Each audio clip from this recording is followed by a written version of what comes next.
The Large Magellanic Nebula. Star C coordinates X12575, Y86570, Z94788. Yue Heng glanced back over his shoulder. Behind him, over 100 Titan-class battleships, each more than 50,000 meters long, were leading tens of thousands of starships in a desperate charge against the Zerg Legion.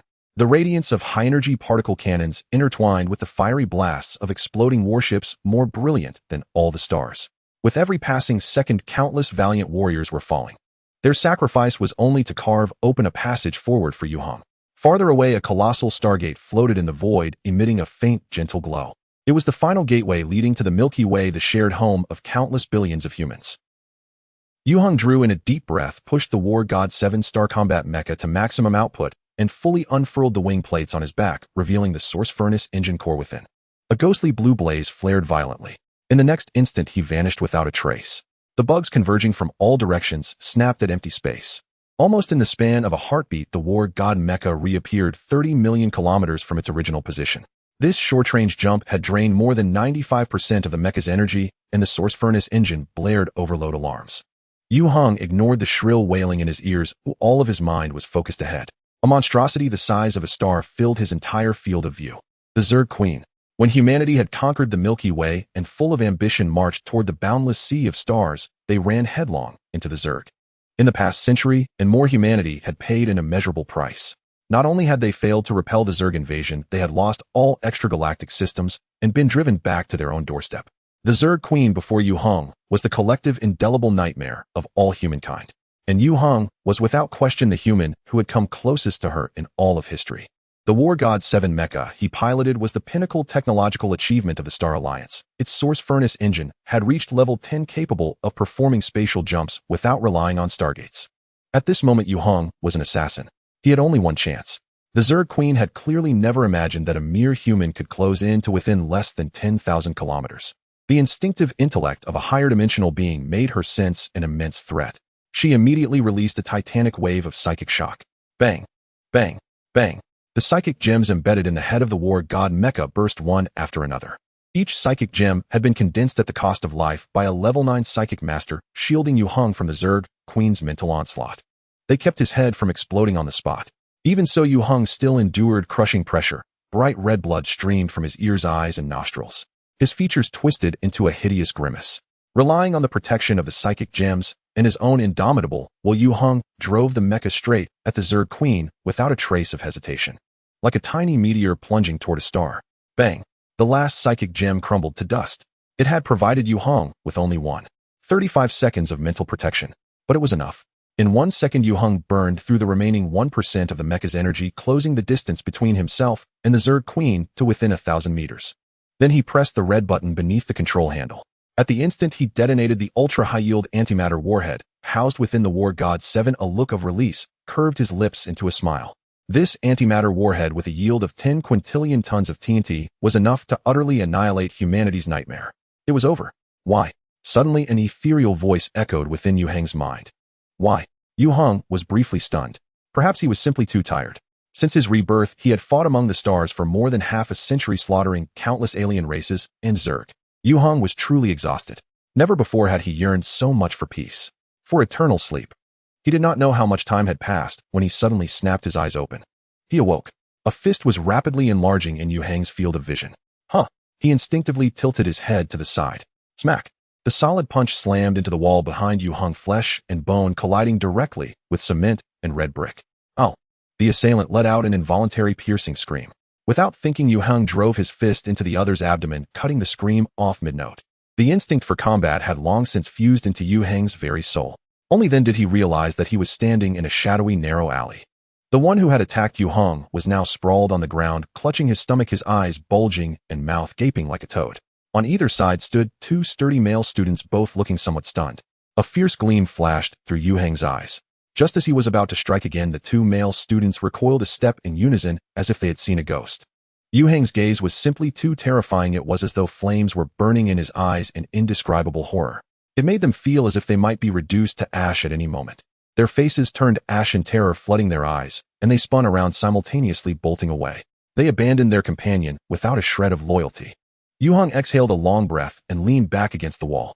He looked around, then glanced down at his own clothes and appearance. Disbelief in his eyes slowly gave way to dawning realization. Yue Heng laughed. He burst into wild laughter, unrestrained and brazen, bordering on madness. The boy on the ground was terrified, ignoring his pain as he scrambled on hands and knees toward the alley entrance. Yue Heng paid him no heed. His laughter reverberated for a long time in the alley. Only after several minutes did he truly confirm that he was not hallucinating. He had returned. Reborn 1,000 years later, Yue Heng had actually come back to the era that truly belonged to him, after he detonated the antimatter warhead and perished together with the Zerg Queen. Most astonishing of all, the point in time to which Yue Heng had returned was not the year of his accidental death. It was when he was 16 years old. The school uniform Yue Heng wore and the backpack on his shoulders were irrefutable proof. Memories sealed in the deepest reaches of his soul surged up like a rising tide. He strode after the boy who had not yet run far and drove a savage kick into his backside, knocking him flat again.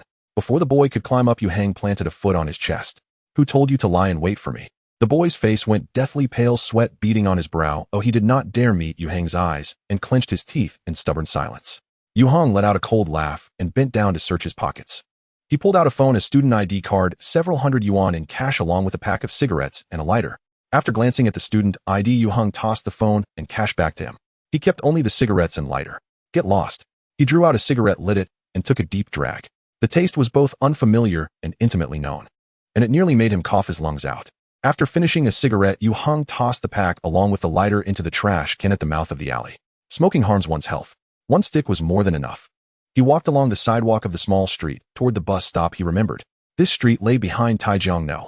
5 High School, and most of the houses lining it were buildings from the 1980s and 1990s. Because the rent here was relatively cheap, it had become a gathering place for migrants, cramped and dilapidated. Many small restaurants, milk tea shops, and pastry stalls opened right onto the street. Strange mingled smells lingered in the air.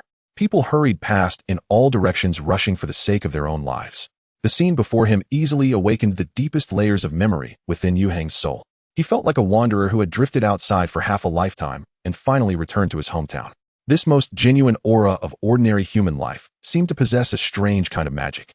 It easily soothed Yue Heng's restless heart and washed away the vicissitudes hidden in his eyes. At the same time, without him realizing it, it altered the temperament he carried, one woven from countless experiences of blood and fire. He now looked like a genuine 16-year-old boy, observing everything around him with a gaze full of curiosity and greedy fascination. Scenes like this would be utterly impossible to witness 1,000 years later. Even the very mother planet beneath Yue Heng's feet, which had nurtured humanity, would be listed by the Star Alliance as a top-level primordial conservation world. No one would be permitted to set foot there. After his rebirth up until the day he fell in battle, Yue Heng never once returned to Earth. For a stretch of merely 200 or 300 meters, he took a full 10 minutes to walk it. At last, he stepped onto the platform where the No. 107 bus stopped. A few minutes later, the bus arrived. Yue Heng boarded by swiping his student card, then got off at the East Gate stop. He then transferred to the No. 7 bus and rode it to the Emerald Garden stop. As an ancient city with a long history, Taijiang was always summed up with the saying, "In the east dwell the noble, in the west reside the wealthy." The place Yue Heng was heading to lay at the very heart of the so-called noble Eastern District. By the time he arrived at the Zhang family's grand residence, night had already fallen. "Why are you only just getting back?" A well-dressed middle-aged man with striking features was waiting right at the front gate. Seeing Yue Heng, he immediately furrowed his brows and scolded in displeasure, "Do you even know what time it is?" Yue Heng halted, his face expressionless. "It was rush hour, and there were too many cars," he replied. "The bus got stuck in traffic." The middle-aged man was left speechless. For some reason, he felt that the son who had come home today was completely different from usual, stirring an inexplicable flutter of unease in his chest. In the future. The middle-aged man rubbed his hands awkwardly. "Be more careful, all right. Your Auntie Lirong was really worried about you and asked me to come out and look for you." Yue Heng almost laughed. Zhang Lirong worried about him. That was the greatest joke in the world. The middle-aged man before him was his father, Yu Jumin. Zhang Lirong was Yu Jumin's second wife, his stepmother.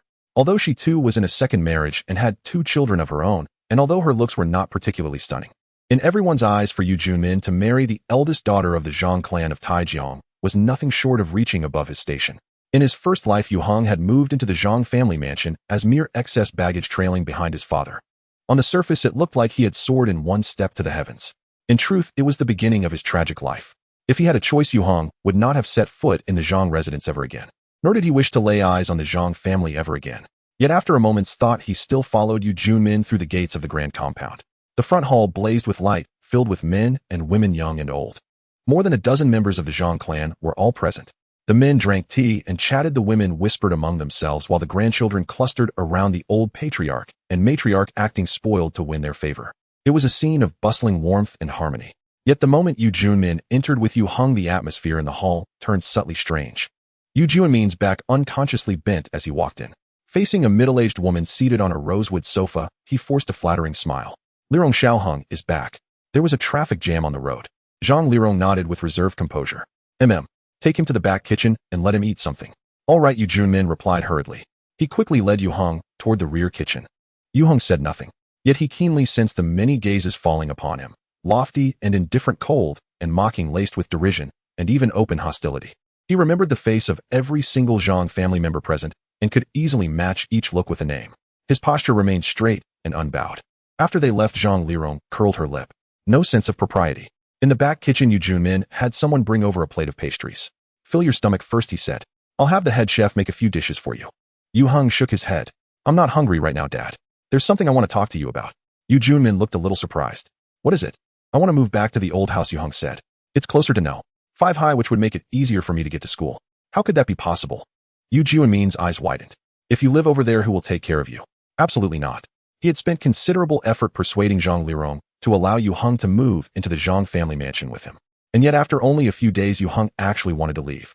Yue Junmin was furious, feeling as though all his painstaking efforts had been fed to the dogs. A shadow crossed Yue Heng's eyes. I've already made up my mind, he said quietly. The rules in the Zhang household are too oppressive. I can't get used to living here. In his first life, he had lacked the courage to refuse or resist. He had spent 3 years in the Zhang family's home, living under another's eaves, enduring countless cold looks and ridicule, and in the end had been thrown out in a manner of utter humiliation. But the Yue Heng of today would never again allow others to toy with his fate. Although he no longer possessed the power and status of his second life, he was more than capable of living this life free and at ease. Yue Junmin hesitated. The middle-aged man could feel how resolute Yue Heng was. He was also well aware of the Zhang family's attitude toward his son. After weighing it for a moment, he finally nodded. All right then, I'll speak to Lirong and have you move back to the old house. He paused again, then gritted his teeth. I'll transfer that house into your name. Yue Heng was genuinely surprised. The house had been left by his grandfather. In earlier years, Yue Heng had lived with his maternal grandmother in a county town, only coming to stay in Taijiang for a few days during winter and summer vacations. After his grandfather passed away and Yue Junmin married Zhang Lirong, the old house had been left empty. He remembered that later Yue Junmin had sold it. The time had been early next year when a joint business venture of his had failed and left him heavily in debt. From that point on, Yue Junmin's spine had been utterly broken. He became nothing more than a servant and plaything for Zhang Lirong, stripped of even the slightest shred of a man's dignity.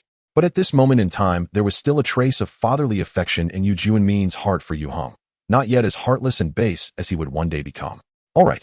Yue Heng agreed at once, then added, I'd like to move over tonight. He did not wish to remain in the Zhang household a second longer than necessary. Only a few personal belongings needed to be taken with him. Only some private items had to be brought along. As Yue Heng stepped out of the Zhang family residence, he felt an inexplicable lightness all over. The material conditions within that grand mansion were undoubtedly excellent. Even for someone like Yue Heng, who was considered a burden, the room allocated to him was not bad. The Zhang family, proud of their status, would not stoop so low as to mistreat a stepson and tarnish their own reputation. However, for the former, Yue Heng, the Zhang family mansion felt like a hell on earth. Living there, his spirit was constantly tormented. Even the dogs in the mansion seemed to live much happier lives than he did. Yue Heng still remembered it clearly. On this day in his first life after school, he took a shortcut through an alley to catch a bus. He was similarly ambushed. In the end, he not only lost all his spare change to extortion, but also ended up with a bruised face. He was as embarrassed as could be. When he returned to the Zhang family, he received no sympathy, but rather the furious rebuke of Yue Junmin. Believing he was getting into fights and not studying well, Yue Heng never forgot the scornful and disdainful looks from the Zhang family. His heart was left in tatters. Previously, Yue Heng had resolved that even if Yue Junmin did not agree, he would still leave. Yet he did not know how Yue Junmin had persuaded Zhang Lirong, but soon he returned to ask Yue Heng to pack his bags. When leaving, he did not even meet any of the Zhang family members. Wait here, Yue Junmin said with an unhappy expression. I'll go get the car. While waiting for the car, Yue Heng felt it was unbelievable. If only he had had even 1% of the courage to resist back, then he wouldn't have fallen into such dire straits. Zhang Lirong clearly regarded him as an insignificant ant, indifferent to whether he stayed or left. If Yue Heng had dared to bring it up back, then the outcome would likely have been the same as now. He wouldn't have had to suffer 3 years of torment for no reason. Unfortunately, he was unable to do so at that time. Yue Heng shook his head, no longer wanting to think about the past. Yue Junmin's car arrived. After getting in, Yue Heng sat in the back seat. The two of them rode in silence. Just as they neared their hometown, Yu Junmin suddenly said Xiao Heng actually, but he did not finish his thought. Yet Yu Heng understood. Yu Junmin had brought him from the county town to Taijiang hoping he could live in the Zhang family mansion. Essentially, he wished for Yu Heng's well-being, to help him integrate into high society. However, Yu Junmin, though handsome and seemingly shrewd, was in reality quite naive. For outsiders, it was not that Yu Junmin married the eldest daughter of the Zhang family. Rather, he had married into the Zhang family, a son-in-law. Yu Junmin may not have been unaware of this, but he was confident that he could manage Zhang Lirong and make her obedient. However, ideals and beauty often clash with harsh realities. The one truly controlled was Yu Junmin. As Yu Junmin's son Yu Heng's position in the Zhang family was exceedingly awkward. What was worse, he had also attracted the hostility of Zhang Lirong's children, leading his life down a diverging path. While others may betray their fathers, Yu Junmin betrayed his son. Yu Heng was already being very filial by not punching his old man in the face. The car drove into an alley and stopped in front of a 3-story small building. The building was quite old. The eastern outer wall and surrounding wall were covered with climbing ivy glistening under the light of a nearby street lamp. Yu Junmin led Yu Heng out of the car, pulled out the key, and opened the rusty gate. Before them lay a small courtyard with a thick, trunked osmanthus tree planted in the corner. Yu Heng remembered visiting his grandfather during the Mid-Autumn Festival when the house was filled with the fragrance of osmanthus. That was one of the most beautiful memories of his childhood. This old house clearly had not been maintained for a long time as the courtyard was littered with fallen leaves and dust. Weeds had also grown. Yu Junmin went inside to check the water and electricity. Everything was functional. He let out a sigh of relief. Yu Heng watched coldly and said, "That's enough, you can go back now." He knew full well how strict Zhang Lirong usually was with Yu Junmin. Making Yu Junmin stay here tonight would indeed be a great burden for him. Yu Heng did not need it either. Yu Junmin awkwardly handed the key to Yu Heng, "Then you tidy up a bit. Call me if you need anything. Tomorrow I'll help you with the transfer." "Thank you." Yu Heng took the key, feeling somewhat complicated. His father was not inherently bad. He had simply fallen quickly after marrying into the Zhang family. There was still warmth now. "What is there to thank me for?" Yu Junmin smiled weakly, not knowing what else to say. Finally, he waved his hand weakly. "Then I'll take my leave. Be careful, and let me know if you run out of money." After sending off his father, Yu Heng closed the courtyard gate. He turned on all the lights upstairs and downstairs, then went to the basement storage room to fetch a broom and a dustpan. He began to clean. In the Starsea era, a millennium later, almost all household chores were handled by intelligent robots. In his second life, Yu Heng had lived for decades without ever doing cleaning work. Yet now as he did it, he felt no difficulty or hardship at all. Instead, he felt an indescribable sense of fulfillment and joy. Far away from endless battles, he no longer had to face the infinite insect race, nor the treacherous hearts of men. Yu Heng felt that this life was truly his best refuge. It was a brand new beginning. After over 3 hours of work, drenched in sweat, Yu Heng barely completed the preliminary cleaning. Although this old house was not large, cleaning all 3 floors along with the basement and the small courtyard in one night was undoubtedly unrealistic. Yu Heng was not obsessive-compulsive. He stopped when he felt it was livable. He could clean more slowly later. He went to the bathroom to turn on the heater and took a refreshing shower. Washing away the dust and fatigue, he changed into clean clothes and looked at himself in the mirror. A 16-year-old youth at the very beginning of the beautiful journey of youth. Yu Heng inherited many advantages from his parents' sword-like eyebrows, bright eyes, and a strong nose bridge. He was worthy of the title handsome guy. Yet in his first life, Yu Heng had not done justice to this gifted appearance. Living under someone else's roof, struggling through difficult studies, and facing constant psychological pressure had caused him to walk with his head down, feeling dejected and devoid of spirit, insecure and despondent. With a face rated 7 or 8 points, he had to subtract 2 or 3 points. But now Yu Heng was entirely different. Despite losing his extraordinary powers, he still possessed an unmatched will. No one could suppress his spirit anymore. After staring for a long time, Yu Heng left the bathroom and went to the bedroom on the 3rd floor. This was the room he had lived in before. In March, the temperature in Taijiang was still a bit low. Yu Heng rummaged through the closet and took out bedding to spread on the bed. The quilt had not been aired for a long time and carried a strong smell of mothballs. Yu Heng did not mind it and soon fell into a deep sleep, dreaming not a single dream. The first update is here. Please support with recommendations and collections. Yu Heng was awakened by hunger. When he woke up, he finally remembered what he had forgotten the night before. That was having dinner. His growling stomach protested loudly, urging Yu Heng to quickly get up and seek food. After hastily washing up, he left his home and ran out to the street. The old house is located in Wufeng, an important part of the old town of Taijiang. Due to the many ancient buildings with cultural value, it has never been included in the demolition plans.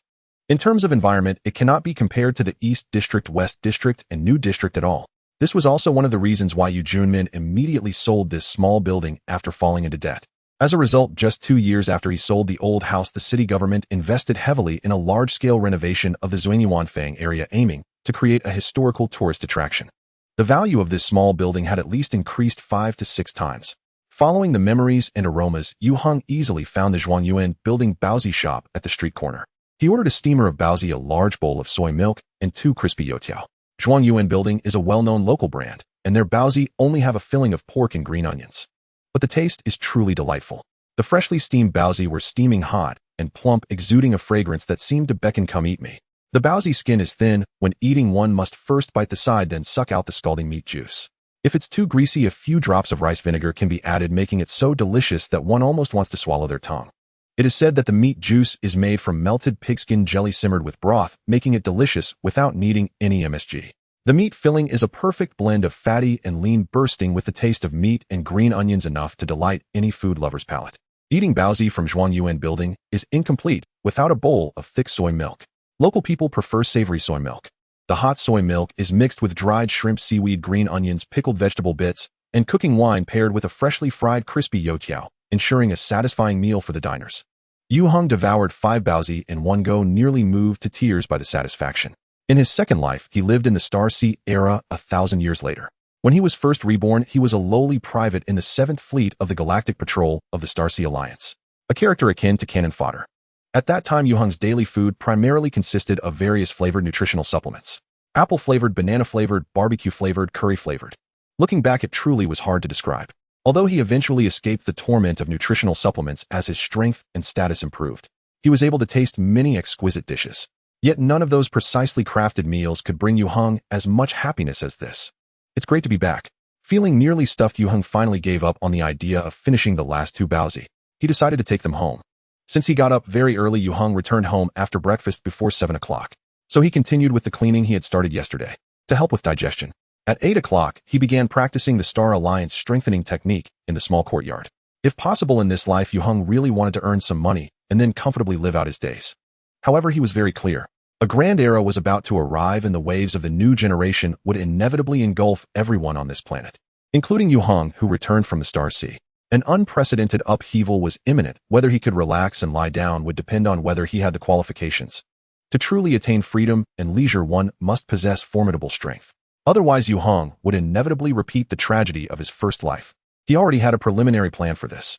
Moving away from the Zhang family yesterday was merely the first step. The Star Alliance strengthening technique is similar to calisthenics. In the Star Sea era, it is almost a physical skill practiced by everyone. It strengthens the body, improves physical fitness, and cultivates willpower and patience. There are countless versions of the Star Alliance strengthening technique suitable for different groups of people, with many being customized. The version of the Star Alliance strengthening technique that Yue Heng mastered is one of them, practiced for decades in his second life. Even after becoming a level 9 mechanical master, he still diligently practiced every day. Yue Heng was quite dissatisfied with his current body. He was only 1.7 meters tall, slightly underweight, lacking explosive muscle power, and his skeletal growth had also encountered issues. The Star Alliance strengthening technique was just what he needed to solve these problems. However, practicing the basic movements of the Star Alliance strengthening technique with this frail body still posed a significant burden. He experienced considerable discomfort, soreness, swelling, pain, numbness, and itchiness. After 5 minutes, Yue Heng was drenched in sweat, his breathing quickened, and his heart rate doubled. Relying entirely on his willpower far beyond that of an ordinary person, he barely completed the first set of movements. The ground was soaked, and he had at least lost 2 pounds of sweat. He nearly collapsed. Yue Heng struggled to mix a jug of warm saline water and drank it all, gradually recovering.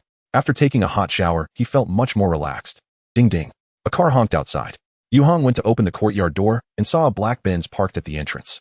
Yu Junmin poked his head out of the car window and said, "Bring your ID card, we're leaving." Yue Heng nodded and went back to his room to grab his identification. They got in the car, heading to the Taijiang Administrative Service Center. Yu Junmin's mood today was evidently quite good. He drove while smiling, saying, "Xiao Heng, do you know? I'm preparing to start a new company. Once you graduate from university, come help out in Dad's company." He rambled on, full of enthusiasm. Yue Heng knew. He knew that his father's company would indeed start up, but would go bankrupt within a year, leaving behind a mountain of debts. All his ambitions and aspirations would turn into jokes by then. From that point on, there would be no turning back. Yue Heng remained silent. Since it was rare for Yu Junmin to be so happy, Yue Heng decided to let him enjoy it a little longer. "He'll buy you a car like this Benz then." Yu Junmin patted the leather-wrapped steering wheel and said, "To make you feel good." Yue Heng smiled. This Benz was nominally owned by Yu Juanmin, but the registration was actually in Zhang Lirong's name. Zhang Lirong provided him with this car mainly for the purpose of driving her 2 children to school, to serve as a driver, as Yu Junmin's biological son Yue Heng had only ridden in it a handful of times. Upon arriving at the administrative center, the process of handling the transfer of ownership went smoothly. Today was Saturday, and the Taijiang Administrative Service Center was open as usual. Since it was a transfer between direct relatives, the tax and transfer fees were quite low and the speed was quick. In just over an hour, the old house in Wufeng was officially under Yue Heng's name. Just after completing the paperwork, Yu Junmin received a phone call. He said to Yue Heng, "Aunt Lirong is looking for me. I need to go over immediately. You can take a taxi home." After saying that, he hurriedly left. Yue Heng shook his head, feeling no emotional fluctuation. He even felt a bit like laughing. P.S. The signed contract has been sent out to friends who want to invest should hurry. Essentially, Yu Junmin is a rather unrefined egoist. Throughout his youth into middle age, he has always been a dashing figure reveling in pleasure and flirting. Like a wild horse unbound by a tether, he only wishes to run freely across the vast grasslands, never lingering on any patch of grass. Men like Yu Junmin are often given another name, scumbag. It was precisely because Yue Heng's mother saw through Yu Junmin's true nature that she resolutely divorced him. Fleeing to another place, Yue Heng had never expected his scumbag father to have any sense of responsibility. Naturally, he would not feel disappointed. In his first life, he was too timid, always harboring unrealistic hopes for Yu Junmin. This led to a tragic ending. In this life, he has seen through it. After leaving the administrative center, Yue Heng did not immediately return home. He went to the telecommunications service center and set up a package with the freshly issued property certificate. He arranged for home broadband, a smartphone, and internet data all in one go. These matters should have been resolved by Yu Juanmin, but unfortunately his scumbag father's thoughts are now focused entirely on Zhang Jia and Zhang Lirong. Even the order of Zhang Lirong's 2 children comes before Yue Heng. When a wild horse encounters a skilled horseman, it can only be obediently corralled and enslaved. After completing the telecommunications business, Yue Heng went to a nearby barber shop.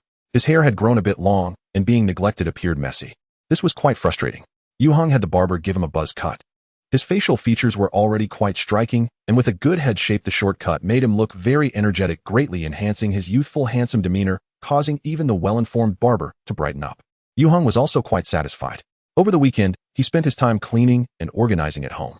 He threw away what needed to be thrown, bought what needed to be bought, for he planned to live in this house for at least 3 years. Of course, he wanted it to be comfortable. As for money, Yue Heng was temporarily not lacking. His pocket money from childhood was saved in the bank, and every year his mother, who lived overseas, would send him a stipend. Along with the allowances given by his grandfather and grandmother, he had nearly 200,000. As long as Yue Heng does not spend recklessly, the future tuition and living expenses for university would be sufficient. Besides cleaning the house, Yue Heng also kept practicing the Star Alliance strengthening technique day and night. The Star Alliance strengthening technique is easy to learn but difficult to master. The basic entry is very simple and anyone can grasp it. However, reaching the pinnacle of this physical technique requires exceptional talent, as well as sufficient patience and resilience. Yue Heng had immersed himself in the Star Alliance strengthening technique for decades, so naturally his progress in relearning was swift. After 2 days, he had initially adapted to his current body. However, as the weekend passed, Monday came around again. As a 16-year-old third-year middle school student, Yue Heng had to go to school. Regarding school, Yue Heng had his own thoughts. Although the tide of the new era was about to surge, the next 3 to 5 years would still be relatively calm. If he were to give up on his studies now, he would first face some social troubles. For instance, Yu Junmin would definitely not agree. Yue Heng did not yet have the capital for complete independence and did not wish to provoke such troubles. Furthermore, in his first life, Yue Heng had a dream.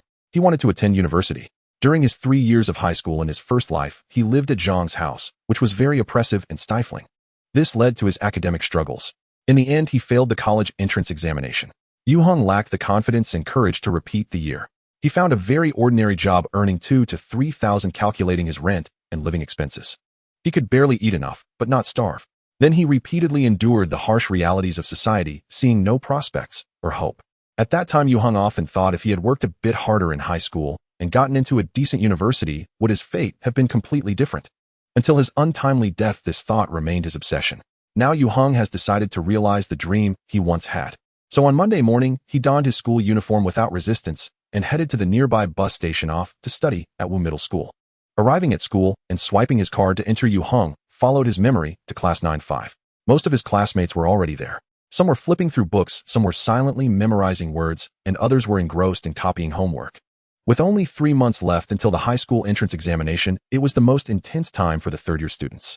Everyone was busy with their studies and few noticed Yue Heng's arrival. only a few students looked at this stranger with surprise. The reason he was regarded as a stranger was not solely because Yue Heng had changed his appearance. He had only transferred from the county to Taijiangwu Middle School a few days ago. The classmates in Class 9-5 were not familiar with him. Yue Heng paid no mind to those curious gazes and sat down in his own seat. His seat was at the back by the window, a solitary desk.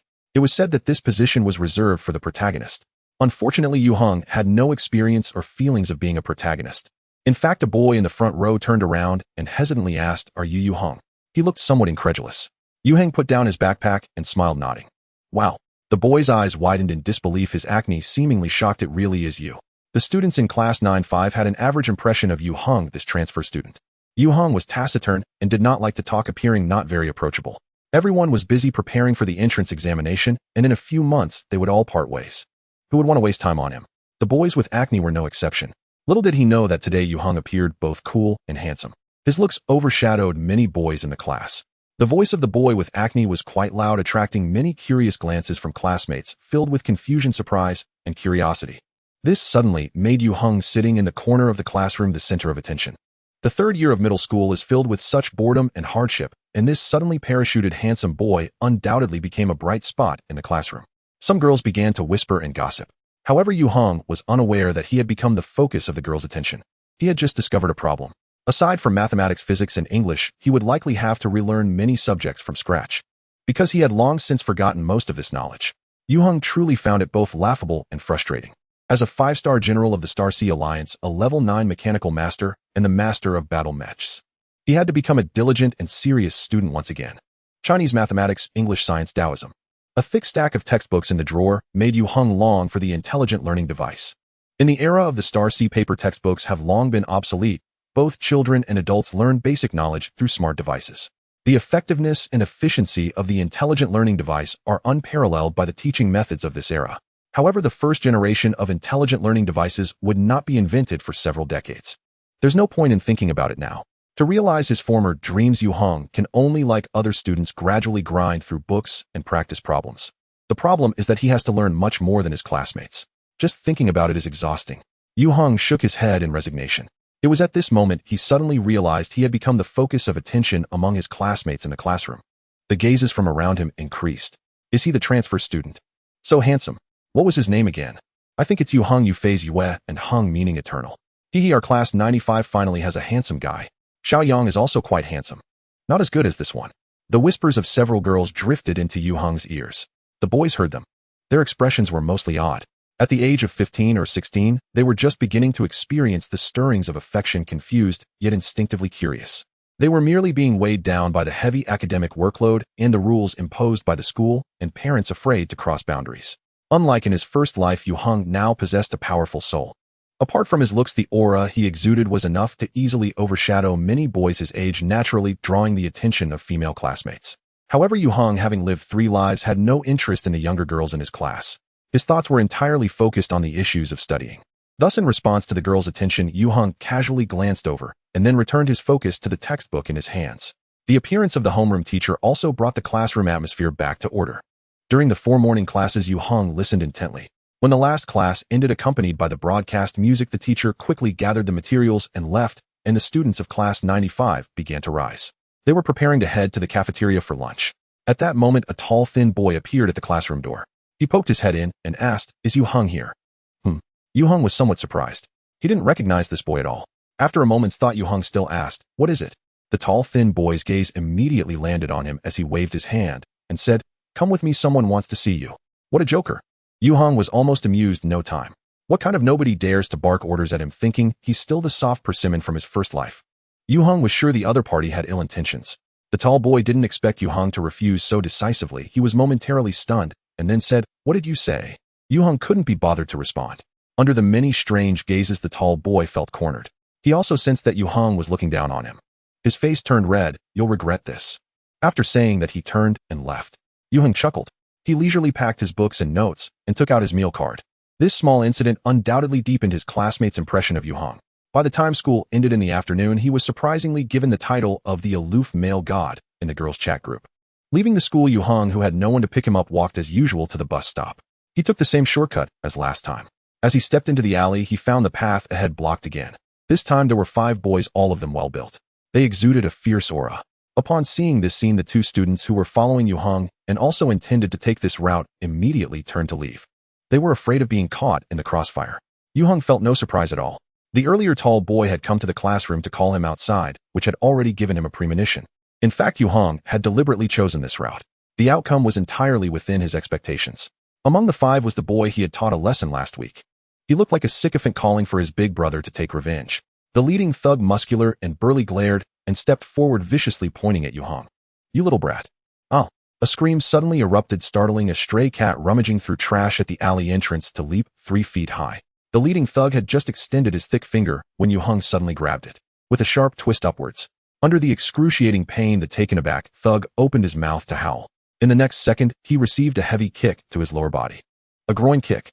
Although Yue Heng's current body was relatively weak and lacked the strength he had in the past, he still retained his unparalleled combat experience.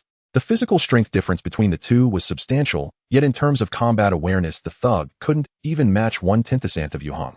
In the first instant, Yue Heng incapacitated the strongest opponent in the group and accelerated forward.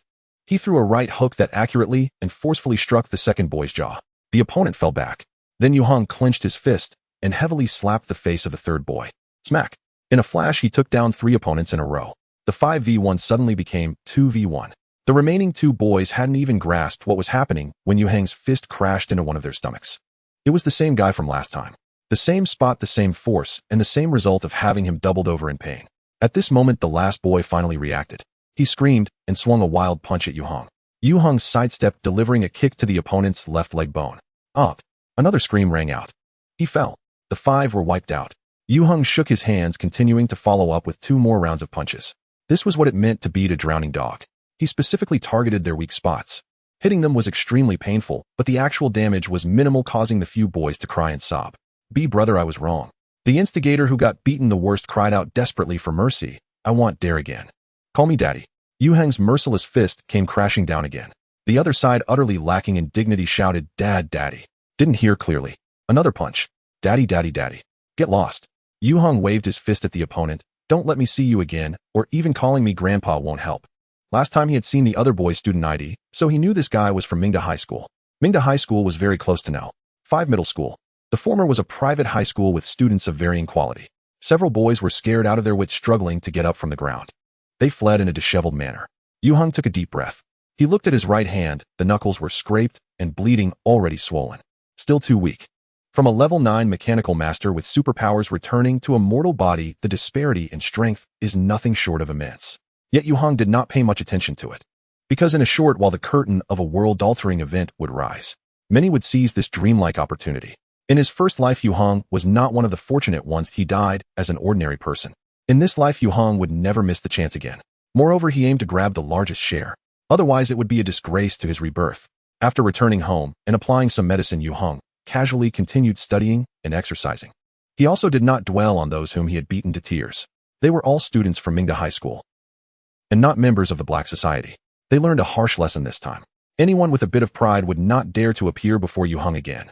However, to Yue Heng's surprise, when he walked into the alley again the next day after school, he saw a guy leaning against the wall smoking. Yue Heng immediately felt a sense of vigilance. The person looked about 20 years old, with a thin frame, dark skin, wearing jeans and a floral shirt with messy hair. He looked rather unrefined. Yet Yue Heng did not underestimate him. This floral shirt seemed like someone who roamed the streets, but there was a subtle air of ferocity about him. The way he leaned against the wall while smoking was very relaxed, and his gaze towards Yue Heng was a mix of amusement. His eyes roamed over Yue Heng's figure. Yue Heng gave a cold smile and walked towards him. The man in the floral shirt tossed the cigarette he was holding to the ground and crushed it with his foot. He turned to face Yue Heng and asked Yue Heng. Yue Heng halted his steps and nodded. Although the man in the floral shirt was alone and did not appear as strong as the group of Mingda High School students from yesterday, in Yue Heng's eyes, he was far superior to those useless fools. "Are you here to fight me too?" Yue Heng did not expect to scare off the small fry, only to encounter a potential boss. A bit annoying. "Fight." The man in the floral shirt grinned, revealing a set of white, even teeth. His head shook like a rattle. "No, no, no, I'm a good citizen. How could I possibly fight you?" "Not fighting." Yue Heng frowned. "Then don't block the way. Actually, I just came to take a look." The man in the floral shirt chuckled. "I heard you fought 5 people here yesterday and made them kneel and call you daddy." "Oh, friends of yours?" Yue Heng asked. The man in the floral shirt did not answer directly. Instead, he took out his phone and showed it to Yue Heng. I asked around, and they were paid by someone else to cause trouble for you. It's this guy? A photo displayed on the screen. It seemed to be taken secretly, so the focus was a bit blurry. But the person's profile could be clearly seen. Yue Heng nodded thank you. Since the man in the floral shirt bore no ill will, he naturally responded with kindness. No need to be polite. The man in the floral shirt smiled and stepped aside. My name is Liang Kuan. Everyone calls me Liang Kuan. I work at Qian Palace Entertainment. If you come to play and mention my name, you can get a discount. Liang Kuan. Yue Heng gave the man in the floral shirt a deep look as he brushed past him. Inside, he was not as calm as he appeared. Because the names Liang Kuan and Qian Palace left a profound impression in Yue Heng's memory. In May of next year, the famous 518 Qian Palace murder case happened in Taijiang City. It shocked the nation. As for the details of the case, the authorities were tight-lipped. At that time, many rumors circulated, and it was a hot topic online. That's why Yue Heng had a vivid memory of this incident. Now Yue Heng suspected that Liang Kuan was an original superpower user. Otherwise, how could he have caused such great casualties? He also wondered what caused this seemingly carefree man to commit such a shocking crime. Yue Heng still remembered that after Liang Kuan's death, the Qian Palace, rumored to have a deep background, closed down. The building housing the entertainment venue was regarded as a cursed place, and no one dared to rent it again.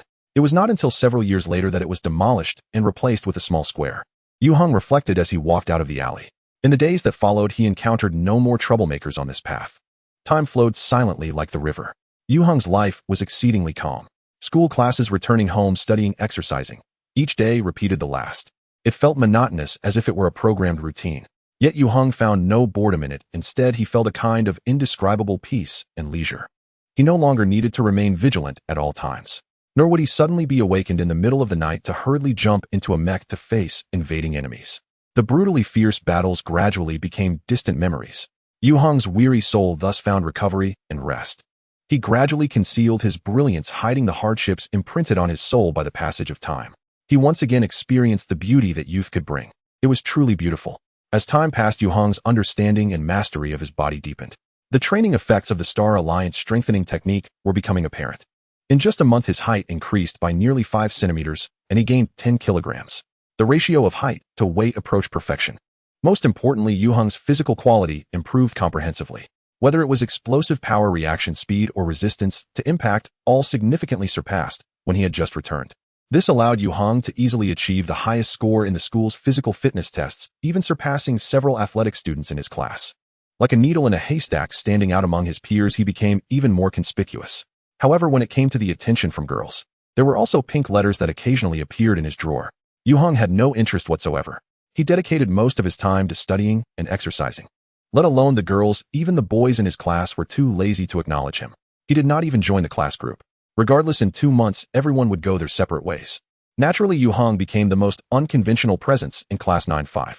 The title of Cool God rang even louder among the girls, while the boys called him pretentious. By mid-April, the third-year students of Taijiang No. 5 Middle School welcomed their midterm exams. This was undoubtedly a test for Yue Heng. The first update is delivered. Oh, as usual, I asked for your votes. Yue Heng, how did you do this time? A boy with a face full of acne turned his head, asking Yue Heng with curiosity. Since transferring to the school over a month ago, Yue Heng had maintained a cold relationship with his classmates. At first, some boys and girls attempted to approach him, but none received Yue Heng's friendship. Everyone soon abandoned the idea of building a good relationship with him. Is being handsome really that impressive? Yue Heng didn't think of himself as anything special. He simply didn't want to waste time. Only Zhang Jianyong, who ranked at the front, had a somewhat familiar personality. He was always enthusiastic towards Yue Heng, often looking for topics to discuss. He even passed a few love letters from girls in other classes to Yue Heng. Yue Heng wasn't completely unsociable. Sometimes he would chat with him. He confidently handed his report card to Zhang Jianyong, saying, "Take a look." The teachers at Taijiang No. 5 Middle School graded papers quickly, and the results were released just 3 days after the midterm exams. Each student received a report card clearly showing individual subject scores, as well as their rankings within the grade and class. Of course, the only scores visible were one's own. Some students enjoyed sharing or comparing their scores. Others kept it as a secret. Yue Heng had no intention of hiding his scores. In this midterm exam, his total score was 581, ranking 43rd in the class and 824th in the grade. The full score was 720. Among the subjects, Yue Heng excelled in English. He scored 112 out of a full 120 points, ranking 12th in the grade and 2nd in the class. This was because in the era of the Star Sea, Chinese and English were the only 2 official languages of the Star Alliance. Almost all members of the Star Alliance were proficient in both languages. Thus, he had not spent much time reviewing, but was still able to achieve an outstanding score. Unfortunately, his performance in other subjects was rather lacking. However, Yue Heng felt quite satisfied. In his first life, he had performed terribly in academics, quickly forgetting most of his knowledge after graduating from high school, which had not helped his current self much. Moreover, the knowledge Yue Heng had mastered in his second life was too advanced. It simply could not connect with what he was currently learning. Considering that he was able to achieve such results in such a short time, Yue Heng felt that his efforts over the past month had not been in vain. He was fully confident that over the next 2 months he could significantly improve his scores. Yue Heng had already grasped quite a few study techniques. Impressive. Zhang Jianyong whistled and gave Yue Heng a thumbs up, saying second in the class for English. Zhang Jianyong was a sports standout, an excellent basketball player, and a key member of the school team. At the same time, he was also a poor student. His grades were far inferior to Yue Heng's. The total score isn't great. Yue Heng smiled as he took back his report card, stuffed it into his backpack, and stood up to leave. Zhang Jianyong quickly called out, "Yue Heng, do you want to go play basketball together?" Yue Heng didn't look back and replied, "No time." The phrase "no time" had become his catchphrase, a universal reason for refusing social interactions. Zhang Jianyong shrugged, accustomed to it. Exiting the school gate, Yue Heng took the shortcut to the bus station. Today was lucky. When he arrived, bus 19 had just reached the stop. It was peak commuting time and the bus was quite crowded. Yue Heng stood by the door and scanned his student card. After a few stops, Yue Heng suddenly noticed a girl in front of him looking uneasy. This girl had a delicate appearance, fair skin, and was wearing a school uniform that Yue Heng was very familiar with. She tightly clutched her backpack, her small face showing a mixture of shyness and anger, constantly dodging left and right. However, with so many people on the bus, the girl was quite powerless. Seeing this situation, Yue Heng frowned. He suddenly squeezed forward. He reached out and grabbed the wrist of a masked man standing behind the girl. "Oh!" The masked man exclaimed, "What are you doing?" The people around were startled and instinctively moved back, creating some space. "What are you doing?" Yue Heng held onto the masked man's shoulder with his right hand and pointed at the man's lower body with his left hand, saying, "I was just about to ask you that."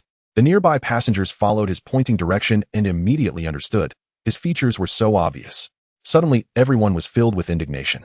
"Huh, shameless scumbag. You're already this old and still doing such things. Call the police. Driver, please stop. Disgusting." Some passengers cursed at the masked man, while others pulled out their phones to call the police. The driver pulled over. The masked man panicked, struggling to escape. But where could he run? He was surrounded and had no way to fly away. Soon the police arrived.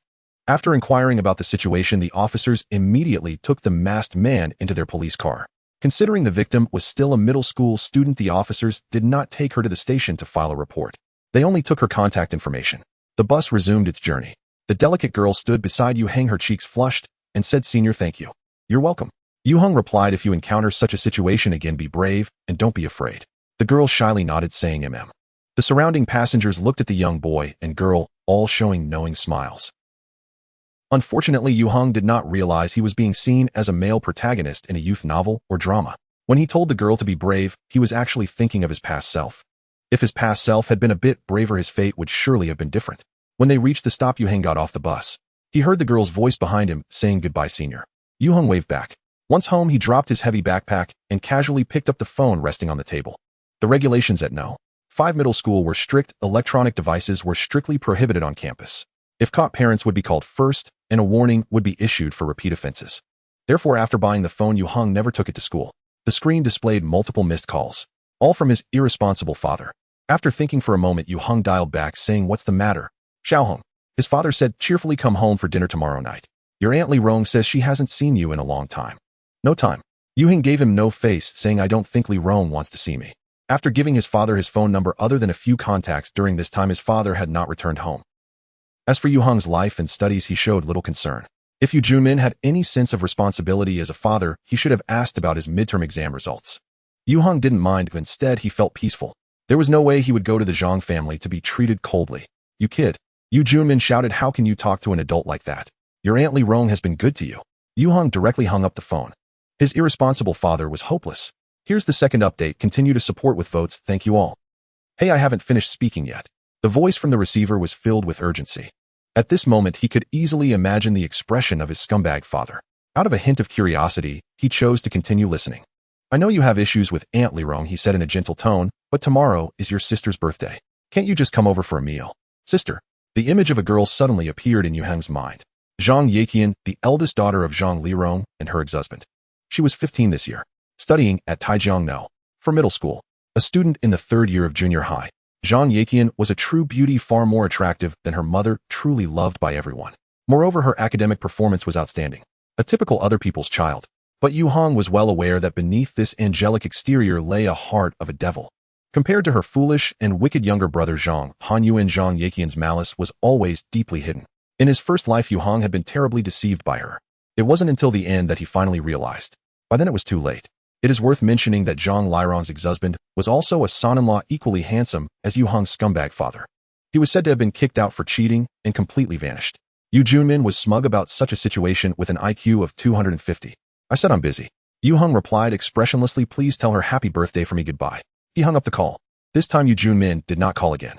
He must really be disappointed in him. Yue Heng thought for a moment and transferred 3,000 yuan to his scumbag father via WeChat. He left a message, please buy her a birthday gift for me. This money was meant to cover his expenses for staying at the Zhang family for a few days. In this life, Yue Heng did not want to owe the Zhang family anything. But some debts he would have to collect sooner or later. The scumbag father accepted it. Yu Junmin knew that Yue Heng had quite a bit of money, so he had never given Yue Heng much pocket money. He himself spent lavishly.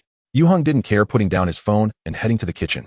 He took out 3 boxes of steak from the refrigerator and turned on the gas stove, placing a frying pan on top. After heating the pan and brushing a layer of olive oil, Yue Heng placed the prepared tomahawk steaks into it. They sizzled as the aroma of the searing meat quickly filled the small kitchen. Skillfully cooking the steaks to medium rare, Yue Heng sprinkled a bit of salt and pepper before taking them off the heat. He carried all 3 500-gram tomahawk steaks to the living room. Paired with bread, eggs, and vegetable salad, he settled his dinner. The Star Alliance strengthening technique had excellent effects on physical training. However, the improvement in physical quality did not come from nowhere. It required a constant intake of large amounts of high nutrition substances for conversion. In the era of the Star Sea, practicing the Star Alliance strengthening technique typically required high-energy nutritional supplements. Such futuristic tech products were certainly unavailable now, so Yue Heng could only rely on food to obtain the necessary nutrients. For more than a month, he had been eating 4 meals a day. Breakfast, lunch, dinner, and a late-night snack. Every meal included meat. Because steak is rich in protein, its amino acid composition is closer to human needs than that of pork. Thus it became Yue Heng's staple food. He needed to consume at least 5 to 6 kilograms a day.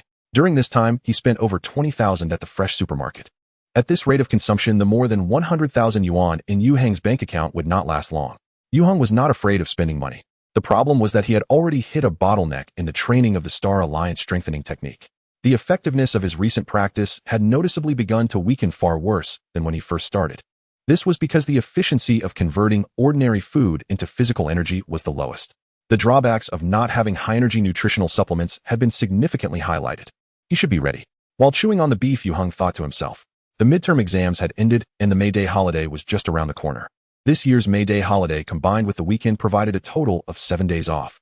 For the heavily burdened junior high school third-year students, this was undoubtedly a rare long holiday. It was also the last relaxation period before everyone faced the high school entrance exam. Yue Heng, Zhang Jianyong asked eagerly, where are you planning to go for May Day? My dad said he would take me to Huhai.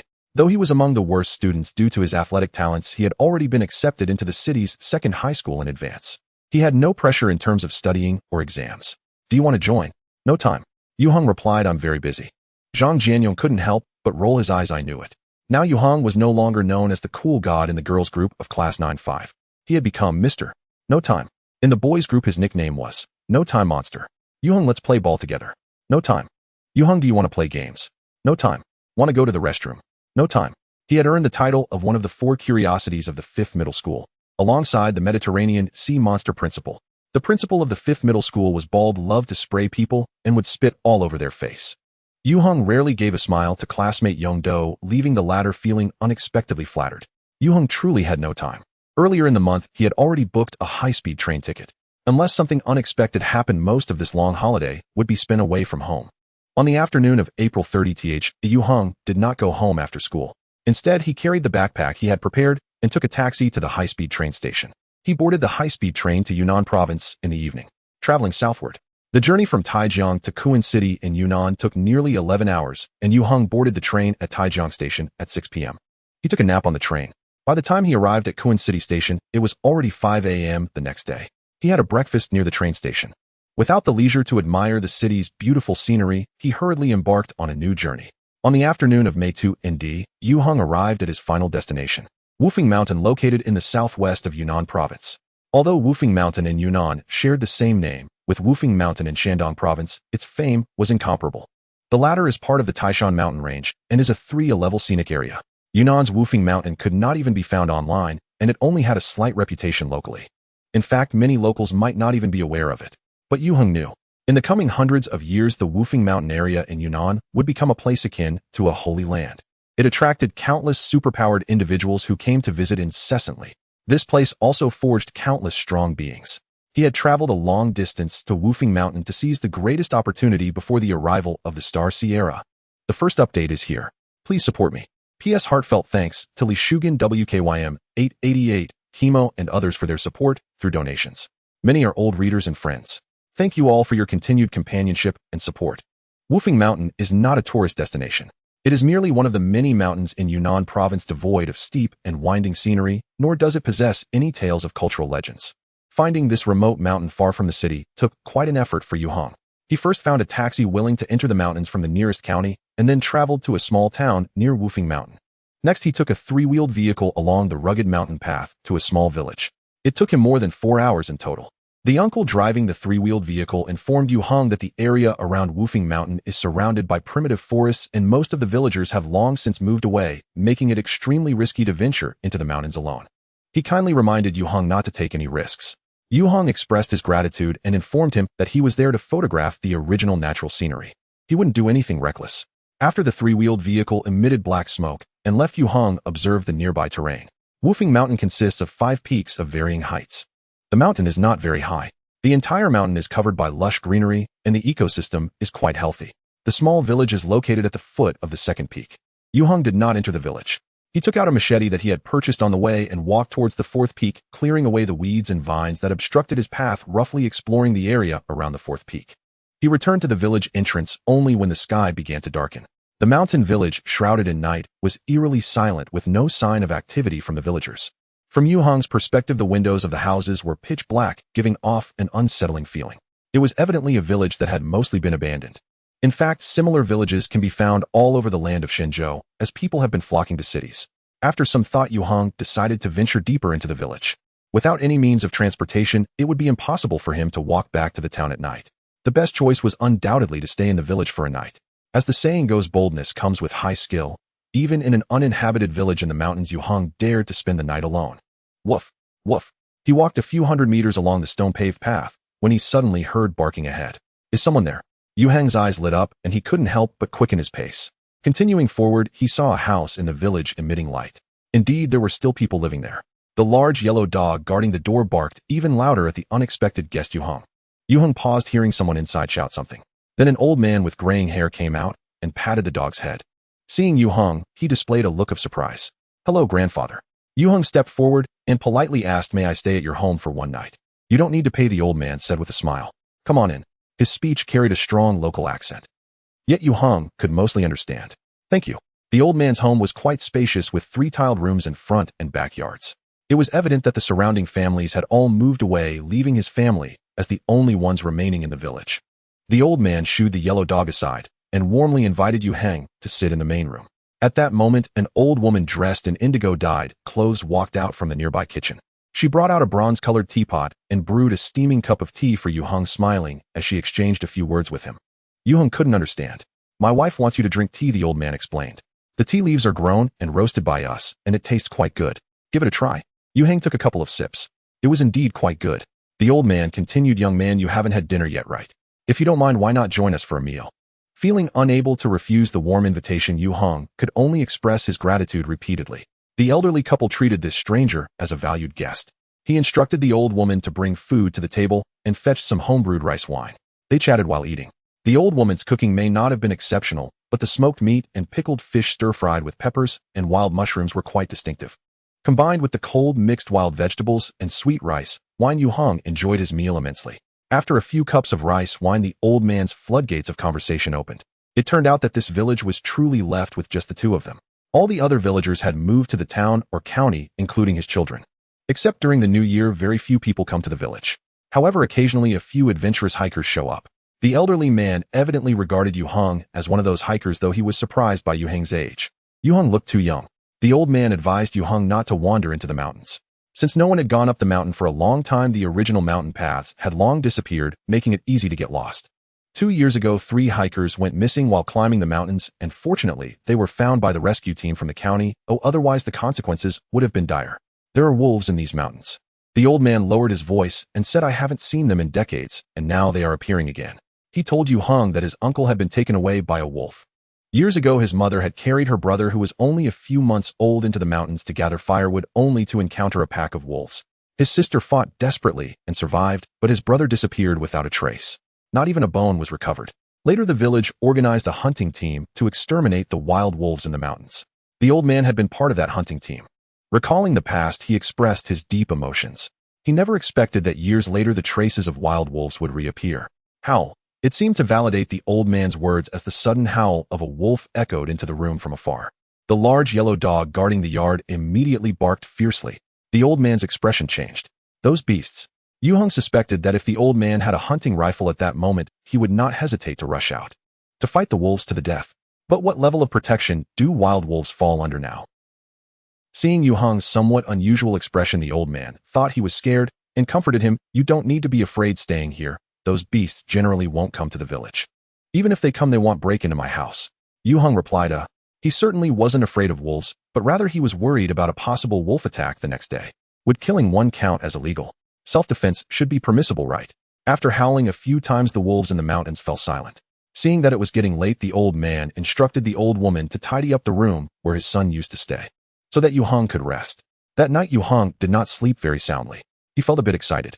Although Yue Heng's will had already been tempered to be as solid as rock, he was well aware of what he would face the next day. It would be a miracle that could change the entire world. Just being able to fall asleep was already a great feat. The next morning, Yue Heng got up early. After enjoying a uniquely delightful breakfast, he bid farewell to the elderly couple. Before leaving, Yue Heng secretly left a few hundred yuan on the bedside, because if he gave the money directly, the elderly couple would refuse it. Here comes the second update. I hope for tomorrow's votes to boost the new book ranking. Thank you. The sensation transmitted from his fingertips caused Yue Heng's mind to tremble. On the surface, the star bond appeared as a mysterious and wondrous orb of white light. Its existence could not be explained by science. The star bond, later named Haoyan, suddenly shrank in brilliance the moment Yue Heng made contact. Then it obediently adhered to the palm of his hand. Observing it closely, Yue Heng vaguely saw the core inside the light mass, which was the size of an orange. It was silver-white with strands of blue-violet electric light swirling around its surface. It possessed a breathtaking beauty. The star bond's source core. In the following centuries, humanity conducted countless studies on star bonds. After tests and experiments, scientists discovered that the power of star bonds came from the source core. The source core constantly emitted a special wave that could influence the surrounding space. Intelligent beings within the influence range of a star bond might experience gene evolution, awakening superpowers. The source core would shrink over time, eventually vanishing. Thus, the existence of the star bond would come to an end. The lifespan of a star bond varied, with the shortest lasting only a few decades. As for the longest, Yue Heng gazed at Haoyan in his palm and softly greeted, "Hello, my friend." This was not the first time he had encountered Haoyan. It had been hidden away by someone for 1,000 years, only falling into the hands of the Star Alliance when Yue Heng was reborn in his second life. The Star Alliance studied Haoyan for several decades. When the Star Fleet was annihilated and the insectoid army reached the doorstep of the Milky Way, the Star Alliance had no choice but to reveal their final trump card, using Haoshan's source core to create a source furnace engine. This source furnace engine was mounted on the latest model of the war god mecha. Yue Heng piloted this mecha to deliver the final blow to the insectoid queen. Without the powerful energy provided by Haoyan, which granted the War God 7 mecha the ability to perform short-range space jumps, Yue Heng would have had no chance to perish together with the insectoid queen. Before undertaking the Assassin King mission, Yue Heng had conducted numerous drills with the War God 7 mecha. Then he discovered he could actually resonate mentally with the star bond source core housed within the source furnace engine. Although Haoyan did not convey any information to Yue Heng. In his perception, however, Haoyan was alive. Yet at that moment he had no time to study it closely. This feeling was so wondrous that Yue Heng, upon seeing Haoyan for the first time, could not help but refer to it as friend. The star bond light flickered as if breathing in his palm. Yue Heng took a deep breath. A glint of determination flashed in his eyes as he resolutely raised his hand. He slapped Haoyan against his face. Yue Heng did not intend to commit suicide, yet this action was not far from it. Yue Heng wanted to fuse with Haoyan. Later, people discovered that ordinary individuals who remained within the influence range of a star bond had approximately a 0.5 chance of awakening superpowers. They then found that humans could also fuse with star bonds. Once the fusion was successful, the awakening probability was 100. However, the probability of successful fusion was extremely low, and failure would undoubtedly cost one's life.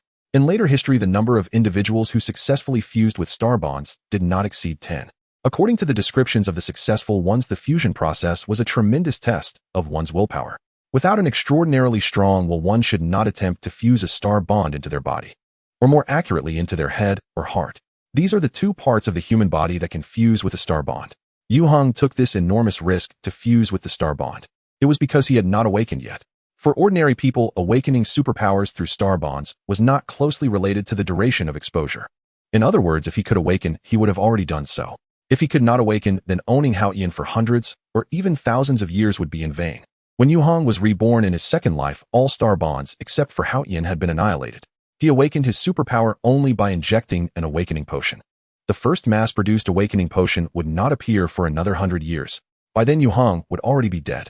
He could not tolerate living as an ordinary person in an era where superpowers would soon emerge in large numbers. Without powerful strength, he could not grasp his own fate. To possess true freedom and dignity. No freedom, better dead. Fusing with Haotian was his only choice. Slap. The white light instantly occupied all of Yue Heng's vision. The moment his palm struck his face, his mind went blank. In an instant, Yue Heng's consciousness detached from the earth beneath his feet and soared towards the brilliant sea of stars. The boundless universe unveiled an immense and unmatched space to Yue Heng. Within it, Yue Heng felt so small and weak. If an ordinary person who had not experienced the era of the star sea faced the entire universe with their consciousness, their mind would undoubtedly be instantly shattered. But Yue Heng had battled in the star sea for decades, honing his will to be as strong as iron. Although he was no longer the 9th-level mechanical master of his second life, his will to return remained intact. Thus, he successfully withstood the first wave of mental impact from Haotian. Yet it was not over. The boundless and endless solitude surrounded Yue Heng's consciousness. He no longer knew where he was or how long he would drift. The concept of time seemed to have completely vanished. Hearing no sounds and seeing nothing but stars. This feeling of complete disorientation was undoubtedly terrifying. But Yue Heng's spirit did not waver. He began to recall his past, reminiscing about the people and events from his first and second lives. Memories locked deep within his soul began to emerge one by one. In these memories, Yue Heng persevered. Though he was weak, his soul remained powerful. He did not know how much time had passed. All the stars vanished from Yue Heng's sight. A massive black hole appeared before him. Instantly, Yue Heng's consciousness was sucked into it. The next moment, Yue Heng suddenly opened his eyes. His pitch-black pupils reflected countless brilliant lights as stars flickered in the blink of an eye. He had awakened. His consciousness swiftly returned to his body. At that moment, Yue Heng discovered that his palm was now empty. Yet a cluster of starlight had appeared in his mind. Haotian, I succeeded. A tremendous joy instantly engulfed Yue Heng. His soul had never been as powerful as it was at this moment. It felt amazing. Yue Heng could not wait to sense himself to see what kind of superpower he had awakened. After checking, however, Yue Heng was stunned. He had actually awakened 2 superpower talents. Mechanical affinity, mental enhancement. The sensation transmitted from his fingertips caused Yue Heng's mind to tremble. On the surface, the star bond appeared as a mysterious and wondrous orb of white light. Its existence could not be explained by science. The star bond, later named Haotian, suddenly shrank in brilliance the moment Yue Heng made contact. Then it obediently adhered to the palm of his hand. Observing it closely, Yue Heng vaguely saw the core inside the light mass, which was the size of an orange. It was silver-white with strands of blue-violet electric light swirling around its surface. It possessed a breathtaking beauty. The star bond's source core. In the following centuries, humanity conducted countless studies on star bonds. After tests and experiments, scientists discovered that the power of star bonds came from the source core. The source core constantly emitted a special wave that could influence the surrounding space. Intelligent beings within the influence range of a star bond might experience gene evolution, awakening superpowers. The source core would shrink over time, eventually vanishing. Thus, the existence of the star bond would come to an end. The lifespan of a star bond varied, with the shortest lasting only a few decades. As for the longest, Yue Heng gazed at Haotian in his palm and softly greeted, "Hello, my friend." This was not the first time he had encountered Haotian. It had been hidden away by someone for 1,000 years, only falling into the hands of the Star Alliance when Yue Heng was reborn in his second life. The Star Alliance studied Haotian for several decades. When the Star Fleet was annihilated and the insectoid army reached the doorstep of the Milky Way, the Star Alliance had no choice but to reveal their final trump card, using Haotian's source core to create a source furnace engine. This source furnace engine was mounted on the latest model of the war god mecha. Yue Heng piloted this mecha to deliver the final blow to the insectoid queen. Without the powerful energy provided by Haotian, which granted the War God 7 mecha the ability to perform short-range space jumps, Yue Heng would have had no chance to perish together with the Insectoid Queen. Before undertaking the Assassin King mission, Yue Heng had conducted numerous drills with the War God 7 mecha. Then he discovered He could actually resonate mentally with the star bond source core housed within the source furnace engine. Although Hao Yin did not convey any information to Yue Heng. In his perception, however, Hao Yin was alive. Yet at that moment he had no time to study it closely. This feeling was so wondrous that Yue Heng, upon seeing Hao Yin for the first time, could not help but refer to it as friend. The star bond light flickered as if breathing in his palm. Yue Heng took a deep breath. A glint of determination flashed in his eyes as he resolutely raised his hand. He slapped Hao Yin against his face. Yue Heng did not intend to commit suicide, yet this action was not far from it. Yue Heng wanted to fuse with Hao Yin. Later people discovered that ordinary individuals who remained within the influence range of a star bond had approximately a 0.5 chance of awakening superpowers. They then found that humans could also fuse with star bonds. Once the fusion was successful, the awakening probability was 100. However, the probability of successful fusion was extremely low and failure would undoubtedly cost one's life. In later history, the number of individuals who successfully fused with star bonds did not exceed 10. According to the descriptions of the successful ones, the fusion process was a tremendous test of one's willpower. Without an extraordinarily strong will, one should not attempt to fuse a star bond into their body, or more accurately into their head or heart. These are the two parts of the human body that can fuse with a star bond. Yue Heng took this enormous risk to fuse with the star bond. It was because he had not awakened yet. For ordinary people, awakening superpowers through star bonds was not closely related to the duration of exposure. In other words, if he could awaken, he would have already done so. If he could not awaken, then owning Hao Yin for hundreds or even thousands of years would be in vain. When Yue Heng was reborn in his second life, all star bonds except for Hao Yin had been annihilated. He awakened his superpower only by injecting an awakening potion. The first mass-produced awakening potion would not appear for another 100 years. By then Yue Heng would already be dead. He could not tolerate living as an ordinary person in an era where superpowers would soon emerge in large numbers. Without powerful strength, he could not grasp his own fate. To possess true freedom and dignity. No freedom, better dead. Fusing with Hao Yin was his only choice. Slap. The white light instantly occupied all of Yue Heng's vision. The moment his palm struck his face, his mind went blank. In an instant, Yue Heng's consciousness detached from the earth beneath his feet and soared towards the brilliant sea of stars. The boundless universe unveiled an immense and unmatched space to Yue Heng. Within it, Yue Heng felt so small and weak. If an ordinary person who had not experienced the era of the star sea faced the entire universe with their consciousness, their mind would undoubtedly be instantly shattered. But Yue Heng had battled in the star sea for decades, honing his will to be as strong as iron. Although he was no longer the 9th-level mechanical master of his second life, his will to return remained intact. Thus, he successfully withstood the first wave of mental impact from Hao Yin. Yet it was not over. The boundless and endless solitude surrounded Yue Heng's consciousness. He no longer knew where he was or how long he would drift. The concept of time seemed to have completely vanished.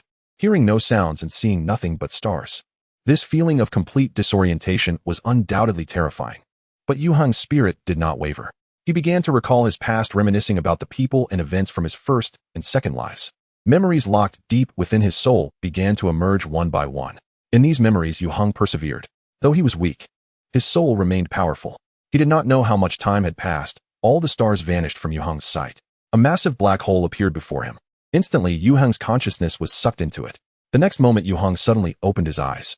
His pitch-black pupils reflected countless brilliant lights as stars flickered in the blink of an eye. He had awakened. His consciousness swiftly returned to his body. At that moment, Yue Heng discovered that his palm was now empty. Yet a cluster of starlight had appeared in his mind. Hao Yin, I succeeded. A tremendous joy instantly engulfed Yue Heng. His soul had never been as powerful as it was at this moment. It felt amazing. Yue Heng could not wait to sense himself to see what kind of superpower he had awakened. After checking, however, Yue Heng was stunned. He had actually awakened 2 superpower talents. Mechanical affinity, mental enhancement.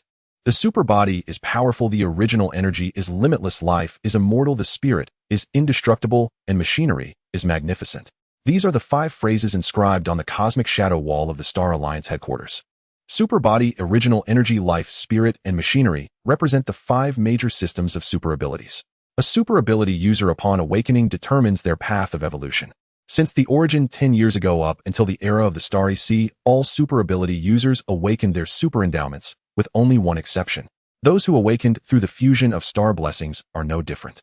Therefore, Yue Heng never imagined that after fusing with Hao Yin, he would simultaneously awaken 2 major super ability systems. This completely overturned the common knowledge of super abilities.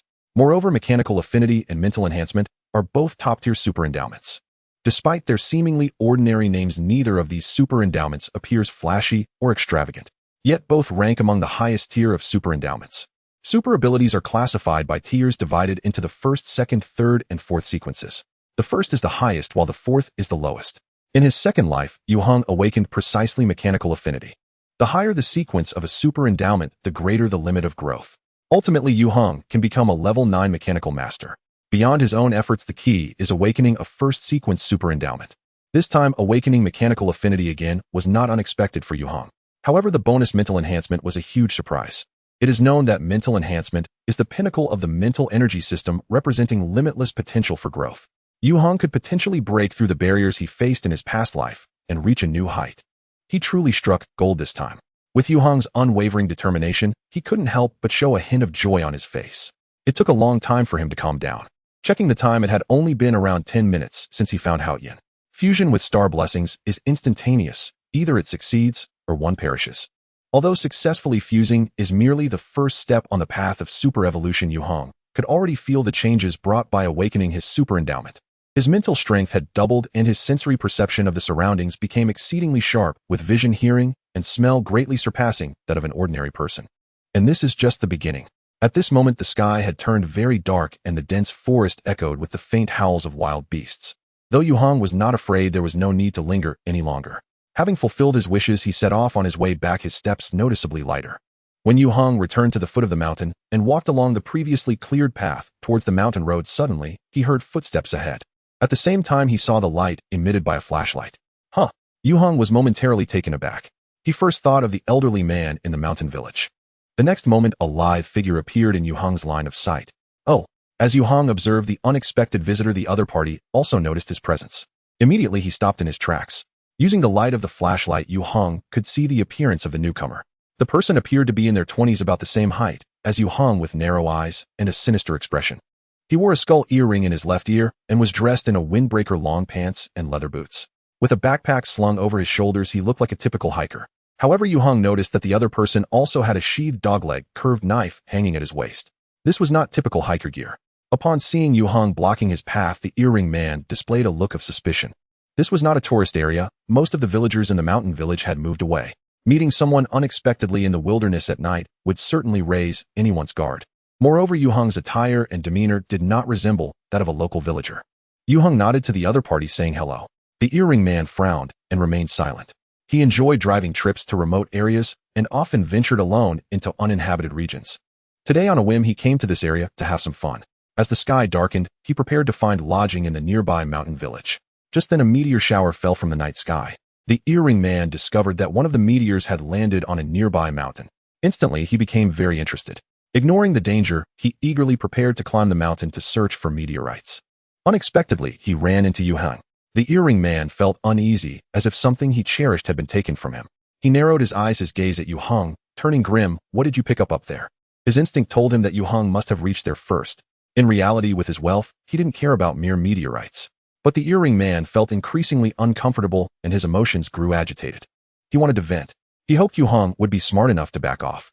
Yue Heng smiled. It has nothing to do with you, right? If one observed closely, they would see that there was no hint of amusement in Yue Heng's eyes.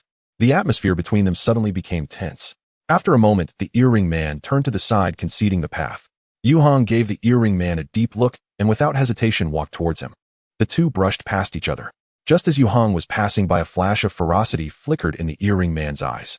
He suddenly drew the dogleg curved knife hanging at his side. He swung it towards the back of Yue Heng's neck with the utmost ruthlessness. However, Yue Heng seemed to have anticipated this.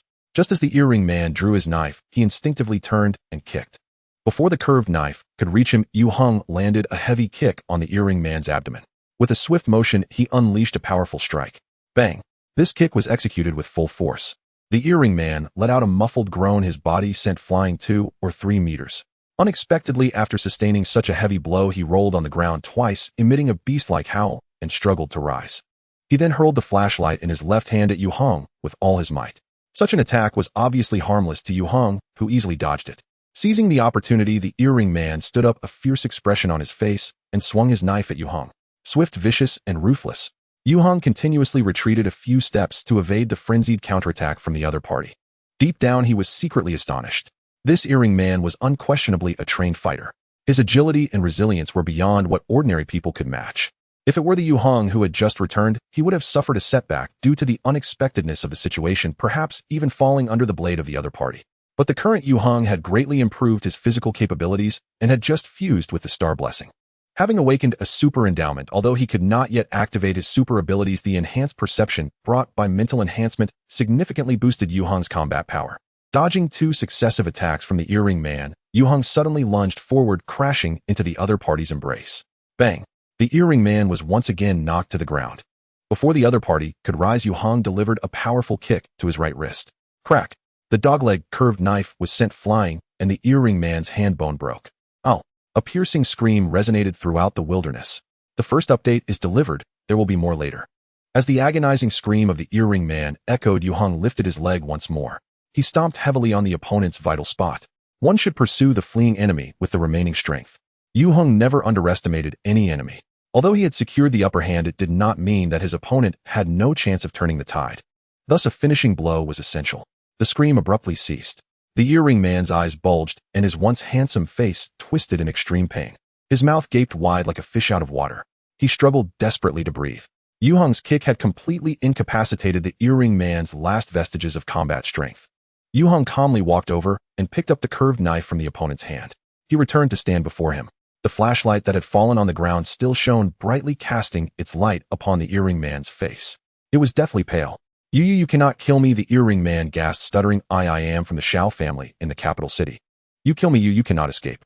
He surprisingly regained some strength, gritting his teeth through the pain, and your whole family will have to pay for it. Yue Heng smiled. He knew the opponent was not lying, nor was he exaggerating. Yet without a hint of hesitation, he swung the knife and severed the earring man's throat. The earring man stared wide-eyed in disbelief. His throat made a gurgling sound, and his limbs twitched in struggle for a moment. Then he fell silent, dying with eyes wide open.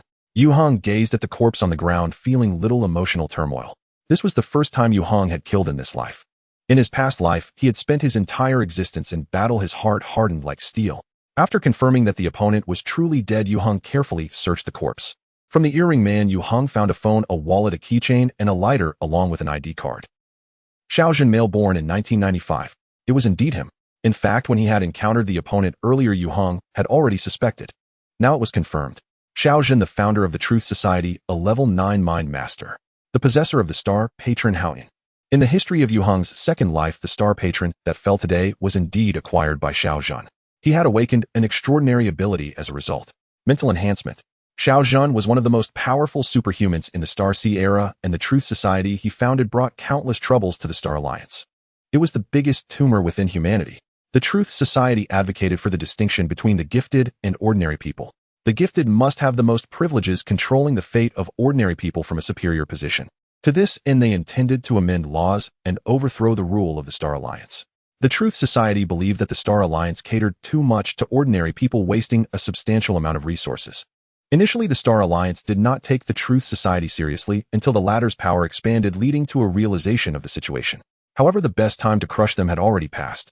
As the members of the Truth Society were deeply hidden and had absorbed a large number of high-level superhumans, they became the largest underground force. Thus, the Star Alliance had always been cautious, afraid to launch a full-scale strike against the Truth Society. Until the insect race invasion. The Truth Society shockingly colluded with the insect race. Only then did the Star Alliance reach a breaking point, willing to pay a heavy price to encircle the Truth Society. They ultimately breached the headquarters planet of the Truth Society. They killed Xiaojun. Xiaojun possessed a very special ability. He could reincarnate using Haoyan. He could replace his body through consciousness invasion, reincarnating every 100 years. This made Xiaojun an extremely powerful boss. To deal with him, the Star Alliance sacrificed a total of 7 supermasters.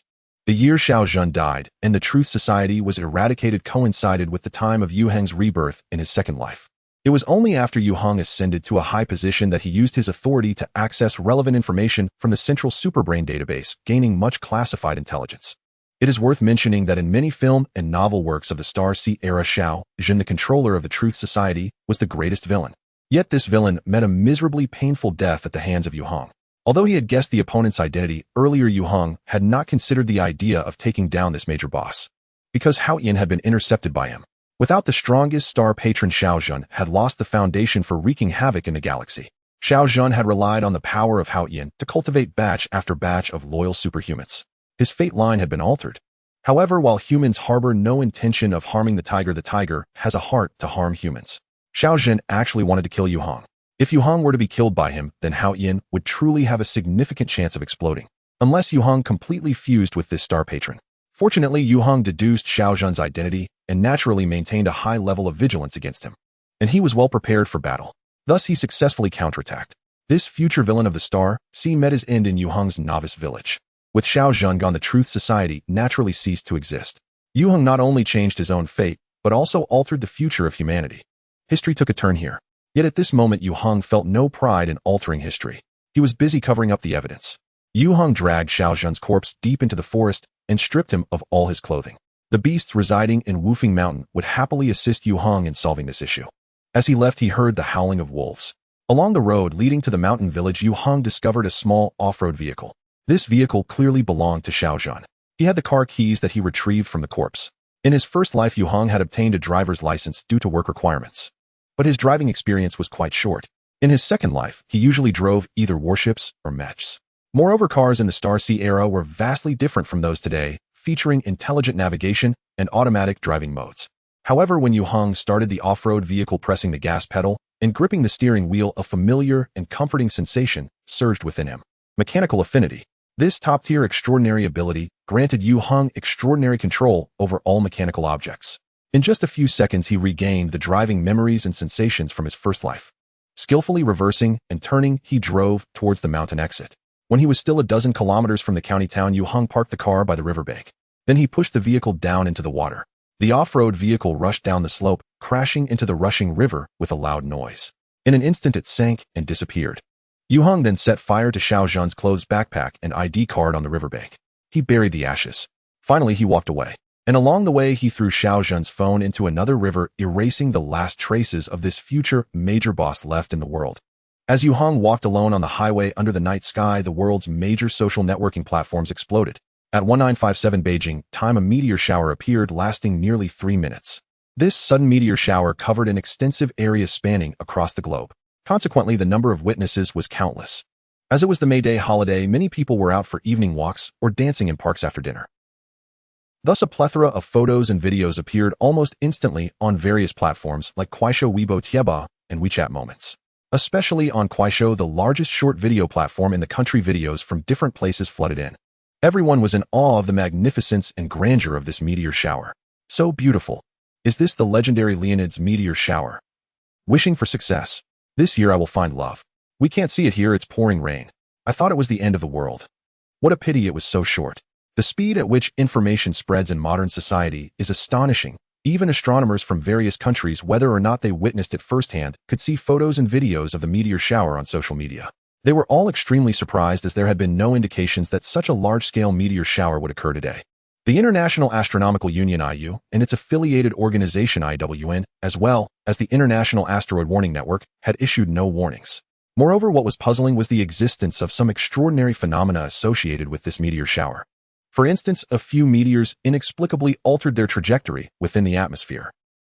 Before astronomers could begin to analyze and study the situation in depth, new videos and photos flooded the internet, revealing even more incredible circumstances. Some meteors fell into cities without exploding or burning, transforming into floating orbs of light. Meteor showers are not uncommon. Many people have seen them before. But who has ever witnessed such scenes? In the photos and videos uploaded by the public, these orbs landed in streets, parks, and on rooftops. They also appeared on water surfaces, emitting a faint glow, beautiful and mysterious. The vast online community was instantly unsettled. What on earth is this? Wow, a celestial blessing. It must be fake. Oh, do you really believe in special effects? What's wrong with your intelligence? Special effects. Are so many videos just special effects? You idiots. It looks like ball lightning.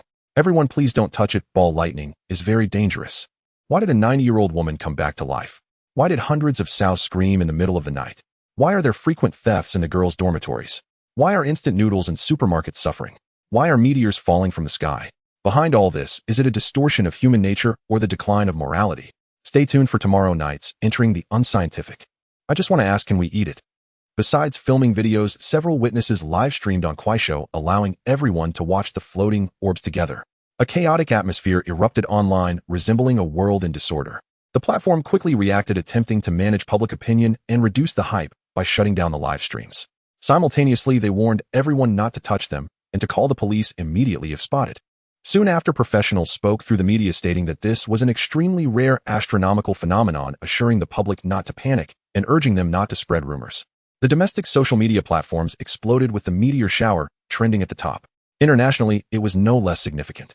Many foreigners believed it to be a gift from God. It was a miracle. In a sense, their speculation was correct.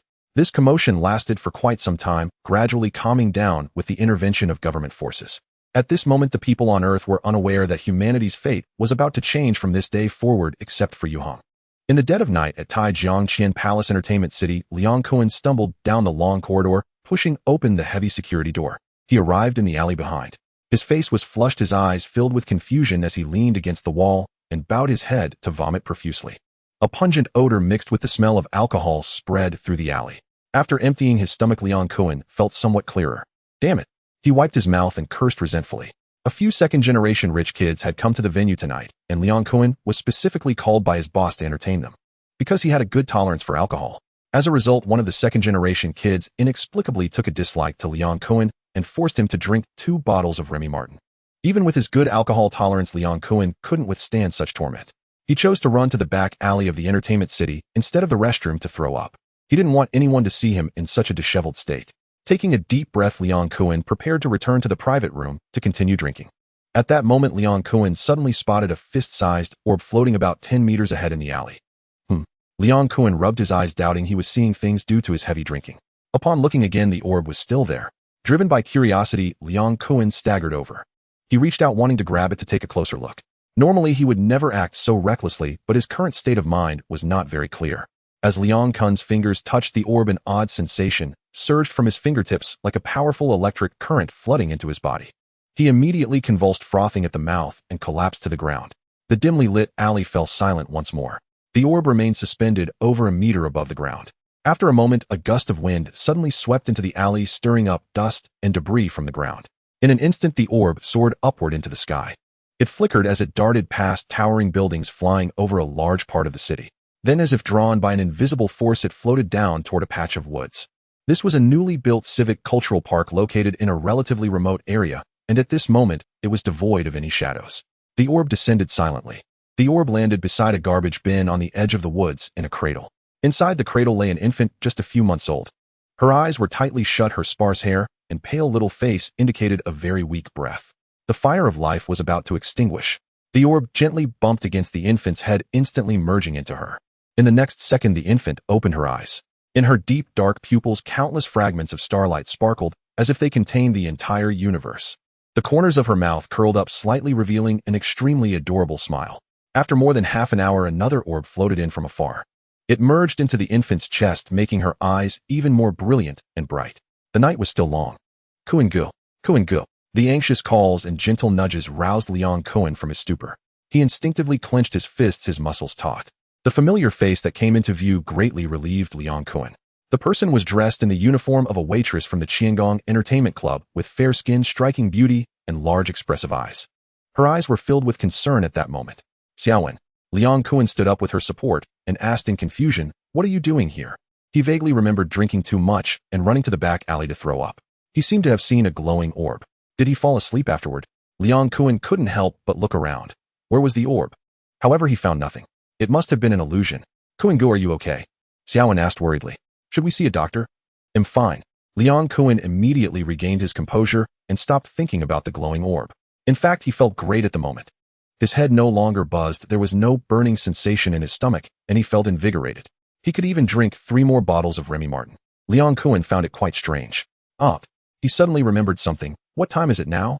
Are Liang Xiao and the others still in the private room? It's almost 1 o'clock, Xiaowen replied. I just checked the private room, they are all there. She had quietly come out looking for him because she hadn't seen him. Only Xiaowen knew the secret of Liang Kuan getting drunk and running to the back alley to throw up. Liang Kuan felt relieved and said to her, I'm going to the private room now. You should go home first after your shift, but be safe. Xiaowen nodded obediently. She added, you should drink less too, don't overdo it, your health is the most important. A warm current surged in Liang Kuan's heart, and he couldn't help but hug his girlfriend. Just 1 more year, and by this time next year he'll quit and take you back home to get married. Xiaowen's pretty face flushed with a faint red, exuding a sweet sense of happiness. Liang Kuan returned to the private room to continue drinking while Xiaowen went back to the kitchen. Just as she came out with a plate of fruit, a woman pulled her into a corner. Sister Lily. Xiaowen was startled. You came back to work. The woman was plump, not unattractive, but her expression was weary. She shook her head sadly. Xiaowen asked nervously, is Xiaowen sick again? Xiaowen was Lily's daughter, just a few months old, and had always been in poor health. Xiaowen had a good relationship with Lily and had helped take care of her a few times. The plump woman blinked, tears streaming down her face. Xiaowen panicked, what's wrong? Lily choked back tears. This morning I received a call from Chengge's friend. Chengge had an accident in South Myanmar. I plan to go to South Myanmar tomorrow and won't come back again. Xiaowen was stunned. What about Xiaowen? Chengge was Lily's boyfriend who had run off to South Myanmar due to gambling debts last year, leaving Lily, who was pregnant. Xiaowen didn't care about Chengge's fate, but felt sorry for Xiaowen. I sent Xiaowen to relatives for fostering. Lily looked down and said, I can't take care of her right now. Xiaowen, could you lend me some money? Xiaowen did not notice the look of guilt that flashed across Lily's face. She immediately took out her phone and transferred all her salary from a couple of days ago to Lily. When Xiaowen first started working as a waitress at Qinggong, Lily had taken good care of her. A few times Lily had helped her fend off harassing customers. Thank you. Lily clasped Xiaowen's hand tightly. I'm leaving now, take care of yourself too. She hurried away just as she had hurriedly arrived. Xiaowen stared blankly at her departing figure, feeling a sense of foreboding. She feared she might never see this sister again. Relationships come and go. Time does not change its pace due to anyone's reunions or separations. The long night quietly passed. At dawn, Aunt Lee arrived as usual at the road beside the Citizen Culture Park to clean. Wow. She suddenly heard the cry of a baby. Aunt Lee was taken aback. Having raised a pair of children and grandchildren, she was very familiar with and sensitive to the sound of a child's cry. She couldn't be mistaken. Following the sound, Aunt Lee came to the side of a garbage bin and immediately spotted a swaddled bundle lying on the ground. And inside it was a baby. What a sin. Without a second thought, Aunt Lee dropped her broom and bent down to pick up the swaddled baby. She looked at the baby in her arms with immense pity. Having worked as a street cleaner for over 20 years, this was her first time finding an abandoned baby. She recalled a colleague who had found one before, speaking of it with righteous indignation. How could there be such heartless parents in the world? Today, having found one herself, she truly felt her colleague's emotions. What a wonderful child. How could they abandon her? There, their little one. Aunt Lee gently patted the swaddle, soothing the baby. The baby stopped crying, revealing an innocent smile. Aunt Lee's maternal heart melted. She truly wished to take this child home and raise her. However, Aunt Lee's family situation was not good. Taking care of her son's children was already quite a burden. She simply could not afford to raise another. So she could only take out the old phone from her pocket and dial the police. Within a few minutes, a police car rushed over with its siren blaring. After understanding the situation, the officers prepared to take the baby to the hospital for a checkup. Many abandoned babies are cruelly discarded by parents due to illness. Aunt Lee was worried and insisted on going along. The officers agreed. In such cases, after checking the child, the police would proceed with the investigation according to protocol. First, they would try to find the child's parents. Abandonment is a criminal offense. If they couldn't find them, or if they did find the abandoner and discovered they were unable to care for the child would be sent to a welfare institution for care. Once at the hospital, Aunt Lee learned she had picked up a baby girl. The results of the checkup reassured her. Although the child was a bit malnourished, her limbs were sound, and she had no disabilities or hereditary diseases. However, the abandoner had left no clues. And the surveillance equipment in the Citizen Culture Park had not yet been activated. Thus, finding her parents would likely prove challenging. The next day, news of Aunt Lee finding the abandoned baby made local television and newspapers. On this very day, Yue Heng returned to Taijiang. The hype surrounding the meteor shower and the mysterious glowing orb had already subsided. The gossip of various celebrities once again topped the trending searches. Life must go on, and the apocalypse had not arrived. Everyone should go about their business. Only a few discerning individuals noticed that related information online had been extensively deleted and blocked. Meanwhile, some people quietly disappeared. In the last few days of the May Day holiday, Yue Heng had been cooped up at home after returning to Taijiang. Aside from his regular exercise and studies, he spent a considerable amount of time browsing the internet. He scrolled through forums, online posts, and social media. Trending topics included Gao Highway divorces, Su Ning exposed Zhao Qingdong, injured Lin Xianer asks if BC is Sun Liangying Golden Phoenix awards Tian Jingwen in a red velvet evening gown, Wang Feng fails to make the headlines again. Looking at these trending topics on social media, Yue Heng couldn't help but feel anger. In the future, the Day of Falling Stars was viewed as the origin of the Star Sea era, marking the beginning of humanity's conquest of the galaxy and the journey into the universe. It held extraordinary significance. Yet such an important day, the miracle of celestial favor, was only a hot topic online for 2 days before being replaced by various sensational celebrity gossip. Now Yue Heng could hardly find any videos related to celestial favor, nor were there many discussions about it. although this was partly due to government control. Clearly, people's mindset also posed a problem as they cared more about celebrities than the significant events happening around them. However, after calming down, Yue Heng felt that his anger was unreasonable. A part of his thoughts was evidently still stuck a millennium in the past. Viewing the current world through the lens of the Star Sea era was certainly out of touch. As the saying goes, entertainment thrives in prosperous times. In this era of information explosion, living in a prosperous, strong, and stable country, unless faced with a massive crisis, people's attention is certainly guided by the media. In fact, considering the current situation, this may not be a bad thing. Yue Heng thought about it and felt a sense of relief. He also found himself a bit amusing. At the same time, Yue Heng felt a hint of indescribable loneliness. Although in this era, he had his parents, relatives, and friends. Yet Yue Heng could not engage in any deep conversations with anyone, with few kindred spirits who would listen when the strings are broken. If he talked about future events, others would only see him as a delusional person, perhaps a washed-up author. Fortunately, Yue Heng's will was as solid as a rock, and any fleeting sadness was quickly cast aside. He began to seriously reflect on the gains from his recent trip to Wufeng Mountain. Over the past 2 days, Yue Heng had been introspecting himself, gaining a preliminary understanding and mastery of the Haotian that had integrated into his body. Now in Yue Heng's sea of consciousness, a cluster of white starlight dwelled. It represented the essence of Haotian and was the source of Yue Heng's powers as a superpower user. Whether through contact with celestial favor merging with it, or awakening as a superpower user through injection of awakening agents, all had similar entities within them, collectively referred to as Star Source. However, Yue Heng found that the Star Source produced from awakening agents in his second life was distinctly different from the Haotian now integrated into his body. First, the Haotian contained a brilliant source core within. Superpower users with the source core had combat explosiveness and endurance that greatly surpassed those of the other 2 types of awakened superpower users. Moreover, they possessed a higher potential for strength. Due to the extremely limited number of superpower users in the history of the Star Sea who successfully merged with celestial favor, the relevant materials Yue Heng browsed through in his past life were scarce, thus the specific function of the celestial favor source core remained to be gradually explored. But it was undoubtedly true that this gave him the best starting point on his journey of superpower evolution. Furthermore, within Haotian, there were also 2 stars orbiting around the source core.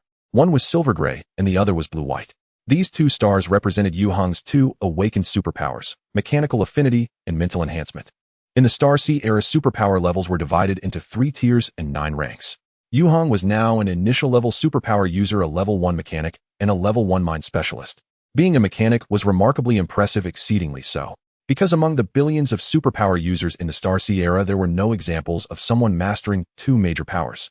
The issue was, as a former level 9 mechanical master, it was easy for Yue Heng to relearn his profession. However, his understanding of the mental power system was merely superficial. He had no idea how to cultivate mental strength or derive mental skills. Of course, this issue was quite immense, and Yue Heng did not burden himself with it. He planned to first practice the small version of the mechanic, then gradually study the mental power system. Yue Heng was already at the forefront of the era, possessing the coveted celestial favor. There was no need to be overly greedy. Finally, he decided to rename the Haotian in his sea of consciousness.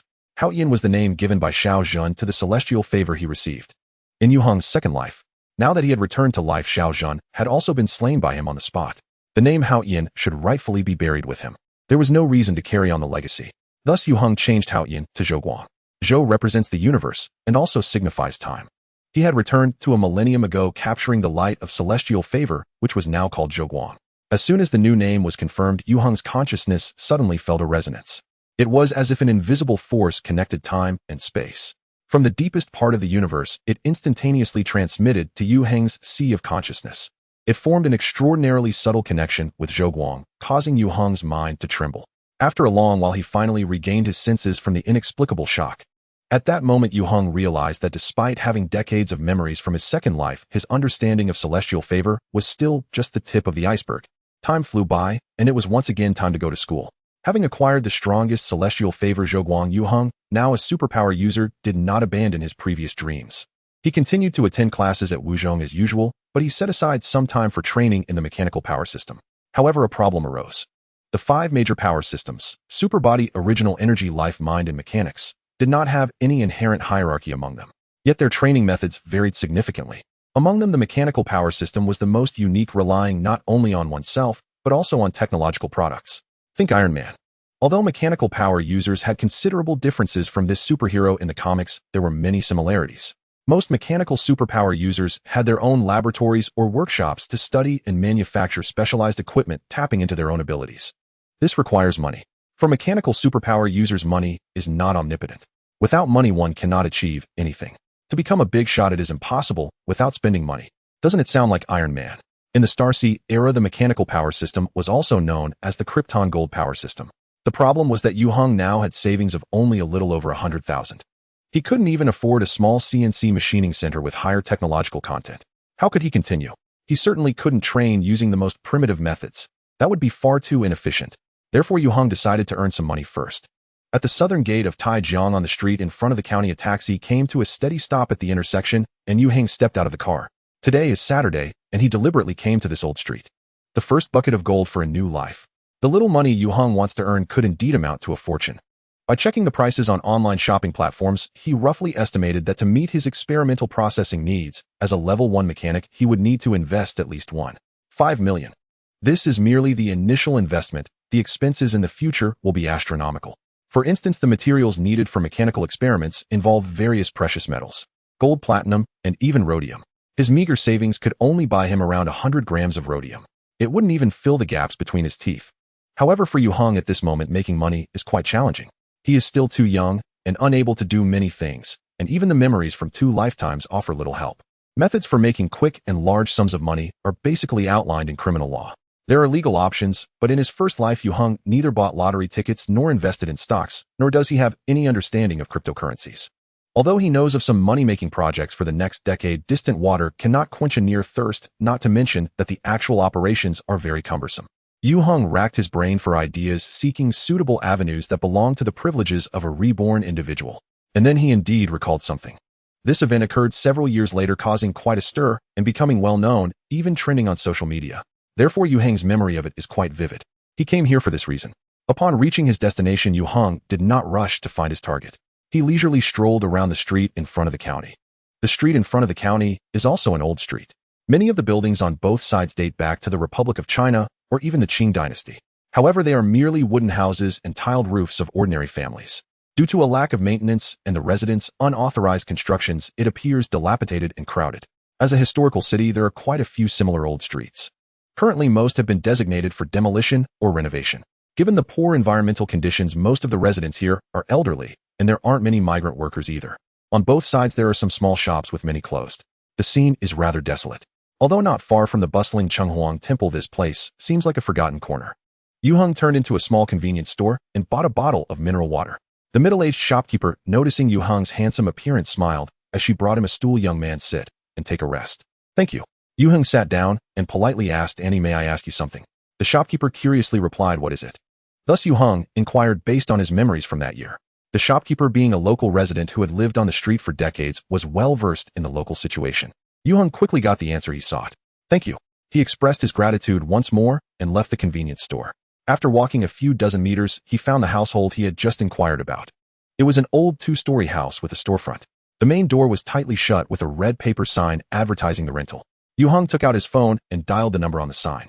After more than half an hour, a thin woman in her 40s or 50s hurried over. She looked at Yue Heng standing at the door with confusion and asked, "Are you here to rent my house?" Yue Heng noticed that she looked quite young. She probably felt it was a lost cause, and her expression was not very pleasant. Her appearance made her seem rather harsh. Yue Heng disregarded her attitude. "Yes." The thin woman curled her lip. "This house is for full rental, not just the storefront." "No problem." Yue Heng asked her to open the door. He went inside to take a look and then inquired, "How much is the rent here?" 3,880. The thin woman replied without hesitation, "Pay 3 months rent, 1 month deposit, and we can sign the contract now." Yue Heng chuckled. If this were in the Zhuanfeng, where he lived, such rent would not be considered expensive. However, the county front street cannot be compared to Zhuanfeng. The popularity is significantly lower. The thin woman was clearly trying to take advantage of his youthful appearance. 3,000. Yue Heng said bluntly, "If not, then forget it. They'll look elsewhere." 3,000. That's impossible. The thin woman was not ready to give up and tried to negotiate. However, upon seeing Yue Heng starting to walk away, she quickly stopped him. All right, I'll rent it to you." She continued to chatter, "You're so young, and your temper is too hasty." Yue Heng was too lazy to listen to her. He had previously inquired from the convenience store owner that this area was about to be demolished and many shops had already relocated. Currently, the rent for vacant houses is very cheap. The thin woman was afraid Yue Heng would back out, so she quickly brought the rental contract. After checking the contract for any issues, Yue Heng paid her 100 yuan. After receiving the money, the thin woman smiled with some satisfaction. She handed the house key to Yue Heng and hurriedly left after giving him a few instructions. As if being chased by a tiger, Yue Heng also smiled a meaningful smile.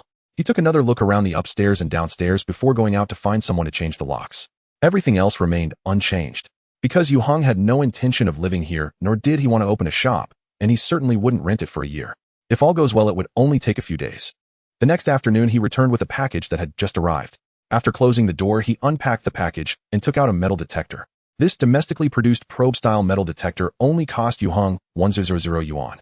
In addition to the detector itself, the shopkeeper also included a backpack, a trowel, a headlamp, and headphones, along with maps of ancient relic distributions and old county records.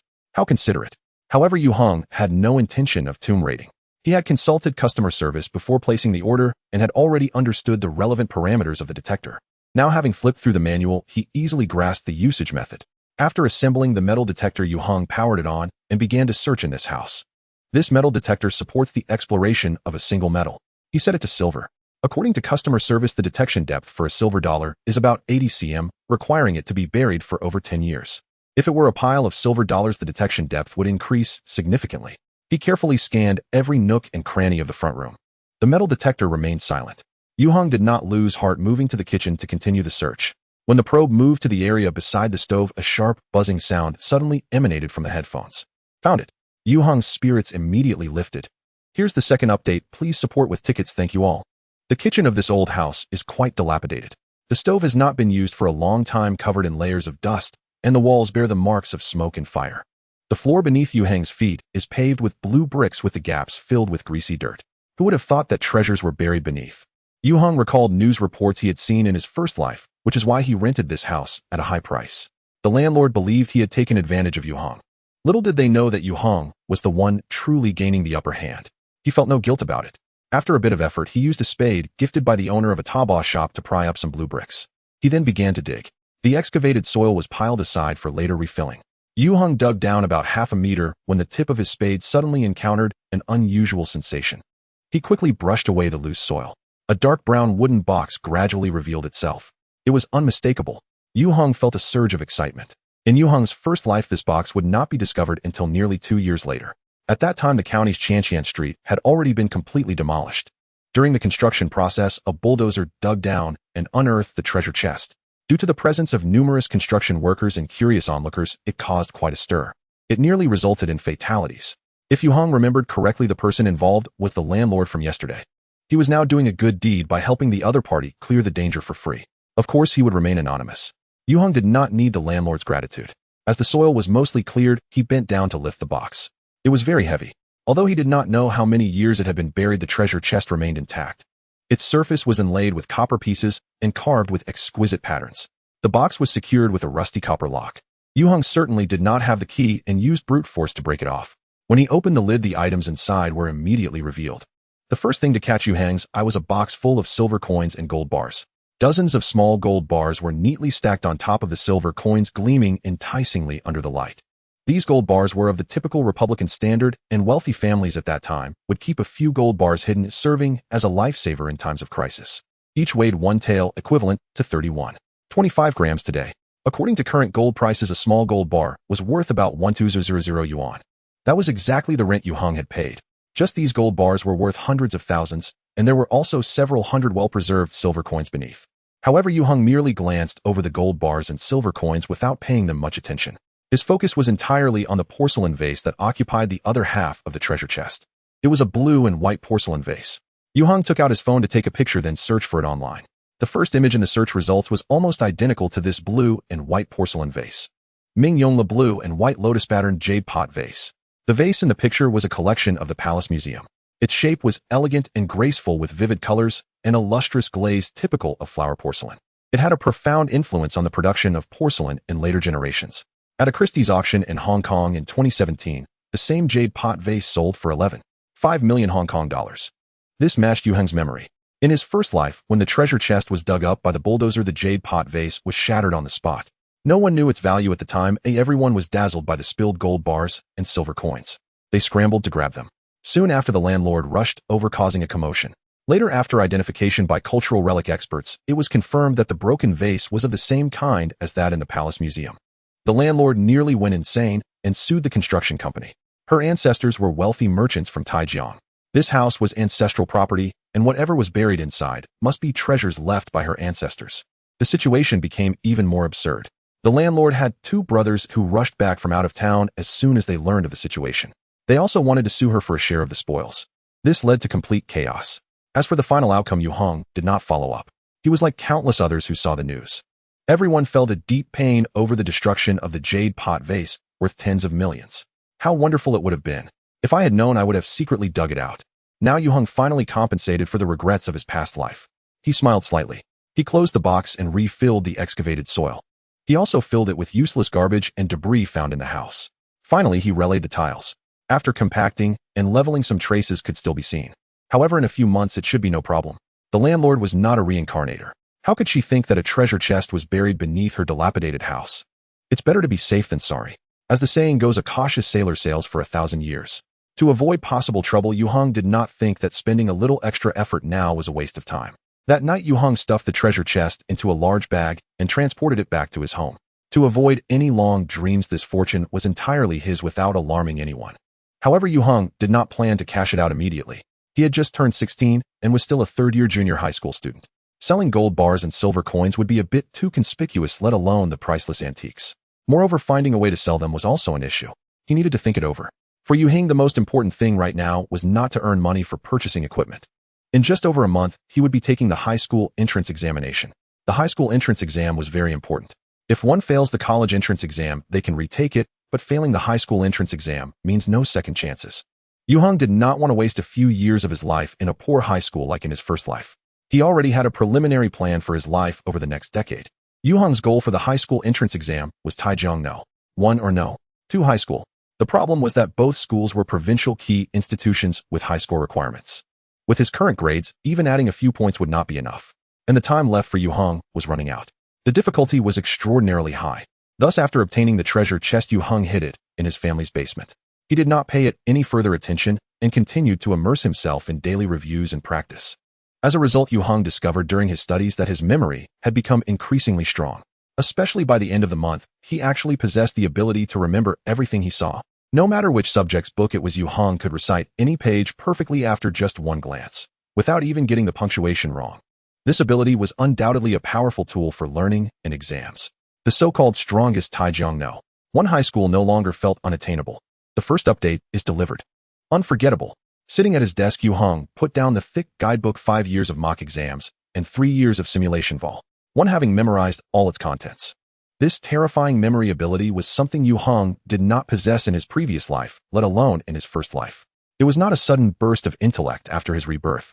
He could be 100% certain that this was an ability derived from the top-level talent of the mind energy system, mental enhancement. It was a passive skill. A superhuman typically awakens only one talent. However, through honing, researching, exploring, and creating their own superpowers, they can master various powerful skills derived from their talents. The skills of a superhuman are divided into active and passive skills. The ability to remember everything belongs to the passive skill derived from the mental enhancement talent. It did not require Yue Heng to actively trigger it, it naturally exerted its power when needed. Yue Heng had truly experienced the might of this skill. It felt exhilarating. However, he was a bit frustrated. As a former level 9 mechanical master, he had awakened the mechanical affinity talent in both lives. Surprisingly, the first skill he mastered was from the mind energy system. Moreover, it came effortlessly. This was mainly because Yue Heng's understanding of the mind energy system was not deep enough, otherwise he wouldn't be so confused. Of course, Yue Heng was not the type of person to be overly sentimental. He would not take advantage of a situation and then act coy. Without a second thought, he applied all his new abilities to studying. With this passive skill, Yue Heng set his target for the high school entrance exam on Taijiang No. 1 high school. Taijiang No. 1 is the best school in Taijiang, consistently ranking first in the province for its admission and key school rates. For the vast number of students getting into Taijiang No. 1 high school is like having 1 foot in college. Spending 3 years there and then failing to get into a second-tier university would be regarded as a failure of failures. Yue Heng checked online. Last year, the admission score for Taijiang No. 1 high school was 635 points. His midterm exam score was 581, leaving him 54 points short of the admission line. Under normal circumstances, Yue Heng needed to score above 640 in the June entrance exam to secure his place at Taijiang No. 1 high school. a gap of nearly 60 points. For an ordinary student with just over a month left to study, such a large gap would be insurmountable. However, Yue Heng was not an ordinary person. Although having the ability to remember everything did not guarantee high scores in every subject, logical thinking was precisely his strong suit. Yue Heng felt that his current shortcoming was probably only in essay writing. After all, he had been an engineering student in both his first and second lives. But it was not a big deal. Yue Heng quickly purchased several sets of exam materials on Taobao. He needed to practice problems, and practice problems again. To be honest, when he immersed himself wholeheartedly in studying and exams, Yue Heng truly felt his mind becoming more aligned with the body of this 16-year-old boy. His soul was rejuvenating. This was not only not a bad thing, but rather a great thing. In the future Star C era, with the advancement of technology, human lifespan was increasing. Ordinary people could easily live over 100 years without illness or disaster. Superhumans lived even longer. Especially for superhumans of the life energy system, if they focused on living a leisurely life without engaging in battles or exhausting their potential, living to 200 or 300 years old was not a dream. However, the decay of the soul is difficult to curb. In his previous life, Yue Heng resolutely accepted the task of assassinating the insect queen, facing death without any fear. Aside from defending his beliefs, the most important thing was that his soul had long been weary to the point of longing for eternal rest. Now in his third life, Yue Heng's soul had not continued to deteriorate. On the contrary, it had become vibrant and lively. Wasn't this the best of fortunes? Thank you, fate. This day Yue Heng returned home from school. As usual, he prepared to walk through the alley to the bus station. However, after just a few steps, he was stopped by someone. Hello, are you Yue Heng? Yue Heng was a bit surprised. The one blocking his path was a girl with bright eyes and white teeth. She was 16 or 17 years old, possessing an impressive figure and a beauty rating of 8 or 9.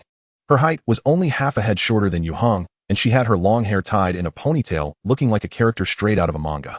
Although this girl was wearing a school uniform without makeup, she exuded an attractive charm. This could be seen from the curious and intrigued gazes of the boys passing by. To be honest, Yue Heng had not seen many peers more outstanding than her. Yet Yue Heng did not know her. Yes, who are you? My name is Su Jingqiu. The girl introduced herself gracefully. I am Yu Ting's cousin. Yu Ting. Yue Heng was even more confused. Su Jingqiu explained, she is the junior you helped on the No. 19 bus last month. Oh, Yue Heng understood, so it's her. Come to think of it, he had not seen her since that day, including at school. He couldn't help but ask, is there something you need from me? Su Jingqiu looked around. Yue Heng, let's find another place to talk. Here at the entrance of No. 5 middle school, it was bustling with people. Many students had already noticed the conversation between Yue Heng and Su Jingqiu. Their gazes were filled with curiosity and inquiry. Yue Heng nodded sure. Su Jingqiu said, there's a new milk tea shop opened on Taiping Road. How about I treat you to a cup? Yue Heng thought that this beautiful girl had a straightforward temperament. Although her personality was somewhat assertive, her upbringing and demeanor were far better than that of his cheap stepsister Zhang Yaqian. Taijiang No. 1 high school was located on Taiping Road. Moreover, Su Jingqiu was wearing the very school uniform of Taijiang No. 1. The distance between No. 5 middle school and No. 1 high school was a bit far, so Su Jingqiu called for a taxi. The milk tea shop she mentioned was doing great business, and by the time they arrived, almost all the seats inside were taken. Su Jingqiu asked Yue Heng to reserve a spot while she went to the counter to order.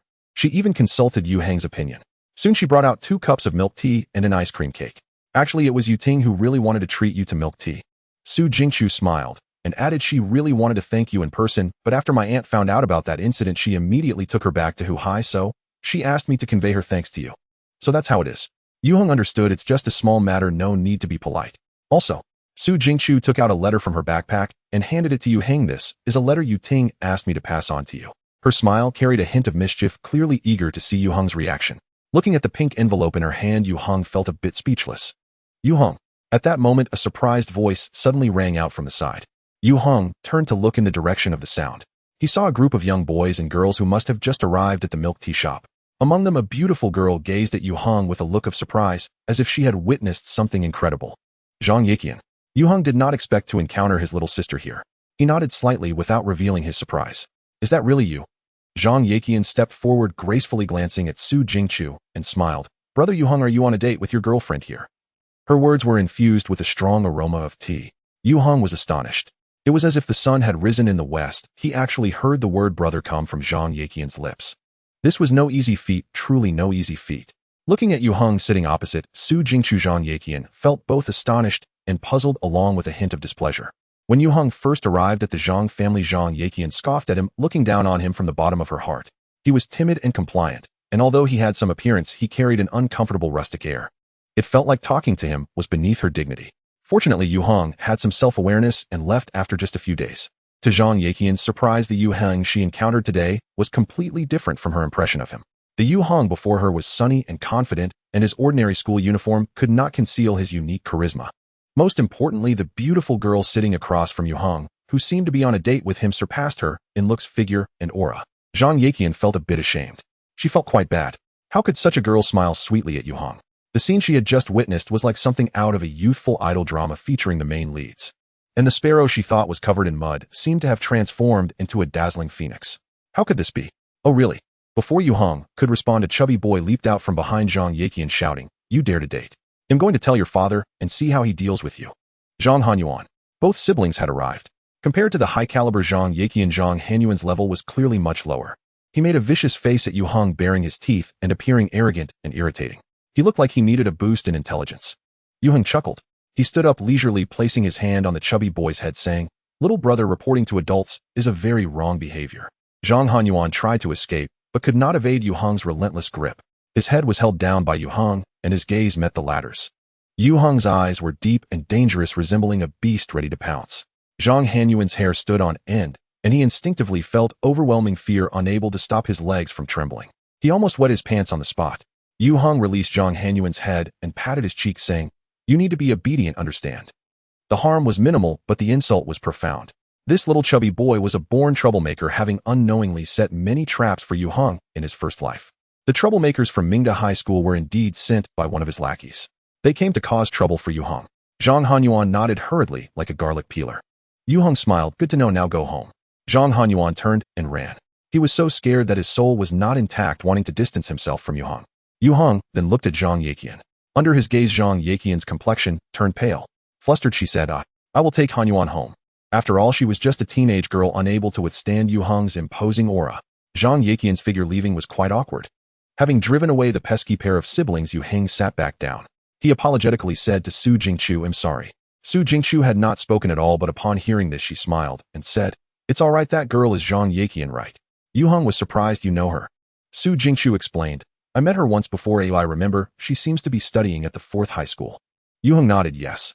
The two chatted as if no one else was present, making the other boys and girls who came along feel quite awkward. One tall boy coughed and said, "Jingqiu, you also came to have milk tea." He appeared to be 17 or 18 years old and was quite handsome. He could be considered a young heartthrob. Su Jingqiu seemed to have just discovered his presence, turning her head to glance at the boy. She nodded slightly, showing no intention of conversing with him, her expression revealing a cold demeanor. The boy felt more awkward, forcing out a polite smile. Then he left with his group. "Now my task is complete." Su Jingqiu placed the envelope in front of Yue Heng, smiling and saying, "It's a pleasure to meet you." She smiled as if basking in spring sunshine, a stark contrast to the exceedingly reserved girl from before. "Me too." Yue Heng found it quite interesting. Su Jingqiu's background should be quite extraordinary. Her grace, demeanor, and eloquence were far superior to Zhang Yaqian's. One couldn't help but wonder what kind of family and parents could nurture such an outstanding girl. Yue Heng had no other intentions. If he were an ordinary 16-year-old boy, he would surely be enamored by the girl before him. But within this young body lay a soul that had experienced the vicissitudes of life.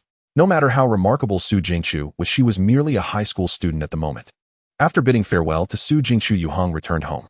After resolving dinner and taking a shower, feeling refreshed, he headed to his study. Before starting his studies for the night, Yue Heng opened the envelope that Yue Ting had passed to him through Su Jingqiu. Inside was a sheet of paper filled with writing. Yue Heng read through all the contents carefully. This letter could not be called a love letter, as Yue Ting did not express any feelings of affection in it. Yue Ting thanked Yue Heng for his help, felt guilty for not being able to thank him in person, and explained her hurried departure from Taijiang. Finally, she shared some thoughts about the future. However, Yue Heng was not the kind of naive boy who had yet to experience love. He could clearly see the hint of affection this girl had for him in her handwritten words, along with her implicit expectations and aspirations. At the end of the letter, Yue Ting left her contact information. Yue Heng did not add the number, but he tucked the letter away in the innermost part of his drawer. The feelings of youth are always poetic. One can refuse, but not hurt, nor can they give unnecessary hope. Regardless of the past, present, or future, Yue Heng did not feel that he belonged to the same world as Yue Ting. Most importantly, Yue Ting could not evoke any feelings of excitement in him. Yue Heng opened the second volume of 5 years of exam preparation and 3 years of simulation. He quickly immersed himself in studying. Report. With a knock on the open door of the 9th grade office, Yue Heng peered in and asked, "Mr. Why did you call for me?" "The homeroom teacher, Mr. Wang lifted his head from grading assignments, smiling as he replied, "Come in." He handed Yue Heng the prepared report card. "Your grades in this mock exam are quite impressive, showing significant improvement. Have you thought about which high school you want to apply to?" 3 days ago, the third-year students of Taijiangno 5 Middle School completed their last mock exam of the semester. Normally, the report cards would be distributed uniformly, but Mr. Wang had specifically called Yue Heng over. As a transfer student, Mr. Wang had not paid much attention to Yue Heng. He found it somewhat troublesome. Unexpectedly, in just 2 to 3 months, Yue Heng's grades had skyrocketed. Mr. Wang's impression of him had completely changed. Not to mention Yue Heng was quite handsome. Looks still mattered a lot in the current world. Yue Heng glanced at his report card. A total score of 631, ranking 10th in the class and 67th in the grade. Compared to the midterm exam, his improvement was extraordinary. Taijiangno 1 high school. He answered without hesitation. Mr. Wang smiled. "With these grades, as long as you can maintain them in the entrance exam, Taijiangno 1 high school should be fine." The difficulty of this mock exam was relatively high, and many students who usually performed well faced setbacks. Yue Heng's ranking had improved the most. She expressed some regret. "It's a pity you transferred here too late, otherwise you would have had a good chance at the early admission." Early admission was a guaranteed entry based on an average of 3 years' performance and scores from 4 subjects competitions. The requirements were high and the slots were limited. Since Yue Heng had just transferred in at the beginning of the year, he naturally did not qualify. But Yue Heng didn't care. He intended to prove his hard work over the past period through the upcoming entrance exam. "Mr. Wang." At that moment, a girl rushed in saying Huang Yunkai said he can't find his watch. This girl was the class leader of Yue Heng's class 9-5. "Huh, Mr. Wang was momentarily taken aback. "What happened?" The class leader anxiously said, "I don't know, he just said it's missing." Mr. Wang decisively said, "I'll go take a look." The atmosphere in class 9-5 was quite tense, with several boys huddled together. The girls whispered among themselves. Upon seeing the homeroom teacher arrive, a boy immediately shouted, "Mr. Wang." Mr. Wang walked over. "Huang Yunkai, could you explain what happened?" The boy replied angrily, "Teacher, when I went to the cafeteria for lunch, I left my watch in the drawer, but now I can't find it. This watch was just brought back to me by my dad from Hong Kong." Mr. Wang knew that Huang Yunkai came from a well-off family and guessed that his watch was quite valuable. She looked around. "Has anyone seen Huang Yunkai's watch?" The boy quickly added, "My watch is a citizen silver gray, and it's still very new." The classmates exchanged glances, and no one answered. No one saw it. Mr. Wang frowned. "If that's the case, then I can only..." "Teacher." Suddenly someone spoke up. "I saw it." All eyes turned toward a small boy. Mr. Wang's spirit lifted. "Wu Haowen, where did you see it?" The small boy pressed his lips together and pointed at Yue Heng, standing behind Mr. Wang, saying, "Mr. Wang, when I returned after lunch, I saw Yue Heng take Huang Yunkai's watch and put it in his own drawer." The classroom erupted in an uproar. No one expected that it was Yue Heng who had taken Huang Yunkai's belongings. Was this taking? This was stealing. The girls looked at Yue Heng with strange eyes, feeling as though an idol had fallen from grace. Meanwhile, the boys were either disdainful or gloating. Yue Heng's deskmate Zhang Jianyong said, "Wu Haowen, are you sure you saw it correctly?" He couldn't believe Yue Heng would steal someone else's things. Huang Yunkai angrily declared, "Whether he did or not, we'll know if we check Yue Heng's drawer." The classmates' attention shifted back to Yue Heng. Yue Heng raised an eyebrow. Under everyone's gaze, he walked to his desk and opened the drawer. A silver gray watch was wedged between the books. Several classmates nearby gasped. It really was Yue Heng. Huang Yunkai squeezed over to take a look and immediately shouted, "This is the watch. It's mine." He eagerly reached for it, wanting to reclaim his watch. But before he could touch it, Yue Heng firmly grasped it. Huang Yunkai exploded in rage. Yue Heng ignored him and said to the homeroom teacher, "Mr. Wang, please call the police." Call the police? Everyone was taken aback. Many couldn't understand why Yue Heng wanted to call the police. Was he not afraid of being taken to the police station? Mr. Wang's expression was complex, revealing a hint of relief, anger, and heartbreak. Huang Yunkai shouted, "Call the police, call the police. If you don't, I will." He had long disliked Yue Heng. This time he finally caught him in the act and wanted to make him pay. Yue Heng shrugged off Huang Yunkai's grip, pointing to the watch in the drawer. "If I stole it, there would definitely be my fingerprints on it. So this watch is evidence now, and no one can touch it." His gaze turned to Wu Haowen, "And if someone is framing me, then there would be his fingerprints on it." Such a clumsy framing tactic, it would be absurd for Yue Heng to fall for it. He even suspected who orchestrated this farce. But then again, if it were any other peer, they would likely be in a state of panic and unable to respond. With both witness and evidence present, it could very well allow the schemer to succeed. Yue Heng felt disgusted but unafraid. Thus, whether it was the instigator or the executor, he didn't intend to let either off the hook. Wu Haowen's face instantly turned pale. Mr. Wang observed everything and understood what was happening. She sternly asked, "Wu Haowen, you should know that our classroom is equipped with surveillance cameras. Now you need to tell the truth. Did you see Yue Heng steal Huang Yunkai's watch or not?" Wu Haowen's forehead broke out in sweat, and he lowered his head, remaining silent. Mr. Wang felt immense disappointment. Then I can only go to the security room to check the footage. As soon as she finished speaking, Wu Haowen's willpower collapsed. He burst into tears, exclaiming, Mr. Wang, I was wrong. I was the one who took the watch and I put it in Yue Heng's drawer. Please don't call the police, don't tell my mom and dad. The classroom echoed with Wu Haowen's shameful cries, sounding quite tragic. Yet Yue Heng's heart remained unmoved. Those who are pitiable must also have their detestable qualities. Regardless of the reason, his despicable actions were unforgivable. The second update is here. Please support with votes. The last class of the afternoon had just ended when Yue Heng was called to the office by his homeroom teacher, Mr. Wang. The principal's office. In the room, besides the principal of Taijiangno 5 Middle School, there was also the director of education. He was the one who shared the same reputation as Yue Heng.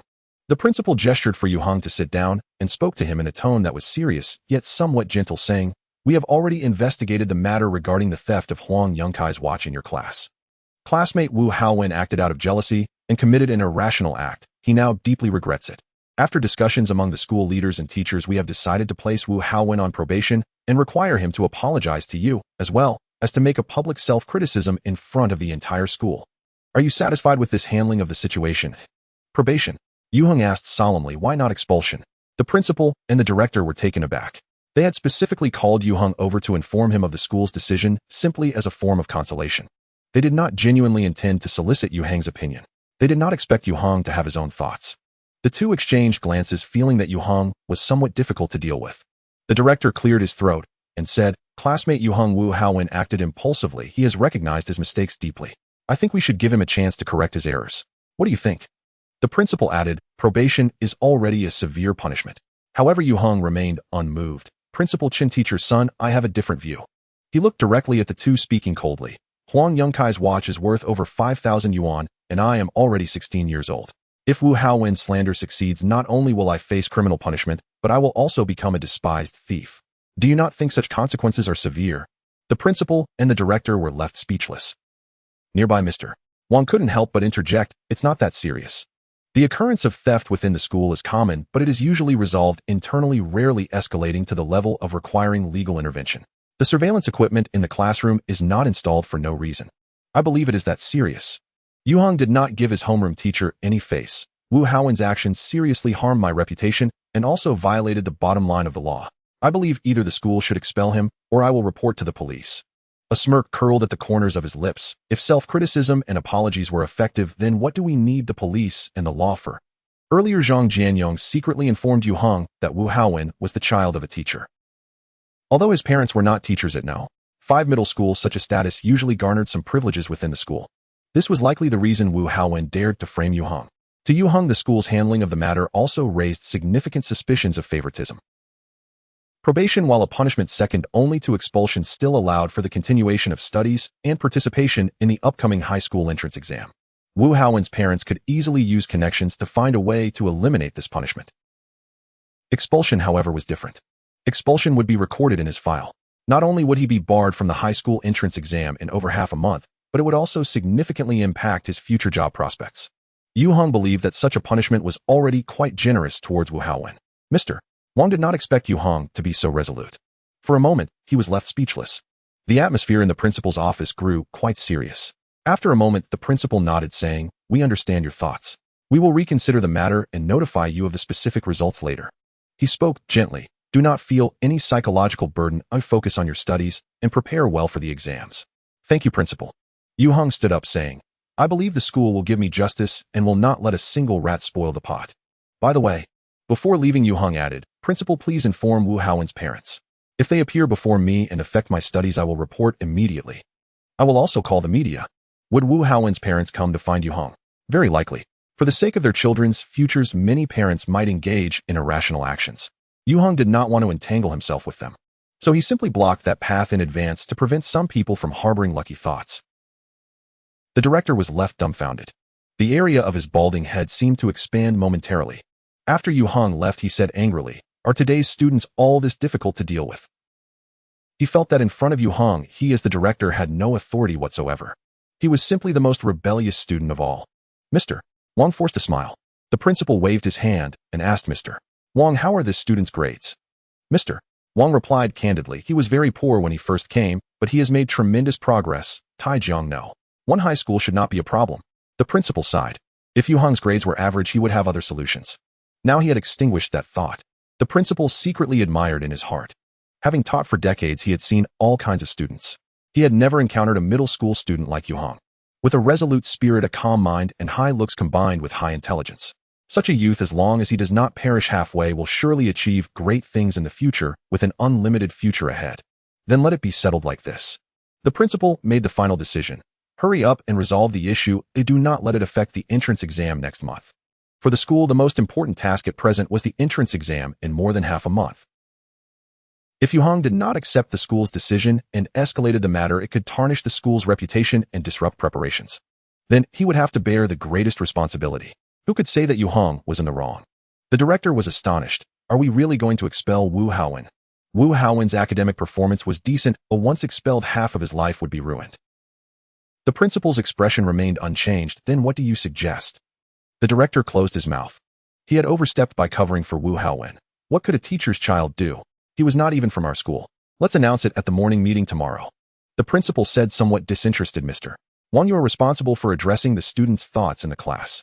Mr. Wang nodded. This matter was thus settled. It was indeed Yue Heng. If it were any other student facing the principal, the director, and the homeroom teacher, how could they remain calm and firmly uphold their bottom line, even controlling the dialogue? By the next day, all the teachers and students in the school knew the outcome of the theft incident involving the watch in Class 9-5. Wu Haowen was expelled by the school. Such a severe punishment led everyone to look at Yue Heng with different eyes. What a tough guy. However, Yue Heng did not feel satisfied by this. The first update is here. The school is a relatively closed circle. News often spreads quickly. The incident of the watch theft in Class 9-5 yesterday has already stirred quite a wave among the students of 5th Middle School. The school's handling of the situation today shocked many. Even the parents are aware of it. Regarding this outcome, hardly anyone feels that Wu Haowen has been wronged. At such a young age, to actually understand how to use such means to frame a classmate who would want their child to associate with him.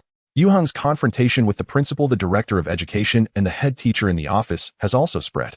Yue Heng instantly became an idol in the eyes of many classmates, especially the boys. Previously, many boys held a poor opinion of him, thinking he was too pretentious. Now they all admired him. Classmate Zhang Jianyong even wished he could grab Yue Heng, chop off a chicken's head, burn yellow paper, and swear brotherhood with him, calling him big brother. But Yue Heng couldn't care less about the opinions of a group of little brats. Driving Wu Haowen away was merely solving an insignificant pawn. It did not truly resolve the problem.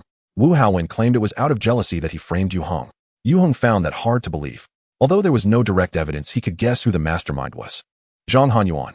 Last time at the milk tea shop, Yue Heng scared Zhang Hanyuan so much that he nearly wet his pants. This little chubby boy would definitely not let it go after returning home and coming to his senses.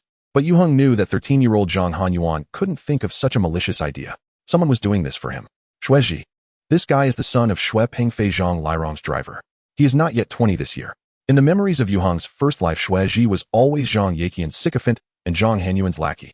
It was he who instructed several students from Mingda High School to intercept and extort Yue Heng on the way home. Yue Heng had no enmity with Shueji. Being targeted like this must stem from Zhang Henyuan's hostility towards Yue Heng. It is worth mentioning that Shueji also attended Mingda High School, and after graduating had been doing nothing. He later joined the Zhang group. By the time Yue Heng met an unexpected death in his first life, he had already become a department manager at the Zhang group. He was doing much better than Yue Heng. The current Yue Heng certainly doesn't fear Shueji, the Zhang family's lackey. The problem is that if Wu Haowen does not cause trouble for Yue Heng, Shueji would not be able to use this to curry favor with Zhang Hanyuan. New troubles are sure to arise. Like a jackal, he wouldn't give up until he finds a way to eliminate his prey. The high school entrance examination is on the 15th of next month. Yue Heng couldn't predict what new tricks Shueji would pull in the next few days, so he decided to take the initiative.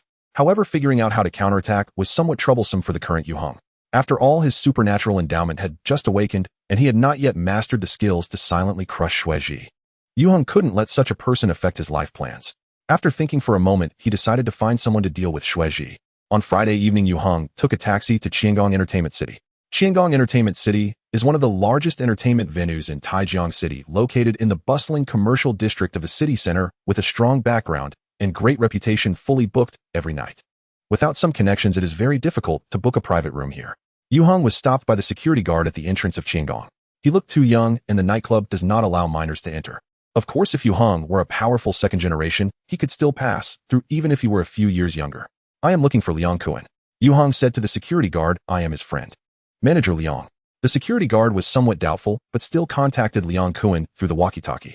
Soon Liang Kuan appeared at the door. Seeing Yue Heng, Liang Kuan showed a surprised expression. The last time they met in the alley, he found Yue Heng somewhat likable, so he was polite for a few words. He didn't expect Yue Heng to actually come to find him. Liang Kuan did not turn hostile, but instead smiled and welcomed him in long time no see. This security supervisor of Qiangong Entertainment City led Yue Heng to a small private room inside. He instructed the waiter to get some drinks and snacks and enthusiastically asked, "I remember your name is Yue Heng, right? Is there something you need my help with?" Yue Heng nodded and said, "Do you know who that guy was who instructed others to block me last time?" "His name is Shueji." Liang Kuan sighed, "I have already taught my cousin a lesson. If students do not study hard and hang out with people from society, they become tools for others. They won't know how they will die in the future. Now Shueji is causing me trouble again." Yue Heng briefly recounted the events of the past few days. Then he said, "The entrance exam is coming up soon, and I don't want to be disturbed by him anymore. Can you help me?"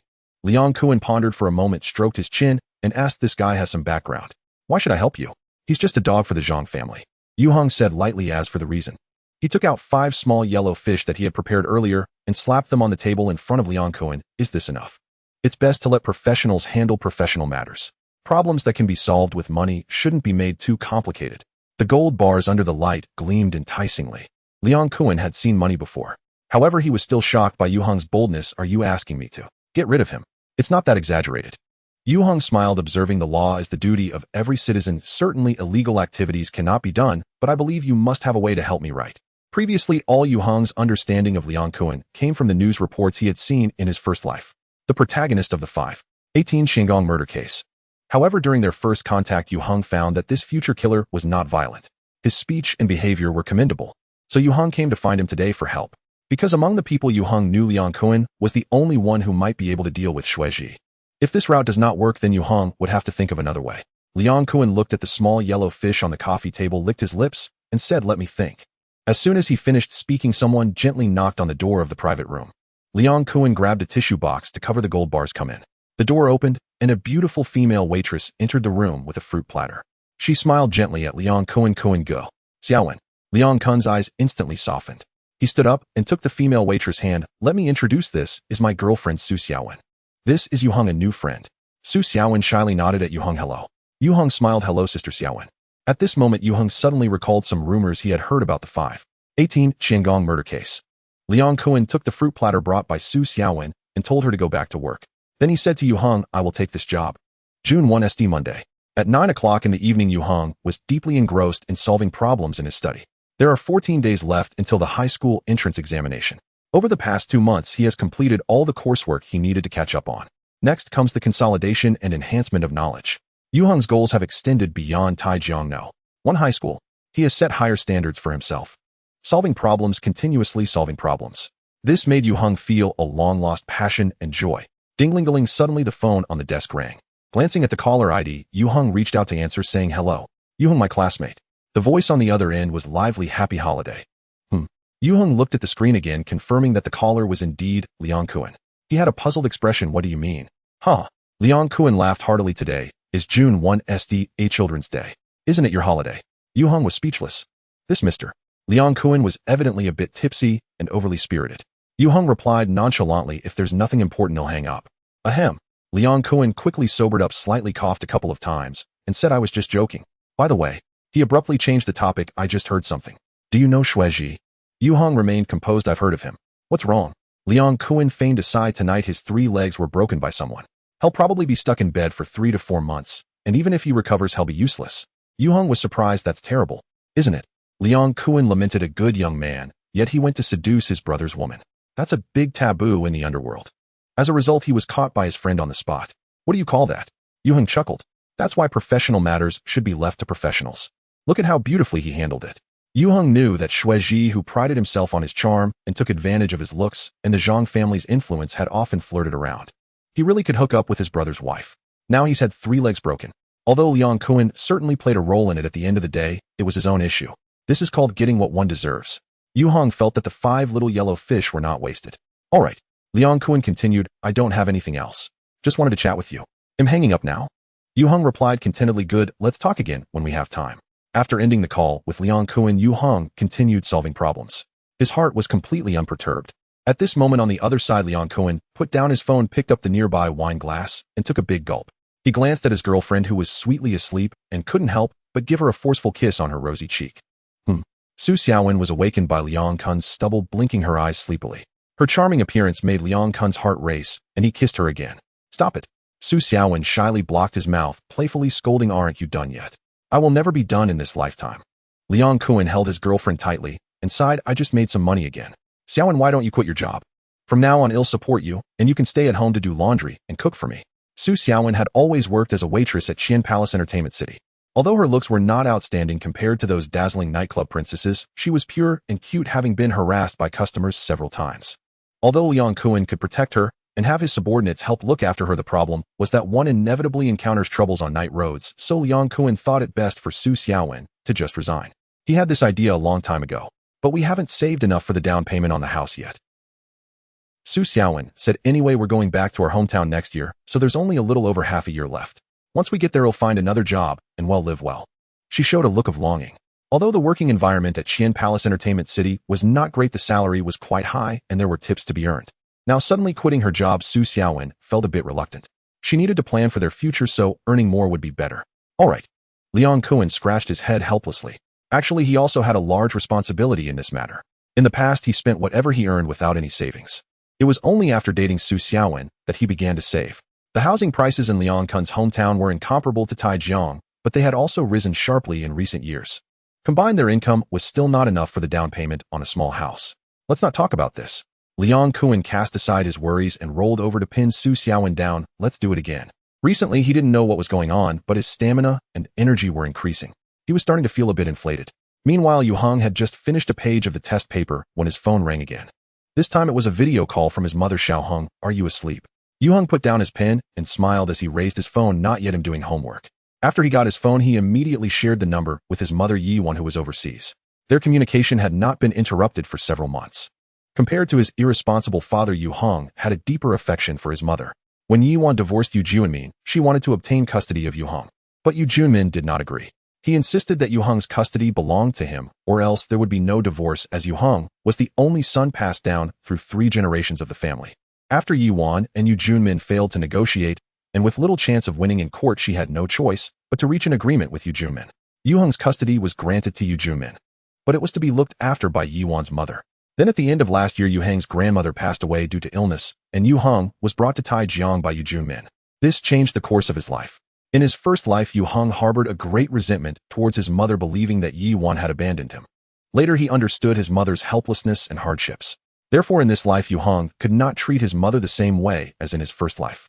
In the video, Yi Wan chattered on, get some rest early. You can't let your studies affect your health. Just do your best in the exam. Don't put too much pressure on yourself. Should I come back to take care of you? Yue Heng smiled and listened. He felt only peace and joy in his heart. Upon hearing her last sentence, he quickly replied, no need, it would increase my pressure if you came back. I'm doing quite well here, and I have no issues with my studies, so you don't need to worry. After the divorce from Yu Junmin, Yi Wan, with the help of friends, went to Manhwa to start a new life.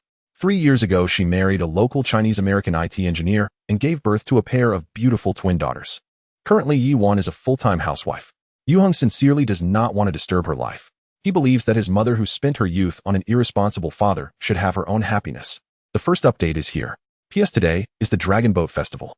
I wish everyone happiness and health.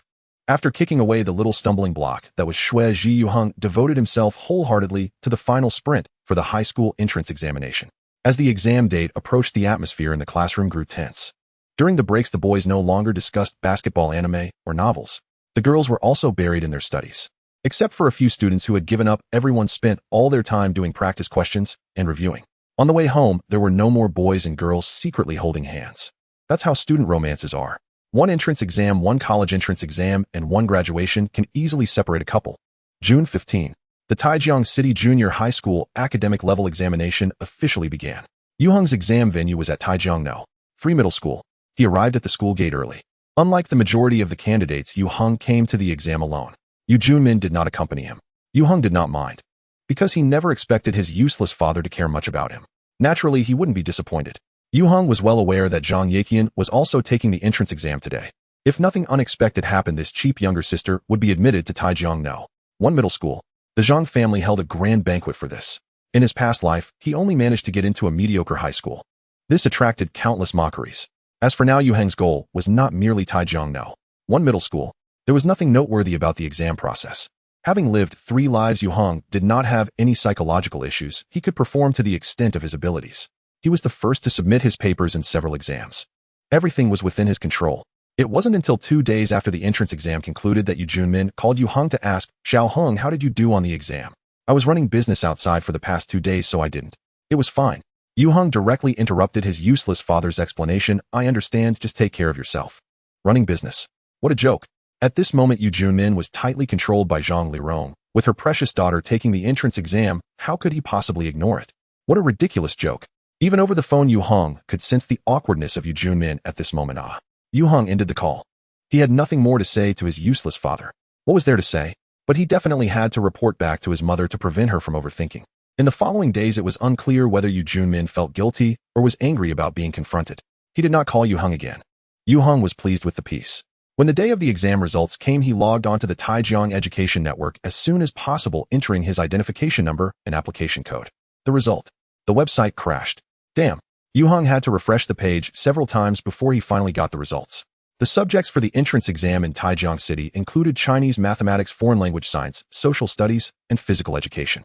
Chinese was scored out of 150 points, mathematics 150 points, foreign language 120 points, science 200 points, social studies 100 points plus 30 points for physical education and health, making a total of 750 points.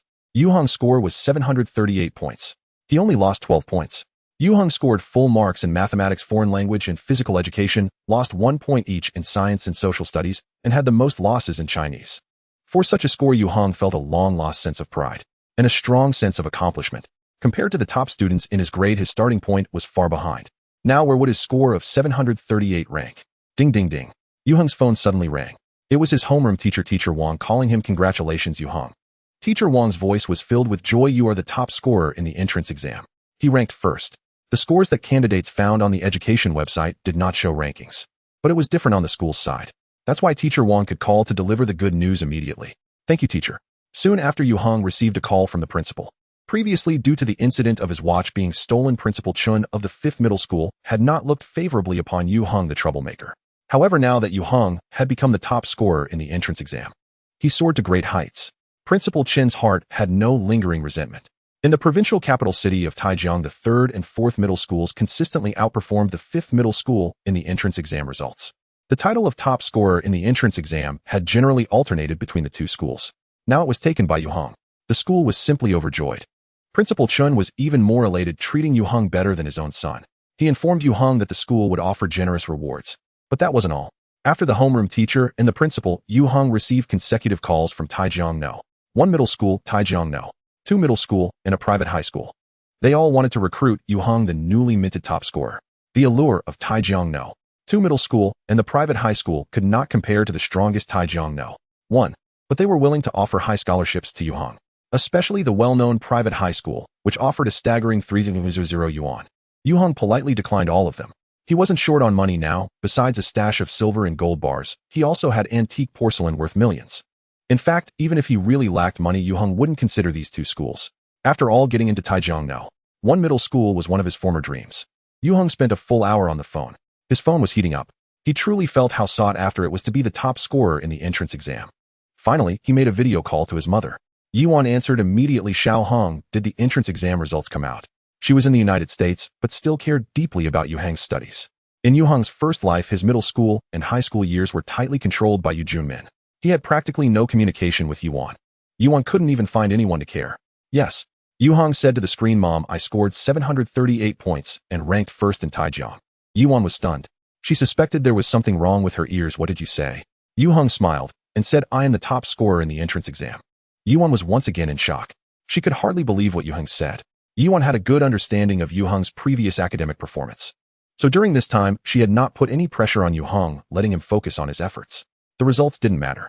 But in Yuan's heart, she still hoped her son could be successful. Now not only was he successful, but he had even shocked her. See, Yue Heng simply turned the front camera towards the computer screen, allowing his mother to see the score displayed on it. "I didn't lie to you." Now Yuan completely believed it. Tears streaming down her face, she was so excited that she could hardly speak. "That's great, that's great." After finally calming down, Yuan firmly told Yue Heng, "I'll book a plane ticket now to celebrate with you." This time Yue Heng did not try to dissuade her again. He wanted to see his mother too. The second update is here.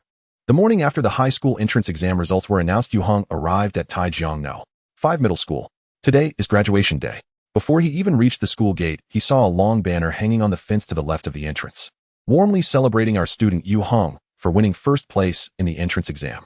The bold white letters on a red background were strikingly eye-catching. Banners like this are common on the streets, but it was Yue Heng's first time appearing on one as the main character. It felt quite interesting. Once he arrived at the classroom of Class 9-5, Yue Heng instantly became the center of attention. The living entrance exam champion. The exam results were released yesterday. The news that Yue Heng scored a total of 738 points to claim the top spot quickly spread through the parents and students groups. Overnight fame. In the eyes of the female classmates, Yue Heng, who originally had an average appearance, suddenly became extraordinarily handsome. A true quality male idol. The boys could only admire him. It should be noted that Yue Heng transferred to the class in the second semester of the third year of middle school, and his initial exam results were at the bottom of the class. Now he was surpassing a group of academic elites from the experimental class, as well as many other top students from the other middle schools. He embraced the honor of being the top scorer. It was simply like a scene from a novel. Big boss. Just as Yue Heng sat down, Zhang Jianyong at the front desk bowed his head in worship, saying, "Please accept this little brother's knee." Yue Heng smiled, saying, "Come to first middle school, I'll protect you." Zhang Jianyong's head directly thudded against the desk. He was the worst student among poor students, but had already been pre-admitted to the city's second middle school due to his athletic talent. Transferring to first middle school was practically impossible. Yue Heng. At that moment a girl approached and asked, "Have you seen the announcement in the group?" This girl was the class monitor of Class 9-5. Yue Heng shook his head. What's going on? He usually muted the WeChat group messages and only checked them occasionally. We are planning a crowdfunding farewell party for our teachers. The monitor's eyes sparkled as she asked with anticipation, "Everyone will voluntarily share the expenses, are you in?" She was quite anxious inside, fearing she would hear the words, "no time" again. Yue Heng was notoriously unsociable, but this time he readily agreed, saying, "Count me in." Great. The monitor instantly beamed with joy, saying, "Then please pay attention to the announcements in the group." Yue Heng nodded. Next up, we're filling out university applications, attending the graduation ceremony, and taking graduation photos. Yue Heng only applied to Taijiang 1 Middle School. Then at the graduation ceremony, he received a reward of 1,000 yuan from the school. This reward had been established by Taijiang 5 Middle School many years ago. Anyone who became the top scorer in the entrance exam could receive it. However, for over a decade, no student from 5 Middle School had earned this money. As a result, they were often mocked by the students of 3 and 4 middle schools. This time they could finally hold their heads high. It should be noted that in this entrance exam, the top 10 positions were largely dominated by 3 and 4 middle schools. Yue Heng not only made the cut, but also surpassed the elites from both schools. It was truly deserving of much praise for 5 Middle School. Initially, the school intended to have Yue Heng speak at the graduation ceremony as an outstanding graduate representative, but he politely declined. After taking the graduation photos, his middle school life officially came to an end.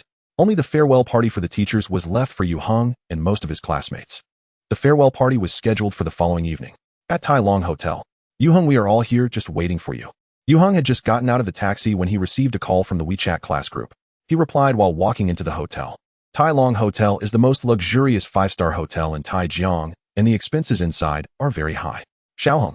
As Yue Heng entered the lobby, he bumped into Yu Junmin. His scumbag father was dressed in a suit, his hair slicked back, and his eyes filled with surprise as he looked at Yue Heng. "Why are you here?" Yue Heng noticed that Yu Junmin was accompanied by Zhang Lirong, Zhang Yeqian, and Zhang Han Yuan, among others. The family was neatly gathered. The chubby boy, who was similarly dressed and had a slick hairstyle, glared at Yue Heng with malicious eyes, as if Yue Heng were his father's sworn enemy. Yue Heng remained unfazed, saying, "Am I not allowed to come here?" "Of course you can come." Before Yu Junmin could speak, Zhang Lirong smiled and said, "Tonight we are celebrating Yeqian's admission to Taijiang 1 Middle School. Didn't Junmin notify you to attend the farewell party?" Yu Junmin's eyes twitched. After being scolded by Yue Heng over the phone last time, he genuinely had no intention of informing Yue Heng this time. He was afraid Yue Heng would cause trouble and ruin the atmosphere, making him bear the brunt of the disdain. Yu Junmin truly could not understand his son now. He felt he had lost all paternal dignity in front of Yue Heng. "No way." Zhang Lirong feigned surprise, saying, "Juemin, what are you doing? After all, Yue Heng is Yeqian's brother. Look at what you've done." Yu Juemin, extremely embarrassed, stammered and couldn't find the words. Zhang Lirong glared at her husband, then turned to Yue Heng and asked, "I forgot to ask you, how did you do on the entrance exam? Is the score enough for a regular high school?" She smiled, but her eyes revealed a cold and envious glare. Zhang Lirong had seen Yu Junmin's ex-wife Yuan. At this moment the boy standing in front of her bore at least a 5-point resemblance to Yuan. Moreover, he looked so confident and handsome. This made Zhang Lirong very uncomfortable. She wanted to trample Yue Heng underfoot. She had heard from Yu Junmin that Yue Heng's academic performance was quite ordinary. Having transferred to No. 5 middle school a few months ago, she thought it would be great if he could just make it to the regular high school line this time. He might not even make it to an ordinary high school. Naturally, she intended to seize on this point to jab at him. Yue Heng. Just as Zhang Lirong finished speaking, a woman passing by stopped in her tracks, saying, "Aren't you going up yet?" "Oh." She gasped and immediately showed a warm smile to Yu Junmin, saying, "Mr. You, a long time no see." This woman was none other than Teacher Wang. Yu Junmin stared blankly, unable to recognize who she was. Zhang Lirong's gaze became dangerously intense. Although Teacher Wang was not particularly beautiful, her figure and demeanor were quite good. Zhang Lirong was very clear about Yu Junmin's temperament. Yu Junmin involuntarily shivered and forced a smile, asking, "May I ask who you are?" "I'm Yu Heng's homeroom teacher," Teacher Wang said with a slightly puzzled tone, still smiling. "This time your Yue Heng has become the top scorer in the entrance exam, and I've benefited quite a bit as well." Top scorer. Yu Junmin's head felt like it had been struck by a 300-pound bomb, buzzing with disbelief. How could this be possible? Zhang Lirong was stunned, her exquisitely crafted face twisted in shock. Teacher Wang's words were like a heavy slap across her face, turning her into a living joke in front of Yue Heng. Self-humiliation. It was only after Teacher Wang finished speaking that she noticed the atmosphere was off. A bit confused, Yue Heng smiled, saying, "Teacher Wang, let's go." He ignored his scumbag father and Zhang Lirong, as well as Zhang Yeqian and Zhang Hanyuan beside them. He left gracefully. When Yue Heng returned home, it was already 9 o'clock at night. After the teacher's banquet ended, many classmates clamored to go to the top floor of the Tai Long Hotel for karaoke. Yue Heng did not participate. After all, he was not a typical 16-year-old boy. It was already difficult for him to fit in with his peers. He preferred to maintain his aloof, godlike persona. It was quite good. After taking a shower, Yue Heng sat in front of his computer preparing to search for information online. His middle school life had come to an end, and there was more than 2 months of vacation ahead. He planned to set up his own mechanical workshop. Ding dong. Suddenly his phone screen lit up, indicating that someone had sent him a friend request. "Carrie, are you still at Tai Long?" Yue Heng thought it was a girl from his class, so he chose to accept. "I am home, who are you?" "Carrie, guess." Yue Heng ignored her. During tonight's banquet, 2 female classmates confessed to him one after another. Girls these days are really bold. However, Yue Heng was not a scumbag and had no intention of being a playboy. Sister, where is the fun and machinery? Most importantly, he had absolutely no interest in the slender teenagers around 15 or 16 years old. So he chose not to reply or flirt. "Carrie, I'm your sister." Yue Heng, Zhang Yeqian. Carrie nodding frantically. Yue Heng immediately blocked her. What an idiot. Reflecting on his first life, he had secretly liked this cheap sister and almost became a sycophant. Yue Heng regretted that he was a reincarnated soul. It was not a physical crossing. Otherwise, he would have eliminated himself first. At that moment, on the other side, Zhang Yeqian was so furious that she threw her phone. Tonight was supposed to be Zhang Yeqian's moment of glory. Family and friends gathered to celebrate her. Unexpectedly, she ran into Yue Heng at the hotel and learned that he was actually this year's high school entrance examination champion. Zhang Lirong made a joke of herself, making everyone unhappy. However, strangely, Zhang Yeqian did not harbor much hatred towards Yue Heng. On the contrary, her curiosity increased. So she asked Yu Junmin for Yue Heng's phone number to add Yue Heng on WeChat. Zhang Yeqian, for the first time, tried to act cute towards a boy, only to be met with being blocked. This was an immense humiliation for her. Yue Heng. Zhang Yeqian stomped on her broken phone, gritting her teeth. At Taijiang International Airport. The international flight from manhwa to Taijiang had just landed 5 minutes ago. In the long passenger corridor, a beautiful middle-aged woman hurriedly pushed her suitcase. When she reached the exit, she immediately spotted a boy among the waiting crowd. Xiaoheng. Tears blurred the vision of the beautiful woman instantly as she dropped her luggage and rushed over tightly, embracing him, weeping uncontrollably. "Mom." Yue Heng hugged the woman, smiling as he said, "Welcome back." In fact, the last time they met was at the end of last year, when Yue Heng's grandmother passed away. It wasn't too long ago. However, for the current Yue Heng, he had been separated from Yuan for 1,000 years. He felt really a bit like crying. After a long time, Yuan finally calmed down. She shyly wiped away the tears from the corners of her eyes and began to look Yue Heng over. "You've grown taller and more handsome." Compared to last year, Yue Heng's height had increased significantly, and both his looks and temperament had improved. If it weren't for the videos they had exchanged multiple times, Yuan would hardly recognize him. Her heart was filled with both joy and bitterness. She was happy about her son's growth, but felt guilty for not being able to be by his side. Yate. The sudden babbling from the side brought Yuan back to her senses. She hurriedly introduced Yue Heng. "Xiao Heng, this is Mr. Li Jian. His English name is Randy." Yue Heng proactively extended his hand to the other party, saying, "Hello, Mr. Li." Yuan had mentioned him to Yue Heng before. Li Jian was a Chinese-American software engineer working at a well-known IT company. This stepfather of Yue Heng was in his 40s of ordinary appearance wearing black-rimmed glasses with a slightly shy smile. He was also carrying 2 babies. Hello. Li Jian hurriedly shook Yue Heng's hand, saying, "It's nice to meet you." Yue Heng sensed that the other party was almost sweating. He was evidently the kind of person who was not good at socializing, his personality completely opposite to Yue Junmin's. Perhaps this was why Yi Wan was willing to marry him. Yue Heng looked at the babies in his arms. "These must be my 2 younger sisters, right?" The 2 little ones stared at him with their big round eyes. "Yes." Yi Wan smiled and said, "They are Li Jinxian and Li Jinyue, just turned 1 year old. Yue Heng couldn't help but touch the faces of his 2 younger sisters. As a result, they both pouted, looking as if they were about to cry. Frightened, Yue Heng quickly withdrew his hand. Since it was late after picking up Yi Wan's family, Yue Heng returned to the city and checked into a hotel. Yi Wan asked Li Jian to soothe the 2 daughters to sleep. She pulled Yue Heng aside to talk. Despite flying for over 10 hours, she showed no signs of fatigue. She had so much to say to Yue Heng. Yue Heng selectively shared his situation with his mother. Yi Wan listened, both crying and laughing, feeling deeply proud of Yue Heng for becoming the top scorer in the entrance exam. She said to Yue Heng, "Xiao Heng, after you finish high school, come to manhwa for your studies. You don't need to worry about tuition. Let's talk about this later." Yue Heng had no plans to live abroad, but he didn't want to disappoint his mother, so he could only postpone the conversation. They talked until dawn before Yi Wan could no longer hold on and fell asleep deeply on the sofa. Yue Heng adjusted the room's air conditioning and covered her with a blanket. Gazing at his sleeping mother, Yue Heng's emotions surged. Looking back at the past, it was filled with regrets. Now he finally realized how much he had lost in his first life. The next day, Yue Heng, along with Yi Wan, Li Jian, and his 2 younger sisters, returned to their hometown, Gaoshan County. Gaoshan County is a district belonging to Taijiang, only half an hour's drive from Taijiang's urban area. Before turning 16, Yue Heng had spent all his time in Gaoshan County.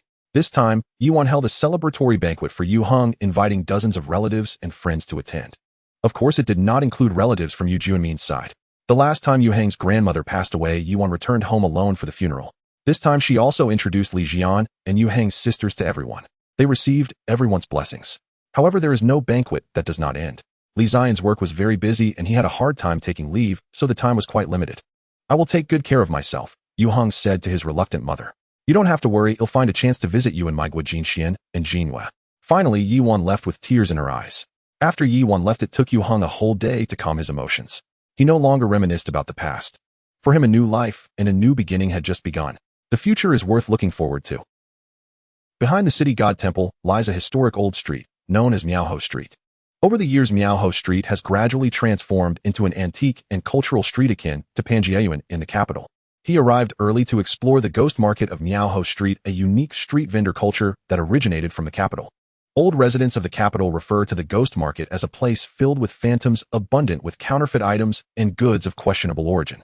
Moreover, the ghost market opens at dawn, dissipating like mist in the morning breeze, with no organization or management overseeing it. Like wild green onions in a wasteland, no one knows how they came to grow there or how they grew so large. The ghost market at Miaoho Street is much the same. The ghost market does not occur every day. Yue Heng inquired with an elderly resident of Miaoho Street to learn the precise timing. Under the dim streetlights, various stalls lined up along the old street. Many stalls displayed small charging lamps, but the vendors kept the lights dim, barely illuminating their spots. From a distance, the silhouettes of people appeared shrouded in a layer of mist, creating an intriguing atmosphere. Yue Heng was visiting the ghost market for the first time, so he observed silently, listening, without speaking, slowly wandering through the crowd. He had a rough idea of what to expect.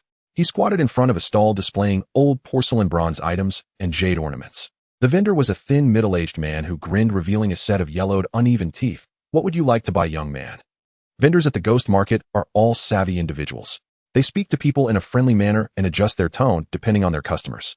Seeing Yue Heng's youth and curiosity, the vendor recognized him as a novice, someone who had only seen videos and photos of the ghost market online. Though such novices often carry little money, they are easily deceived. The thin man maintained a friendly demeanor, embodying a professional spirit. Yue Heng glanced around and pointed to a nearby blue and white vase, asking, "How much for this?" "You have a good eye, you must have a background in this." The thin man squinted, grinning. "This is a vase with peony motifs from the Yuan dynasty, made in the Jingdezhen kiln. You won't find another one like it on Miaoho Street. It's truly a treasure. Of course, it comes at a high price." Yue Heng, curious, asked, "How much?" The thin man gestured, "A firm price, 800. Yue Heng shook his head. "I can't afford that."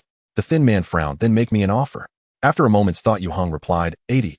The thin man gasped, nearly popping his eyes out. 80. Are you joking? This is a Yuan dynasty blue and white vase. All right then. Yue Heng stood up preparing to leave. Wait. The thin man reached for the vase and handed it to Yue Heng. Deal. Wow. Yue Heng was bewildered as he took it. The thin man swiftly revealed the payment code. Scan it. The ghost market's rule, no regrets after bargaining. Bewildered, Yue Heng scanned his payment of 80 yuan. The thin man cheerfully pocketed the money, profiting 68 yuan.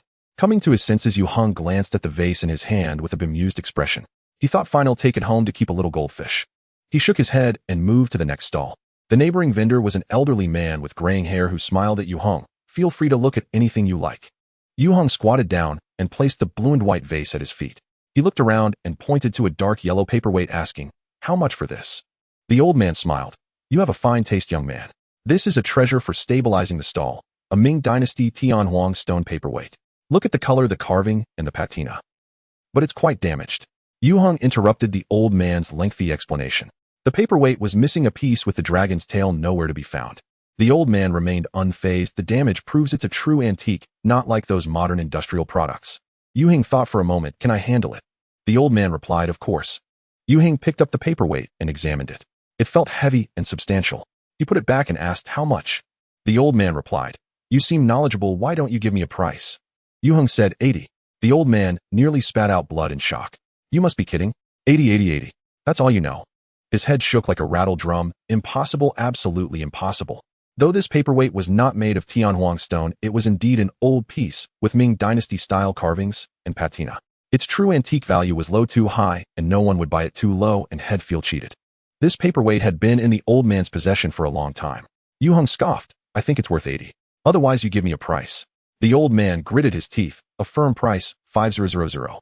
By heaven's conscience, he truly did not feel he was overpricing it. "Deal." Yue Heng swiftly scanned the payment for 5000 yuan. He then stuffed the dragon and tiger paperweight into his pocket and left decisively. As he left, Yue Heng didn't forget to take the blue and white vase with him. What just happened? The old man was completely stunned. He turned to look at the thin man next to him, who was equally bewildered. "Old Qin, did you misjudge the value?" "That's impossible." The old man protested. "I've had several people appraise this item. It's worth much more than that." They exchanged glances, perplexed. They could not understand why Yue Heng had so readily taken the items as if he had stolen treasure. After much contemplation, they speculated that he might have thought he had struck a great deal, which explained his eagerness. A teenager who had not yet fully matured was quite normal. After purchasing the dragon and tiger paperweight, Yue Heng did not continue shopping at the ghost market, fearing he might burst out laughing. The Taijiang Charity Welfare Institute is a social welfare organization under the Bureau of Civil Affairs. Although its scale is not very large, it is quite formal. Due to its charitable nature, it also welcomes donations and support from the public. The director personally accompanied Yue Heng on the tour. This welfare institute accommodates hundreds of abandoned children and orphans, with over 80% being orphans. Some are born with deformities, blindness, or deafness, while others suffer from underdeveloped brains. There are also those who were abandoned due to accidental injuries. It is quite pitiful. As for healthy abandoned infants, their numbers are very few. Yue Heng felt quite emotional about this. In the future Starsea era, although the institution of marriage still exists, people rarely use natural conception and childbirth to produce the next generation. Couples only need to provide their genetic material, which is then cultivated into a fetus using an intelligent incubator. Before the embryo is implanted, the incubator analyzes the genetic material of the embryo. Whether it's a single-gene hereditary disease or chromosomal abnormalities, no issue escapes the diagnostic analysis of the intelligent program. It can even perform certain gene editing. Babies produced in this way have near-perfect genetics, eliminating the occurrence of any congenital diseases. Thus, abandoned infants are virtually non-existent. In his past life, Yue Heng traversed a millennium and was reborn in the body of a soldier named the same as himself. The original Boda situation was different from that of ordinary people. Yue Heng's original body was cultivated from genetic material provided by volunteers from the Star Alliance. There were no relatives recorded in the identity information. In a sense, he resembled property of the Star Alliance. From the day of his birth, he bore the responsibility of loyalty to the Star Alliance and fighting for it. There are countless individuals like Yue Heng's original body referred to as soldier beings. Yue Heng grew from a mere cannon fodder soldier to a level 9 mechanical master and a 5-star general of the Star Alliance. His legendary life could fill a novel of tens of millions of words. Yue Heng student. The director's voice snapped Yue Heng back from his memories. This is the bathing room where the children take baths. The director said we won't go in. Firstly, the bathing room is not convenient for visiting. Secondly, something just happened here the night before last. A cleaning lady fell inside and accidentally hit her head. She is still receiving treatment in the hospital. Although the director is not directly responsible, the person belongs to a contract company. As the manager of the Welfare Institute, he cannot remain uninvolved. Originally, the director thought to use the news of Yue Heng, a top scorer in the entrance exam, donating his prize money to create some publicity, to atone for his shortcomings. Unexpectedly, Yue Heng did a good deed, without seeking fame, leaving the director helpless. Yue Heng nodded. His gaze swept past the bathing room. His mind was clear. Before coming to the Charity Welfare Institute, Yue Heng could not confirm that the target he was searching for was here. He was prepared to donate 1,000 yuan without any return. After all, he wasn't short on money now, though he considered it a good deed. As a result, Yue Heng realized he hadn't come to the wrong place. The bathing room still retained the lingering aura of the supernatural, which was exceptionally clear in his perception. Yue Heng could be 100% certain that this was the crime scene. However, there was no one inside at that moment. This is the nursery. The director led Yue Heng to the room ahead. As Yue Heng took 2 steps, he suddenly stepped on something. He bent down to pick up a hairpin. It was an ordinary hairpin, a cheap item that could be bought for a few yuan at a stall. The surface of the hairpin was quite worn and the pin was bent. Yet this seemingly unwanted hairpin lying on the ground caught Yue Heng's attention. His pupils suddenly constricted because he sensed a nightmarish aura from this hairpin. Yue Heng felt he was getting closer to the truth. He calmly straightened up, quietly holding the hairpin in his hand, and followed the director into the nursery. Inside the nursery, there were over a dozen cribs. 2 caretakers were responsible for taking care of them. As Yue Heng listened to the director's introduction, he observed the abandoned babies here. His steps halted in front of one of the cribs. "This is Tian Tian," said one of the caretakers with a smile. "She was brought here 2 months ago, and she is very well behaved." The baby girl lying in the crib was sound asleep with her eyes closed, her round face looking adorably chubby. But no one knew the tumultuous waves that surged within Yue Heng's heart at this moment. The Insect Queen. He sensed the presence of humanity's most formidable future enemy in this baby girl who was only a few months old. The nightmare of humanity that perished alongside Yue Heng in his past life had somehow flowed upstream in the river of time, arriving a millennium ago, possessing the baby girl. Although it sounds unbelievable for Yue Heng, who has lived 3 lifetimes, it is entirely possible. At this moment, a murderous intent surged within Yue Heng.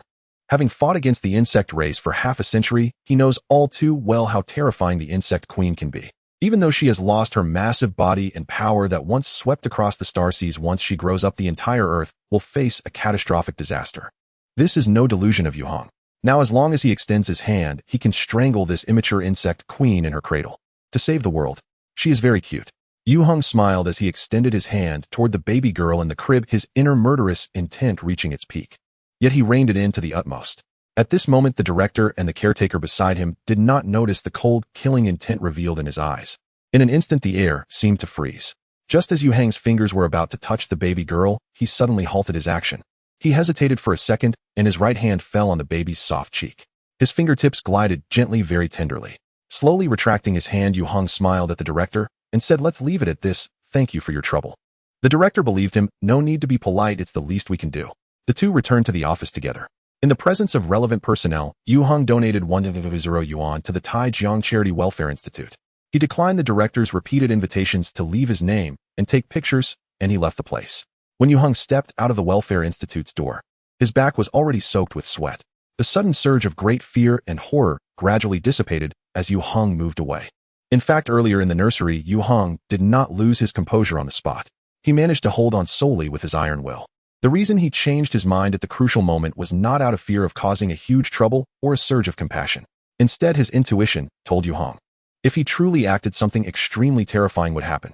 In this life and the next, it was Yue Heng's first time stepping into an auction house.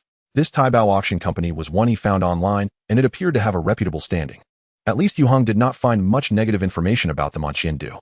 Of course, this does not rule out the possibility that they spent money to suppress negative news. Everyone knows Qiandu's integrity in this regard. Just by looking at the decor and layout of the Taibao auction hall, it truly deserves the title of the best in Taijiang.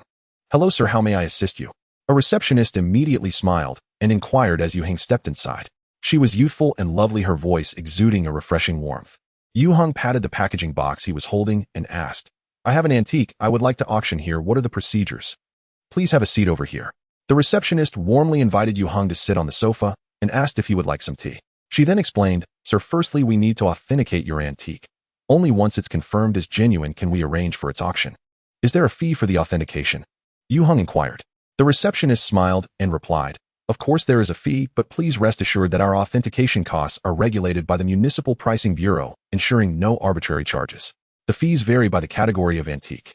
Moreover, the appraisers specially invited by our auction house are renowned experts in the field, she added, handing Yue Heng a brochure of the auction house. Please have a look. This brochure included a pricing list for authentication. Yue Heng glanced through it.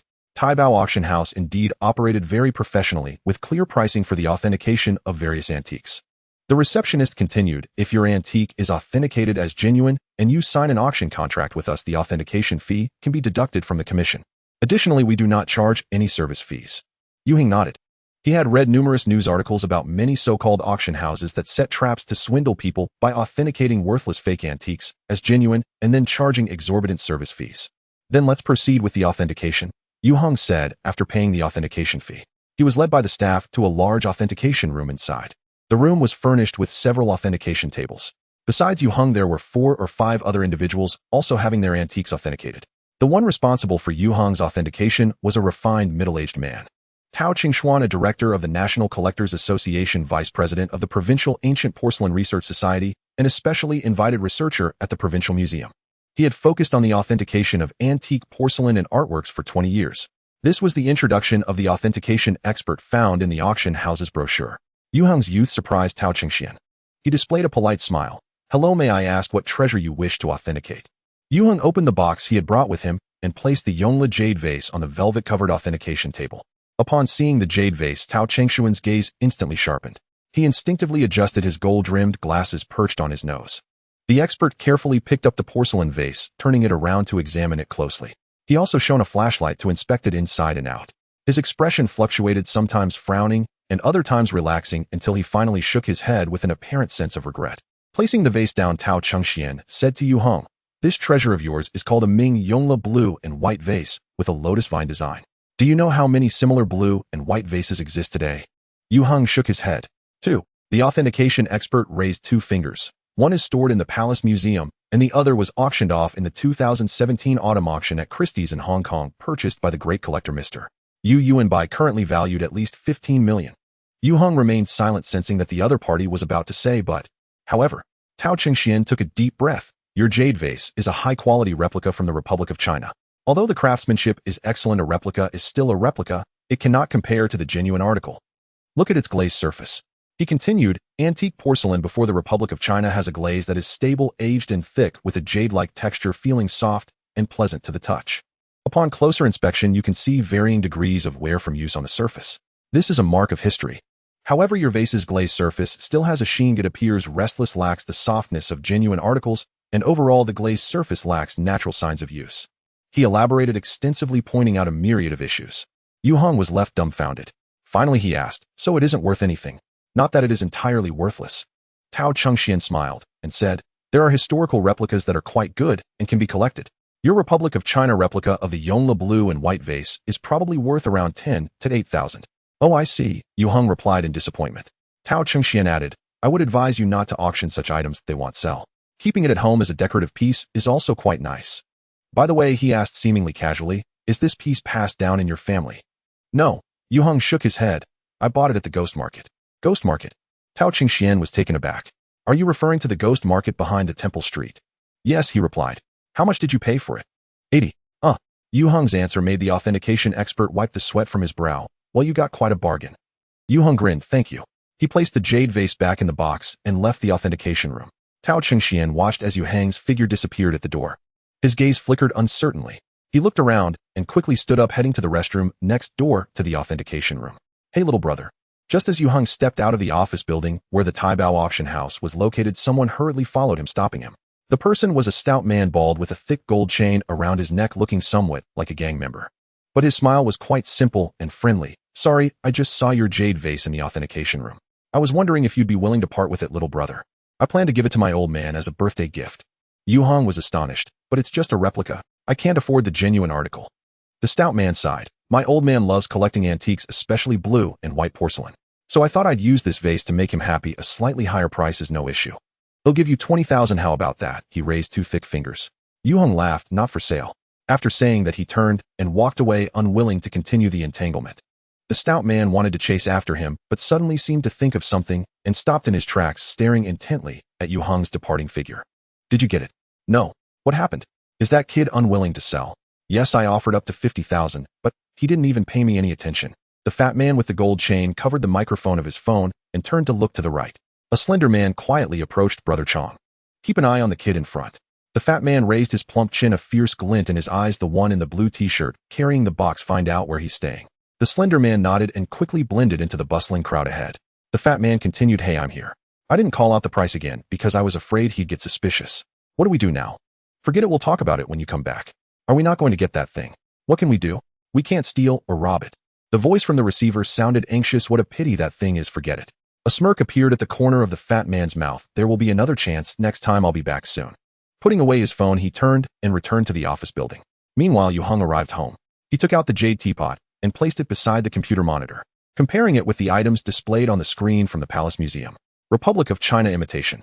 Yue Heng was clueless about antiques. He couldn't tell the difference between genuine and counterfeit. That so-called industry expert, a director of the National Collectors Association, vice president of the Provincial Ancient Porcelain Research Association, and especially appointed researcher at the Provincial Museum, spoke with great authority. Yue Heng almost believed him, but he clearly remembered the treasure incident that occurred due to the demolition of the old house on County Front Street in his first life. It once made it to the trending searches. This blue and white porcelain teapot broken by an excavator was identified by experts as an authentic piece from the Ming-Yongle period, the same as those in the Palace Museum. So why did the appraisal expert from Taibao Auction House say it was a counterfeit? Of course, even experts can make mistakes. However, Yue Heng was not the naive youth he once was. He noticed the change in Tao Chengshuan's expression during the appraisal. The key was that when he exited the office building, the fat man who had approached him to buy followed closely behind. His appearance was very suspicious. Although at that time there were about a dozen people in the appraisal room, including customers like Yue Heng, appraisers and staff. Yue Heng was 100% certain that the fat man was not there. That was quite an insult to his intelligence. As for the underlying issues, Yue Heng had some guesses already. He placed the jade teapot carefully. He didn't go out again. In the dead of night, the quiet Zhuangyuan Fong was enveloped in a deep darkness. Most families had already fallen into a deep sleep, and a wild cat quickly darted past under the streetlight. Meow. The wild cat seemed to sense something and let out a sharp cry. It then leaped into the shadows by the wall. In the next moment, two shadowy figures quietly appeared in the alley, whispering outside the wall of Yue Heng's house. Is it this house? That's right, I've been keeping a close watch. I guarantee I won't be wrong. Is there surveillance? There's some at the alley entrance, but not here. Good, then you go in, and I'll keep watch outside. The slender figure expertly stepped over the tumter-high wall, landing steadily in the small courtyard. He crept up to the door of the small building, pulling out a thin iron hook from his pocket. Using the faint glow from the streetlight outside, he inserted it into the door lock. In just 5 seconds, he unlocked the door. The slender figure gently pushed the door open and quickly slipped inside. However, just as he entered the room, a roaring gust of wind suddenly rushed towards him. Caught off guard, the slender figure instinctively sidestepped. His reaction was quite fast, but the attack from the darkness was fierce and swift. The slender figure narrowly avoided a critical blow to the head, but his left shoulder took a heavy hit. With a dull thud, he seemed to hear the sound of his bones breaking. The intense pain made the slender figure involuntarily cry out, but a sharp hand strike simultaneously cut across his throat, abruptly silencing his scream. The slender figure fell to his knees. His eyes hidden beneath the mask bulged out, tears and mucus streaming down. He clutched his throat with his right hand, producing painful gasping sounds. Then he was struck on the head again and instantly lost consciousness. As the slender figure collapsed, Yue Heng emerged from the shadows wielding a baseball bat. This bat was purchased online after he returned from Wufeng Mountain. For emergencies, a baseball bat is an excellent self-defense weapon, as its greatest advantage is that it can pass through any security check. As a weapon, the baseball bat has exceptional striking power, yet it is easy to control the force applied. On his way home today, Yue Heng sensed that someone was following him. He awakened his mental enhancement ability, greatly surpassing ordinary people's perception abilities. No one should dare to follow him unnoticed. So Yue Heng was well prepared. He didn't expect the other party would come tonight. Naturally, Yue Heng intended to use the bat to teach him a lesson about the consequences of trespassing. After dealing with the intruder, Yue Heng walked toward the front door. His enhanced perception told him there were still accomplices outside. Yue Heng swung open the door and turned to confront the fat man hiding by the utility pole. Although the other party wore a ridiculous mask, Yue Heng recognized at a glance that this was the guy who had tried to deceive him during the day. The fat man was taken aback. In fact, at this moment, he had already sensed that something was off inside. Before he could react, Yue Heng actually came out. Oh no. The fat man's first thought was to run away. However, he was reminded of his companions who were most likely trapped inside. His courage surged. He suddenly drew a sharp dagger, and the fat man lowered his voice to shout, "You!" Whoosh. The fat man had barely uttered a word.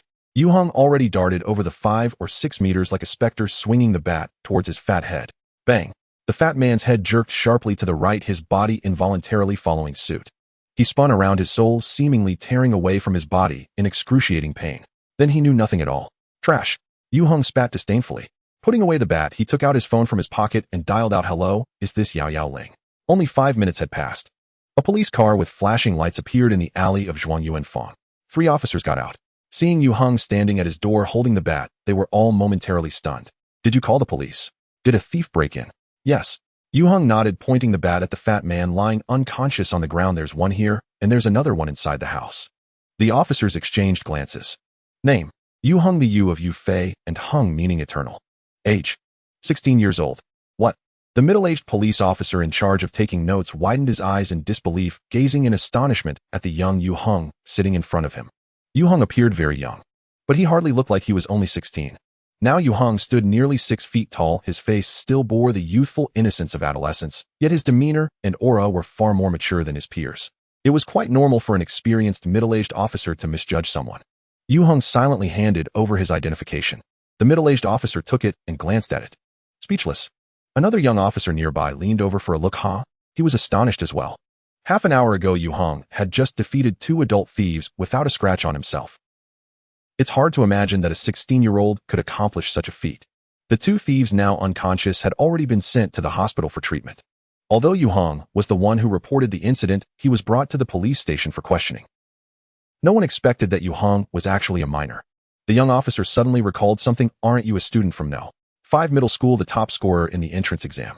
He passed by that school every day on his way to work and remembered the large red banner hanging on the school wall. Yue Heng nodded yes. Now the 2 officers looked at him with a completely different gaze. The top scorer in the entrance exam, and still alive. The middle-aged officer couldn't help but ask, "What about your family? Don't you live together?" Yue Heng replied, "My parents are divorced, my mother lives abroad, and my father has remarried." There's nothing to hide, the police can find out anyway. However, he didn't want to explain too much. The 2 officers exchanged glances, their minds already playing out a 100-episode family drama. The middle-aged officer's expression softened. "Is your father in Taijiang?" According to regulations, when taking statements from minors, the guardian needs to be notified. No need to trouble him. Yue Heng waved his hand. "Let me provide you with a clue for the case." The middle-aged officer became interested. "Go ahead." Yue Heng then thoroughly recounted how he went to Tai Bao auction house to authenticate porcelain and was intercepted, suspecting he was being followed. If Yue Heng hadn't mentioned this, the 2 thieves would merely be charged with attempted theft. There wouldn't be any severe punishment. However, involving an auction company and an appraiser changed the nature of the matter. Yue Heng didn't want to let any of them go. Thus, the clue he provided was very important, ensuring that the police's investigation would not go astray. Letting the real criminals go unpunished. Yue Heng suspected that the other party might have done this multiple times before. The 2 officers were increasingly astonished as they listened. Yue Heng's account of the incident was well-structured and clear, exhibiting remarkable calmness. Although there were elements of inference, the logic was tight and impeccable. A major case involving collusion and criminal acts was surfacing through Yue Heng's narrative. The young officer excitedly asked, "Did you say your blue and white porcelain vase is worth over 10 million? At this point, he no longer cared about the presence of a guardian. "I've checked online, and that's the price." Yue Heng replied calmly. The appraiser from Tai Bao said it's a Republic-era imitation, but if it is truly a fake. He didn't finish his sentence, but both officers understood his implication.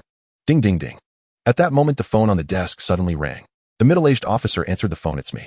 Since there's nothing wrong, bring them back." After hanging up, he looked at Yue Heng with a complex expression. "The 2 suspects have woken up in the hospital, and they only have minor injuries. 2 adult men, likely seasoned criminals. Not only had they been easily subdued by a 16-year-old, but they also suffered very little harm." This was quite unbelievable. It's known that young people often lack control. In exceptional situations, even seasoned officers like him found it difficult to perfectly control their strength. Plus, Yue Heng was a top scorer in the entrance exam, a true academic prodigy. The middle-aged officer felt that his common sense was being shattered. Truly, heroes emerge from youth. After some thought, he decisively said, "It's already quite late. Shall we take Yue Heng home to rest?" Without a guardian present, we naturally cannot continue taking Yue Heng's statement. After all, Yue Heng would not run away. The young officer replied simply, "Okay." Although it sounds hard to believe. Both the middle-aged officer and the young officer instinctively believed what Yue Heng said. Apart from the halo of being the top scorer, Yue Heng's confidence and composure were also reasons for their trust. The keen professional instinct further told the middle-aged officer that he might truly unearth a major case. After sending Yue Heng off, the 2 thieves were also brought back to the police station. Interrogation of them commenced immediately. The middle-aged officer, well-versed in the principle of striking while the iron is hot, grasped the clear clues, and through separate interrogations, made breakthrough progress before dawn. Meanwhile, back at home, Yue Heng felt no desire to sleep. He pondered the potential impact this incident might have on him. Daylight broke. Taibao Auction House. Tao Chengxian arrived at the company's appraisal room, as usual. He was a specially invited appraiser for Taibao, primarily responsible for the appraisal of porcelain and calligraphy, working 3 days a week. The work was easy and the income was quite considerable. However, for some unknown reason, Tao Chengxian's eyelids had been twitching non-stop since he woke up this morning. On the drive, he felt restless. He had a strong sense that something was about to go wrong. Restless, Tao Chengxian rushed to the restroom. He dialed a phone number. However, there was no answer. Tao Chengxian repeatedly dialed from the restroom stall, but the result was still the same. Returning to the appraisal room, he felt increasingly uneasy. After briefly explaining a few things to his colleagues, Tao Chengxian hurriedly left the auction house. He took the elevator to the first floor. As soon as he exited the elevator, he rushed out, not paying attention, and accidentally collided with a cleaning lady. The latter was knocked down to the ground along with the water bucket Tao Chengxian was carrying. In the past, Tao Chengxian would have hurriedly apologized and offered compensation. However, at this moment, he merely hastily threw out a sorry before running towards the exit. As Tao Chengxian stepped out the door, he came face to face with 2 police officers. Their gazes locked. Tao Chengxian. The police officer's inquiry was like a thunderclap, striking heavily at Tao Chengxian's mind. He instantly felt dizzy, his face pale as a sheet, nearly fainting on the spot. Only one thought remained in his head. It's over, it's all over. 3 days later, several guests arrived at Yue Heng's home. They were not uninvited, as they had contacted Yue Heng in advance to request a meeting. Yue Heng chose to hold the meeting at his home. After inviting the guests to take their seats, he got straight to the point and asked manager Zhang, "What brings you here?" There were a total of 4 visitors. One was a shrewd-looking middle-aged man, another an elegant old man, a third was a bespectacled man in a suit, and the last was a beautiful white-collar woman. They were representatives sent by Taibao Auction House. The middle-aged man Yue Heng inquired about was Zhang Xing, the general manager of this auction house. The other 3 were the chief appraiser, legal advisor, and assistant manager of Taibao Auction House. Mr. Yue Zhang Xing said solemnly, "First, please allow me to express our deepest apologies on behalf of Taibao Auction House." Despite Yue Heng being a minor, he was still addressed with respect, and the tone of the apology was exceedingly sincere. Yue Heng smiled slightly. Just yesterday, he received a phone call from the police station. The officer who had previously taken his statement informed him that the case had basically come to a conclusion. After being brought back for investigation, Taibao Auction House's appraiser Tao Chengxian put up no resistance at all. The interrogation staff did not have to exert any effort. He confessed everything he had done as easily as pouring beans from a bamboo tube. He had exploited his special status to collude with individuals from both inside and outside the society to defraud sellers of their antiques through false appraisals and low-priced acquisitions. Tao Chengxian's accomplice, the plump man who wanted to buy the jade vase, had previously engaged in scams on Miaoho Street, but had turned to the shadows after facing several crackdowns. This was not their first time doing such things. They had previously deceived many unsuspecting sellers.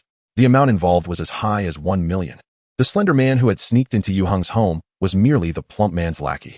Notably, the plump man had failed to deceive Yue Heng, and Tao Chengxian had already given up on his scheme. However, the plump man became greedy.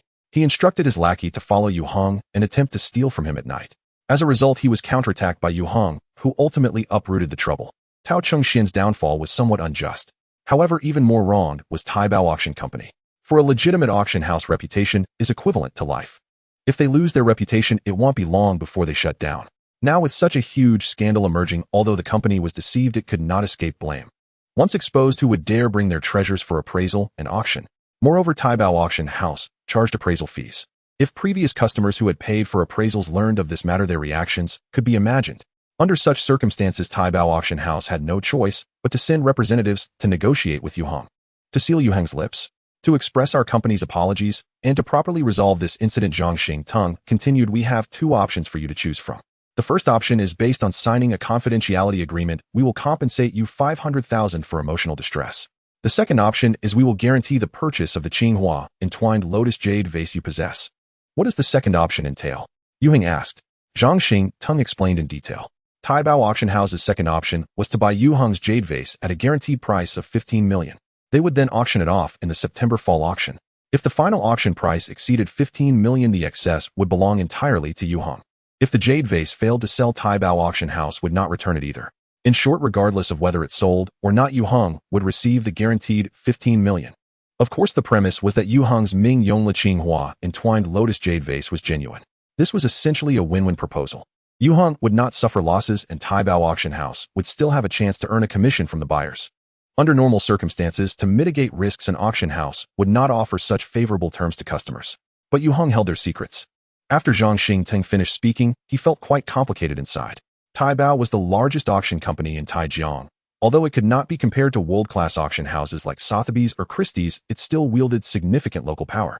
Otherwise, it would not have been possible to obtain the information of Yue Heng the victim so quickly. Taibao had considered using conventional methods to resolve the issue, a low-cost solution. However, after investigation, they ultimately decided to show genuine sincerity. Despite Yue Heng being a minor, he came from an ordinary background.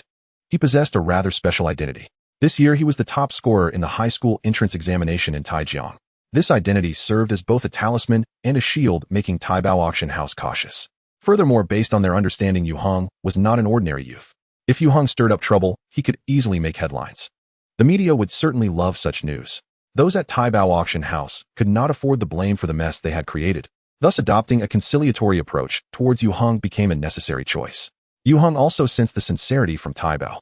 After some thought, he said, "This plan works, but I have one more request." Zhang Xingteng's expression tightened. "Please go ahead. I hope you will keep it confidential and not let others know that I am the owner of the jade vase." Yue Heng's request greatly relieved Zhang Xingteng. "Of course, that's no problem. We can sign an agreement." Yue Heng would keep Taibao auction house's secret and Taibao auction house would maintain Yue Heng's confidentiality. Both parties were satisfied. Thus, Yue Heng took out the Qinghua entwined lotus jade vase for their appraisal. The one responsible for the appraisal was the elderly man with graying hair.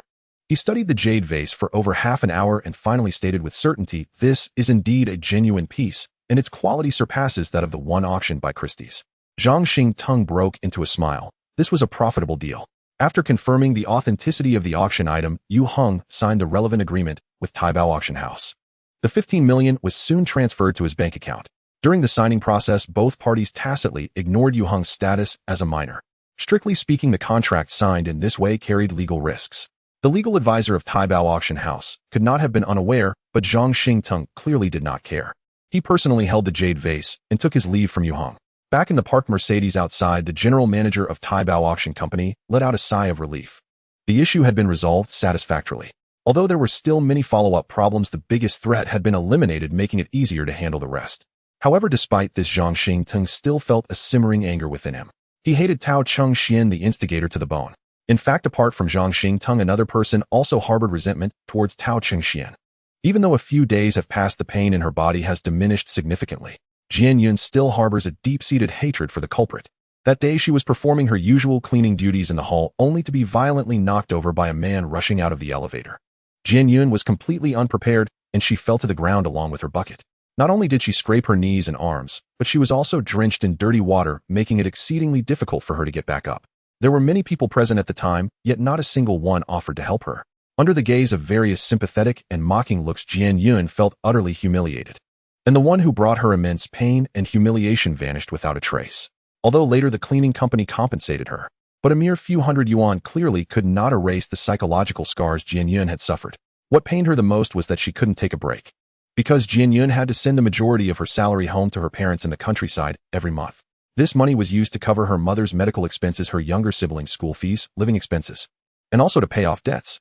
Jian Yun had come to Taijiang to work 5 years ago. She woke up early and worked late, doing 2 jobs, and her income barely filled the bottomless pit of her family's financial needs.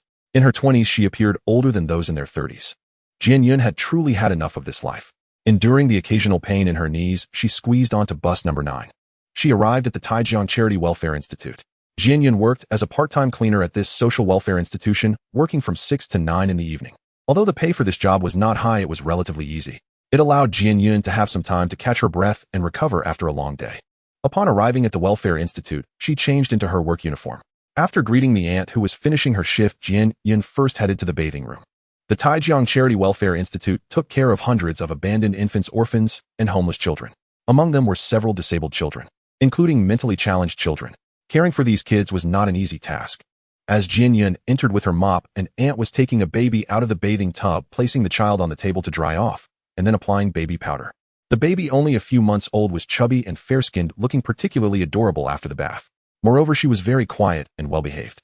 Tian is such a good girl, the aunt said, wrapping her in a diaper and dressing her face full of affection. Tian Tian had arrived at the Welfare Institute 2 months ago. She was found abandoned beside a garbage bin in a park, and since her parents could not be located, she was temporarily placed here. The staff at the Welfare Institute gave her the nickname Tian Tian. Tian Tian never cried, and her smile was exceptionally sweet. The aunt could not fathom how cruel parents could be to abandon her. Tian Tian was healthy without any disabilities and was incredibly beautiful. Unlike in the past, girls were now very precious, and some families eagerly hoped to have daughters. Unless there were congenital diseases or disabilities, healthy baby girls were rarely abandoned. Even if one couldn't afford to raise them, they could easily be given away. The aunt truly could not understand. Unable to resist, she picked up Tian Tian and kissed her. Tian Tian giggled. The aunt beamed, saying, Tian Tian, we will definitely find you a good family, so you can grow up to be a rich and beautiful girl. She then asked Jian Yun, who was mopping the floor, Xiao Jian, don't you think so? Jian Yun, forcing a smile, didn't attract the aunt's attention. Rich and beautiful was a term she had learned from her social circle. The police were still investigating Tian Tian's identity, trying to find her family. If they were unable to locate her family, the Charity Welfare Institute would arrange for her to be adopted according to regulations. Given Tian Tian's circumstances, many would be eager to adopt her. The Welfare Institute would naturally select the best candidates. They wanted Tian Tian to grow up in the best family possible. After a moment of affection, the aunt placed Tian Tian in a nearby cradle.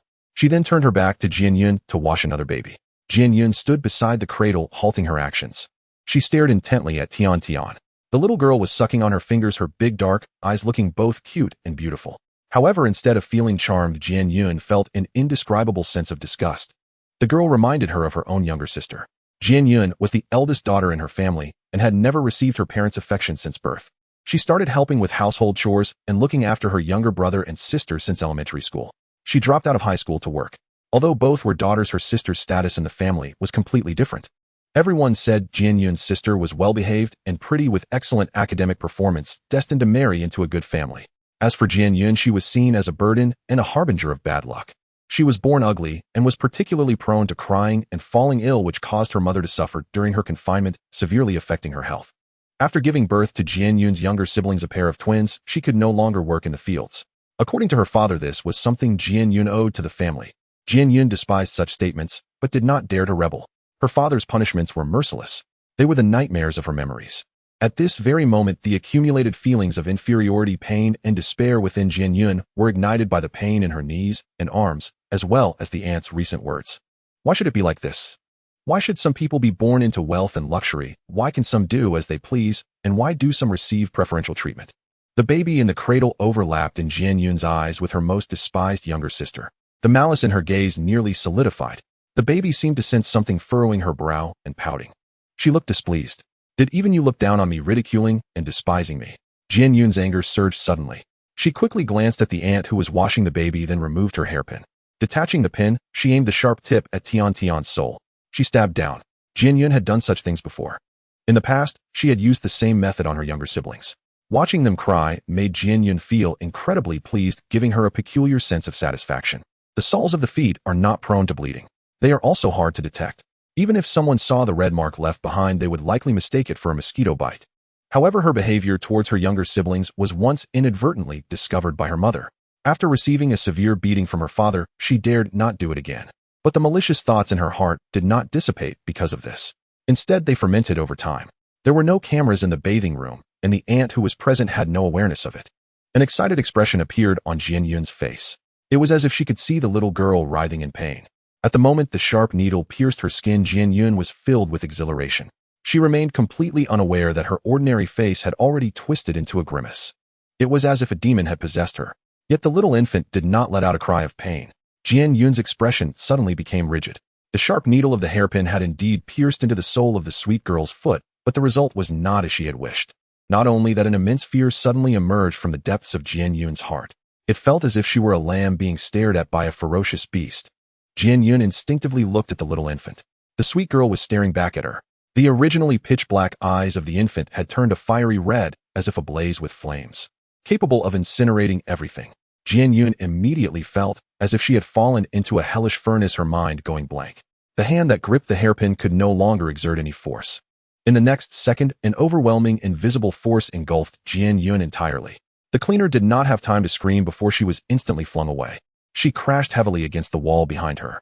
In the final moments before her consciousness fell into darkness, Yun's mind suddenly became clear. She faintly sensed her own fate. A hint of a relieved smile appeared.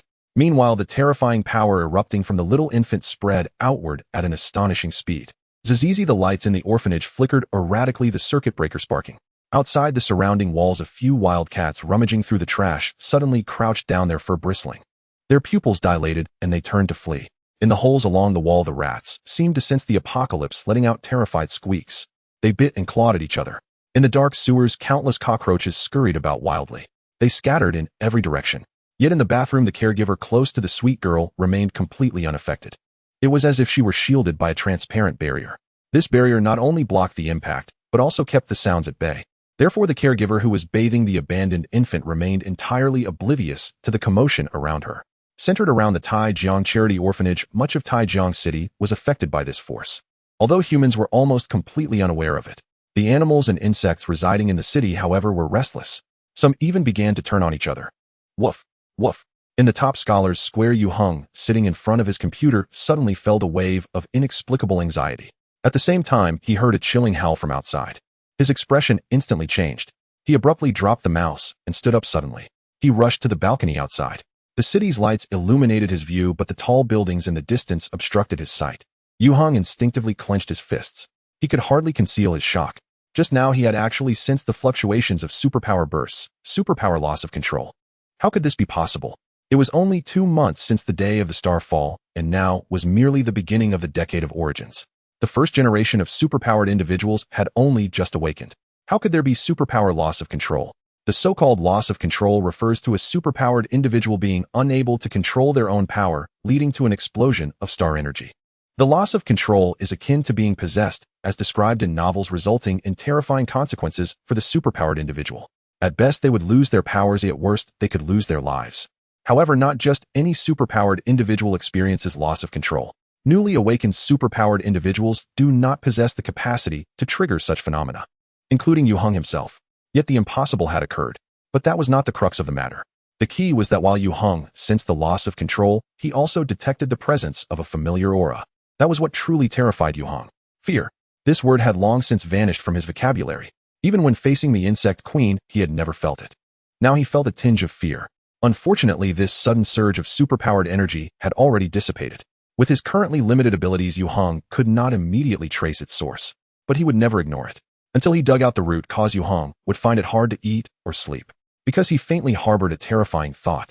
That night, Yue Heng could not sleep peacefully. The next morning, he rushed to a nearby electric motorcycle shop. He purchased a high-endurance electric scooter. Then he rode it around the streets and alleys of Taijiang City, searching for any clues. Originally with 15 million in hand, Yue Heng planned to establish his own mechanical workshop. Now he was entirely preoccupied. By the evening, he searched for the latest news online. As a result, Yue Heng really discovered something. On the popular Taijiang forum, someone posted that a large number of rats had suddenly run out of homes last night. Wild cats and dogs were barking and running amok outside. Another person shared photos showing the roads crawling with cockroaches enough to make those with phobias faint on the spot. Someone also mentioned that the Taijiang Charity Orphanage seemed to have had an incident. Several police cars and ambulances had arrived. The alarms blared incessantly. And in this revealing post, someone replied that the one in trouble was a cleaner currently in the ICU. Charity Orphanage. This name stirred something within Yue Heng. The next morning, Yue Heng rode his electric bike to the bank and withdrew 100 yuan in cash. He packed it in a tote bag and headed to the Taijiang Charity Orphanage. Upon arriving at the orphanage, Yue Heng told the old man at the gate that he was there to make a donation. The old man immediately reported to the principal. The principal hurried over. Hello, principal. I would like to donate some money to the orphanage. I would like to donate 100,000 yuan. It is not uncommon for social individuals to donate to charity orphanages, but the principal dared not accept it without hesitation, especially from such a young donor. He had no choice but to invite Yue Heng to the reception room for further discussion to understand the details. Yue Heng placed the bag full of money on the table and explained, I ranked first in the high school entrance exam this year, and the school awarded me a 100 yuan prize. I want to use this money to help the children in the orphanage. The title of the top student in the entrance exam is highly credible, instantly dispelling the principal's doubts. I remember now, you are a student from Wuzhong, right? This is truly. The principal was very touched, not expecting a young man like Yue Heng to have such high awareness. Please have a seat, I'll make a call. The principal intended to invite a familiar media reporter over to promote the charitable spirit of Yue Heng, the top student.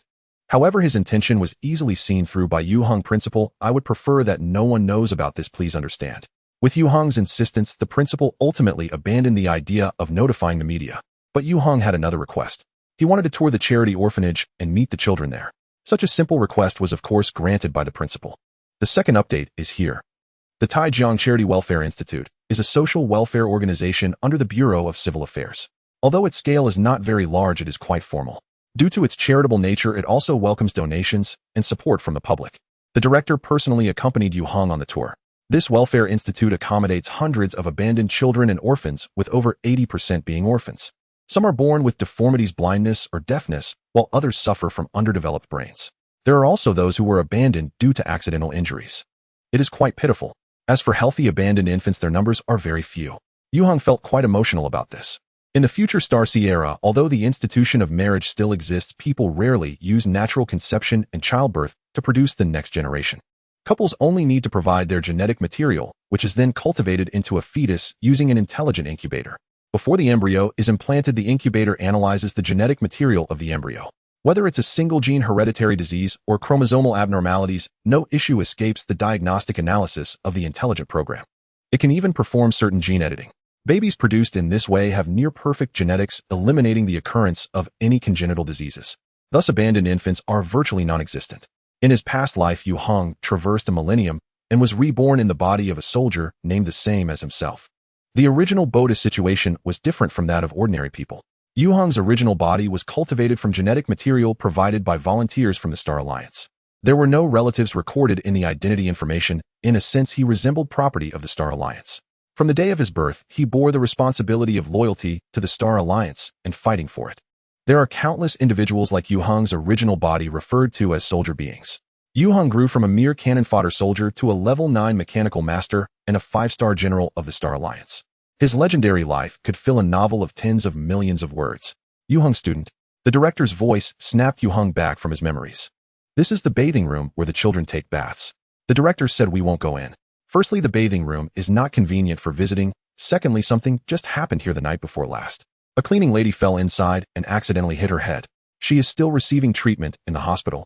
Although the director is not directly responsible, the person belongs to a contract company. As the manager of the Welfare Institute, he cannot remain uninvolved.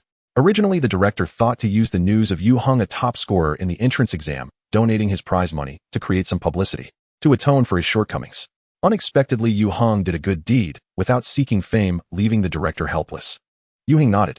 His gaze swept past the bathing room. His mind was clear. Before coming to the Charity Welfare Institute, Yue Heng could not confirm that the target he was searching for was here. He was prepared to donate 1,000 yuan without any return. After all, he wasn't short on money now, though he considered it a good deed. As a result, Yue Heng realized he hadn't come to the wrong place. The bathing room still retained the lingering aura of the supernatural, which was exceptionally clear in his perception. Yue Heng could be 100% certain that this was the crime scene. However, there was no one inside at that moment. This is the nursery. The director led Yue Heng to the room ahead. As Yue Heng took 2 steps, he suddenly stepped on something. He bent down to pick up a hairpin. It was an ordinary hairpin, a cheap item that could be bought for a few yuan at a stall. The surface of the hairpin was quite worn and the pin was bent. Yet this seemingly unwanted hairpin lying on the ground caught Yue Heng's attention. His pupils suddenly constricted because he sensed a nightmarish aura from this hairpin. Yue Heng felt he was getting closer to the truth. He calmly straightened up, quietly holding the hairpin in his hand, and followed the director into the nursery. Inside the nursery, there were over a dozen cribs. 2 caretakers were responsible for taking care of them. As Yue Heng listened to the director's introduction, he observed the abandoned babies here. His steps halted in front of one of the cribs. "This is Tian," said one of the caretakers with a smile. "She was brought here 2 months ago, and she is very well behaved." The baby girl lying in the crib was sound asleep with her eyes closed, her round face looking adorably chubby. But no one knew the tumultuous waves that surged within Yue Heng's heart at this moment. The Insect Queen. He sensed the presence of humanity's most formidable future enemy in this baby girl who was only a few months old. The nightmare of humanity that perished alongside Yue Heng in his past life had somehow flowed upstream in the river of time, arriving a millennium ago, possessing the baby girl. Although it sounds unbelievable for Yue Heng, who has lived 3 lifetimes, it is entirely possible. At this moment, a murderous intent surged within Yue Heng. Having fought against the insect race for half a century, he knows all too well how terrifying the Insect Queen can be. Even though she has lost her massive body and power that once swept across the star seas, once she grows up, the entire Earth will face a catastrophic disaster. This is no delusion of Yue Heng. Now as long as he extends his hand, he can strangle this immature insect queen in her cradle. To save the world. She is very cute. Yue Heng smiled as he extended his hand toward the baby girl in the crib, his inner murderous intent reaching its peak. Yet he reined it in to the utmost. At this moment the director and the caretaker beside him did not notice the cold, killing intent revealed in his eyes. In an instant the air seemed to freeze. Just as Yue Heng's fingers were about to touch the baby girl, he suddenly halted his action. He hesitated for a second, and his right hand fell on the baby's soft cheek. His fingertips glided gently, very tenderly. Slowly retracting his hand, Yue Heng smiled at the director and said, "Let's leave it at this, thank you for your trouble." The director believed him, "No need to be polite, it's the least we can do." The two returned to the office together. In the presence of relevant personnel, Yue Heng donated 1,000 yuan to the Taijiang Charity Welfare Institute. He declined the director's repeated invitations to leave his name and take pictures, and he left the place. When Yue Heng stepped out of the Welfare Institute's door, his back was already soaked with sweat. The sudden surge of great fear and horror gradually dissipated as Yue Heng moved away. In fact, earlier in the nursery, Yue Heng did not lose his composure on the spot. He managed to hold on solely with his iron will. The reason he changed his mind at the crucial moment was not out of fear of causing a huge trouble or a surge of compassion. Instead, his intuition told Yue Heng, if he truly acted, something extremely terrifying would happen. What to do? Upon returning home, Yue Heng fell into deep contemplation. Had it been an ordinary person faced with such a complex situation, they would have long lost their composure. However, having experienced 3 lifetimes, his will had been tempered to an extreme resilience. Even in the face of despair, his confidence would not waver.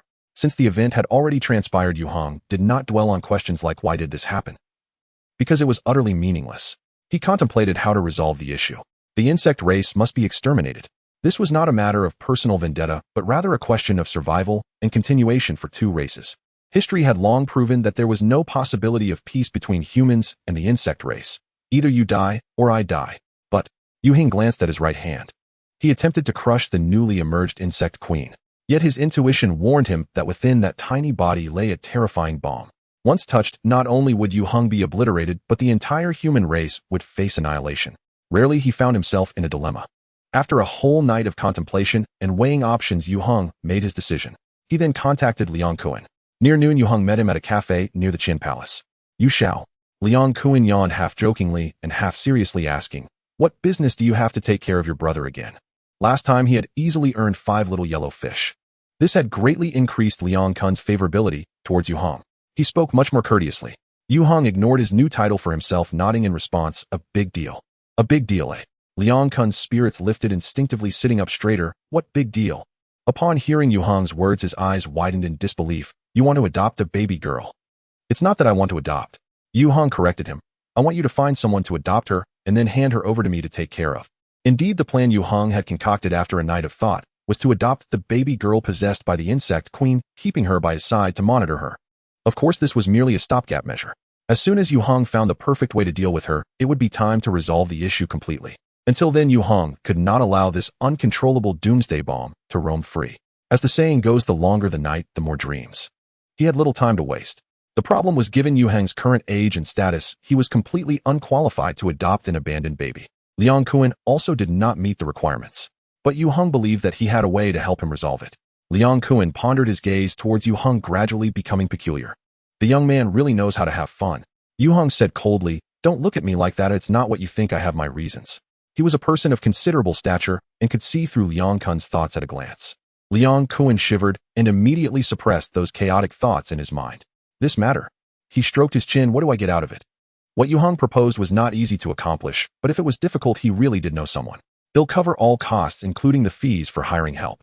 "No problem," Yue Heng replied without hesitation. "After it's done, I'll give you 500,000. 500,000. Liang Kuan was swayed once more. Currently, Liang Kuan truly needed money for his and his girlfriend's future. If he had this sum along with his current savings, it would be enough to pay for a down payment on a house and a parking space back home. That would even cover renovations. Additionally, Liang Kuan had reason to persuade Xiaowen to resign and return home, eliminating the risk of her being harassed by customers. After thinking for a moment, Liang Kuan gritted his teeth and said, "I'll inquire for you." Yue Heng took out 3 stacks of cash. "This is the deposit."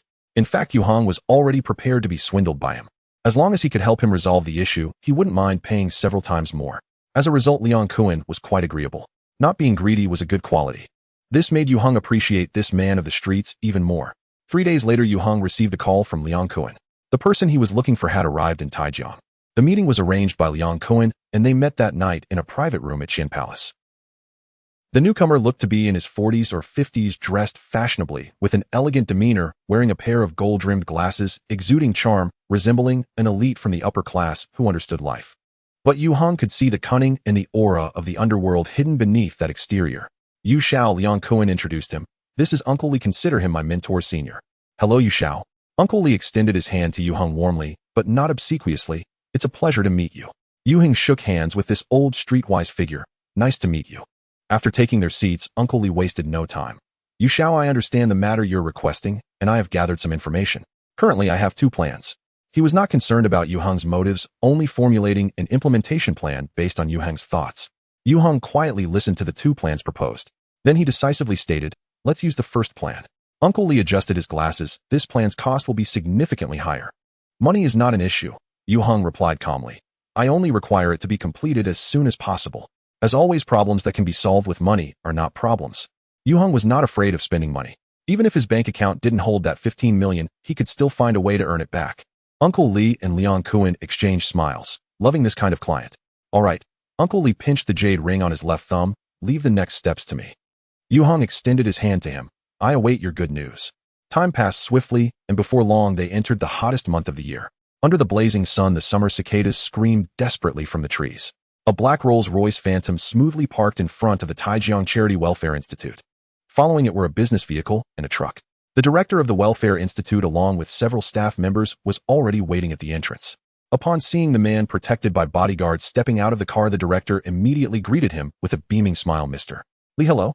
On behalf of all the children at the Taijiang Charity Welfare Institute, I welcome your arrival. Director Wang, you are too kind. Mr. Li shook his hand and said modestly, I brought some gifts for the children. The accompanying staff began unloading boxes of items from the truck. The director smiled with squinted eyes. You've gone to great lengths. It's too hot. Let's go inside and have some tea. Mr. Li waved his hand. Not a bother. May I first see the children? Of course. The director replied without hesitation. I'll take you there right now. Mr. Li smiled slightly, pinching the jade ring on his hand. In the nursery room, after applying baby powder, the caregiver carefully changed the baby's diaper and dressed her in new clothes. Looking at the infant girl lying in the cradle, she revealed a loving yet reluctant smile. Aunt Zhang had worked at the Taijiang Charity Welfare Institute for over 20 years, taking care of hundreds of abandoned babies, most of whom were girls. Among them, Tian was the one she cherished and felt most sorry for. Gently stroking the baby's small face, Aunt Zhang said softly, Tian, you are going to your new home now. Remember to be a good girl and listen well, okay? Aunt Zhang had anticipated today's arrival. A healthy, beautiful, and adorable baby like Tian would surely attract many eager adopters. Recently, someone had already come to see Tian and even took photos. It was said that a wealthy businessman from Hong Kong had set his sights on Tian, wanting to adopt her as his daughter. He would take her to live in Hong Kong. From then on, Tian would become a young lady from a wealthy family. Aunt Zhang felt genuinely happy for her. The baby in the cradle seemed to hear Aunt Zhang's thoughts, clapping her small hands and making baby sounds. Her large, sparkling eyes twinkled like stars. Be good, Tian. Aunt Zhang wiped away her tears and bent down to pick her up. Just then a large group of people arrived at the nursery door. The director of the Welfare Institute waved at Aunt Zhang. She hurriedly brought Tian over. She noticed a distinguished-looking middle-aged man standing next to the director. This must be the wealthy businessman from Hong Kong. Mr. Li, the director introduced with a warm smile. This is Tian. She is even more beautiful than in the photos. Mr. Li exclaimed with surprise, asking, can I hold her? The director exchanged glances with Aunt Zhang. Reluctantly, Aunt Zhang handed Tian over to him. Mr. Li received her carefully, as if holding a rare treasure. He smiled at the baby, greeting her, hello, Tian. However, Tian, removed from her familiar embrace, was not happy. She frowned and pouted. Oh dear. Mr. Li quickly handed her to the woman beside him, saying, you hold her. Aunt Zhang couldn't help but be astonished. Truly a wealthy businessman from Hong Kong had even prepared a nanny. Looking at the woman's size, Aunt Zhang thought Tian would never have to worry about food and drink again. Cuddled in the arms of the woman who seemed to be a nanny, Tian's frown eased a bit. Mr. Li chuckled. Director Wang, let's complete the paperwork now. The director nodded repeatedly, yes, of course. Watching the group arrive and leave, and taking away her beloved Tian, left Aunt Zhang feeling empty inside. She was happy that Tian had found a new home, but also felt an indescribable sadness. Suddenly, Aunt Zhang recalled the day when the cleaner Jian Yun fell in the bathroom. She had accidentally bumped her head and fainted, and Aunt Zhang discovered her and sent her to the hospital. After treatment, she was physically fine, but her intelligence had significantly declined. She had become foolish. Later, Jian Yun's family came and caused a scene, and both the Welfare Institute and the cleaning company had to pay a lot. It was said that Jian Yun's family took the compensation and didn't even provide her with treatment directly, taking her back to her hometown, likely to find someone to marry her off. Such as fate, Aunt Zhang sighed inwardly. In the Welfare Institute's office, Mr. Li completed all the adoption paperwork. More than half a month ago, this wealthy businessman from Hong Kong had sent someone to the Charity Welfare Institute to request the adoption of a baby girl. He chose Tian. In fact, there were others who wanted to adopt her, but Mr. Li's conditions were simply too good. Both the director of the Welfare Institute and the civil affairs staff present felt they had done a good deed. The police had already investigated beforehand. Tianxin's mother was a young woman from Qiangong Entertainment City who cohabited with her boyfriend while pregnant. She gave birth to Tian. Tianxin's biological father ran away to southern Myanmar due to massive gambling debts, and her mother abandoned her and fled as well. Such irresponsible parents, even if found, would not be able to care for Tian. Compared to being adopted by a childless wealthy businessman from Hong Kong, her life circumstances were simply worlds apart. After completing the paperwork, Mr. Li took out 2 checks he had prepared earlier, handing them to the director of the Welfare Institute and the civil affairs staff. Each check was for 888,888. This was the donation he was giving to both organizations for charitable purposes. The civil affairs staff returned a donation certificate. Both parties were delighted. After bidding farewell to the enthusiastic director and others, Mr. Li left in a Rolls-Royce with his female assistant. The business car and cargo truck that had originally followed them split off. On the way, they went their separate ways. Then the Rolls-Royce stopped by the roadside. The door opened. A man got in. It was Liang Cohen. He glanced at the baby lying in the cradle in the back seat and asked, "Is it done?" Mr. Li nodded, "Yes, all the paperwork is complete." The veteran suddenly laughed. Cohen, you know what? I actually wanted to adopt this little girl. The moment he saw her in person, he inexplicably felt a fondness for her. The just-seated Liang Cohen glanced at him. "Master Uncle, you know the rules." Liang Cohen was reminding his benefactor not to forget he had taken the money. 500,000. Enough to buy several lives. I know. Mr. Li waved his hand, feeling disinterested. Drive on. He certainly understood the rules. Those who didn't understand the rules had long since ended up 6 feet under. The female assistant drove the Rolls-Royce back onto the road. The atmosphere in the car was somewhat silent. Mr. Li leaned back in the leather seat, about to take out a cigar to light it. However, upon seeing the cradle beside him, he withdrew his hand. Mr. Li was not really a wealthy businessman from Hong Kong. However, he indeed held Hong Kong residency, and his ancestral roots were genuinely from Taijiang. Having navigated the world for decades, enduring countless trials and tribulations, he had earned quite a bit of money, yet he remained a solitary figure without any offspring. Perhaps this was karma. Mr. Li closed his eyes, silently sighing. The Rolls-Royce eventually stopped in an alley at Wufeng. It stopped in front of Yue Heng's home. Yue Heng had long been waiting at home. Mr. Li personally handed the baby to Yue Heng, saying, "Now she is yours." Along with the baby, there was also a bag of documentation for Yue Heng. This included Tianxin's birth certificate. According to the agreement, Mr. Li would transfer Tianxin's guardianship to him once she turned 18. The pre-signed legal documents were also in the bag. After the handover was completed, Mr. Li left. Liang Cohen followed suit. Before parting, he patted Yue Heng on the shoulder, saying, "If you have any issues in the future, feel free to come to me." Yue Heng nodded. He looked at the little girl in his arms, feeling as if he was holding a 10 trillion-ton antimatter bomb.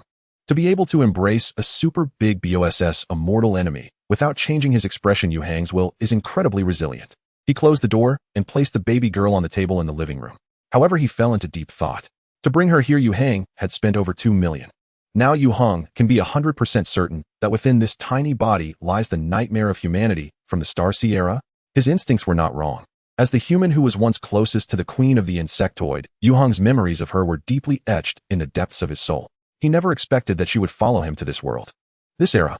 Gazing at the baby on the table, the killing intent in Yue Heng's eyes surged once more, while the baby girl seemed completely oblivious.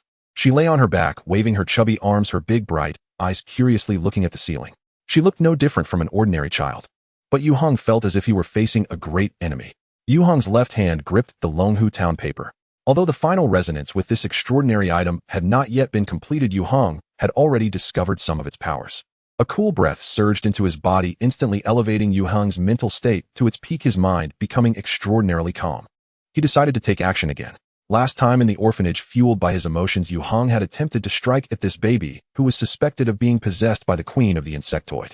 It was only when he sensed the immense danger that he halted his actions. But this did not mean that Yue Heng had given up on the idea of crushing her in the cradle. For humanity, especially the 70 billion humans on Earth, the queen of the insectoid posed an overwhelming threat. If this problem was not solved now once she grew up, the consequences would be unimaginable. During the time he waited at home, Yue Heng had thought it through clearly. No matter how dangerous it was, he should take action. Bringing back the baby girl was the first step, and testing the waters was the second. Yue Heng's right hand slowly reached toward the sweet little neck. The baby on the table blinked and suddenly laughed out loud. Using her tiny paws, she tried to grab Yue Heng's hand. Yue Heng remained unmoved. His heart was like iron. Just as Yue Heng's open fingers were about to touch the baby's neck, a sharp buzzing suddenly rang in his ears. At the same time, his brain felt as if it were pierced by a red-hot iron needle, the pain penetrating deep into his soul. This made Yue Heng's consciousness go blank in an instant. Thought power pierced through. Bang! He heard a muffled sound, and the Longhu town paper tightly gripped in Yue Heng's left hand turned to dust. A surge of power poured into his body, flooding his head, and the star source Zhouguang, in his sea of consciousness, shone brightly. Yue Heng's mind immediately recovered. Blood seeped from his eyes, nose, and ears. His head still throbbed painfully, but Yue Heng felt fortunate. Thought power is the strongest weapon of the insectoid. In order to perish together with the queen of the insectoid, he had embedded a total of 12 mind gems in the war mech he commanded. Each mind gem was condensed by a 9th-level mental master with their life. The purpose was to withstand the thought impact of the queen of the insectoid. Currently, Yue Heng had no mind gems. Under normal circumstances, even if the queen of the insectoid used only 1/10th of her power, it would be enough to explode his head. However, Yue Heng held on. Despite losing a priceless, extraordinary item, through this confrontation, Yue Heng discovered his opponent's weakness. Returning to 1,000 years ago, Yue Heng had certainly transformed from a 9th-level mechanical master to a new identity. The insectoid queen possessing the baby girl had evidently also lost her former terrifying power. The two sides were evened out. Yue Heng's fighting spirit surged. He raised his right hand once more. In his hand, a sharp dagger appeared. At that moment, the baby on the table suddenly flipped over and sat up.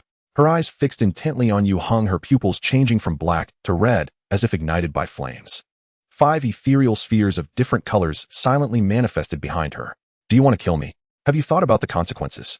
A strange voice echoed in Yue Heng's mind. Thought transmission. This is the perfect means of communication between different races in the universe. The principle of thought transmission is spiritual resonance, which can ignore the constraints of language and achieve seamless communication. In the future Star Sea era, the war between the insectoid and humanity lasted for over 100 years. The highest intelligent being, the queen of the insectoid, had long mastered the human language. However, the baby she currently possessed had not yet developed her vocal organs. Therefore, she communicated with Yue Heng through thought transmission. How is it possible? Yue Heng was not shocked by the queen of the insectoid's attempt to communicate with him. Rather, he sensed the existence of a star blessing within her. 5 star blessings. The 5 ethereal projections of star blessings were the best proof. If you don't want to answer, then let me tell you. If I die, the 5 star blessings will self-destruct along with my spiritual consciousness, and everyone in this city will die with me, including you. Yue Heng remained silent for a moment and replied in his mind, I don't care. The queen of the insectoid must not die now. Then all of humanity will perish, including himself. Not just that. The voice of the queen of the insectoid echoed in Yue Heng's mind. My consciousness will infect all insect types, evolving them into powerful insectoids, and the humans on this planet will become their food. Yue Heng fell silent again. His intuition told him that the queen of the insectoid was not bluffing, but he did not waver. At least some people can survive. The insectoids are indeed powerful, but humanity is not weak. Once the queen of the insectoid becomes a force to be reckoned with, it will be a catastrophe for humanity on Earth. Why can't we coexist?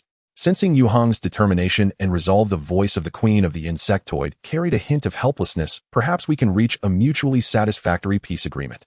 Peaceful coexistence. Yue Heng was taken aback. He had never considered such a possibility. How can you guarantee not to violate the agreement?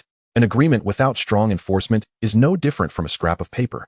The queen of the insectoid may just want to buy time. The longer it goes on, the better it is for her. Yue Heng could not afford to wait. I can swear by the consciousness of the great universe. The queen of the insectoid replied, I promise not to actively harm humans and not to reproduce on this planet. As long as you take care of me until I have the ability to excavate wormholes, I will voluntarily leave Earth and the Milky Way. The voice of the queen of the insectoid had just faded from Yue Heng's mind. He immediately felt an ancient and vast aura coming from the void enveloping both parties. At that moment, Yue Heng's heart raced. If possible, Yue Heng is willing to pay any price to eliminate the insect queen, including his own life. Just like in his past life, he resolutely took on the Assassin King mission, driving the mecha to perish alongside the insect queen. As long as the sacrifice is meaningful, Yue Heng fears nothing.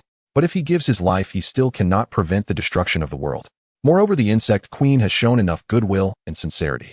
Then Yue Heng cannot remain indifferent. Most importantly, at this very moment, he has sensed the presence of the cosmic consciousness.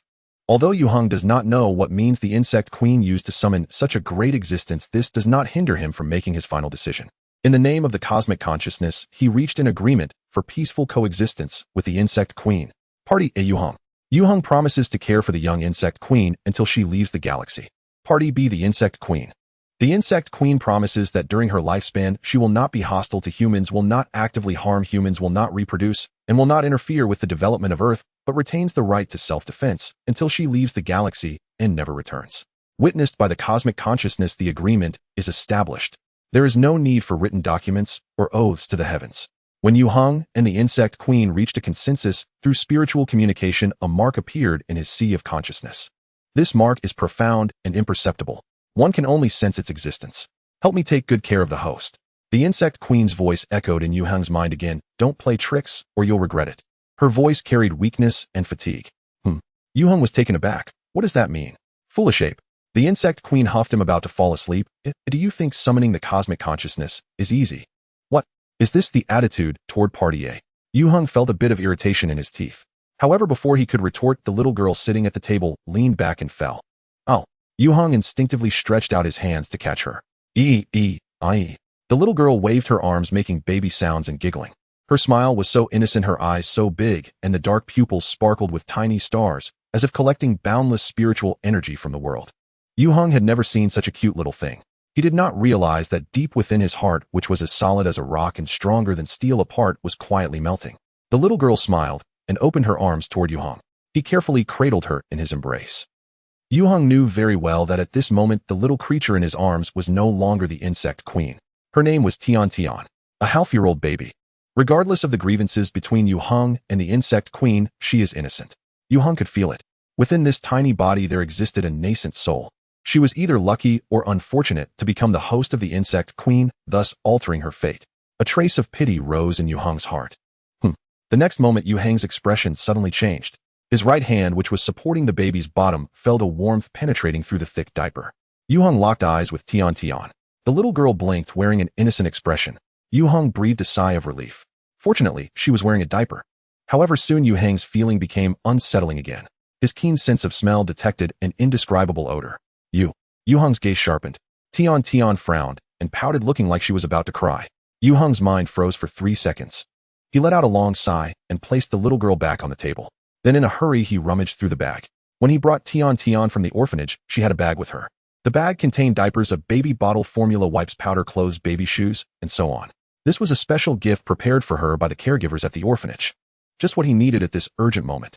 But the problem arose. Who could tell him how to change a diaper for a child? In 3 lifetimes as a person, Yue Heng had never been a father and had no experience in parenting.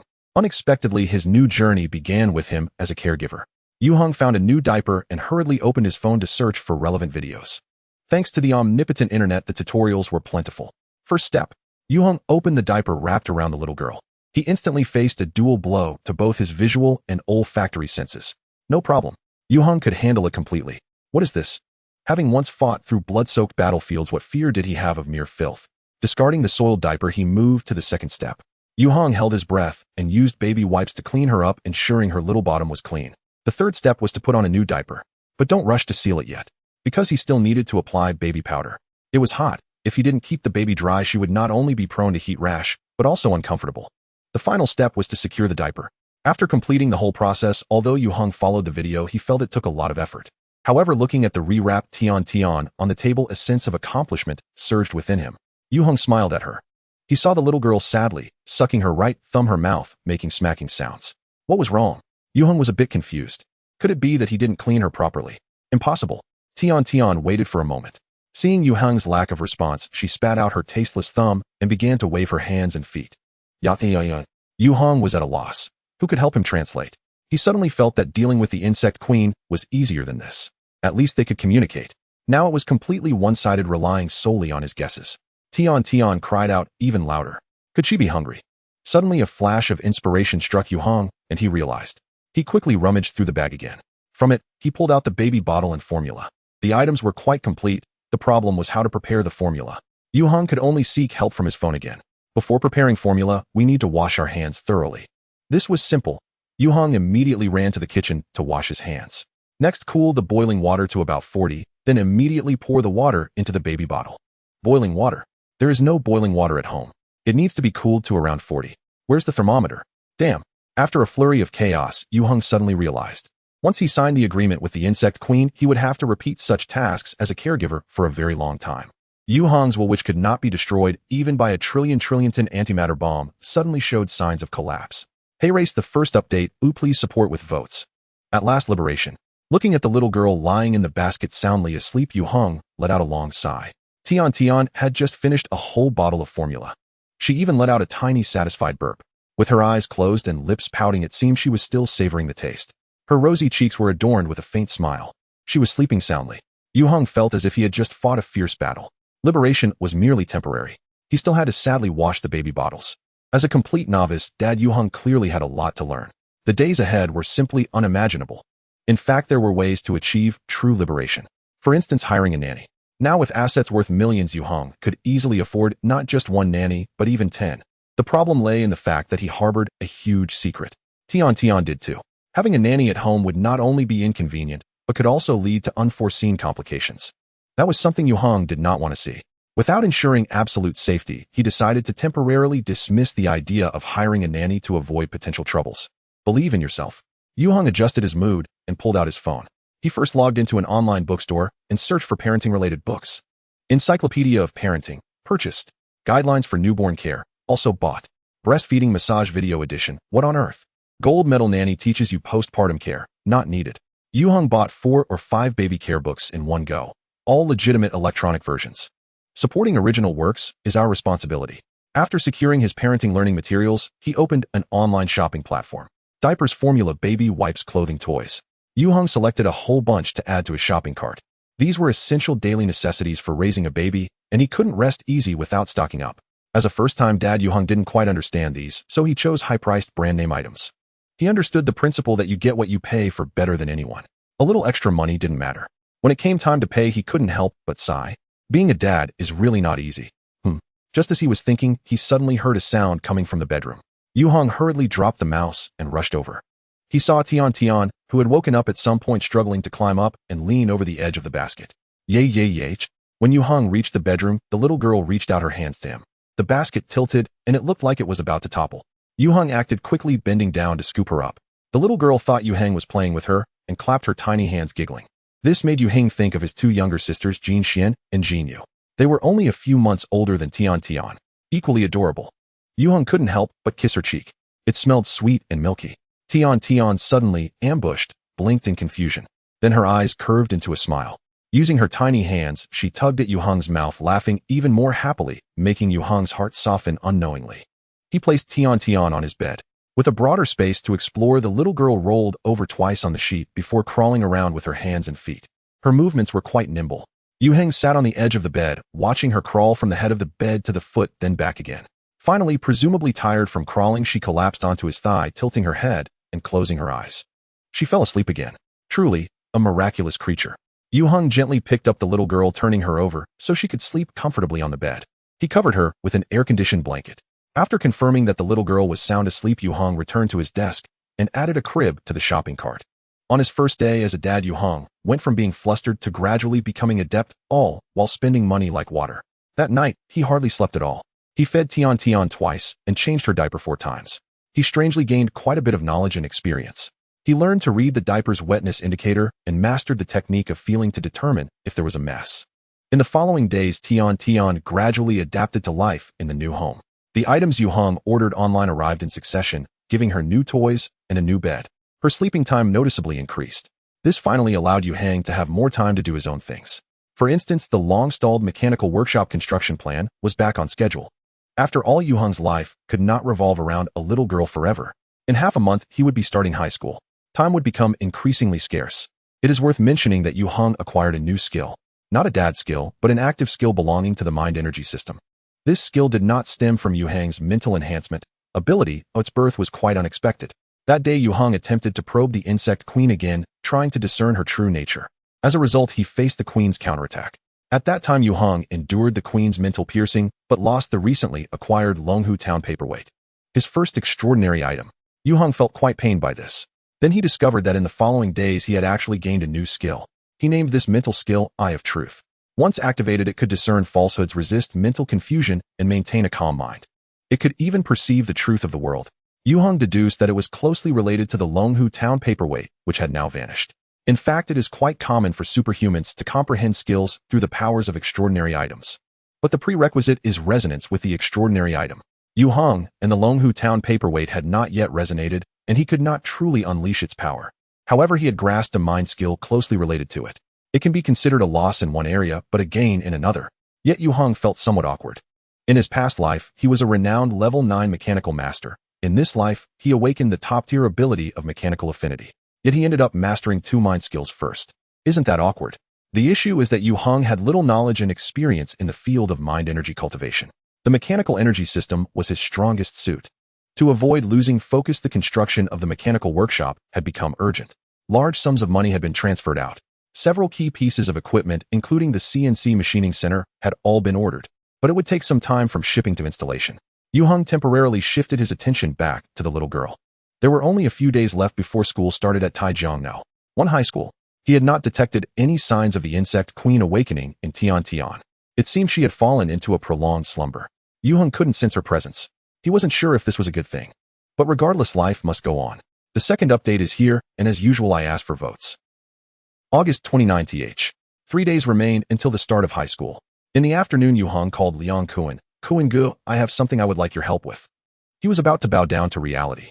Yue Heng had to admit now that he had completely underestimated the difficulties of being a stay-at-home dad. During this past period, he had hardly stepped outside. The insect queen had fallen into a deep slumber, and he had no idea when she would awaken. Therefore, Yue Heng could not leave Tian alone at home to avoid any unexpected incidents.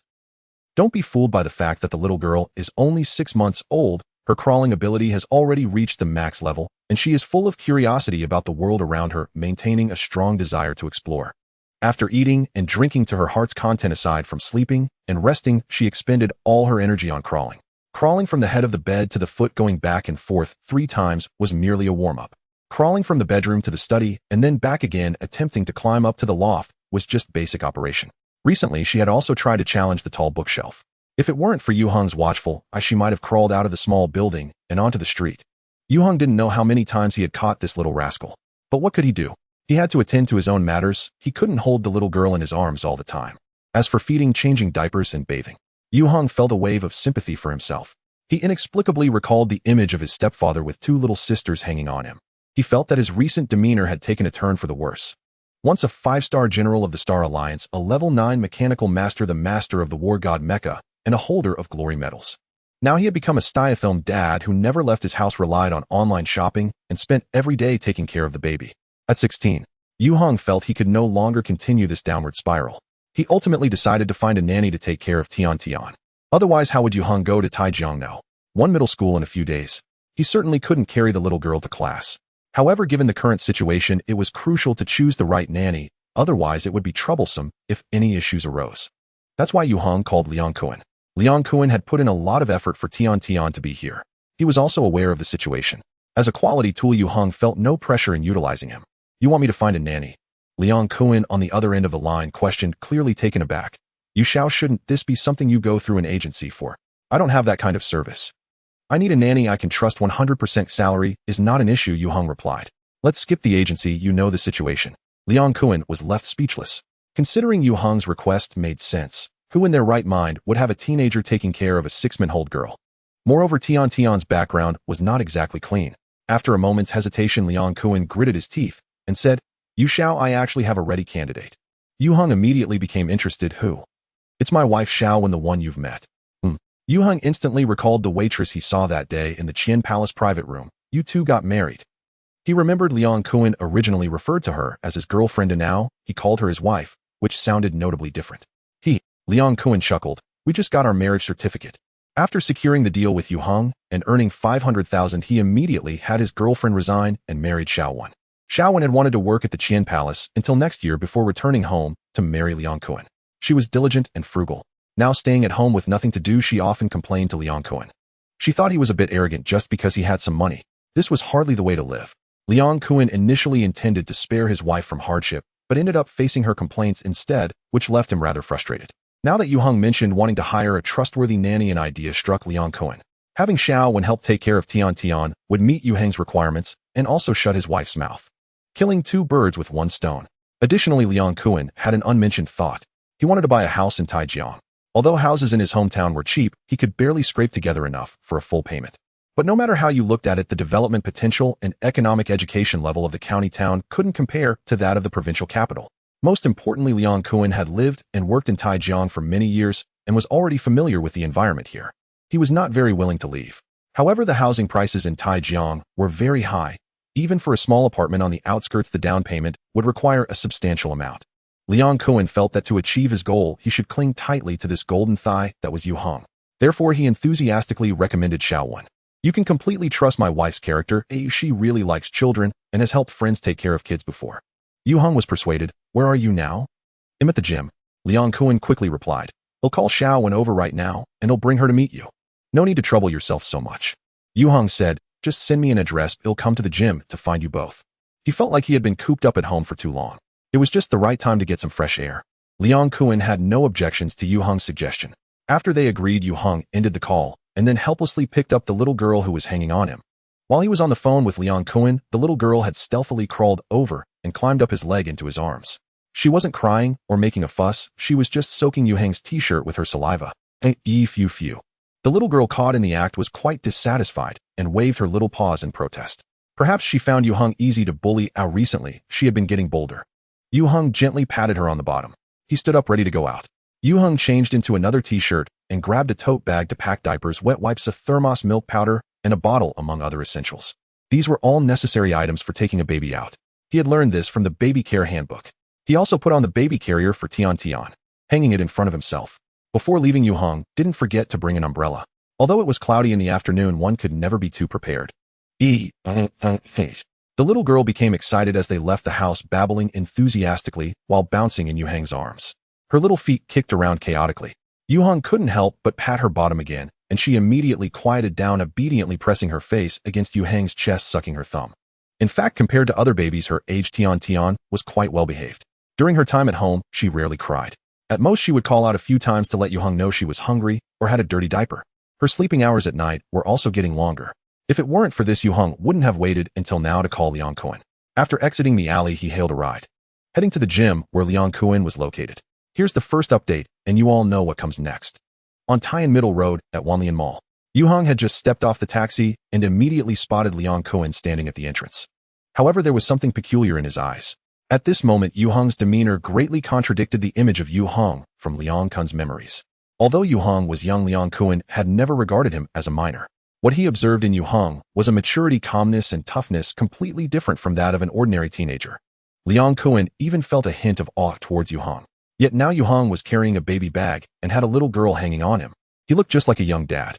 To avoid revealing his emotions, Liang Kuan quickly greeted the little girl, Tian Tian. It's been a while, he. As a result, Tian Tian immediately turned her head and clung tightly to Yue Heng, her small hand firmly grasping his t-shirt. She completely ignored him. Liang Kuan awkwardly rubbed his nose. Don't you recognize your uncle anymore? It sounded as if they were very familiar. Yue Heng felt that Liang Kuan was being overly dramatic today. Where is Sister Xiao Wen? Liang Kuan quickly replied, she's already here, let me take you to her. Under his guidance, Yue Heng took the elevator to the boxing gym located in the mall's basement. Hangwu Boxing Gym. Liang Kuan informed Yue Heng that this gym was opened by a friend of his. Liang Kuan himself also held a small share here. Moreover, he served as an instructor. The gym was quite spacious with ordinary decorations featuring a fitness center, a fighting arena, and a boxing ring. Since it was not a weekend, and it was the afternoon, there were not many students practicing inside. In the lounge of the gym, Yue Heng met Su Xiaowen again. Hello, young master Yue. Upon seeing Yue Heng, Su Xiaowen felt a bit shy and nervous. Then her gaze was drawn to the little girl in Yue Heng's arms. Oh. Hello. Yue Heng gently patted the little girl, smiling as he asked, Sister Xiaowen, has Kuan Gu told you everything? Yes. Su Xiaowen glanced at Liang Kuan beside her, gathering her courage to answer, young master Yue, although I've never been a nanny before, I have learned a bit. If you are willing to give me this opportunity, I will take good care of her. Earlier, Liang Kuan had specifically mentioned that Yue Heng was not an ordinary person and that he was very generous. Su Xiaowen was eager to take the job. Very well. Compared to rich experience, Yue Heng valued character more. He found Su Xiaowen to be quite good. Your working hours are tentatively set from 6 a.m. to 6 p.m. I'll take care of her in the evening. As for the salary, I'll give you 10,000 each month, and overtime will be calculated separately. How does that sound? Yue Heng made this decision considering his future school schedule. Additionally, after Tai Jiangno, one middle school started, he planned to apply not to attend evening self-study. Su Xiaowen was taken aback. That's too much. She worked hard as a waitress at Qian Palace, busy until late at night. Her salary was even lower than what Yue Heng was offering now. Although the current pay for nannies was generally not low, she was still a newcomer. Yue Heng smiled, then it settled. He knew he was offering a bit high, but Tiantian's situation was different from that of ordinary children. Liang Kuan made a gesture to Su Xiaowen. Su Xiaowen felt shy. Thank you, young master Yue. Yue Heng waved his hand. Su Xiaowen hesitated for a moment and asked young master Yue, can I hold her now? She wanted to quickly familiarize herself with her job and not let Yue Heng's high pay go to waste. Yue Heng readily agreed, of course. He unbuckled the straps and handed Tiantian over to Su Xiaowen. The little girl did not understand what was happening, instinctively curling up her legs, her big eyes revealing a look of confusion. In the next moment, she was embraced in a warm, soft hug. At the same time, she was surrounded by a familiar fragrance. The furrowed brows immediately relaxed, and her pouted lips turned into a smile. She looked up at Su Xiaowen and Cootie. Su Xiaowen was suddenly struck dumb. She stared in disbelief at the little girl in her arms, carefully distinguishing her eyebrows, nose, and mouth, then noticed the small mole on the left side of Tiantian's neck. Little Nan, Su Xiaowen exclaimed in surprise. Huh? Yue Heng and Liang Kuan both looked at her. Su Xiaowen's hands holding Tiantian trembled slightly. She is Little Nan, no doubt about it. How could this be? She was so excited that she became a bit incoherent. When she first saw her, Su Xiaowen did not recognize her. A few months ago, Little Nan was weak, her skin yellow and sickly, and her health was in terrible condition. Now, however, Tiantian was fair and tender, looking extremely beautiful and cute. They looked completely different. But upon close observation, especially after finding her physical characteristics, Su Xiaowen finally understood why she felt a sense of familiarity. Ahem. Liang Kuan quickly coughed twice. Xiaowen, have you seen Tiantian before? Su Xiaowen smiled wryly. Do you remember Lily? She is Lily's daughter. I used to help Lily take care of her. What a coincidence. Liang Kuan certainly remembered Lily and knew that his wife had a good relationship with her. But Liang Kuan never expected that Tiantian was actually abandoned by Lily. He couldn't help but look at Yue Heng. Yue Heng was calm. Tiantian is an abandoned baby adopted by my maternal uncle from a charity orphanage. My uncle had some business issues abroad, so he asked me to help take care of her for a while. As he spoke, Yue Heng exchanged glances with Liang Kuan. Liang Kuan understood the unspoken communication. He was glad he hadn't told Su Xiaowen too much earlier, or else it would have been exposed. In fact, Yue Heng's explanation had some loopholes. But Su Xiaowen clearly didn't think too much. Lily told me that she sent Little Nan to a relative in the countryside to take care of her. She was going to find a boyfriend in southern Myanmar, never expecting. Looking at the little girl in her arms, Su Xiaowen felt both angry and heartbroken. How could she abandon Little Nan? That's just too much. Yue Heng said she was found by a cleaning lady next to a garbage bin. Su Xiaowen couldn't help but press her face against Tiantian's, tears streaming from the corners of her eyes. The little girl tried hard to reach out and touch her face. Good girl, Little Nan. Su Xiaowen sniffed, and with a determined expression said to Yue Heng, young master, Yue, please rest assured I will take good care of Little Nan of Tiantian. Yue Heng believed her, because in her eyes he saw the radiance of motherhood. Since Su Xiaowen had such a connection with the little girl, it was truly the best choice to leave her in Su Xiaowen's care. Even in the future, if Tiantian exhibited unusual traits, he trusted that Su Xiaowen would not do anything detrimental to her. Perhaps this was fate. Little girl. Tiantian. In the lounge, Su Xiaowen, holding the little girl, was overflowing with maternal affection, seemingly unable to express enough love and care for her. And Tiantian showed no resistance to Su Xiaowen's affection, cooing and giggling, appearing very happy, which made both Yue Heng and Liang Kuan feel somewhat superfluous. Yue Heng could fully sense Su Xiaowen's genuine affection for Tiantian, who in turn had a special admiration for her. Liang Kuan cleared his throat and said to Yue Heng, young master Yue, since you're here, would you like to take a tour around? He was merely trying to strike up a conversation. Hearing this, Yue Heng felt a stir in his heart. Sure, I was just thinking of seeing what it's like. He usually practiced the Star Alliance strengthening technique at home. Compared to when he had just returned, his physical fitness had greatly improved. However, due to various limitations, he had already passed the explosive phase and entered a bottleneck period. Although mastering the Star Alliance strengthening technique to its fullest does not grant one extraordinary power, it allows practitioners to reach their genetic limits and maintain peak physical condition for extended periods. In his past life, after becoming a level 9 mechanical master, Yue Heng still exercised every day. In this life, without the technological support of the Star Alliance and the accompanying specialized nutrients, he had to rely on existing external resources for further improvement in practicing the Star Alliance strengthening technique. For instance, Liang Kun's martial arts gym was quite good. It had professional fitness equipment and qualified instructors. Yue Heng planned to take a look first and then decide whether to get a VIP card here. Xiaowen, Liang Kuan quickly said to his wife. They'll take young master Yu out for a stroll. You stay here and take care of Tiantian. Su Xiaowen was very willing, sure. Thus, under Liang Kun's guidance, Yue Heng went to tour the Hongwu Martial Arts Gym. The Hongwu Martial Arts Gym primarily teaches boxing, freestyle, fighting, traditional martial arts, taekwondo, and self-defense techniques. Although the decoration was ordinary, the facilities were quite good. The instructors are qualified professionals, and Liang Kuan is one of them. However, according to his own words, he was merely helping out and holding a small share in the profits. Young Master Yue, Liang Kuan said, "I'll give you a gold card. Come by and have some fun when you have time." He noticed that Yue Heng was quite interested in the place, so he couldn't help but be a little accommodating. After all, Yue Heng was now Xiaowen's employer. Yue Heng smiled noncommittally. As they spoke, they arrived at the boxing ring. At that moment, two boxers were engaging in a spirited match, exchanging blows with vigor. Surrounding the boxing ring was a considerable crowd with cheers and shouts of encouragement ringing out, most of whom were instructors and employees from the gym. As Yue Heng and Liang Kuan approached, the battle between the two boxers reached a critical moment. The boxer in blue pants seized a defensive opening from his opponent and delivered a powerful uppercut to the chin of the boxer in red pants. The latter fell to the ground in a gasp of shock, losing his ability to continue fighting. The blue pants boxer Smug waved his glove in response to the cheers from his supporters. Upon seeing Liang Kuan at the front of the boxing ring, his eyes lit up. "Brother Kuan, do you want to come up and have a go?" Although he said it politely, the implication was clearly provocative. Liang Kuan smiled thinly. "No thanks." The blue pants boxer, however, was undeterred and turned his gaze toward the handsome Yue Heng beside Liang Kuan. "Hey handsome, do you want to step up and give it a try? It's okay if you don't know how to fight, I can teach you." All eyes turned to Yue Heng. He was indeed quite handsome. Liang Kuan almost burst into laughter from anger. Just as he was about to retort, Yue Heng stopped him. With a smile, Yue Heng said, "Sure." It had been dull and boring exercising at home. Now that someone had actively offered to spar, how could he refuse? Yue Heng also wanted to see the results of his training over the past period. Liang Kuan instinctively wanted to dissuade him, but the words got stuck in his throat, and he changed it to, "All right, young master Yue, I'll get you a new set of gear." Liang Kuan remembered that Yue Heng had once single-handedly taken down 5 high school students. Moreover, Yue Heng had an impression of being mature, calm, and exceptionally capable, definitely not the reckless type. Now that Yue Heng had dared to accept the challenge, he must have had some confidence. Liang Kuan did not want to spoil Yue Heng's enthusiasm. Besides, with him watching from the side, nothing serious should happen. Liang Kuan quickly brought Yue Heng a vest, shorts, soft-soled shoes, a training helmet, and boxing gloves suitable for his physique. After changing in the locker room, Yue Heng came to the boxing ring.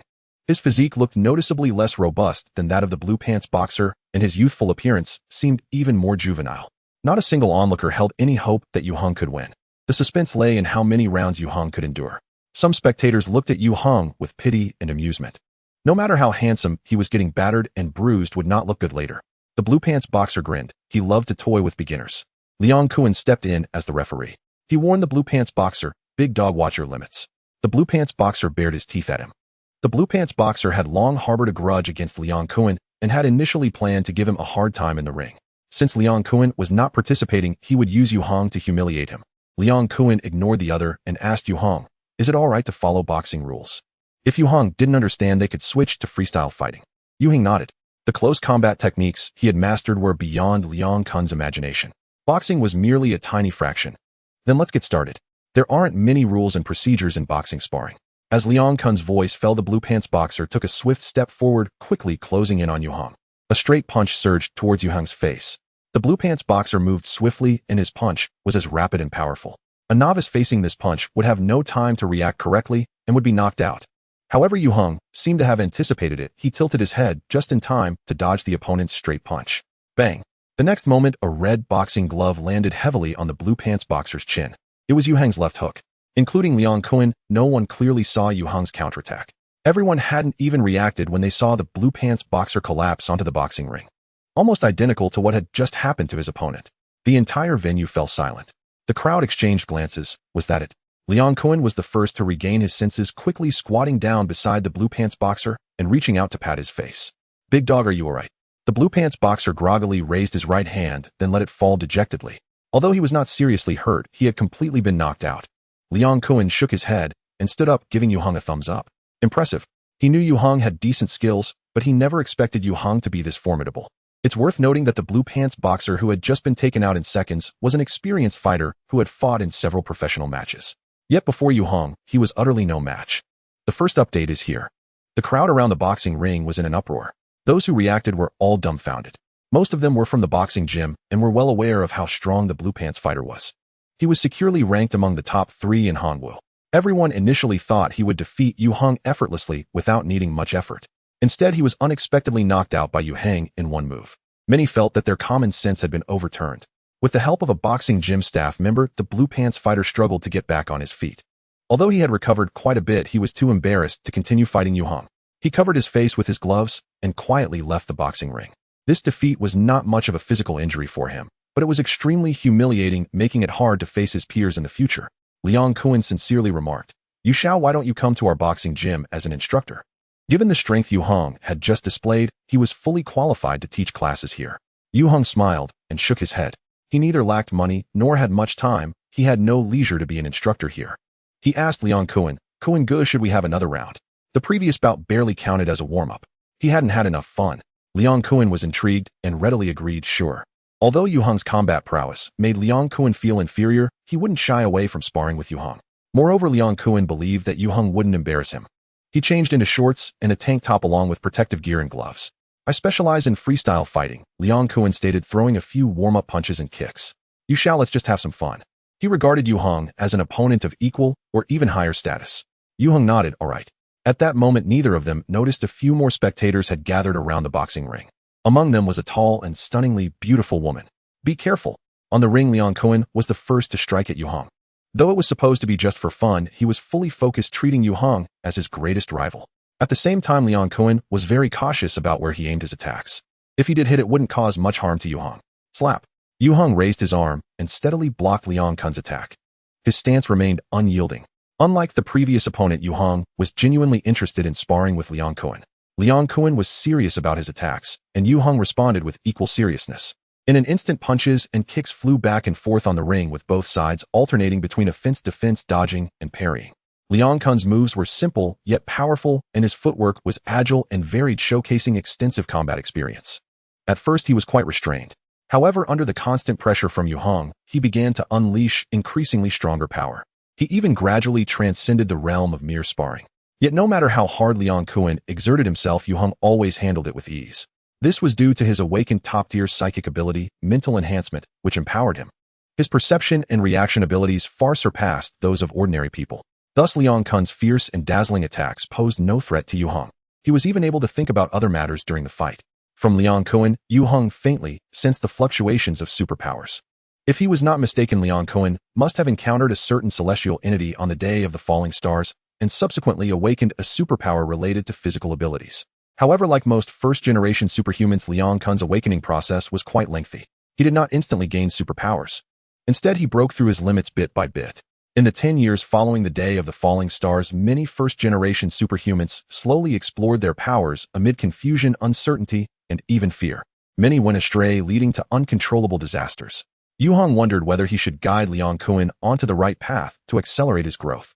Although Yue Heng's understanding of physical superpowers was similar to that of psychic abilities, he had once been a level 9 mechanical master, so he lacked no fundamental knowledge and common sense.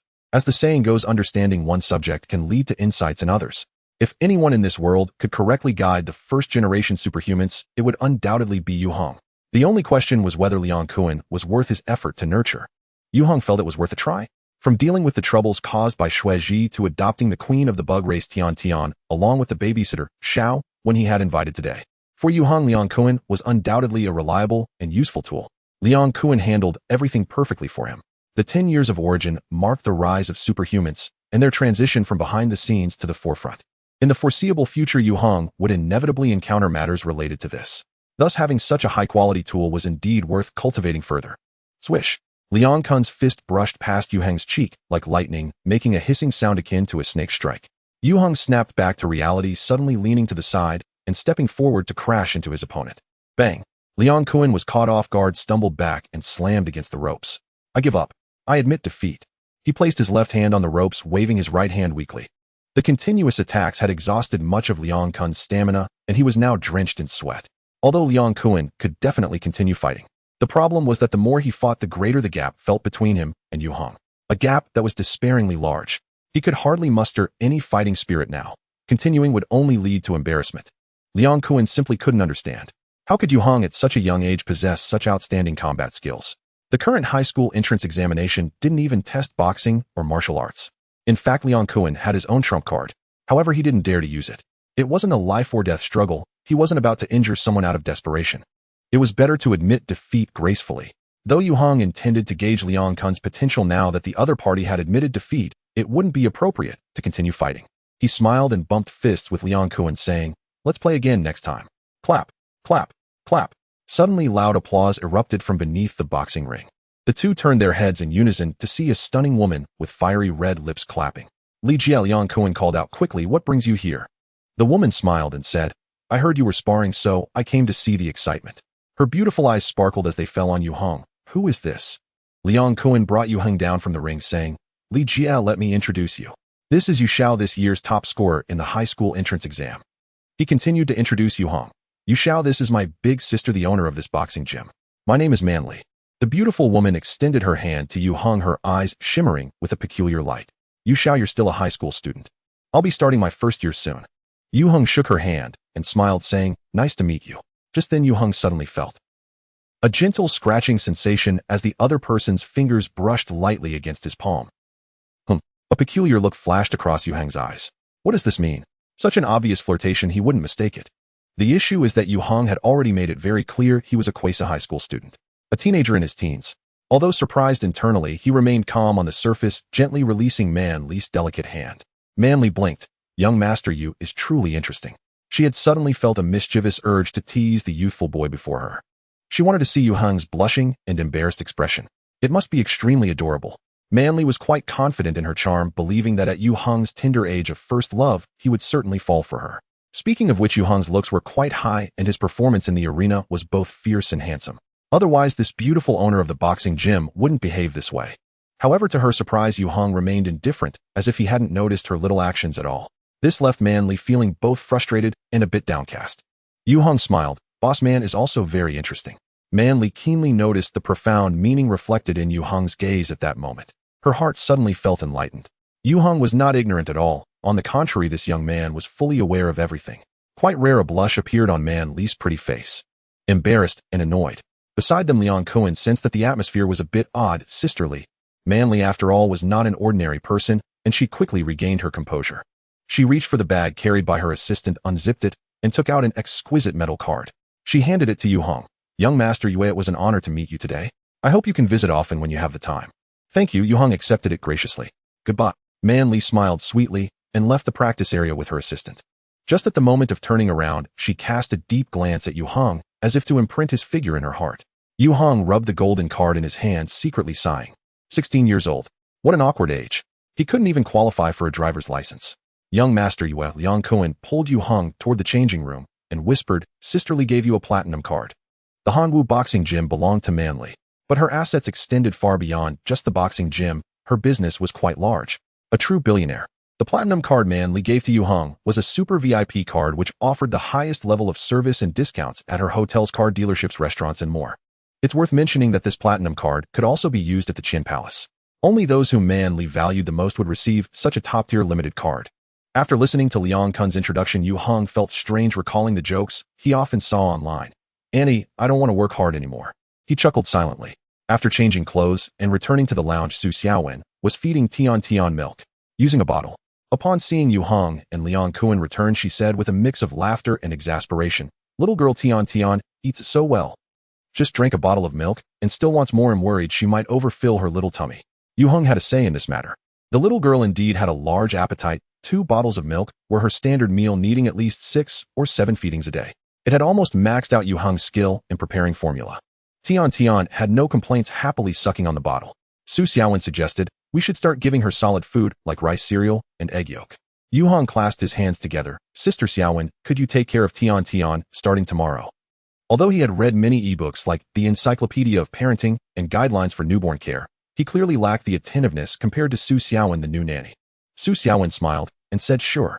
She estimated that Tian must have given Yue Heng quite a workout. After all, Yue Heng was still a teenager. Taking care of a only and a half-year-old child was truly not easy. Su Xiaowen was very willing to help. Chirp, chirp. While they were talking, the little girl finished all the milk in the bottle, still gnawing on the nipple, clearly wanting more. But neither Su Xiaowen nor Yue Heng dared to let her have any more. Tian, deprived of her bottle, pouted and frowned, showing a very unhappy expression. Yue Heng shook his head. He took the little girl from Su Xiaowen's arms, strapped her in a carrier, and hung her back in front of him. Tian obediently lay against his chest. After letting out a satisfied burp, "This little one." Yue Heng patted her bottom and said to Su Xiaowen, "He'll head off now. I'll see you at home tomorrow." He also told Liang Kuan, "He'll send you my home address location when I get back." Liang Kuan nodded eagerly. "He'll bring Xiaowen over tomorrow." The three of them left the boxing gym together. Liang Kuan first sent Yue Heng off in a taxi, then hailed another one to take Su Xiaowen back to his home. Upon arriving at the place where the two were renting, he received the location sent by Yue Heng. Liang Kuan looked at his phone, then comfortably leaned back on the sofa, patting his own thigh. Su Xiaowen shot him a glance, but still obediently sat down. Liang Kuan held his wife close and smiled. "Are you satisfied now?" Su Xiaowen sighed. "I really didn't expect it to be a little girl." After hesitating for a moment, she quietly asked, "What if Sister Li and her boyfriend come back?" "Let's talk about the crime of abandonment," Liang Kuan sneered. "Legally speaking, Tian is no longer their daughter, and I feel they won't be coming back." Su Xiaowen was immediately taken aback. "Do you have news about them?" Liang Kuan shook his head. "Don't worry about that. Just help young master you take good care of Tian. He won't treat us unfairly." In fact, he knew a bit about the news. What kind of place was Nanmian? A hellish den that devoured people without spitting out bones. Liang Kuan had seen Li Li's boyfriend before and knew what kind of person he was. That Li Li must have been out of her mind to abandon her daughter and run to Nanmian to look for her boyfriend. A one-way trip. If she ran away, so be it. But on her way out, she even cheated Su Xiaowen out of some hard-earned money. Even if Liang Kuan had a way to help them, he would never lift a finger. Not kicking the other party a couple of times was already his greatest mercy. Similarly, Liang Kuan also did not want his wife to have any ties or connections with such scum. Su Xiaowen was diverted by his words. "He'll go to the mall tonight to buy some things for the little girl." Liang Kuan kissed his wife on the face. "I don't have a shift tonight. I'll accompany you to go." Su Xiaowen nestled gently into his embrace, feeling a sense of complete happiness. Liang Kuan held Su Xiaowen tightly, thinking that he would definitely give her a big surprise in the future. Here's the first update. Please support. On August 31 ST, at Zhuangyuan Square. Looking at the brand new CNC machining center along with the laser cutting and 3D printing equipment set up in the basement, Yue Heng felt an indescribable sense of satisfaction. A man must possess his own mechanical workshop. This was the saying of a mechanical master from the era of Star C, regarded as a motto by many engineers. In fact, for a mechanical energy-based superhuman, a mechanical workshop is as essential as a painter's brush or a warrior's gun. It is the most important thing after life itself. An advanced and well-equipped mechanical workshop is the greatest support for a mechanic's ascension. Yue Heng was reborn a millennium ago, returning to an era of origins. He once again awakened his mechanical supertalent and naturally knew how to plan a perfect path of evolution. However, limited by the conditions of reality, Yue Heng could only do so much at present. But it was enough. For instance, the CNC machining center just installed is not a large-scale machine used in factories, but a home-use CNC lathe customized for top-tier hobbyists. Its specifications are not large, yet the price is astonishing. Moreover, normally such equipment ordered through domestic agents often takes 2 to 3 months to arrive. Yue Heng was lucky. The agency he inquired about happened to have imported 2 units. This saved him from a long waiting period. Just this morning, staff from the agency delivered the goods right to his door. It was the most crucial piece of the puzzle for Yue Heng's mechanical workshop, although calling it a mechanical workshop was somewhat of a stretch due to the limited space in the basement, which couldn't accommodate more equipment. Recently, Yue Heng had someone clear out all the clutter, rewired the circuits, and painted the walls, then hired a local professional company to install a concrete curing floor. As a personal workshop, it was already quite good. Yue Heng turned on the CNC lathe. The user manual for this CNC equipment was already firmly etched in his mind. Though it was his first time operating it due to the extraordinary ability of the top-tier super talent mechanical affinity, Yue Heng quickly familiarized himself with its structure and performance at an astonishing speed. The power of mechanical affinity lies in the fact that no matter the type of mechanical object, as long as Yue Heng touches it, he can gain understanding and mastery over it. The higher his rank, the faster and deeper this understanding and mastery becomes. Yue Heng attempted to use the CNC lathe to process a part. At the moment this very ordinary metal part was completed, a flash of light passed through his consciousness. A skill was instantly illuminated within the star source. Mechanical insight. This was an active skill derived from mechanical affinity. Once activated, Yue Heng could perceive the internal structure of a mechanical object in a very short time, analyze its working principles, and even identify existing problems. This is a very powerful mechanical skill. It is also one of the skills Yue Heng is most familiar with. However, he did not expect that the first mechanical skill he illuminated would be mechanical insight. Of course, this was not a bad thing. Following that, Yue Heng processed several small parts. With these freshly made parts, he transformed an ordinary ballpoint pen into a fountain pen. A true fountain pen. Its pen body and cap are made entirely of stainless steel, and even the ink cartridge is encased in a thin stainless steel tube. Then Yue Heng filled the pen's interior with dozens of steel balls, each 2 millimeters in diameter. Finally, after assembly, he held it in his hand and began to play with it. At first, the steel balls inside the fountain pen clashed against the pen body, producing a rustling sound. But as Yue Heng's spinning speed increased, the sound gradually faded away. If there were equipment capable of penetrating the pen body at that moment to see inside, one would discover that all the steel balls were dancing within the pen body along their respective trajectories. Their distances were extremely close, yet they did not interfere with each other, as if controlled by an invisible force swirling back and forth within a very small space. What controlled these steel balls was in fact Yue Heng's mechanical force. Mechanical force, the power of a mechanical energy-based superhuman, the source of great machines.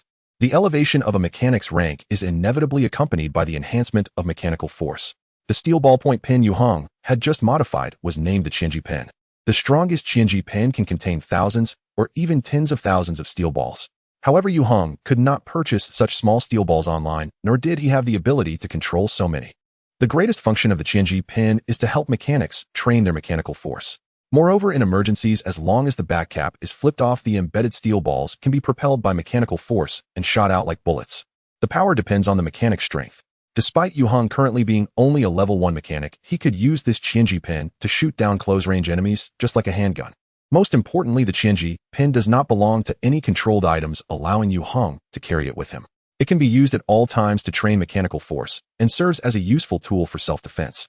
After spinning it in his hand for half a minute and feeling that everything was fine, Yue Heng satisfiedly put the Qianji pen into his pocket. At that moment, his phone vibrated. It was a message from Su Xiaowen. Young master, your dinner is ready. Yue Heng smiled slightly. He turned off the equipment and left the basement. Returning to the living room on the first floor, the dining table was already laid out with steaming, delicious dishes. Su Xiaowen was still busy in the kitchen.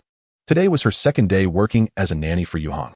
Although Yue Heng had only asked her to take care of Tian, the diligent Su Xiaowen took on the household chores as well, including grocery shopping and cooking.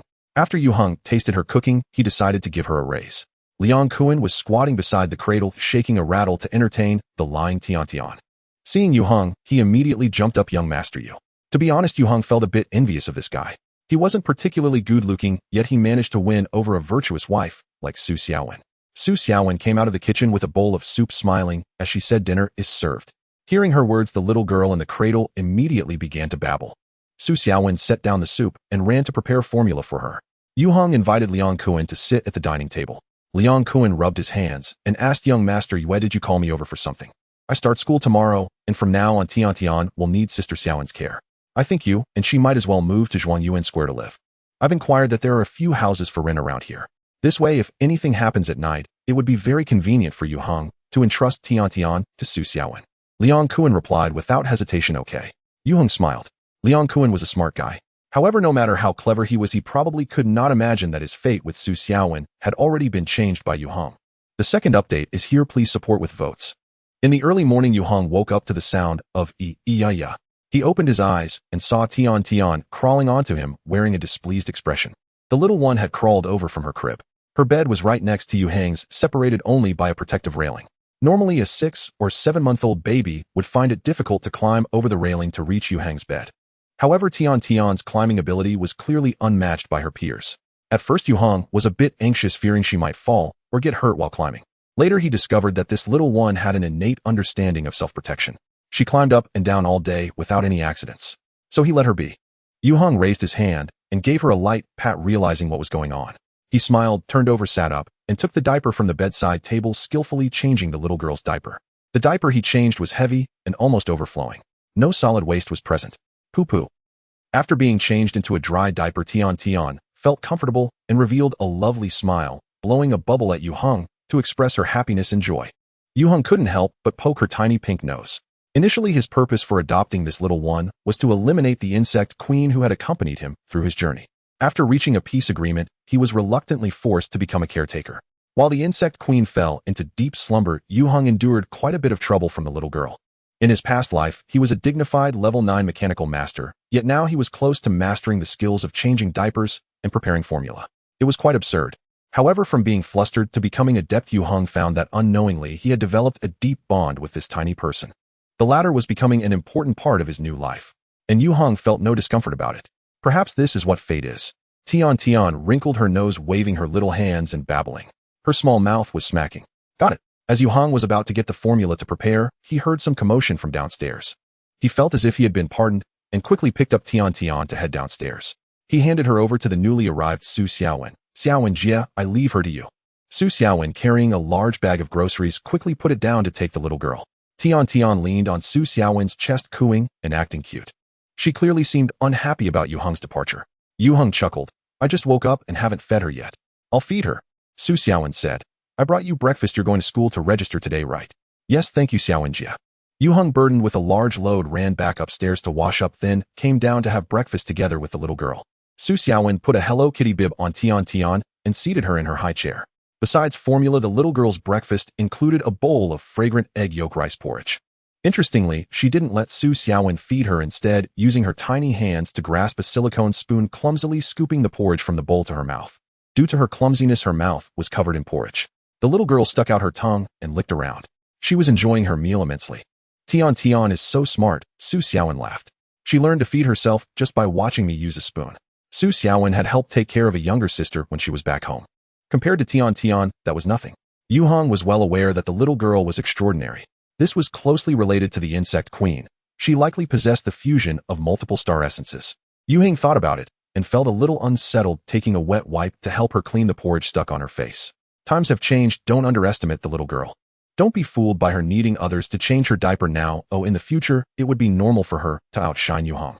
Tian tilted her head, her big sparkling eyes shimmering with starlight. Yue Heng smiled at her, showing his teeth. Tian lowered her head and continued her battle with the porridge. After finishing breakfast, Yue Heng took a tissue to wipe his mouth, stood up, and picked up the backpack on the sofa. He said to Su Xiaowen, Xiaowen Jia, I'm off to school. I leave Tian in your care. Su Xiaowen nodded. You can count on me. At that moment, Tian put down her spoon, turned her head, and looked at Yue Heng with a puzzled expression. Yue Heng waved at her. Goodbye, Tian. Yes. Tian immediately scrunched up her little face, stretching out her hands towards Yue Heng. No pu ya. Yue Heng was ready to leave, but seeing the anxious look on the little girl's face, he couldn't help but pick her up from the chair. He coaxed. I have to go to school now. Will you play with Annie at home? Tian shook her head vigorously, and tears actually streamed down her face. Yue Heng was taken aback. Although the little girl was a bit mischievous, she was usually very well behaved, not crying or making a fuss. He had never seen her look so heartbroken. Feeling a bit at a loss, this sensation was incredibly unfamiliar to Yue Heng. He had no blood ties with the little girl. Her adoption was an unexpected result. Yet at this moment, Yue Heng's heart was suddenly pierced by a heavy pang. It hurt with a bittersweet sensation. He wanted nothing more than to drop his backpack and stay with her. Su Xiaowen quickly stepped in. Tian, be good, auntie is here. Don't cry. Tian quickly glanced at Yue Heng, pitifully burying her head in Su Xiaowen's embrace while whimpering. Su Xiaowen shot a look at Yue Heng. He hurriedly made his exit, fearing that if he stayed too long, he wouldn't be able to leave. After Yue Heng departed, Su Xiaowen comforted Tian for quite a while before managing to make her smile again. She placed Tian back in her chair. The rice porridge that was left uneaten on the table had gone cold. Su Xiaowen thought for a moment and took the bowl back to the kitchen to prepare it again. Tian had a larger appetite than an average baby. She needed to eat more. While she was busy, Tian sat in her chair looking around when suddenly her eyes fixed on the cup of soy milk on the table. This cup of sweet soy milk was what Su Xiaowen had just drunk, with a straw still half full. The little girl stared at it for 3 seconds and licked her tongue. Then she leaned forward, puckering her little mouth. Sucked the plastic cup about half a meter away from her, suddenly wobbled, and the milky soy milk seemed to be drawn by an invisible force flying out of the straw. The liquid silently glided across the table and flawlessly entered Tian's little mouth, which she swallowed with a gudu. Not a single drop was spilled. After sucking down about a quarter of the soy milk in the cup, Tian finally closed her mouth. She smacked her lips, revealing a sweet smile. When Su Xiaowen returned with the freshly prepared rice porridge, she saw the little girl sitting obediently in her seat. She hadn't noticed at all that a quarter of her soy milk was gone. The first update is here. Please give me your votes. Ride on my beloved little motorcycle. It will never get stuck in traffic. Beep, beep, beep, beep, beep. The phone in his pocket vibrated incessantly as Yue Heng parked his electric scooter by the roadside. He took out his phone and answered hello. On the other end, he heard the voice of Yu Juanmin. Xiao Heng, are you going to register at Yizhong today? Yue Heng doubted whether he heard correctly. Ever since the last time he had a confrontation with Yue Heng, his irresponsible father had disappeared from his life. Over time, Yue Heng almost forgot he had a father. He never expected a call today. Interesting. He replied yes. Yu Junmin said, I'll drive you there, it's a bit far. Yue Heng looked up and glanced ahead. The entrance of Taijiang Yizhong was just a few hundred meters away. No need. You child. Yu Junmin grew anxious. Are you still angry with me? Xiao Heng I. Yue Heng hung up the phone. He had never held any hope for his irresponsible father, so he certainly wouldn't feel any disappointment. It was enough as long as he didn't bother him. The reason he hadn't blocked him was mainly because he feared Yu Junmin would come to his home and see Tiantan getting into trouble. Yu Junmin didn't call again. Even an irresponsible father has some pride. Yue Heng casually shoved his phone back into his pocket and set off again toward the school entrance. The road in front of Taijiang Yizhong was already jammed with vehicles. Luxury cars like Benz, BMW, Land Rover, Porsche, and Bentley were everywhere. Yue Heng even spotted a Rolls-Royce. In today's era, the chances of a poor family producing a talented child are much lower than before. Affluent families place more emphasis on the education of their children, and wealthy parents are very willing to invest in education with various tutoring classes and unknown lessons from renowned teachers. Their children often hold a greater advantage in competition. Those who enter Taijiang Yizhong are certainly not few from ordinary or impoverished families. Yet the number of rich kids is actually greater. Yue Heng parked his electric scooter by the roadside. Taijiang Yizhong is a prestigious school with a 100-year history, ranking among the top key high schools in the country, and its leading position in the province has never been shaken by competitors. This renowned high school covers nearly 600 acres with over 500 students and staff members combined. Entering Taijiang Yizhong is akin to stepping halfway into a prestigious university. It was once Yue Heng's dream.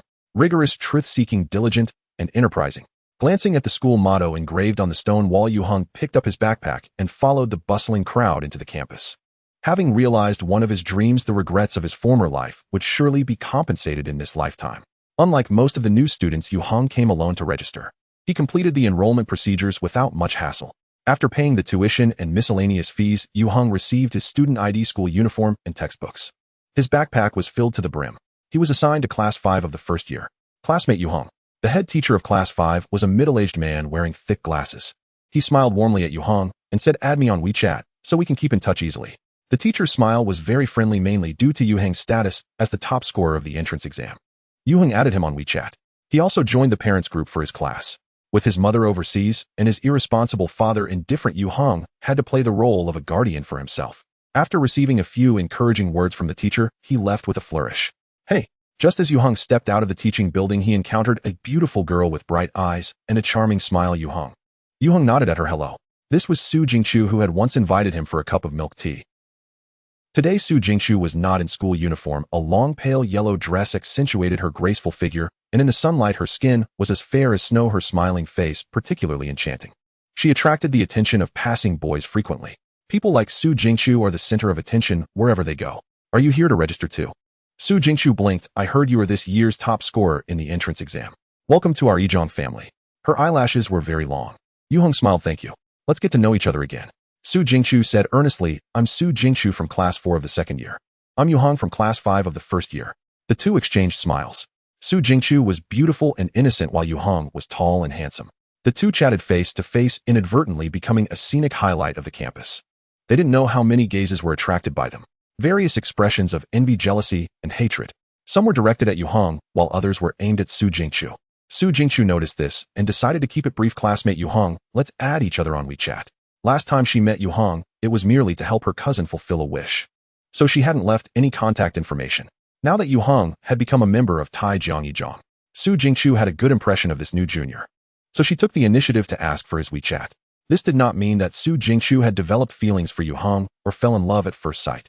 Rather, it was the admiration of excellence. Yue Heng did not refuse, and they added each other as friends. After saying goodbye, when Yue Heng left Taijiang Yizhong and returned to the roadside to ride away, a black Mercedes-Benz happened to stop beside him. It looked quite familiar. The driver's door opened, and the irresponsible father Yu Junmin hurriedly got out and opened the back door. He looked quite sycophantic. A girl emerged from the car. It was Zhang Yeqian. Yu Junmin was so focused on Zhang Yeqian that he didn't notice Yue Heng by the roadside. But Zhang Yeqian noticed him. This spoiled girl lifted her chin and gave Yue Heng a disdainful glance, then snorted. She turned and walked towards the entrance. Only then did Yu Junmin notice Yue Heng's presence. The irresponsible father suddenly displayed an awkward expression. Xiao Hong. Hurry up. Zhang Yeqian, who had just taken a few steps, stopped. She turned back and impatiently said, "You're dragging your feet. I should have asked my mom to give me a ride." Yu Junmin paid no attention to Yue Heng, quickly following after. "Don't be angry." Yue Heng shook his head.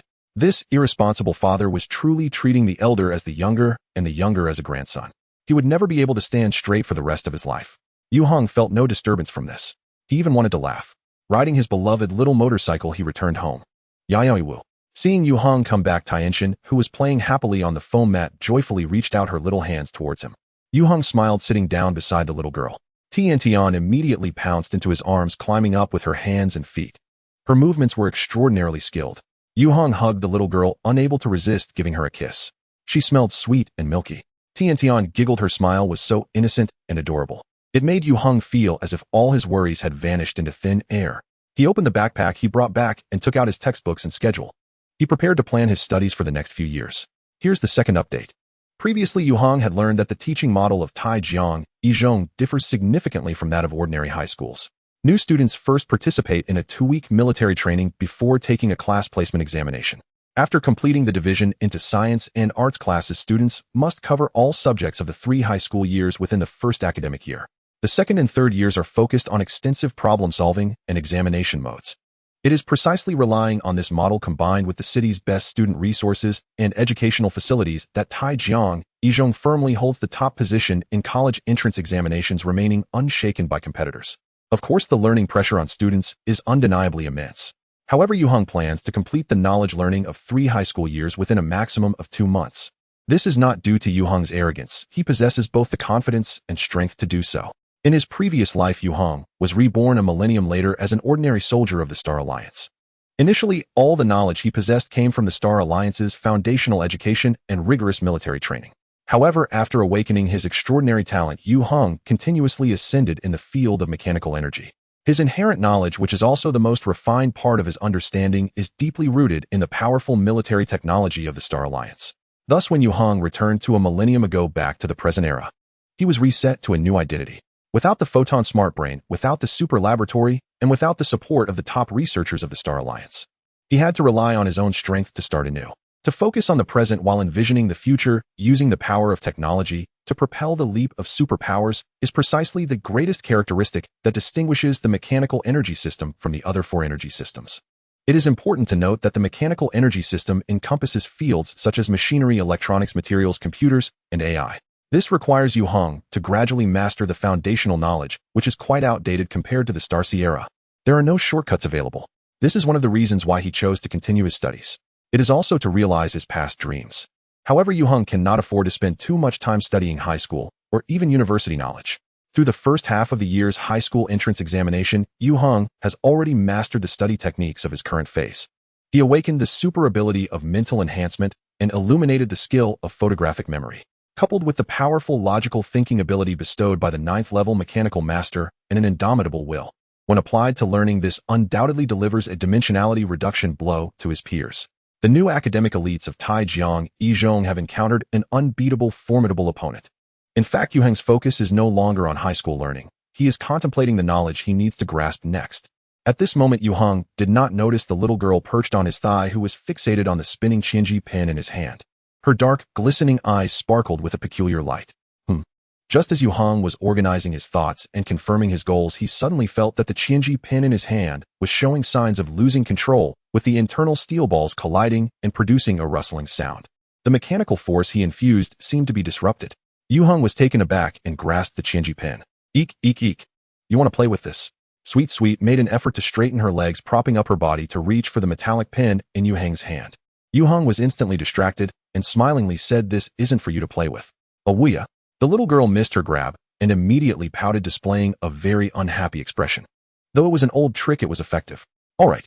Yue Heng was once again defeated by her and could only offer up the Qianji pen with both hands. And the diary. Puff puff. Sweet, who got her wish, was all smiles as she held the Qianji pen and began to doodle freely on the blank pages. Yue Heng watched for a moment, feeling that his little girl had the flair of an artistic master. The lines she drew clearly contained the essence and soul of postmodern abstract art. Such a page could easily fetch a few million meteorite. Ruffling the little girl's hair, Yue Heng got up and said to Su Xiaowen, who was busy in the kitchen, "Sister Xiaowen, I'm going to the mall to buy some things." Su Xiaowen peeked out from the kitchen. "Are you coming back for lunch?" "Of course." Yue Heng replied, I'll definitely be back before noon. Tomorrow he would participate in a 2-week military training for new students and needed to prepare some personal items. Shoes, socks, a wash basin, a water bottle, as well as shorts and shirts, etc. These were all listed in the new student handbook. After Yue Heng left, Sweet continued to create her artistic masterpiece while sitting on the foam mat. The room fell silent. A large cockroach quietly crawled out from the dark corner of the living room. It turned its head cautiously, exploring the world around it. Then, attracted by a delicious scent, it gradually approached the foam mat where the little girl sat. That was the aroma of food. During the exploration, this large cockroach failed to sense any danger. Its courage grew bolder. It was only a step away from Sweet. The chinji pin in Sweet's hand suddenly paused as she turned her head. Her gaze precisely landed on the cockroach. A fleeting glimmer of crimson light flickered deep within the little girl's pupils. Time seemed to freeze in that instant. The large cockroach stood motionless and after a moment seemed to awaken from a dream, quickly turned and scurried back to its hiding place.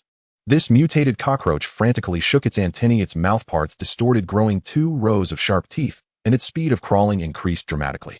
When it encountered another cockroach of similar size, it immediately lunged forward without hesitation. The chilling sound of crunching echoed in the darkness. In just over 10 seconds, a similarly sized counterpart was completely devoured by the mutated cockroach. Not a single leg hair was left. But clearly this was not enough to satisfy the mutated cockroach. Its sense of smell had become dozens of times sharper. It easily detected the presence of other cockroaches. A hidden massacre unfolded in the cracks of the walls, pipes, and corners of this 3-story building. Once this mutated cockroach eliminated all surrounding counterparts, its size expanded 3-fold. Moreover, it developed a hard exoskeleton, horns, bladed limbs, and a stinger. It was no longer an ordinary insect. With its targets gone, the mutated cockroach continued to evolve, spreading its wings and flying out of the small courtyard. It burrowed into the nearby sewer, commencing a new killing spree. Those cockroaches and even rats hiding in the sewers faced utter annihilation. Until over an hour later, at the moment when the swollen mutated cockroach devoured a rat, it suddenly exploded with a bang, turning into a fine powder. At the same moment, in the living room of the small building, the little girl who had just completed her personal masterpiece revealed an innocent smile. Aiwa. The first update is here. Please support with your votes. Early in the morning, as dawn broke, Yue Heng got up. When he rose, the little girl was still lying in her cradle, sound asleep, with drool soaking her pillow. Yue Heng did not disturb her sweet dreams and quietly went downstairs to wash up. He then exchanged greetings with Su Xiaowen, who had just arrived. According to the school's arrangements for the next 2 weeks, Yue Heng would participate in military training at the Guanyun Mountain Military Summer Camp base with other freshmen. He could not return home. Therefore, during this time, Su Xiaowen would stay here to take care of Tian. She and Liang Kuan had already found a place nearby and planned to move in a few days. It would be very convenient in the future. As Tian had recently become increasingly clingy, Yue Heng decided not to say goodbye today to avoid making the little one cry.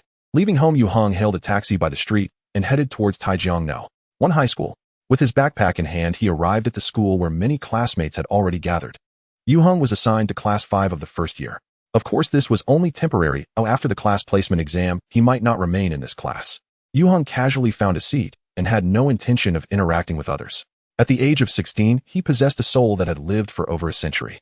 The vast generation gap could not be erased by time. However, among a group of 15 and 16-year-old freshmen, Yue Heng stood out like a crane among chickens, still attracting quite a few glances. Hello. A thin, dark-skinned boy sat down next to Yue Heng and took the initiative to greet him. My name is Zhu, as in blessing, as in perseverance. Yue Heng turned his head and looked at the boy with a puzzled expression.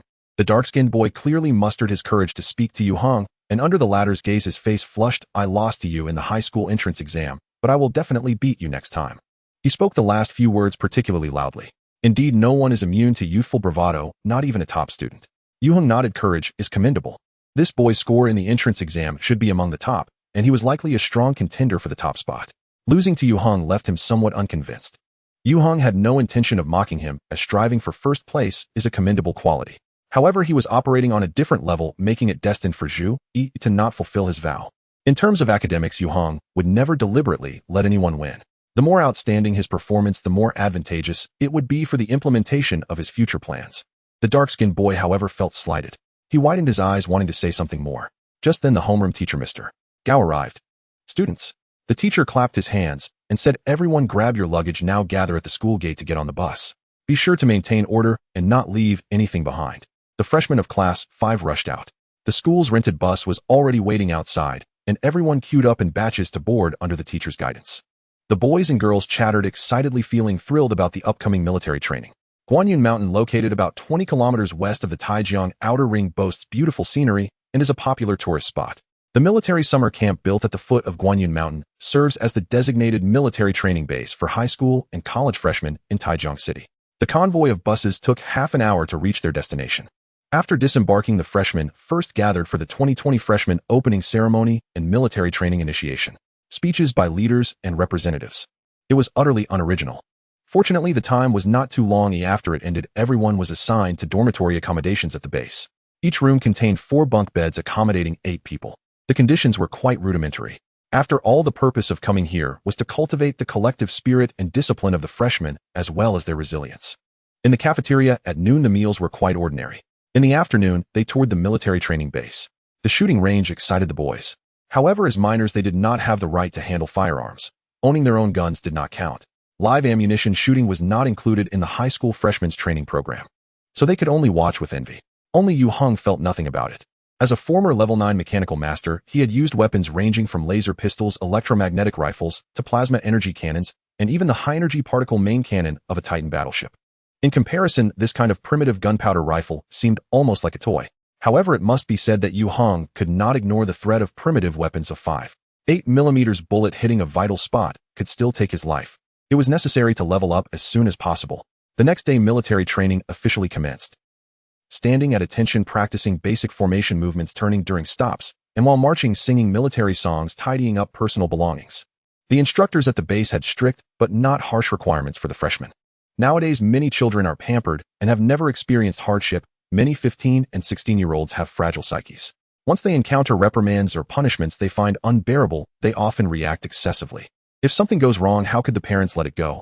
The media is highly developed now. Once it appears in the news, everyone involved would face consequences. Similar incidents had occurred in the past. With previous lessons learned, standards had naturally been relaxed considerably. Most freshmen initially struggled to adapt, but gradually got used to it after a few days. Half of the 2-week military training period had quickly passed. That night, when the lights-out signal sounded, several dormitory buildings fell silent. However, Ai Qiao Qiao, who lived on the 3rd floor of the girls' dormitory, was wide awake, straining to listen to her roommates talk. Did you know? A girl whispered a few years ago someone jumped off a building here, also in the 1st year. Another girl exclaimed in terror here. Was it from this building? Yes, the first girl continued. I heard she was scolded by the instructor and, unable to cope, jumped off the balcony. Do you think her ghost is still here? She said in a ghostly tone, sending chills down the spines of her roommates in the dark, including Ai Qiao Qiao. Xie, stop it. You're scaring me. Everyone fell silent and gradually drifted off to sleep. However, Ai Qiao Qiao found it even harder to fall asleep and now felt the urge to use the restroom. The dormitory room did not have a bathroom, so she had to go to the public restroom outside. Ai Qiao Qiao wanted to hold it in until she fell asleep. However, the longer she waited, the more uncomfortable she felt. Unable to hold it any longer, she felt embarrassed to wake anyone and quietly got up to go to the restroom in the dark. The public restroom was at the end of the corridor. Ai Qiao Qiao used the light from the safety indicator to find her way. Just as she was about to enter the restroom, she suddenly felt a chilling sensation. Instinctively, Ai Qiao Qiao turned her head. She saw a black figure standing a few meters away outside the window. The figure's outline did not resemble a human. Floating above its head were 2 glowing red orbs. It looked extraordinarily eerie. Oh, Ai Qiao Qiao couldn't help but scream. The shrill scream from the girls' dormitory at the training base suddenly shattered the tranquility of the night. The high decibel level caused the motion sensor lights in the stairway to illuminate. Many people in the rooms upstairs and downstairs were startled. The timid girls shrank their heads in fear, while the braver ones jumped out of bed and stealthily opened the doors to look around. However, more people were confused, not knowing what had happened. The dormitory manager hurried over with a flashlight, quickly discovering Ai Qiao Qiao sitting paralyzed in the hallway. She hurriedly asked with concern what happened, classmate, as she went to support Ai Qiao Qiao. Shivering in fear, Ai Qiao Qiao seemed to have found a lifeline, clinging tightly to the dorm manager's arm, and trembled as she said, "A ghost. I just saw a ghost outside the window." A ghost? The dorm manager was baffled and did not believe it at all. She suspected the girl had hallucinated due to excessive fatigue from training during the day. Similar situations had happened before. There were instances of sleepwalking in the middle of the night. The dorm manager raised her flashlight and shone it towards the window ahead. The night sky was clear with a bright moon hanging high, illuminating the rolling Guanyun Mountain in the distance. There was no ghostly shadow in sight. She laughed and said, "Classmate, you must have seen it wrong. There's nothing outside. Get up now." With the dorm manager's support, Ai Qiao Qiao cautiously stood up. She gathered her courage to look towards the windowsill. The nightmare-like shadow had indeed vanished. Could it be that she really saw it wrong? AI Chow Chow felt dazed. By now several doors on the same floor had opened, curious heads peeking out. The dorm manager experienced shone the flashlight over and said, "Stop looking, go back to sleep, or ill deduct your discipline points." All the heads immediately retreated. AI Chow Chow felt much clearer, but also very embarrassed. She was still shaken. She really wanted to return to her dorm. However, the urge to urinate that had been scared away earlier came rushing back. Even more urgent. The dorm manager, understanding, said, "Do you need to go to the bathroom? I'll accompany you." With the dorm manager's company, AI Chow Chow finally found relief. Then she returned to her room. Chow Chow. All the girls in her dorm were awake. Upon seeing AI Chow Chow return, someone immediately asked, "Was that you just now?" They had just realized she had gone out. AI Chow Chow smiled bitterly. Yes. She was an honest child. Everyone immediately gathered around. What happened? AI Chow Chow hesitated for a moment, but still recounted her experience. She felt she hadn't imagined it. After hearing her story, the girls exchanged glances. A strange chill surged up their spines. Unlike the dorm manager, they believed AI Chow Chow must have seen something. Otherwise, she wouldn't have screamed so piercingly. One girl said quietly, "Do you think there really are ghosts here?" Earlier, they had been talking about the girl from the second high school who jumped off a building years ago. As a result, it scared everyone to death. That night, many girls couldn't sleep, while leading to many of them appearing listless the next morning and getting scolded by the instructors. By lunchtime, the incident involving the girls encountering a ghost quickly spread among the newcomers. Even Yue Heng had heard about it. The boys' dormitory was some distance from the girls' dormitory, but he had indeed heard the screams coming from that direction. At the time, he didn't pay much attention. Girls can scream at 120 decibels just from encountering a cockroach. Add 10 decibels for a mouse. It's quite normal. He didn't expect such a story to arise. Yue Heng knew that most of the ghosts in those tales were likely fabricated or distorted. However, researchers in later years found that ghosts were not entirely without merit. Some psychics could see the presence of ghosts. These so-called ghosts are believed to be special negative energy entities that can affect people's senses and mentality to a certain extent and can be dispersed or neutralized. As for the cause of the formation of negative energy entities, even after 1,000 years, there is no clear explanation. However, some individuals capable of resolving negative energy entities have taken up the work of exorcists, making a fortune. Therefore, Yue Heng did not rule out the possibility that the girl encountered a negative energy entity. Under normal circumstances, most negative energy entities do not pose much harm to people. However, what Yue Heng did not expect was that just 2 days later, another incident occurred in the girls' dormitory. Ghost. In the deep of night, screams once again shattered the peace. This time, it wasn't just one person screaming. Yue Heng was awakened, immediately leaping out of bed and pulling back the curtains. When he looked towards the girls' dormitory, he saw a strange black shadow shoot into the sky, tracing an arc under the night sky, disappearing into the darkness in the blink of an eye. The direction in which the shadow fled was towards the densely wooded Guan Yun Mountain. This did not seem like a negative energy entity. Yue Heng thoughtfully stroked his chin. This looked more like a UFO. But a UFO wouldn't go spying on the girls' dormitory, would it? Regardless of what Yue Heng thought, chaos had already erupted in the girls' dormitory. The first incident could still be explained as a hallucination. However, the second occurrence of the same event involved as many as 3 individuals. The situation was drastically different. Yue Heng learned the next day that the management of the military training base in Taijiang one had been alarmed and had begun an investigation. Military training was temporarily halted for half a day, with teachers coming in to calm the students and telling them not to panic. The investigation had not yielded results yet. 2 black-backed dogs from the military training base had gone missing.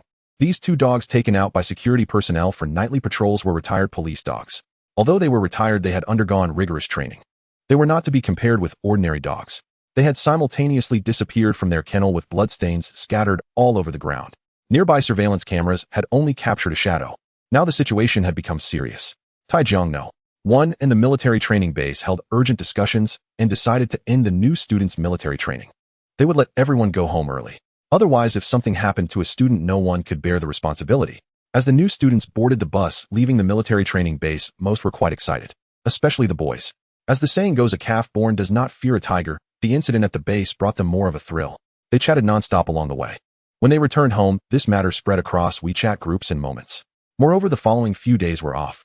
The school scheduled the official start of classes for next Monday. Everyone could enjoy a nice sleep in and even play some games. However, Yue Heng was different from the others. He had already made plans to return here once again, to seek the truth behind the incident. Regarding that strange black shadow, Yue Heng had his suspicions. Feather Archery Dojo. After Yue Heng returned to Taijiang, he first called Liang Kuan to ask where he could buy bows and arrows. To achieve great results, one must first ensure they have the right tools. His target is an existence with strong flying abilities. Relying on the Qianji pen will certainly not solve the problem. In fact, after establishing his own mechanical workshop, Yue Heng is capable of manufacturing more powerful weapons. However, it is too sensitive and not currently within consideration. The bows and arrows that can be purchased online are completely legal and compliant, and when used properly, their power is not weak. The reason he sought Liang Kun's help was that online shopping takes a few days. There is no time to waste. Then Liang Kun took him to this archery dojo. According to Liang Kun, Feather is the only archery range in Taijiang, and its facilities and environment are of top-notch standard.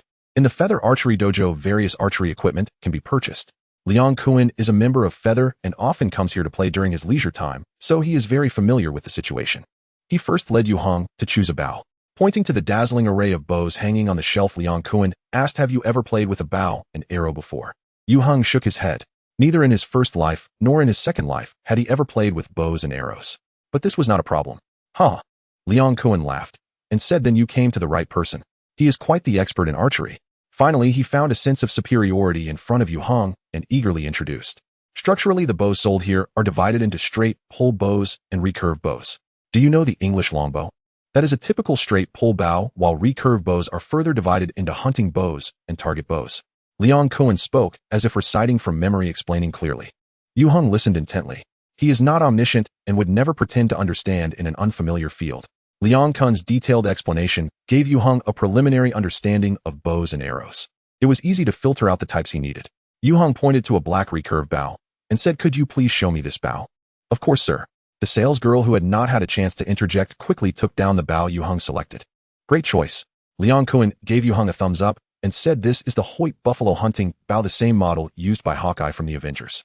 "Really?" Yue Heng curiously handled the recurve bow and tried pulling it back, asking, "What is the draw weight?" The salesgirl replied, 30 pounds. "What is the maximum draw weight?" "For the Hoyt buffalo, we have a maximum of 65 pounds here." "Then give me the 65-pound one." Yue Heng said without hesitation, "I'll take it." Liang Kun hesitated for a moment and suggested, "You shall. I recommend starting with a lower draw weight. A 65-pound hunting bow is not something an ordinary person can handle." Yue Heng laughed and patted his shoulder, telling the salesgirl, "Go get it." The salesgirl quickly brought a new bow for Yue Heng. This time Yue Heng was satisfied. The greatest advantage of recurve bows is their high initial speed with excellent stability and accuracy. Additionally, they are smaller in size compared to straight limb bows, making them easier to carry and maneuver. They are particularly suitable for use in complex terrains such as mountains and jungles. This Hoyt buffalo hunting bow is detachable, offering excellent portability, perfectly meeting Yue Heng's needs. Even though its price reached nearly 10,000, he still bought it without hesitation. The salesgirl thoughtfully included a quiver, arrows, and a maintenance toolkit. Since Yue Heng had spent the money, Liang Kun no longer said much. "You shall, do you want to give it a try?" Yue Heng nodded. The Feather Archery Dojo has standard archery ranges with a total of 10 lanes. More than half of them were already occupied. Liang Kun is a VIP member, and since Yue Heng just bought a bow, they were each allocated a shooting lane. Archery is a sport that requires a high level of skill. To excel, it is not something that can be mastered just by practicing casually a few times. Except for those who are extraordinary. It is said that all outstanding archers start by practicing without equipment and with rubber bands, practicing for 6 months to a year or even longer before they start using actual bows. Yue Heng certainly did not have that kind of time, so he directly consulted Liang Kun for archery techniques. Liang Kun naturally shared everything he knew. In fact, there are archery coaches in the Feather Archery Dojo, and their teaching experience is certainly more abundant than Liang Kun's. However, Liang Kun, considering himself a veteran player, felt no psychological pressure teaching Yue Heng. He began with the basic stance in archery, then taught Yue Heng how to properly grip the bow and nock the arrow. He also covered drawing the string, raising the bow, anchoring, aiming. Even the string release method is divided into Mediterranean pinch and Mongolian styles. There are many subtleties involved. However, the more Liang Kun taught, the more astonished he became. Because Yue Heng's learning ability is truly exceptional, as long as Liang Kun explains once and demonstrates once, Yue Heng can replicate it almost perfectly. Even a coach from the nearby archery dojo was left dumbfounded, suspecting that the two were putting on an act. Yet Yue Heng completed the full set of motions and shot his first arrow at the target 28 meters away. He missed the target. A young man practicing archery on Yue Heng's right couldn't help but chuckle. This young man was in his 20s, dressed in designer clothes, handsome, but with a somewhat frivolous demeanor. He had been watching Yue Heng closely and was now gleeful at his misfortune. Liang Kun glared at the young man, who defiantly returned a provocative look. He was not alone, a group of friends stood nearby. He was certainly not afraid of Liang Kun. Yue Heng seemed oblivious, drawing out a second arrow and preparing to draw again. He aimed at the target ahead. Bang! The arrow, fully drawn, shot out with lightning speed, crossing over 20 meters. It hit within the black ring on the target. For points. Good. Liang Kuan immediately cheered for Yue Heng. The young man sneered, dismissing it. What's so good about that? But the next moment his expression suddenly changed. Manager man. The young man displayed a look of surprise, dropping his compound bow and quickly walking toward a few people who had just arrived. He smiled broadly at one of the beautiful women and said, what a coincidence. The beautiful woman slightly furrowed her brows, contemplating, who are you? Puanji. The young man quickly replied, we talked at the signing ceremony of the Xinhai group last time. The beautiful woman responded indifferently, is that so? She nodded slightly, then walked past him to Yue Heng, saying, shall we meet again? She displayed a joyful smile, her eyes glinting with a hint of cunning. Yue Heng set down the hunting bow and replied with a smile, hello Li Jia. He felt that this person resembled a fox, the kind that is cultivated for 1,000 years. I am not well. Monli smiled brightly. You came here to practice archery and didn't go to the martial arts hall to play. Are you dissatisfied with us at Hongwu?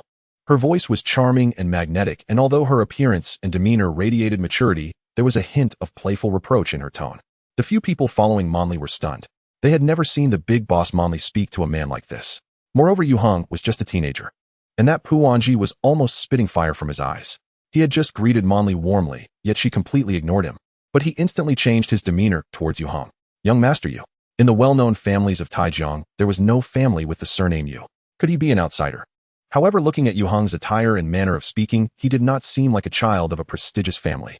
Why did boss Monli regard him so differently? A pretty boy. Damn, an old cow eating tender grass. Puanji suddenly felt he might have found the truth.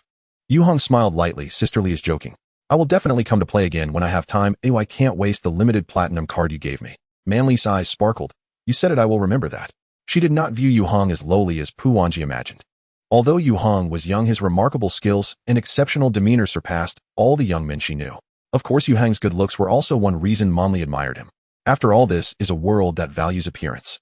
Strictly speaking, Monli was just using her talent to show her closeness and goodwill towards Yue Heng. There was also a hint of her mischievous side. However, the charm of boss Monli, who was always successful, evidently could not breach Yue Heng's fortress of heart. This could be seen from the way he looked at Monli. Calm and pure. This left Monli with a slight feeling of defeat. Ahem. The two exchanged glances, making the ignored Puanji unable to endure any longer. This self-proclaimed suave man said to Yue Heng with a forced smile, you are young master Yue, right? I see your archery skills are quite good. How about we have a competition with a little wager for fun? He was a member of the Feiyu Archery Hall, and his skills were quite impressive in recreational circles. Yue Heng had just been learning archery with Liang Kuan. Puanji was talking nonsense, fearing that Yue Heng would refuse. He inevitably employed provocation tactics. Whoever loses treats the other and boss Monli to a meal. You wouldn't be afraid of losing that, would you? Ha ha. He laughed to himself, suddenly making the atmosphere awkward. Yue Heng didn't even glance at Puanji. He raised the Hoyt buffalo hunting bow in his hand, knocked an arrow, and aimed at the target, his movements fluid and graceful. Whoosh, whoosh, whoosh. One after another, Yue Heng shot 5 arrows in quick succession with the 65-pound recurve bow. Each arrow hit the bullseye. Puanji's smile froze, his expression shifting from pride to shock, confusion, and indignation. He thought Yue Heng was a novice. Yet Yue Heng proved with his superb archery skills that he was the fool. The friends who came with Puanji almost dug 3 rooms and 2 halls with their toes on the floor. It was incredibly embarrassing. Clap, clap, clap. The one applauding was Monli. Her eyes were full of admiration for Yue Heng. Neither Yue Heng nor Monli paid any attention to Puanji, as if the latter were invisible. Puanji, forcing himself to maintain his final semblance of composure, sulkily disappeared. If he stayed here for another minute, he would feel even more embarrassed. Monli smiled and said, young master Yue, would you like to have dinner together tonight? It's on me. Yue Heng shook his head. Thanks, I have something to do and need to leave first. Monli did not insist. All right, hope to see you again. Goodbye. With his newly purchased gear, Yue Heng left the Feiyu Archery Hall. Liang Kuan followed closely behind. Damn. As soon as Yue Heng walked out of the hall, Liang Kuan immediately seized his arm tightly. Sisterly invited you to dinner, and you didn't give her any face. Liang Kuan had been wanting to say these 2 sentences, feeling like he was about to explode. Do you know how many people want to invite her to dinner, but she hasn't agreed? Yue Heng coldly replied, I don't lack a meal. You are impressive. Liang Kuan sighed and let go of his hand. I think Sisterly has taken a liking to you, otherwise what are the odds of such a coincidence? Encountering her once is a coincidence, but twice. He winked at Yue Heng. Have you considered it? After getting familiar with Yue Heng, Liang Kuan found that Yue Heng was actually quite easygoing. Or rather, he was not picky. He could make harmless jokes. Yue Heng smiled. Kuan Gu, I am only 16. Are you sure you are serious? Liang Kuan responded seriously. Sisterly isn't even 30 yet. Isn't she beautiful? Liang Kuan genuinely didn't think Yue Heng was still an innocent boy. He often overlooked Yue Heng's age. Yue Heng glanced at Liang Kuan, letting him figure it out himself. Liang Kuan chuckled. Just joking, by the way, how did you manage to hit the bullseye 5 times in a row just now? This was the part Liang Kuan couldn't understand. Yue Heng said he had never played with a bow before. He believed him. But Yue Heng had suddenly transformed from a novice to a sharpshooter in just 2 hours. It completely subverted Liang Kuan's understanding. You teach well. Yue Heng replied. Also, I am a genius. A genius with a cheat. Yue Heng was indeed a novice in archery. But as a former level 9 mechanical master, his capabilities in shooting were beyond doubt. Firearms and bows share many commonalities. Moreover, although Yue Heng no longer possessed the strength of his past life, he had awakened the mental enhancement superpower. His powerful mind granted Yue Heng extraordinary perception. Once he mastered the techniques of archery, he could naturally unleash astonishing strength. Liang Kuan, who was unaware of the truth, could only sigh that those who are capable can do anything, and the top scorer of the midterm exam is impressive. I still need to buy some things. Yue Heng patted Liang Kuan on the shoulder. Tonight, I will treat you to dinner. In an outdoor supplies store, Yue Heng purchased a complete set of outdoor hunting gear, as well as some wilderness survival tools. To do a good job, one must first sharpen their tools. These will all come in handy. Furthermore, Yue Heng was not satisfied with the ready-made equipment. However, he did not expect that the promise of treating Liang Kuan to dinner would not come to fruition. Because just after he finished buying things, Su Xiaowen suddenly called. She said that people from the police station and the community had come to the door and they needed to ask Yue Heng something in person. Su Xiaowen's voice was obviously a bit tense. Under such circumstances, Yue Heng had no choice but to go home. However, before going home, he had a precaution. He handed over his archery equipment along with all the outdoor supplies to Liang Kuan for safekeeping. Yue Heng returned to Zhuangyuan alone. Classmate Yue Heng, we meet again. Upon returning to his home, Yue Heng encountered the community workers and police officers who had come to visit. There was a middle-aged police officer, a young police officer, and an elderly lady. Yue Heng was familiar with the middle-aged officer. Hello, Officer Zhang. Last time during the true and false antique incident, Yue Heng had apprehended 2 thieves, and it was this officer who took his statement. He recognized the officer from the shoulder insignia. Besides the 3 unexpected guests, Su Xiaowen was also present.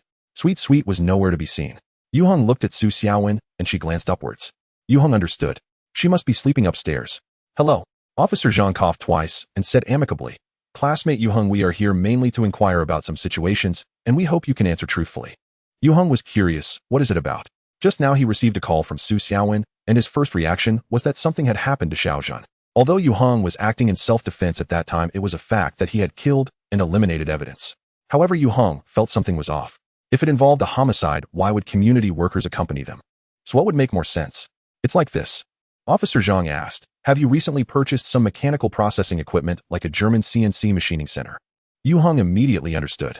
So it was about the batch of equipment he purchased through an online platform. Although most of these devices were household models, they still had considerable sensitivity. As a result, it triggered the official risk monitoring system. Yue Heng replied calmly, yes. The way he purchased them was completely legal and compliant with no need for concealment. Officer Zhang then asked, are these devices all at your home now? Yue Heng replied straightforwardly, they'll take you to see them. Not letting them see. They were also understandably cautious. So he led Officer Zhang and the other officer to the basement of the small building. It had already been transformed into a mechanical workshop. Officer Zhang looked around and curiously asked, Classmate Yue Heng, what are you planning to do here? I've loved handcrafting since I was a child. Yue Heng smiled and said, I am particularly interested in machines and plan to major in mechanical engineering in college. Recently I made some money, so I bought this equipment to create things I like and make some inventions. Officer Zhang understood, so that's how it is. Some young people love to play games, some like reading novels, and some excel in sports. It is completely normal to have an interest in handcrafting and mechanical devices. It's just that unlike most of his peers, Yue Heng had the means to purchase processing equipment worth hundreds of thousands. It may sound a bit unbelievable, but Officer Zhang thought that this top student Yue Heng was indeed extraordinary, engaging in such high-end and sophisticated activities. One must say Yue Heng's halo of being a top scorer in the high school entrance exam was indeed powerful enough to influence most people's perception of him. Favorability 10. Moreover, Officer Zhang did not find any prohibited items here. Having interests and hobbies is a good thing, he kindly reminded. But remember, never touch the bottom line of the law, or you might jeopardize your future. Officer Zhang sincerely did not want to see such an outstanding young man take the path of crime. He had seen many promising young people fall into the wrong path due to a moment's thoughtlessness over his decades in the police. Ultimately, they fell into despair, becoming a tragedy for themselves, their families, and society. Yue Heng smiled and said, Don't worry, my moral conduct is perfect. Officer Zhang laughed heartily. That's good, please do a registration for the records, and there's nothing else for now. He instructed the young officer to handle the relevant registration for Yue Heng. This way it would be as if he had registered at the police station. After filling out the forms, Yue Heng saw Officer Zhang and the others off watching their figures disappear at the alley entrance. His smile faded away. If possible, Yue Heng would be willing to be an ordinary person living a peaceful and tranquil life. However, a brand new era was about to surge forth. People all over the world were about to face a monumental change. Yue Heng could not remain uninvolved. The responsibilities he bore were unimaginable to others. From now until the future, Yue Heng would continue to uphold his principles. But he could not be bound tightly by laws and regulations meant for ordinary people. Taking out his phone, Yue Heng called Liang Kuan. He asked him to come over. When he returned home, he saw Su Xiaowen coming down with Sweet, just as she had been holding her. Papa. When the little girl saw Yue Heng, she looked extremely happy and stretched out her hands towards him. It had been about 10 days since Yue Heng had parted from her. Su Xiaowen almost didn't manage to catch her. Yue Heng quickly took over and held Sweet in his arms. Papa, Papa, Papa. The little girl clung tightly to the t-shirt Yue Heng was wearing, looking up with a beaming smile. Her little mouth kept babbling, like a tape recorder. Yue Heng doubted whether he had misheard. Papa. Bobby. Dad. What? He couldn't help but look at Su Xiaowen. What is going on? Su Xiaowen's face flushed as she shyly said, Sweet missed you so much that she cried.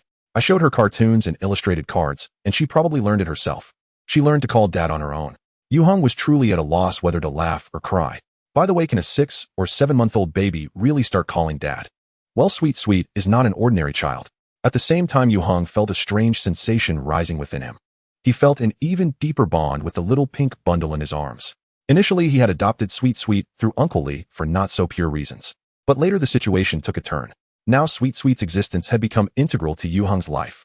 He previously did not know how to define his relationship with her. Brother. The age difference is too small. After all, Yue Heng is not a true 16-year-old boy. Uncle. That also seems not quite right. Dad. Is he really going to be a father? Yue Heng's feelings were not bad. He would have a dear little coat to accompany her as she grew up. That must be a very happy thing.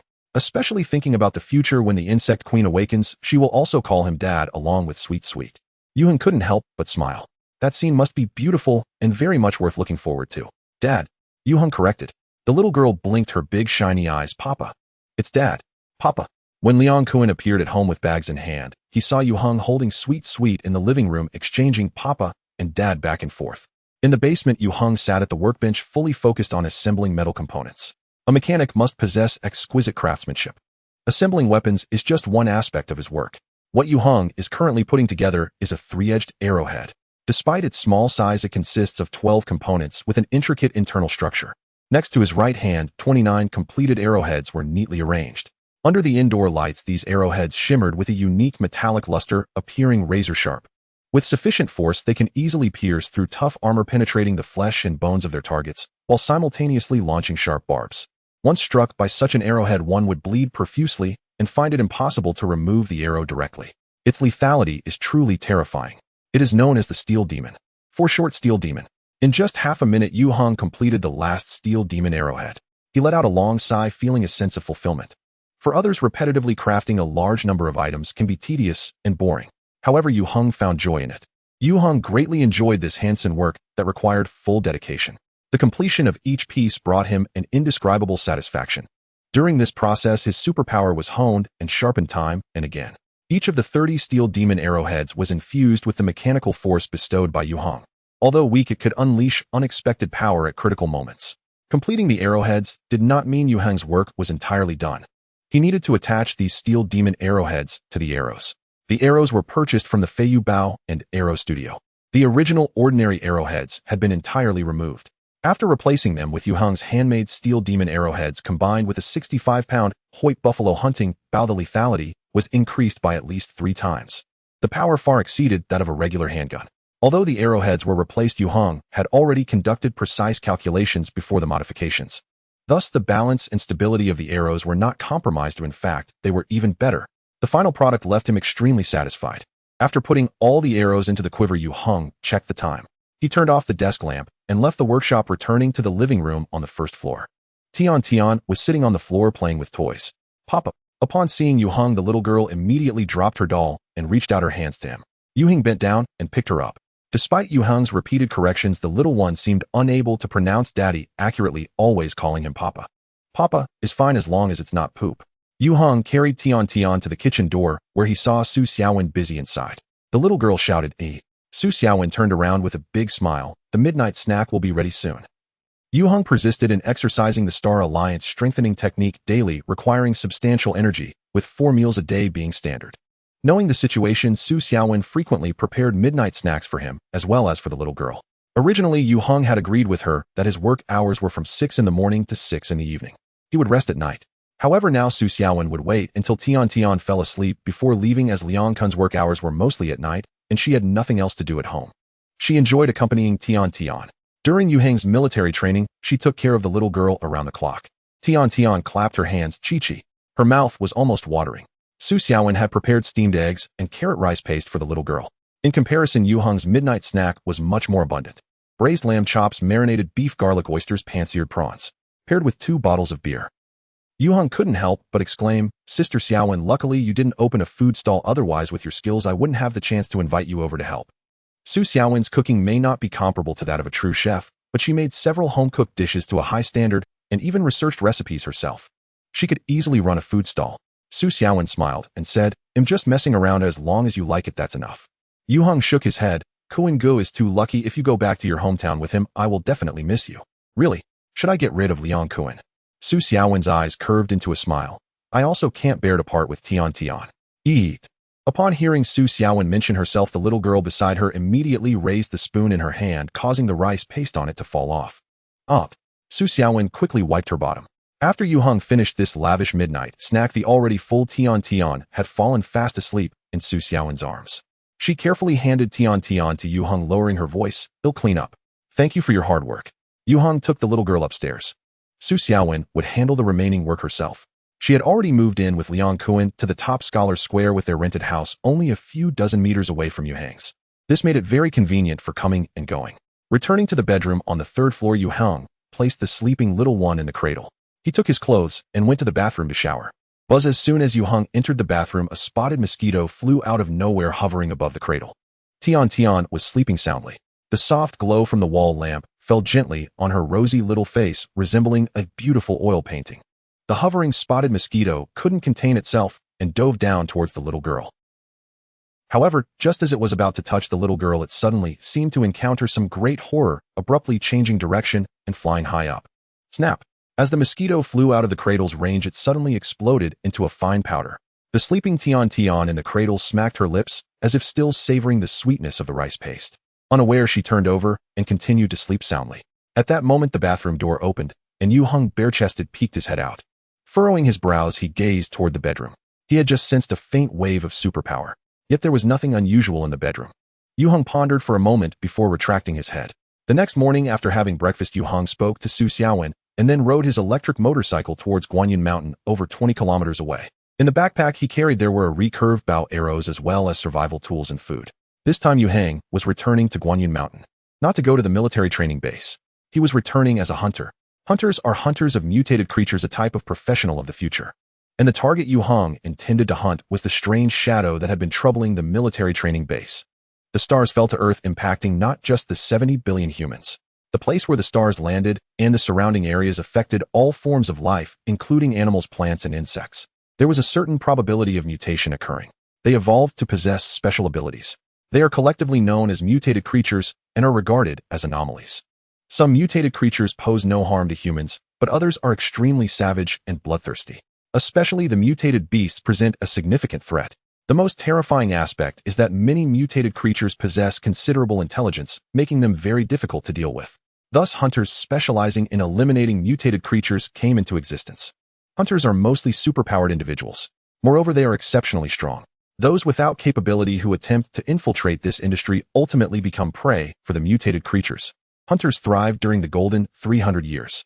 As the Starsea era emerged, they gradually declined, but with the invasion of the insect race, they rose again. In his second life, Yue Heng served the Star Alliance, having collaborated with hunter teams on several important missions. Therefore, he is very familiar with the hunters. Unexpectedly, in this life, a millennium before his rebirth, he took on the role of a hunter. Of course, Yue Heng was not merely idling. Firstly, the suspected mutated creature posed a threat to ordinary people in the Guanyin Mountain area. Secondly, hunting mutated creatures is profitable. Moreover, they are the first-generation anomalies. Guanyin Mountain is one of the tourist attractions in Taijiang City, with a considerable number of visitors during holidays. After arriving at the location, Yue Heng parked his electric motorcycle. He took his backpack and entered the mountain. Large mutated creatures are very intelligent and know how to avoid danger. Unless absolutely necessary, they usually do not flaunt themselves in broad daylight, causing panic among people. Many mutated creatures build their nests in extremely concealed places. Finding them is not easy.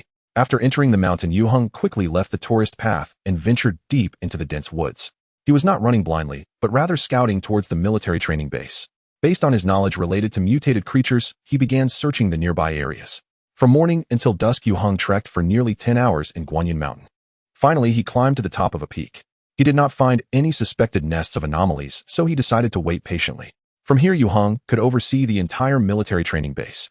As soon as the suspected target appears, it will undoubtedly be detected by him. As for whether that creature would show up again at night, it would depend on luck. As nightfall gradually descended, Yue Heng leaned against a rock and took out some food and drinks from his backpack to replenish his stamina. After filling his stomach, he took out his recurved bow and reassembled it. The Hoyt buffalo hunting bow can be disassembled, making it convenient to carry, perfect for use in the forest. This was also a significant reason for Yue Heng's purchase. Next, he needed to wait patiently, and Yue Heng had plenty of patience. He took out a piece of gum, unwrapped the foil, and slowly chewed it. Night had fallen. Far from the city's light pollution, the night sky here was exceptionally clear, with countless stars visible. However, Yue Heng had no time to appreciate this beauty of nature. He kept his eyes fixed on the military training base below, waiting until 11 o'clock at night. The target had yet to appear. Yue Heng patiently waited for more than an hour. It was already midnight, and the target still had not shown up. Yue Heng felt somewhat disappointed, but it did not bother him too much. Like a fisherman, it was common to catch nothing. Mutated creatures cannot be bought at the market. Just when he hesitated whether to wait a while longer or give up and head home, suddenly a shadow entered Yue Heng's line of sight. It's here. This shadow came from the northern part of the mountains. Using the cover of night, it spread its enormous wings and glided towards the military training base. Its altitude continued to drop. Although it was night, Yue Heng's vision was much stronger than that of an ordinary person. Thus, he could clearly identify that the target was indeed what he had been searching for. As the shadow was about to infiltrate the base, Yue Heng suddenly stood up and let out a loud whistle. This tactic is known as startling the snake in the grass.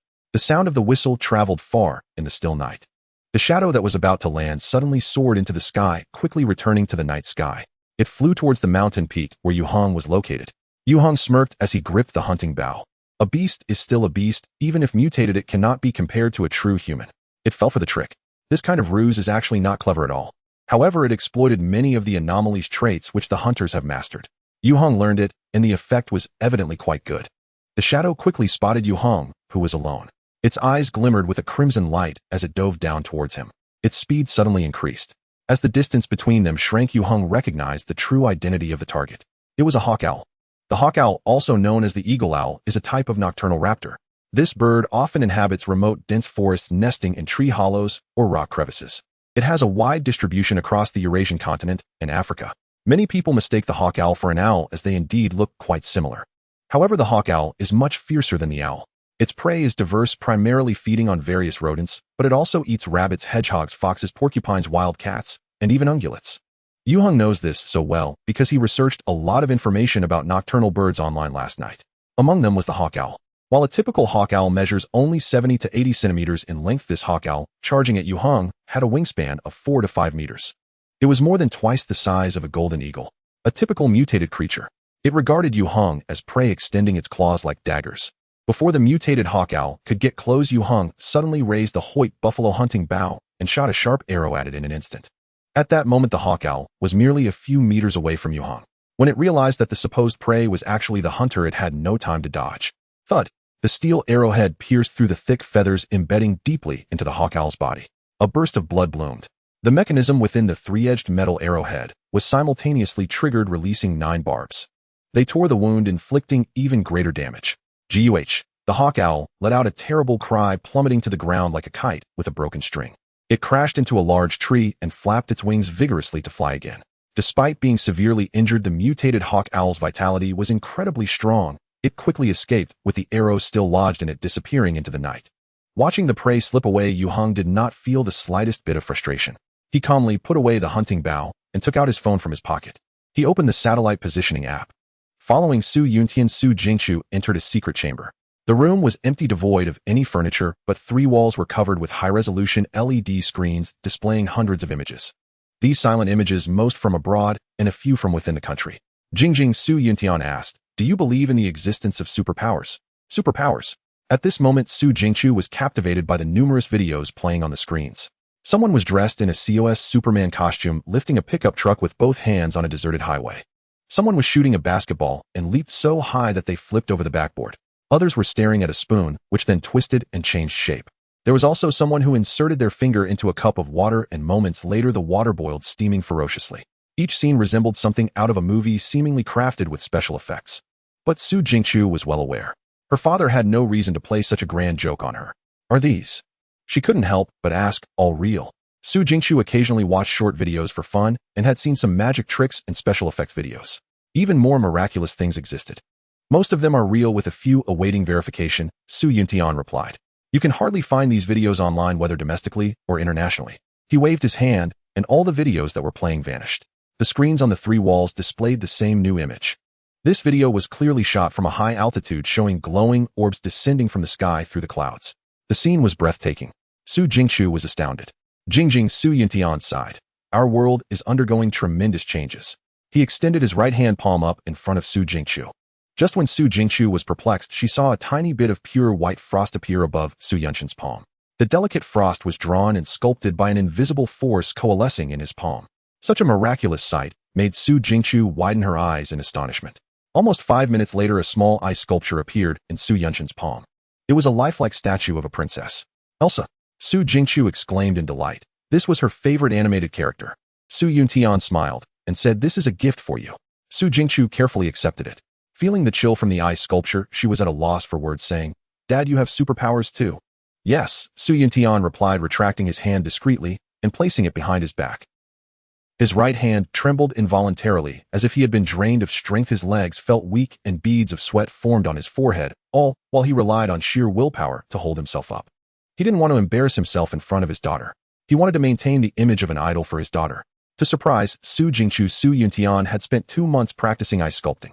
Fortunately, he succeeded. Looking at his astonished daughter, he revealed a loving smile, saying, "Jingjing, would you like to have superpowers too?" Su Jingchu was surprised, asking, "Can I really?"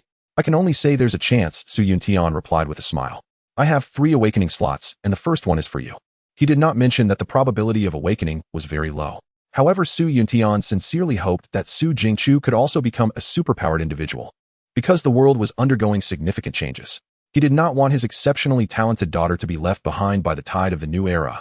"Thank you, Dad," Su Jingchu said, blinking her eyes and asking, "Then why didn't you bring Mom along?" A direct hit.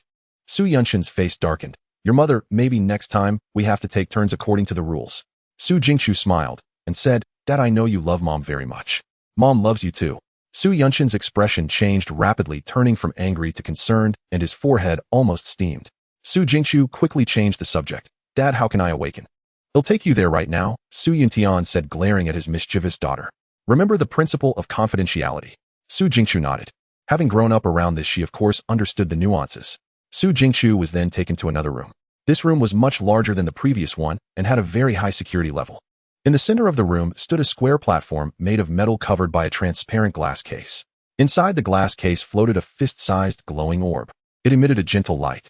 Various instruments were set up around the room, and the number of cameras on the ceiling was frighteningly high. There were also several staff members in uniforms and masks managing and monitoring these devices. Su Jingchu's attention was instantly captured by the glowing orb. "This is one of the unknown energy bodies that fell from the sky," Su Yuntian said softly. "For now we call it the source of superpowers. It enables people to awaken superpowers." Su Jingchu asked, "Dad, did you awaken through it too?" "No," Su Yuntian shook his head. "Don't ask too many questions. There are another 39 energy bodies of the same kind in this secret underground base. But this is classified information. It involves the highest level of discipline, and even he cannot disclose it to his daughter." "Hello, Director Su." A staff member approached, greeted him, and handed him a pen and a document. Su Yuntian returned the greeting and then took the document. He signed his name on it and handed it to Su Jingchu, saying, "You should sign as well." Su Jingchu signed it. "You can go over now. Just stand in front of that platform. You don't need to do anything. It will take at most a minute." "Okay." Suppressing her inner unease, Su Jingchu walked over. She stood in front of the metal platform that bore the source of superpowers. She was only 1 meter away from the glowing orb inside the glass case. Su Jinka's heart raced suddenly. As if under some divine influence, a figure unexpectedly appeared in her mind. Su Jingqiu instinctively turned to look at Su Yuntian. He nodded at her to encourage her. Su Jingqiu turned back, and at that moment the glass case over the metal platform silently opened. The glowing orb was fully revealed. In the next second, a sudden change occurred. The orb, as if drawn by an invisible force, flew towards Su Jingqiu and in an instant entered her head. Su Jinka's vision was instantly filled with white light, and her mind went blank. Jingjing. Before losing consciousness, she heard Su Yunshin's heart-wrenching shout. Su Jingqiu thought. It turns out that her incredibly strong dad also had moments of panic. Then she knew nothing more. In his previous life, Yue Heng traveled through a millennium, evolving from an inconspicuous pawn to a master mechanic of the 9th rank. He progressed step by step, investing countless efforts, sweat, and blood into this transformation. In Yue Heng's success, luck played merely a minor role. Compared to those so-called children of destiny, his life was filled with hardships and setbacks. As for his first life, it was an unmitigated tragedy. Now in this life, Yue Heng suddenly discovered that he had awakened a royal aura. The cosmic light he previously obtained could only be considered a benefit of rebirth, but merging with the star affinity awakened 2 top-tier extraordinary gifts. That was indeed an immense stroke of luck. Now by absorbing a foreign entity, he astonishingly unlocked 2 new skills. Yue Heng felt the flirtation of the goddess of fortune upon him. Reflecting on the past, he couldn't help but feel deeply moved. It was truly not easy. The 2 newly activated skills were dark vision and tracking. The skills of extraordinary individuals can be categorized into active and passive types. Dark vision and tracking both belong to active skills. They need to be activated by oneself to take effect. Moreover, these 2 skills can be considered universal skills, skills that all extraordinary individuals can unlock. Unlike professional skills, they are not limited by one's extraordinary gifts. Additionally, extraordinary individuals can also create their own unique skills, much like crafting unique artifacts. Active, passive, universal, professional, and unique. These constitute a complete system of extraordinary skills. Up to this point, Yue Heng, who possessed 2 top-tier extraordinary gifts, had already unlocked 5 skills. He met the basic requirements for constructing the tree of extraordinary gifts. But there was no rush. He first attempted to activate the tracking skill. Yue Heng's gaze landed on his feet, and his eyes blinked. A series of neat footprints appeared in his vision, as if glowing like phosphorescence in the darkness. They extended all the way to the entrance of the valley. Interesting. Yue Heng did not have this skill in his previous life, and now he found it quite fascinating. Tracking was undoubtedly most suitable for hunters and enforcers, making it very useful for pursuing prey and enemies. Then Yue Heng activated dark vision. His field of vision instantly brightened, as if night had transformed back into day in an instant. He could see every blade of grass and tree clearly. Unlike ordinary infrared imaging, the objects Yue Heng saw through dark vision were as authentic as those seen in daylight, allowing him to discern minute details. This was truly powerful. It was also very suitable for hunters to fight in dark environments. Regardless of whether it was tracking or dark vision, activating and maintaining them required a consumption of mental energy. Yue Heng suspected that if he hadn't awakened the extraordinary gift of mental enhancement, he might not have been able to activate these 2 skills. He felt quite satisfied. This trip was indeed fruitful. He forcibly extracted 2 modified arrows from the body of the mutated owl. Then he took out a rope from his backpack and tightly bound the corpse, planning to take it home for processing. Ordinary owls are classified as secondary protected animals. However, mutated owls are enemies of humanity. Yue Heng was also ridding the world of a menace. A good deed done anonymously. Moreover, this was the first mutated creature Yue Heng had hunted in this life. Aside from its commemorative value, there were many materials on it that could be utilized. Discarding it would be a waste.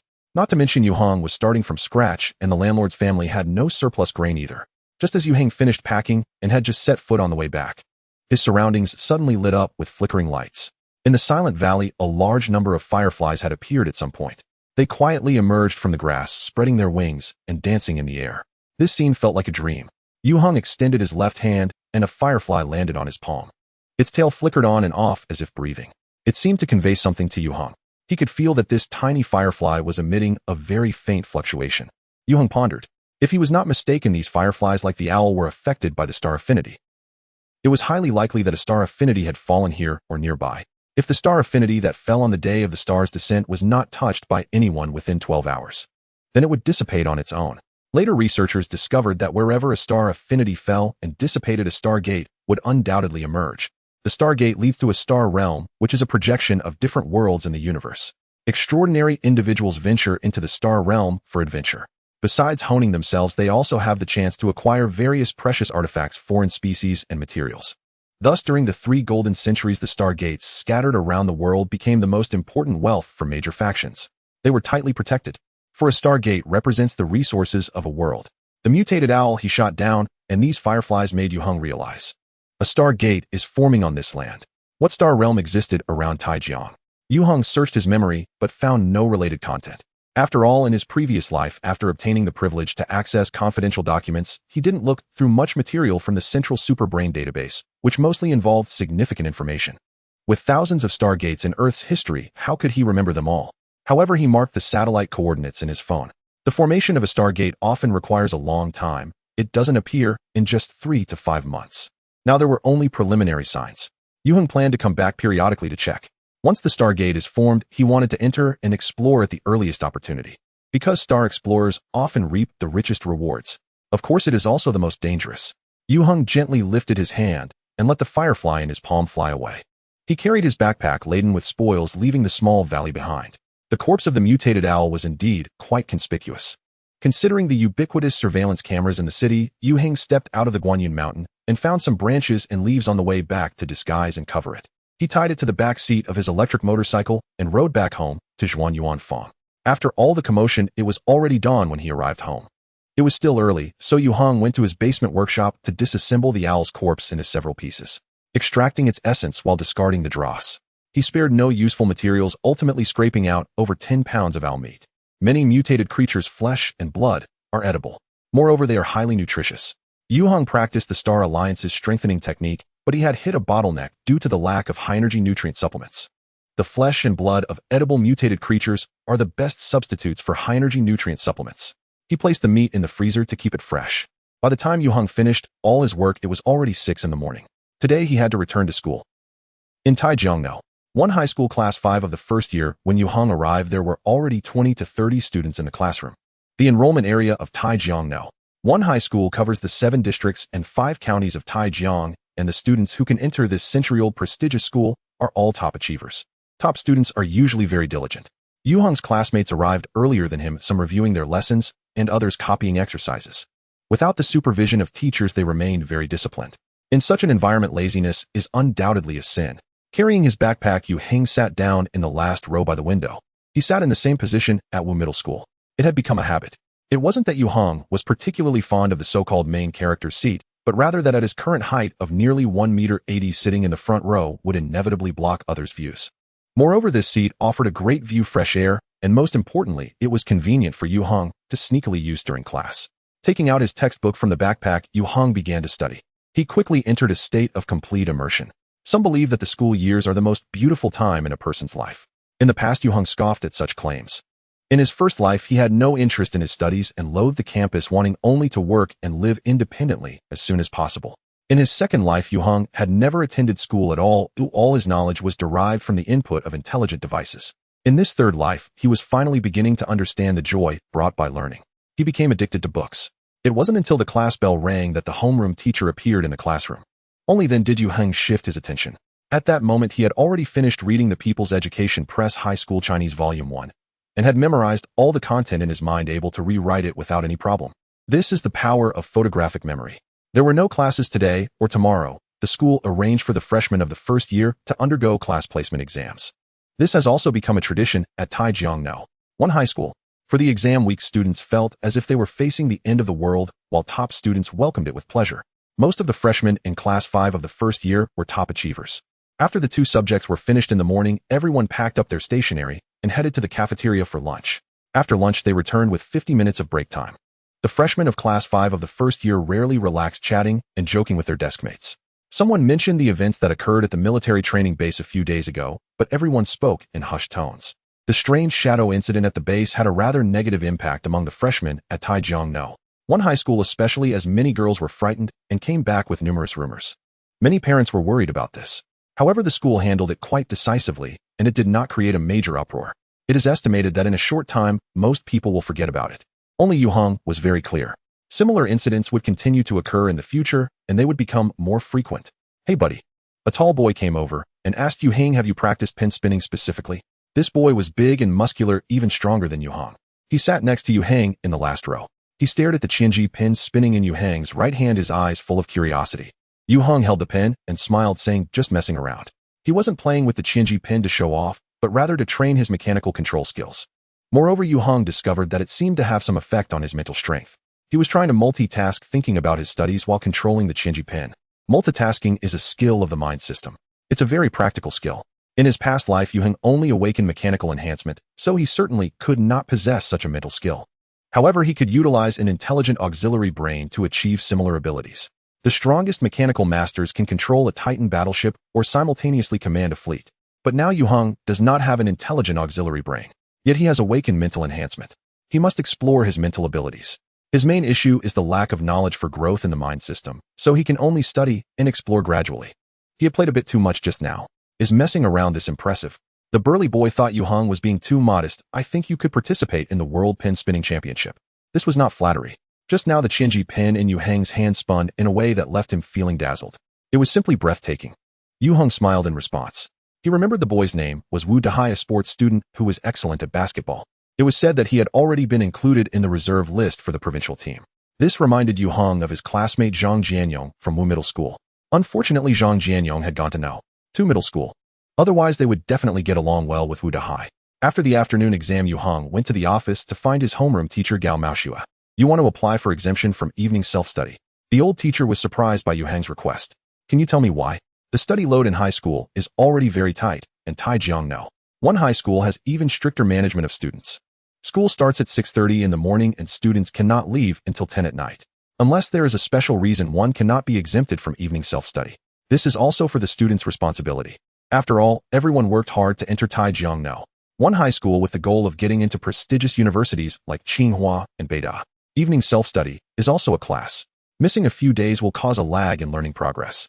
In such a fiercely competitive environment, at Taijiang No. 1 high school, falling behind, even a step, means falling behind in every aspect. It's true that Yue Heng was the top scorer in the high school entrance examination. But that does not mean he can stand out at Taijiang No. 1 high school. Yue Heng's answer nearly dropped Gao Maoxia's jaw. Personal reasons. Personal reasons. If it weren't for Gao Maoxia having a good impression of Yue Heng, he would definitely be rolling up his textbooks as a stick to hit him. To give Yue Heng a wake-up call. Just starting school, and he already wants to skip out on evening self-study. The homeroom teacher could not help but frown. Yue Heng calmly continued, Teacher Gao, I promise I will be in the top 10 of my grade in every exam. If I drop out of the top 10, just once I will return to evening self-study. Oh, I see. Teacher Gao's expression immediately relaxed a lot. He stroked his chin. Top 10 is not enough, you must be in the top 5. Yue Heng replied, deal. A higher standard. Teacher Gao immediately regretted wanting to pat his thigh. Seeing Yue Heng so confident, he estimated that he would agree even if he set the limit to the top 3. But having said it, Gao Maoxia didn't go back on his word. Then remember, you can't fall out of the top 5. Yue Heng smiled. Thank you, teacher. Goodbye. After Yue Heng left, another teacher in the same office clicked his tongue, saying, Old Gao, this student of yours is truly remarkable. Teacher Gao had similar thoughts. He felt that Yue Heng did not seem like a typical 15 or 16-year-old high school student. The two teachers felt that Yue Heng did not resemble a first-year high school student. Yue Heng had never considered himself a 16-year-old boy. After all, his psychological age surpassed that of everyone in this world. Because of this, Yue Heng never thought about going through high school in a conventional manner. He had his own life plan. Upon returning home to the top scholars lane, Su Xiaowen was somewhat surprised. You're back so early. Today is the class placement exam. Yue Heng took the little girl who was babbling from her arms and said, Sister Xiaowen, I will be having dinner at home from now on, so I will trouble you a bit more. Su Xiaowen laughed. What's so hard about that? Without a doubt, Yue Heng was an excellent employer, offering generous pay and being very generous. And he was so handsome. Papa. The little girl probably felt neglected and grabbed onto Yue Heng's clothes with dissatisfaction. Yue Heng couldn't help but kiss her good girl. After thinking for a moment, he added, Tonight Dad will take you out to play. As he said this, he smiled. It felt like he had truly become a doting dad. Seeing Yue Heng smile, the little girl also beamed with joy, clapping her hands and shouting, Ye-e-o. Yue Heng cooed at the little one for a bit, then set her down on the mat to play by herself. He headed to the kitchen.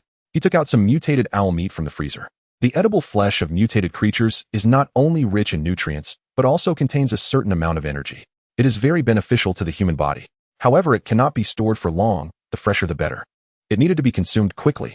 Otherwise, the energy would dissipate, completely rendering it useless. Yue Heng took about 3 to 4 pounds of it. Su Xiaowen, who was washing vegetables nearby, curiously asked, Is this beef? Just leave it to me. It's not beef. Yue Heng did not elaborate, saying, It's fine, I'll cook it myself. He placed the owl meat into the pressure cooker, adding half a pot of water to stew it.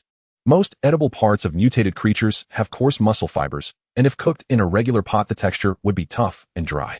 Therefore, it must be stewed in a pressure cooker. Moreover, one cannot use ginger scallions, garlic, soy sauce, or vinegar to mask the smell. When the pressure valve on the pot began to spin and release steam, a peculiar meat fragrance spread throughout the kitchen. It smells so good. Su Xiaowen couldn't help but sniff and widen her eyes. Why does it smell so fragrant? This meat aroma seemed to possess a certain spirit, penetrating the nose and reaching the brain, making it impossible to suppress the drooling. Yue Heng smiled silently. Fragrance aside, when it actually reaches the mouth, it's best not to complain about bitterness. In fact, there are ways to make the edible parts of mutated creatures into delicious dishes. Yue Heng remembered that in his past life someone wrote a book titled Culinary Guide to Mutated Creatures, which listed a plethora of recipes using exotic ingredients. He had sampled quite a few. In the highest-end restaurant kitchens of the Star Sea era, there must be a chef skilled in cooking exotic ingredients. Yue Heng understood food, but not cooking techniques. He only remembered the simplest methods. Now he regretted not having read that Culinary Guide to Mutated Creatures. Actually, even if he had read it, it wouldn't have been much use. The meat of mutated animals must be paired with mutated plants to taste good. There are plenty of intricacies involved. As Yue Heng watched the pressure cooker in the kitchen, the little girl Tian dropped her plush toy on the living room mat. Her big round eyes widened as she lay on the ground, peering curiously toward the kitchen. Her little mouth smacked, and glistening drool dribbled down from the corner of her mouth. She was about to cry from hunger. Just as Su Xiaowen was preparing to cook, she suddenly jolted, hastily dropping her cooking utensils and running to the living room. Tian is hungry. Su Xiaowen didn't even realize why she suddenly had such an intuitive awareness. It was as if it was instinct. Seeing Tian lying on the ground, drooling, Su Xiaowen quickly took out the milk bottle stored in the warmer. She picked up the little girl who was humming. She fed her milk. After filling the little one up, she returned to the kitchen to continue her preparations. The owl meat stewed in the pressure cooker took almost half an hour. It wasn't completely tender yet, but it was about ready to eat. He sprinkled some salt into the broth and took it out. Yue Heng divided the owl meat into 2 portions, packing one into a bento box. Take this back for Brother Liang tonight. Let him eat it all. Don't waste any. He reminded her, this nourishing stuff, if you want to eat it, you absolutely cannot eat the meat. At most, just drink some broth. The energy contained in the flesh and blood of mutated creatures is beyond that which ordinary people can handle.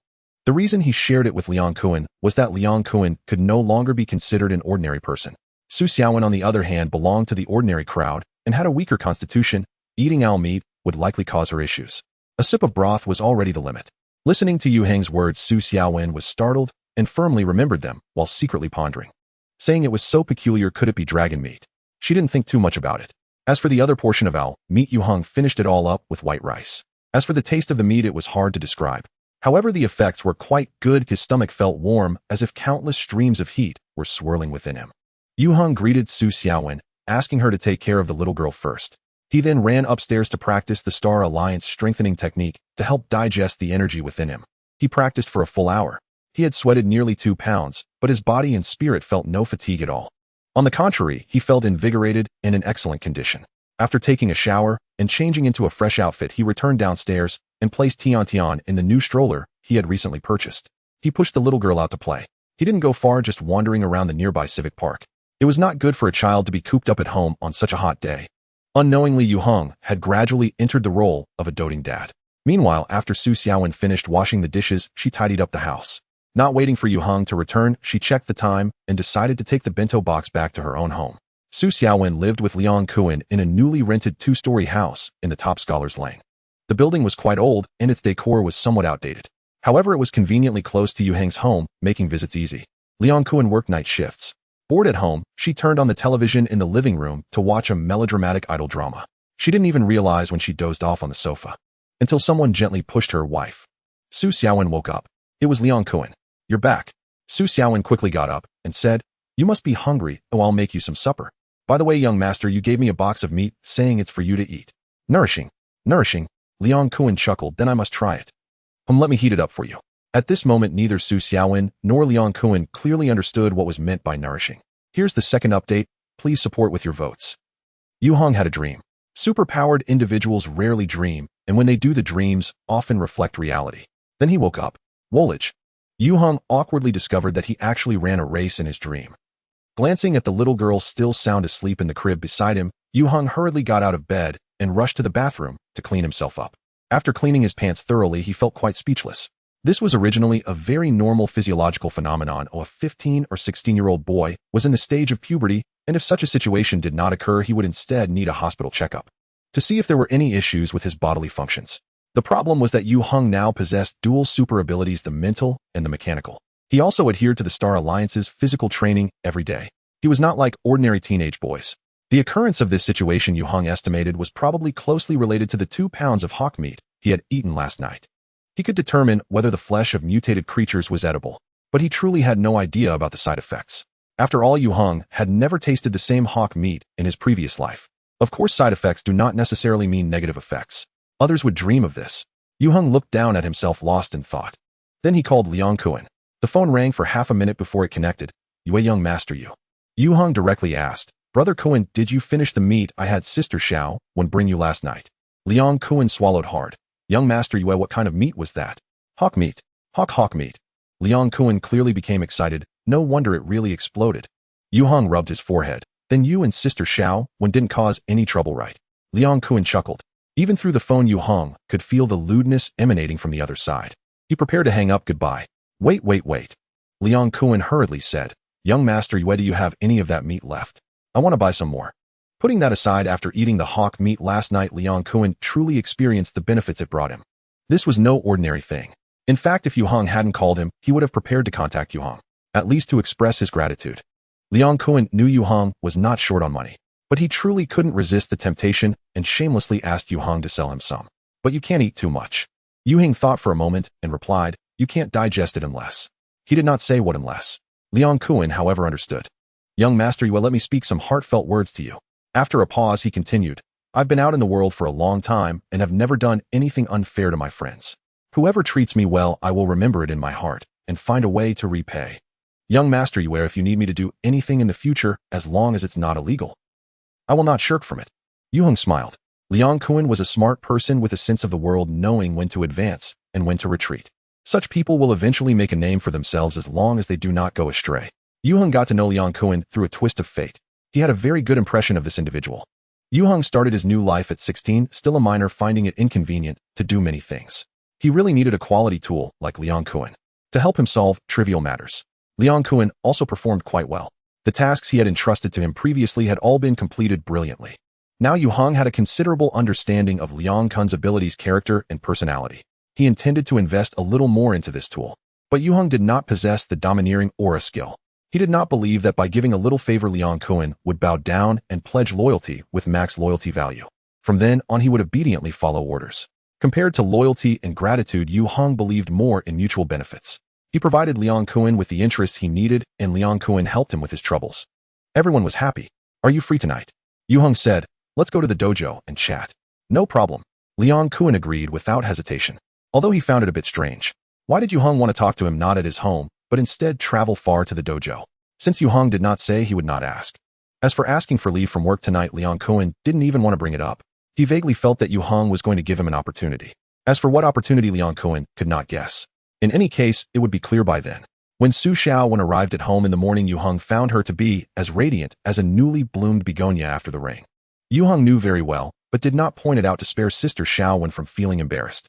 After breakfast, Yue Heng rode his electric bike to school. There were 3 exams today. In the evening, Yue Heng arrived at the Hongwu dojo. Liang Kuan was already waiting at the door. Yue Heng keenly noticed that the superpower fluctuations emanating from him were even stronger than before. Moreover, the characteristics leaned towards chaos. The two had a private conversation in one of the dojo's classrooms. Yue Heng straightforwardly asked, Brother Kuan, have you felt something off with your body recently? Liang Kuan's expression stiffened. That's right. Yue Heng had already pointed it out directly. There was no point in hiding anymore. Over the past few months, Liang Kuan had noticed that his physical fitness had noticeably improved. Both his strength and endurance were far beyond before. However, some irregularities had also appeared. For instance, his heart would occasionally race, blood pressure would suddenly spike, and during combat training, he would suddenly lose control of his strength. Fortunately, nothing serious happened. Fearing that Su Xiaowen would worry, Liang Kuan had not mentioned it to anyone. He had only secretly gone to the hospital for a checkup. But the results did not reveal any major issues. Rather, he was prescribed a lot of medication. Liang Kuan did not believe that these medications could solve the problem. He was worried that if this situation continued, he would encounter considerable trouble. There was an underlying fear. Now that Yue Heng had pointed it out, Liang Kuan felt invigorated. He naturally spoke honestly. This is actually not a bad thing. After listening, Yue Heng said, in simple terms, your body is evolving. He did not mention awakening super abilities or anything like that. It was not the right time yet. Evolving? Liang Kuan was confused. With only a high school dropout's knowledge, he knew about evolution. But he completely did not understand Yue Heng's meaning. That's right. Yue Heng replied. Your physique is undergoing changes and will soon break through the limits of an ordinary person, but if you cannot adapt well to this change you may lose control. Liang Kun's heart tightened. What will happen then? Yue Heng said indifferently, you will die. The probability of abnormal death was quite high for the first-generation superpowered individuals. Many lost control of their superpowers, leading to bodily collapse and death. More suffered from a loss of mentality, thinking that having abilities meant they could do as they pleased. As a result, they faced fatal disasters. In Yue Heng's first life, Liang Kun committed the shocking 5/18 Xiangong murder case the following year. Then he was shot dead by special forces. Yue Heng did not want to see him repeat the same mistakes. Now was the best time to change his fate. The first update is here. It will lead to death. Yue Heng's response struck Liang Kun like a heavy blow. He was stunned. Unless one's will is exceptionally strong, no one would react better than Liang Kun upon realizing they were facing death. Liang Kun did not believe that Yue Heng was deceiving him. Although some of Yue Heng's words were difficult for him to fully comprehend, he was most aware of his own physical condition. He had often felt alarmed. There had been early signs. Moreover, Yue Heng had no reason to lie to him. Liang Kun quickly calmed down. Yu Xiao, is there any way to resolve this? Yue Heng understood his question and had come to talk to him for a reason. Of course there is. Yue Heng smiled and said, I will teach you a set of techniques that will allow you to effectively control your body and power, preventing any loss of control, while also enhancing your abilities. Liang Kun couldn't help but ask, what do I need to pay? There is no free lunch in this world. Previously, when Yue Heng asked him for help, he had always compensated him. Now he was asking Yue Heng to save his life. It couldn't possibly come without a price, could it? A favor. Yue Heng replied, you definitely can't afford to pay now, but you can repay it gradually later. As the saying goes, skills are not easily passed down and paths should not be sold cheaply. The techniques Yue Heng was about to impart to Liang Kun were none other than the Star Alliance Strengthening Technique. Although in the future Star Sea era the Star Alliance Strengthening Technique could be casually found online, with various versions available, most of which were free to download. The version of the Star Alliance Strengthening Technique that Yue Heng prepared for Liang Kun was universally recognized as the most suitable for super body power users to practice. It also required no monetary cost. However, at the beginning of the Origin era, it was undoubtedly a secret technique. Its value was immeasurable. Liang Kun gritted his teeth. Rest assured, I know what to do. Favors are the hardest to repay, especially for someone who values loyalty and promises. But he had no other choice. Very well. Yue Heng nodded, then let's start now. To be honest, Yue Heng did not necessarily want Liang Kun to owe him a favor. For the sake of Su Xiaowen, he was also willing to lend a helping hand. Mainly, he wanted Liang Kun to learn to cherish what he had. The two went to the changing room to put on training clothes. Then Yue Heng began teaching Liang Kun the Star Alliance Strengthening Technique. This version of the technique comprised a total of 54 movements and postures combined with breathing control techniques, which could effectively train the body and balance energy. For someone like Liang Kun, who had just awakened his super body power, the latter part was especially important. What Liang Kun needed most now was not enhancement, but control and balance. Yue Heng first taught him 5 basic movements. Regardless of the version of the Star Alliance Strengthening Technique, it was designed to be easy to learn but challenging to master. Therefore, one must progress step by step. Liang Kun had long surpassed the optimal age for learning the strengthening technique, but he had a good foundation in martial arts and had immersed himself deeply in free combat with excellent physical qualities. The introductory movements of the Star Alliance Strengthening Technique were basically not difficult at all. Initially, Liang Kun found them quite simple. He learned them immediately. However, after practicing them several times, he realized the power of this set of movements. Meeting Yue Heng's requirements was absolutely not an easy task. Liang Kun was already drenched in sweat. The muscles and tendons throughout his body were sore and itchy. While Liang Kun practiced repeatedly, Yue Heng watched from the side. He corrected and guided Liang Kun's movements. The Star Alliance Strengthening Technique, Star Battle Combat Technique, and Star Sky Saber Technique. Although Yue Heng was not a super body power user in his past life, he possessed a master's level in these 3 foundational skills. Guiding Liang Kun was akin to using a sledgehammer to crack a nut. Again and again until Liang Kun's body formed a preliminary muscle memory of the movements. That's enough for today. Yue Heng said, from now on practice every day, and after you become proficient, I will teach you new movements. Liang Kun lay on the floor exhausted and nodded weakly. Enjoy it well. Yue Heng smiled and said, I will head back now. If you have any questions, just come to ask me. As long as Liang Kun followed his guidance and persisted in practicing the Star Alliance Strengthening Technique, the uncontrollable power within him would gradually be consumed, leading him to understand the path of balance. This would allow him to embark on the right path of superpowered evolution. However, this method was only suitable for super body power users. If Liang Kun awakened abilities from the domains of original energy life or spiritual endowment, Yue Heng would not be able to provide much guidance. 2 days later, Yue Heng's class placement exam results were released. He defended his honor as the top student in the entrance exam with a 7-point lead over the second-best student in his grade. In the subject selection, Yue Heng naturally chose the science track. He had been a science student in his previous 2 lives, and it was impossible for him to switch to the humanities in this life. As a result, Yue Heng remained in class 5 of the first year. The homeroom teacher was still Gao Maoshua. "I will keep an eye on you." Teacher Gao said to Yue Heng, "Don't forget the conditions you promised." Seemingly gentle Yue Heng was in fact a rebellious presence in the eyes of the teacher. The old class teacher was still concerned about Yue Heng's behavior of skipping evening self-study for personal reasons. However, in a school like Taijiangno, one middle school academic performance was the fundamental standard for evaluating a student. Gao Maoshua valued Yue Heng highly, which is why he paid special attention to him. Yue Heng felt no pressure. After mastering the key points, his learning progress was faster than expected. Within just 1 or 2 weeks, he had already distanced himself from his classmates. Then Yue Heng began to let loose, spending more time in areas beyond the high school curriculum. Mechanical Principles Introduction to Mechanical Engineering Practical Mechanisms and Devices Atlas Electronics Electrodynamics Understanding Computer Systems Basics of Artificial Intelligence. Many books related to mechanics, electronics, computer science, and artificial intelligence, which were typically studied at the university level, continuously appeared on Yue Heng's desk. Without the powerful aid of a future supercomputer, Yue Heng now had to rely on extensive study to re-establish his own path of superpowered advancement by mastering current technological knowledge. This also made Yue Heng once again an outlier among his classmates. He was a loner who never attended evening self-study sessions. Yue Heng did not participate in any non-mandatory extracurricular activities. He did not mingle with the other boys and was not fond of chatting. He remained submerged in the student group. Even so, Yue Heng occasionally received love letters from some girls and messages expressing affection on WeChat. Most of them were from girls in other classes. He never paid them any mind. However, Taijiangno, 1 middle school, was different from No. 5 middle school. The learning environment at No. 1 was extremely harsh, and the students faced immense pressure. Few people were willing to waste their precious time on trivial gossip. Yue Heng actually enjoyed such an environment. Learning made him happy. In the basement workshop, Yue Heng sat at the workbench intently assembling a mechanical beetle. This mechanical workshop, built by his own hands, had recently added several expensive precision devices, effectively utilizing every inch of available space. The workbench had undergone a complete renovation, significantly enhancing processing efficiency. At this moment, Yue Heng was crafting a mechanical beetle based on a dual-horned golden turtle, commonly known as a stag beetle. He had discovered it earlier while searching for mutated creatures in Guanyin Mountain. Attracted by the light atop his head, it had boldly bumped into him. As a result, it became Yue Heng's trophy. After all, even a mosquito is meat. The stag beetle's body cavity had been completely hollowed out, retaining only its hard-shell wings and claws, and its formidable horns. Under Yue Heng's precise and delicate manipulation, intricate mechanical components were assembled within the stag beetle's body. Dragon skeleton transmission rods, gears, and a spring. A total of 87 components, which Yue Heng completed in just 5 minutes. All these parts were designed and crafted by Yue Heng himself, forming the core of this modified beetle. Under the illumination of the desk lamp, the black exoskeleton of the dual-horned golden turtle contrasted sharply with the silver-white internal components, creating a peculiar sense of harmonious beauty. But this was not the end, because it still lacked a soul. Yue Heng opened a nearby box and took out a small winding key.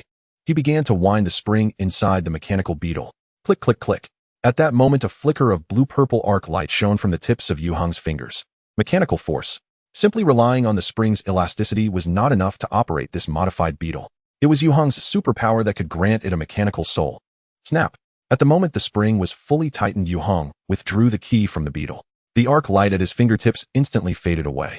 After admiring his freshly completed work for a moment, Yue Heng raised his right hand and pressed his thumb and middle finger together. Pop.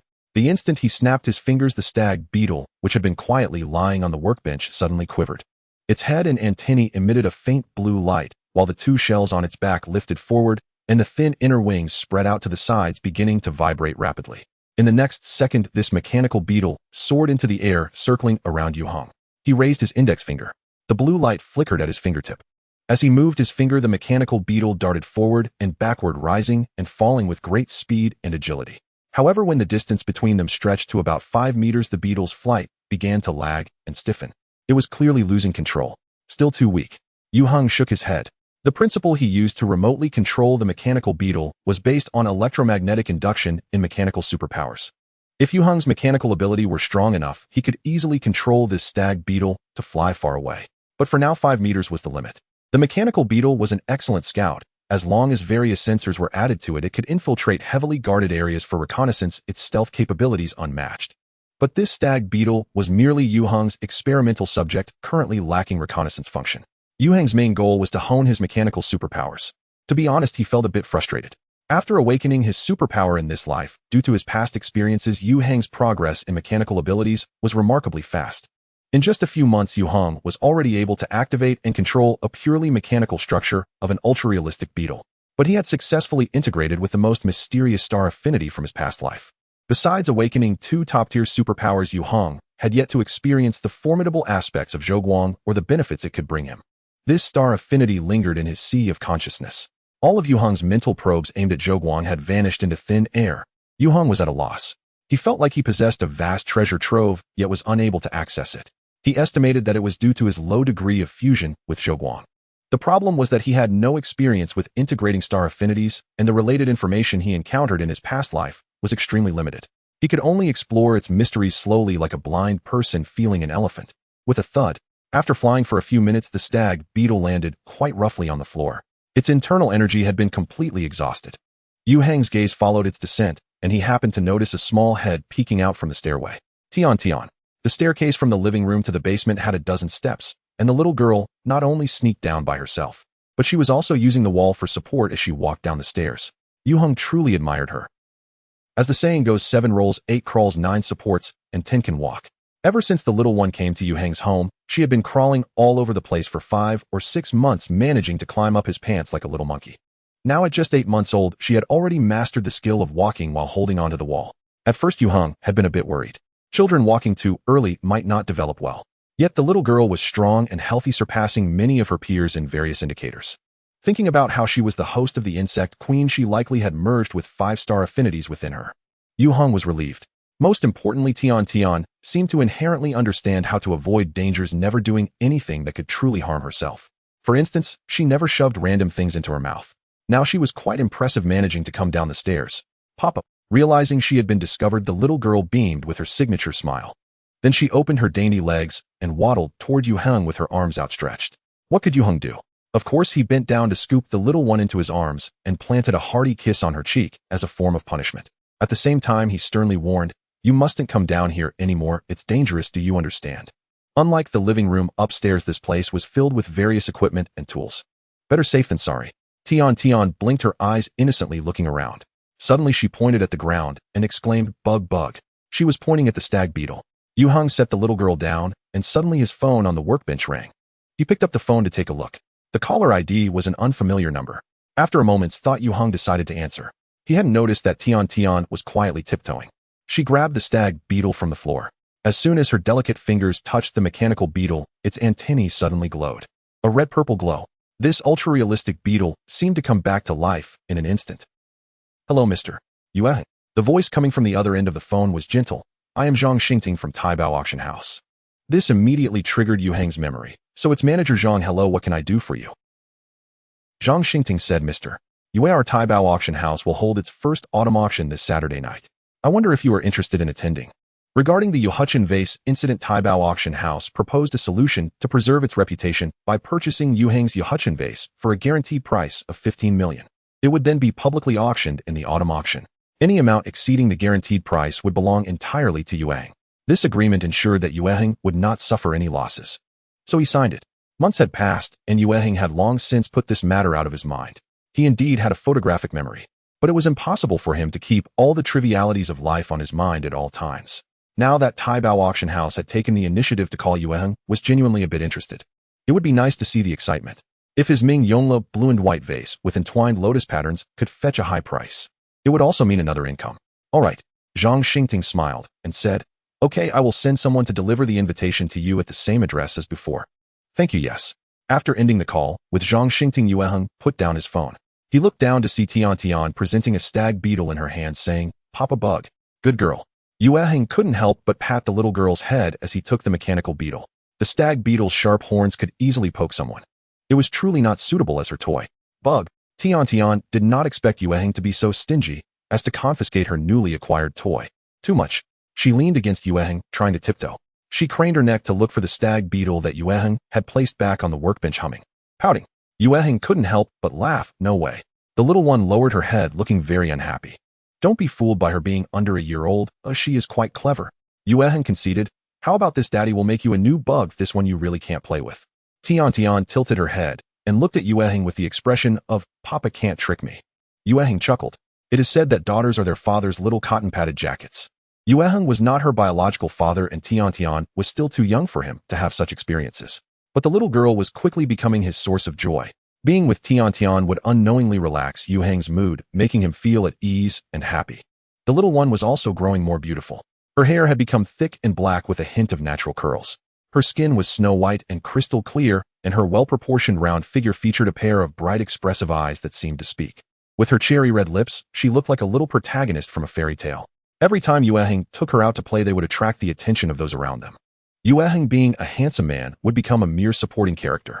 But regarding this, Yue Heng felt a sense of pride and satisfaction akin to that of an old father. Most importantly, although Tian liked to climb and run around, she was not at all rambunctious. It was hard for Yue Heng not to love her. Like Su Xiaowen, she treated the little girl as if she were her own daughter even more affectionately than she did her own. Yue Heng suspected that all the charms and cuteness in her life had been added to her allure. Tian. At that moment, Su Xiaowen's voice came from the stairs. Yue Heng quickly called out, I'm here. Su Xiaowen hurried down the stairs, and upon seeing Tian breathed a sigh of relief. You scared me. She had just been doing housework. One moment of inattention, and the little girl's figure had vanished. Although it wasn't the first time, she still had to worry. Don't cling to your father anymore. Su Xiaowen picked Tian up and lightly patted her bottom. You're getting more mischievous. Annie will take you to take a bath. Ain't. Tian rubbed her head against Su Xiaowen's chest, babbling and acting cute. At this moment, her cuteness was of no use. She was still carried away to take a bath. Yue Heng chuckled softly. Coming back to his senses, he dismantled the stag beetle into several parts, taking out all the components.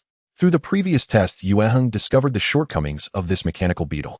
He prepared to adjust the internal structure and add a few more parts. As a mechanic, one must pursue excellence and perfection in mechanical creations. Design, manufacture, assemble, use, maintain, repair, disassemble, and remold. Super mechanical strength is gradually accumulated and broken through in such seemingly tedious work. Patience is one of the most basic virtues of a mechanic. The next day, Yue Heng received the autumn auction invitation sent by Taibao Auction House, along with the auction item catalog. It was collected by Su Xiaowen. Actually, for such large-scale auctions, clients invited by the auction house usually receive the same items 1 or 2 months in advance. Yue Heng was completely different from their clients. Zhang Xingting probably only called Yue Heng out of politeness, and he likely didn't expect him to agree so readily. On Saturday night, Yue Heng arrived at the Tailong Hotel. Tailong is the highest-rated 5-star luxury hotel in Taijiang, featuring large banquet halls and conference rooms.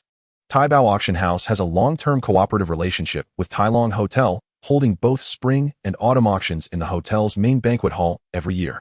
This year's Taibao Autumn Auction was no exception. The auction started at 7:30 in the evening, and when Yue Heng arrived, it was just 7 o'clock. Upon entering the main banquet hall, which had been temporarily transformed into an auction venue, it was already bustling with guests. Many of the guests were prominent figures from Taijiang. The organizers had prepared champagne for everyone to socialize before the auction. Numerous distinguished gentlemen and ladies were engaged in lively conversations, creating a unique atmosphere of a social elite. If an ordinary teenager were to witness such a scene, they might not even have the courage to step into the banquet hall. But Yue Heng was no ordinary person. The grand occasions he had witnessed were beyond what anyone present could imagine. He took a glass of champagne from a waiter and slowly savored it as he found his seat. The champagne was delightful. Yue Heng. Suddenly a voice from beside him came, laced with a hint of doubt. Yue Heng turned his head to look. He saw a familiar face. He stood up with a smile and said, Su Jingqiu, what a coincidence. The person was indeed Su Jingqiu. Since Yue Heng enrolled in Taijiang No. 1 high school, he naturally became an alumnus with Su Jingqiu. She was in class 4 of the second year, 1 year ahead of him. They occasionally ran into each other at school, nodding at each other as a greeting. They hadn't really said much to each other. Yue Heng didn't expect to run into Su Jingqiu here tonight. Su Jingqiu was equally surprised. It is quite a coincidence. Her eyes sparkled and she smiled. You should call me senior instead. Senior. Yue Heng smiled and said, although you are temporarily a year ahead of me, your age is 2 months younger than mine, so I think the title senior is not quite appropriate. Su Jingqiu was surprised. You know my birthday. All the boys in the school know it. Although Yue Heng is a lone wolf, he does not live in a vacuum. During breaks or meals in the cafeteria, one can always hear some gossip. Su Jingqiu from class 4 of the second year undoubtedly occupies the top spot on the hot topic list of Taijiang No. 1 high school. She is the class monitor of class 4 and also the president of the student council. Not only is she exceptionally beautiful, but her family background is also top-notch, and her academic performance ranks among the best. Moreover, Su Jinka's personality is generous and poised. She is simply impeccable, not to mention the boys at No. 1 high school. She is also very popular among the girls. She completely outshines Yue Heng. It is said that from middle school to high school the love letters Su Jingchu received could fill several sacks. As for the public confessions, Yue Heng has seen it happen with his own eyes. Su Jingchu consistently declines, but she never puts anyone in an awkward position. As for her age, birthday preferences, and so on, they have long been an open secret. Yue Heng smiled without saying a word. Su Jingchu gave him a playful glance with a hint of charm and cuteness. Tonight, Su Jingchu wore a goose yellow long dress designed in a simple and fashionable style that perfectly highlighted her graceful figure, attracting countless gazes. Her bright eyes and white teeth, unadorned by makeup, along with her picturesque face, were full of collagen. Her flawless skin shone with a radiant glow under the light of the crystal chandelier. One can only imagine how much envy and jealousy she attracted. Among the many elegant ladies in the banquet hall, Su Jingchu was undoubtedly the youngest. The gaze directed at her was also the most numerous. Yue Heng had become mere background. He did not mind this at all. He was not someone who sought the spotlight. However, those eyes directed at him were filled with malice. It gave Yue Heng a feeling of being caught in the crossfire. This was actually quite normal, because in terms of appearance, temperament, and fashion, Yue Heng, who was chatting with Su Jingchu, was not inferior to anyone. With their similar ages, they naturally became the most eye-catching presence in this hall. It was precisely because they appeared so well-matched that they attracted malicious attention. Jingjing.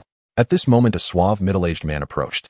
He subtly glanced at Yue Heng before smiling and asking, "Who are you chatting so happily with?" Yue Heng felt that the man's gaze resembled that of someone looking at a thief intending to steal his treasure. "Uncle." Su Jingchu linked her arm with the middle-aged man's and introduced, "This is my junior Yue Heng. He is this year's top scorer in the high school entrance examination and quite brilliant in his studies." "So it's classmate Yue Heng." The middle-aged man's expression softened significantly as he extended his hand toward Yue Heng, saying, "I am Jingjing's uncle Zheng Xiaoan. It's a pleasure to meet you." "Hello, Mr. Zheng." Yue Heng shook hands with him. Zheng Xiaoan was somewhat surprised. The aura of a top scorer in the entrance examination was impressive, but it was not enough for this influential man to regard him with special attention. Yue Heng was clearly different from the typical aristocratic young men Zheng Xiaoan was accustomed to. Yet to say that Yue Heng was just an ordinary first-year male student, Zheng Xiaoan truly did not believe it. For some reason, Yue Heng gave him an unfathomable feeling. Zheng Xiaoan thought it was quite absurd. He began to doubt whether he had overindulged in champagne that evening. At that moment, someone came over to greet him. Zheng Xiaoan suppressed his astonishment and nodded to Yue Heng, saying, "Excuse me for a moment." He linked arms with Su Jingchu to socialize. Su Jingchu gave Yue Heng an apologetic glance. Yue Heng showed understanding. He sat down again.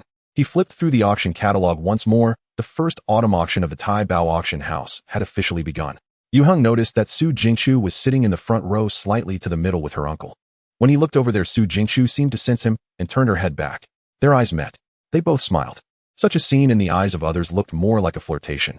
Yue Heng keenly sensed the malicious stares coming from nearby. Indeed, beauty is a source of calamity. Yue Heng admired Su Jingchu's beauty, which was genuine and unpretentious, and he actually had no romantic thoughts towards her. He had no intention of pursuing her either. But that did not stop some people from seeing him as an enemy. However, Yue Heng would not deliberately distance himself from Su Jingchu or refrain from communicating with her. His will was incredibly strong. How could he be swayed by others? True strength knows no fear. The banquet hall quieted down as hundreds of guests participating in the auction gathered. Calligraphy, paintings, ancient books, porcelain, gold, and silver artifacts. One after another, the auction items took the stage, and under the skilled promotion of the auctioneer, they were quickly sold. As the transaction amounts steadily climbed, the atmosphere on-site gradually became lively. To prepare for this autumn auction, the Tai Bao auction house had made meticulous preparations, and all the items presented were exquisite, with none left unsold so far. This was somewhat related to Yue Heng. The jade pot spring vase incident had almost tarnished the reputation of the Tai Bao auction house. It took immense effort to suppress it, yet the negative impact remained significant. This auction was primarily to restore their reputation, so they naturally paid extra attention. As soon as the previous item was sold, another one immediately followed. This item, numbered 1057, was a green jade pillow with its authentication date shown as late Song to early Yuan. Its material is Shio jade. The shape depicts a child lying on a couch using his back as the pillow's surface with his arms wrapped around his head. This type of ancient pillow is called a child pillow, mostly made of porcelain. The Gu Kiln of the Song dynasty produced quite a few. Because jade pillows are relatively rare and the craftsmanship is exquisite with good quality, the starting price is set at 85000. Yue Heng came to attend this auction in the evening.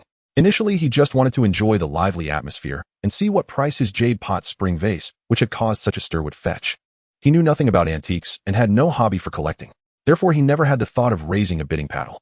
However, when Yue Heng saw the green jade child pillow displayed on the platform, his eyes lit up. Although he was separated by more than 10 meters, Yue Heng could sense a strange wave emanating from this antique. A wave belonging to a rare object. Yue Heng truly did not expect to find another rare object at tonight's auction. Rare objects are hard to come by and meet by chance. Last time, he had a lucky find at the ghost market and later often went to the back street of the temple to hunt for treasures. But he had not had any further gains.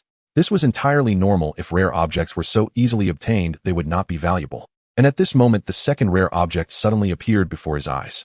Yue Heng couldn't help but grip the number plate in his hand tightly. The first update is delivered. Among the more than 10 auction items already sold, the Qingyu child's pillow is not particularly outstanding. Such antiques are not highly sought after in the collector's circle, so despite its age and decent condition, the starting price can only be described as ordinary. There were very few bidders. Although the auctioneer spoke eloquently, the buyers' reactions were lukewarm, with only a few rounds of bidding. 1 million. Yue Heng felt it was about time and raised his paddle for the first time.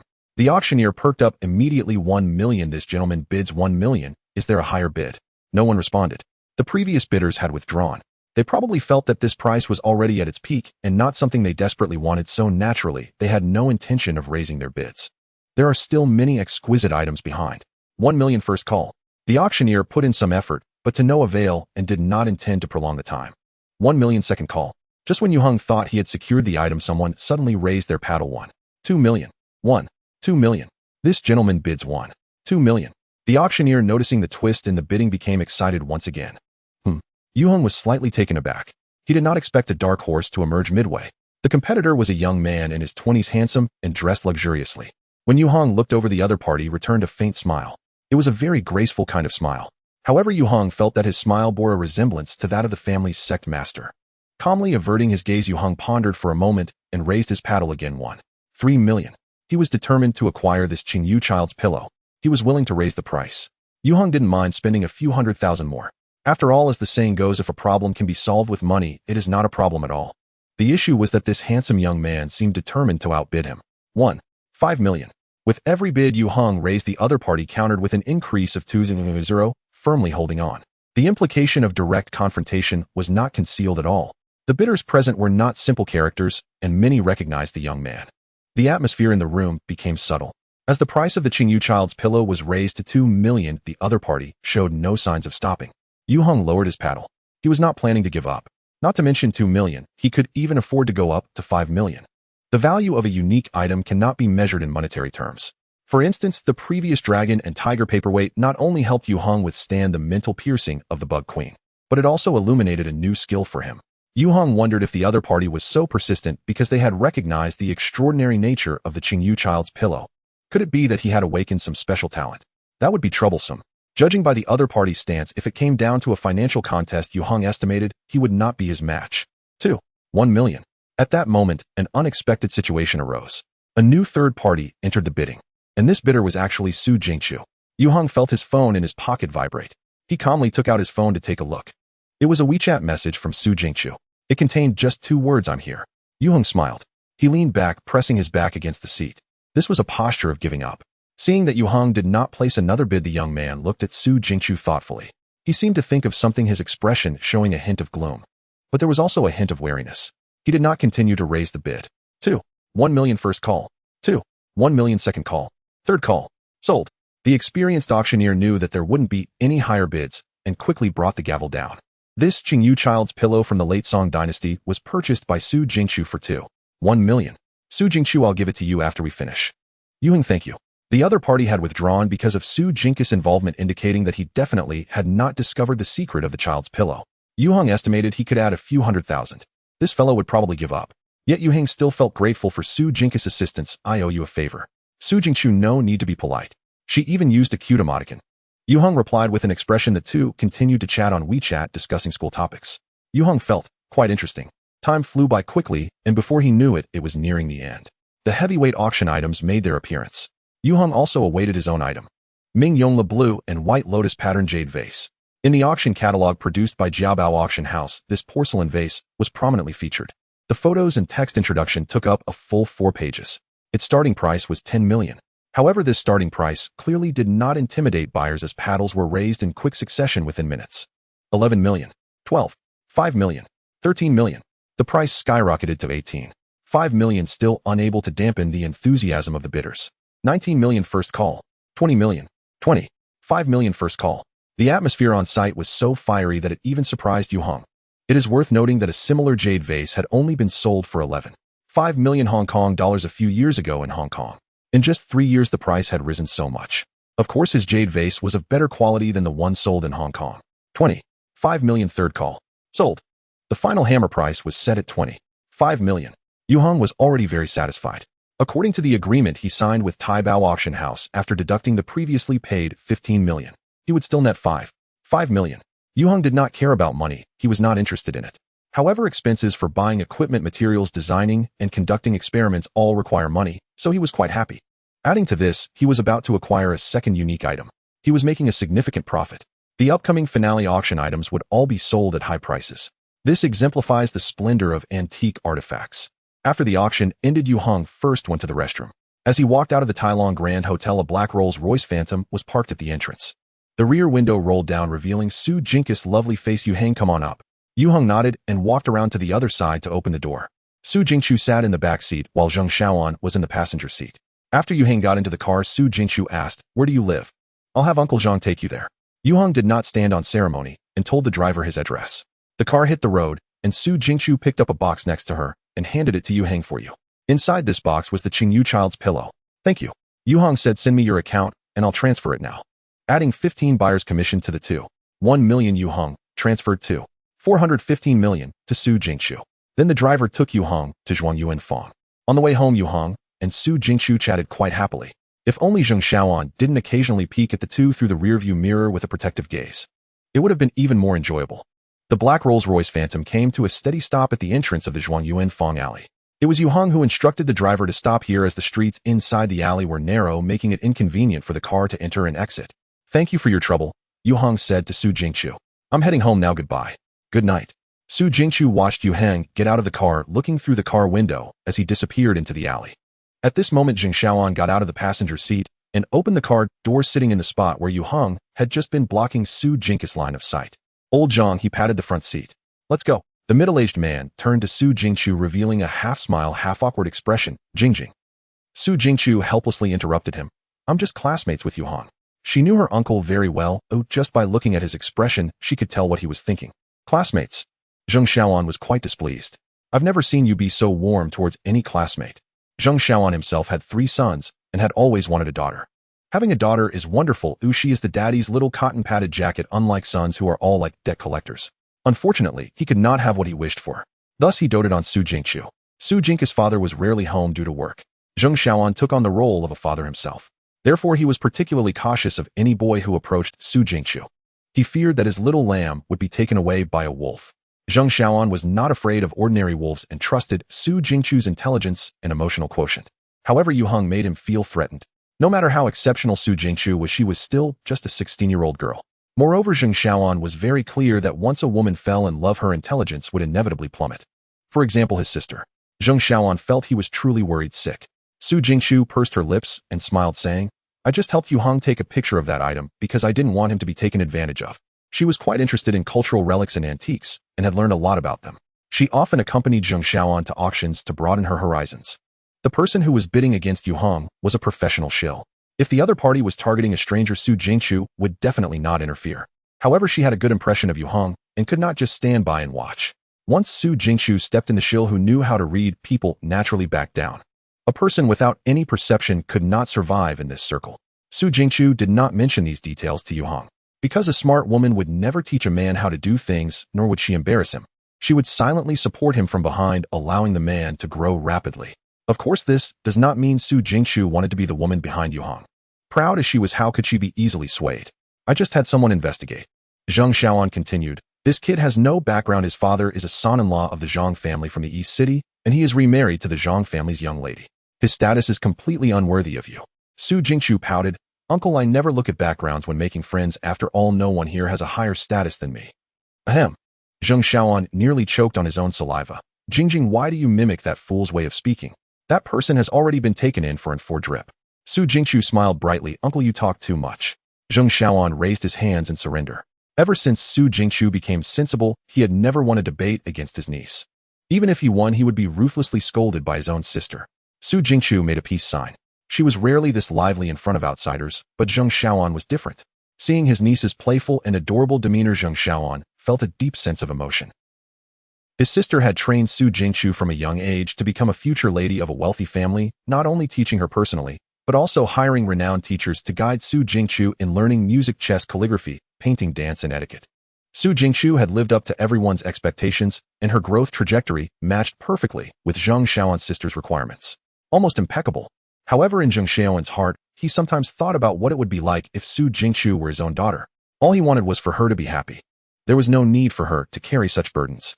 It was precisely out of inner compassion that Zheng Xiaoan was especially fond of Su Jingqiu. Su Jingqiu clearly understood this and was very close to him. Zheng Xiaoan was undoubtedly obedient to Su Jingqiu. But that Yue Heng. He couldn't help but shake his head. Meanwhile, Yue Heng, who was being pondered over by Zheng Xiaoan, had just stepped into his home. The lights in the living room were on, and Su Xiaowen was sitting on the floor mat teaching Tian to recognize objects while lying on her lap. This is a little lion, a little lion. Shu. This is the big bad wolf. Tahe. She was teaching very earnestly, and the little girl was learning very diligently. Yue Heng found it very amusing. Papa. Tian noticed his arrival and immediately propped herself up on Su Xiaowen's leg to stand. Then she wobbled and rushed toward Yue Heng. She learned to walk far earlier than ordinary children. Although her steps were unsteady, her little feet moved quickly.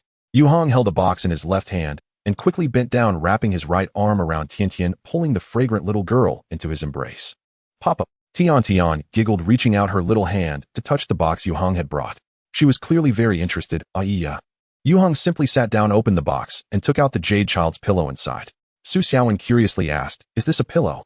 Yue Heng nodded. "Yes, it's a jade pillow from the Song Dynasty, just acquired." Tian had already rushed over to hug the child's pillow. From the Song Dynasty. Su Xiaowen's eyes widened in surprise. This must be expensive, right? It cost over 200. Yue Heng had no intention of hiding the truth. It's not bad. Su Xiaowen was speechless. Of course, she wouldn't think that Yue Heng meant 200 yuan, but over 200,000 was indeed beyond imagination. A jade pillow that looked good but was useless was worth her salary for over 20 years. Tian was very fond of it, hugging the child's pillow and babbling away. She even tried to lick it. Yue Heng quickly pulled her back into his arms. It was not that Yue Heng was afraid the little girl would damage the child's pillow, but he was concerned that this peculiar item might have unknown effects on her. Most peculiar items had no effect on ordinary people. But Tian was not an ordinary child. Yue Heng had to be cautious. As a result, when he pulled her away, the little girl immediately turned from clear skies to overcast, and then it started pouring rain. She burst into tears, her tears streaming down. This shocked both Yue Heng and Su Xiaowen. Since coming to this house, Tian had never cried so sadly. "Be good, baby." Su Xiaowen hurriedly hugged the little girl and comforted her. "Don't cry, don't cry." However, Tian cried even more sorrowfully. While crying, she pointed at the child's pillow. Want. Her emotions were very intense. Yue Heng and Su Xiaowen exchanged glances. "I want it." Sweet expressed her strong reluctance to part with the jade child pillow, shedding golden tears in the process. Yue Heng had no choice but to let Su Xiaowen put her back. As a result, the little girl immediately stopped crying and smiled, the speed of her mood change leaving everyone dumbfounded. Yue Heng smiled wryly and said, "Sister Xiaowen, you should go back now. Oh, it's quite late." Su Xiaowen carefully used a wet wipe to clean Sweet's tears and snot from her face, then said, "I've already given her a bath. Let her sleep early. Goodbye, Sweet." Eat. Sweet pounced onto the child pillow and waved her little hand at Su Xiaowen. She looked quite obedient. After Su Xiaowen left, Yue Heng patted the little girl's bottom and said, "It's time for you to sleep. We can play again tomorrow." In fact, he was planning to hide the child pillow. Before he thoroughly researched this peculiar object, Yue Heng did not intend to let Sweet touch it again. But the next moment he sensed something was amiss. A familiar aura seeped from Sweet's body, instantly triggering Yue Heng's most sensitive nerve. The Bug Queen. The little girl slipped off the jade child pillow. She stood looking up at Yue Heng, her originally pitch black eyes turning into an eerie dark red. Yue Heng's expression darkened. "You've awakened." Ever since signing a peace agreement with him, the Bug Queen had fallen into a deep slumber. It had already been several months. Yue Heng thought she would remain in her slumber. He never expected her to suddenly awaken at this moment. "Yes." The Bug Queen's voice echoed in Yue Heng's mind. "You are quite lucky to have obtained a second peculiar object so quickly. It surprises me." Yue Heng asked, "What do you want?" The Bug Queen's response was simple. "I want that peculiar object." Yue Heng firmly refused. "That's impossible." The more the Bug Queen desired it, the less he could give it to her. Although the Bug Queen had established a non-aggression pact using the consciousness of the great universe as a witness, Yue Heng always harbored a strong vigilance against this formidable enemy of humanity. He could not be sure if the Bug Queen would consistently abide by their agreement. Setting aside the value of the peculiar object, Yue Heng was unclear about what consequences would arise if he gave the Jade Child pillow to the Bug Queen. How could he possibly give it? I won't just give you that peculiar object for free. The Bug Queen said, I have what you need. Yue Heng scoffed. If I'm not mistaken, you fused with Hao Yin. His gaze suddenly turned piercingly sharp as he looked at her. This was Yue Heng's greatest secret apart from his rebirth. He never expected that the Bug Queen would see through it. The Bug Queen knew about Hao Yin. He realized that he had underestimated her. The Bug Queen smirked. Moreover, I suspect that you haven't mastered the method to enhance star affinity during fusion. Yue Heng fell silent. Merging with star affinity was one thing, but fully integrating it into oneself was another. In his past life, there were fewer than 10 superpowered individuals who had integrated star affinity, and the relevant experiences they could offer were pitifully few. They were also exploring it. This was undoubtedly a major issue Yue Heng faced. That peculiar object belongs to me. The Bug Queen was confident. I will tell you the method to fully fuse with star affinity. Yue Heng had to admit that he was indeed a bit tempted. If he could fully fuse with star affinity, he could completely break through the constraints of his past life and ascend to a higher level of existence. Level 9 was not the pinnacle of superpowers. Humanity had known this for a long time, yet no one had ever surpassed level 9. I refuse. Yue Heng's strong willpower suppressed his greed. As the saying goes, the more she wanted it, the less he could give it. Foolish ape. The Bug Queen clearly did not expect Yue Heng to be so stubborn. Her voice carried a hint of exasperation. This is an equivalent exchange. You won't suffer any loss. Why refuse? Yue Heng did not respond. He simply grabbed the Jade Child pillow and placed it behind him. Actions always speak louder than words. The Bug Queen stared intently at Yue Heng, her eyes seemingly burning with hellfire. Yue Heng remained dismissive. Even without the non-aggression pact, the Bug Queen could not take his belongings. The Bug Queen glared at him hatefully. Suddenly, she raised her small hand and tapped her forehead. 5 phantoms of star affinity suddenly appeared behind her. Yue Heng had seen this scene before. Was she showing off? Superbody, primal energy, life, spirit, and machinery, the Bug Queen said. I can help you awaken another super ability. Is that enough? Moi. This was something Yue Heng had not anticipated. The Bug Queen actually had such abilities. Yue Heng had already awakened 2 super abilities, and if he awakened another one, and it could be chosen freely. He hesitated. After pondering for a moment, Yue Heng asked, I've already awakened 2. Can I awaken another one? The Bug Queen replied, I have fused 5 star affinities and awakened 4 super abilities. Soul Strike. Yue Heng took a deep breath, suddenly feeling an impulse to curse. My current awakening is only temporary. The Bug Queen continued, that peculiar object can help me truly awaken. Don't you want me to leave this planet and the galaxy soon? Yue Heng had to admit that he was indeed shaken. Compared to the method of fully fusing with star affinity and helping awaken a new super ability, the Bug Queen's current proposition was more convincing to Yue Heng. More than anyone, he wanted to send away this plague god. He'll be honest with you. The Bug Queen clearly understood the importance of seizing the opportunity. What I need is not just one peculiar object. I need as many as you can get for me. According to the principle of equivalent exchange, I will give you what you desire most. For example, all the cultivation techniques of your 5 major elemental systems and the accumulated technological research results of the Star Alliance over the millennium. Yue Heng's expression changed drastically. How do you have this knowledge? The Bug Queen's laughter echoed in his mind. I have the central superbrain of the Star Alliance and level 9 access to the Star Network. Yue Heng immediately understood Xiaozhen. This was the greatest trader in human history who sold the highest secrets of the Star Alliance to the Bug Clan. Thus the Star Alliance suffered continuous defeats in the war against the Bug Clan, sacrificing countless warriors, losing all the extragalactic territories, and being pushed to their doorstep by the Bugs. In fact, I know much more than you think, the Bug Queen said meaningfully. For example, the Assassin King operation. Assassin King. A storm surged in Yue Heng's heart once again. The Assassin King operation was designed by the Star Alliance specifically against the Bug Queen, concentrating humanity's most important forces and resources for a desperate counterattack at all costs. Its core aspects, including the codename Assassin King, were classified secrets. Only 5 people knew about it. On the surface, the Star Alliance's propaganda was about the Third Galactic Defense War. The Bug Queen actually knew about Assassin King. This meant that before she perished alongside Yue Heng, she had already grasped the highest secret intelligence of the Star Alliance. Now, as Yue Heng recalled, the process of him advancing directly before the Bug Queen to detonate the antimatter bomb was a bit too smooth. But why was that? Yue Heng looked at the Bug Queen in front of him, his thoughts in disarray. His soul suffered another blow. The Bug Queen raised her hand and tapped her mouth, yawning. I'm tired. I need to sleep now. Let's talk again tomorrow night. We will talk again tomorrow night. As the voice of the insectoid queen faded from Yue Heng's mind, the little girl sat down with a thud and closed her eyes, sinking into a deep sleep on the mat. Yue Heng did not disturb her sleep. He could not have imagined that the insectoid queen with whom he had perished actually knew about the assassination plan. Having central superbrain and a level 9 access to the star network does not mean one can grasp this secret. Although the assassination plan mobilized massive resources from the Star Alliance, only 5 people were privy to its details, including Yue Heng. Among the other 4 were the highest commander of the Star Alliance and his most revered mentor, along with a trusted friend with whom he could share life and death. Yue Heng simply could not imagine who betrayed the human race and passed the information to the insectoid queen.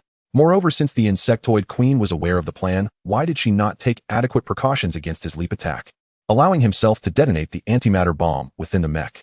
Was she tired of living? Yue Heng felt like he was trapped in a massive conspiracy, reduced to a pawn manipulated by others. Does this mean the sacrifice of tens of millions of warriors, the dedication of 12 mental masters, and the life he had given were all worthless?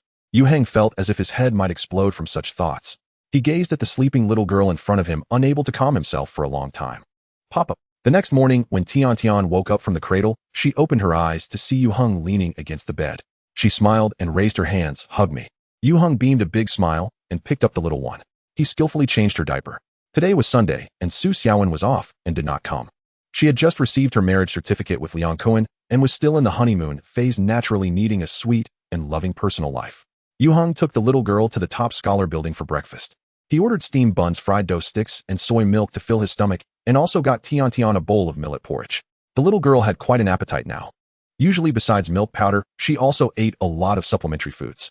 With abundant nutrition and excellent genes, the little one was growing more beautiful and adorable. Yue Heng placed her in a children's chair, allowing her to hold the spoon and drink the porridge by herself. This not only attracted a lot of attention, but some even took photos with their phones. After breakfast, Yue Heng took her to Wanlong City to play. Wanlong City is the largest commercial complex in Taijiang, and Yue Heng obtained a membership card at the Children's Dream Paradise on the 3rd floor before letting the little one play in the children's area. The Children's Dream Paradise here is divided into 3 areas based on age. Due to it being Sunday, even though it was morning, there were already quite a few children inside having fun. This was Tianxian's first time playing in such a place. At first, she was a bit shy and did not dare to stray far from Yue Heng, who was sitting in the parents' area. But gradually, the little girl grew bolder. She rode the wooden horse, rolled the ball, and even slid down the slide. She was having an absolute blast. Is this your sister? A mother sitting next to Yue Heng curiously asked. Since Tian arrived, she had been fixated on the little girl. Her attention was completely off her own 2-year-old boy. Yue Heng smiled and replied yes. He wanted to say that he was Tianxian's papa, but others would not believe that. I see you two look very similar, both inheriting good looks. The mother expressed envy, jealousy, and hate, but her eyesight was evidently not great. Not like my child who takes after his father. It's really hard to say. Yue Heng discreetly glanced at her. Sister, do you have some misunderstanding about your looks? Actually, it's best if the brother is over 10 years older than the sister. An older brother cares for his little sister the most. The mother chattered on. My elder sister is 3 years older, and she fights all day at home. I'm so fed up with it. Suddenly shouting, Wang Hongba, don't play with the little girl. Yue Heng. He decided to keep Tian away from that little rascal. On the way home in the afternoon, the little girl who had played for most of the day fell asleep in Yue Heng's arms. She slept all the way until the evening. When she woke up again, her soul had already changed. I think you have many questions to ask me, right? The insectoid queen's lips curled slightly, her voice resonating in Yue Heng's mind. Yue Heng sat across from her, responding indifferently. You are mistaken. The insectoid queen paused slightly, but she believed Yue Heng was bluffing. Do you not want to know who betrayed the human race, nor why I did not stop your assassination? I do not want to. Yue Heng gazed at her with a peculiar look, speaking in a low voice, because I do not need to hear your lies anymore. The insectoid queen scoffed. A dignified level 9 mechanical master, a 5-star general of the Star Alliance, lacks the courage to face the truth. You are insulting my intelligence. Deep within Yue Heng's eyes, flames ignited. Are you trying to tell me that the sacrifices of over 30 million human heroes who died at the Galactic Stargate were worthless? Or do you want to say that the lives of my comrades were wasted for nothing and everything was part of your scheme? You think too much. Faced with Yue Heng's anger, the insectoid queen's eyes were filled with pity. Is it so hard to accept reality? The one who should accept reality is you. Yue Heng reigned in all his anger and murderous intent, hiding it deep within his eyes. Do you want to shake my will, undermine my confidence, destroy the beliefs I hold dear, and then turn me into your tool? I can answer you right now. Wishful thinking. As Yue Heng uttered those last 4 words, countless thoughts forged from iron and blood projected themselves towards him. They were the will of countless comrades who had fought alongside Yue Heng against the insectoids. Even though they had long since disappeared into the boundless star sea, the will they left behind seemed to cross the barriers of time and space, coalescing at that moment upon Yue Heng, bestowing upon him endless courage and strength. A man's heart remains steadfast until death. In that instant, a layer of fog that had been enveloping Yue Heng's spirit and constantly eroding it vanished. He no longer hesitated, doubted, or denied himself. Yue Heng's soul underwent a cleansing, and his spirit became clearer and cleaner than ever before. Within Yue Heng's sea of consciousness, the cosmic light star bestowed a brilliant radiance. It granted his soul an invisible barrier. Mental iron wall. This is the passive ability granted to Yue Heng by the cosmic light. As long as this wall exists, his mind will not be affected by any external forces. He would no longer be induced, confused, or deceived. Meanwhile, Yue Heng's mental power doubled and quietly advanced to become a second-level mentalist. The first update is here, there will be more later. The queen of the insectoid race was bewildered. This time she had clashed with Yue Heng 3 times. The first time was a surprise attack before the galaxy Stargate. Although caught off guard, the queen did not consider herself the losing side. The second time she took refuge in Tion's body and was brought back home by Yue Heng. Both sides were wary of each other, ultimately reaching a peace agreement. It was a draw, but this time the queen felt an unprecedented defeat. She exhausted her dwindling powers, intending to control Yue Heng by striking at his mind. At first, she did successfully influence Yue Heng's spirit, shaking his will. However, instead of being destroyed, Yue Heng successfully established a soul barrier. He even leveled up. This made the queen feel like a joke, ridiculed and scorned by the dim-witted primate she had spoken of. She was on the verge of madness. This is the last time. Yue Heng stared at the queen with unprecedented determination. Do not attempt to challenge my bottom line again. If you refuse to abide by the agreement, I do not mind perishing with you once more. The agreement Yue Heng had previously reached with the queen was very simple, or rather broad.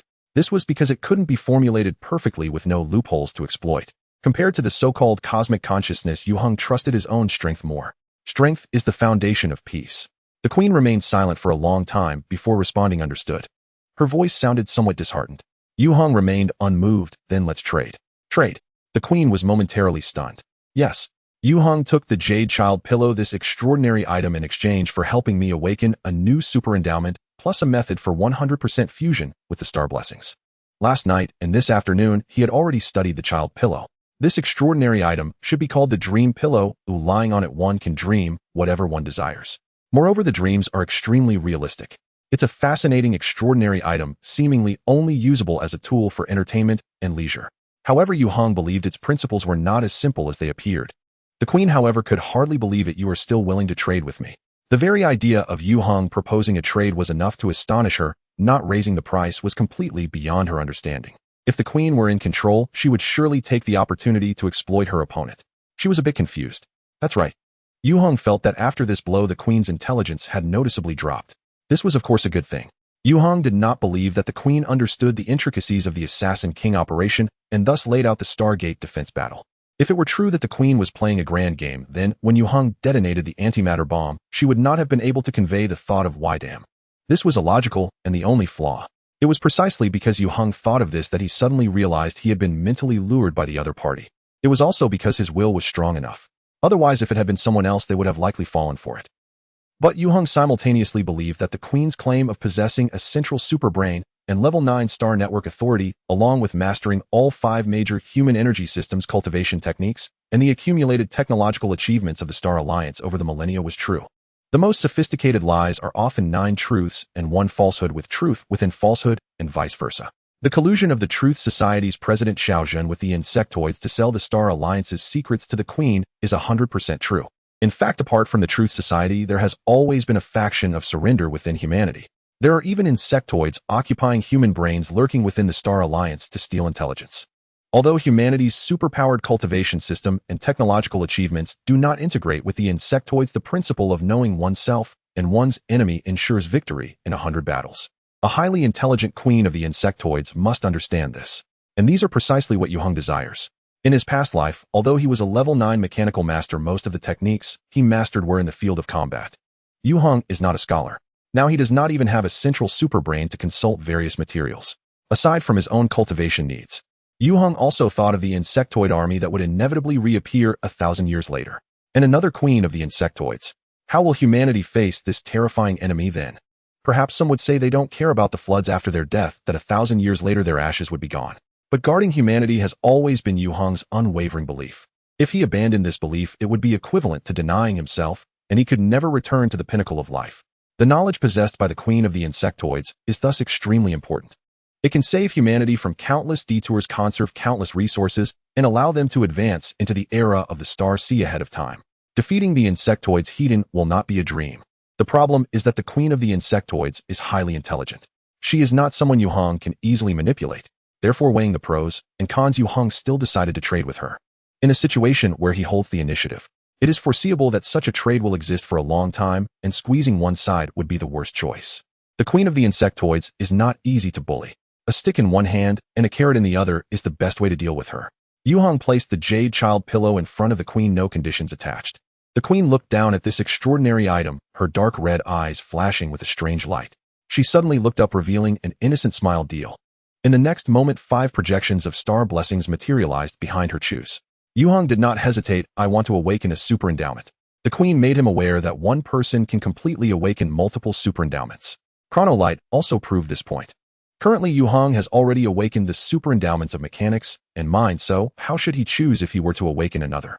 What Yue Heng most wanted to awaken was actually the origin energy super endowment. A superpowered individual with an origin energy super endowment possesses powers similar to that of a mage. They cast powerful skills by controlling the omnipresent origin energy in the universe: flames, frost, rain, thunder, erosion, control, shaping, destruction. High-level origin energy superpowered individuals are also known as mages. The abilities of mages are varied and their combat methods are the most diverse, with their numbers second only to those of the super body energy system. In the future era of the Star Sea, the Origin Energy Association will be one of the most powerful superpowered associations. Yue Heng envied the skills of mages in his past life. One of his friends was a level 9 Origin Energy Master. The problem is that Origin Energy and mechanics have a significant conflict. The two often counteract each other. Yue Heng was unsure what consequences would arise from having both mechanics and Origin Energy super endowments. He did not want to gamble. In addition to the original energy and super body, Yue Heng also had the option of life energy.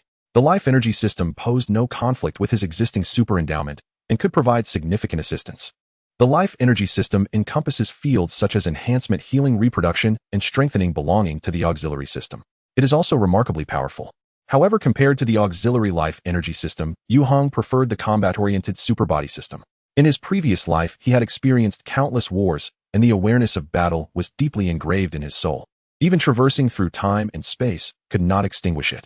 Good. The Insectoid Queen replied decisively. Before Yue Heng's voice faded, 5-star endowments behind the Queen suddenly radiated a brilliant light. The one in the center suddenly flew towards Yue Heng silently and quickly merging into his heart. Yue Heng was instantly struck as if by lightning. His entire body trembled. He felt as if his heart had been struck by a weighty hammer, almost exploding on the spot. This sensation was extremely terrifying. Yue Heng couldn't help but leap up. His face turned bright red. The frequency of his heartbeat increased several times. The flow of blood accelerated correspondingly, and his body temperature kept rising, making him feel like a boiled shrimp. Crack! Accompanied by the sound of joints grinding, Yue Heng's muscles bulged. His body expanded significantly in a short time, even tearing his clothes apart. In just a few minutes, Yue Heng transformed into a muscular giant with a broad back and a bear-like frame, with muscles comparable to a bodybuilder, veins prominent beneath his skin brimming with explosive power. During this process, Yue Heng's eyes turned bloodshot and his ears rang, feeling nauseated but unable to vomit. The pain was excruciating, yet his strong willpower forced him to endure. He clenched his fists, strenuously adjusting his breathing rhythm, and began practicing the Star Alliance's strength-enhancing technique. Although it looked somewhat awkward in front of the Insectoid Queen, but Yue Heng's approach was evidently correct. As he executed each movement, the vigorous power originating from his heart was guided and infused into his limbs and bones, reaching the top of his head and the soles of his feet. Bit by bit, he merged with his body. Again and again, Yue Heng lost count of how many times he practiced. His entire body was drenched in sweat, soaking the mat beneath him. His expanded body gradually returned to its original state. But as Yue Heng felt his bodily functions normalizing, the third super endowment had already awakened. Within the consciousness sea dominated by cosmic light, a new star was just lit, a crimson star corresponding to his heart. It formed a large triangle with the silver-gray star representing mechanical endowment and the blue-white star representing mental endowment orbiting around the dazzling core of cosmic light. This crimson star was named Extraordinary Body. Like mechanical affinity and mental enhancement, the extraordinary body also belongs to the top-tier endowments. It possessed nearly infinite potential for growth. Yue Heng suddenly realized that the mechanical affinity, mental enhancement, and extraordinary body he had awakened all shared a common trait. That is balance. These three top-tier endowments do not lean towards extremes, lacking particularly outstanding aspects, yet they also have no shortcomings. The newly formed triangular stars in his consciousness undoubtedly brimmed with the essence of balance. Among all polygons, the triangle is the most stable and solid structure. Balance, stability, and solidity. Yue Heng realized that his triune superpower foundation had already been established. Compared to ordinary superpowered individuals, he had an incomparable starting point. However, while the triune superpower foundation was immensely powerful and held limitless potential, it was not without its challenges. For a superpowered individual, the exploration and excavation of one's own strength can be said to be limitless. To maintain the balance and stability of the triune system, while cultivating the three major energy systems, Yue Heng would undoubtedly need to invest far more time and energy than others. Regarding this significant issue, Yue Heng was not at a loss. He turned his gaze back to the Insectoid Queen. Throughout Yue Heng's awakening of the super body endowment, the Insectoid Queen had been silently observing. Uncertain of her thoughts. "Are you a bit disappointed?" Yue Heng smiled and said, "Didn't expect I would get through so easily, did you?" He suspected that the Insectoid Queen had played a small trick on him. Although due to their agreement, the Insectoid Queen could not directly harm Yue Heng. That did not mean she couldn't retaliate. Yue Heng would never forget how powerful the previous Insectoid Queen had been. Foolish ape. A flicker of anger ignited in the Insectoid Queen's eyes. Don't take advantage and act coy. She indeed wanted to see Yue Heng's embarrassment. But once again she was disappointed. "I don't want to argue with you." Yue Heng waved his hand and said, "Tell me how to merge with the star endowments, and our transaction will be complete." The Insectoid Queen regained her composure. She glanced deeply at Yue Heng. "All right." In the next moment, countless pieces of information were brutally transmitted into Yue Heng's consciousness. The transmission pattern of this information flow resembled the intelligent learning device of the star time. However, the intelligent learning device's input for the user was gradual and gentle to avoid harming the mind. What the Insectoid Queen roughly shoved into Yue Heng was an esoteric cultivation method. Holy one-star endowment meditation method. Since it was a mental transmission, there was no issue of language barriers. However, Yue Heng could only replicate this method. Mastering it would require slow learning and research. The difficulty of cultivating the triune system was very high, but as long as Yue Heng truly merged with cosmic light, having this star endowment with nearly infinite energy as his superpower core, the problem would be easily resolved. In his previous life, Yue Heng had never seen or heard of the Holy One-Star Endowment meditation method. The name did not seem characteristic of the insectoid race, and he couldn't help but ask, "Holy One is a person's name, right?" "Correct." The Insectoid Queen replied. "She is the founder of this meditation method, a 12th level superpowered individual." 12th level? Yue Heng's mind shook. From the origin 10 years to the golden 300 years, and then into the Star Sea era, humanity's exploration of the superpowered domain had never ceased. However, while the Star Alliance unified the galaxy and expanded towards extragalactic star systems, human superpowered individuals had yet to break through the 9th level shackles and ascend to a higher life level. Yet everyone knew that there must be something above level 9. Now the Insectoid Queen told Yue Heng that the creator of this method was actually a 12th level superpowered individual. This truly exceeded his imagination. "Have you realized your own weakness?" The Insectoid Queen sneered. "Only you apes would be so presumptuous, thinking that just because you've occupied a few star systems you have become the overlord of the universe. You truly do not understand how vast the universe is." Yue Heng fell silent. The words of the Insect Queen were harsh, piercing through to the very core of humanity. Yet what she spoke was the truth. Before encountering the insect race, the Star Alliance had already swept across the entire galaxy, ambitiously conquering the outer galaxies, vowing to spread the brilliance of humanity throughout the universe. At that time, humanity drew their swords and believed themselves invincible, which was not an exaggeration. Then they were taught a lesson by the insect race. The era in which Yue Heng was reborn was precisely when the Star Alliance was being steadily pushed back by the insect race in the outer galaxies. The people living in the galaxy were constantly overshadowed by the immense threat of the insect race. The reason humanity lost to the insect race was largely due to their arrogance and complacency. Yue Heng could not argue against this. He asked the Insect Queen, "What level are you?" He was not referring to the current queen, but to the one who had perished alongside him. 3 dark lines suddenly appeared on the forehead of the Insect Queen. Clearly she had been struck at a sensitive spot. "What level I am is none of your business."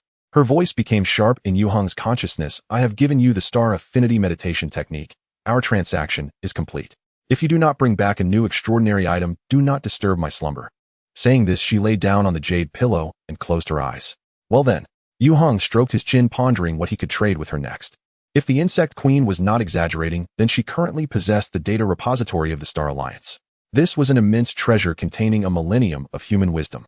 The Insect Queen was also quite intelligent, fully aware of the importance of this knowledge to Yue Heng and the current world. To excavate treasures from her, one would definitely have to pay a price. Yue Heng was contemplating where to obtain a new extraordinary item. His memory recalled several famous extraordinary items, but acquiring them was not easy. At least for now, it would be quite difficult for Yue Heng to get his hands on them. Beyond that, it would have to rely on luck. His luck wasn't too bad. He had actually stumbled upon two opportunities. Then there was the Star Realm.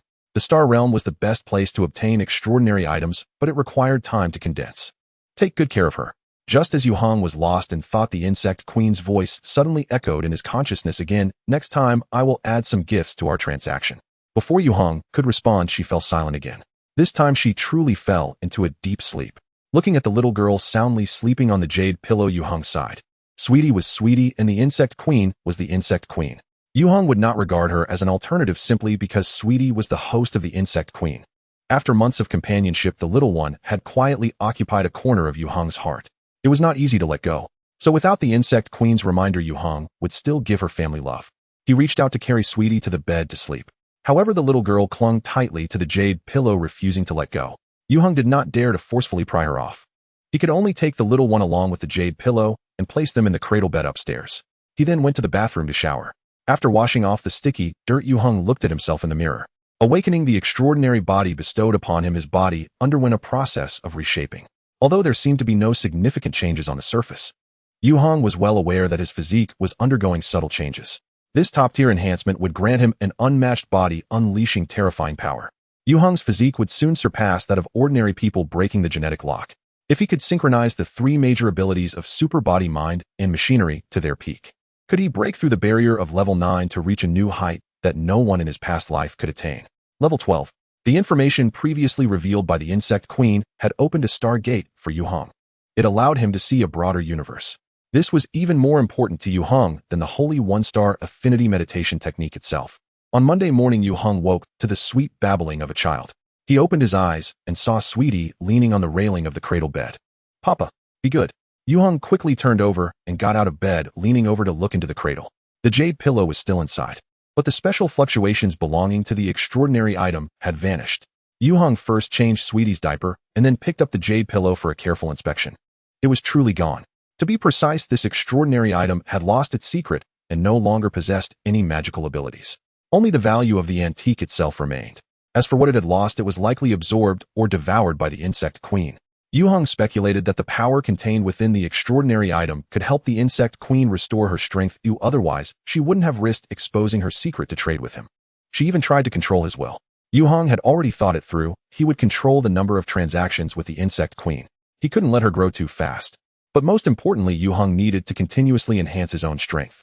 As long as his own power was strong enough, he could suppress the Insect Queen and successfully complete that peace agreement. With this, Yue Heng once again felt a strong desire to become stronger. His goals were no longer limited to level 9. After breakfast, he entrusted Sweetie to Su Xiaowen's care. He went to Taijiang one high school. In the past 2 months, Yue Heng had self-studied all the courses of 3 years of high school. He was now studying content at the university level. However, today in class, Yue Heng did not hold a book like Introduction to Mechanical Engineering. Instead, he was focusing his mind on repeatedly reading the holy one-star affinity meditation technique in his consciousness. He was trying to learn this technique that claimed to guarantee a 100% fusion with the star affinity. Holy one-star affinity meditation technique was not merely a technique, it involved a lot of knowledge related to the star affinity, which first allowed Yue Heng to have a deeper understanding of the star affinity. The founder of this meditation technique, the Holy One, did not mention the origins or causes of the star affinity. However, she elaborated on the process of fusing with the star affinity and its effects and taboos for superhumans. Holy one-star affinity meditation technique was of immense help to Yue Heng. As for the meditation technique itself, it took up relatively little space. It was divided into 4 major stages of meditation fusion, progressing from shallow to deep. Yue Heng was certainly at the initial stage now. With the holy one-star affinity meditation technique, he finally didn't have to explore blindly, like a blind man touching an elephant. Yue Heng attempted to probe the cosmic light in his consciousness, according to the method within the technique. According to the meditation technique, the star affinity integrated into one's consciousness, was like a small universe. It contained boundless energy. But to utilize this immense power, one must first increase the degree of fusion with the star affinity. The higher the degree of fusion, the stronger the activated power of the star affinity. Currently, Yue Heng's degree of fusion with cosmic light was 0.001. Here's the second update. Please support with your votes. 0.001. Yue Heng never imagined that his compatibility with Zhoguang would be so low. It was merely equivalent to controlling 1/10th of this star's blessing. He finally understood why, apart from awakening the two top-tier super gifts, he usually felt no assistance from Zhoguang. Yue Heng speculated that this was most likely because Zhoguang was too powerful while he was currently very weak. It should be noted that most star blessings that landed on Earth and were obtained by humans only existed for a few hundred years before vanishing. They only lasted at most a few hundred years before fading away. Only Zhoguang had been preserved for 1,000 years in Shaojin's hands. This boss of the Truth Society created countless super beings using this star blessing, which was eventually used by the Star Alliance to power the war god Mecha. It was its final radiant glow that helped Yue Heng complete a crucial spatial leap and successfully assassinate the queen of the insect race. Zhoguang's mystery and power were unquestionable, and it was entirely reasonable for Yue Heng, as a low-level super being, to have such low compatibility with it. In reality, this was also a form of protection. Otherwise, if Yue Heng's compatibility with Zhoguang had been high from the start, he would have been unable to withstand the immense power it released. The result would undoubtedly be a bang. But the issue was that Zhoguang was far too powerful. Under normal circumstances, Yue Heng would probably never be able to truly merge with Zhoguang throughout his life. Fortunately, he had obtained the Holy One-Star Blessing Meditation Method. The Star Blessing Meditation Method was quite interesting. Its greatest function was to enhance compatibility with star blessings. In other words, it was only suitable for super beings who had successfully merged with a star blessing, true blessed ones. The cultivation principle of the Star Blessing Meditation Method was to continuously infect the star blessing with one strong will day after day, year after year, thereby gradually increasing compatibility. If the star blessing were likened to a lofty and haughty goddess, then the Holy One-Star Blessing Meditation Method would be the goddess strategy manual, safe, effective, and brilliant. After Yue Heng understood the basic principle of this meditation method, he was deeply impressed by the Holy One who created it. He wondered if he would ever have the chance to meet this cosmic-level powerhouse in his lifetime. However, that was far too distant, and Yue Heng did not think too much about it. A journey of 1,000 miles begins with a single step, and for now he had to take it one step at a time. "Brother Yue." The call from beside him brought Yue Heng back to reality. It was Wu Dehai who was calling him. After the class division exam, Yue Heng remained in Class 5 of the first year.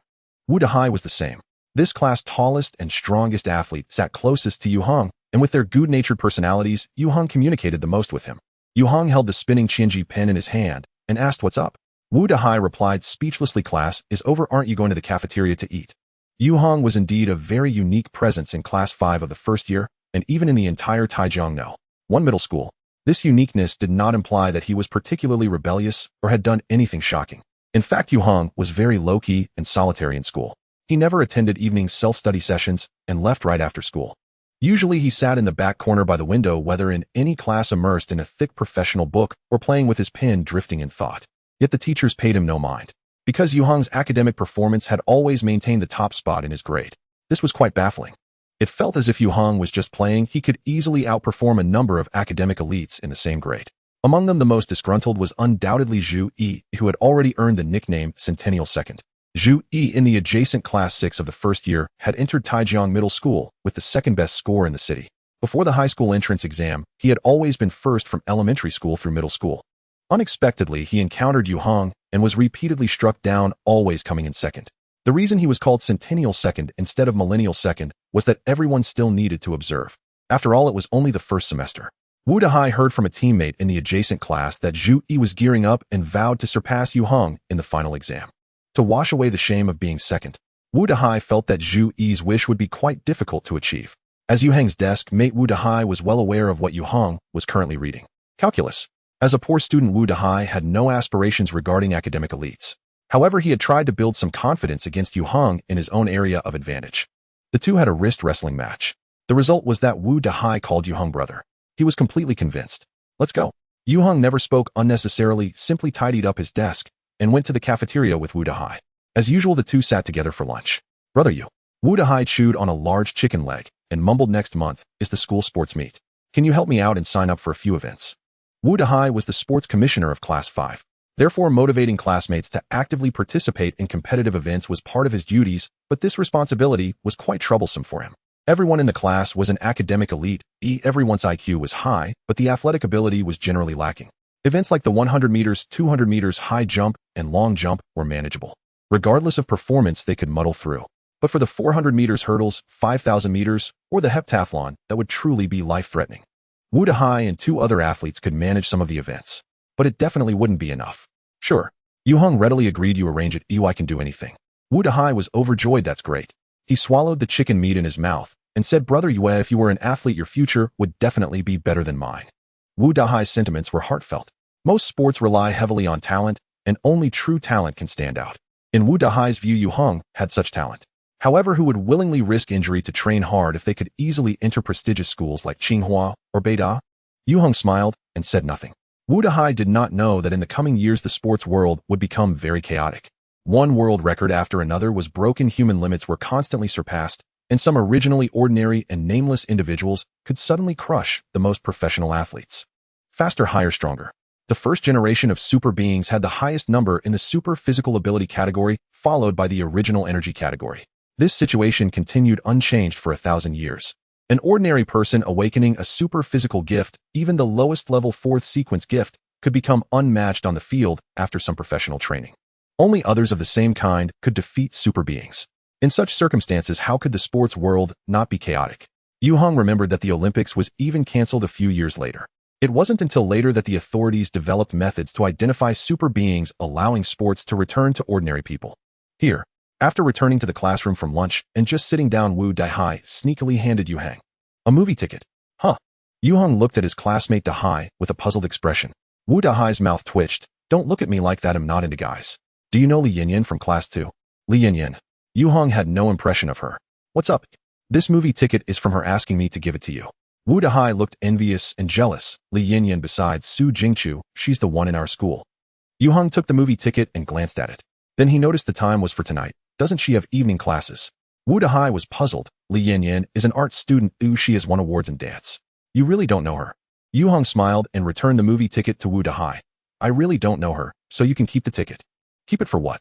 Wu Dahai was speechless. She asked you out. The last out was called out quite loudly, filled with the frustration and resentment of a single dog being hit hard. This drew the surprised gazes of many classmates in the classroom. Wu Dahai shrank his head and lowered his voice. You really aren't going. What a great opportunity. Li Yanyan's family background and looks are slightly inferior to Su Jingchu, but her figure surpasses the latter. Especially those straight long legs, they can easily pierce the hearts of many shy boys. Wu Dahai knew that many boys liked her. In Wu Dahai's view, if youth idol movies and dramas were compared to reality, then Yue Heng, Su Jingchu, and Li Yanyan would undoubtedly be the protagonists in the story. He knew he wasn't destined to be a protagonist. However, being a supporting character next to the male lead was still quite good. Yet Yue Heng completely didn't follow the script. I don't have time. The no-time excuse at the 5th middle school came back into play. They'll step out for a bit. Yue Heng patted the melancholic Wu Dahai on the shoulder. If you don't want it, just return it to her. Without waiting for a response, Yue Heng left the classroom. He found a secluded corner and took out his phone from his pocket. The management at Taijiang No. One high school was extremely strict, not allowing students to bring electronic devices into school. Phones were particularly strictly regulated. Yue Heng didn't intend to violate school rules, but he had a big boss hidden at home. If communication couldn't be maintained, it would be a problem if something happened and Su Xiaowen couldn't reach him. Therefore, Yue Heng still carried his phone with him, only setting it to silent mode and filtering calls. The phone in his pocket vibrated twice just now. It notified him of an important message. He discovered the message was from the bank, showing that there had just been a deposit in his account. The amount was 6,600,000. 6 million. Yue Heng felt puzzled. This money was from Taibao Auction Company, undoubtedly the balance for the jade pot spring vase. Yue Heng's blue and white intertwined lotus pattern jade pot spring vase had a final transaction price of 25 million. According to the agreement he had previously signed with the auction house. They should have given him another 5 million. Now it had increased by 1 million. After some thought, Yue Heng called Zhang Xingting, the general manager of Taibao. Zhang Xingting quickly answered, hello, Mr. Yu. After inquiring, Yue Heng learned that the extra 1 million was actually the compensation for the jade child pillow. According to Zhang Xingting, the person who last bid against Yue Heng was a professional shill hired by the seller. It was this person's malicious price-raising behavior that caused the buyer to spend a large amount of wasted money. Taibao Auction House had already blacklisted the other party. At the same time, they compensated Yue Heng for his loss. Such good fortune. Yue Heng seriously suspected that this manager Zhang was currently draped in a robe, holding a staff, sitting on a lotus platform, with a bloody butcher's knife at his feet. Just kidding. Yue Heng's mind was clear. This must be due to Su Jingqiu. Because it was not Yue Heng who finally bought the Jade Child pillow. It was Su Jingqiu. Zhang Xingting should have contacted her instead. Now that it's directed to Yue Heng, it must mean Su Jingqiu cleared things up with Zhang Xingting. Yue Heng believed that if he had bought the Jade Child pillow, Taibao wouldn't care about any professional shill, and it would be impossible for them to give him any compensation. The jade pot spring vase was a handle in his hand. There was no way around it. Yue Heng realized that Su Jingqiu's identity was probably higher than he had imagined. After ending the call with Zhang Xingting, he sent a message to Su Jingqiu. He indicated that he had received compensation from Taibao. Yue Heng didn't say much more to avoid causing unnecessary misunderstandings for Su Jingqiu. In fact, Yue Heng didn't care about spending a little extra money. Compared to the value of the oddities, it was worth it not just for an additional 100,000, but even if it was tens of millions more. Of course, he noted Su Jingqiu's kindness, and he would repay it when he had the chance in the future. After dinner at home, Yue Heng invited Liang Kuan to the Hongwu martial arts school. During the past period, the two had often met there.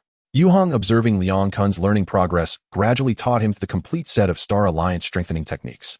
Compared to 2 months ago, Liang Kuan had grown a few centimeters taller. He had already passed the age of growth development, and his bones had fully formed with no possibility of further growth under normal circumstances. However, through practicing the Star Alliance strengthening techniques, Liang Kuan had actually grown a bit taller. This shows the power of this skill.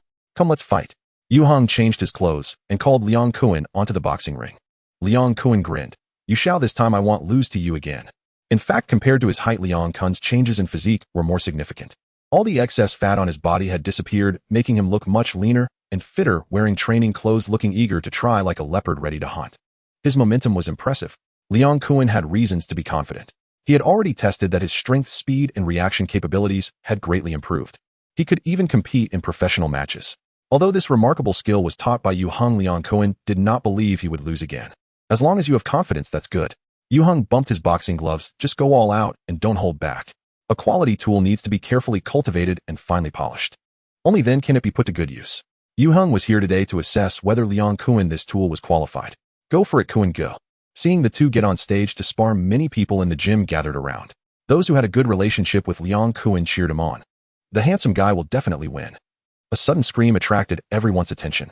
It came from a female student in the boxing gym. Looks are justice. She was clearly on the side of justice. Meanwhile, the sparring between Yue Heng and Liang Kuan had already begun. Liang Kun's strength had greatly increased, making him more cautious. He did not rush to Yue Heng with punches and kicks, but relied on his agile steps to circle around Yue Heng, testing the latter's reactions. Because Liang Kuan felt vaguely. While he had made great progress, Yue Heng was also improving. It wasn't obvious on the surface, but his intuition told him so. Yue Heng was more dangerous now.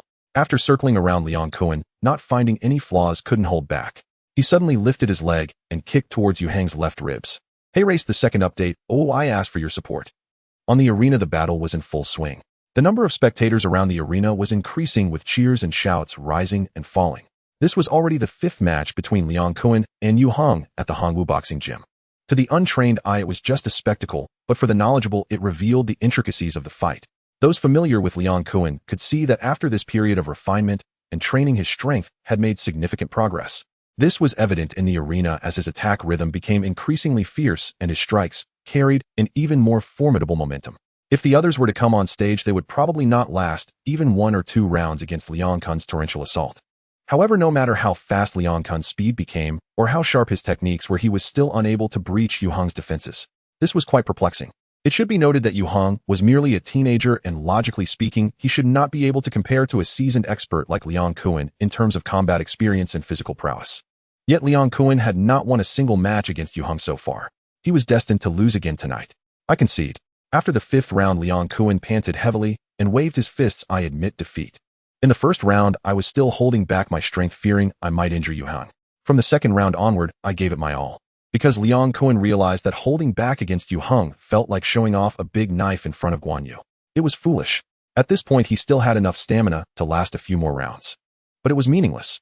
Classmate Liang Kuan couldn't help but remark, "You Shao, you really should go fight in the UFC. Don't come here to bully the weak." UFC Ultimate Fighting Championship, the world's top and largest professional mixed martial arts event. With over 20 UFC events held annually, it gathers the world's top fighting athletes. Yue Heng took off his gloves and smiled. "I'm not interested, but if you want to go, you can give it a try." Tonight, I only defended and did not counterattack during my spar with Liang Kuan. The aim was to test how far his current strength had reached. The results were quite good.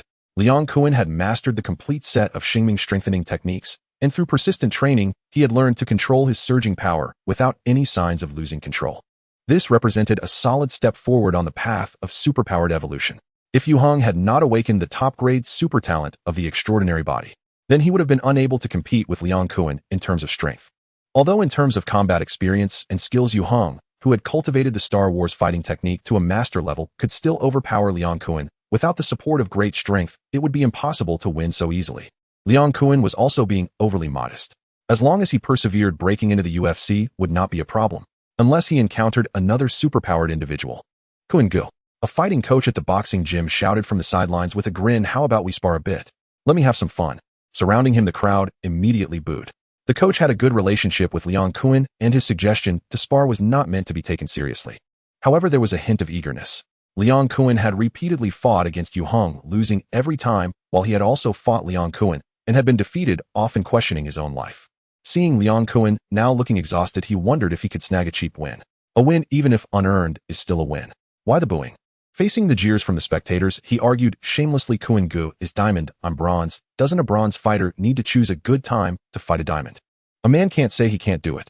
Liang Kun, who was about to step down, grinned and showed his gleaming teeth. "Come on tonight. I'll let you have a great time, and I'll dedicate you a song, Chrysanthemum Terrace." The coach really went up on stage amidst everyone's laughter, eager to redeem his past losses against Liang Kun. Yet merely a minute later, he was carried off. It wasn't a serious issue, he was just knocked out by Liang Kun with a few punches and kicks.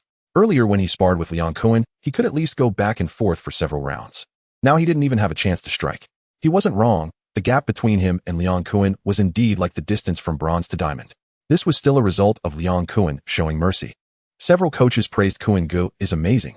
Customers were already inquiring about how much Liang Kun's private lessons would cost. They were more interested in learning from Yue Heng. Unfortunately, Yue Heng was not a coach at the boxing gym. What a lively scene.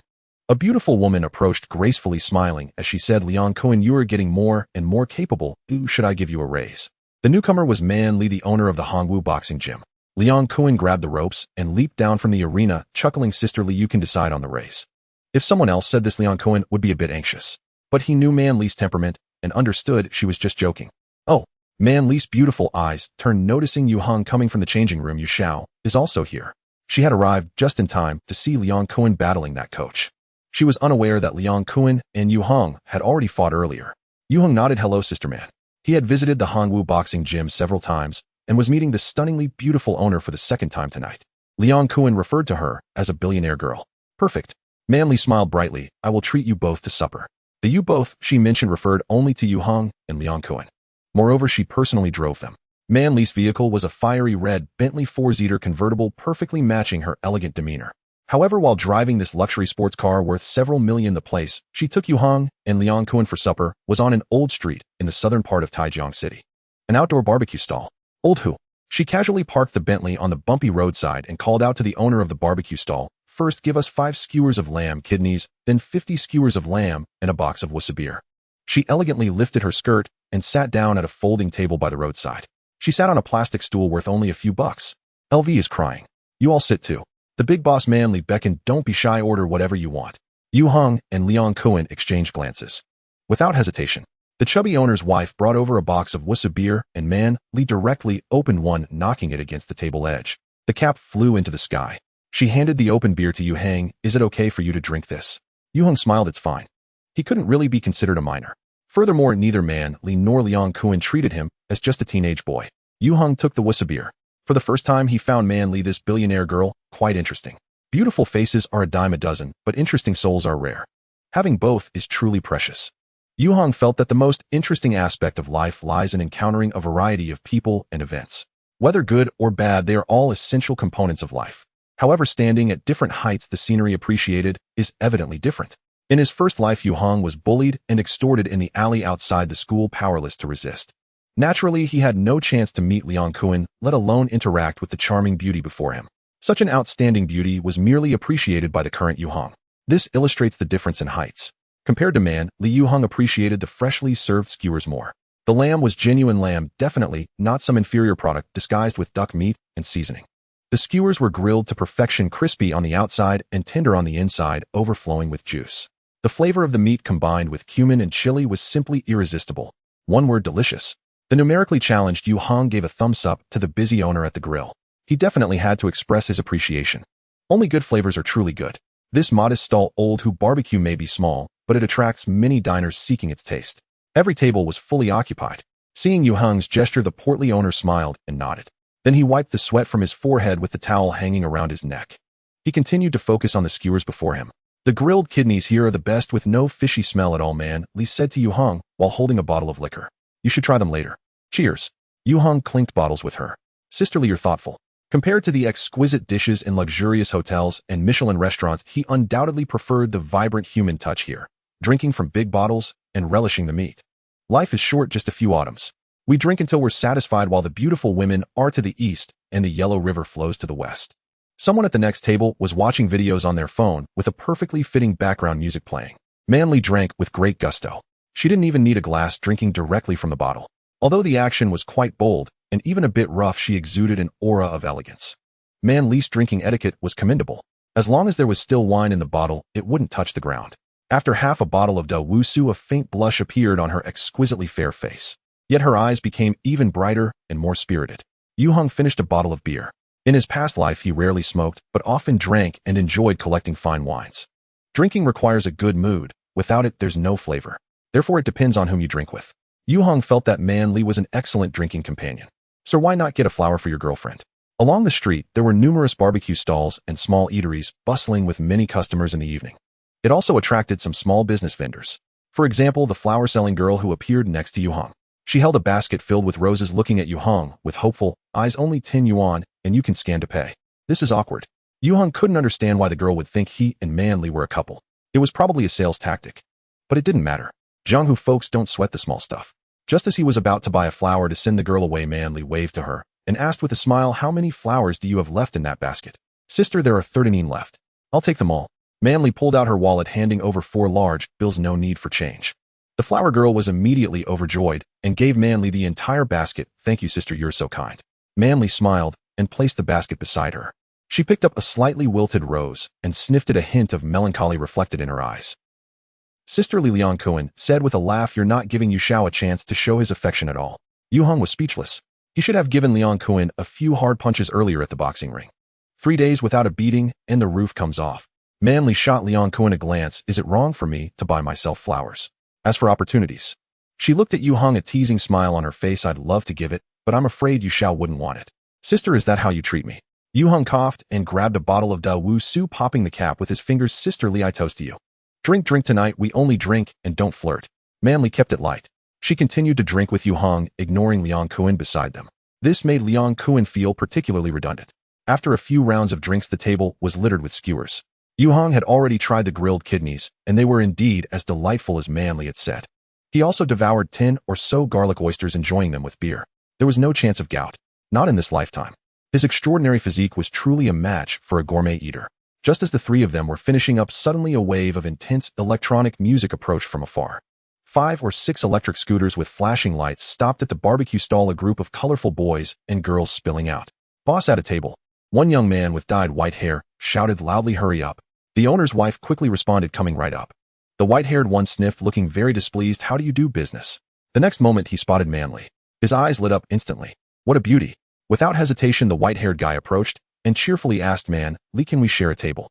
He reached out to grab the flower basket beside her. Clearly, he wanted to sit next to her, completely ignoring Yue Heng and Liang Kuan beside her. Manly frowned. Get lost. The white-haired guy was taken aback. What? You want me to get lost? Do you know who I am? Brothers. He turned and yelled, someone wants me to get lost. A group of rowdy young men immediately surrounded them. A few girls stayed behind, disdainfully rolling their eyes or watching the commotion with amusement. They were already used to causing trouble. Seeing this scene, Yue Heng and Liang Kuan exchanged glances. Liang Kuan, you go ahead. Yue Heng, why me? Liang Kuan, hero saving the beauty. Yu Xiao, don't you want to see such a good opportunity? Yue Heng, she is your boss. Liang Kuan, you are also the boss of my wife. Yue Heng, you make a valid point, but I still feel something is off. Little brat. A thunderous roar interrupted their silent exchange. The barbecue stall owner, wielding a cleaver, charged over with an imposing presence. His jowls quivered as he cast a murderous gaze over the group of boys with white, yellow, and green hair. If you don't want to die, get lost. If you want to die, I'll make you into barbecue. The group of rowdy youths was immediately scared out of their wits, scattering like birds and beasts. As they fled, one electric scooter accidentally crashed into a nearby utility pole. Yue Heng and Liang Kuan exchanged glances and laughed. Miss Man, I truly apologize. After driving away a group of unruly young men, boss who sheathed his bone-slicing knife and said apologetically, these brats lack proper upbringing. I hope you can forgive any offense caused. This barbecue stall owner was stout and burly. His rough appearance could make even a child cry. Yet in front of Man Li he bent slightly with a humble smile, his demeanor quite deferential. His apologies were eloquently phrased. Man Li was a regular at the barbecue stall, even though boss who was unaware of her true identity. But someone who drives a luxury car worth millions must have a complex identity. Moreover, Man Li's eloquence and demeanor were extraordinary, and her companions Yue Heng and Liang Kuan were far from ordinary. Having navigated the underworld in his younger days, boss who was well aware of who should not be provoked. When he rushed out with his knife to scare off those misguided youths, it wasn't solely to shield Man Li from trouble. Rather, he wished to prevent those youngsters from causing a serious incident. Man Li smiled and said, "It's fine," although she had consumed several bottles of Dawusu and was feeling slightly tipsy.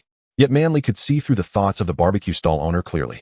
She didn't mind and opened her wallet, placing several large bills on the table, saying, "Let's settle the bill." In today's data-driven era, paper money is gradually disappearing from people's daily lives. Everyone has become accustomed to electronic payments, yet Man Li preferred using cash. Boss who hesitated, saying, "Miss Manu." It wasn't that he thought the amount was insufficient, what Man Li offered was more than enough. Boss who initially considered waiving the bill to express his apologies. But upon seeing Man Li wave her hand, he immediately smiled and said, "Thank you, Miss Man."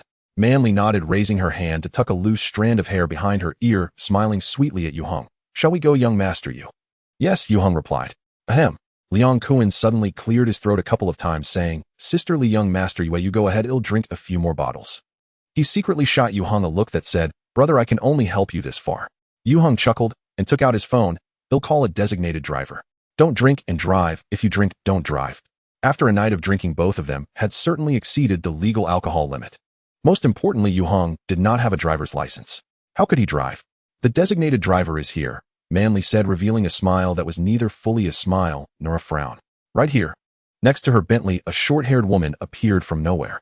Though her looks were quite ordinary and her figure flat like a washboard, she exuded a fierce aura. Clearly she was a bodyguard or driver. Man Li tossed the Bentley keys to her, and the woman silently got into the car. Yue Heng asked Liang Kuan, "Aren't you coming along?" Liang Kuan chuckled, "Forget it, I'll go back with you guys." His little thoughts were almost written all over his face, but neither Yue Heng nor Man Li cared to dwell on it. The short-haired woman drove the Bentley first, delivering the two to Zhuan Yuanfang. "Sisterly," after getting out of the car, Yue Heng said to Man Li, "Thank you for your hospitality. Next time I'll treat you." "I'll remember that," Man Li replied with a charming smile, "but you better keep your word." She was slightly tipsy, her beautiful eyes fixed on Yue Heng, seemingly both expectant and inviting. Captivating.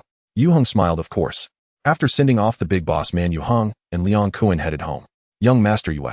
Liang Kuan swallowed hard, cautiously asking, "Young Master Yue, last time you told me that my physique was undergoing changes and I would soon break through the limits of an ordinary person. So, does that mean I've already broken through the limits now?" This question had been lingering in his mind for some time. Ever since he began practicing the Star Alliance strengthening technique, Liang Kuan had clearly noticed changes inside and outside his body. His strength, speed, endurance, energy, and reflexes had all significantly increased. As a semi-professional combat coach, Liang Kuan was very sensitive to such changes. Correspondingly, his usual consumption had also greatly increased. Moreover, Liang Kuan often felt a strange energy flowing within him. But it was elusive and uncontrollable. Liang Kuan had once suspected whether he had cultivated the inner strength from martial arts novels. The technique Yue Heng taught him was the legendary secret art. Yes, Yue Heng did not hide the truth. "You are now a superhuman." Yue Heng's silence made Liang Kuan realize he couldn't remain ignorant forever. Instead of letting him guess wildly, it was better to clarify things now. "Superhuman." Liang Kuan stopped in his tracks. His throat felt dry, his voice trembled. "So does that mean I have superpowers now, like the superheroes in movies?" "Superhero?" Yue Heng shot Liang Kuan a strange glance. "You're overthinking it. You're just a bit stronger than an ordinary person now." "Superheroes?" "According to the movies. In the era of the Star Sea, any superpowered individual would not be a match for those guys in tights. The former belonged to science fiction, while the latter was fantasy. Currently, Liang Kuan could easily take on 10 ordinary people, but he would still be taken down by a single bullet. If you were to fight in the UFC, you might just snag a championship belt to wear, provided you don't encounter other superhumans. Yue Heng's words made Liang Kuan's heart shiver. "Young Master Yue, you are also a superhuman, right?" "Yes," Yue Heng replied. "However, superhumans like us are still very rare, extremely rare. But in the future, there will be more of us." As he spoke, Yue Heng patted Liang Kuan's shoulder. "As long as you keep practicing, you'll become stronger in the future." Liang Kuan nodded, "I understand." He instinctively clenched his fist, a sense of ambition slowly growing within him. By the way, Yue Heng asked, "Are you free this Saturday?" Liang Kuan quickly replied, "Yes, I am." Even if he wasn't free, he could take a leave. Liang Kuan had long decided he must cling tightly to Yue Heng, this golden thigh. Now this thought had become even more solidified. "Prepare yourself," Yue Heng said. "We're going into the mountains to gather some food." Going into the mountains for food. Liang Kuan was momentarily stunned, then realized, is it that kind of meat again? The last time Yue Heng had Su Xiaowen deliver meat, he still remembered it vividly. It was truly exquisite. Liang Kuan couldn't help but lick his lips. About that. Yue Heng smiled. "We might not be able to get the same type, but others will be good too. If we are lucky and manage to catch one or two, we'll have plenty to eat for a while." That previous batch of game was simply too small, a mere 10+ pounds was hardly enough to satisfy. The game in Guanyin Mountain had already been free-range for over 2 months. Yue Heng thought it was about time for a harvest, so he brought Liang Kuan along as his assistant. That's great. Time flew by quickly, and before long it was Friday. By 5 in the afternoon, the entrance of Taijiang No. 1 high school was already congested with traffic paralyzing the roads. The student body of No. 1 high school comes from the entire Taijiang area, including the surrounding districts and cities. So many students live on campus. On Fridays when school ends, many parents come to pick up their children. Yue Heng did not live on campus, nor did he have a parent to pick him up. However, his little electric scooter was also stuck in traffic, unable to move, so he could only patiently wait for the traffic police to direct the flow. At that moment, Yue Heng heard a barking sound coming from beside him. It was a very young and tender voice. He turned his head to take a look. He saw an elderly man with gray hair sitting on the curb just a few steps away. Next to him was a cage containing several little puppies. One of the puppies was clinging to the cage with its front paws, desperately trying to squeeze through the gaps. Unfortunately, the bamboo-woven cage blocked its yearning for freedom. The barking sound that Yue Heng had just heard came from this little dog, and as Yue Heng gazed at it, the little puppy seemed to resonate with him, locking eyes with him. Whoa! It shook its head, its little tail wagging rapidly behind it, looking extremely eager. "Take me home, take me home." Yue Heng surprisingly understood what this little guy meant. Or was it just an illusion? He initially didn't intend to pay it any more attention. However, looking into its big shiny eyes, he inexplicably thought of the little girl at home. Yue Heng then moved his little electric scooter to the roadside. "Grandpa," he asked, pointing at the puppy in the cage, "how much for this dog?" He thought to himself. Normally at school, only Su Xiaowen was there to take care of Tian, which wasn't very safe. Last time someone even attempted a break-in, so having a dog in the yard could serve as a deterrent. It must be emphasized that the dog was not to ensure the safety of the little girl. No. Moreover, Yue Heng felt that Tian would like this little dog. "Just give me a price." The old man smiled broadly, saying, "This is a local dog bred at home. We have too many to care for, and no one in the village wants them. Just find a good home for it, as long as it has food to eat." He rambled on, reaching into the cage to grab the liveliest puppy. He pulled it out by the scruff of its neck to show Yue Heng. The puppy had a naturally blended color of yellow on its back and white on its belly, with a pair of big watery black eyes. Yue Heng noticed its little private parts. It was a male. This old man clearly came from the countryside, and his dialect was quite thick. Yue Heng couldn't fully understand him, but he could tell that the old man was not selling the dog to make money. Instead, he was trying to find a way for his puppies to survive. In rural areas, unless absolutely necessary or out of conscience, family dogs are not discarded carelessly. The old man's meaning was that as long as Yue Heng was willing to care for it, he could give him 10 or 20 yuan as a token. Yue Heng handed the old man a 100 yuan bill. Then he took the lively little puppy from the old man's hands. "He'll get you some change." The old man fumbled to pull out a plastic bag from his waist, which contained some loose change. "No need," Yue Heng said as he returned to his electric scooter with the puppy. At this moment, the road ahead had been cleared. He placed the puppy on the front footboard, holding it in place with his feet. Then he started the scooter and set off. At first, the little puppy trembled between his legs. But after getting accustomed to it, it became bolder and tried to escape Yue Heng's grasp, its head bobbing around restlessly. Instead of taking the puppy directly home, Yue Heng headed to a nearby pet store close to Zhuangyuanfang to get it defleed, dewormed, and vaccinated. After a series of procedures, several hundred yuan was spent, much more than the cost of the dog itself. However, the pet store staff told Yue Heng that this countryside dog had quite good looks and a nice temperament. It would definitely be a great guard dog in the future. This gave Yue Heng a bit of comfort. But such a delay meant that by the time Yue Heng returned home, the sky had already darkened. Su Xiaowen had long prepared dinner. She was waiting for Yue Heng to come back.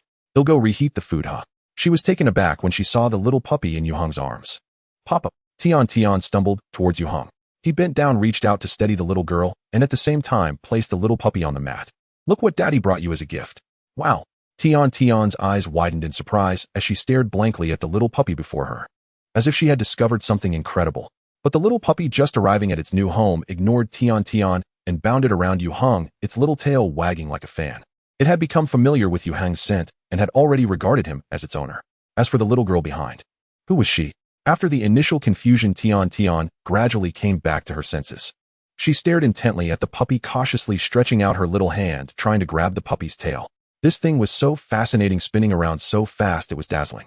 As a result, when she grabbed it, she caught it perfectly. The little dog turned its head in confusion and barked twice at Tian in dissatisfaction. It looked quite fierce. The little girl was startled and instinctively let go. She pouted, looking aggrieved, with tears already beginning to accumulate in her eyes, feeling as though she had been bullied. Seeing this scene, Yue Heng quickly sat down. He embraced Tian in his arms and then lifted the little dog to place it on his lap. "Baby," Yue Heng said to the little girl, "this little dog will be your good friend from now on.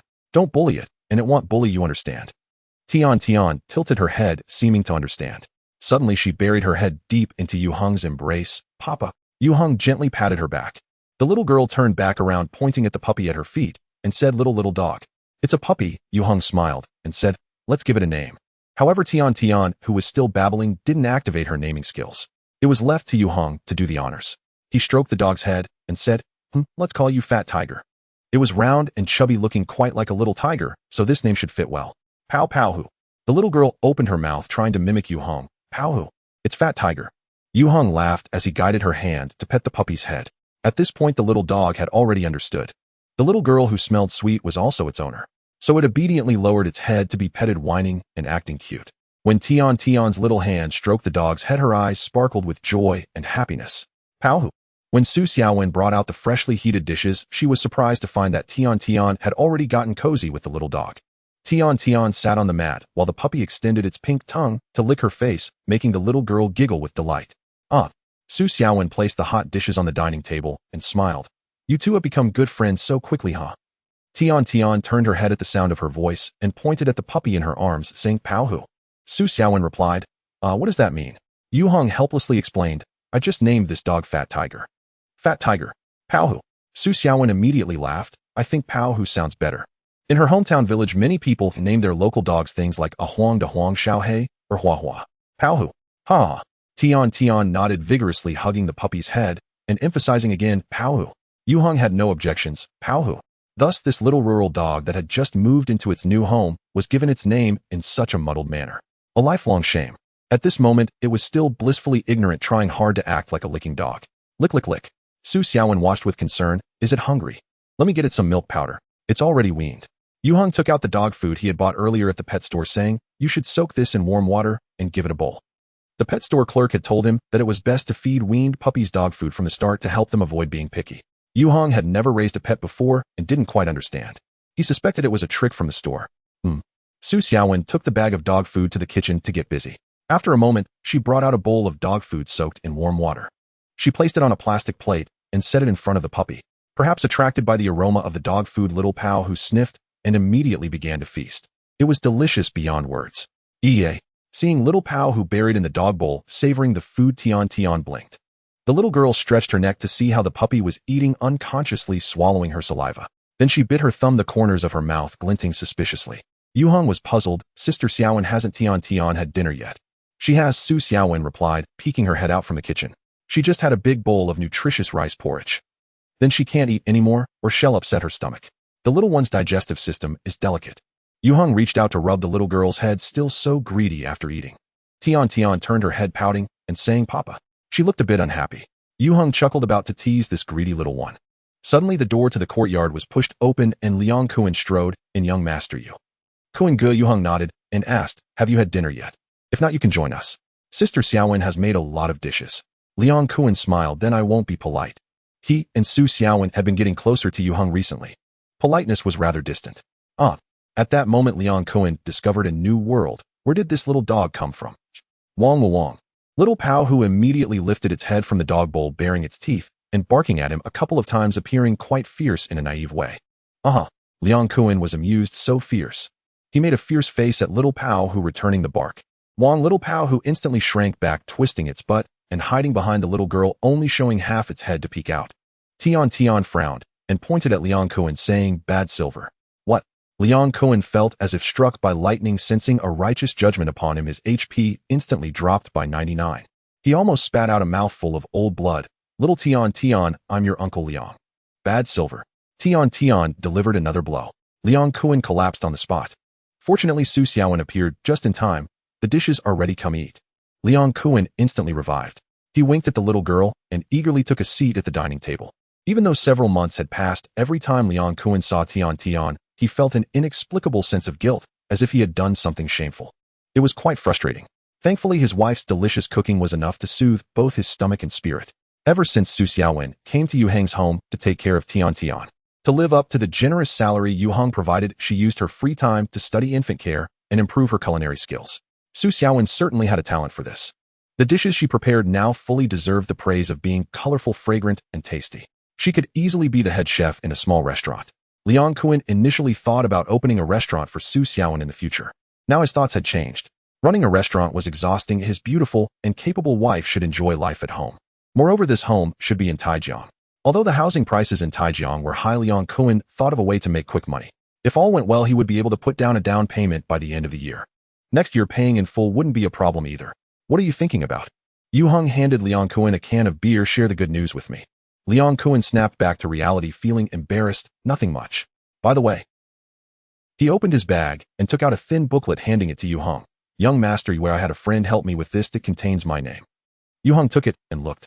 It read, Hunting License, printed in large letters, issued by the Taijiang Forestry Bureau with a steel seal. Yue Heng was surprised this can be arranged. The national protection of wildlife had always been very strict. Basically, everything that flies in the sky or runs on the ground is on the protection list. Such a legal hunting permit isn't easily obtained. It took some effort.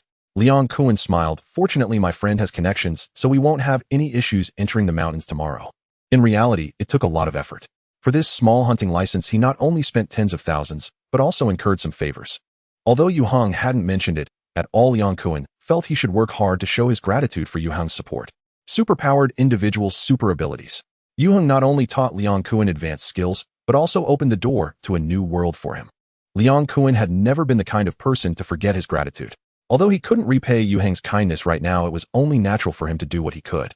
Thank you for your hard work. Yue Heng returned the hunting license to Liang Kuan. He didn't tell Liang Kuan that the target they were about to hunt was no longer considered a protected animal. The first update is here. Please show your support with votes. There is an essential difference between mutated creatures and protected animals. Although all mutated creatures originate from wild animals, insects, and plants. Once mutation occurs, they will develop special abilities. Many mutated creatures pose a significant threat to humans and may even actively attack them. In the 10 years since their emergence, incidents of mutated creatures harming humans have occurred repeatedly. By the early period of the golden 300 years, the beast hunters emerged and thrived. Only when most of the mutated creatures on this planet had been hunted down, with many species completely extinct, did the focus shift back to protection. Currently, it is the first year of the 10 years since their emergence, with mutated creatures just beginning to appear. There are already signs of them threatening humans. The eagle owl that was shot by Yue Heng is the best example. Using wildlife protection laws to hunt such mutated creatures would be utterly ridiculous. Yue Heng is not a narrow-minded person. He has killed humans before, let alone mutated creatures. The next morning, Yue Heng and Liang Kuan headed to Guanyin Mountain together. Liang Kuan brought hunting tools, including a set of bows, arrows, and hunting knives. He also drove a rugged SUV. The car was borrowed from Liang Kuan's friend. While it was not a luxury vehicle, it was quite decent for transportation and storage. Guanyin Mountain is over 20 kilometers from the city, and they found a place to park at the outskirts of the scenic area. The two carried their hunting bows and supplies, walking into the mountainous region. Last time, when Yue Heng hunted the eagle owl, he had already marked the satellite coordinates. Therefore, the direction ahead was quite clear.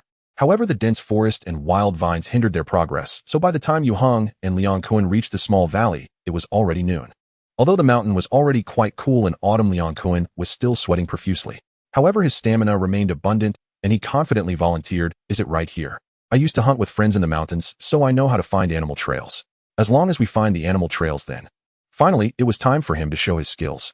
However, Yue Heng silently opened his backpack and took out a drone. "You rest, I'll do some searching." Liang Kuan, the times have changed. Old experiences are not useless, but there are better alternatives.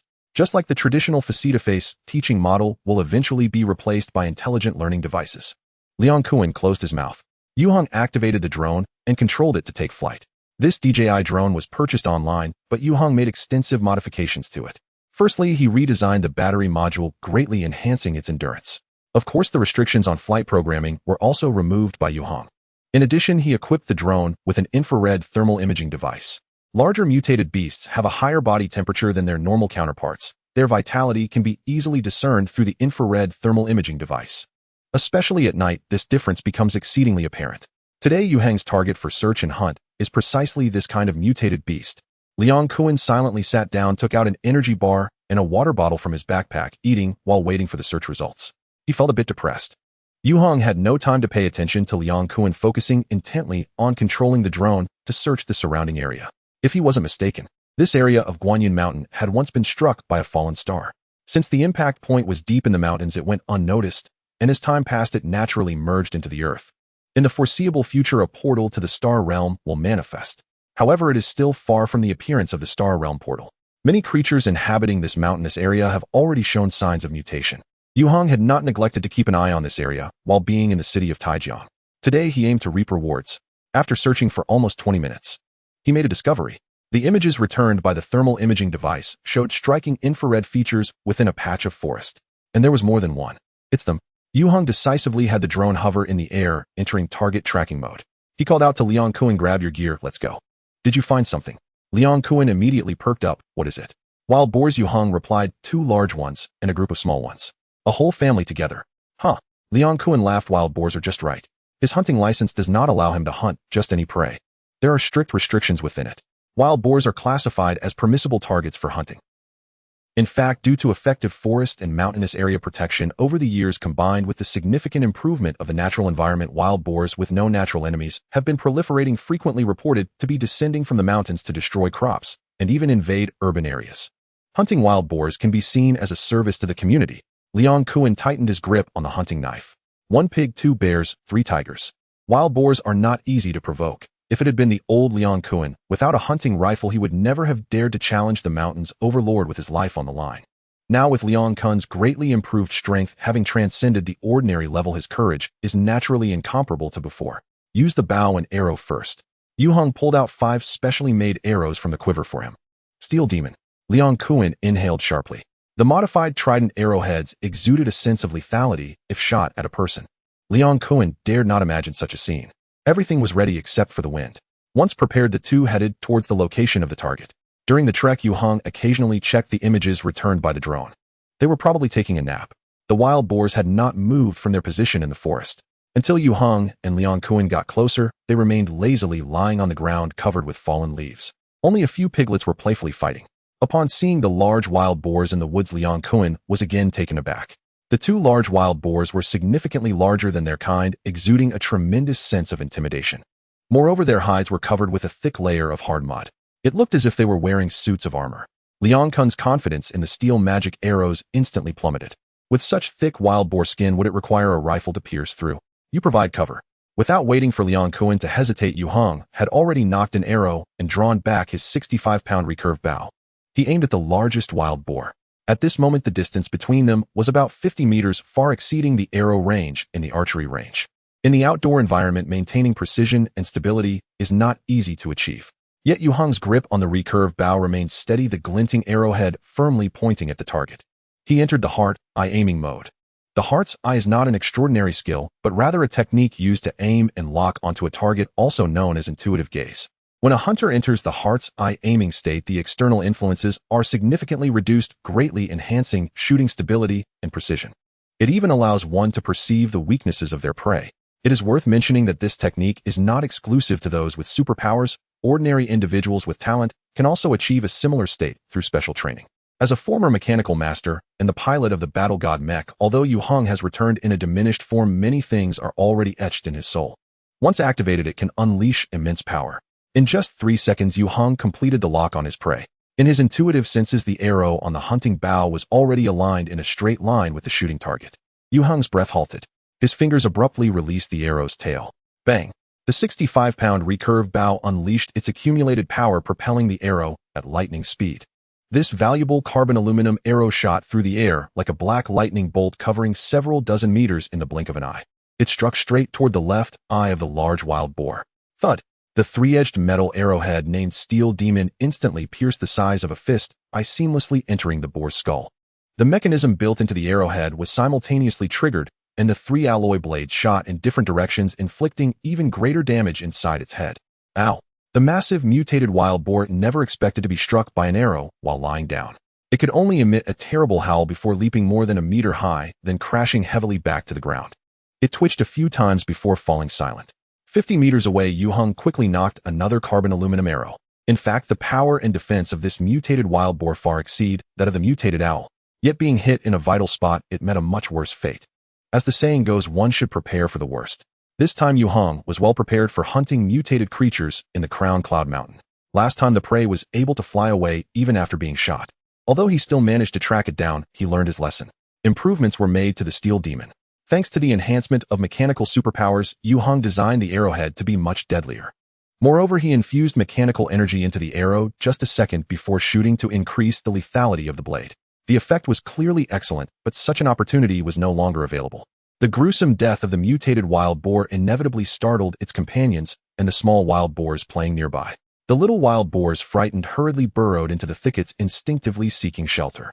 Meanwhile, another slightly smaller, mutated wild boar stared with its crimson eyes baring its tusks with murderous intent, filled with extreme rage. Whoosh! At this moment, Yue Heng shot the second arrow. He aimed again at the mutated wild boar's eye, but the latter suddenly tilted its head just as the arrow was about to hit. As a result, it struck its neck. The thick outer skin wrapped in hard mud greatly dissipated the kinetic energy contained in the carbon aluminum arrow, causing the sharp steel demon arrowhead to penetrate only 6 or 7 centimeters. Although the alloy blades still sprang open, they did not inflict much damage. Crimson blood gushed from the mutated wild boar's neck, and the terrifying wound created by the three-edged arrowhead clearly failed to incapacitate it, instead igniting its primal ferocity. Bang! The mutated wild boar roared, having discovered the position of its assailant. Like a heavy tank, it charged through the forest towards Yue Heng. The whole forest trembled in fear. Whoosh! Liang Kuan, who was covering for Yue Heng, also shot his own arrow. His courage was commendable. If it were an ordinary person, seeing the tusked mutated wild boar charging directly at them would surely frighten them to death. In fact, if this were in the past, Liang Kuan would also be intimidated by such a scene. But his enhanced strength gave him the courage to face any danger. Liang Kuan's arrow also struck the mutated wild boar. Unfortunately, it hit the latter's body and failed to inflict significant damage. The wild boar's hide was too thick. In the blink of an eye, the distance between the mutated wild boar and the two men was already less than 20 meters. Get out of the way! Yue Heng shouted sharply, tossing aside the hunting bow. Unfortunately, he didn't have a sniper rifle, otherwise a single shot would solve the issue. Compared to bows and arrows, the most effective weapon for Yue Heng's strength is modern weaponry. The more advanced the equipment, the greater its power in his hands. Yue Heng drew out the mountain-cutting knife. The knife was brought by Liang Kuan. Each had one. This knife was impressive, quite thick and sharp, sufficient for dealing with wild boars. Even against a frenzied, mutated wild boar. Upon hearing the noise, Liang Kuan immediately retreated, giving space for Yue Heng to maneuver. In such a battle, if he couldn't provide much help to Yue Heng, he wouldn't want to be a hindrance. The mutated wild boar charged forward, carrying with it a fierce bloodlust, using its curved, sharp tusks to crash violently into Yue Heng. If this blow hit, even a black bear would fall immediately. But Yue Heng was no clumsy bear. In the nick of time, he sidestepped, narrowly avoiding the mutated wild boar's charge. In the moment of successfully dodging, Yue Heng swung his mountain-cutting knife, slicing off half of the boar's ear. Bang! The mutated wild boar lost control and smashed into a tree, shaking off countless leaves. Yue Heng moved again. Seizing the chance, while the mutated wild boar was dazed and sluggish, he thrust his knife into its rear. Ow! The agonizing howl of the mutated wild boar could be heard clearly from 3 miles away. It startled many birds in the nearby forest. Liang Kuan, witnessing this scene, instinctively tightened his muscles. A chilling sensation washed over him. Yue Heng, having thrust the knife, immediately let go and flew back. The critically wounded mutated wild boar turned around, attempting to fight back against its enemy. However, its opponent, Yue Heng, had already climbed up a tree.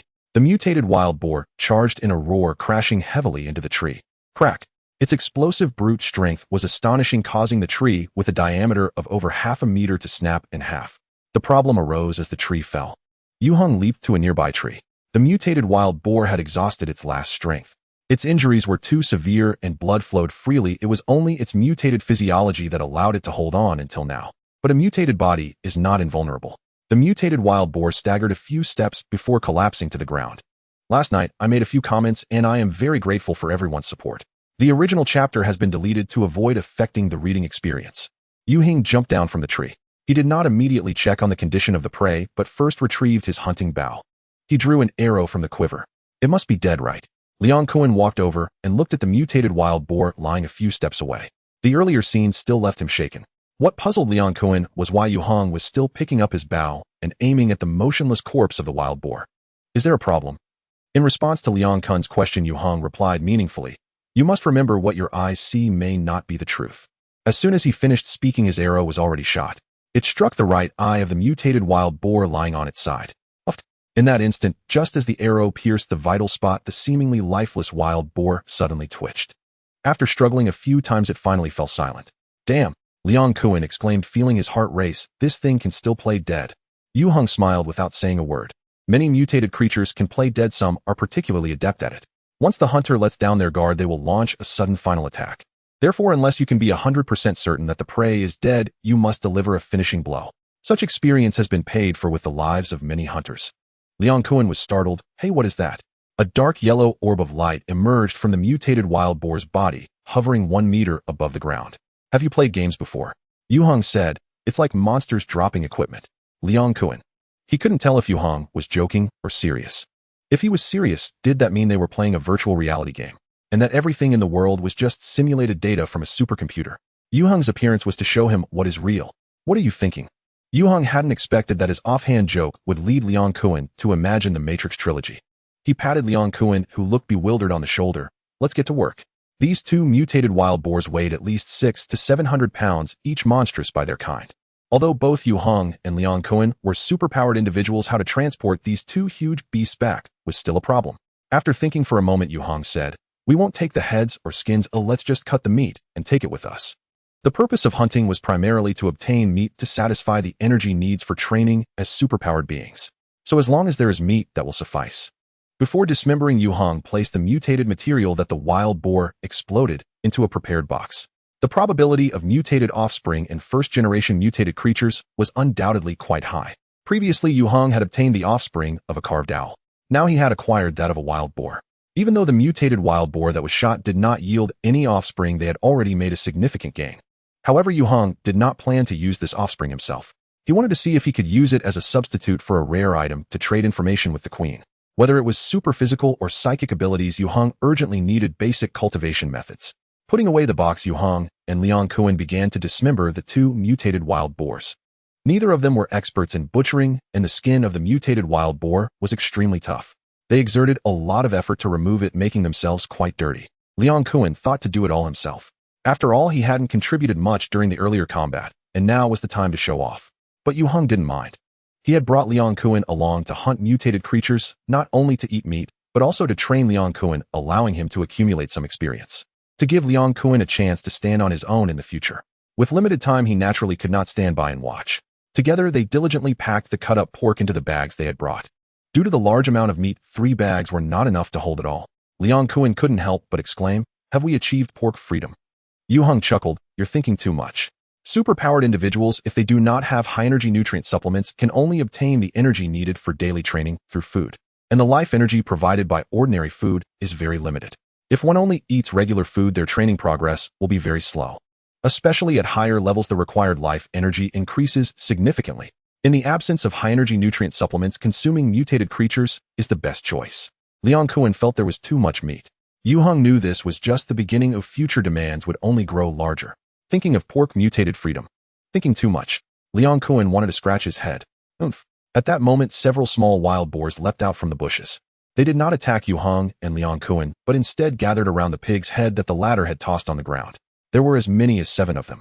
The little wild boars seemed to realize that their parents had met with misfortune. They were unwilling to leave, driven by instinct. It was quite pitiful to watch. Liang Kuan looked at Yue Heng. "Should we take care of them as a family?" Yue Heng shook his head. Killing must not cease. These piglets still had a long way to grow before they became a threat. This place could serve as their grazing ground. They could come back to harvest them later. And as for the parents they had killed, Yue Heng felt no remorse. Don't be fooled by the fact that this wild boar family is currently living peacefully in the mountains. Once the piglets grow up, the food in the mountains will not satisfy their growth needs. The wild boar herd will have no choice but to venture out to find food. This will inevitably lead to conflicts with nearby residents. Given the ferocity of mutated wild boars, it's normal for lives to be lost. So don't be deceived by the seemingly pitiful appearance of these little wild boars. They will surely grow into fierce beasts in the future. They could even eat humans. After some thought, Yue Heng reached out and grabbed one of the piglets. He then opened an arrow equipped with satellite positioning, modifying the chip to implant in the little wild boar's ear. The little wild boar screamed pitifully, scaring its siblings away. After Yue Heng completed the procedure, he released it. The little wild boar dashed back into the depths of the bushes and did not reappear. After scaring off the little wild boars, Yue Heng and Liang Kuan made 3 trips to transport all the pork to the off-road vehicle. This included the stomach, heart, liver, and other offal. These were all good things. The pig's head and skin were discarded. The heads of mutated wild boars are different from domestic pig heads. The edible portions are too few and processing is too troublesome. However, Liang Kuan put in some effort to remove their tusks, claiming he would take them back to process as a memento. Indeed, it was worth commemorating. This was his first time participating in the hunt for mutated creatures. Although he hadn't contributed much, it was still a great beginning. When will you be back? Then I will put the food down. By the way, the freezer has arrived. It just got plugged in. Behind Su Xiaowen against the wall stood a brand new large freezer, taking up a significant portion of the small dining area. Fortunately, the dining room is connected to the living room, otherwise it would be quite difficult to arrange for this big guy. Su Xiaowen felt a bit puzzled. She didn't understand why Yue Heng bought such a large freezer for their home. Could it be because pork is cheap lately, so they are stockpiling it? Su Xiaowen found her own thoughts amusing. Yue Heng is not short of money.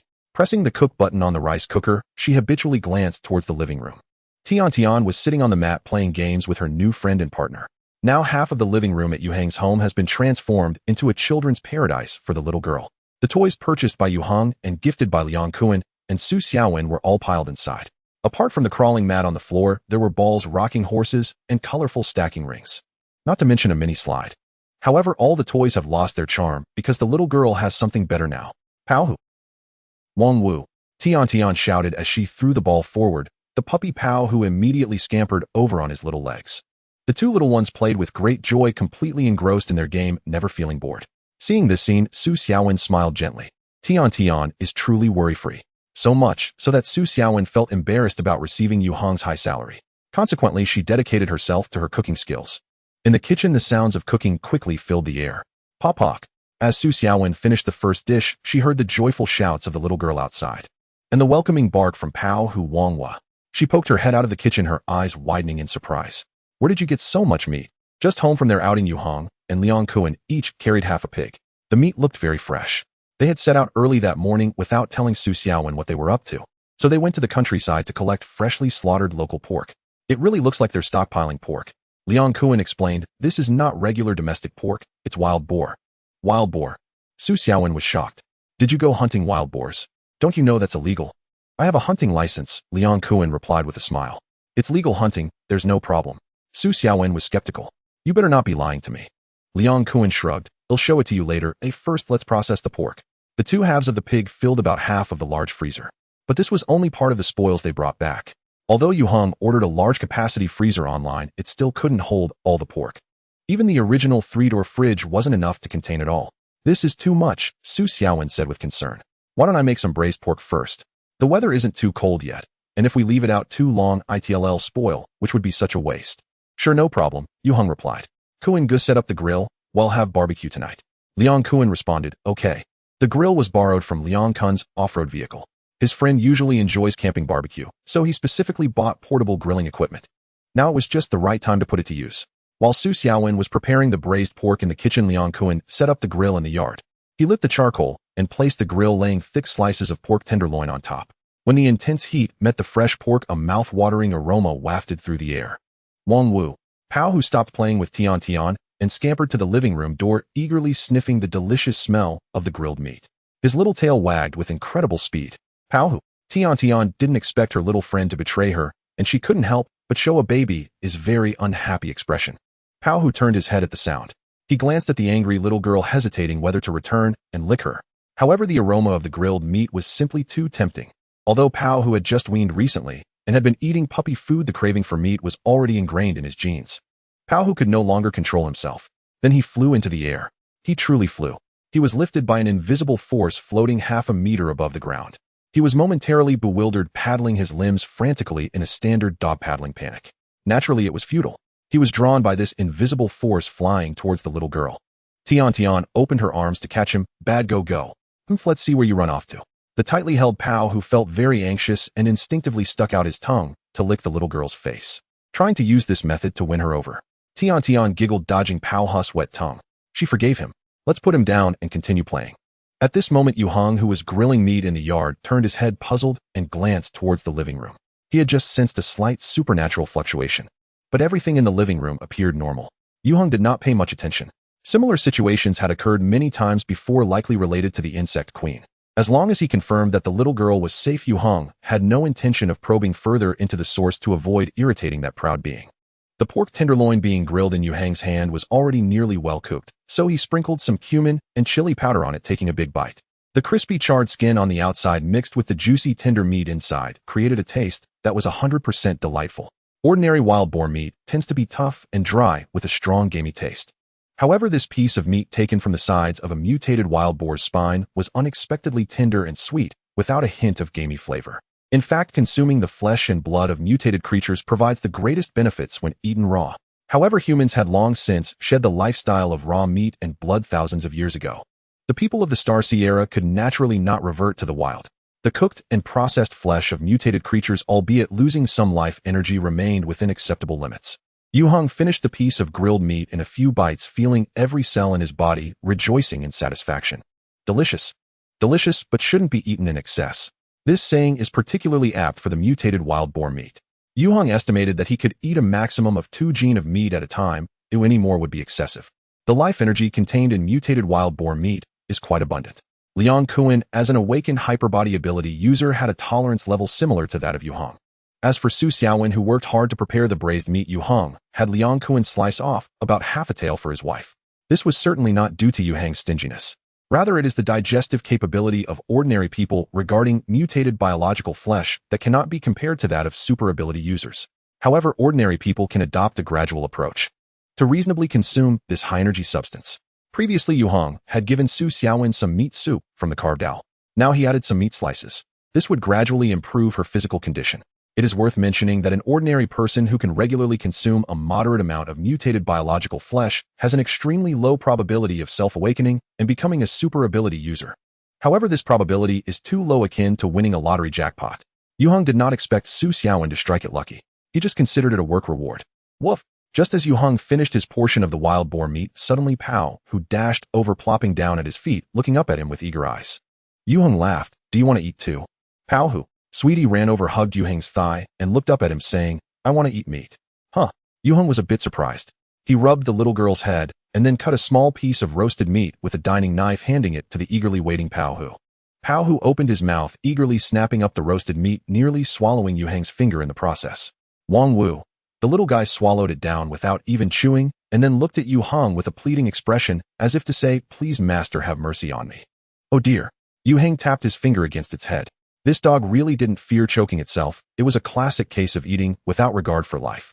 He ignored it further and picked up the little girl, giving her a kiss. Sweetie giggled, Go kiss.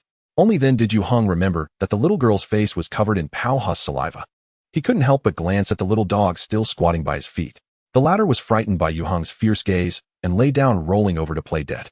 Yue Heng shook his head and took a wet wipe to clean Sweetie's face. Then he let her play with Pao Hu.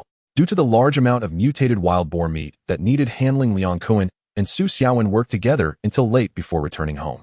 Sweetie played so hard with Pao Hu that she took a bath early and went to sleep. She slept exceptionally soundly. In the bedroom, Yue Heng gazed at the little girl sleeping in the cradle. After hesitating for a moment, he took out the box originally stored in his backpack for holding the mutated substance. This box was made of jade. It looked much like Hitian jade, but was actually worthless imperial graveyard jade. Scientifically, it is called carbonate jade. Yue Heng had bought it at a ghost market. The seller initially asked for 500,000. He bought it for 200. Jade, aside from gold, is one of the most suitable materials for making containers to store mutated substances. As for the quality of the jade, it wasn't very important. Yue Heng opened the jade box. Inside, the ball of mutated substance emitted a dim yellow glow, looking particularly mysterious. Later studies determined that what was called mutated substance was actually an energy aggregate of mutated organisms. The higher the life activity of the mutated organism, the greater the probability of condensing mutated substance. Once it dies, it will separate from its body. Yue Heng had previously considered keeping this mutated substance for himself. The last time he fused with the mutated substance of the carved owl, he instantly activated 2 very useful skills. His physique and spirit were also simultaneously enhanced. The benefits that mutated substance can bring are evident. However, Yue Heng wanted to use it to exchange for something he urgently needed.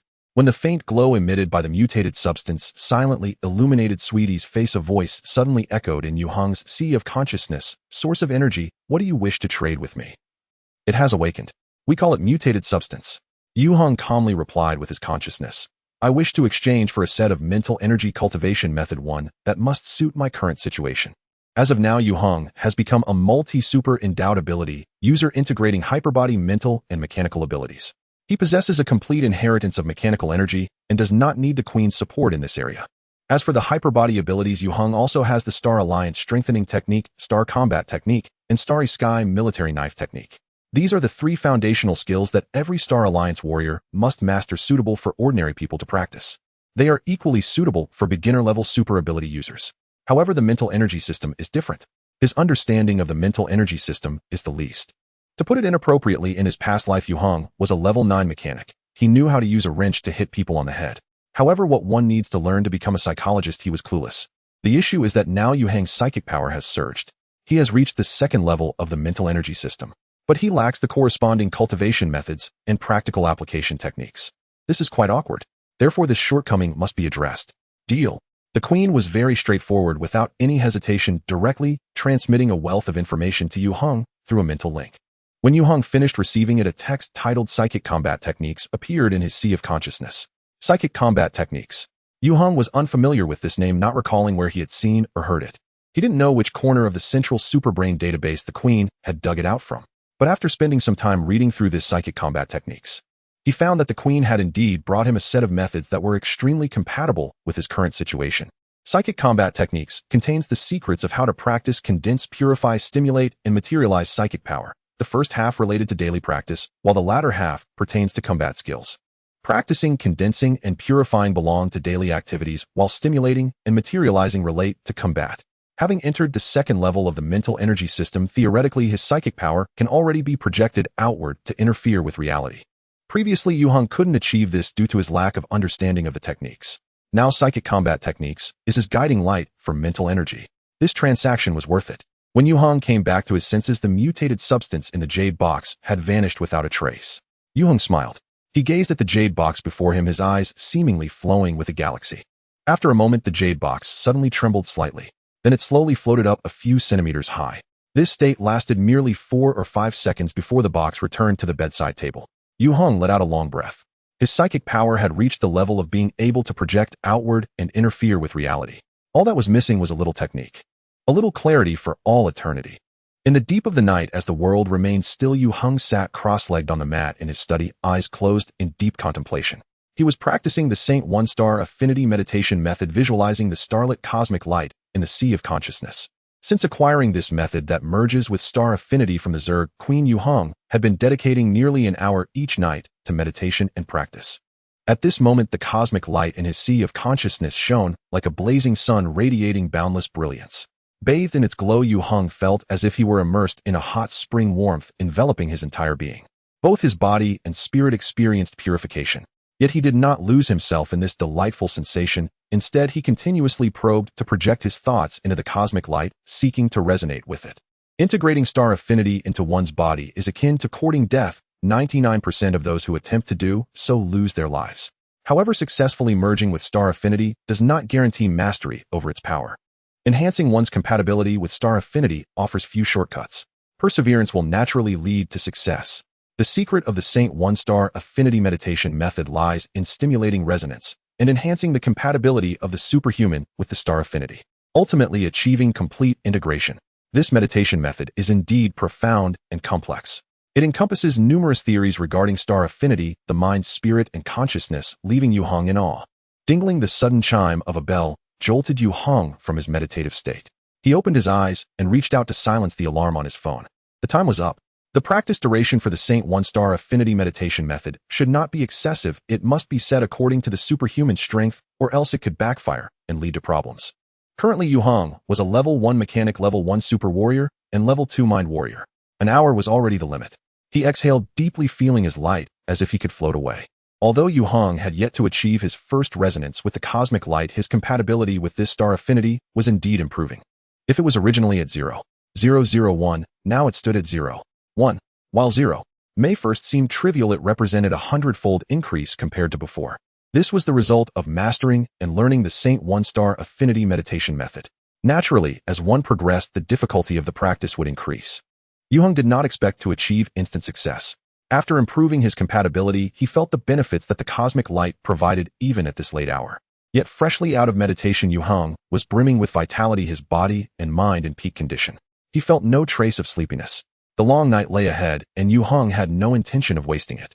Seizing this excellent mental state, he began to study the mental force combat technique.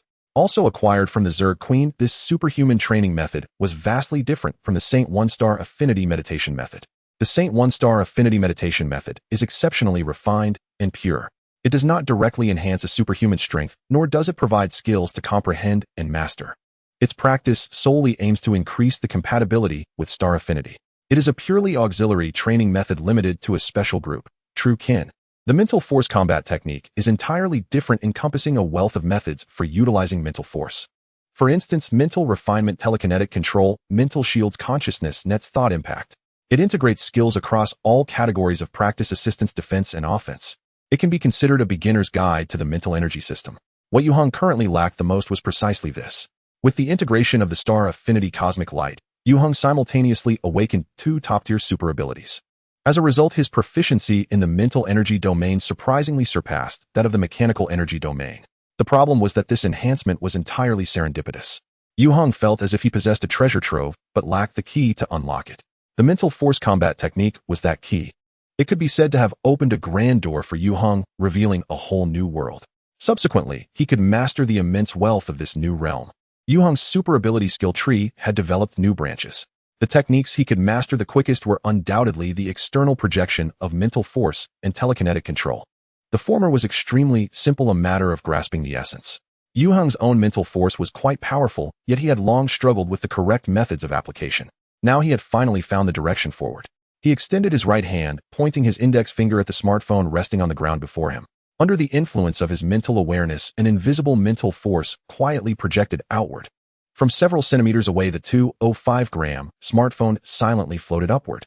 Yue Heng twisted his finger, and the phone followed suit, flipping over. This scene resembled the weightlessness of space. The phone appeared to have lost its gravity. In reality, it was being controlled by Yue Heng's concentrated mental force. However, as Yue Heng had just begun, his ability to control mental force was still very limited. For now, this was all he could achieve. It was already quite fun. Watching the phone spin in midair, he displayed a smile befitting a teenager. At this moment, absorbed in his new toy, Yue Heng was unaware that outside the study a little dog was stealthily sneaking into the half-open bedroom door. The fluffy dog's bed was placed in the corner of the living room next to the sweet children's playground. Normally at this hour, the puppy would already be curled up in its warm and cozy bed, sound asleep. However, tonight, it was full of energy and couldn't fall asleep. Unable to contain itself, it came to find its master to play. The fluffy dog, having mastered the skill of climbing stairs without guidance, followed the scent of the little girl and made its way to her bedside.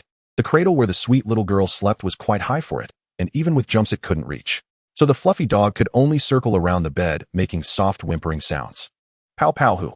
The little girl, deep in her sweet dreams, murmured as she pursed her lips. The dog is here.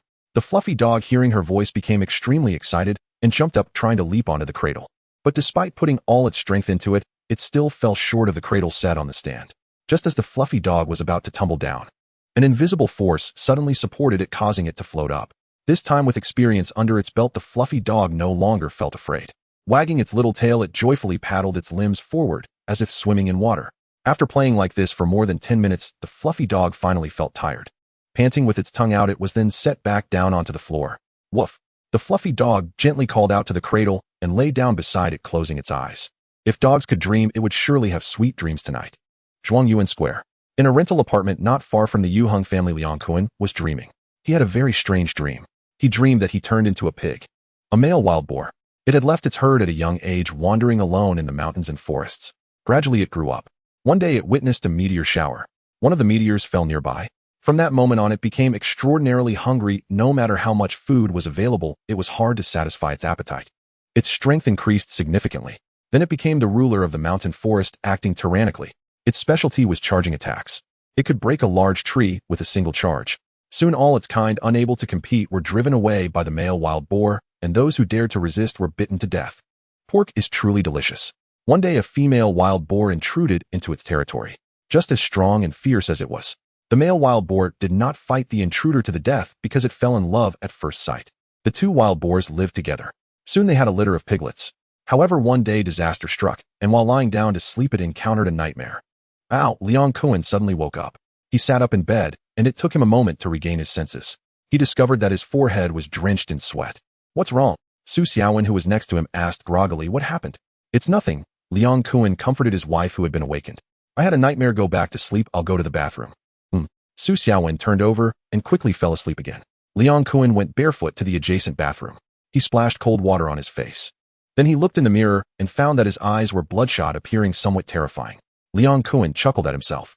He felt puzzled inside, wondering why he had such a strange dream. The dream from earlier was still vivid in his mind. The memories were exceptionally fresh. Could it be because he ate pig brains? The two wild boars that Yue Heng and Liang Kun hunted were quite large, making it difficult to transport them all back. So they discarded the inedible pig heads and skins. However, Liang Kun took extra time to dig out the pig brains. He really enjoyed eating roasted pig brains. He wanted to try the taste of the wild boar brains. As it turned out, the flavor of the wild boar brains did not disappoint Liang Kun's expectations and efforts. It was exceptionally delicious. Liang Kun vaguely felt that this was probably the reason for his nightmare tonight. If he had known that eating pig brains would lead to nightmares, he would definitely eat a few more bites. He raised his arms in front of the mirror and clenched his fists. Compared to a few months ago, Liang Kun's physique was noticeably more robust and strong. With his current strength, he could easily overpower 5 or 6 versions of his former self. A superhuman. Liang Kun gazed at himself, his bloodshot eyes seemed to burn with flames. The wild fire of vitality. In the next moment, Liang Kun's expression suddenly stiffened. He unexpectedly discovered a peculiar symbol deep within his consciousness. As long as he focused on it, it could instantly manifest. Although Liang Kun did not understand what this symbol represented, when he consciously touched it, a flood of information surged into his mind. Liang Kun naturally understood. This symbol translated to 4 characters: barbaric charge. He immediately recalled the scene in his dream where he transformed into a wild boar, crashing into and killing his kind in the forest. It was as if nothing could stand in his way. The final image was him crashing into a large tree. Heart-pounding. Liang Kun took a deep breath, trying to calm himself down. He returned to his room as if nothing had happened and went to sleep. The next morning, Liang Kun got up early. He did not disturb his wife, who was still fast asleep, and left the house without having breakfast. He drove the off-road jeep borrowed from a friend. He returned to Guanyin Mountain. Without alarming anyone, Liang Kun entered the deep mountains alone. For some reason, he felt a strange sense of familiarity and closeness to this great mountain and its lush forests, as if he had returned to his true home. Liang Kun did not venture too deep into the forest, nor did he return to the hunting spot from yesterday. He stopped in a grove. His eyes were fixed on a large tree in front of him. The tree's diameter was nearly 1 meter, quite large for a tree. Liang Kun tossed his backpack aside. He also removed his jacket. He took a deep breath, and the muscles all over his body suddenly swelled, the surging power filling him. Hey! Liang Kun suddenly charged forward, instantly maximizing his speed. He crashed into the large tree ahead. At the moment of impact, he turned sideways and lowered his shoulder, using his right shoulder to hit the trunk. Similar to the Taizhan cow technique in Bejiquan. Bang! The big tree shook violently, its dense canopy rustling and leaves fluttering down. Liang Kun was bounced back by the recoil, staggering a few steps backward before steadying himself. The fiery pain from his shoulder made Liang Kun's mind clear instantly. The intelligence he had lost returned in an instant. This was simply unbelievable. He ran dozens of miles into the mountains early in the morning, just to crash into a tree. Liang Kun remembered a skit he had seen. The pig crashed into the tree. Did you crash into the pig? He felt like he was the pig now. But Liang Kun did not come away empty-handed. First he tested his strength, then he practiced the inexplicably comprehended technique. Liang Kun clearly realized that his strength had grown. He was no longer an ordinary person. On the way home, he made a very important decision. I plan to resign. In Yue Heng's house, Liang Kun said to his wife Su Xiaowen, I don't want to work at Qian Palace anymore. Although the salary at Qian Palace was decent, he was tired of serving a group of spoiled rich kids and nouveau riche. That's fine. Su Xiaowen smiled and said, since work is so tiring, take a break at home for a while. She didn't even ask how to handle the contract. The work contract Liang Kun signed with Qian Palace would not expire until next year. Otherwise, he would have to pay a hefty penalty for breach of contract. Liang Kun stroked his chin. What will I do without income? Su Xiaowen proudly replied, I'll support you. She now had confidence. Liang Kun couldn't help but pull his wife into his arms. I should be the one supporting you, dear. I want to buy a house in Taijiang. He finally expressed his true feelings to Su Xiaowen. Buying a house in Taijiang. Su Xiaowen was surprised. Where are we going to get that much money? The down payment here is not even enough. As the capital city, housing prices in Taijiang had remained high. 40 to 50,000 per square meter is considered quite ordinary. There will be money. Liang Kuan said confidently, just wait and see. Since Su Xiaowen got together with him, Liang Kuan had secretly vowed he would ensure that this woman in front of him would live a happy and content life. For that he was willing to put in all his effort. Su Xiaowen was a bit worried, but she chose to trust her husband. While Liang Kuan and Su Xiaowen envisioned their future, Yue Heng arrived at the photography studio with Tian Tian. In the Taijiang region, it is customary for children to have their pictures taken at 9 months and 1 year old as a keepsake. The former is known as the September photo, symbolizing longevity and good fortune. In the drawer of Yue Heng's study, his own September photo from years ago is still preserved. It was his mother who took him for the photo shoot. Today, Yue Heng has made an appointment with the same photography studio, a well-established name in the industry, particularly adept at capturing children's portraits. Is this your child? The receptionist at the studio looked quite surprised after checking Yue Heng's appointment details.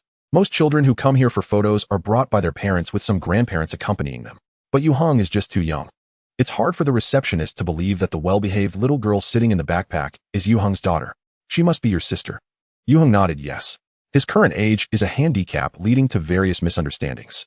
He's gotten used to it. She's so adorable, the receptionist said with a smile. Please follow me. Yue Heng arrived a bit late, and several children were already in line for their photos. Although there are multiple photographers in the studio, waiting is still required. The facilities here are quite good, with designated resting areas for parents and a children's play zone. Children can freely play in the play area, while the adults sit on the sofa playing with their phones. The waiting time passes quickly. When Yue Heng arrives, there are about 10 children playing in the children's area. There are both 4 to 5-year-olds and 1 to 2-year-olds. The receptionist poured a cup of tea for Yue Heng, asking him to be patient. After thinking for a moment, he decided to free Tian Tian from the baby backpack and placed her in the play area. The little girl is more and more lively and active now. Not only has she learned to walk independently, but she has also mastered the art of running. Her capabilities far exceed those of her peers. In fact, Tian Tian used to be quite well-behaved as she could walk, but did not like to move much. However, ever since a little companion joined the family, things have changed dramatically. She runs about all day with her new friend, playing joyfully. This is how her running ability has developed. Just now, after being carried by Yue Heng, the little girl was feeling a bit displeased. Now that she's free, as soon as her little feet hit the ground, she dashed toward the nearest My Little Pony. She wants to ride the rocking horse. Yue Heng smiled slightly and sat down on a nearby bench to relax with a cup of tea. Then he closed his eyes in contemplation, repeatedly studying the profound principles of the mental force combat technique in his mind. The more he understands, the more he feels the power of this mental skill. He had initially grasped the basics of telekinesis control from the mental force combat technique last night. He has already learned to condense and project mental energy to interfere with reality. The next step is to master the mind shield. The mind shield is a derivative skill of telekinesis control. Only after mastering telekinesis can one learn to deploy the mind shield. In fact, telekinesis control has a prerequisite skill. That would be mental refinement. Only when one's mental energy reaches a certain level can it be manifested externally. However, Yue Heng does not need mental refinement. It serves merely as a reference. He is already a level 2 mind master, and his innate mental strength is sufficiently powerful and pure on its own. Thus, he skips this step. The mind shield is a defensive skill. It forms a tangible shield from mental power, enhancing one's overall protection.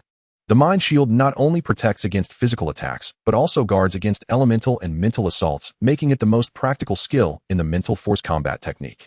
The defensive capability of the mind shield entirely depends on the level of the practitioner's mental strength. This aspect is quite similar to the electromagnetic shield in the realm of mechanical energy, which Yue Heng excels at. However, the electromagnetic shield is a skill that can only be mastered by level 3 mechanical masters. Yue Heng is currently still at level 1. He stroked his chin thoughtfully, a spark of inspiration flickering in his mind. Excuse me, are you Mr. Yue Heng? At that moment, a staff member from the photography studio approached to inquire, interrupting Yue Heng's thoughts. Yes, is there something wrong? Could you please come this way to select a photo template on the computer? The staff member replied politely. This will help us prepare for the shoot and save you time. They seemed quite professional. Yue Heng had no objections and stood up to head to the computer room. He instinctively glanced toward the children's play area. At that moment, the little girl had already climbed onto the poly rocking horse and was happily rocking back and forth.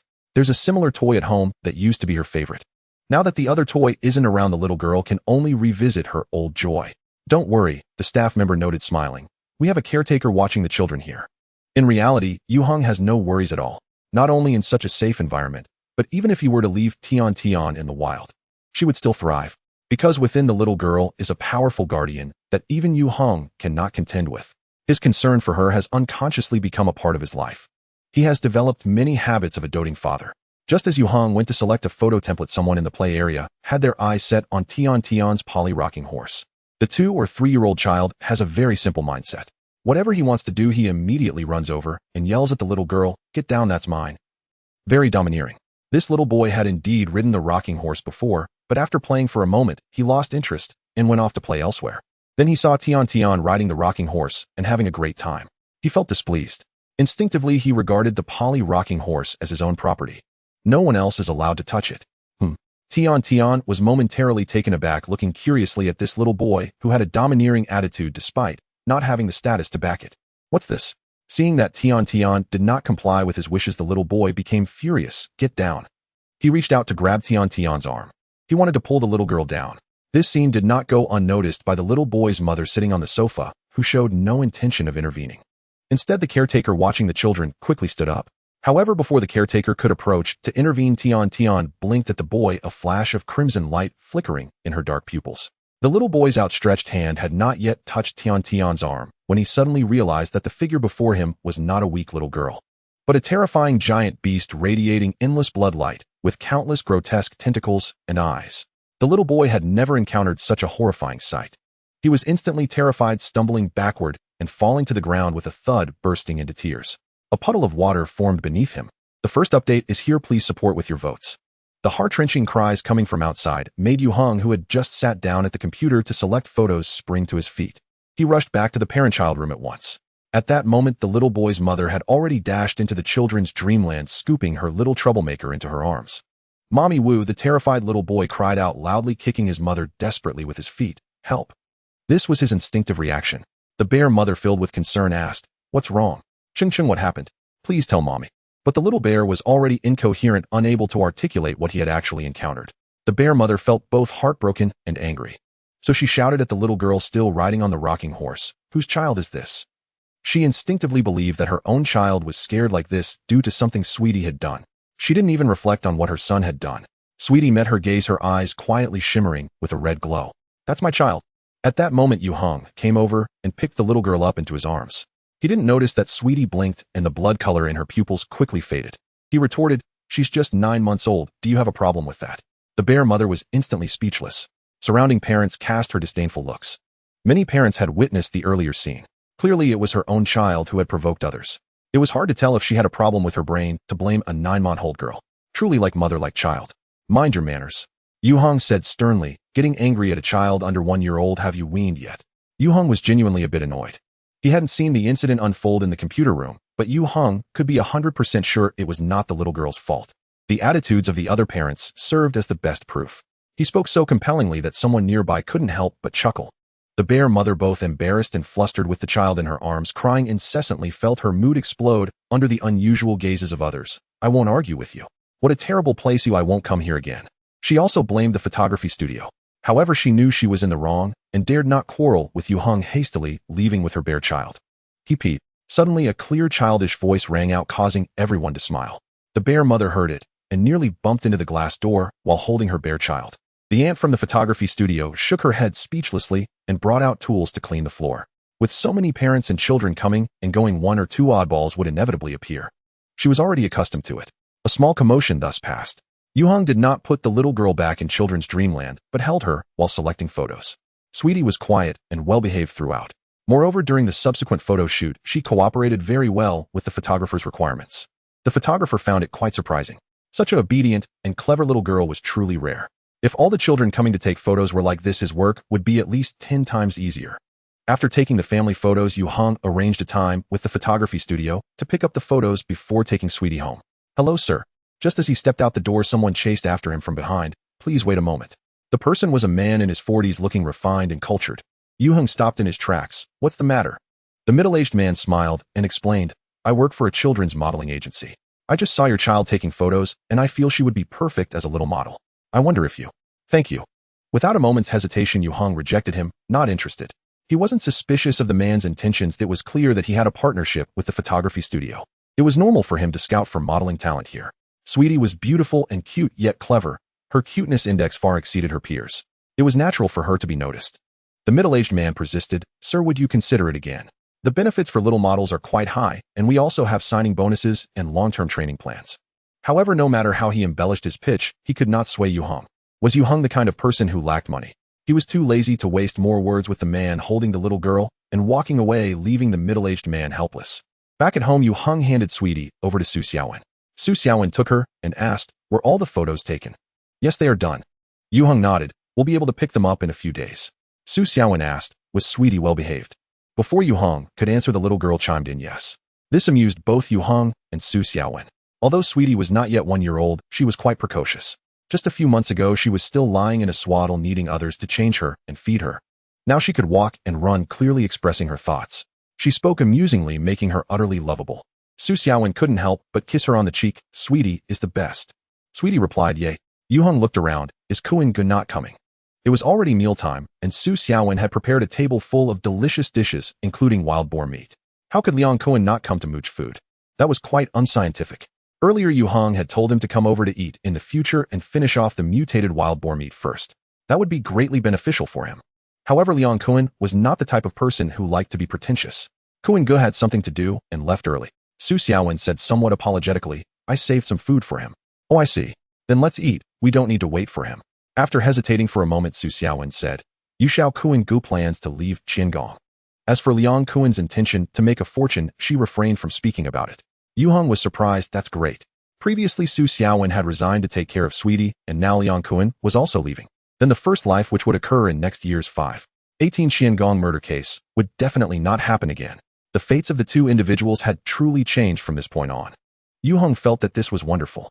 He sincerely hoped that every friend around him could live a joyful and peaceful life. Having endured the baptism of over half a century of war in his past life, Yue Heng firmly believed that a simple and peaceful life was what he needed. However, the tides of the times were about to sweep everyone away. Even if one could avoid one wave, new storms would inevitably come. Yue Heng had no foresight. He was unclear about what his future would hold. All he could do was seize the present tightly. Here's the second update. Please support with tickets. Liang Kun's resignation process went smoothly without causing any ripples. He had worked at the Qian Palace for several years and had maintained good relations across various aspects, even knowing the big boss.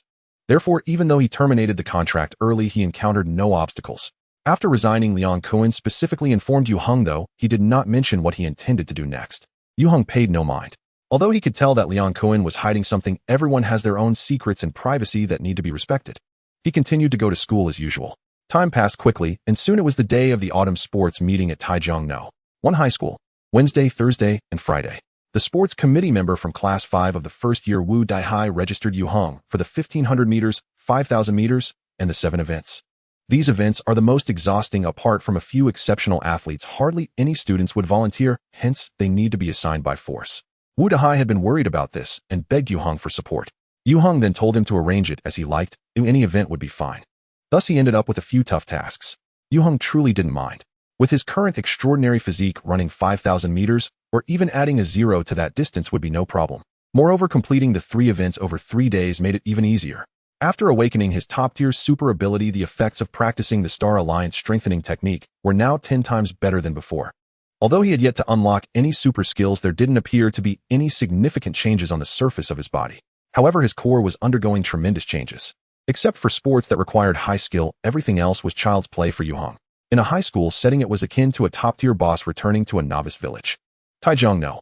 1 High School spans over 500 acres, boasting its own basketball court and swimming pool, while the athletic field is top-notch, hosting spring and autumn sports meets each year.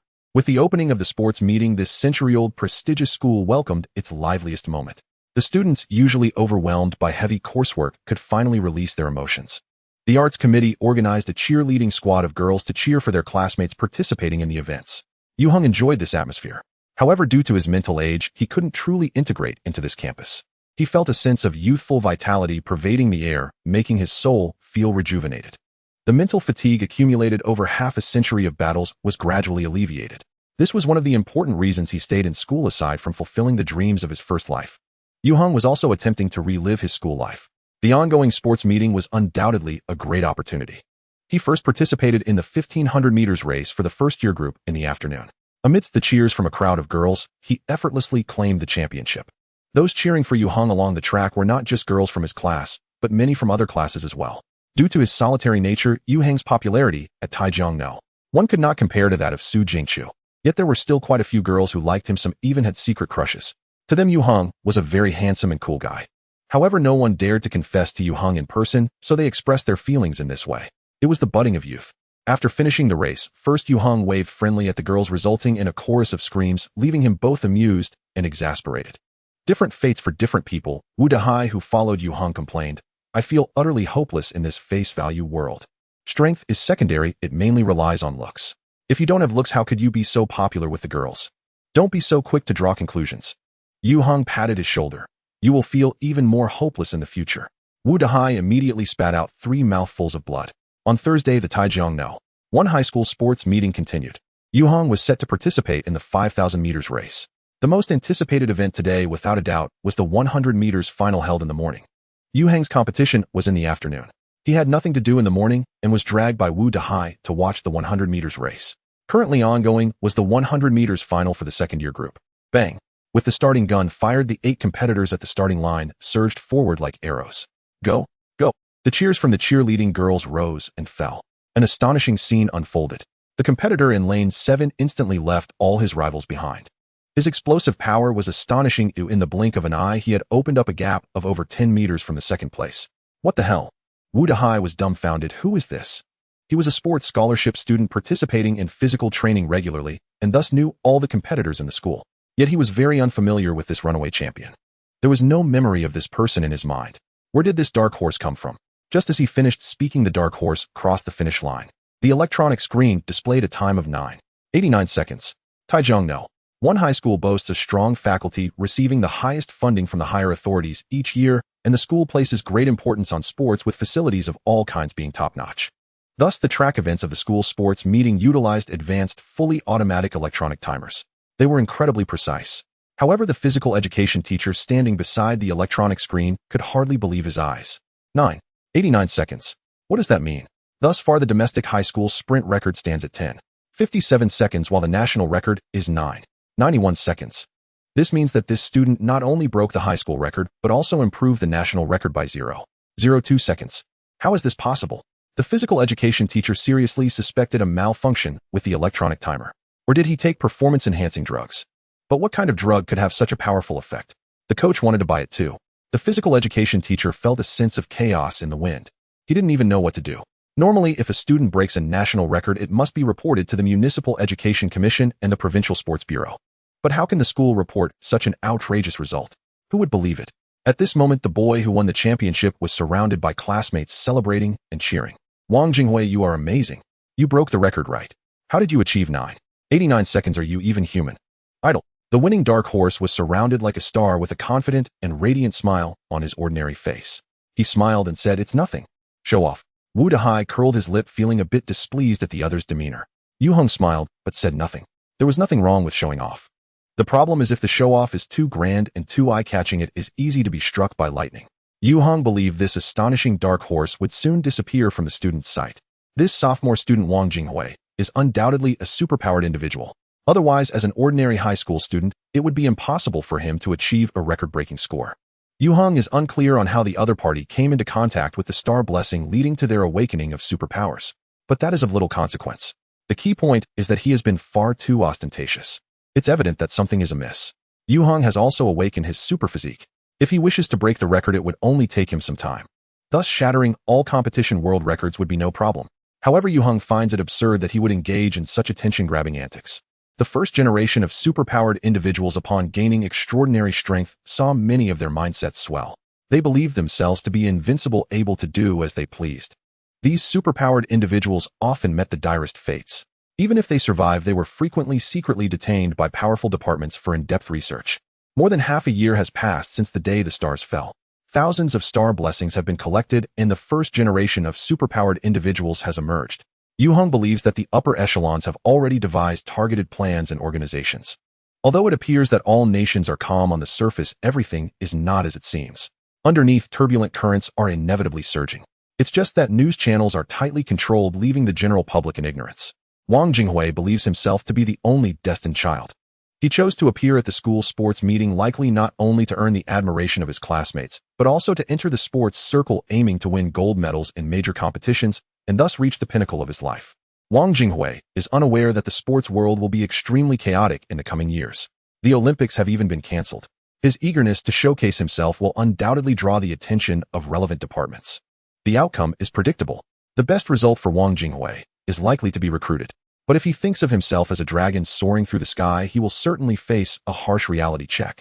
Undeniably, Wang Jinghui's feat of breaking the national record has caused a sensation at the school. Even the principal has been stirred.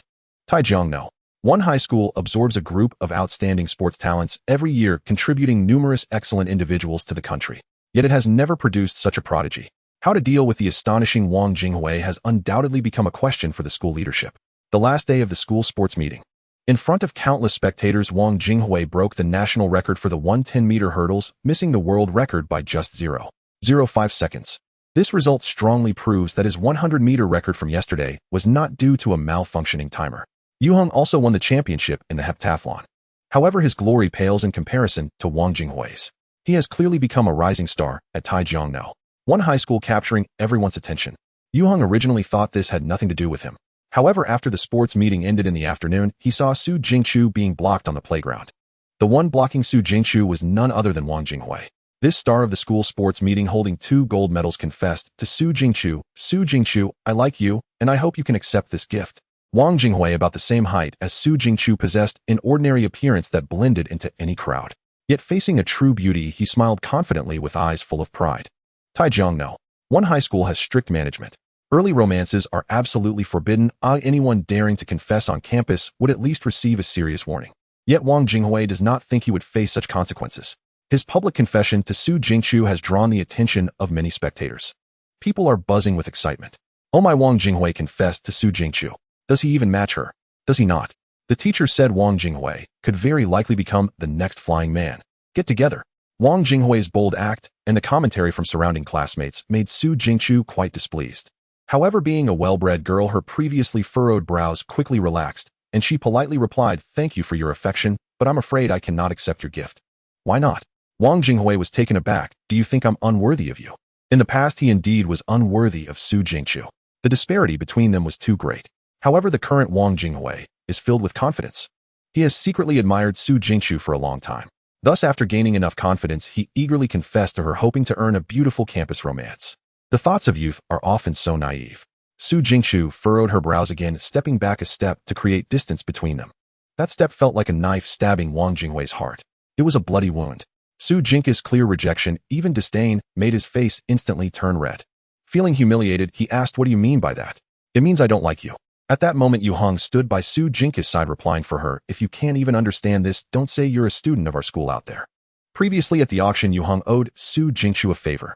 Seeing her in a difficult situation due to someone's confession, he naturally couldn't stand idly by. What does it have to do with you? Wang Jinghui's mentality further collapsed with Yue Heng's appearance. He clenched the gold medal in his hand tightly, his eyes revealing a hint of jealousy. Yue Heng and Su Jingchu are publicly regarded as the most compatible pair at Taijiangno. One high school.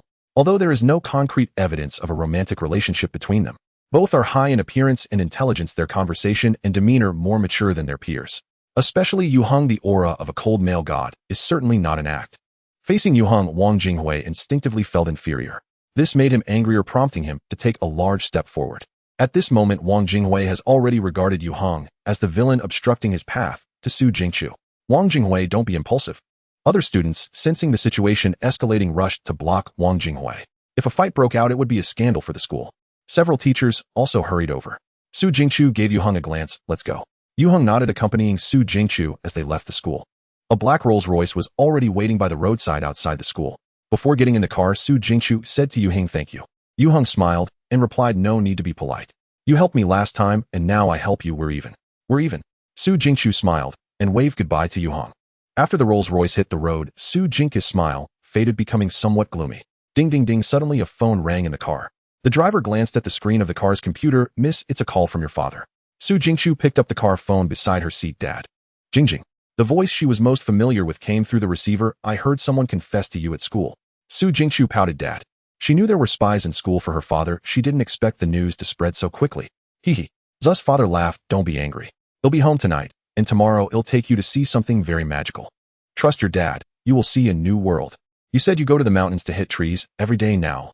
Lao Hus barbecue stall. Yue Heng, who was chewing on lamb skewers, was stunned. "What is this about?" After finishing their daily sparring at the Hongwu Martial Arts Academy, Yue Heng and Liang Kuan came to this stall to eat barbecue. Liang Kuan treated him.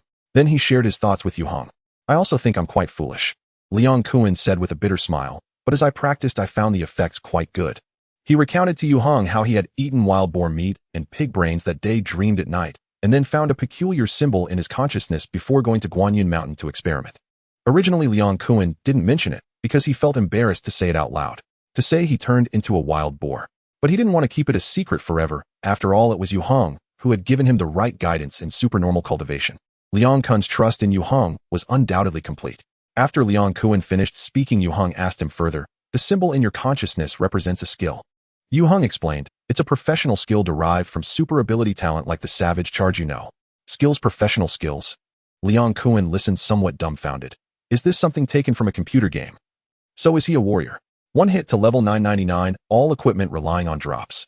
Pretty much. Yue Heng laughed. The concept in games is the simplest and most direct, easy to understand. The future world setup for the super ability system is indeed quite similar to online games. The 5 major ability systems, 4 sequences, strength levels from 1 to 9, and super ability skill trees. Anyone with an elementary school education can understand. After thinking for a moment, Yue Heng continued. If I'm not mistaken, the super ability you've awakened should be steel bones, belonging to the 3rd sequence of the super physical abilities. Steel bones. Liang Kuan's eyes lit up. Sounds impressive.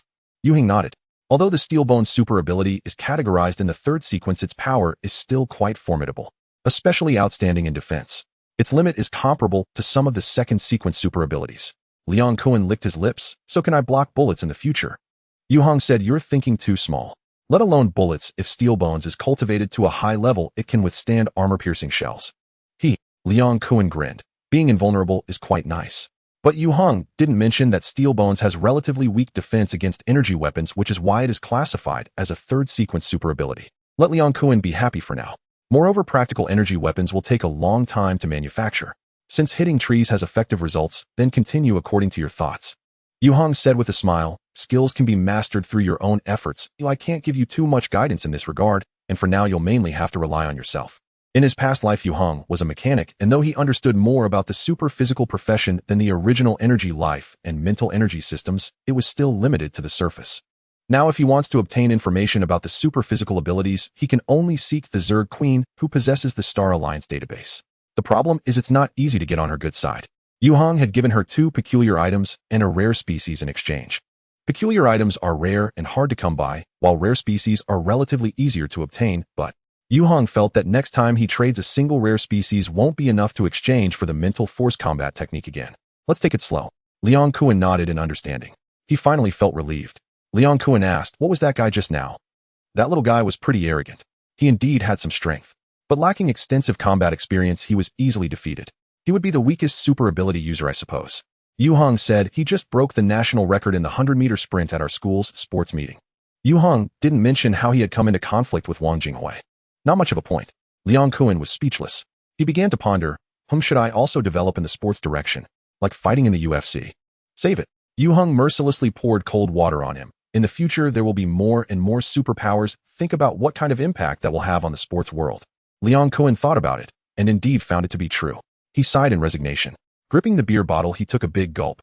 Yu Xiao, what do you think the world will be like in the future? You asked the right person. Yue Heng smiled. The best of times, but also the worst of times. Liang Kuan pondered thoughtfully. He vaguely felt that he was stepping into a brand new world.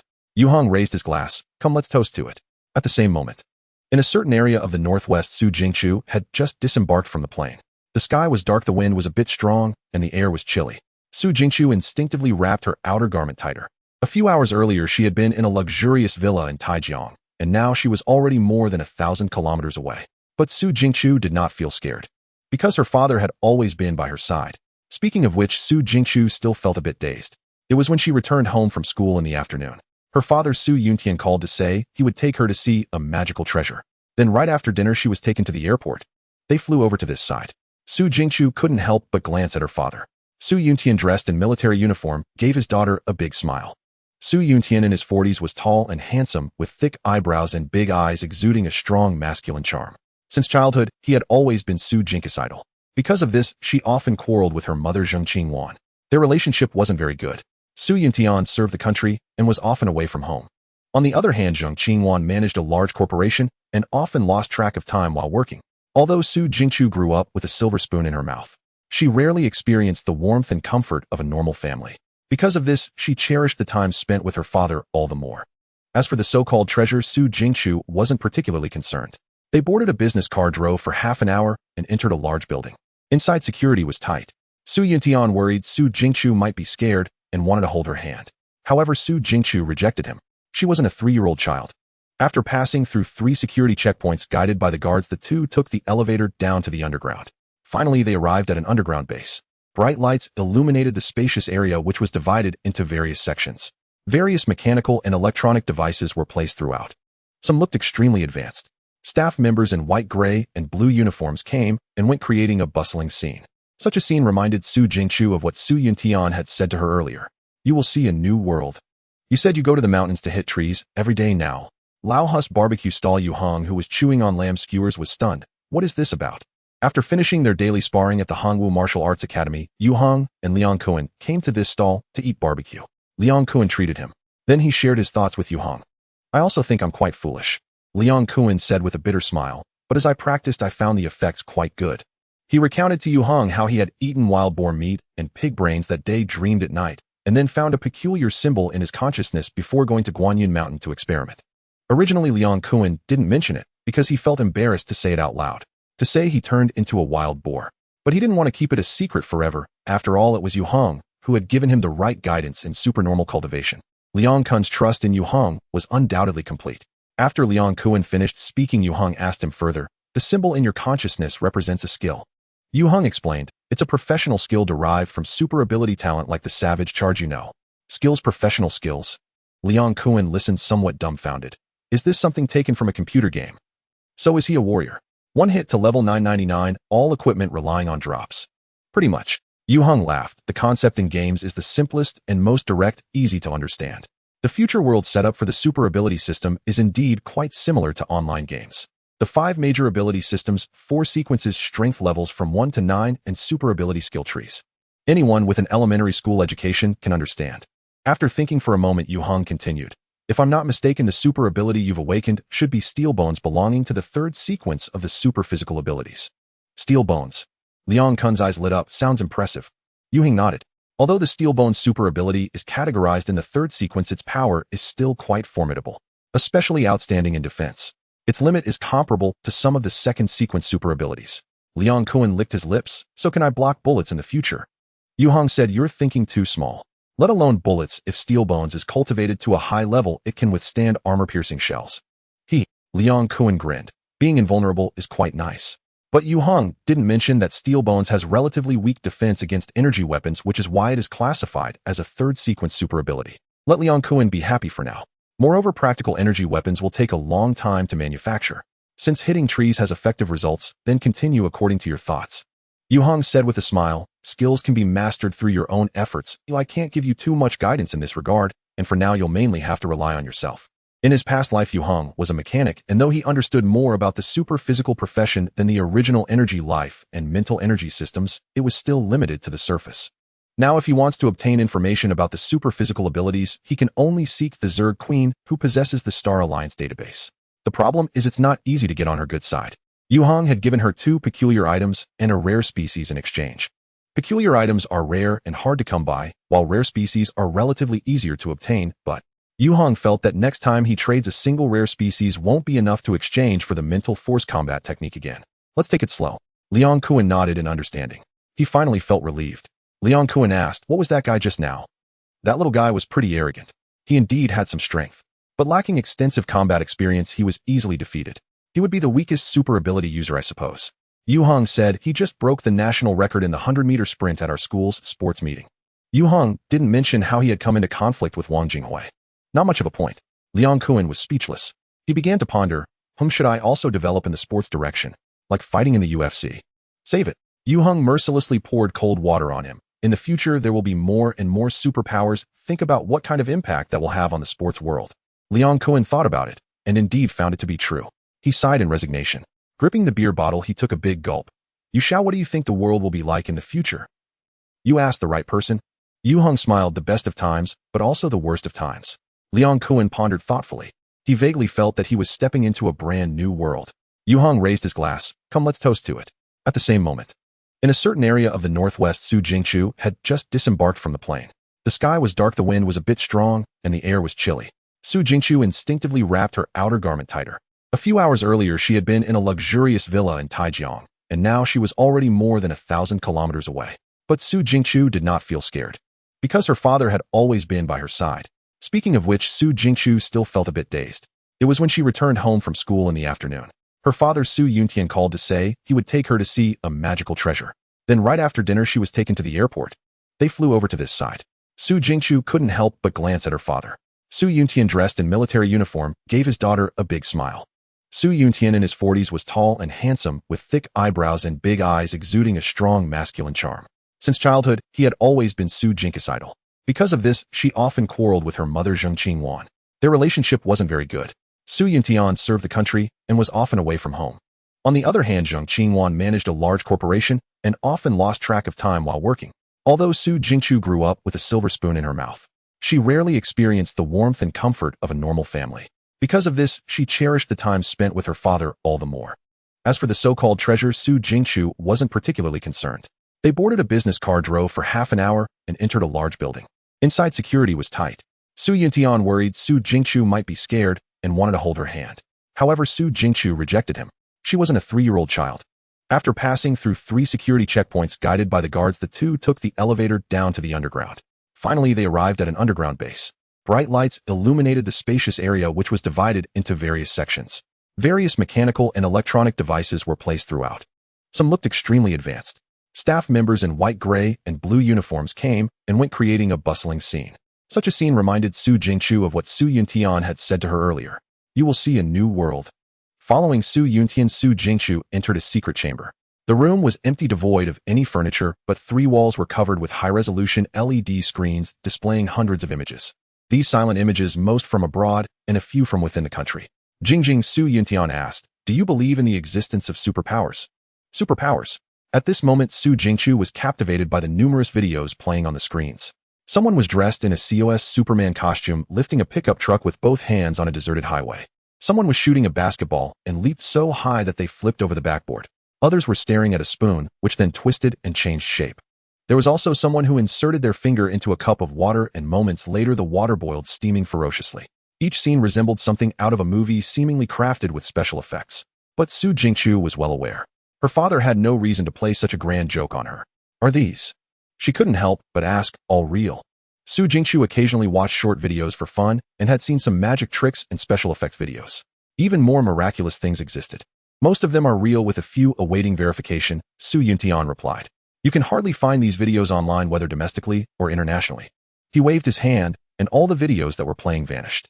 The screens on the 3 walls displayed the same new image. This video was clearly shot from a high altitude, showing glowing orbs descending from the sky through the clouds. The scene was breathtaking. Su Jingchu was astounded. Jingjing, Su Yuntian sighed. Our world is undergoing tremendous changes. He extended his right hand palm up in front of Su Jingchu.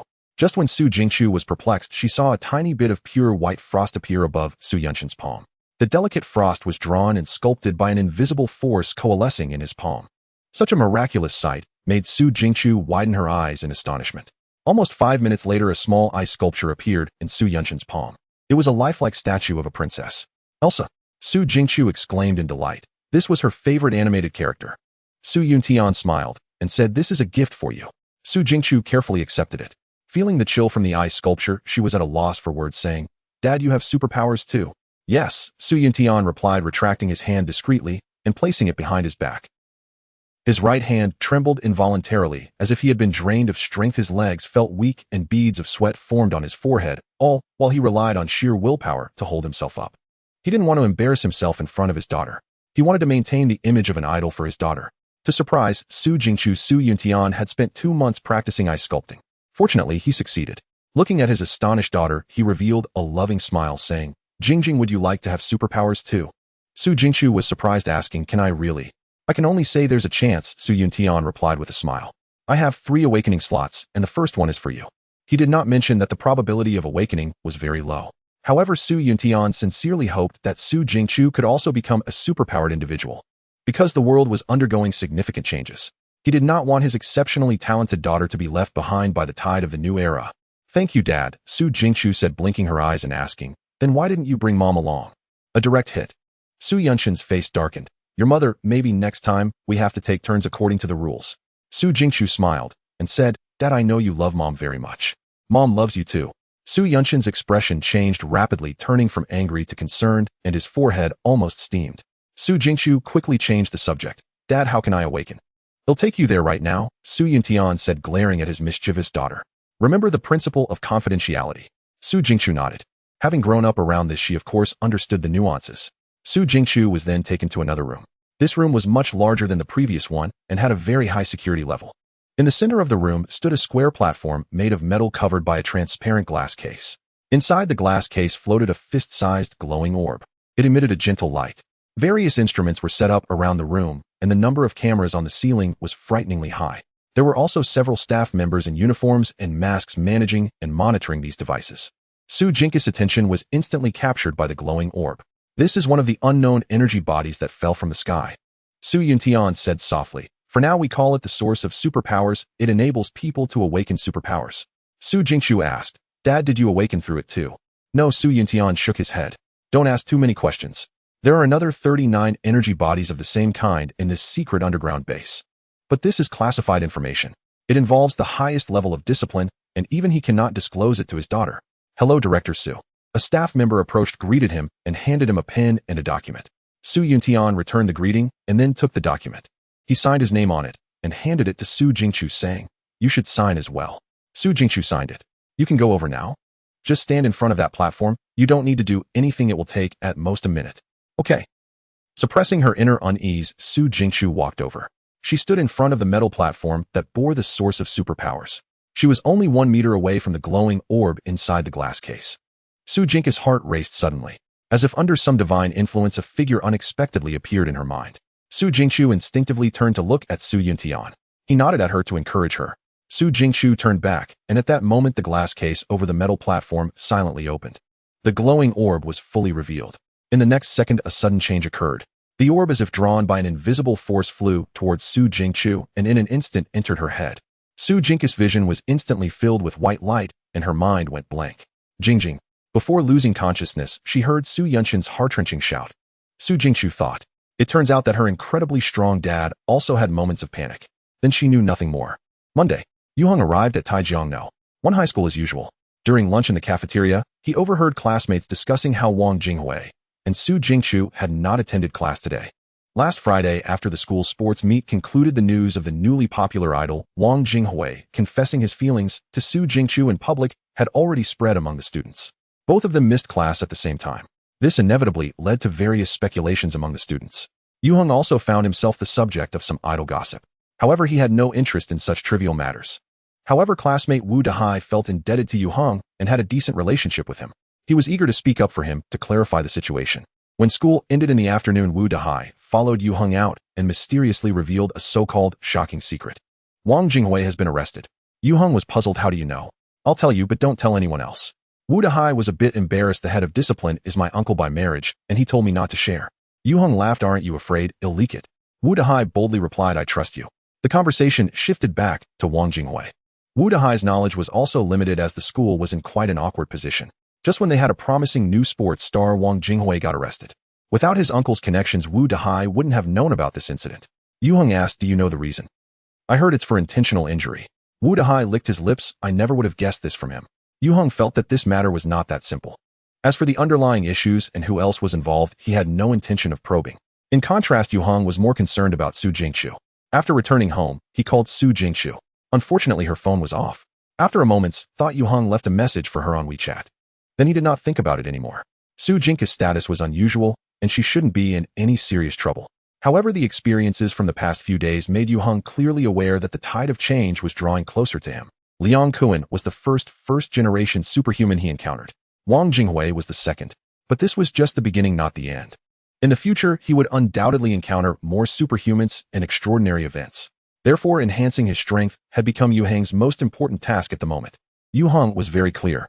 Unless he stayed at home, without going out or refrained from using any superpower in front of others, Otherwise, he would definitely not be able to keep his identity as a superhuman hidden for long. Only by mastering formidable strength could he face any challenge without fear. In fact, for more than half a year, Yue Heng had been very diligent in his training of superpowers. However, he was still far from constructing a complete power system, especially the Trinity superpower system.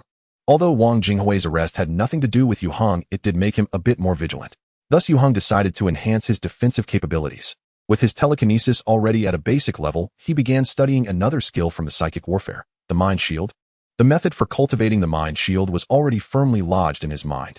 Previously, Yue Heng had discovered that this skill had similarities with the electromagnetic shield he had mastered in his past life. Mind shield and electromagnetic shield both fall under energy defense. The former uses mental telekinesis, while the latter relies on mechanical energy transformed into electromagnetic force. However, the principles behind constructing energy shields were quite similar. This sparked an idea in Yue Heng's mind. With his dual mastery of mental and mechanical powers, could he merge the two skills together? Could he derive a new defensive skill? The mind shield excelled in defense against physical, primal, and mental attacks. However, if a physical strike such as an arrow or bullet was enhanced by mechanical force, its effectiveness would be compromised. On the other hand, the electromagnetic shield was strongest against physical attacks and mechanical forces. If the two could be combined. In his past life, countless superhumans had never possessed the ability to wield powers from both energy systems. Naturally, the possibility of merging skills from different energy systems did not exist. But now Yue Heng had just such a condition. He decided to go for it. The first step, of course, was to activate the mind shield skill. The construction principle of the mind shield was actually very simple: to project and condense mental energy outward, forming a tightly protective energy barrier around the body. This was what was referred to as a shield. However, achieving this was extremely difficult. First, one must have a strong mental force to support it. Otherwise, even if one could barely manifest a shield, it wouldn't last long. It would be as fragile as a bubble. This was not a problem for Yue Heng. After all, he had awakened the top-tier superpower of mental enhancement. Yue Heng's mental strength greatly surpassed that of other superhumans at the same level, and he could project it without refining. However, constructing the energy barrier for the first time required immense patience and perseverance. Any slight mistake could lead to total failure. If he could not successfully construct the mind shield, there would be no hope of activating this skill. Fortunately, Yue Heng was not lacking in patience and perseverance. These two traits were the basic qualities expected of a mechanic. At the beginning, Yue Heng frequently made errors during the construction process of telekinesis, collapsing dozens of times. He exhausted a great deal of mental energy, but still could not succeed. Yet he did not feel discouraged at all. Each failure was not a setback for Yue Heng, but rather an experience leading him toward success. During the day at school, he sat in class recovering his mental energy. In the evenings, he returned home to continue his construction work. This cycle continued until Friday night. Yue Heng finally constructed the mind shield and activated this new skill within the source of his consciousness. It was no easy feat. Yue Heng relaxed his already fatigued mind and let out a long sigh. Over 5 days and nights, the mind shield was undoubtedly the skill that took him the longest to activate. If the psychic practitioners from the Stellaris era of his past life heard Yue Heng's inner thoughts, they would undoubtedly spit at him. Under normal circumstances, a psychic superhuman meeting the mental strength criteria often needed over 6 months just to complete the initial construction of the mind shield. Those who took 1 or 2 months were considered exceptionally gifted. However, Yue Heng was unaware of this. He still had countless lessons to catch up on in the field of psychic abilities. But this did not prevent Yue Heng from continuing to delve deeper into the mysteries of this skill. He studied methods to merge it with the electromagnetic shield. Just as he stretched and prepared to take a break, his phone suddenly rang. Saturday morning.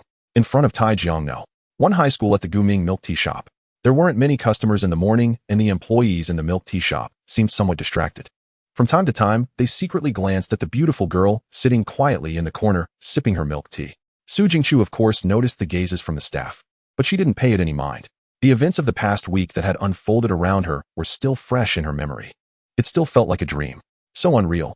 That day, following her father's instructions, she stood in front of the metallic platform that bore the source of superpowers.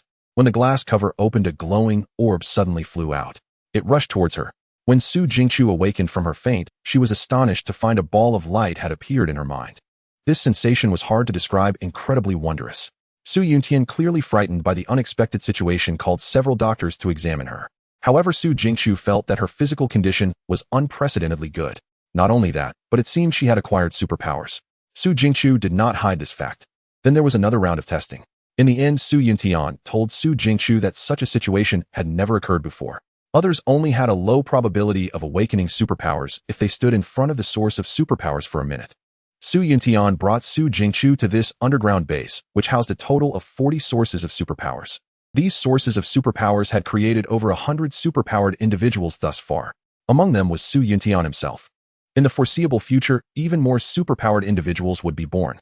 Due to the uniqueness of Su Jingchu's situation over the past few days, she had undergone numerous tests at the underground base in cooperation with researchers. Exhausted physically and mentally, Su Jingchu was well aware that if it weren't for her father's influence, she would likely have to remain there for quite some time. In fact, she wasn't entirely free even now. Su Jingchu glanced at the two women sitting in front of her and sighed quietly to herself. She lowered her head and rubbed her fingers. The tip of her right index finger suddenly emitted a faint white light, gentle and pure. The results from the base's tests indicated that her superpower was healing. Su Jingchu felt that her abilities were not merely that simple. But she hadn't told anyone about this, not even her most trusted father. I'm sorry. At that moment, the troubled girl heard a familiar voice. I've come late. Su Jingchu's mood instantly brightened. Yue Heng had arrived. She lifted her head and revealed a radiant smile. You weren't late. I arrived early. What milk tea do you want? It's on me. When Su Jingchu returned home yesterday, she had finally opened her phone. There were many messages from friends and classmates. Among them was Yue Heng. Su Jingchu had returned calls to a few close friends. She saved Yue Heng for last, but specifically arranged to meet him today. Su Jingchu didn't know why she took the initiative to invite a boy. She just wanted someone to talk to. I've already ordered for myself. Yue Heng ordered a cup of mango sago with 5% sugar. Then he sat down opposite Su Jingchu. Huh. Yue Heng was stunned. Today Su Jingchu was wearing a plain white dress adorned with flowers, her long hair cascading down her shoulders, without makeup, her brows carrying a hint of melancholy, a stark contrast to her usual image. She seemed a bit more mature and even more beautiful. But that was not why Yue Heng was surprised. He sensed a very familiar fluctuation of superpowers emanating from Su Jingchu. Yue Heng instinctively activated Eye of Truth. The Eye of Truth, a mental skill, had an effect of seeing the truth beyond illusions, resisting mental confusion and maintaining a calm mind. It could even perceive the reality of the world. This skill originated from the first extraordinary item Yue Heng had acquired, a Ming Dynasty paperweight in the shape of a dragon and tiger. This was his first time actively activating this skill. A strange light flashed in Yue Heng's eyes, and the darkness of his pupils reflected countless stars. Su Jingchu and his sight suddenly became different. A special emblem prominently appeared in Yue Heng's true perception. The core of the emblem was a double serpent staff with two serpents that devoured the world entwined around a golden staff, and a pair of immaculate angel wings extending from the staff's sides. The blood-red gemstone set in the staff's head sparkled brilliantly, a tribute to life. Yue Heng was all too familiar with this double serpent-winged staff emblem, which represented the highest level of life-related super-endowments.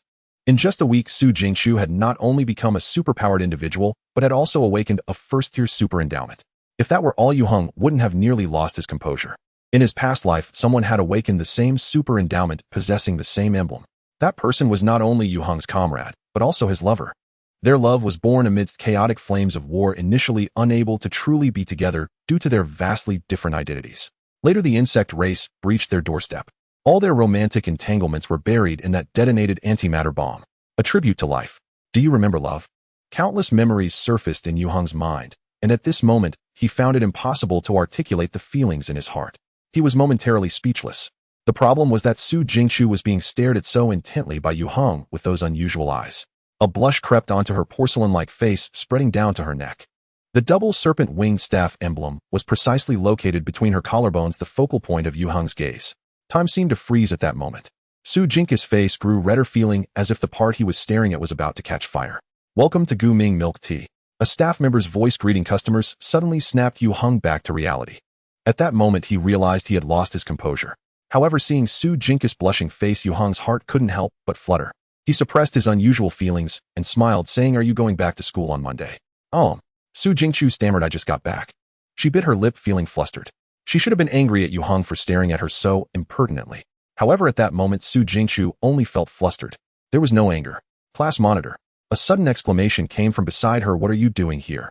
Yue Heng turned his head at the sound and saw two girls staring at him, and Su Jingchu in shock. Yue Heng recognized one of them as Su Jingchu's classmate. The two girls also noticed Yue Heng. They exchanged glances, their eyes sparkling with gossip.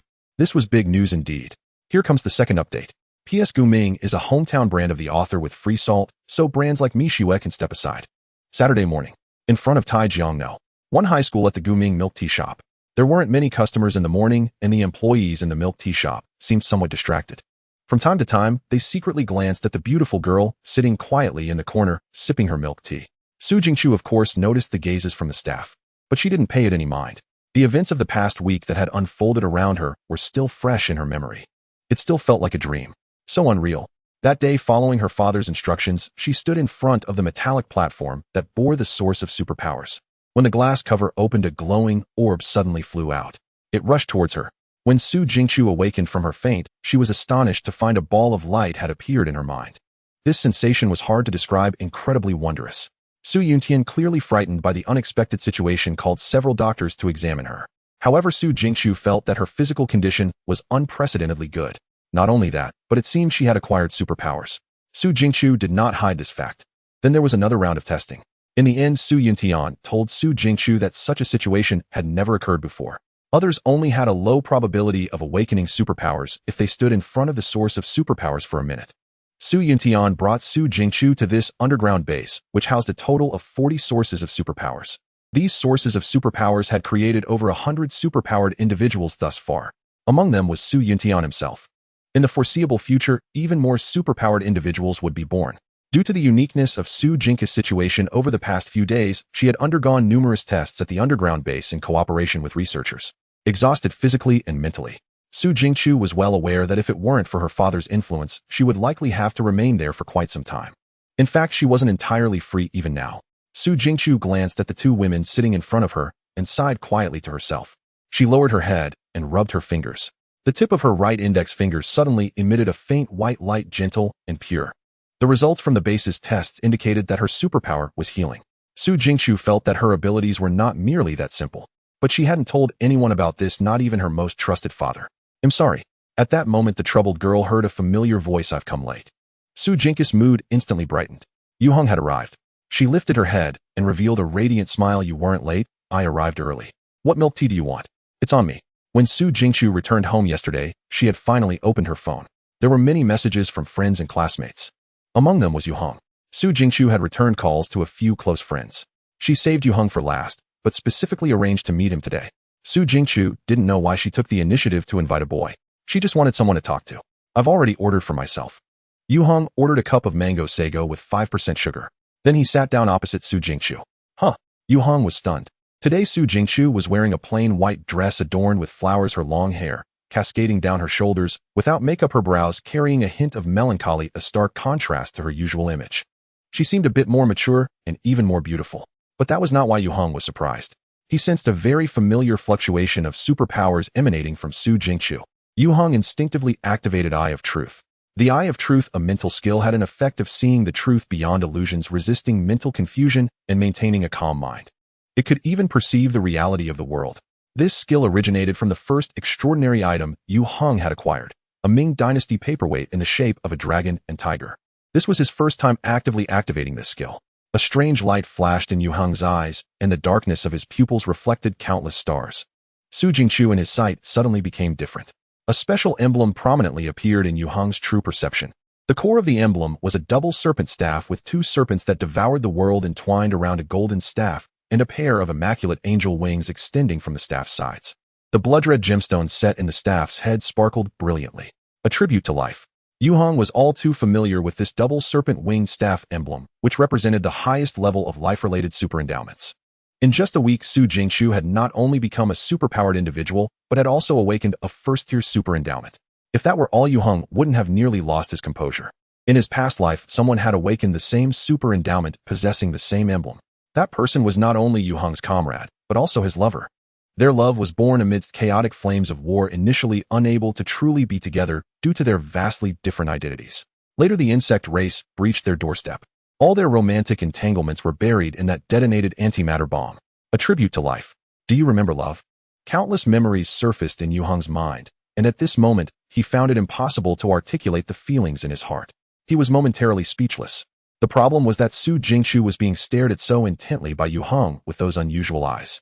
A blush crept onto her porcelain-like face, spreading down to her neck.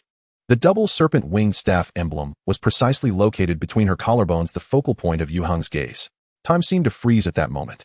Su Jingqiu's face grew redder, feeling as if the part he was staring at was about to catch fire. "Welcome to Gu Ming Milk Tea." A staff member's voice greeting customers suddenly snapped Yue Heng back to reality. At that moment, he realized he had lost his composure.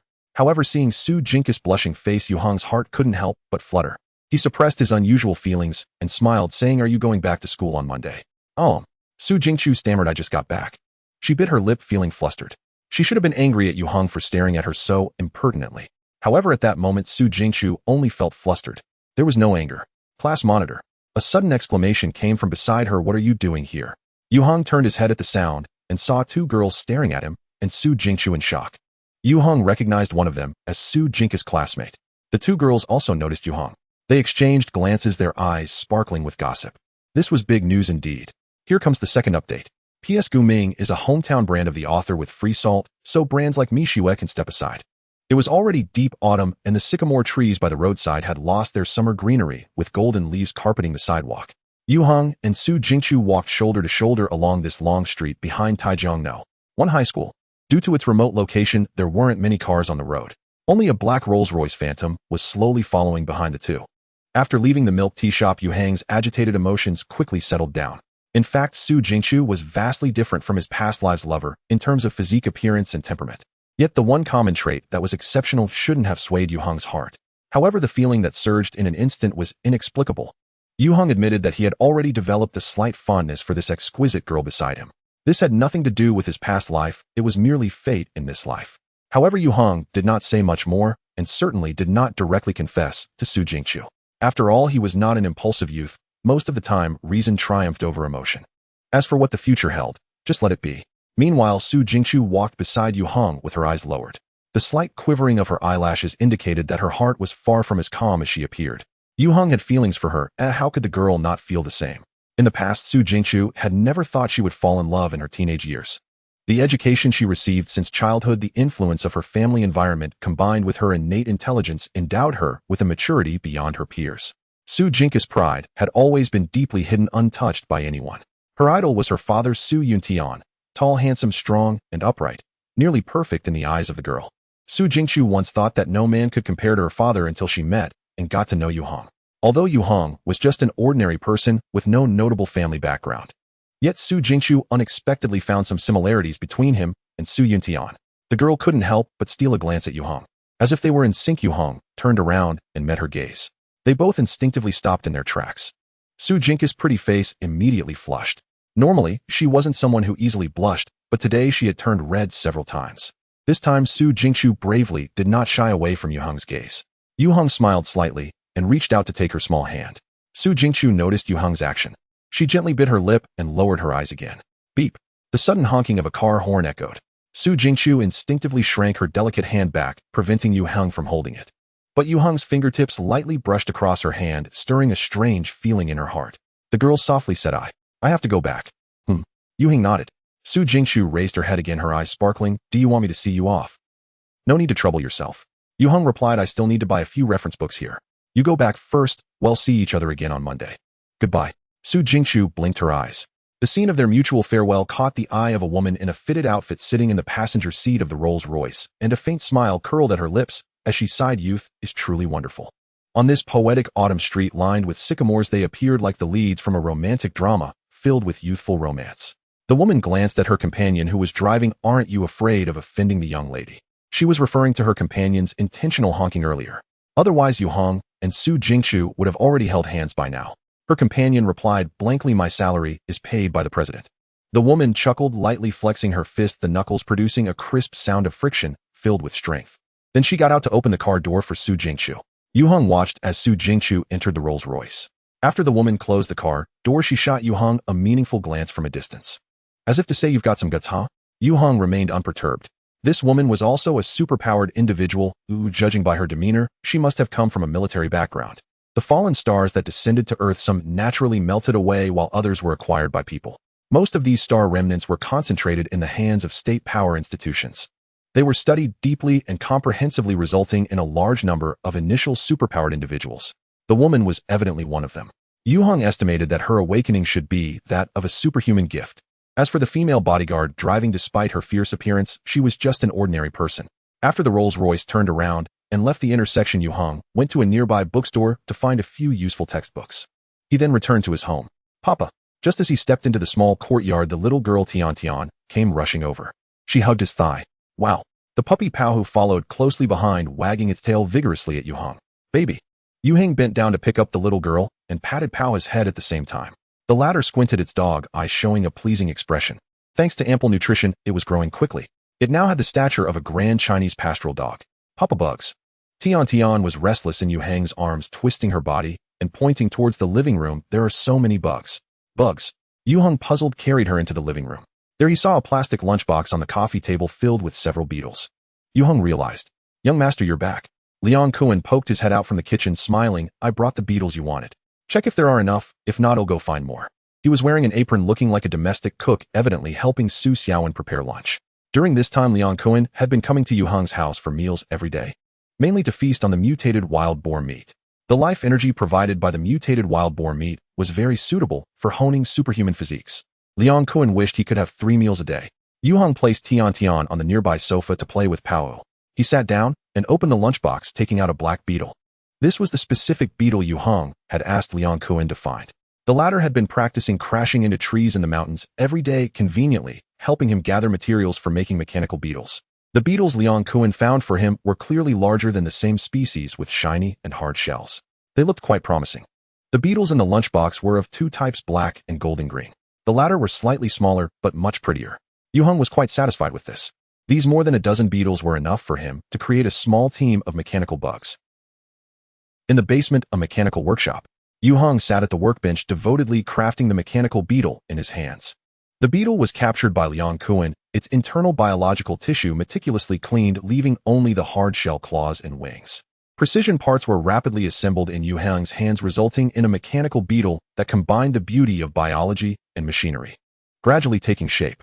In addition to clockwork-like mechanical components, Yue Heng had also implanted a mini lithium battery, sensors, data chips, and cameras within the beetle. All these electronic components were sourced and customized online, aiming to enhance the functionality of the mechanical beetle. Although adding these electronic parts made the beetle noticeably bulkier, it was no longer merely a mechanical toy, it now possessed actual functionality. In his past life, Yue Heng had manufactured hundreds of varieties of mechanical insects, ranging from war tanks of the insect race to mutated beetles endowed with special life through powerful mechanical superpowers. In many battles, they provided Yue Heng with immense assistance, even saving his life. Now the mechanical beetle he was creating, neither its technological sophistication nor superpower level could compare to his previous works, yet at the moment of its completion, Yue Heng's mechanical prowess grew a little. He was very close to a breakthrough. Yue Heng took a deep breath and infused a spark of electromagnetic power into the just completed beetle. The micro-LED lights inside the mechanical beetle instantly lit up, the gears began to turn, and its back shell lifted up, revealing 2 thin wings that spread out. Yue Heng picked up his phone, opened the previously installed app, and attempted to establish a data link with it. In just 2 seconds, the LED lights changed from red to green. Link established. Sizzle. In the next moment, this exquisite mechanical beetle soared into the air under Yue Heng's control, with images captured by its built-in camera being transmitted in real time. It was a success. Yue Heng controlled the mechanical beetle to fly up the stairs and into the living room. The mechanical beetle was an excellent scout. It could squeeze into tight spaces to scout enemy movements, listen in, and monitor while being sufficiently stealthy. A squad of mechanical insects could conduct comprehensive searches in complex terrains. This way, when Yue Heng searched for mutated creatures, using mechanical beetles in conjunction with drones would achieve full coverage at various altitudes. He saw Tian sitting on the mat. Her small hands held a drawing card, teaching the nearby Baohu to read. Ji Jit. Da Hei Long. Ji Go Ji. Baohu woof woof woof. One was teaching earnestly while the other was utterly confused, questioning life as a dog. Edge. Tian's attention was suddenly captured by the mechanical beetle that had just flown up. She tilted her head, curiously staring at the beetle hovering in front of her. Suddenly she asked, Papa. In that moment, the little girl's gaze seemed to intersect with Yue Heng's in the basement. Yue Heng quickly withdrew the mechanical beetle. Just as this mechanical beetle landed back on the workbench, he heard footsteps coming from the stairs. Tian had actually run down after it. Don't be fooled by the fact that the little girl isn't yet a year old. Many children still can't walk, but she could already scamper around freely, easily navigating stairs. Papa. Tian rushed into the basement, diving towards Yue Heng. Bug. Yue Heng picked her up and couldn't help but kiss her cheek, smiling as he asked, What bug? Bug. The little girl stretched her arms, pointing at the mechanical beetle on the workbench. Want? This one won't do. Yue Heng placed her on a nearby stool and said, I'll make you another one, my dear. He had promised the little one that he would make her a mechanical beetle. Yue Heng had not forgotten. However, this one he had just made was not suitable for her to play with, so he picked out a gold-green one to assemble. This beetle was constructed without any electronic components, featuring a purely mechanical structure.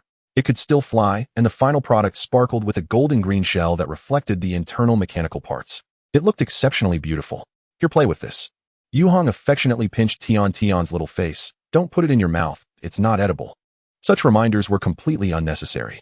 As the host of the insect queen, she inherently understood how to avoid danger. She would not be harmed by any accidents. However, Yue Heng, who now felt like a doting father towards Tian, couldn't help but say it anyway.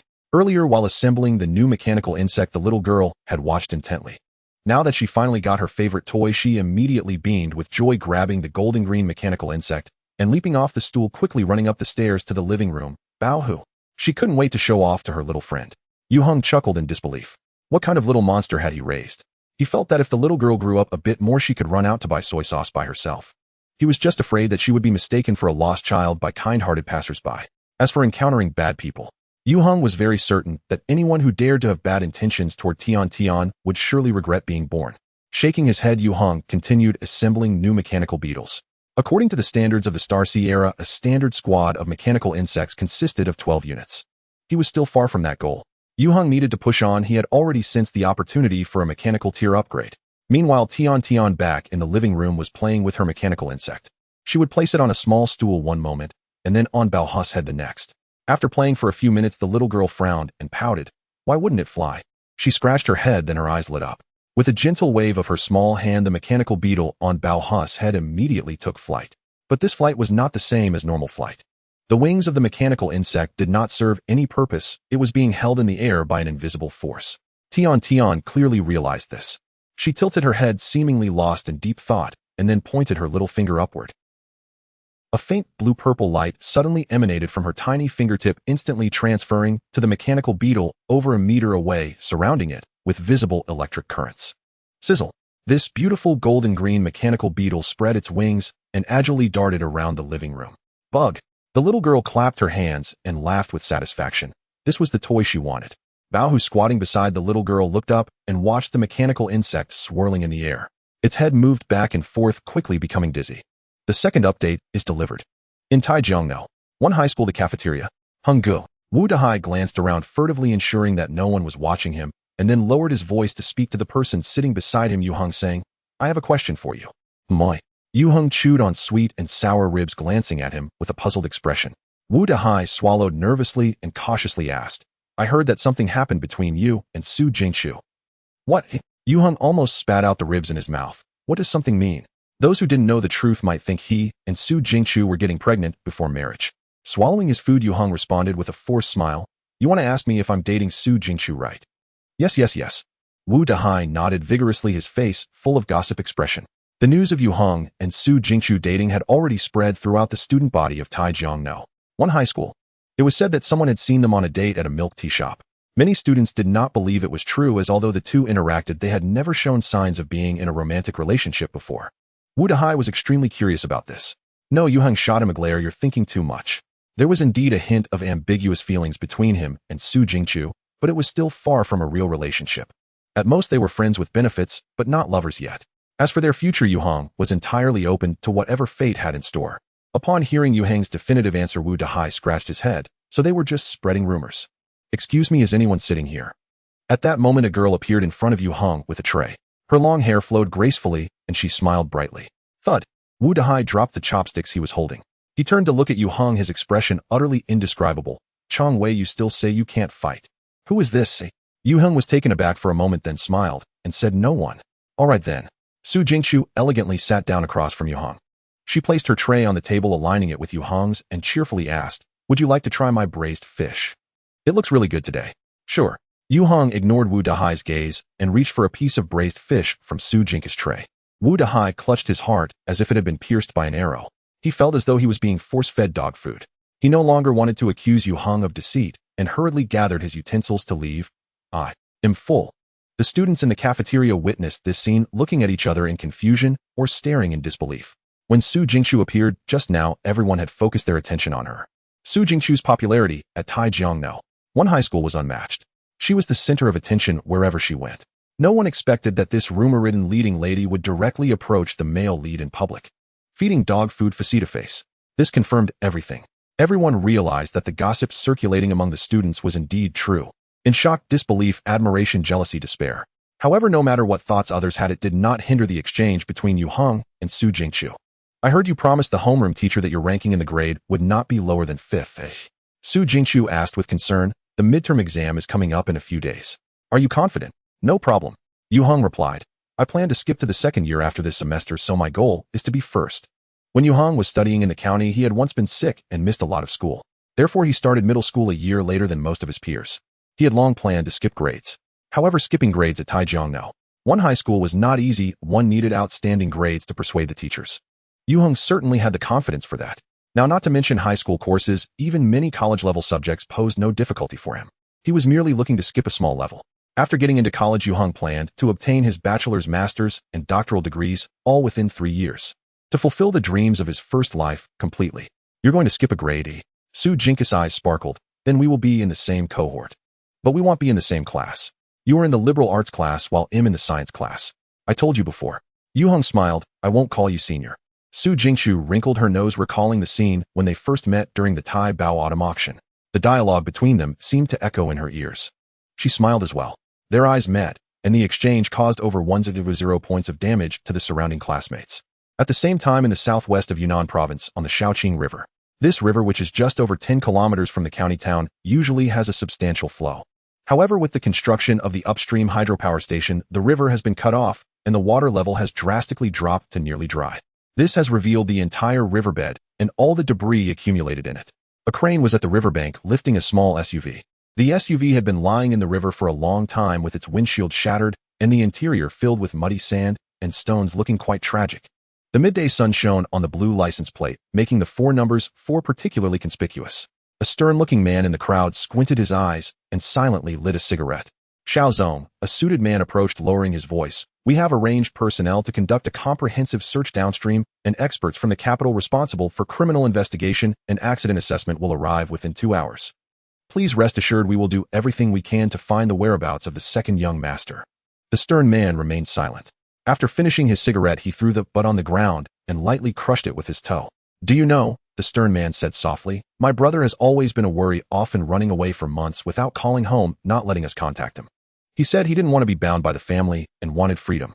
He gazed at the SUV that had just been lifted onto the tow truck, speaking in a low tone. When my old man is angry, he says to let him die outside, as if there's no such person in the family. But I know the old man loved him the most. So do I. Now he's missing without a trace of life or death.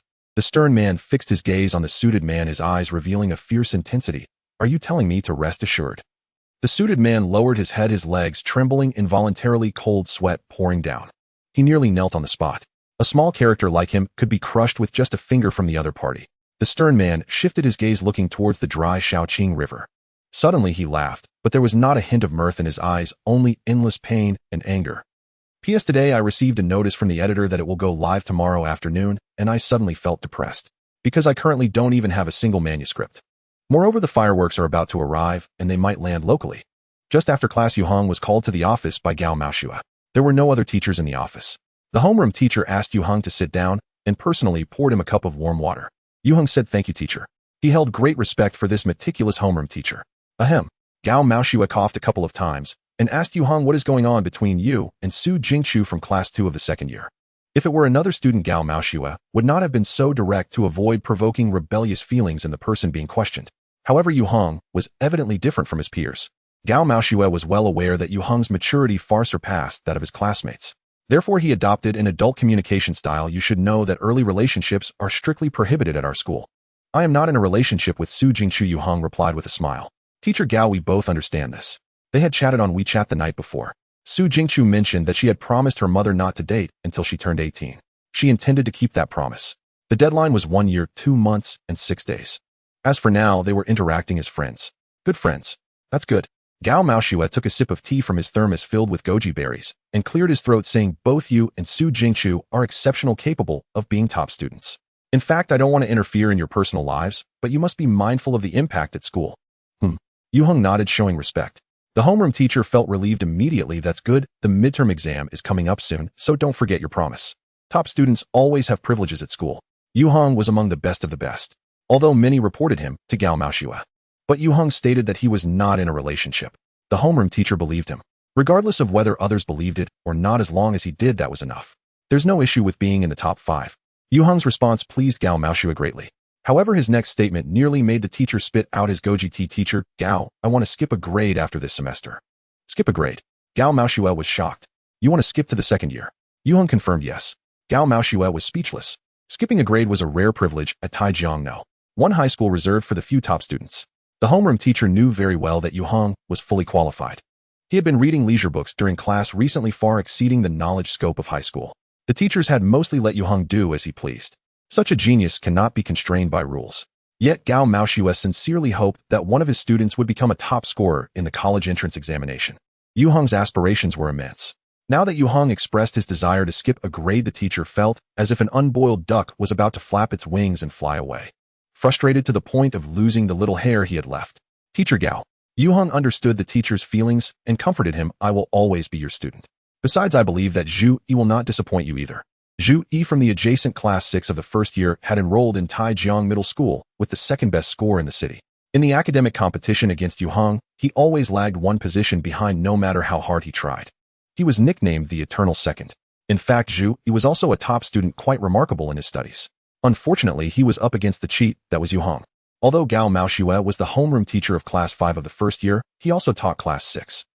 Gao Maoshue sighed. Since you have made up your mind, I can't stop you. How about this? He paused for a moment before continuing. For the final exam this semester, you will take it with the second-year students. If you can rank in the top 5 of the grade. No, in the top 3, then I will agree to your skipping a grade. This was the teacher's final struggle, though it felt quite powerless. Yue Heng smiled and said, thank you, teacher. Whether it was the top 5 or top 3, it made no difference to him. Gao Maoshue silently nodded. To be honest, he had never been able to fully understand this student Yue Heng. The young man before him seemed to be shrouded in a layer of mist, or what people could see was merely his exterior. His thoughts, desires, and aspirations were simply unfathomable. Yet Gao Maoshue believed that someone like Yue Heng could not be suppressed. Like a needle in a bag, he would soon reveal himself. He had a special bond with Yue Heng as a teacher. That was already quite good. After dinner, Yue Heng went to the basement workshop to continue assembling the mechanical beetles. His mechanical bug team had completed more than half of the work and planned to finish everything tonight and conduct flight control tests. Ding-ling-a-ling, just as he finished assembling one, his phone on the workbench suddenly rang. Yue Heng glanced at the caller ID on the screen and frowned. The call was from Yue Junmin. Yue Heng had almost forgotten when the last time his unreliable father had called was. As for tuition and living expenses, he had not received a single cent. Yue Heng was not short on money. However, the familial bond between him and Yue Junmin had nearly dissipated. After some thought, Yue Heng still answered the call. Xiao Heng. A man's choked voice came through the receiver. Dad, I'm sorry for you. Yue Heng doubted whether his ears were malfunctioning. His unreliable father was actually apologizing to him. Although he had been submissive in front of the Zhang family, Yue Junmin had always tried to maintain the authority of a father figure in his presence. Despite being a complete failure. Then Yue Heng heard Yue Junmin crying. Yue Heng asked in a low voice, where are you? His unreliable father was certainly in trouble. And it was serious trouble, otherwise he would not have collapsed to such an extent. I'm at a small tavern, Yue Junmin sobbed. You don't need to worry about it. Yue Heng immediately hung up the phone. He got up, returned to the living room upstairs, explained to Su Xiaowen, and then left the house to hail a cab. He was headed to the small tavern. Yue Heng recalled from his first life that the small tavern on Shanglin Road was a frequent haunt of Yue Junmin. He came here to drink merely to escape the harsh realities. This small tavern lived up to its name, being quite small. Aside from 4 or 5 tables in the main hall, there were only 2 private rooms inside. Yue Heng found Yue Junmin in one of the private rooms. The table was cluttered with bowls and dishes, and his unreliable father was alone with empty beer bottles strewn all over the floor. Yue Junmin was already drunk out of his mind. His face was flushed, hair disheveled with traces of tears at the corners of his eyes, slumped in a chair, looking utterly dejected. Yet he still retained a bit of awareness and recognized Yue Heng Xiaohan. Yue Heng instructed the waiter to bring a bowl of hangover soup. He asked, speak, what happened? Yue Junmin's mouth twitched a few times, then he covered his face with his hands. Tears flowed from between his fingers. This was supposed to be a man. If he weren't his biological father, Yue Heng would have really wanted to smash a beer bottle on his head. To make him calm down. After being forced to drink half a bowl of hangover soup, Yue Junmin finally sobered up a bit, and he stammered out his recent experiences. He and a friend had started a business together, but it went bankrupt. The friend that Yue Junmin trusted the most not only absconded with all the company funds, but also tricked him into signing a loan contract, resulting in Yue Junmin now being heavily in debt. Then that person ran away. This undoubtedly dealt a heavy blow to Yue Junmin. Wu, he cried bitterly. I wanted to earn some money on my own so I wouldn't have to rely on the Zhang family anymore. I wanted to buy you a big Benz. Looking at his father, who was once again emotionally breaking down. A certain emotion called sorrow brewed in Yue Heng's heart.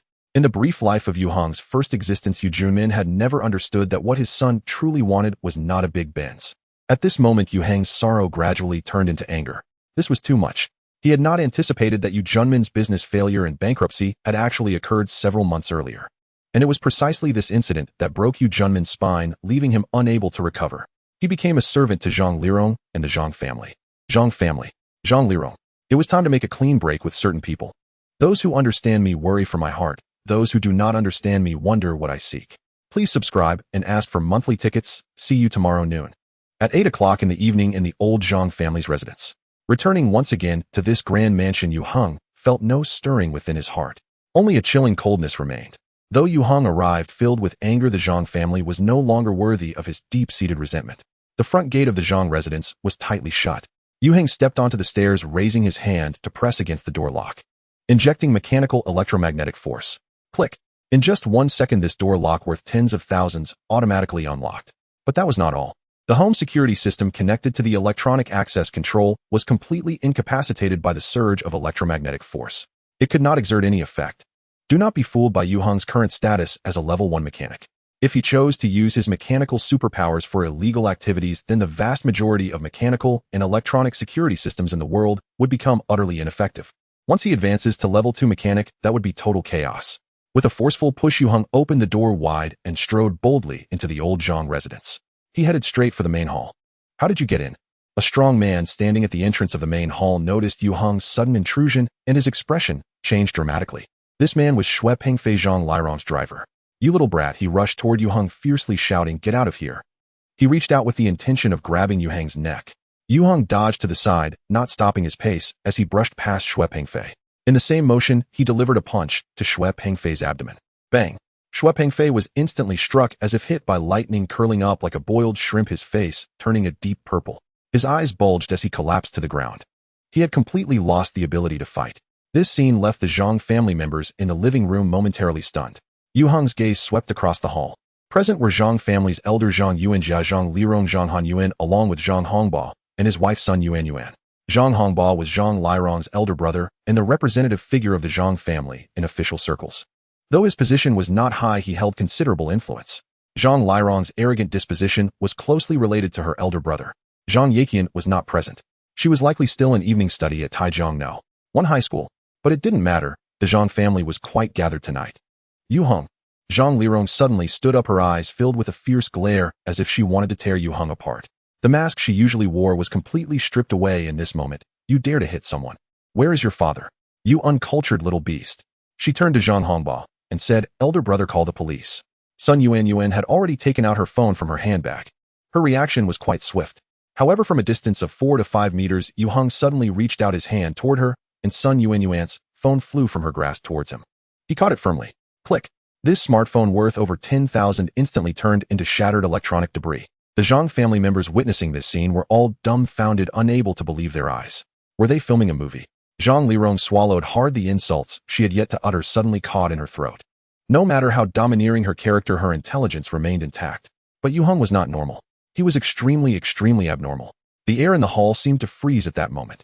Yue Heng tossed aside the remnants of the phone and said to Zhang Yuanjia, old man Zhang, I never intended to set foot in your house again in this lifetime. But now that I am here, do you know why? Zhang Yuanjia's expression darkened, yet he managed to maintain his composure. What do you want? What do I want? Yue Heng revealed a toothy grin resembling a beast ready to devour its prey. You should ask your daughter what she did to you, Junmin. Don't tell me you're completely unaware. Zhang Yuanjia's lips trembled slightly, and he fell silent. He could certainly deny, shirk, or even quibble, but he felt that if he did so, he would be no different from a clown. Elder Zhang had seen his fair share of storms, yet he had never encountered a teenager as formidable as Yue Heng before. As if a wolf had broken into a sheepfold. The most terrifying part was that this young wolf possessed strange powers. In that moment, a flicker of regret arose in Zhang Yuanjia's heart. He should not have stood idly by while his daughter bullied Yue Junmin. A common man's rage could still spill blood. Yue Heng was not some foolish commoner. Yue Heng, you are still young and a promising top student in the upcoming high school entrance exam. Zhang Hongba suddenly interjected, do not act out of impulsiveness and do something you will regret for a lifetime. Whatever you want, we can sit down and discuss it slowly. I can guarantee you will be satisfied. He had seen Yue Heng once before, but never expected such a dramatic change in him now. However accustomed to being high and mighty, Zhang Hongba believed he could persuade Yue Heng. Yue Heng glanced at him. Zhang Hongba's face suddenly flushed. Because in Yue Heng's gaze there was nothing but mockery and disdain, as if looking at a sand sculpture. He stripped away Zhang Hongba's grandiose facade. Yue Heng had no intention of wasting another word on this hypocritical person who spoke of righteousness. He came today to confront the Zhang family. Elder Zhang, you surely think that opposing the Zhang family is overestimating my capabilities, but times have changed. As soon as he finished speaking, Yue Heng waved his hand. The surrounding chairs and ornaments all floated into the air. Snap! With another snap of his fingers, all the objects tumbled back down. The sound of crashing echoed. I believe you should not be completely ignorant of this. More than half a year had passed since the day of the starfall, and the first generation of superpower users and extraordinary events had emerged one after another. Anyone from the upper echelons must know something. They might even grasp confidential information. If the Zhang family knew nothing at all, it could only mean their level was too low. Zhang Yuanjia adjusted his breathing and then asked, "What do you want?" His tone was at least half as weak as before. Just as Yue Heng thought, Zhang Yuanjia indeed knew some things. He just never anticipated that the seemingly perfect Yu Junmin had such a son. Yue Heng left, tossing a stack of cash behind him as he strode away. What he left for the Zhang family was not merely this 10,000 yuan. It was a tremendous humiliation. The atmosphere in the Zhang family hall was stifling to the extreme. No one spoke, no one knew what to say. Zhang Lirong even knelt on the floor, refusing to get up, her face as pale as paper, her eyes fierce like a ghost. After a long while, Zhang Yuanjia seemed to regain his senses and sighed. Lirong, I told you from the beginning, since you chose to marry Yu Juanmin, you should live well with him. Why did you have to create so many problems? Zhang Hongba glanced at his sister, his eyes filled with discontent. He and his wife and child did not live in the old house, but he was somewhat aware of Zhang Lirong's situation. But he didn't know much. It was one thing for Zhang Lirong to be a bit willful, but now she had caused him and the old man to be humiliated by a teenager. To have one's own face trampled underfoot is infuriating. I am willing. Zhang Lirong screamed, as if her tail had been stepped on. Back then I liked him, but he liked another woman, so I wanted him to never have a peaceful life. Even if I die, I won't divorce you, Junmin. If you have the guts, kill me. Slap. A resounding slap landed heavily on her face. It was Zhang Hongba who struck. With a grim expression, he said, if you want to die, go find a building to jump off, but don't drag the family down with you. Zhang Lirong was stunned. After a moment, she covered her swollen face and cried out in agony. Ah! Zhang Hanyuan also began to wail loudly. Ever since Yue Heng burst into the living room, the little chubby boy had been huddled on the sofa trembling. His fear of Yue Heng had at least increased tenfold after tonight. Adults and children cried together, causing Zhang Yuanjia and Zhang Hongba's heads to ache, their temples throbbing. In the end, it was Sun Yuan who could no longer bear it, coaxing and persuading the mother and son to return to their room. The Zhang family finally regained a semblance of peace.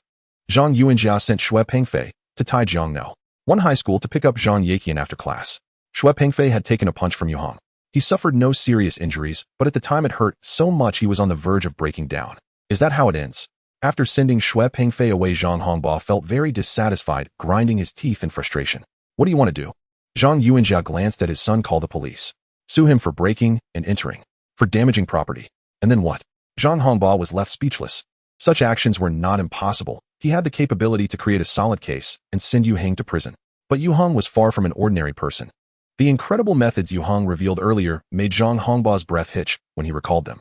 Therefore, unless he could pin down Yue Heng directly, revenge would be the worst choice. Moreover, Yue Heng was not someone easily brought down. Let's leave it for now. Zhang Yuanjia said with a lack of enthusiasm. Tomorrow, let Lirong handle the divorce procedures. You keep an eye on her, and don't let her cause any more trouble. My old face can't take any more turmoil. And you don't get any ideas. Hearing his father's words, Zhang Hongba's face burned with shame. Meanwhile, when Yu Junmin woke up from his slumber, he felt a burning pain in his throat. Cough, cough. He cleared his throat a couple of times and reached for the thermos on the nightstand. But he grabbed empty air. It was then that Yu Junmin realized he was actually sleeping in a strange room, one that resembled a hotel. He was startled. Then memories of last night surged in his mind like a tide, making Yu Junmin despondently knock on his own head. He felt utterly ashamed to face anyone, especially Yue Heng. Just then the door to the room was suddenly opened. Yue Heng walked in. Get up and hurry to brush your teeth and wash your face. Been taking you to handle things. Where are we going? Yu Junmin was confused. To the Civil Affairs Bureau, Yue Heng replied. To handle the divorce procedures. Huh? Yu Junmin exclaimed. Yue Heng, impatient, said, hurry up. Once we're done, we're going to Pengcheng. He had specifically taken 2 days off for this. Yu Junmin gasped again. Huh? Yue Heng said, do you still want to live with Zhang Lirong? Do you know that your failing company is all her doing? Huh? Yu Junmin could only utter in confusion. Yue Heng was already considering whether to send his worthless father to a mental hospital for a comfortable retirement. Then, like a puppet on a string, Yu Junmin was led by Yue Heng to the Civil Affairs Bureau. Meeting with the Zhang family, perhaps due to being intimidated, they sent Zhang Hongba to accompany them, or more accurately, to supervise Zhang Lirong while she handled the procedures with Yu Junmin. No commotion ensued. It shouldn't have been so quick, but Zhang Hongba used some connections, allowing the two to smoothly obtain their divorce certificate. In the afternoon, they also settled Yu Junmin's debts and company matters. The two sides were thus completely severed.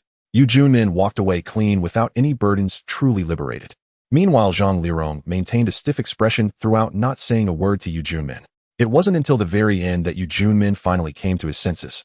Before he could catch his breath, Yue Heng took him onto a flight to Pengcheng. The tickets were all booked by Yue Heng. This made Yu Junmin feel that his son was truly the one in charge. By the time they arrived in Pengcheng, it was already past 10 at night, and someone was there to greet them as they exited the passenger terminal. They then took a business vehicle to the hotel. The next morning at the renowned old brand Phoenix Tower in Pengcheng, Yue Heng met Uncle Li again. This time he came to Pengcheng specifically to ask Uncle Li for a favor. Yu Xiao, Uncle Li greeted with a smile. How have you been lately?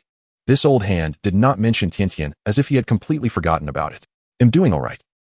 Yue Heng did not indulge in pleasantries with him and went straight to the point. Uncle Li, this is my father Yu Junmin. I'm counting on you to take care of him and let him learn some skills from you. As he spoke, Yue Heng handed over a cash check.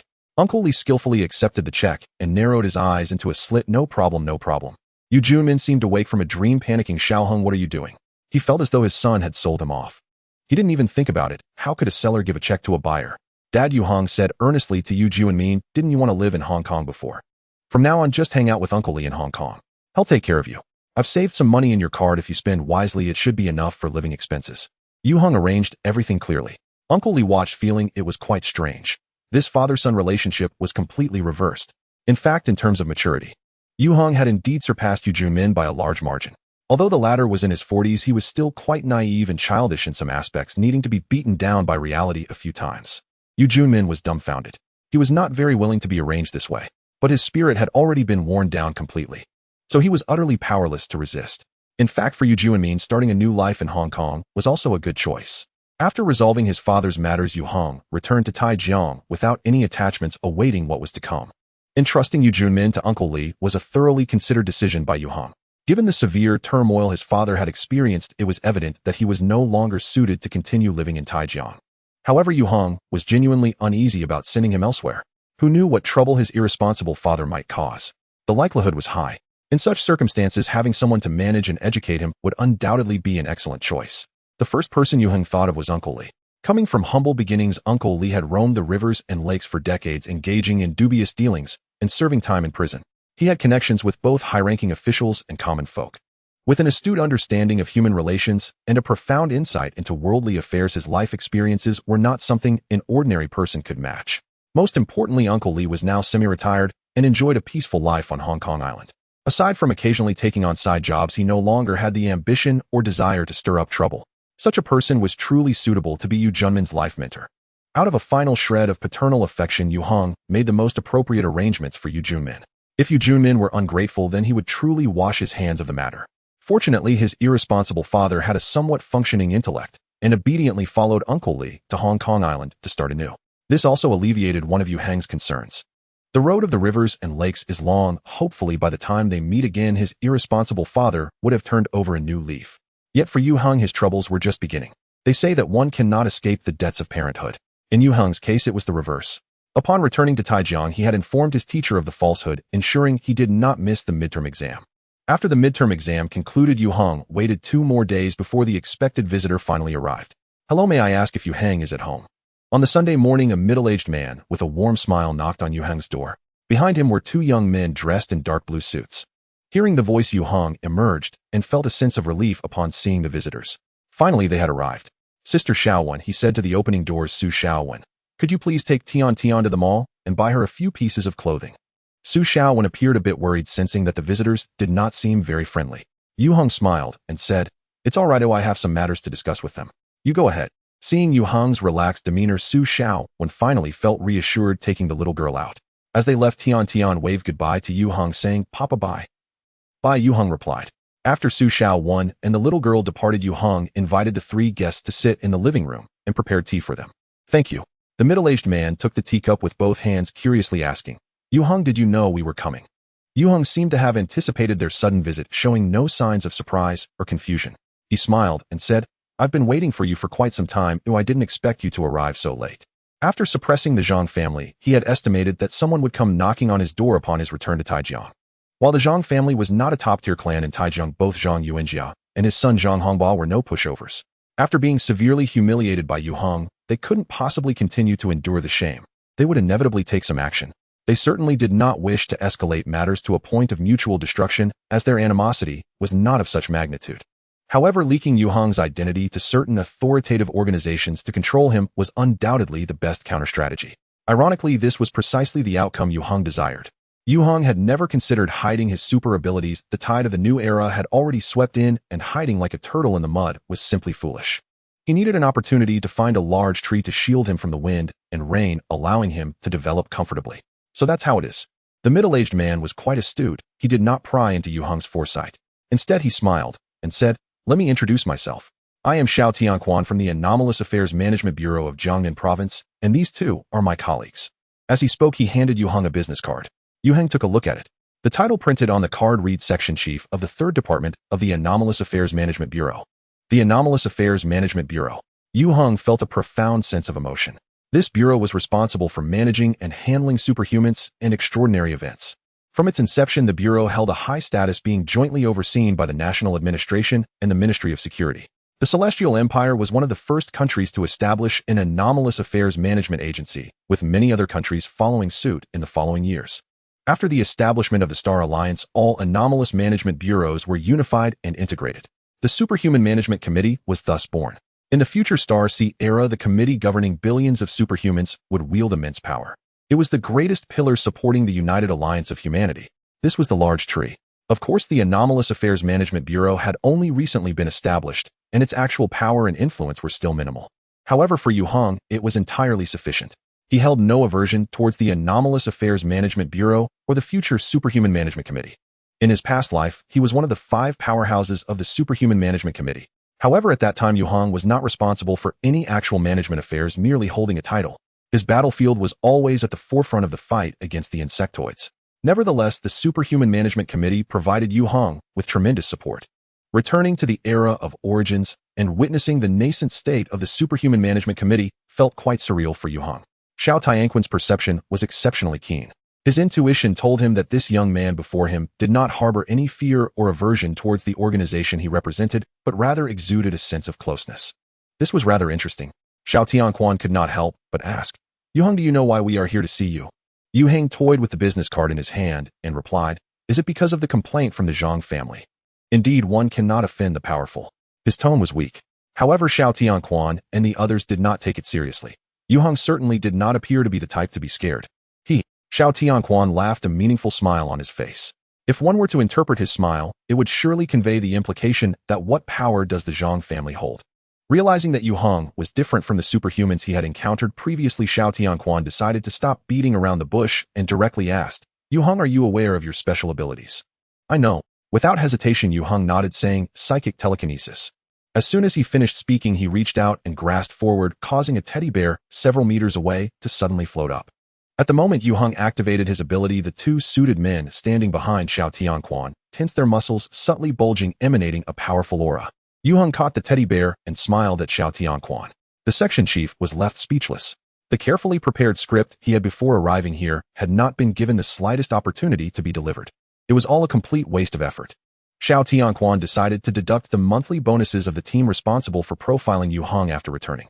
Profiling refers to inferring a person's psychological state based on their behavior, thus analyzing their personality, living environment, occupation, background, and so on. Before personnel from the Abnormal Affairs Bureau engage with suspected superhumans, they must conduct background investigations and carry out profiling.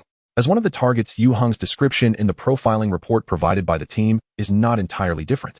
The fact that Xiao Tianquan made an incorrect judgment and fell into a passive and awkward situation is ironclad.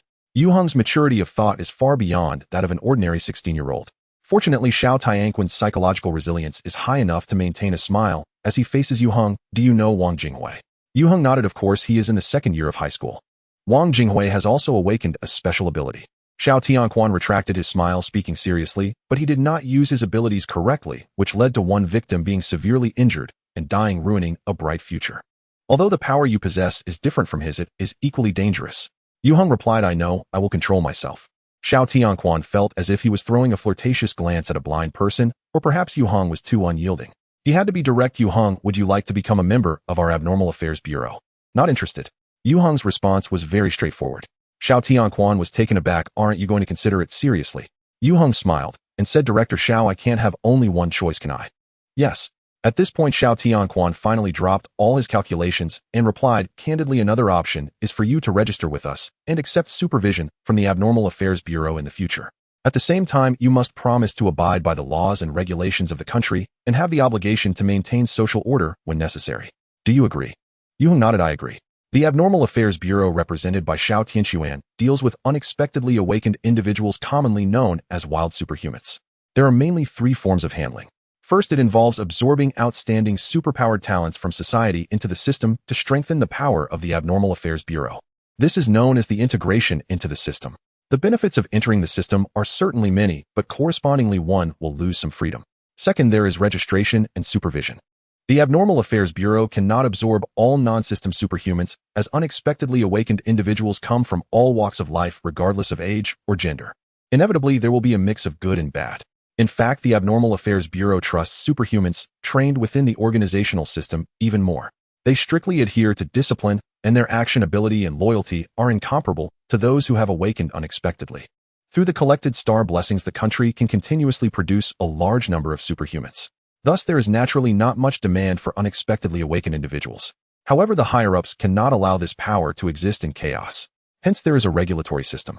Superhumans registered with the Abnormal Affairs Bureau, although unable to enjoy the benefits and treatment within the system, can still receive guidance and assistance from the Bureau. At the same time, they retain enough freedom.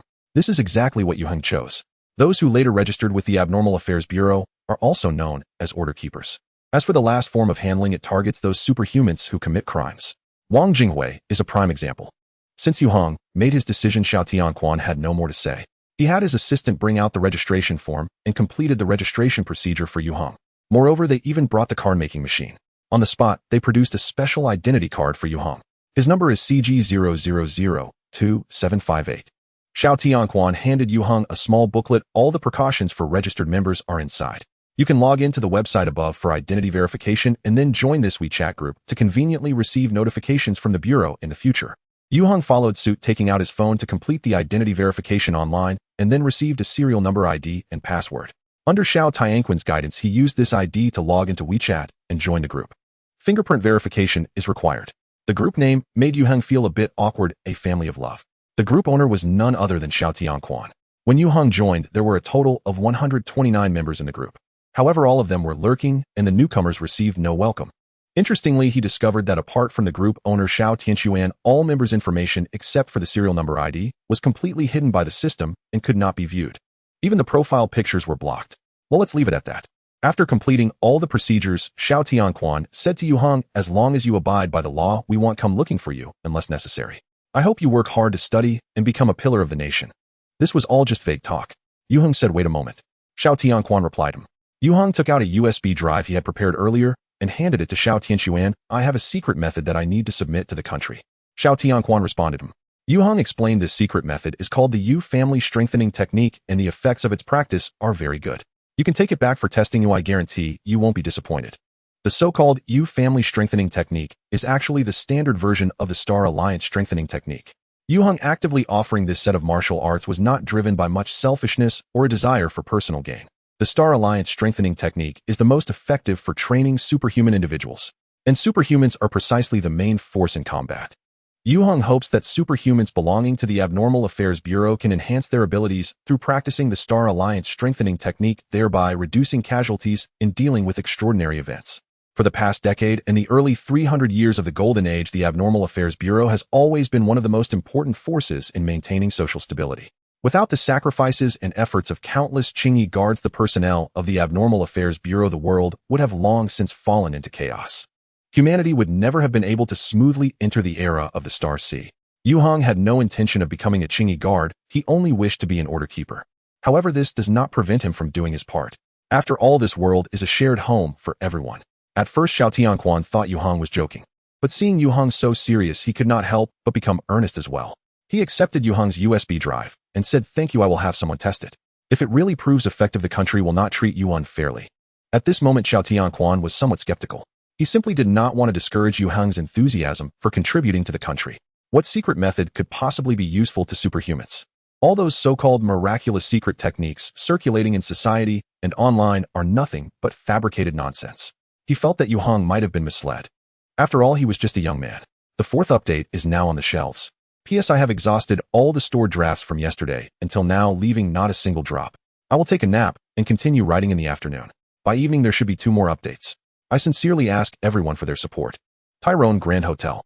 In the business suite's reception room, Liang Kuan sat on the sofa meticulously reading the document in his hands. It was a competition agreement. A thin 3-page document. Liang Kuan felt its weight pressing down on him. If there are no issues. A man beside him wearing gold-rimmed glasses and with slick-back hair smiled and said, "You just need to sign on the top, and we will handle everything else."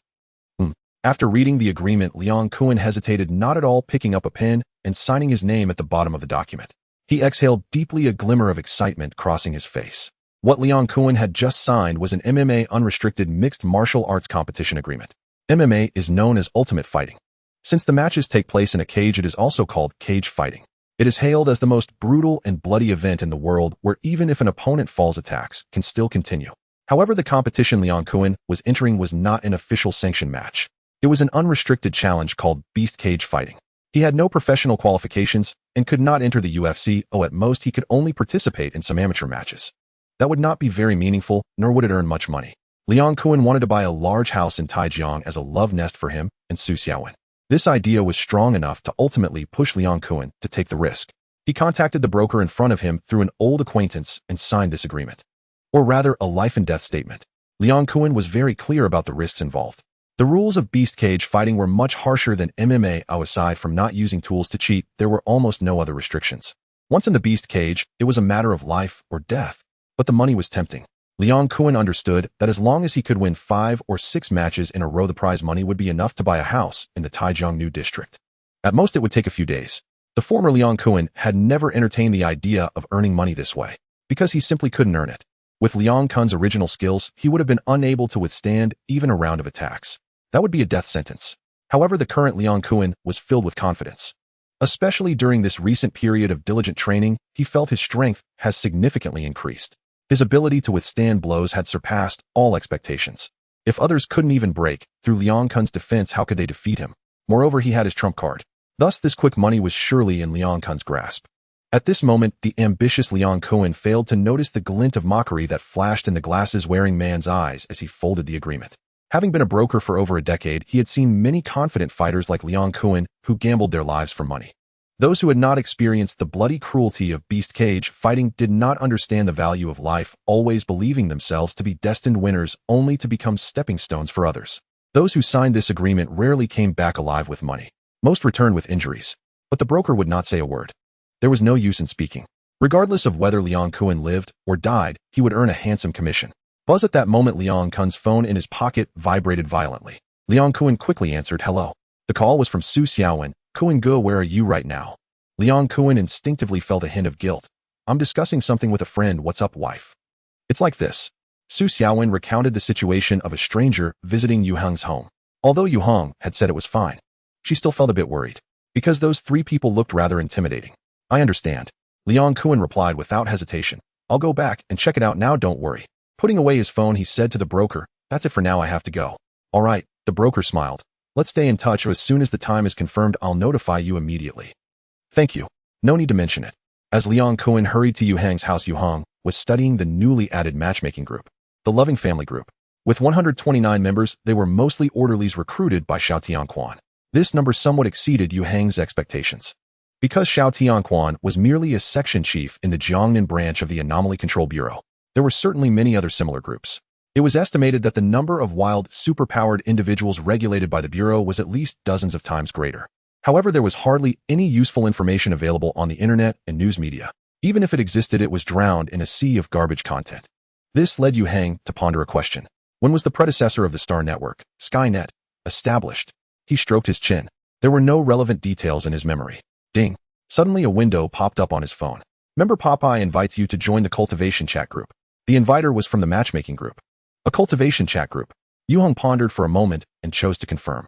Oh, this new group had over 500 members, and it was extremely lively. Fairy of the Moon, welcome new members, please modify your nickname and read the group rules. Thank you for your cooperation. Popeye, everyone welcome the newcomers. Bull Demon King, warm applause. Madam Bull, throw flowers. Shun Gongbao, new friend, please reveal your age measurements and photos and send red envelopes. Hook Straight Bait, Salted Ginger Taigong, welcome, welcome, take it easy, don't scare away the newcomers. Sister Xiaoqing, hee hee, our team has expanded again. By Sujin, sister upstairs, have you finished today's homework? Sister Xiaoqing, what kind of bizarre crowd is this? Yue Heng seriously suspected he had entered the wrong group. But the inviter Popeye was indeed a member of the matchmaking group. Thus, this cultivation chat group was likely established by the orderlies themselves. Yue Heng checked the group rules and the members' information, discovering that everyone's information was also hidden. The only publicly visible details were the members' nicknames and avatars. Not even the gender was displayed. It was probably related to the officials, but the atmosphere was much more vibrant than the matchmaking group. The latter was like a stagnant pond. Yue Heng changed his nickname to Over the Hill. Over the Hill, hello, everyone, the newcomer is here to report. The next second, the chat interface was flooded with messages, and a bunch of celestial beings and monsters warmly welcomed him. They were really super enthusiastic. It felt like a warm family. Little White Dragon, Over the Hill, what is your ability? As soon as this message was sent, the group instantly fell silent. Yue Heng did not respond. Just kidding. Neza, third prince, ignore him, don't expose your ability information. Taishang Yu Huang, Little White Dragon, violated group, rules muted for 24 hours. The next second, the cultivation group erupted again. The purple cloud fairy, the Little White Dragon, broke the rules again, I suggest we kick him out. The supreme treasure, I strongly agree. The bull demon king, get lost. Madam Bulm. Master Bodhi, everyone don't bully the newcomers. Tang Sung Umitba. Prince Neza. Everyone inside is talented, their words are pleasant, making them very likable. But if we treat all these deities and monsters as good people, that would be ridiculous. There are hundreds of people in the group, some play the role of the good cop, some the bad cop, some beat drums and make noise, and some make jokes. For newcomers without experience, it's too easy to be fooled. Yue Heng believes there must be kind-hearted individuals in the group. But how can one discern true intentions in the online world where people's hearts are hidden? It's best to treat them all as clowns. Fairy He Hey, why is the newcomer not speaking? Has he dropped out? Cross the hills, I'm here. Fairy He Him, remember what the third prince said, never reveal your ability information. Cross the hills, telekinesis. Prince Neza, what? Cross the hills, my ability is telekinesis. A few guys were trying to pry more information from him. Yue Heng simply decided to satisfy their curiosity. There's really nothing to hide about the superpower types. They can't be concealed, as the characteristics of the 5 major abilities are very easy to identify. These self-righteous guys consider it a huge secret. What truly needs to be concealed are the skills. Tang Sing, hallelujah, are newcomers this honest nowadays? Crayon Shinshin, newcomer. This one is a telekinesis master, I worship you. Shun Gongbao, can the master explain how your ability works? Thunder God, same curiosity. Yue Heng chuckled, offering no further response and ignoring several private messages. He greatly missed the virtual network of the Star Sierra, a space belonging to superpowered individuals. That was truly fun. Unfortunately, without the support of a super quantum brain, similar virtual worlds cannot be established. Upon thinking of the inner world, Yue Heng immediately lost interest in outsmarting these clowns. He muted the message notifications from the cultivation chat group. Just as Yue Heng put down his phone, Liang Kuan pushed the door open and walked straight into the living room. Young Master Yu. Liang Kuan glanced around, not finding the troublesome guest Su Xiaowen mentioned, feeling a bit puzzled. You're just in time. Yue Heng stood up and said, there's something I need you to figure out. Yue Heng plans to rent a spacious place for his power training and skill experiments. This 3-story small building has enough living space, but it can't accommodate large actions, and the basement is fully occupied by the mechanical workshop, leaving no more space. Next, Yue Heng plans to attempt merging the skills of 2 major ability types. If a superpower goes out of control here, it would create a disaster. So finding another location is imperative. No problem. Liang Kuan patted his chest and assured, this is simple. I guarantee I will complete the task. Then I'll trouble you. Yue Heng trusted Liang Kuan's ability. Try to be quick. The rent is not an issue. Liang Kuan nodded. By the way, Yue Heng noticed his hesitant expression. Do you have something to say? No. Liang Kuan was startled and quickly shook his head in denial. I just came to take a look, nothing else, I'll leave now. Watching Liang Kuan leave, Yue Heng felt he was definitely hiding something. But Yue Heng wouldn't pry into what Liang Kuan didn't want to reveal. This is the most basic respect for a friend. He went to the basement mechanical workshop to assemble the remaining mechanical beetles. Previously, due to the incident with Yu Juanmin, along with preparations for the arrival of the different management bureau, Yue Heng had delayed the work of creating the machine insect squad until now. However, the last few mechanical beetles were easy to handle. He had become quite skilled in assembly. An hour later, all 12 mechanical beetles were neatly arranged on the workbench. Yue Heng injected mechanical electromagnetic force into each to activate them and established a data link through his phone program. Buzz 12 mechanical beetles spread their wings and flew up, their flying posture very stable. There was no feedback delay. The scene was quite spectacular. But this does not mean that the machine insect squad has been successfully created, because the most crucial AI control program is still missing. Right now, Yue Heng can only command the 12 mechanical beetles' actions through his phone. They can take off and land simultaneously, move forward, backward, and circle around. No problem. But to achieve separate control, allowing the mechanical beetles to perform different tasks, that won't work. In terms of programming, Yue Heng is still learning and is temporarily unable to handle complex AI control programs. Moreover, without the assistance of a super brain, the programs he writes may not meet the requirements. The time cost involved is even more difficult to quantify, so he had to find another way. For the past 2 days, Yue Heng had been pondering this issue and already had some ideas. He activated both his spiritual power and mechanical power. He tried to combine 2 completely different superpowers. This is very difficult, but it is also extremely important. Yue Heng focused entirely on controlling the 2 forces of spiritual power and mechanical power coming from the star source. He synchronized them into the index finger of his right hand. This served as the carrier for the fusion. However, the 2 forces within Yue Heng's body were distinctly separate. No matter how hard he tried, they could not merge into one. After repeated experiments, it was his finger that first could not withstand it. His index finger swelled and turned red, with a prickling pain appearing on the skin's surface. It indicated that his finger had been injured. Fortunately, Yue Heng had awakened his extraordinary physique, and his physical quality far exceeded that of an ordinary person, allowing him to endure such harm. Otherwise, this finger would be permanently damaged. But he could not continue. Yue Heng did not give up because of this. He searched his memories, hoping to uncover new inspiration from them. Yet there were no results. This was quite normal, as in his past life, no one had ever awakened different ability types simultaneously, who would then research the methods of merging spiritual power and mechanical power. On this path, never traveled by predecessors, Yue Heng could only explore alone, or seek methods from the queen of the insect clan. Yue Heng thought that if he sought help from the queen, there was a high probability he would be heavily charged, and he might not even receive a solution. This was the last option. At this moment, his gaze inadvertently fell on a data cable. This data cable, which was left on the workbench for charging the phone, was made of woven material, very sturdy and durable. Weaving. A flash of inspiration suddenly struck Yue Heng's mind. He suddenly realized that he seemed to have found the key to unlock the secret. Yue Heng's eyes lit up. Here comes the 6th update. P.S. I've done my best and my abilities are limited, so today there is only this much.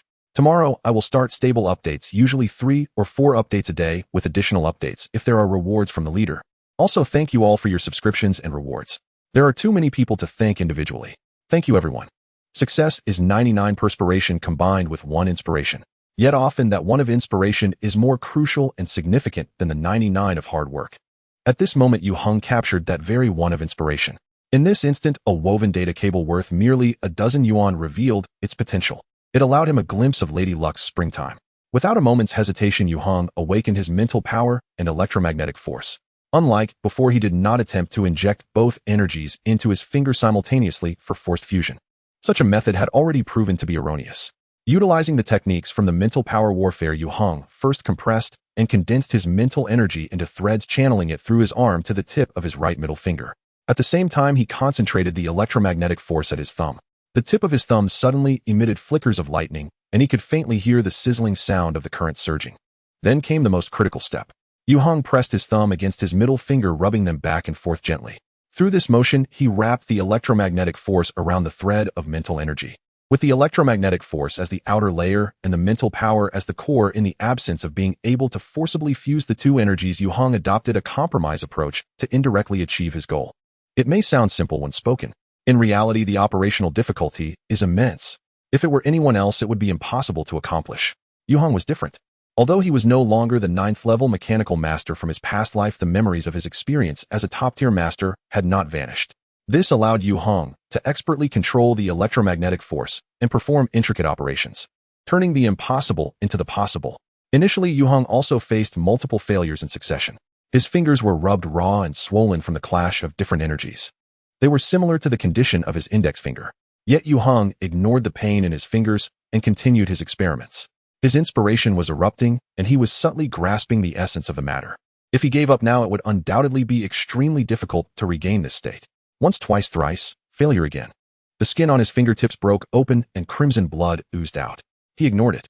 The friction between his thumb and middle finger suddenly accelerated droplets of blood splattering. His joints were nearing the brink of collapse. A myriad of spiritual threads intertwined like electromagnetic filaments, weaving a dense network of energy. Silently, it seeped out from Yue Heng's palm, enveloping and infiltrating the smartphone he held. Mechanical insight. When this skill was activated simultaneously, the internal structure of the smartphone instantly materialized in Yue Heng's sea of consciousness. Even the smallest components were clearly distinguishable. In Yue Heng's perception, this smartphone seemed to have transformed into a part of his own body. He could freely control its hardware and software merely through his consciousness. This sensation was extraordinarily marvelous, blending the energy of electromagnetism with mental force, granting Yue Heng an unimaginable mastery over a technological product. In this state, Yue Heng did not need to look at the screen or operate it with his fingers to utilize all the functions of the smartphone. He could even amplify its capabilities. In his past life, Yue Heng possessed similar abilities, but by then he was already a master of machinery. This confirmed to him that the path he was forging through adversity was indeed the right one. 12 mechanical beetles simultaneously took flight, hovering 1 meter above the workbench. Yue Heng was controlling them through his smartphone, using mental consciousness as a means of control. He then activated the multitasking skill. In the next moment, one mechanical beetle swiftly broke away from the aerial squad and began patrolling back and forth within the workshop. Then the second, third, fourth. For the first time, Yue Heng attempted to control multiple units independently and successfully achieved individual control over 5 mechanical beetles. Controlling more was not impossible, but it required a process of adaptation and familiarity. The digital images relayed back from the 5 mechanical beetles appeared synchronously in Yue Heng's sea of consciousness. This gave him the illusion of mental fragmentation. Under such circumstances, blindly increasing the number of controlled units was undoubtedly a mistake. The 5 individually controlled mechanical beetles soared and dived, constantly changing their formations.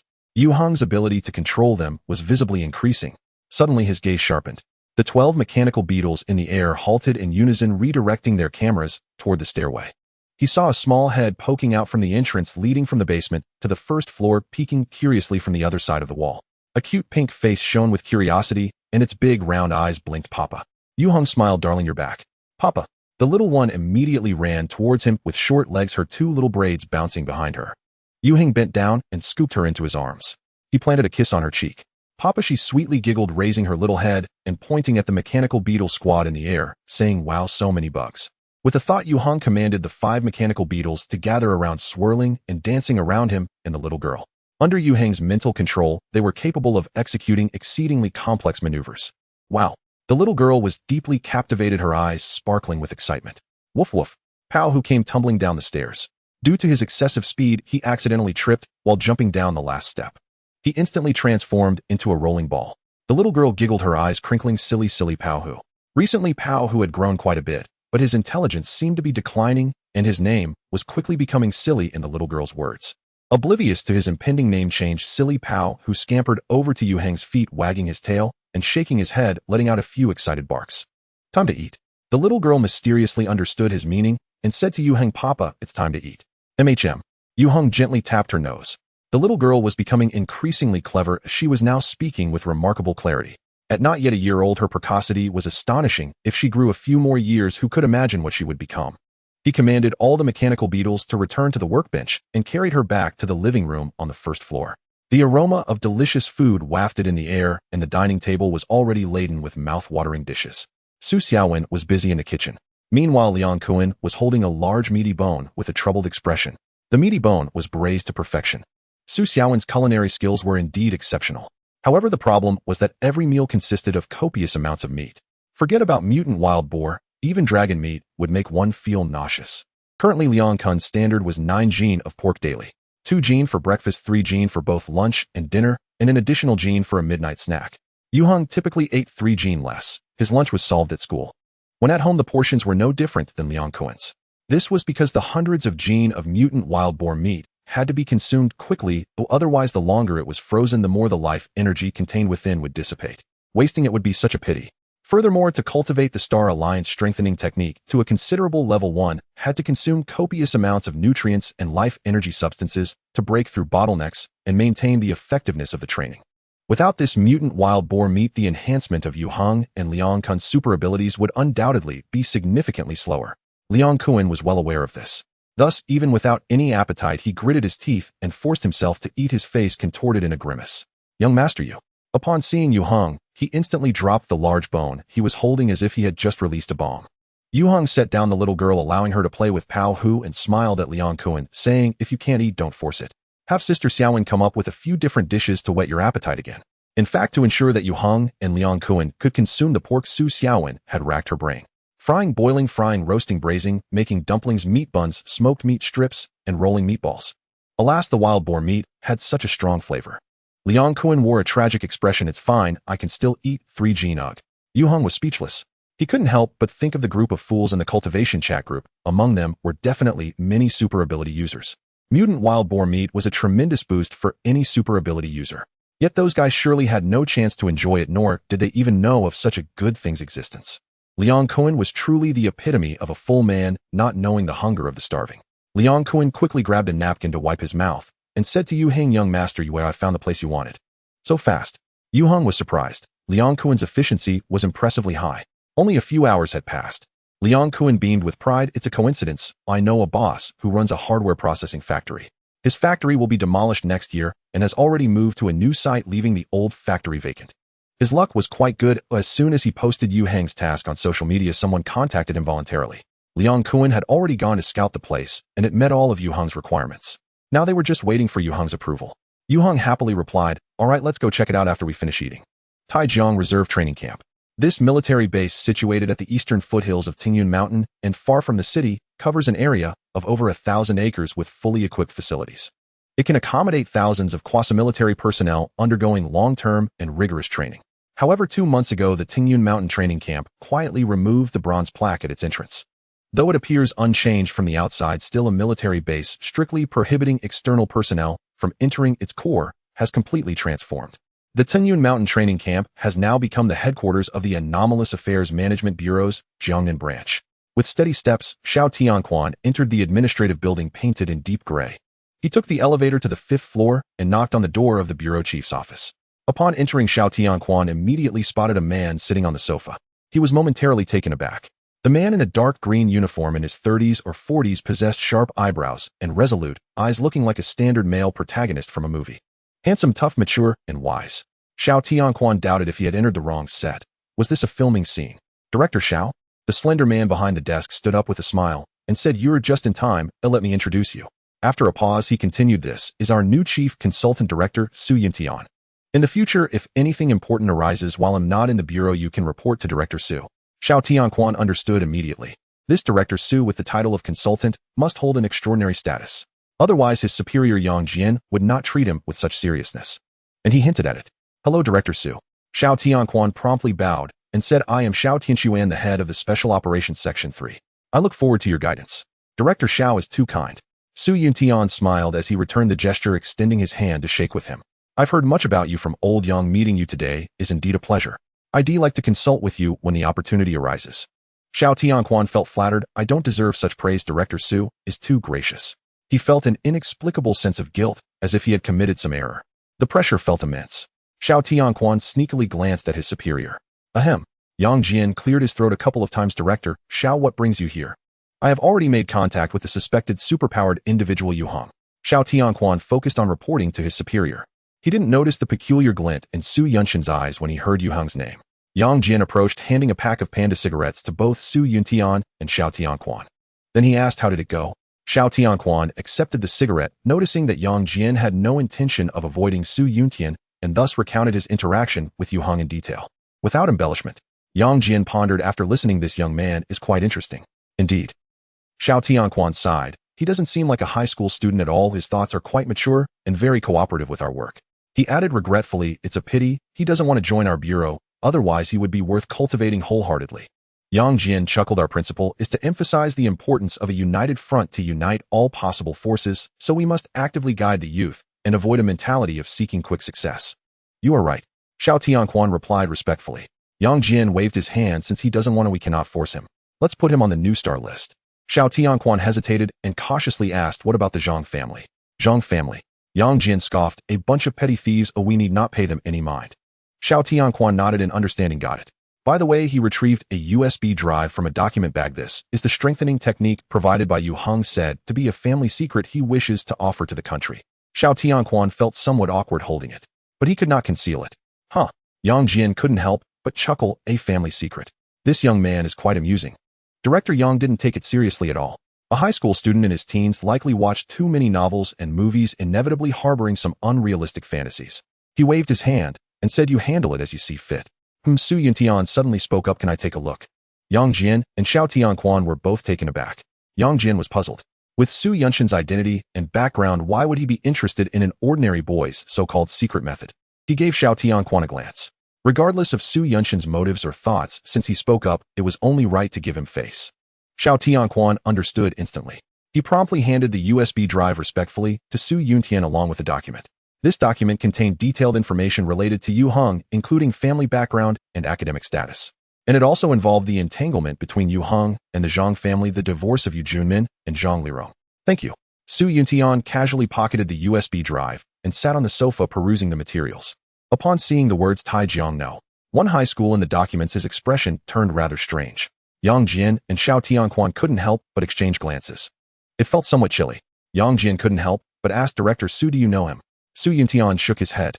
In reality, he had heard this name more than once and had some understanding of the latter. Yue Heng. After finishing, Su Yuntian set down the documents, a slight smile creeping onto his lips. "I've remembered you." Achoo. Sitting in the front passenger seat of the Jeep, Yue Heng couldn't help but sneeze. Liang Kuan, who was driving, turned and asked, "Is it a bit cold?" "The wind is strong. Let's close the window." "I'm fine." Yue Heng rubbed his nose, feeling a bit itchy. "Are we almost there?" "We're right in front."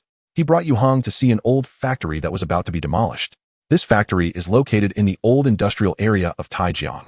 Due to the expansion of the city, it will undergo overall renovation next year. Consequently, many factories have relocated ahead of time, leaving behind several vacant factories.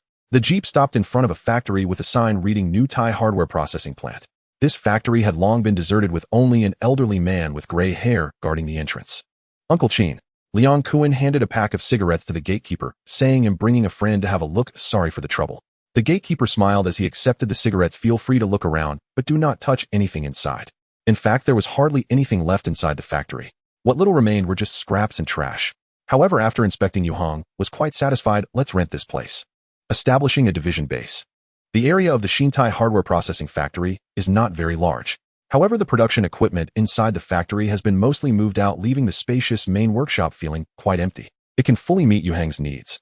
Most importantly, the old industrial area is now close to a ghost zone, with very few factories still in operation. Thus, it is quiet and concealed enough here, making it difficult to disturb others. It is convenient for Yue Heng to make some big moves. 50,000 rent a year. Liang Kuan said, "Water and electricity are all connected. As long as you don't tear down the factory building, you can do whatever else you want." Yue Heng nodded. "Let's sign the contract." Although it is an area slated for demolition, 50,000 a year for rent is practically free. Unfortunately, it can only be rented for 1 year. Liang Kun's capability is commendable. He'll take care of it this afternoon, and tomorrow he'll have someone come to clean this place up. Yu Xiao, is that old gatekeeper still around? Qindiyi. Yue Heng thought for a moment. Let's keep him. Pay him double the salary, and let him do his job well, without interfering in other matters. Then you can also bring in 2 black dogs for him to take care of. In fact, whether or not there is a gatekeeper is not very important, because Yue Heng will not be moving his equipment from home here. This is a temporary base for 1 year. In essence, it is merely his superpowered laboratory and skill training ground. However, it cannot be left unattended. If some sneaky individuals were to sneak in and cause damage or use it as a hideout, it would be quite troublesome. That is indeed a very unpleasant possibility. Therefore, having a gatekeeper and adding 2 dogs is still necessary. The premise is that Qindiyi is sensible. Those who are sensible can stay, those who are not can leave. What Yue Heng needs is Dongdiyi. Liang Kuan understood immediately. Got it, I'll talk to him now. Liang Kuan went to have a heart-to-heart talk with Qindiyi while Yue Heng remained alone in the empty factory. A man must have his own mechanical workshop. This is a saying from a mechanical master of the Starseed era, regarded as a motto by many mechanics. The master further added, if it's a mechanical factory, that would be even better. Workshops and factories belong to 2 different levels. Yue Heng deeply agreed with this. In his past life, he owned a super large mechanical factory equipped with the most advanced high-tech equipment in the entire Star Alliance, even including a stellar-grade photon intelligent brain. Being in there, the joy of being a man is beyond imagination. And the battle mech Type 7 that accompanied Yue Heng to the end of his last life. It was assembled in that mechanical factory. At that time, Yue Heng personally installed Haoyan, which is now his Zhoguang star favor, into the source furnace engine. Looking back at the past, it brings a wave of emotion. Unfortunately, with the current technological level on Earth, it is far from being able to configure a mechanical factory that meets Yue Heng's basic requirements. As for the mechanical workshop in the basement at home, it barely meets his minimum standards. Moreover, it has dropped at least 10 levels in standards. It is equivalent to primitive stone tools, I suppose. Yue Heng's next goal is to build his own large mechanical factory with some equipment purchased externally and some self-researched and manufactured, to rapidly enhance his mechanical superpowers. But he is not in a hurry. Progress must be made step by step, and meals must be eaten bite by bite. Cultivation is like a serious romance. From the spark of affection to dating and meeting, holding hands and talking, deepening feelings and increasing intimacy, eventually leading to a natural conclusion. It takes time. Ignoring the cycle and trying to achieve everything overnight, shouting, "I am great, you endure," is akin to signing a contract for a hammer forged in white heat. It can lead to disastrous consequences. Have you run into trouble lately? On Thursday noon, Yue Heng couldn't help but asked Su Jingqiu when he saw her in the school cafeteria. Su Jingqiu frowned slightly. "How did you know?" "Because it's written all over your face." Seeing her every day, Yue Heng noticed that the girl in front of him had suddenly blossomed rapidly during this time. She was showing an increasingly beautiful trend. Like a peach that was once green and raw, now ripening into a luscious and tempting fairy peach. Such a metaphor is not entirely accurate, as Su Jingqiu already had an appearance rating of 8 or 9 points. Now she is rapidly heading toward a perfect 10. Not only that, but she also exudes a very special aura from within, an extraordinarily fresh and vibrant life force. It makes people hesitant to approach, yet they cannot help but want to get closer. Therefore, it would be odd if she didn't encounter any trouble. However, Su Jingqiu comes from a prestigious family with bodyguards accompanying her and studying in the strictly managed Taijiang one high school, so the troubles she faces are significantly fewer. If it were an ordinary civilian girl, her fate would be unimaginable. Yue Heng smiled. "What do you think?" "You figured it out." Su Jingqiu sighed in frustration. "My mom wants me to drop out of school." She didn't know what was going on. Recently, her charm level had suddenly skyrocketed. Even going to the mall to buy something, she encounters 18 people trying to strike up a conversation, and even some kneeling in front of her to profess their love. As for the so-called talent scouts from entertainment companies appearing in front of her, there are even more. Although Su Jingqiu had encountered similar situations before, it was never this exaggerated. Even with bodyguards by her side, Su Jingqiu felt overwhelmed.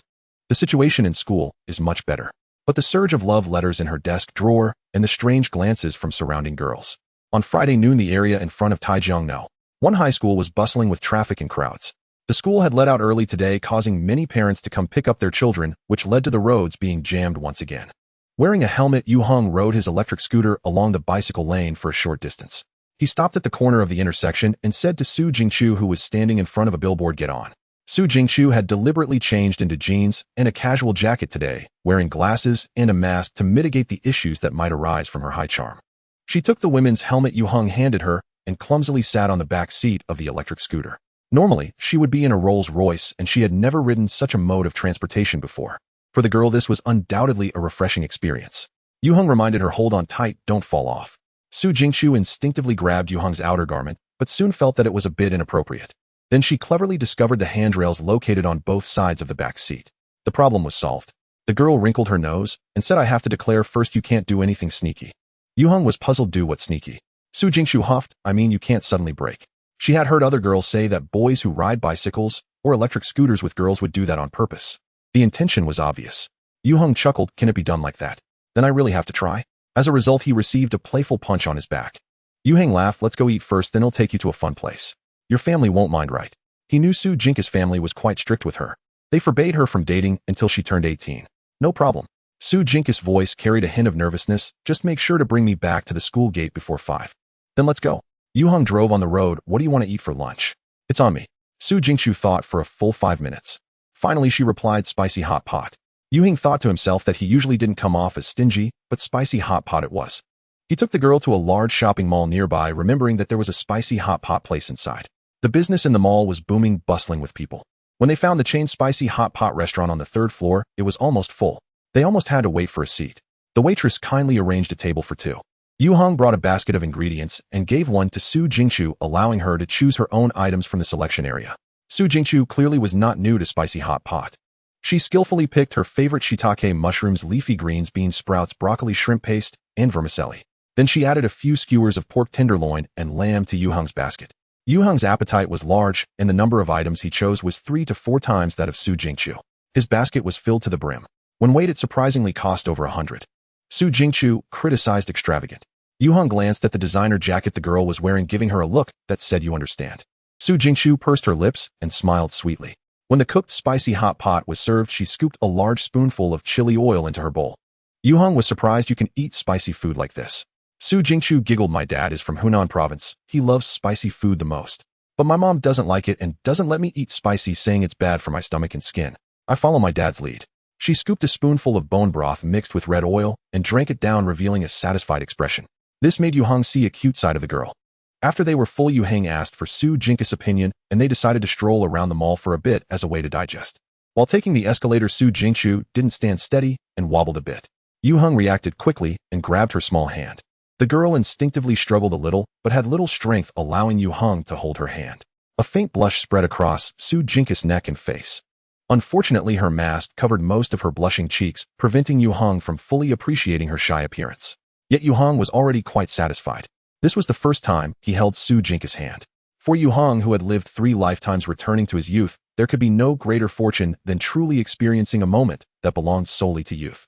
No matter what the future held for him and Su Jingqiu, at least in this moment, Yue Heng savored the taste of first love, and that was enough. The two held hands and finished their mall visit. In the end, they bought nothing. After leaving the mall, Yue Heng took Su Jingqiu to another place. This time, Su Jingqiu, sitting in the back, no longer held onto the handrails tightly, but instead grabbed his outer garment, as if finding a new support. Yue Heng brought her to the street behind the temple. Yue Heng was quite a regular at this old street behind the city god temple. Whenever the ghost market opened, he would come over to have a look. Of course, there was no ghost market during the day. Yue Heng led Su Jingqiu into a shop called Mingyuzi. This shop mainly sold cultural relics and jade artifacts. There were quite a few similar shops on the street behind the temple. The shopkeeper was a kind-hearted plump man. When they entered, he was sitting behind the counter playing with a rosewood bracelet while watching short videos. Young master Yue. Upon seeing Yue Heng, the fat owner smiled like the Buddha. He put down what he was holding and warmly greeted, "You've come." Yue Heng greeted him back. "Boss Wan, how's business lately?" Since the last time he had tasted the sweetness of finding a rare item at Longhu Town, Yue Heng often came here to browse. Besides the ghost market, he also checked out street vendors and antique shops, which led him to meet Boss Wan from Mingyuzi. Boss Wan's business philosophy was to treat customers kindly, welcoming all. Although Yue Heng hadn't bought much from him, he was always warmly received whenever he came. This made Yue Heng feel a bit embarrassed, so this time, he planned to support the other's business. Boss Wan replied with a smile, just scraping by. He certainly didn't overlook Su Jingqiu beside Yue Heng. "Is this your girlfriend?" Yes, Yue Heng smiled, and said, "Boss Wan, I'm looking to buy an old piece of jade. Do you have any suitable ones?" "Old jade." Boss Wan's expression became serious. "How old do you want it? What style?" Yue Heng replied, "A jade pendant is best, the older the better, and the quality mustn't be too poor." "Oh." Boss Wan clapped his hands. "You came at just the right time. I just got in some old items recently. Let me show you." Yue Heng happily replied, "Sure." Boss Wan went into the back room to get the items. Su Jingqiu, who had been quiet, shot Yue Heng a curious glance. "Is this the fun place Yue Heng was talking about?" Yue Heng returned her a look that said, "Just wait a moment." Boss Wan quickly returned. He brought back a total of 7 pieces of jade ornaments, each varying in style and material. Yue Heng's gaze instantly fell upon one particular jade pendant. Here comes the second update. Antiques are as deep as an abyss. Yue Heng neither has a passion for collecting antiques nor possesses any knowledge to appraise them. He became a frequent visitor to Miaoho Street not because he wanted to be a fool. He was simply searching for extraordinary objects. Unfortunately, he had only stumbled upon something worthwhile once so far. Yet as the saying goes, a chronic illness makes a good doctor, and a habitual offender becomes a famous detective. Many people may have played with antiques for a lifetime and still get swindled without a second thought. But Yue Heng is not an ordinary person. After witnessing numerous genuine and fake items, Yue Heng's powerful mental abilities provided him with a unique intuition.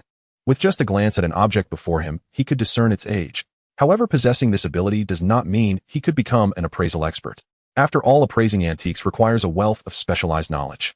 Yet Yue Heng had no intention of taking business away from experts. The jade pendant he had his eye on was the oldest among all the jade items presented by Boss Wan. The aura of its long historical sediment completely overshadowed the other items on the tray. Moreover, the jade appeared to be of excellent quality, and its size was quite suitable. "Mr. Xiaoyu has a good eye." Boss Wan, being an astute individual, could easily discern Yue Heng's preferences.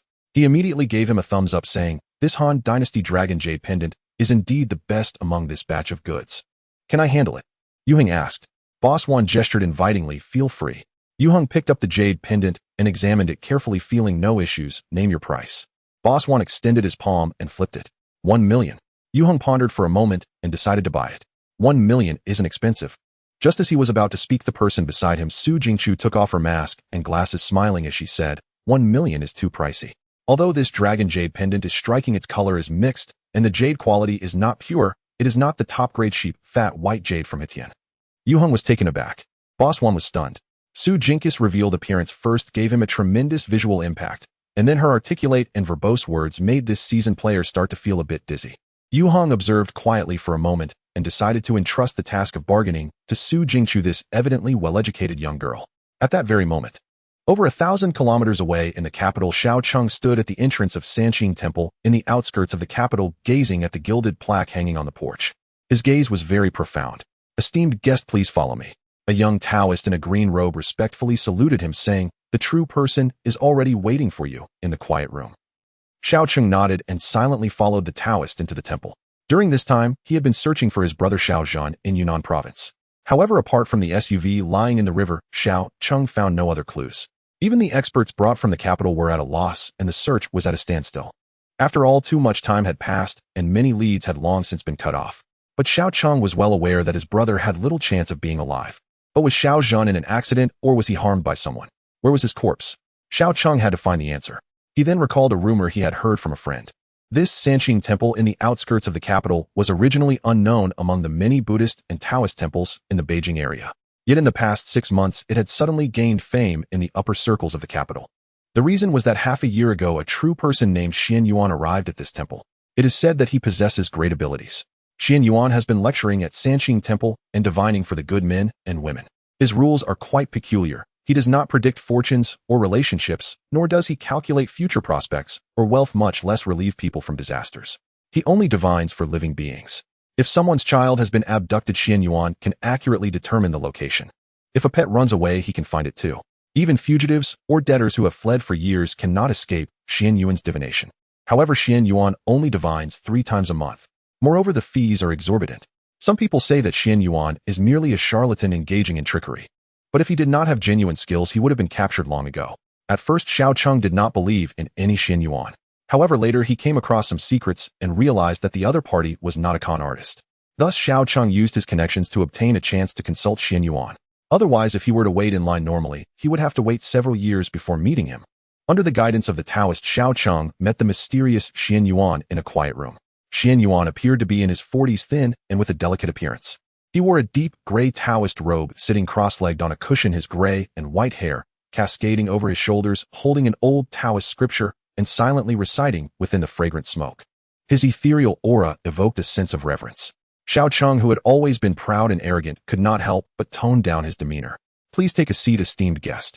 Xian Yuan put down the scripture in his hand, did not rise to greet him, but merely nodded slightly at Xiaocheng. Xiaocheng had no complaints. He sat down opposite him and said, "I have met the true person." At the same time, he placed a cash check for 7 figures on the table. One question costs 1 million. This was the charging standard of the true person before him. Xian Yuan stared at Xiaocheng and asked, "Why have you come, esteemed guest?" Xiaocheng's eyelid twitched as he took out a photo of his brother from a folder, along with a few small items used by Xiaozhan. He spoke in a low voice, "I want to know who caused my brother Xiaozhan's death." This question was carefully thought out by Xiaocheng. Originally, he wanted to ask where Xiaozhan was. But Xiaocheng was more eager to know whether his brother had died accidentally or been harmed by someone. And the opportunity to consult Xian Yuan was only once. Only one question could be asked at a time. Xiaocheng believed that this question was the most beneficial. Xian Yuan nodded expressionlessly. He reached out and gently stroked the photo and items belonging to Xiaozhan, then tossed a turtle shell onto the table. He closed his eyes. Xiaocheng involuntarily held his breath. The truth was about to be revealed. In the next moment, Xian Yuan's expression suddenly changed. He abruptly opened his eyes, his gaze filled with endless terror, as if he had seen something horrifying. His originally proud face twisted in an instant. This true person, said to possess great abilities, opened his mouth and suddenly spewed out a burst of scorching fire. Immediately after, flames began to engulf him. His mouth, eyes, nose, and ears all simultaneously spewed fire. In just a moment, the flames spread across Xian Yuan's entire body, burning his clothes completely clean. Xiaocheng was stunned. Oh. The charged Xian Yuan surprisingly did not die and lunged forward onto the table, rolling on the ground and howling loudly. "Who threw the flashbang? Who took my sniper rifle?" He rolled to Xiaocheng's front, his hands almost blackened, gripping the latter's thigh tightly. Muttering, he said, Kulagan also has to. Then he suddenly screamed, flashbang sniper rifle hoo-hoo. At this moment, Xiao Cheng finally realized. Both of the other party's eyes had been burned into black holes. It wasn't me. The young master of the Xiao family, considered the most domineering president in the capital, panically retreated. He desperately kicked at the charred true person clinging to him. The psychological shadow cast by this event was sufficient to cover the entire capital. His throat felt deformed. And eyes were kai. The third update is here. P.S. Many readers say the word count of a chapter is too low. While starting tomorrow, the word count for each chapter will be increased a bit, and it will still be 3 updates. As the bodyguards of Xiao Cheng rushed into the quiet room along with the people from the Taoist temple, the scene that unfolded before everyone left them all speechless. The eldest son of the Xiao family was half-leaning on the floor, supporting his body with his hands, screaming hysterically while relentlessly kicking a charred corpse that was beyond recognition. The charred corpse clutched tightly onto Xiao Cheng's right leg, refusing to let go no matter how much he struggled. A scent of burnt flesh spread through the air. 2 well-trained bodyguards quickly reacted and rushed forward to help their boss out of the predicament. As they assisted Xiao Cheng, they discovered that their usually cold and proud president had actually wet his pants. The bodyguards tacitly chose to ignore this and swiftly escorted the mentally shattered Xiao Cheng away, leaving the people from the Sanqing temple exchanging glances. At this moment, Yue Heng, who was in the Mingyu studio on the back street of the Taijiang temple, stroked his chin thoughtfully, having suddenly sensed a malicious gaze probing from the void. Someone was attempting to lock onto his presence. Yue Heng was no stranger to such scrutiny. The other party was using mental power to pluck the strings of causality. This strand of causality happened to involve him. Yue Heng's first reaction was astonishment. Someone had awakened the Fate Light superpower of the mental energy system. Fate Light is an extremely special superpower. It grants the superhuman the ability to reverse time, allowing them to perceive past events through contact with objects. This in turn enables them to identify and lock onto their target. If a detective awakens the Fate Light, there would be almost no case he couldn't solve. This superpower is also highly suitable for con artists. Yue Heng marveled at the boldness of this individual. To use the ability of Fate Light, one must first ensure their own safety, otherwise if they were to suffer a counterattack from the target, the consequences would be unimaginable. A superhuman who has awakened the Fate Light superpower would absolutely not dare to pluck the strings of causality without knowing the danger level of the target and lacking defensive skills. This superhuman evidently did not know the taboos. This is quite normal. Countless early superhumans have perished in their attempts to use and explore their own powers. The fearless young calf is unafraid of tigers, yet once it grows horns it fears wolves. Not knowing the depths naturally leads to a lack of respect. But then again, without the sacrifices and contributions of these superhumans, the future superpower system could not be established. They could not point the way for those who come after. The other party had undoubtedly made a wrong choice. The target they chose just happened to possess experience in resisting the probing of fate. Yue Heng's mental iron wall and mechanical will would be enough to make them retreat in defeat. They would taste the bitter fruit of backlash.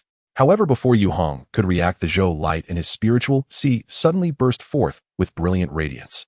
The intense, scorching light instantaneously obliterated all malice from the enemy's probing, leaving not a trace behind. Yue Heng silently mourned for the other party for 3 seconds. His counterattack could make the enemy suffer greatly, and the power of Zhou light was unimaginable. However, the trivial trouble that was not a threat was easily resolved, and instead a sense of vigilance arose in Yue Heng's heart, who was trying to find him through the strands of causality. Yue Heng immediately thought of Xiaozhen, the people of the Xiao family. He felt an urgent need to accelerate his strength enhancement.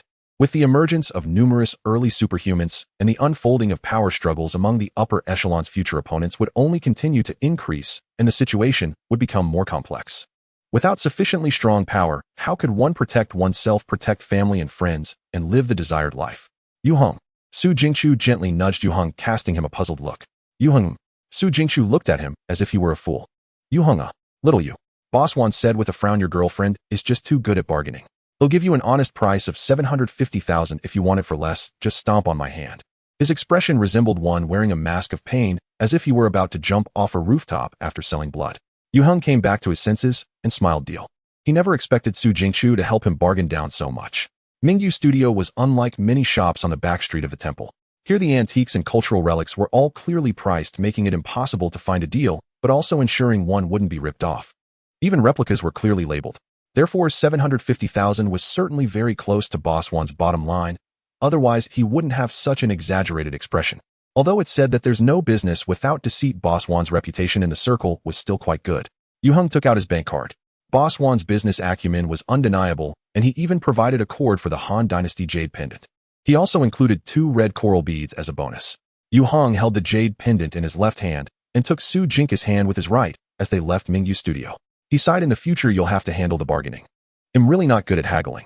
Su Jingqiu smiled. I happen to know a bit about jade, otherwise I wouldn't have been able to lower the price. She was clearly being modest and didn't pursue the topic further. The girl excitedly pulled Yue Heng along as they browsed the street stalls behind the temple. Besides several shops like Mingyu's studio, there were also many street stalls, which is a cultural feature here. Most of these stalls sold various antiques and cultural relics, 999 of which were replicas and fakes. However, some stalls sold toys, ornaments, and handicrafts. Su Jingqiu had no interest in fake antiques and only picked out some small trinkets she liked. Then she bargained with the stall owner over items costing 10 or 8 yuan. It seemed she had become addicted to bargaining after negotiating with Boss Wan. The shrewd and stingy stall owners often collapsed in their areas of expertise. This was because Su Jingqiu had not worn her mask and glasses again. This earned her countless kindness and goodwill. The downside was that Yue Heng, who played the role of a flower protector, received a lot of envy and jealousy. Yue Heng naturally didn't mind. If it were someone else, the pressure of being Su Jinka's boyfriend would be immense. For Yue Heng, there was nothing he couldn't bear and only things he didn't want. While accompanying Su Jingqiu, Yue Heng was also stimulating his spiritual power, continuously infusing it into the jade pendant, refining it. He spent hundreds of thousands to buy this jade pendant, not intending to wear it himself, but to resolve the troubles caused by the life tribute for Su Jingqiu. Because jade can be used to create vessels that absorb excess life energy, especially those with a long history and superior quality, the effect is outstanding. However, the jade pendant itself would not have much effect. It must be refined and transformed. Yue Heng's mastery of the nuances came from his lover in his past life, who similarly awakened life tribute. Under the repeated washing of his powerful spiritual energy, the impurities in this Han Dynasty jade pendant were gradually cleared away, and the surface's luster began to fade, becoming more oily and delicate. The most significant change, however, was within. After refinement, the amount of life energy the jade pendant could hold would increase exponentially. In certain circumstances, it could even feed back to the owner, possessing some characteristics of a miraculous object. In fact, superhumans who awaken the life tribute superpower have a chance of their jade objects, which have been worn closely and refined, transforming into true miraculous objects. A unique miraculous object. As for whether Su Jingqiu could achieve this, it would depend on her fortune. When the girl finished browsing the street stalls with a full harvest and prepared to head home, Yue Heng revealed the just refined dragon jade pendant. Oh, Su Jingqiu's eyes widened in surprise. What did you do? The size and shape of the jade pendant had not changed at all, but the impurities that affected its quality had all disappeared, leaving only a hint of pigeon blood red at the dragon's eye. Its jade quality had undergone a transformative enhancement. Even the finest white jade could not compare. Su Jingqiu suspected Yue Heng was performing magic.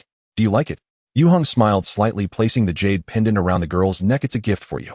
Su Jingqiu was startled. It's too precious. Oh, I can't accept it. Although she couldn't be sure that this jade pendant was the one just bought, Su Jingqiu could completely recognize its value. Yue Heng chuckled. It was meant for you. Don't you want to resolve the issues you're facing? It can. Su Jingqiu was momentarily stunned. Huh? Yue Heng took the girl's hand again. Trust me, it's the right choice. Like an uncle coaxing a little girl. At this moment, the sunlight shone down upon the two as if draping them in a golden cloak. Warm and bright. Despite her heart full of doubts, Su Jingqiu did not take off the qi-long jade pendant hanging around her neck. This was the first gift that Yue Heng had given her. Su Jingqiu also had a gift for Yue Heng. It was a black bracelet with a peace button bought from a street vendor. It was worth 5 yuan. Yue Heng gladly wore it on his wrist. For the two of them, a gift symbolizing their feelings for each other could not be measured by its monetary value. If Yue Heng had given Su Jingqiu a cheap bracelet, she would have been just as happy. During their free time in the afternoon, the two explored the Chenghuang Temple scenic area. As the sun set, Yue Heng took Su Jingqiu back to the entrance of Taijiangno, one high school. There on the empty street, a black Rolls-Royce was parked. Su Jingqiu stuck out her tongue and whispered, I'll head back first. There was a hint of guilt in her voice. Yue Heng nodded. Su Jingqiu jumped down from the back of the electric scooter, took 2 steps to the side of the Rolls-Royce, waved at Yue Heng, and then opened the car door and got in. As soon as she sat in the back seat, Su Jingqiu's body instantly stiffened. Her expression froze. Mom, the girl whispered, not daring to look at the woman sitting next to her. The woman's features bore a resemblance to Su Jingqiu, especially their identical face shape and nose.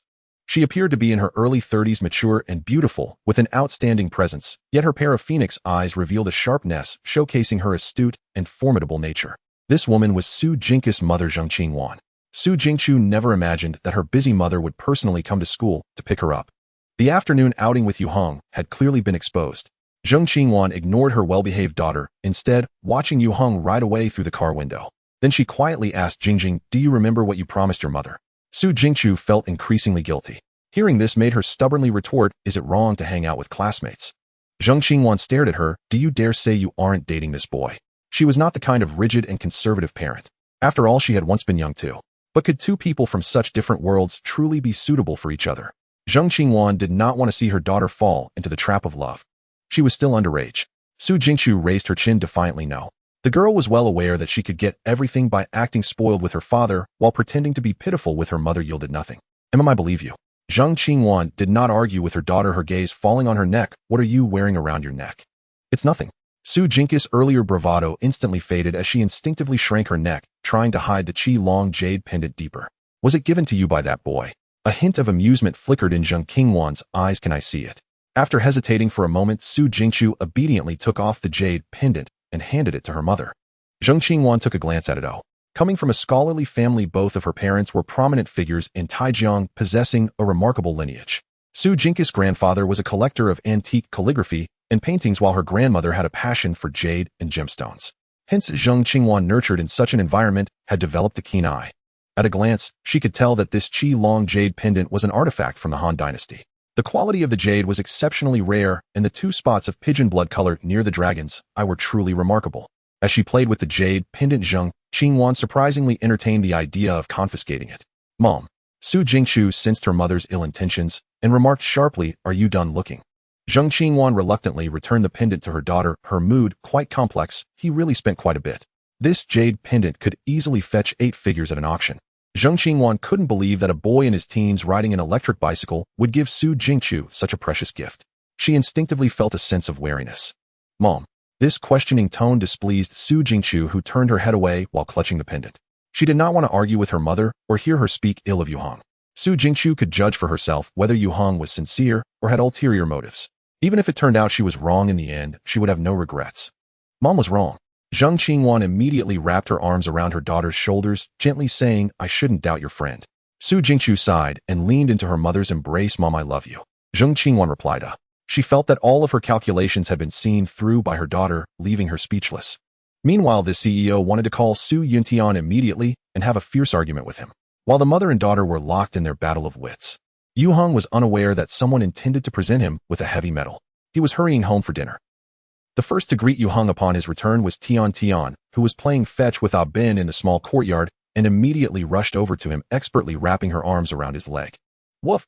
Pao, who scampered over, wagging his tail furiously around Yue Heng. He bent down to pick up the little girl and gently rubbed the dog's head. His heart felt nothing but joy and peace. He was becoming increasingly accustomed to the feeling of having a lively home. The bonds and concerns might become weaknesses, but at least they could warm the heart and soothe the soul. This allowed the weathered Yue Heng to once again experience the vitality of life and the pleasures of living. As he carried the little girl into the living room, Su Xiaowen was just bringing out a steaming plate of dishes from the kitchen. She smiled. There's a portion of lamb chops in the pot that hasn't finished cooking yet. You and Tian can eat first. Recently, the little girl's diet had changed. In addition to her usual milk powder and rice paste, she was also given nutritious foods such as fish, vegetables, and lean meat porridge. Tian's growth and development were faster than that of children her age, and she had already grown several teeth, giving her considerable chewing ability. Yue Heng placed the little girl in the high chair and sat down himself. Oh. Su Xiaowen noticed the black bracelet on Yue Heng's left wrist and glanced at it curiously. She was certain that Yue Heng hadn't worn it yesterday. Yue Heng noticed Su Xiaowen's gaze and shook his wrist, explaining, a gift from a friend. A girl, I suppose. Su Xiaowen smiled playfully. Is she your girlfriend? It was unlikely that an ordinary friend would give such a gift, and Yue Heng wouldn't wear it otherwise. If it had been the old Su Xiaowen, she definitely wouldn't have dared to speak to Yue Heng in such a teasing tone. When she first met him, this teenager in his teens had felt like a full-grown tiger to her. His demeanor exuded a certain power that made one hesitant. He was so mature that it was hard to believe. However, as time passed, despite Yue Heng still appearing far more mature than his peers on most occasions, his aura was increasingly resembling that of a true youth. Plus, as Su Xiaowen became accustomed to spending time with him, there was no longer much pressure. Joking around with Yue Heng was no problem at all. Yes, Su Xiaowen was surprised that Yue Heng actually admitted it readily. Really? Yue Heng smiled. Of course it's true. I'll bring her over to my house sometime. Su Xiaowen was dreamily excited. Then I must take a good look. She was very curious about which girl was outstanding enough to win Yue Heng's heart. Meanwhile, as Su Xiaowen speculated in her mind, Yue Heng had just received a WeChat message from Su Jingchu. Su Jingchu am really annoyed. Jiff. Yue Heng, what's wrong? Su Jingchu, you know what, my mom was just sitting in the car. Yue Heng, haha. Su Jingqiu, how can you laugh? It's all your fault. Ooh, I almost argued with my mom because of you. Yue Heng found out that she could be unreasonable at times. He chuckled, sorry, next time I'll take you out for a big meal. Su Jingqiu, you won't have another chance to ask me out. Oh, just give up. Su Jingqiu. Yue Heng, let's not talk about that. I realized that the jade pendant you have was bought at Mingyu Studio. Su Jingqiu, how did you know? Yue Heng, I have superpowers just like you. Su Jingqiu. Yue Heng silently attached a photo which was the certificate issued by the Bureau of Extraordinary Affairs. Su Jingqiu. Yue Heng, so I know the problem you encountered and thought of this method to help you solve it. Su Jingqiu remained silent for a long time without responding. Yue Heng speculated that she was probably trying to digest what he had just said. If it were anyone else, they would be just as bewildered, feeling as if it were unreal. In fact, Yue Heng never intended to hide his identity as a superpower user from Su Jingqiu. There was no need for such concealment. What he didn't expect was that Su Jingqiu had also awakened. Moreover, she had awakened the top-tier superpower, Live's Tribute. This changed everything. Today, Yue Heng had invited Su Jingqiu to the back street of the temple to buy jade pieces, already preparing to break through this layer of barrier. Thus, he completed the spiritual refinement of the Qi Long jade pendant on the spot.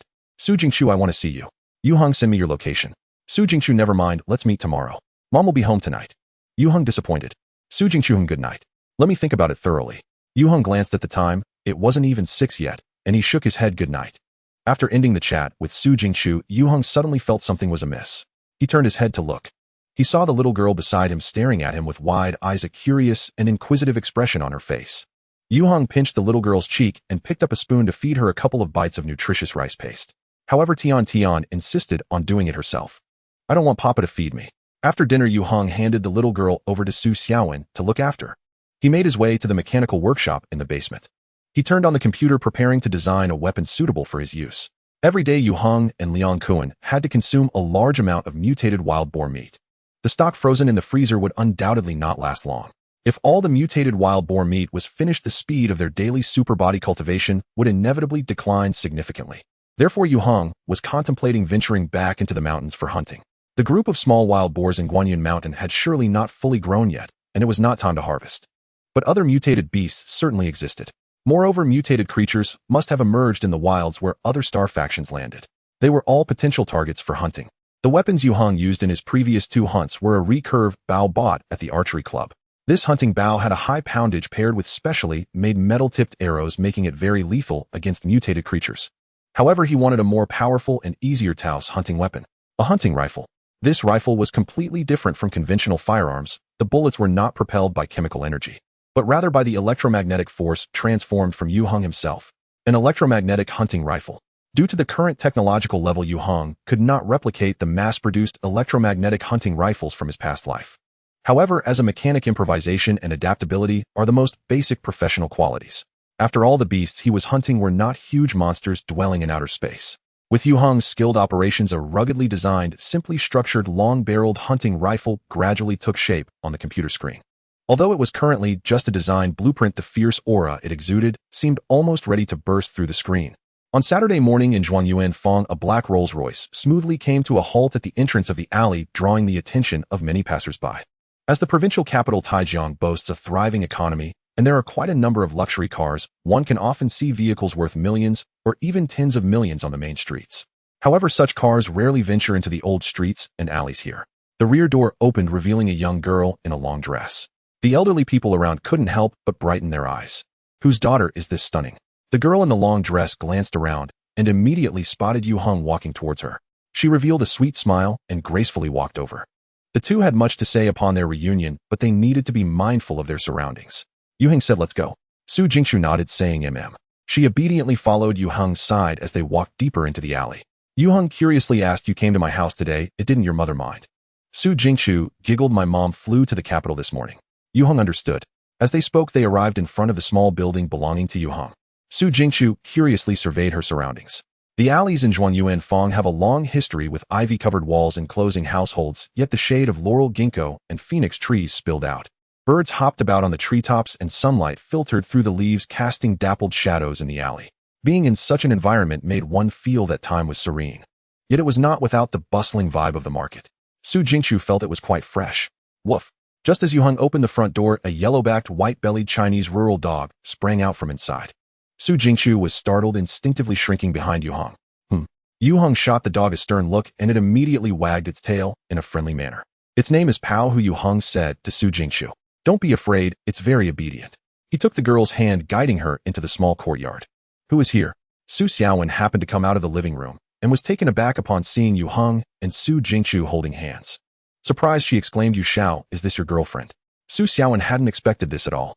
Just yesterday, she had discovered Yue Heng's secret, and today the person had come to visit. Moreover, Su Jingqiu was so beautiful with the grace of a refined young lady beyond her imagination. Su Xiaowen suddenly felt like an old mother meeting her future daughter-in-law. "Hello, sister." Su Jingqiu gracefully extended her hand to Su Xiaowen. "My name is Su Jingqiu, and I am Yue Heng's classmate." "Hello, hello." Su Xiaowen quickly shook her hand, saying, "I am Su Xiaowen, Yu Xiao's housekeeper." Yu Xiao. Su Xiaowen's way of addressing Yue Heng made Su Jingqiu glance at her almost boyfriend. Yue Heng noticed the peculiar look in Su Jingqiu's eyes. He responded with a helpless expression. In truth, he wasn't very fond of that title. Unfortunately, since Su Xiaowen and Liang Kuan insisted on calling him that, he just let it be. "Papa." At that moment, a cute child's voice suddenly rang out. Tian bounced down the stairs hugging a stuffed toy and quickly ran towards Yue Heng. When she reached him, she skillfully opened her arms and tightly hugged his leg. "Yue Heng, Su Jingqiu's expression froze. She looked down just in time to make eye contact with the little girl. "Papa, Daddy." Yue Heng's family actually had a little girl, and she called him Daddy. "Oh my gosh." Yue Heng smiled wryly and picked up Tian, saying to Su Jingqiu, "Tian is adopted by my cousin. Recently my cousin had some problems with his business abroad, so he asked me to help take care of her for a while." The exceptional tool Uncle Li was once again brought out to take the heat. What else could he say? Su Jingqiu. Su Xiaowen quietly took a step back, entering drama-watching mode. Su Jingqiu exclaimed, "Yue Heng, I didn't expect you to have a child." Yue Heng replied, "She is my sister." Su Jingqiu retorted, "I clearly heard her call you Daddy, you are deceiving me." Yue Heng insisted, "I am not." Su Jingqiu challenged, "Then how do you explain?" Yue Heng, Su Jingqiu interrupted, I want listen. Yue Heng urged, "You have to let me explain." Su Jingqiu shouted, "No." Everything above was from Su Xiaowen, who loved to imagine while watching 8 o'clock dramas. In reality, Su Jingqiu gently asked, "Can I hug her?" The tenderness in her gaze towards the little girl was palpable. There was also a tinge of sadness. What kind of adults could be so cruel as to abandon such a lovely child? Yue Heng nodded and handed Tian over to Su Jingqiu. Su Jingqiu cautiously extended her hand. The little girl blinked and was easily accepted by her without resistance. "Hello." Holding the little one in her arms, Su Jingqiu inhaled the sweet scent emanating from her, feeling a subtle sensation in her heart. Tian tilted her head, pressing her cheek against the young girl's chest. Soft, fragrant, and delightful. Moo moo. The baby-like babble from the little girl struck Su Jingqiu like a bolt from the blue. "Mama, she's only 16. Su Xiaowen beside her couldn't help but chuckle, saying, Tian, you should call her sister." Tian responded, "Moo moo." Su Xiaowen and Yue Heng were speechless. Meanwhile, Su Jingqiu found the little girl irresistibly adorable. She couldn't help but lower her head to nuzzle her face against Tian's. The bond between people is quite mysterious. The moment Su Jingqiu saw Tian, she felt an inexplicable fondness for this little girl. As if she had come today just for her. "Oh," Su Jingqiu suddenly exclaimed softly. It turned out Tian had tugged a few strands of her hair. But the girl was utterly unconcerned, thinking that the little one was simply adorable. Tian turned her face again, her tiny fist gripping tightly onto the hair she had just pulled out. She rubbed it in her palm. Her eyes quietly glimmered with a hint of crimson light before returning to normal. Moo moo. Although Su Jingqiu was willing to hold Tian forever, Su Xiaowen still took the little girl back. To avoid interrupting her moment with Yue Heng, Su Xiaowen cheerfully said, "I'll take Tian out to buy groceries. Miss Jingqiu, please have lunch at home. Let me treat you to my cooking." Su Jingqiu hesitated for a moment, but eventually nodded, saying, "All right, thank you, Sister Xiaowen." Su Xiaowen became increasingly satisfied, saying, "You're welcome." She gave Yue Heng an encouraging look, then took Tian and Pao Hu out to buy groceries. Only Yue Heng and Su Jingqiu remained at home. The two locked eyes. The air seemed to be filled with the scent of budding feelings. Su Jingqiu suddenly felt a twinge of anxiety, inexplicably worried that Yue Heng might suddenly turn wild. She quickly asked, "You said you have superpowers? Oh, what's that about?" After chatting with Yue Heng on WeChat yesterday, Su Jingqiu hadn't slept well that night. Today she had taken the initiative to come to Yue Heng's side specifically to understand the truth. The events of this period had left her feeling at a loss. Becoming a superpowered father, the experiences in the underground base, the changes happening to her. And then Yue Heng was not an ordinary person either. I'll tell you slowly. Yue Heng noticed the confusion in the girl's heart and took her hand, sitting down on the sofa. After a moment's thought, he began to explain a few basic points regarding superpowers. He introduced concepts related to awakening energy types and super abilities to Su Jingqiu. He didn't elaborate too much, simply helping Su Jingqiu form a basic understanding of superpowers and superpowered individuals. After listening, Su Jinkus' expression was quite complex. So what is your ability? Mental telekinesis. Yue Heng demonstrated his ability to move objects from a distance. Su Jingchu was envious. Your ability is so interesting, mine seems useless.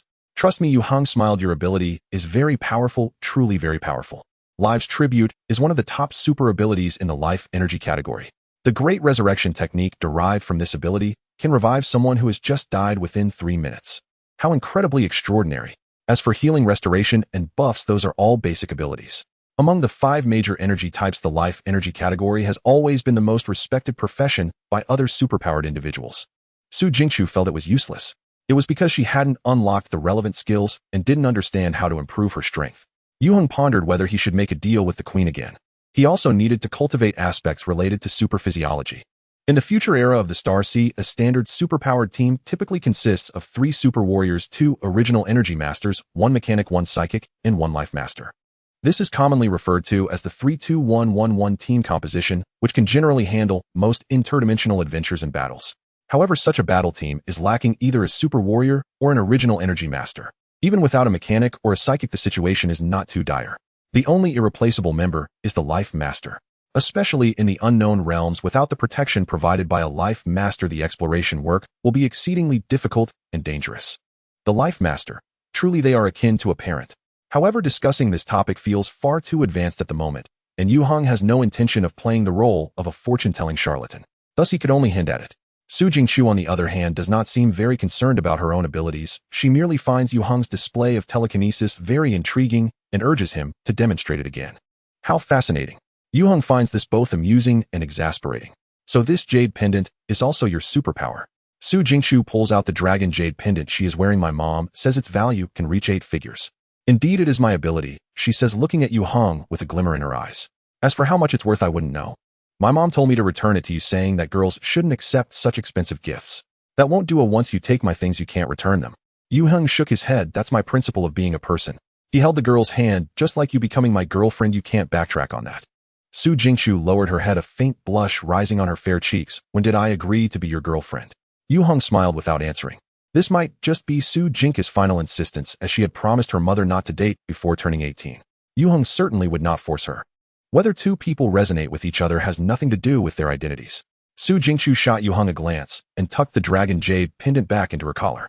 Returning it to Yue Heng is something she is indeed reluctant to do. Not because the pendant is extraordinarily valuable. If she merely wanted jade or jadeite ornaments, Su Jingchu could easily charm her grandmother. Then her grandmother would surely let her choose from a collection, many of which are even more precious than the dragon jade pendant, although she has worn it for less than a day.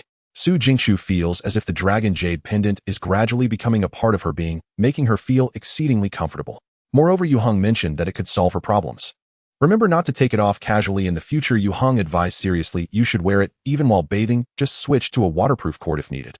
Su Jingkus' previously faded blush resurfaced. But Yue Heng was quite serious. People nurture jade for 3 years, and jade nurtures people for a lifetime. Though these 2 statements lack much scientific basis and resemble marketing slogans, they are indeed quite applicable for those with life energy abilities. Especially since Su Jingkus' awakening is related to Live's Tribute. This spiritually refined dragon jade pendant not only absorbs her overflowing life energy, it even has the potential to become a unique artifact. Su Jingchu would naturally come to appreciate the benefits it brings in the future. However, a unique artifact must be nurtured over a long time, so it's best not to part with it. In his past life, Yue Heng carried the universal wrench with him for decades. Seeing Yue Heng's serious expression, it was clear he wasn't joking. Su Jingchu no longer felt shy and nodded him.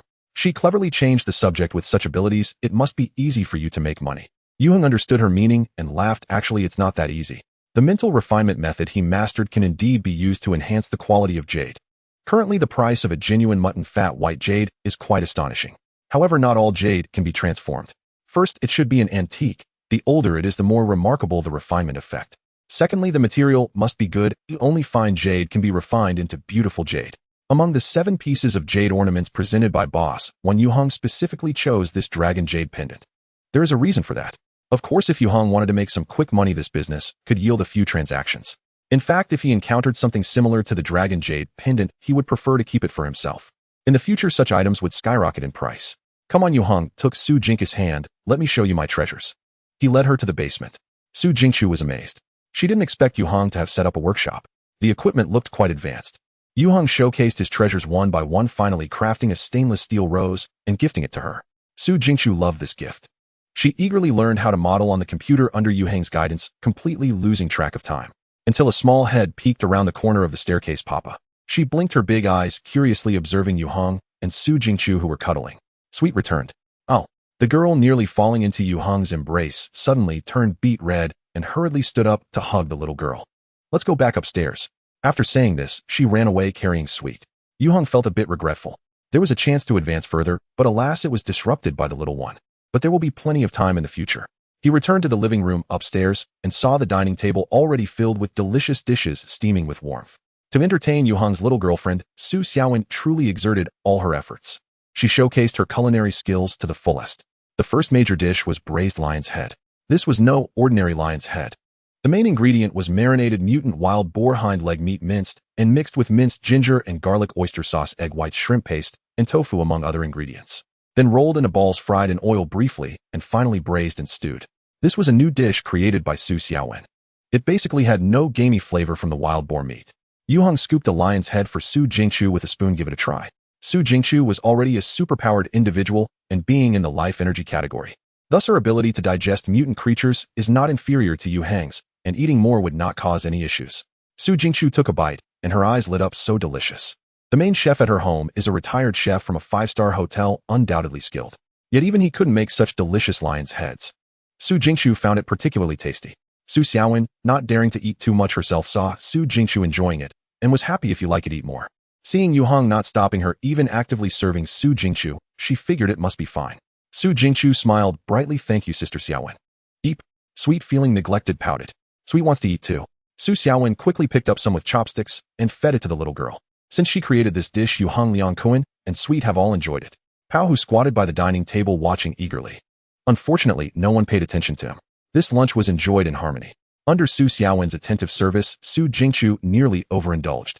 Heaven bore witness, she had never eaten so full in her life. Su Xiaowen, still unsatisfied, served dessert afterward.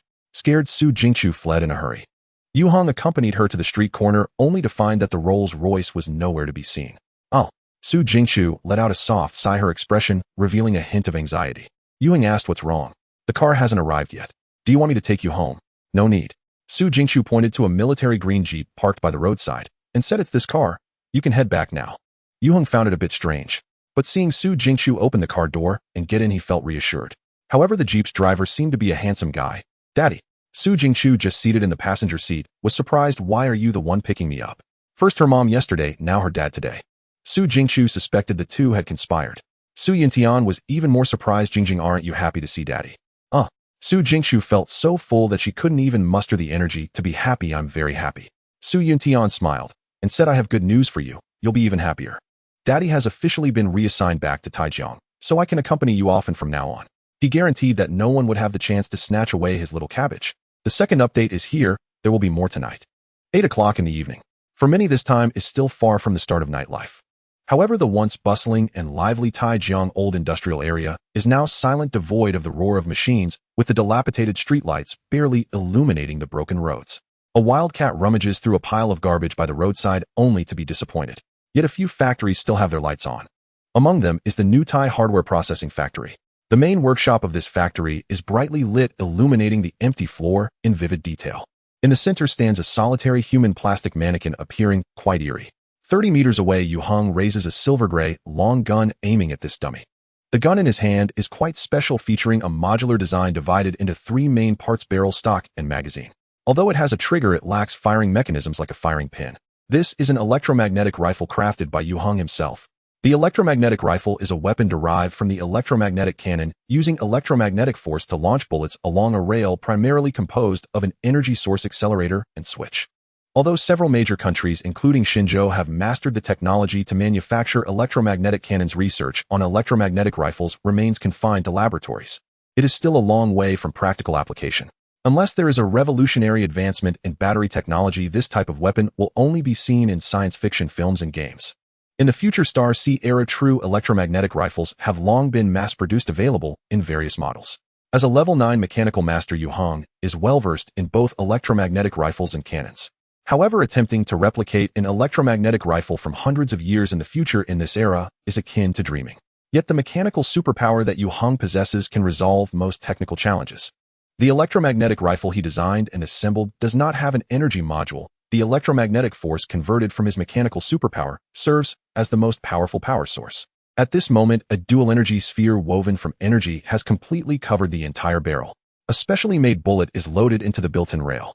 A ghostly blue electric arc silently flickers across the surface of the gun. Without a sight, Yue Heng uses his mind's eye to lock onto the target and suddenly pulls the trigger. The metal bullet, suddenly propelled by the activated electromagnetic force, shoots out of the barrel at a speed far exceeding that of sound, instantly hitting the target ahead. Bang! The human plastic mannequin that Liang Kuan had salvaged from the scrapyard for a mere dozen yuan suddenly exploded, scattering countless fragments that struck the surrounding walls. With a crackling sound. At this moment, in the guard room of the New Tai hardware processing factory, Grandpa Qin, who was drinking and watching TV, jumped in surprise. The chicken claw he was holding fell to the ground, snatched up by the wolf dog lying beside him. Grandpa Qin instinctively glanced in the direction of the noise, then casually grabbed a slice of beef jerky and stuffed it into his mouth. The commotion from the main workshop was quite loud. It was not that Grandpa Qin did not want to fulfill his responsibilities, but he had been advised beforehand. As long as the boss renting the factory came by, he was to remain indifferent to whatever was happening inside. His task was simply to keep an eye on the factory area when no one was around, preventing any miscreants from sneaking in and causing damage. With double the salary and accompanied by 2 big wolf dogs, Grandpa Qin knew exactly what he should do. Picking up the remote, Grandpa Qin turned up the volume on the TV and focused intently on the drama that was currently airing. The female lead was truly captivating. In the factory, Yue Heng, who had just completed the first firing test, was not entirely satisfied with his new creation, although it was powerful enough. However, the shooting accuracy was not high enough and the charging time was too long. The effect was outstanding against stationary targets, but for dealing with mutated creatures, especially fierce mutated animals, the shortcomings were too apparent. It must be improved. Modern electromagnetic cannons are divided into coil guns, railguns, electrothermal guns, and heavy contact guns. Yue Heng's beast hunting electromagnetic rifle adopts the principle of a coil gun, relying on dual-energy filament wires to replace the role of the accelerating coils to launch bullets from a steel tube. Both controllability and stability are not very good. Only by using the principles of railguns and heavy contact guns can an electromagnetic rifle truly meet Yue Heng's needs. However, these 2 types of electromagnetic rifles exceed Yue Heng's current level of strength. Thus, while the coil gun may be slightly flawed, it can still be used. Even with numerous shortcomings, its lethality is undeniable, truly achieving 1 shot per small monster. Moreover, this gun can be completely disassembled, making it easy to pass through high-speed rail security checks with the bullets. If needed, the caliber can be made even larger, directly transforming it into a mini electromagnetic cannon. Yue Heng continues testing until the barrel approaches damage before stopping. The barrel is easy to replace and very inexpensive, which is also a benefit. Noticing the time, he disassembles the electromagnetic rifle and packs it into the bag he brought. However, when he turned off the power in the workshop as Yue Heng rode past the guard room on his electric motorcycle, he stopped and tapped on the glass. Grandpa Qin immediately got up and opened the window, smiling. "Boss, what can I do for you?" Although Yue Heng looked quite young, he did not dare show any sign of negligence, his attitude very respectful. "This person is the financier. Thank you for your hard work." Yue Heng took out a pack of cigarettes for Grandpa Qin. "Please clean up the workshop tomorrow and clear out the garbage. You can count on me, I guarantee it will be spotless." Grandpa Qin patted his chest. Yue Heng smiled and rode away from the processing factory. In the following days, based on the results of the tests, he began to work on improving the electromagnetic beast hunting rifle. The progress was quite smooth. Yet Yue Heng still felt a bit gloomy. This was likely to comfort Yue Heng, as the girl left him a couple of lines of poetry on WeChat. The poem read, "If love lasts for a long time, why would it matter if it is day or night?" Yue Heng sighed as he looked at the pants he had changed out of in the morning. He also wanted to recite a poem waking up in the morning to wash. Never mind.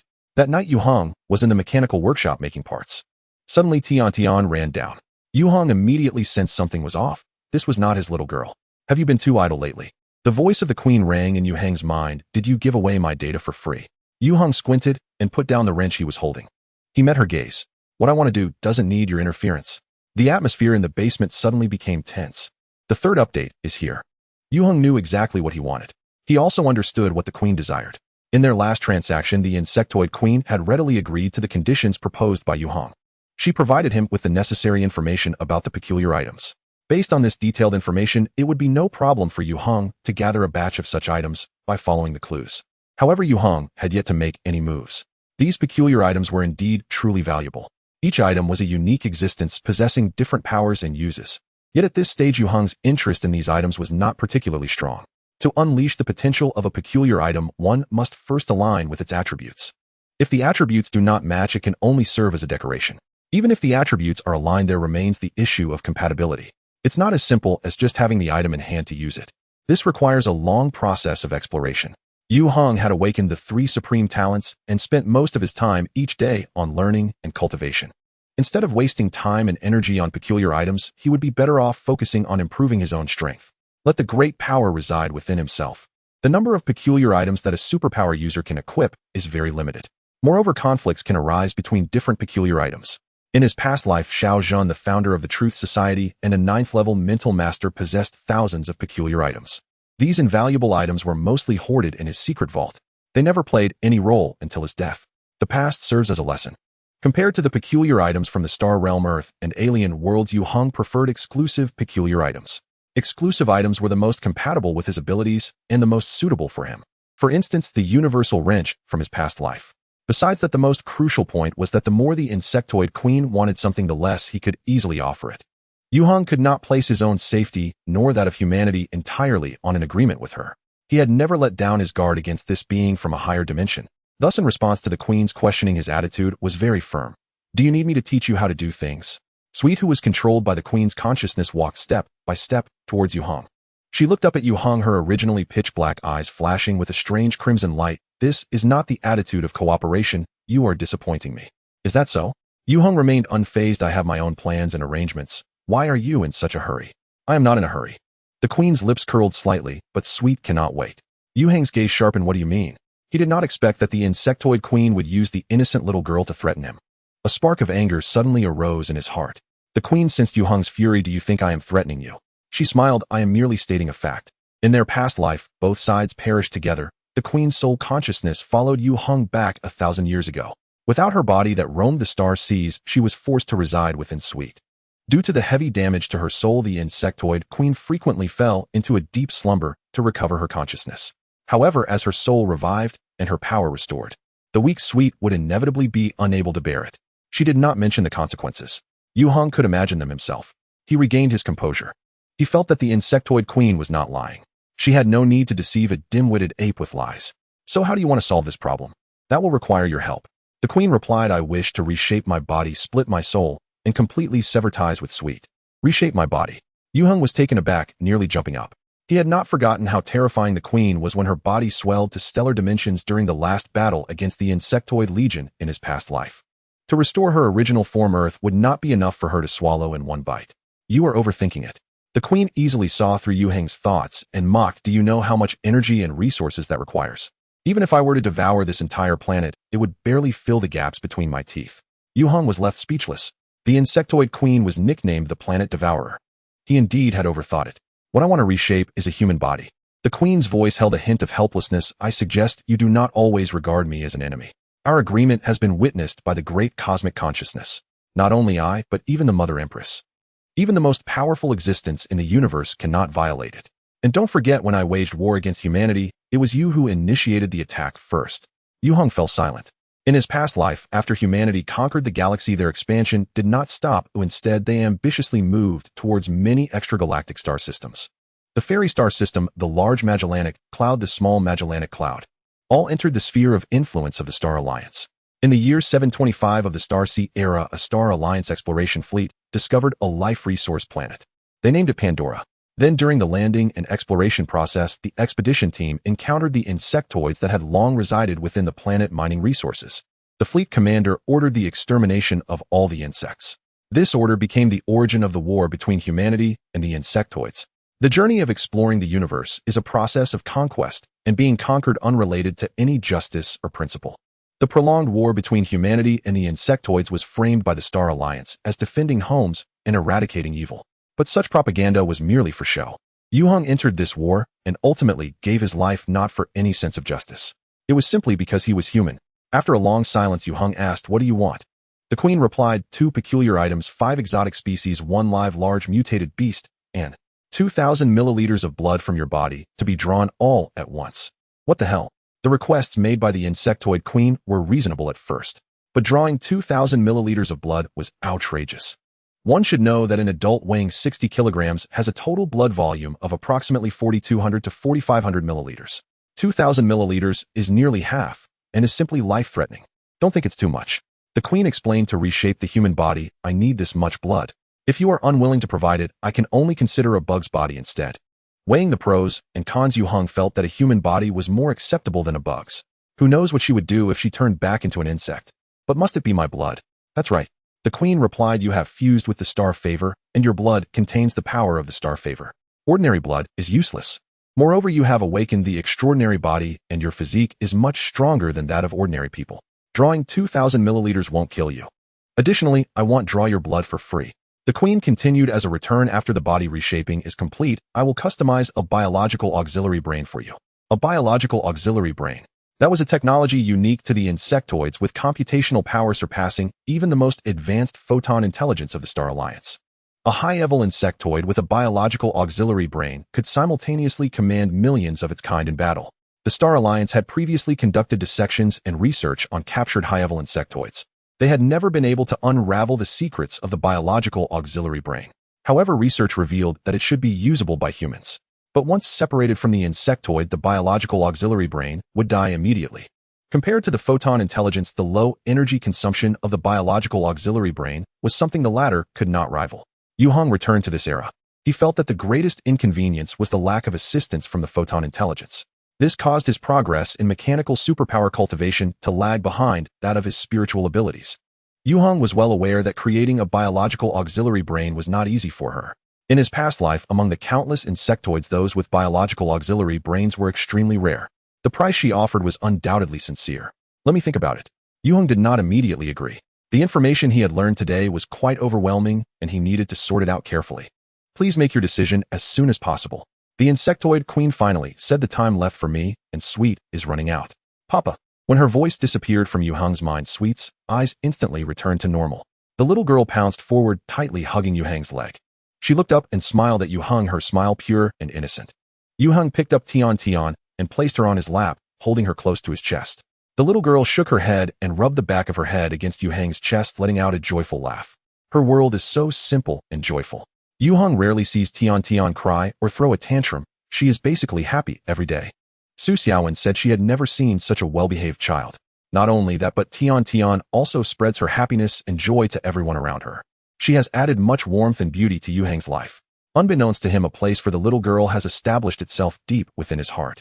This is precisely the intention behind the insect queen's revelation of reshaping her body and splitting her soul to inhabit another.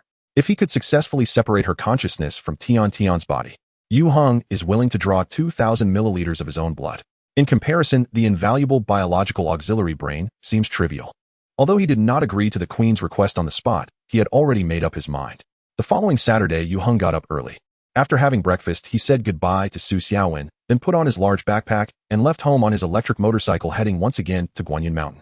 This time into the mountains, Yue Heng planned to test the improved electromagnetic beast hunting gun in combat. The noise from the previous testing at the factory was still a bit loud. Unexpectedly for Yue Heng, after riding for over 20 kilometers, he found that the entrance to the mountain was blocked. The road ahead had been closed off. There was a warning sign prohibiting entry set up nearby. 2 security personnel in uniforms stood guard, looking vigilant and on edge. Seeing such a situation, Yue Heng did not approach to inquire about the road closure.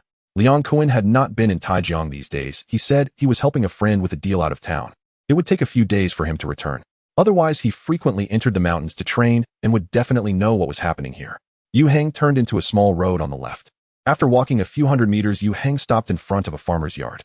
An old man was weaving bamboo baskets in the yard. Seeing Yue Heng get off the electric motorcycle, the old man displayed a curious expression. Grandpa, Yue Heng approached and asked, may I ask why entry into the mountain is prohibited?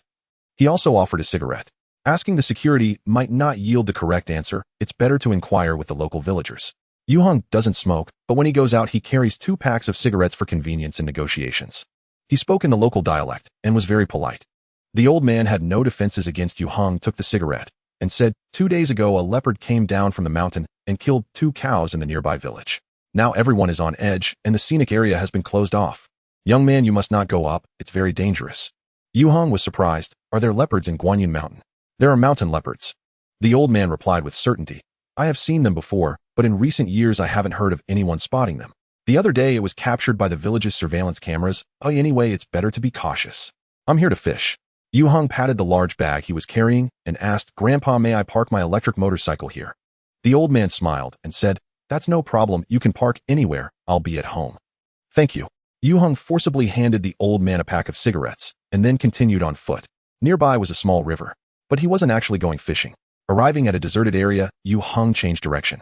He passed through dense grass and quickly entered the mountainous region. Although he was not following the same route as last time, Yue Heng was still able to accurately lock onto the destination. After advancing deep into Guanyin Mountain, he found an open area to stop. He opened his backpack and took out all the tools and equipment inside. First, Yue Heng assembled the electromagnetic beast hunting gun. It was designed with a modular approach, so this task was completed in just a few minutes. With the hunting gun slung over his shoulder, Yue Heng proceeded to assemble the drone. This drone was also modified to enhance flight endurance and increase its external payload. Yue Heng used it to search for prey. He suspected that the leopard the old man mentioned was a fierce mutated beast. Entering the village to hunt large livestock is not something an ordinary leopard would do. Buzz the drone soared into the sky under his control, quickly rising above the treetops and heading straight for the heavens. When the drone reached an altitude of 300 meters, the pod hanging beneath opened. 6 mechanical beetles fell from it. They automatically opened their wings while descending and flew off in different directions. The drone hovered in the air, taking on the task of signal relay. Meanwhile, the 6 mechanical beetles released by the drone were under Yue Heng's conscious control. They conducted a wide-ranging search of the forested area. Yue Heng's purpose for entering the mountains this time was originally without a specific target. He aimed to randomly discover and eliminate a mutated beast. But now the situation is different. However, leopards are not like wild boars. Wild boars like to charge through the mountains and forests in groups, completely oblivious to what concealment means. This makes them very easy to spot. Leopards are entirely different. They are solitary, stealthy, able to climb trees and scale rocks, and their fur provides camouflage. Finding them in dense forests is akin to searching for a needle in a haystack. Yue Heng also had little confidence. He proceeded cautiously, gradually delving deeper into Guanyin Mountain. Every so often he would retrieve the mechanical beetles through the drone to recharge them. Yue Heng infused the mechanical beetles with super-energy electromagnetic force. This was the energy source driving their operation. However, due to material and technical limitations, the mechanical beetles had a short endurance. He searched from morning until noon without finding the leopard. Instead, he encountered numerous other animals, mostly smaller ones like rabbits, foxes, and mountain chickens. There were 4 or 5 wild boars, likely from the batch that Yue Heng and Liang Kuan had released last time. They had grown significantly, just as Yue Heng was about to give up and practice on those wild boars. An image captured by a mechanical beetle made his spirits lift. He saw a lithe and graceful leopard, a large beast that locals referred to as a mountain leopard. It was lazily sprawled on a rock, basking in the sun. There were many dry bloodstains on its head, neck, and back. Such a distinct characteristic allowed Yue Heng to confirm that this was the target he was looking for. He immediately recalled the other 5 mechanical beetles. He left the one that had just succeeded to continue monitoring. He quickly organized his backpack and moved toward the location of the target. After over 20 minutes of arduous trekking, Yue Heng approached the leopard. It seemed to be enjoying the warmth of the sun, as the leopard had not moved from its spot. However, when Yue Heng got within several dozen meters, it suddenly became alert. It leaped up in an instant. P.S. I have matters to attend to in the afternoon, so the update is late. Please forgive me. There will be one more update later. The vigilance of the leopard was stronger than Yue Heng had anticipated. He was about 50 to 60 meters away from the leopard, walking lightly, aided by the cover of the jungle. To his surprise, the leopard noticed him. Yue Heng was 100% certain that this was a mutated beast with sharp instincts. Since he had been spotted, Yue Heng no longer proceeded with caution. He tossed aside his large backpack, grasping the electromagnetic hunting rifle in his hand, facing the mountain leopard directly. Ordinary leopards generally do not attack humans proactively. Because they are smaller in size, their attacking power is nowhere near that of tigers, black bears, or wild boars. They are also not very bold. In the eyes of leopards, humans are not easy targets. However, this leopard was significantly larger than its peers and much more ferocious. Standing atop a high rock, its fierce eyes glinted with a deadly light as it fixed its gaze on Yue Heng. Its muscles tensed all over as it crouched into an attacking stance. A low growl emitted from its throat. It was as if it was warning him or declaring death. But Yue Heng did not stop his advance, continuing to close in on the leopard. He was breaching the leopard's bottom line. The murderous glint in the eyes of the mutated beast intensified, and the atmosphere became increasingly dangerous. When the distance between them shrank to 20 or 30 meters, the leopard, feeling that its dignity as a predator had been severely provoked, could no longer hold back. It suddenly leapt down from the rock, landing in the forest a few meters away, then propelled itself into the air again, charging towards Yue Heng with the force of the wind. Its speed was astonishingly fast. In the blink of an eye, it lunged at Yue Heng, its claws extending menacingly between its paws. At the same time, it opened its gaping maw. The leopard's attack was indeed swift and fierce. Yet Yue Heng's reaction was even faster. He raised the electromagnetic hunting rifle in a flash, pulling the trigger without aiming. Bang! The long barrel flashed with a spark of electric light, as a specially designed steel bullet shot out at over 3 times the speed of sound, accurately striking the leopard's head.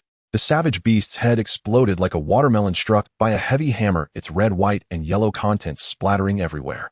The bullet, having shattered its target, continued on to penetrate a large tree dozens of meters behind. It created a cavity the size of a sea bowl in the thick trunk. Bang! The headless leopard's corpse fell heavily before Yue Heng, merely a step away from him. Done. Yue Heng put away the electromagnetic rifle, feeling quite satisfied. This improved hunting rifle had delivered an impressive initial result. The power was excessive. Next time he encountered mutated wild boars or similar large beasts, he could also solve the problem with a single shot, far surpassing the previous hunting bow. Even a hunting bow paired with specially made metal tri-blade arrows could not compare. The only issue was that the electromagnetic hunting rifle could only be used by Yue Heng. In the hands of others, it would be useless. A fist-sized bright yellow sphere silently appeared above the leopard's corpse. A mutated specimen. Yue Heng felt that his luck today was quite good. Although the earlier search had been arduous, successfully locating and hunting the target and obtaining a precious mutated specimen was a fulfilling gain, making the trip worthwhile. However, the next task was rather tedious and bloody. Yue Heng did not intend to take the entire leopard with him, as it would be too conspicuous. He first stored the most valuable mutated specimen in a box, then took out a short blade to skin the leopard, cutting away the most refined parts of the mutated beast to take back as ingredients. At that moment, Yue Heng found himself missing Liang Kun a bit. He wondered what this excellent tool man was up to lately, always being mysterious. After complaining a few times in his mind, Yue Heng packed the refined leopard meat into his large backpack, leaving the rest to be discarded. Let nature take its course. Afterward, Yue Heng set off on his return journey. On the way, he encountered a hunting team that seemed to be from the local organization. Yue Heng keenly sensed their presence and avoided them in advance. He had no intention of alerting them. The mountain leopard that had invaded the village had already been dealt with by him. It was hard to say how many mutated animals still existed deep within the mountains, as they too posed a threat to the surrounding humans. In fact, in the not-too-distant future, under the threat of mutated creatures, rural villages scattered across the land of Xinzhou quickly disappeared. People gathered to live in safe towns and cities. Traditional farming and livestock raising were replaced by large-scale production farms and plant animal factories. Entering the stellar sea era, even the planet beneath their feet became a protected zone. Yue Heng returned to the farmhouse courtyard where he had stopped earlier. "You're back." The old man had already woven 3 bamboo baskets and asked with a smile, "How many fish did you catch?" "Not a single one I struck out," Yue Heng replied with a bitter smile. The old man laughed heartily. "That river often has people fishing in it. The fish have become quite clever." Yue Heng shrugged, bidding farewell to the old man, and rode his electric scooter home. Upon returning to his home in Zhuangyi Wanfeng, he did not see Su Xiaowen and Tian Tian. The pot was also not there. They must have gone to play in a nearby park. Yue Heng paid no mind. He first simply processed the leopard meat, then placed it in the freezer. After that, he called Liang Kun. The result was that the other party's phone was off. Yue Heng frowned, feeling that something was not right. It seemed like something was about to happen. At that moment, Liang Kun was unaware that Yue Heng had just called him. He was preparing with great ambition to participate in the first beast cage deathmatch held tonight at the Jinsawa Hotel. Jinsawa is the largest and most luxurious 5-star hotel in the second largest city of southern Myanmar, Saluoka City. It is also the biggest gambling venue in the area. This city is located on the banks of the Irrawaddy River, just a few dozen kilometers from the national border. In recent years, the gambling and adult industries have fully opened. Thus, the economy has developed rapidly. The intertwining of luxury and poverty, the coexistence of prosperity and chaos, is the unique charm of this city with a population of millions. In fact, Liang Kun hadn't expected to be sent to southern Myanmar to participate in the fighting competition. He thought he would make his debut on a cruise ship in international waters. However, the reality was vastly different from the rumors. But since the contract had already been signed, and breaching it would have serious consequences, Liang Kun could only follow the arrangements of the intermediary. Anyway, with his current strength, he could be assured of victory no matter where he fought. Liang Kun planned to win a few matches, earn a decent amount, and then withdraw immediately. He had no intention of fighting to the death. However, he did not realize that due to his thirst for money, he was sliding into an unknown abyss. In the river of money that flows day and night in southern Myanmar's Saluoka, outsiders can never easily reap its rewards. The third update is here. Please subscribe and support. At 7 in the evening in the underground fighting arena of Jinsawa. This 5-star hotel has a total of 40 floors with 37 above ground and 3 below. The first and second underground levels serve as parking lots. The bottom level is the notorious death fighting arena of Soroka. In this space, which can accommodate over 1,000 spectators, the most brutal and bloody battles unfold every night. It allows gamblers to lavishly spend their money and wantonly unleash their inner violence and unspoken desires. Liang Kuan sat in the fighter's lounge. He was dressed only in a pair of shorts, patiently awaiting the arrival of his first battle. A staff member from the fighting arena was evenly applying olive oil on Liang Kuan's body. This made him appear more presentable. Finally, Liang Kuan donned a half mask. The masks were selectable with different designs representing different titles. Liang Kuan chose the wolf's head. Thus, he earned the nickname Mad Wolf. However, Liang Kuan was not the first owner of the Mad Wolf title. The moment the mask was placed on his face, he smelled a strong stench of blood. It was nauseating. Clearly, it had not been cleaned since being removed from its previous owner's face. Liang Kuan clenched his fists, suppressing the churn of emotions, and stared at himself in the mirror ahead. His gaze was remarkably resolute. Bang! The door to the lounge was forcefully pushed open, and a man in a floral shirt with a cigarette dangling from his mouth barged in. "Are you ready?" The man in the floral shirt said casually. "It's almost your turn to fight." Liang Kuan nodded. The man was the temporary agent assigned to Liang Kuan by the Jinsava fighting arena. His main role was to help Liang Kuan familiarize himself with the rules here. The floral shirt man was a local from Soroka with dark skin and a slender build. He spoke Chinese fluently. He patted Liang Kuan on the shoulder, saying, "Fight well, and if you win, you'll get everything." Liang Kuan's lips twitched, but he did not respond. "What are you acting tough for?" Liang Kuan's indifferent attitude displeased the man in the floral shirt, and a mocking look emerged in his eyes as he glanced at Liang Kuan. The floral shirt man had represented many fighters. Among the boxers who came to Soroka to strike it rich, very few managed to leave alive. Most perished in the first, second, or third rounds of combat, their undamaged organs harvested while still warm, and their remains taken away for cremation and stored in boxes. If no one ever paid to purchase their ashes, the Irrawaddy River would be their final resting place. The floral shirt man now looked at Liang Kuan as if he were a large urn. "Let's go." Liang Kuan stood up and twisted his neck, the joints cracking with a sound. It exuded an aura of ferocity. Under the guidance of the floral shirt man, he walked through a long corridor and arrived at the fighting arena. "Now let us welcome tonight's third challenger. From the divine land, the Mad Wolf." The announcer's exaggerated tone easily stirred a wave of cheers from the crowd. The death fighting arena was brightly lit with powerful lights illuminating the massive beast cage in the center, surrounded by an ecstatic crowd of enthusiastic spectators. All these spectators were also wearing masks.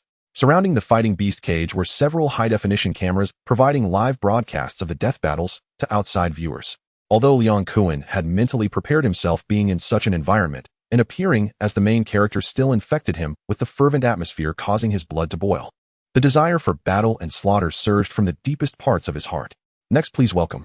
The announcer on the high platform raised his voice again. "Our champion, the undefeated Violent Bear."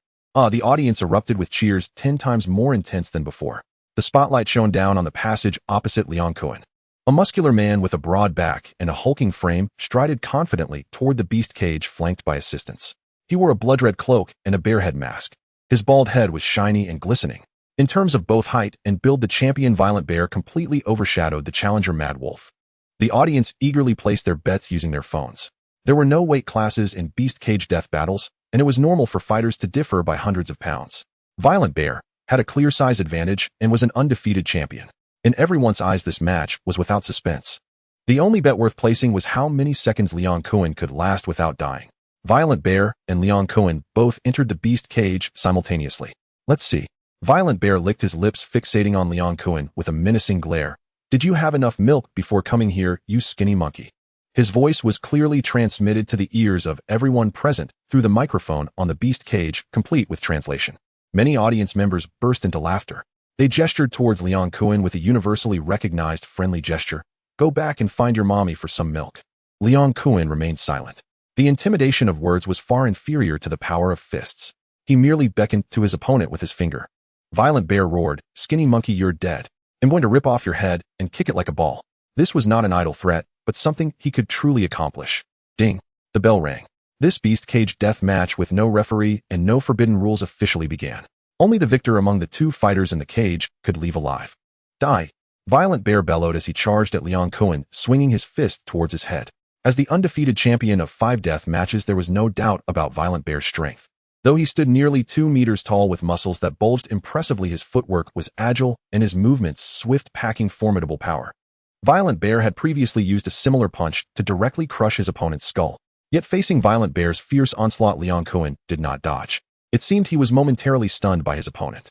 However, upon closer inspection, one would notice his muscles tensed instantly, and the olive oil on his skin glistened like metal, as if coated in steel. In the next moment, Liang Kuan swung his iron fist, meeting Violent Bear's incoming punch. Heaton, seeking death. Violent Bear, seeing Liang Kuan actually counterpunching, flashed a hint of ferocity in his eyes.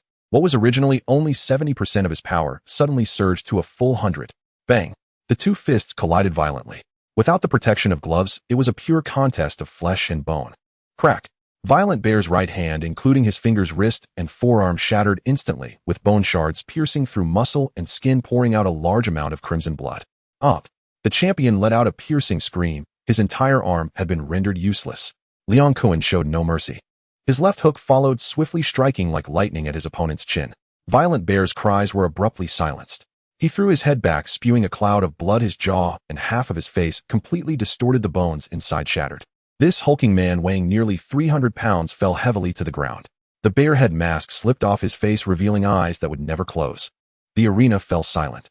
Among the thousands of spectators present, the vast majority had placed their bets on Violent Bear. Yet the battle ended within 5 seconds. Violent Bear lay on the ground lifeless.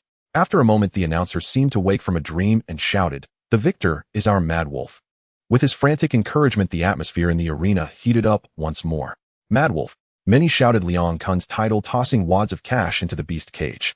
This was a tribute to the victor. After announcing the victory, Liang Kuan did not stay to bask in the audience's cheers. He walked out of the beast cage. Mad Wolf, the temporary agent in the floral shirt, immediately approached, nodding and smiling obsequiously. Gone was the earlier disdain. You fought fabulously this match. Let me arrange a celebration tonight. The nightclubs here are excellent, with plenty of beautiful girls for you to choose from. His smile was quite lecherous.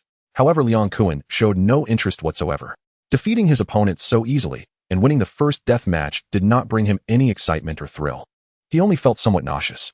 All he wanted now was to finish a few more matches, collect his prize money, and leave this place forever. In Liang Kuan's heart, no beautiful girl could compare to his own wife.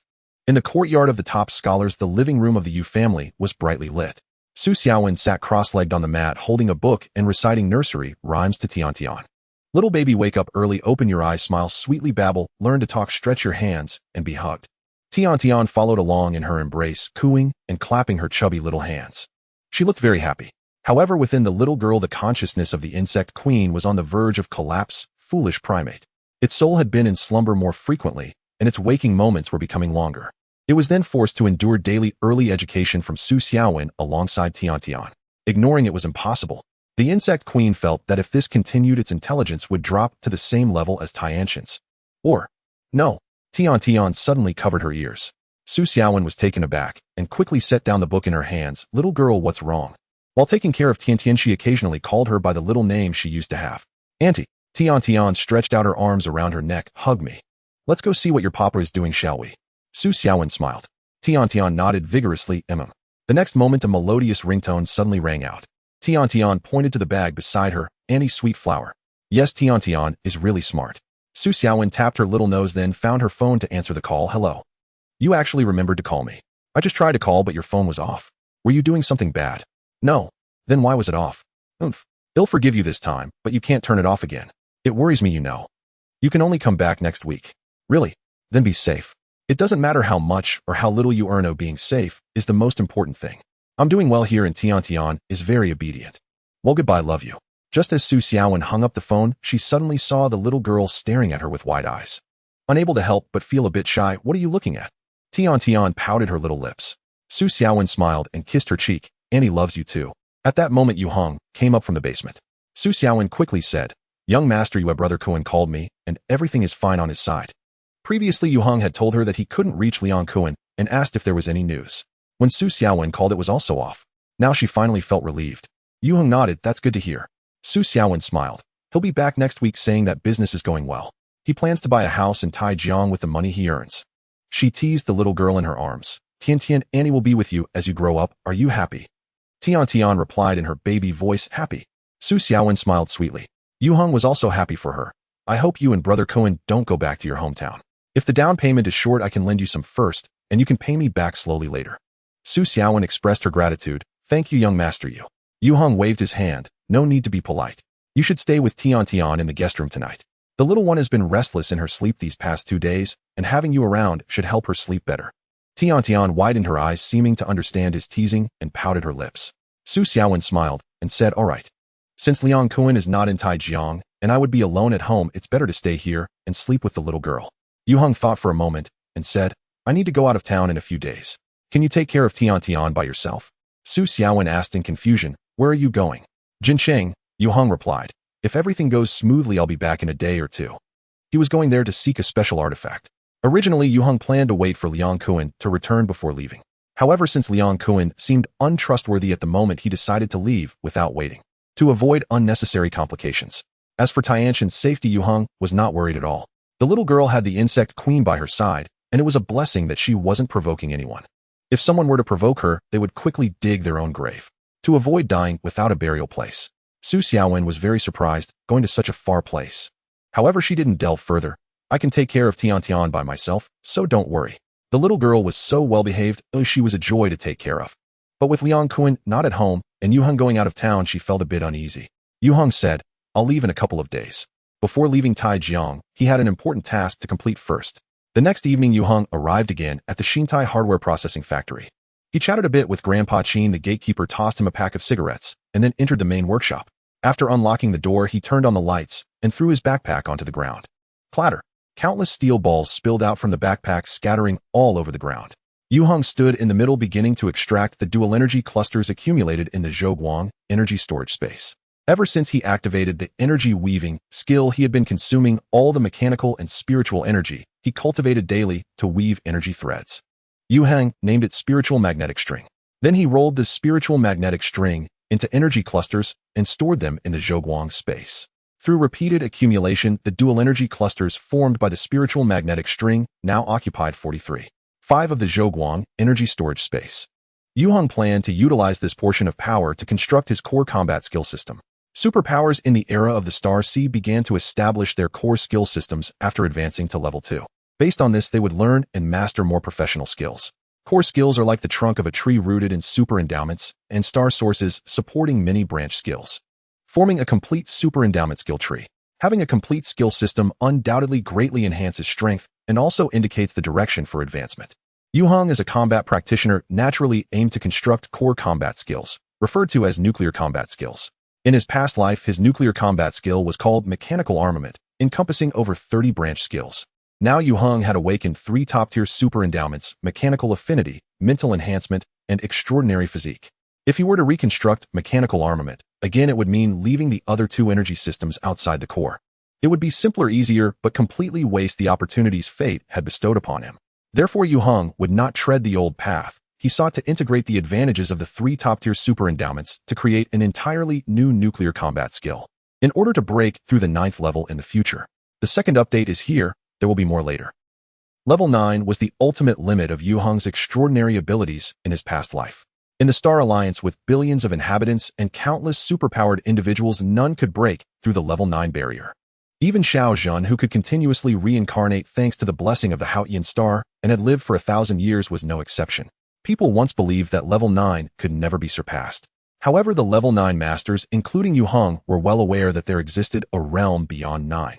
But what would level 10 or even higher be like? Everyone was clueless. Only now did Yue Heng realize that humanity in the Age of Stars had been looking at the sky from the bottom of a well. As the Insectoid Queen stated, they believed that by conquering the Milky Way and a few extragalactic star systems, they would become the rulers of the universe. What a joke! The Holy One-Star Blessing meditation given to him by the Insectoid Queen was created by a level 12 superpowered individual. Yue Heng could hardly imagine the immense power possessed by a level 12 superpowered individual, even though he recognized his own insignificance. Yet instead of being heavily impacted, Yue Heng's spirit was ignited with great ambition. This was the first step towards creating a new core combat skill. This was Yue Heng's scheme for the future, a stepping stone towards reaching even greater heights. Strings of spiritual magnetic filaments were drawn out from the Zhoguang energy storage space. Under Yue Heng's conscious control, they began to construct a protective barrier that enveloped his entire body, following the techniques of mental shield and electromagnetic shield. Mental shield and electromagnetic shield shared similar principles and had many points in common. What Yue Heng aimed to create with the spiritual magnetic filaments was a new type of energy barrier that combined the strengths of both. As time passed, the speed of his construction increased. A brand new energy shield gradually took shape. It sounded simple, but the actual operational difficulty was immense. Without powerful mental strength, superb control over his own power, and sufficient energy reserves, it was utterly impossible to realize such a new concept. As the energy barrier materialized, strands of stray electrical light appeared around Yue Heng's body. This was the electromagnetic force comprising the spiritual magnetic filaments, a phenomenon of energy overflow caused by high density. Not only that, but the steel balls on the ground began to float silently, surrounding Yue Heng in a dense swarm. When the last spiritual magnetic filament was drawn out and merged into the energy barrier covering Yue Heng, a brand new skill was instantly activated. With a thought, Yue Heng stepped forward. The steel balls floating around him suddenly shot out in all directions like bullets. They created holes in the wall upon impact. Yue Heng raised his hand, and the remaining steel balls in his backpack were drawn into the air by an invisible force.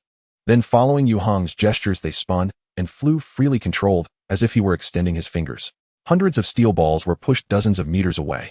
Suddenly, they hurled towards Yue Heng. Yet before they could strike him, they were stopped by an invisible barrier becoming still. Yue Heng let out a long breath. All the steel balls subsequently dropped to the ground. It was a success. What Yue Heng had just constructed was not just a new energy shield skill. This barrier made of spiritual magnetic filaments not only provided him with armor-level protection, but also allowed for control over objects within a certain range. Especially for metallic materials, the control was exceptionally effective. It could be described as a perfect combination of offense and defense.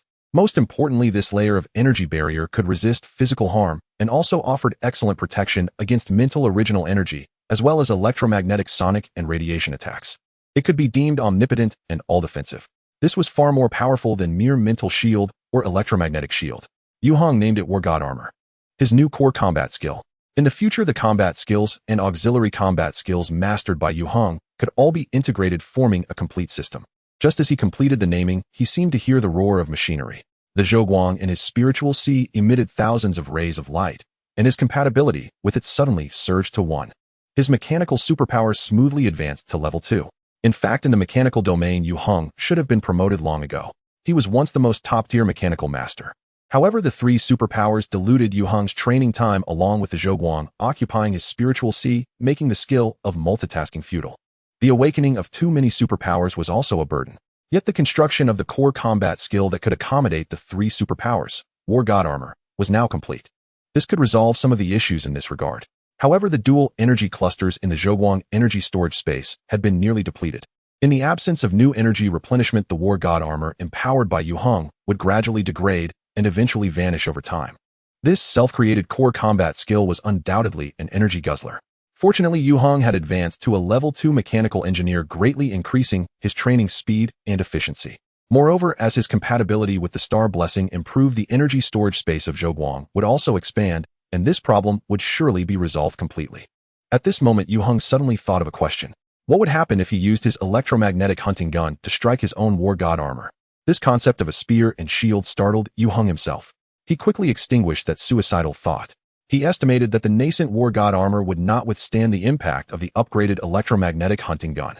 Returning to the main topic, the breakthrough in mechanical superpowers also illuminated another new skill for Yue Heng, the Mechanical Heart.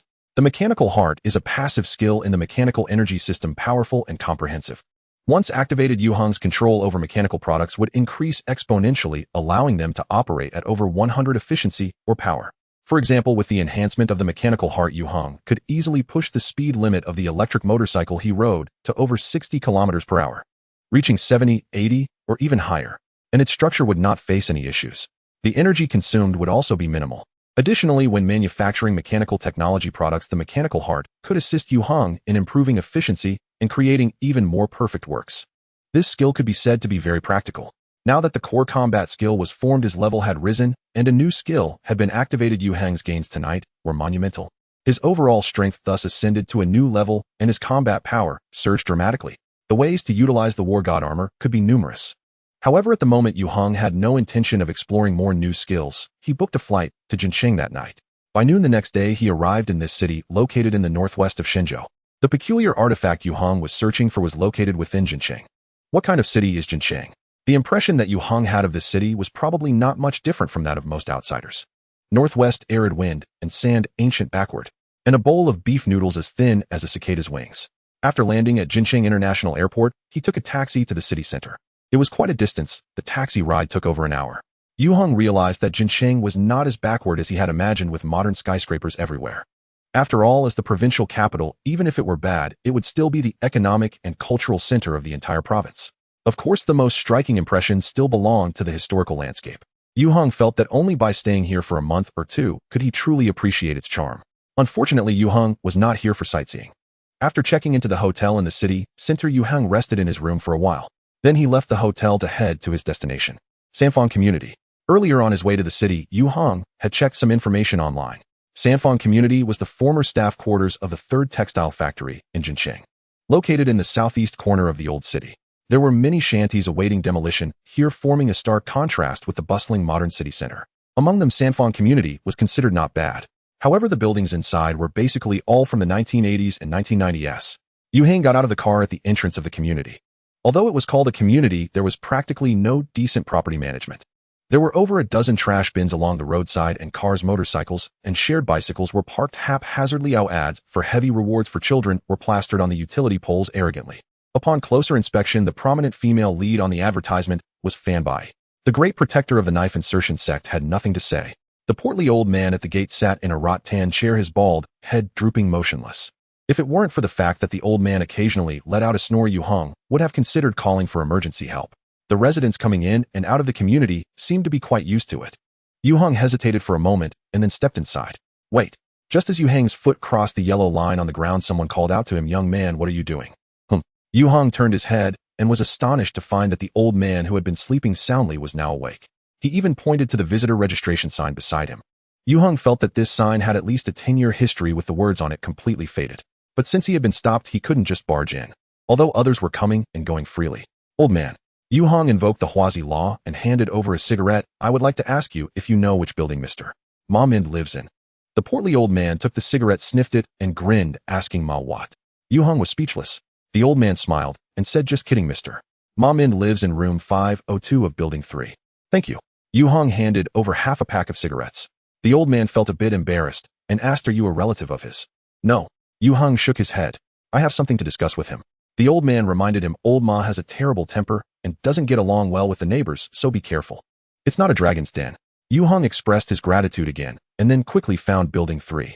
Sanfeng Community was not very large, with only 7 or 8 buildings, all 6-story walk-up apartments. The corridors were dilapidated and narrow, cluttered with shoe racks and other items placed by residents, and the walls were plastered with all sorts of small advertisements. The air was filled with the smell of cooking oil. It was almost dinner time. He arrived at the 5th floor and knocked on the door of room 502. The door was opened by an elderly man with white hair. He was tall and thin, with a somewhat fierce expression. Upon seeing Yue Heng, he furrowed his brows and asked, "Who are you looking for?" His tone was aggressive. "Hello." Yue Heng asked, "Are you Mr. Ma Mind?" "I am Ma Mind." The old man with white hair said impatiently, "Let me tell you, we have no money at home. We can't buy anything." With that, he was about to close the door. Misunderstood as a salesperson, Yue Heng hurriedly blocked the door. "Mr. Ma, I'm not here to sell products. I've heard that you have a Tangheng Dao and am willing to pay a high price." This Tangheng Dao was the very purpose of Yue Heng's visit. "What Tangheng Dao?" Before Yue Heng could finish his sentence, Ma Mindy's expression changed again. "Who told you such nonsense? We have nothing you want. Hurry and leave." Bang! The door was suddenly slammed shut with force, almost hitting Yue Heng's nose. Damn! Yue Heng, who usually had good temperance, was slightly irritated by the old man's terrible attitude. No wonder the portly old man at the gate had specifically warned him earlier. After thinking for a moment, Yue Heng knocked on the door again. "Mr. Ma, I am very sincere. Get lost." Yue Heng. Though he was reluctant since the other party showed no intention of yielding, he could only temporarily retreat. He would have to find another way. Otherwise, would he just barge in and kill someone to seize treasure? Yue Heng noticed that at this moment the door of the adjacent room 501 was being quietly opened. A pair of sneaky eyes appeared in the crack of the door, secretly peering over here. He shook his head and turned to go downstairs. What Yue Heng did not expect was, just as he returned to the 1st floor, someone hurriedly chased after him from behind. "Sir, please wait a moment." The person was a middle-aged man in his 40s whose appearance resembled Ma Mind by at least 60 to 70%. He looked quite shabby, his face written with the weariness of life. "Who are you?" The middle-aged man did not expect Yue Heng to be so young. Stunned for a moment, he replied, "I am Ma Haoqing. Ma Mind is my father. Are you looking for him to buy something?" Ma Haoqing. This name matched the information Yue Heng had in his memory. Yue Heng smiled and said, "That's right, I have an elder who loves collecting ancient weapons." "I heard that, Mr. Ma has a Tang Dynasty Heng Dao, so I came to ask if he would be willing to part with it." "Weapons?" Ma Haoqing seemed to ponder, as if he thought of something. "How much are you offering?" He saw that Yue Heng had an extraordinary demeanor and his clothing was not ordinary, guessing that the latter might be from a wealthy family. A hint of expectation appeared in his eyes. "Mr. Ma." Yue Heng smiled and said, "I flew over from Jiangnan. You don't need to doubt my sincerity, but if we are to discuss the price, I must first see the item right." Ma Haoqing was momentarily at a loss for words. After thinking about it, it was indeed reasonable. "How can I contact you?" Yue Heng calmly provided his phone number and the hotel room number he was staying in. "I will be in Jinsheng for the next few days. If you can convince Mr. Ma, feel free to contact me at any time." This truly was a turn of events. After being shut out by Ma Min, now his son came to him on his own accord. Yue Heng felt that things were looking good. Because in his past life, this Tang Hengdao had been sold off by this middle-aged man. It had changed hands several times before eventually being lost abroad and held by outsiders for over 100 years. Besides its peculiar value, this Tang dynasty Hengdao also held special historical significance. Not long ago, while searching for curios, Yue Heng had received information from the queen and sealed it in his memory. He hadn't paid much attention to it. It wasn't until a few days ago, after a conversation with the insect queen, that he unsealed these memories and discovered relevant information about this curious object. Although there was still more than a year until Ma Haoqing sold the family heirloom Hengdao, Yue Heng felt he couldn't rely entirely on his past life's historical memories, understanding the butterfly effect. So he specifically asked for leave from school and came to Jinsheng to look for the whereabouts of this peculiar object, intending to intercept it before it fell into the hands of outsiders. Curios are priceless. No matter how much it costs, it's worth acquiring. However, Yue Heng had no good feelings toward the Ma father and son, so he would certainly not disclose his bottom line. "All right." Ma Haoqing gritted his teeth and said, "I will contact you as soon as possible." Yue Heng noticed that his expression was rather anxious, so he decided to apply more pressure. He opened his bag to show the other party. Inside was a stack of bright red bills. This cash was specially prepared by Yue Heng, because compared to electronic payments, cash undoubtedly has more persuasive power in transactions. Ma Haoqing's expression changed. Money can also be considered a curious object. Its allure is something few can resist. Here is the first update. Now that I have arrived, rather than standing on the road inhaling the exhaust of cars while admiring the night view of a city, Yue Heng prefers to overlook this city from a high vantage point. The enthusiastic taxi driver fulfilled the request of Yue Heng, this hurried passerby, and took him to the foot of the mountain. Standing atop the mountain hundreds of meters high, taking in the most magnificent view of Jinsheng, he felt a dreamy sensation as if floating in a celestial palace. It was refreshing. That night, Ma Haoqing did not contact Yue Heng. Yue Heng was not anxious. He believed in the power of money. The next morning, just after Yue Heng finished a bowl of beef noodles claimed to be the most authentic, he received a call from the other party. They agreed to meet at the hotel in the afternoon. At 3 o'clock in the afternoon, Ma Haoqing arrived as promised. He carried a sandalwood-long box with a clearly nervous and apprehensive expression. Sitting on the sofa in the living room of the business suite, his hands trembled slightly and his gaze was unfocused. Fine beads of sweat had appeared on his forehead. "Mr. Ma." Yue Heng handed him a bottle of mineral water and said, "Take a breath first, let's talk slowly." Yue Heng suspected that if he didn't let the middle-aged man catch his breath, there was a possibility of him having a heart attack. "Thank you." Ma Haoqing twisted open the cap and took a big gulp, visibly calming down. He swallowed hard and pointed to the wooden box on the coffee table, saying, "The item you wanted is inside this. May I take a look?" Yue Heng asked. Ma Haoqing was taken aback for a moment, but quickly understood and nodded eagerly, "Sure." Yue Heng opened the locks on both sides of the wooden box and lifted the lid. A long ancient sword with a sheath suddenly appeared before him. Yue Heng's gaze instantly fell on the dark brown hilt, where he saw the two characters engraved upon it. Xuanjie, the Xuanjie sword. This was it. Besides this most prominent feature, the aura emitted by the unsheathed long sword also proved that it was indeed the target Yue Heng had traveled thousands of miles to find. Yue Heng reached out and picked it up, gripping the hilt with his right hand as he drew it partially out.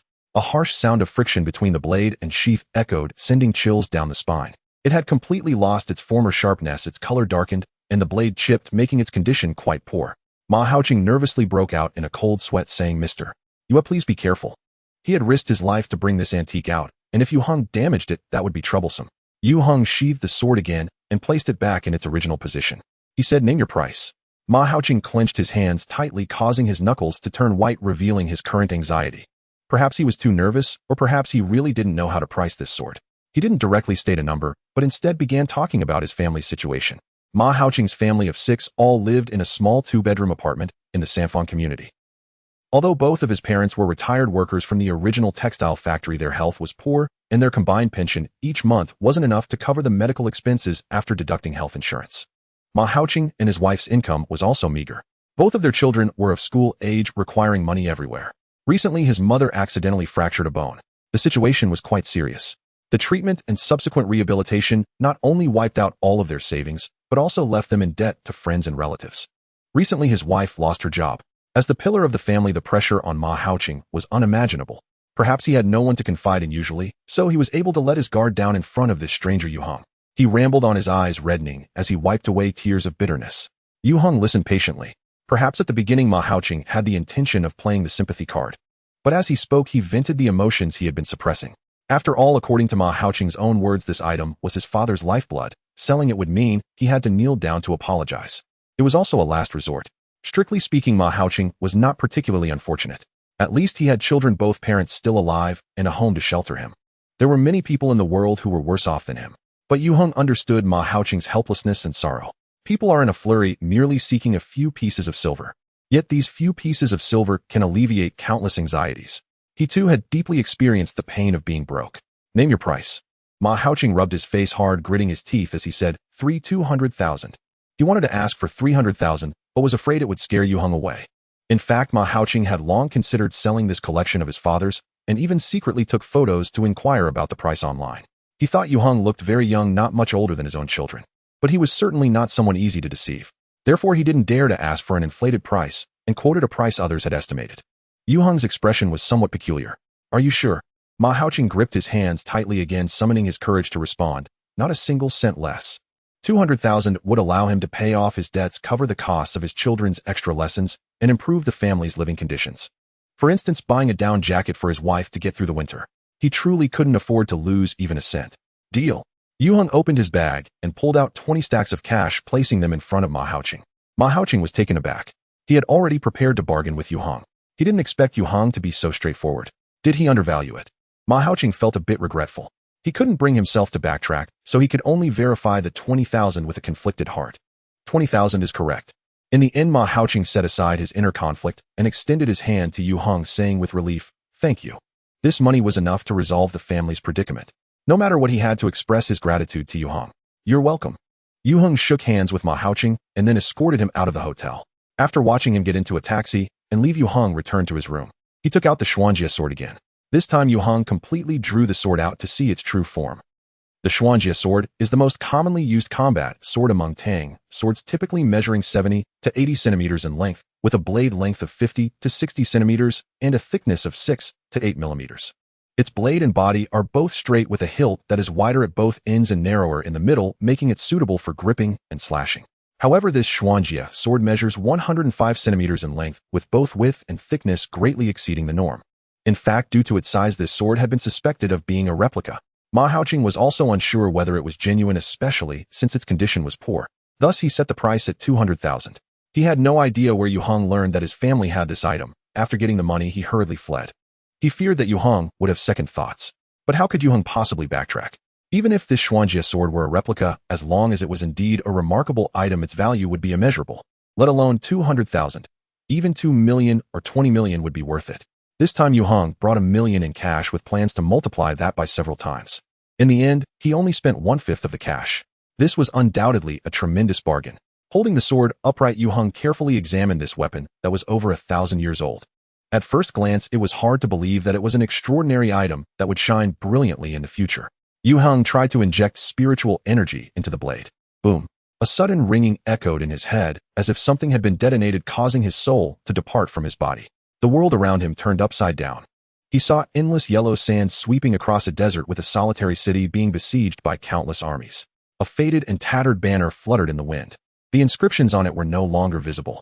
Beneath the flag, white-haired veterans armed with long spears and bows defended the crumbling city walls. Facing an overwhelmingly powerful enemy, they showed no fear. An elderly officer leaped onto the crenel, suddenly drawing his saber high and issuing an indomitable roar. The city stands, the Tang dynasty stands. Kill the enemy. In the next moment, countless arrows rained down like a storm. Yue Heng's vision instantly turned crimson.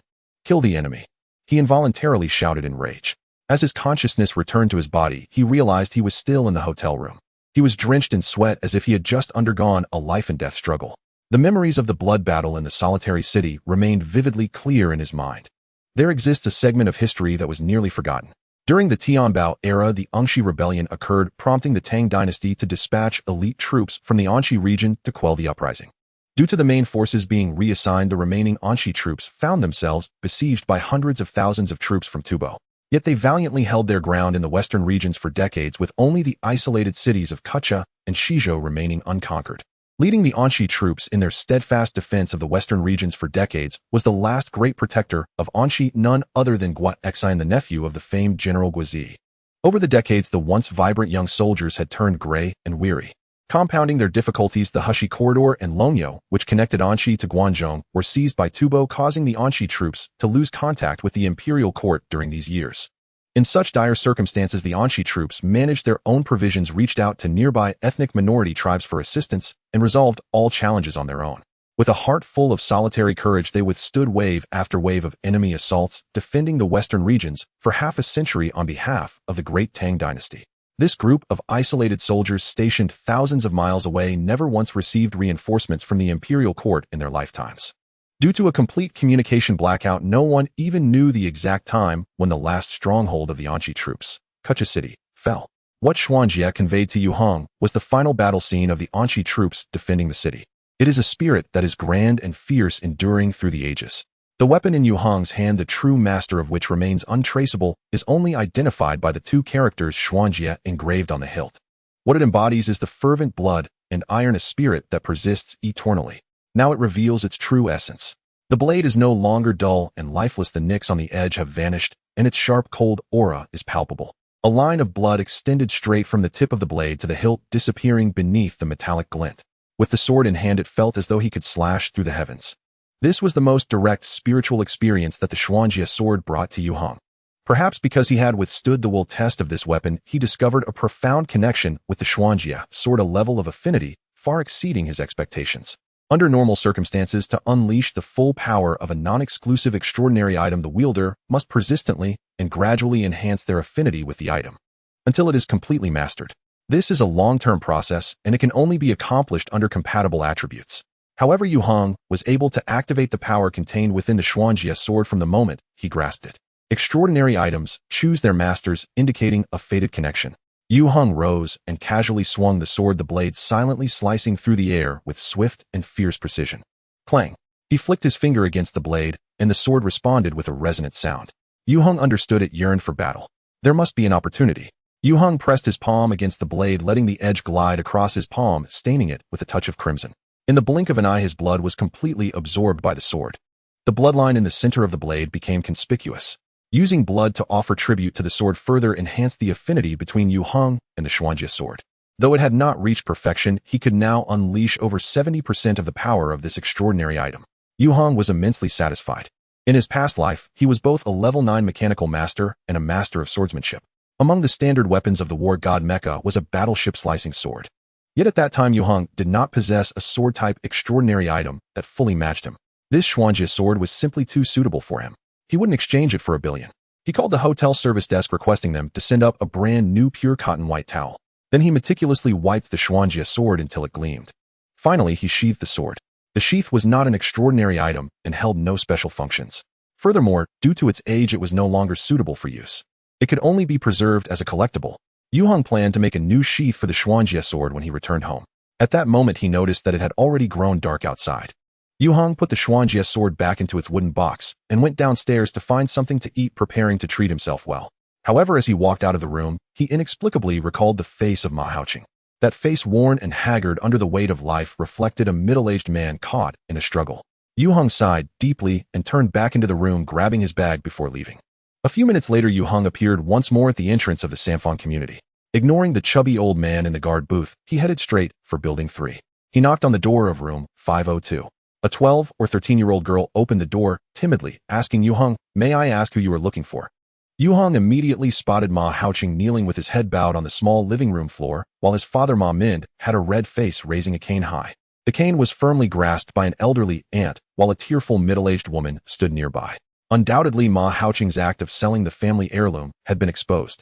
Yue Heng also saw stacks of cash piled on the coffee table in front of Ma Haoqing. "I'm looking for your father and grandfather."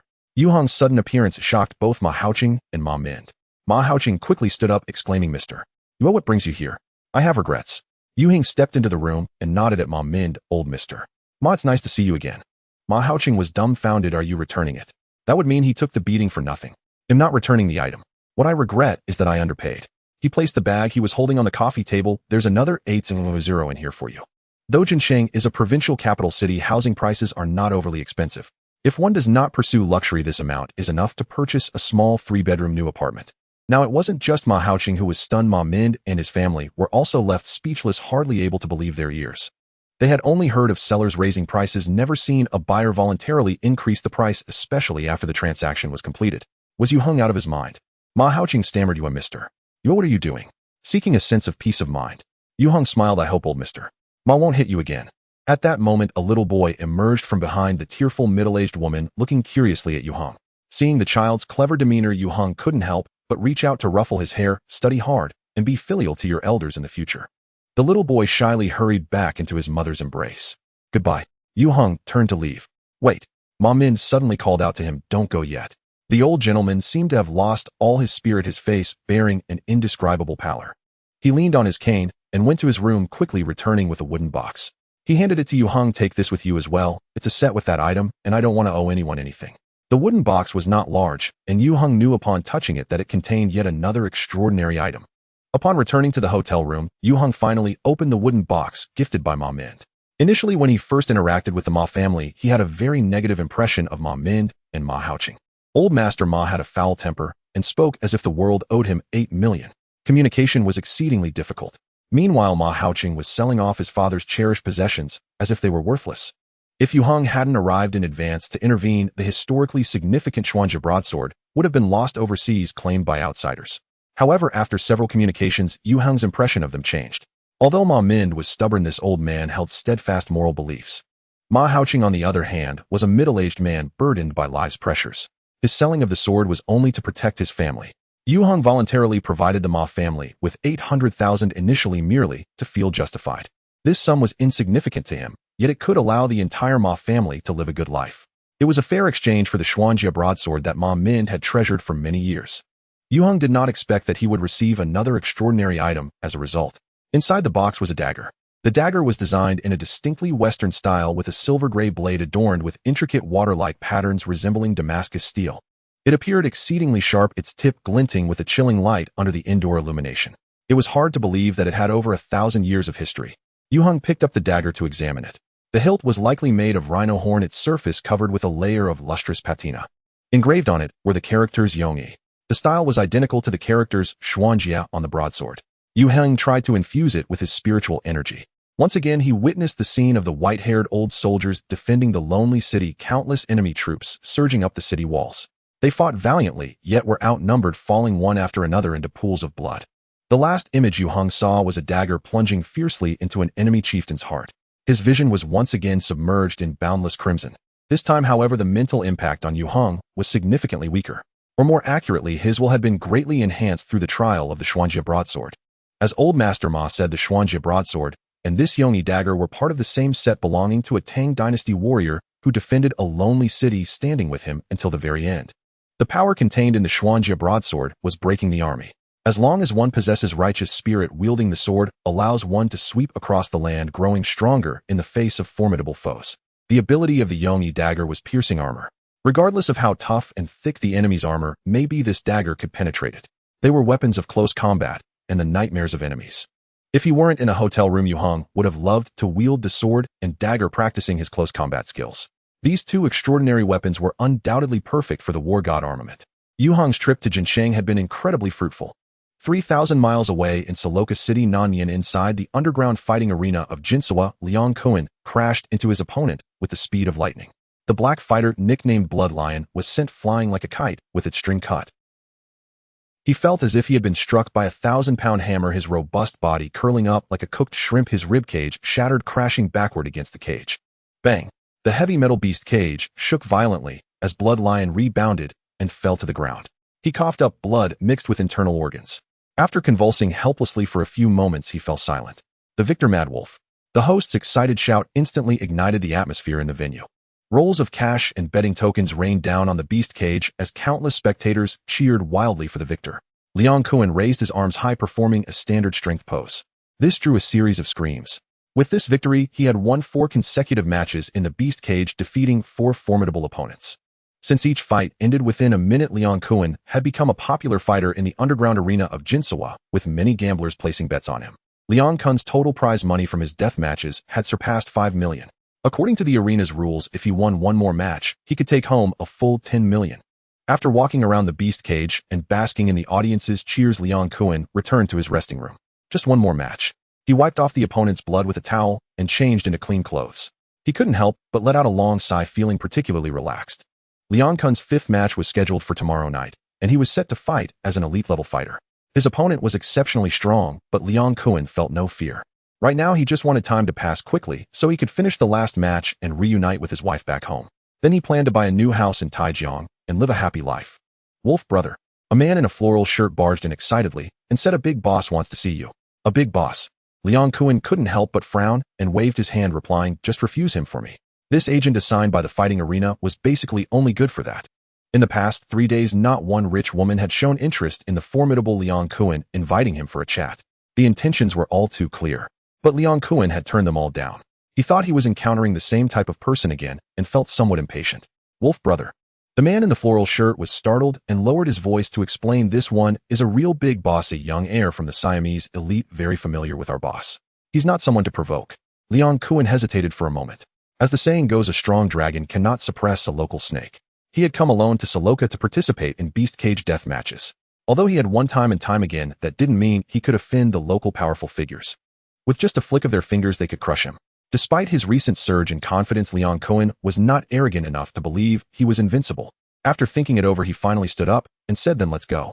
Under the guidance of the man in the floral shirt, the two took the elevator to the entertainment center of the Jinsawa Grand Hotel.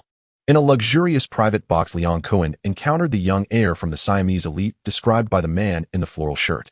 The young man lounged in the middle of an opulent leather sofa flanked by 2 stunningly beautiful women sipping red wine while watching the live broadcast of the beast cage death match on the large screen. The glass in his hand swirled with a blood-like sheen. This young heir from Siam in his 20s was quite handsome, with a diamond earring in his left ear. Perhaps due to excessive drinking and indulgence, he had heavy eye bags, and his complexion appeared somewhat ashen. He looked rather sinister. "Young Master Xie." The man in the floral shirt respectfully bowed to the young man, saying, "The person has been brought here." The young man lazily lifted his head, glancing at Liang Kun with indifference. "Take a seat." "Hello, young Master Xie." Liang Kun sat down on the nearby sofa, maintaining a respectful yet assertive demeanor, and asked, "May I ask what you need me for?" Young Master Xie yawned, sniffed, and said, "You're quite impressive." Liang Kun smiled, "Thank you for the compliment, young Master Xie." Yet he felt a strong sense of vigilance inside. While working at the Qian Palace Entertainment Club, Liang Kun had encountered numerous arrogant second-generation wealthy individuals. Most of them were eccentric and unpredictable, flipping their moods faster than turning pages in a book, making them difficult to gauge. They were also extremely hard to serve. Liang Kun caught a whiff of a familiar scent. He didn't know. According to the normal trajectory of life, Liang Kun should have first met this young heir from Siam in May of the following year at the Qian Palace. Young Master Xie waved his hand. A bodyguard in black standing nearby immediately placed a silver briefcase in front of Liang Kun. Click. The bodyguard opened the case, revealing it was stuffed full of $100 bills. Seeing so much money, Liang Kun's eyelids couldn't help but twitch. "Madwolf." Young Master Xie said nonchalantly, "There are $2 million here. As long as you lose to Dragon Elephant tomorrow night, this money will be all yours." Liang Kun suddenly looked up at him. His gaze was sharper than ever. "Young Master Xie, if I lose my life, what good are more riches?" First update delivered. P.S. Many readers have urged for updates, complaining that the author's word count is too low. In truth, the author has done his best. At nearly 50 with high blood pressure, he can't compare to younger peers. If he were to write over 10,000 words daily, he wouldn't even know what he would be writing. Therefore, maintaining quality, writing 3 chapters of 7 or 8,000 words daily is already the limit. Please understand. In the Beast Cage deathmatch, what truly ignites the audience's emotions is not the fight itself, but rather the death. 2 uniquely skilled fighters enter the massive iron cage, with only one allowed to leave alive. Is it thrilling? This young heir from Siam actually wants Liang Kun to lose to his opponent. What's the difference from asking him to die? Liang Kun does not believe his life is more precious than others, but it cannot be bought for a mere 200 million yuan. As long as it's done cleverly, the loser can also leave alive.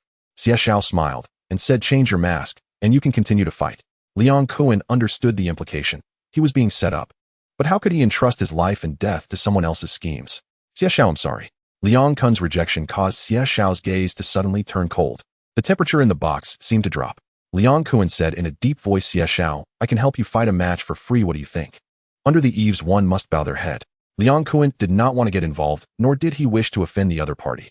Thus he offered a compromise. Not much, Xie Xiao replied indifferently. In the world of the wolf, there's nothing I cannot obtain. Xie Xiao? Liang Kuan fell silent for a moment, and helplessly said, you are a person of great wealth, why make things difficult for a small character like me? Small character. Xie Xiao's lips curled into a strange smile. He are superpowered individuals, also small characters. Liang Kuan's expression changed instantly. He did not expect the other party to see through his background. Liang Kuan realized that this could not end well. He suppressed his anger and said, Xie Xiao, since you know I am a superpowered individual, are you not afraid of being caught in a fishnet with a dying fish? For sharp gazes instantly locked onto Liang Kuan. They belonged to 4 bodyguards from Xie Xiao. Huh. Xie Xiao laughed heartily. Liang Kuan, if I were afraid of being caught in a fishnet with a dying fish, would I be sitting here talking to you? As soon as he finished speaking, the 4 bodyguards standing on either side of the sofa simultaneously opened their outer garments to reveal 4 handguns strapped to their waists. The intent to intimidate was evident. You are not the first superpowered individual I have encountered. Xie Xiao carelessly picked up a wine glass, took a sip of red wine, and clicked his tongue, saying there was a guy who relied on his abilities and became arrogant. Now his entire family is neatly sunk at the bottom of the Mekong River. Clearly he had thoroughly investigated Liang Kuan's identity and background. I heard you just got married. I've seen the photo, your wife is quite beautiful. You wouldn't want her to be widowed at such a young age, would you? A surge of anger instantly welled up in Liang Kuan's heart. He couldn't help but clench his fists. To Liang Kuan, Su Xiaowen was the most important person in this world, the partner he intended to spend his life with. She was also his forbidden zone. Liang Kuan did not expect the other party to use Su Xiaowen to threaten him.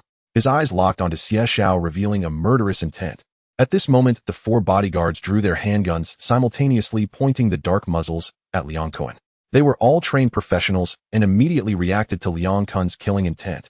What does it matter if you have abilities? Xie Xiao sneered, a single bullet is enough to take you down. Liang Kuan, I think you're a smart man. He waved his hand, and one bodyguard placed a document in front of Liang Kuan. Sign this, and the money will be yours.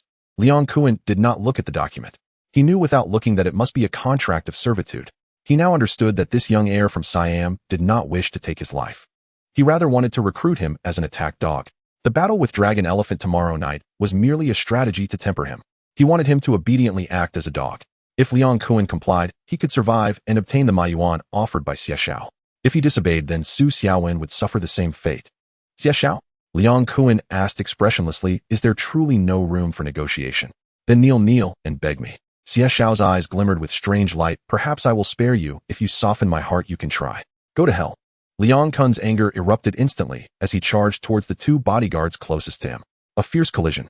As he activated this skill, he raised his arms to shield his head and face, unleashing his strength to its utmost. Liang Kuan did not want to die. He certainly did not want to be someone else's dog. Since the other party would not give him a way out, he had no choice but to fight to the death. Bang! Bang! The 2 bodyguards reacted swiftly, pulling the triggers just as Liang Kuan launched his attack. Liang Kuan's right arm and left shoulder simultaneously burst with blood. However, in the next second, he ferociously collided with the first bodyguard. Bang! Accompanied by a dull thud, this bodyguard was violently knocked away, crashing into the wall behind. The impact caused his entire body to cave in. Liang Kuan's momentum barely weakened, and he then slammed into the second bodyguard. The other party similarly suffered broken bones and was sent flying. Bang! Bang! The other 2 bodyguards opened fire. Liang Kuan's back and the left arm shielding his head were hit by bullets. Yet even after taking 4 bullets, Liang Kuan did not fall.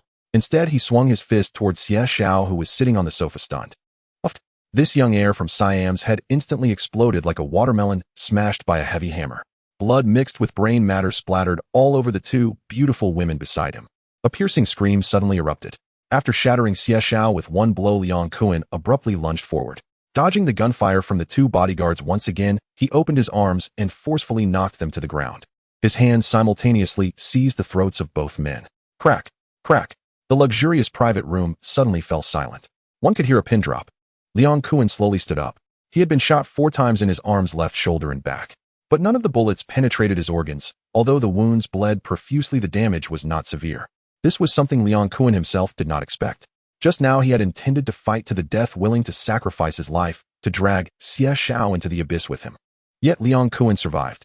Xie Xiao and all 4 elite bodyguards were beaten to death by him. The 2 accompanying women were so frightened that they lost their wits. One of them was so frightened that she wet herself.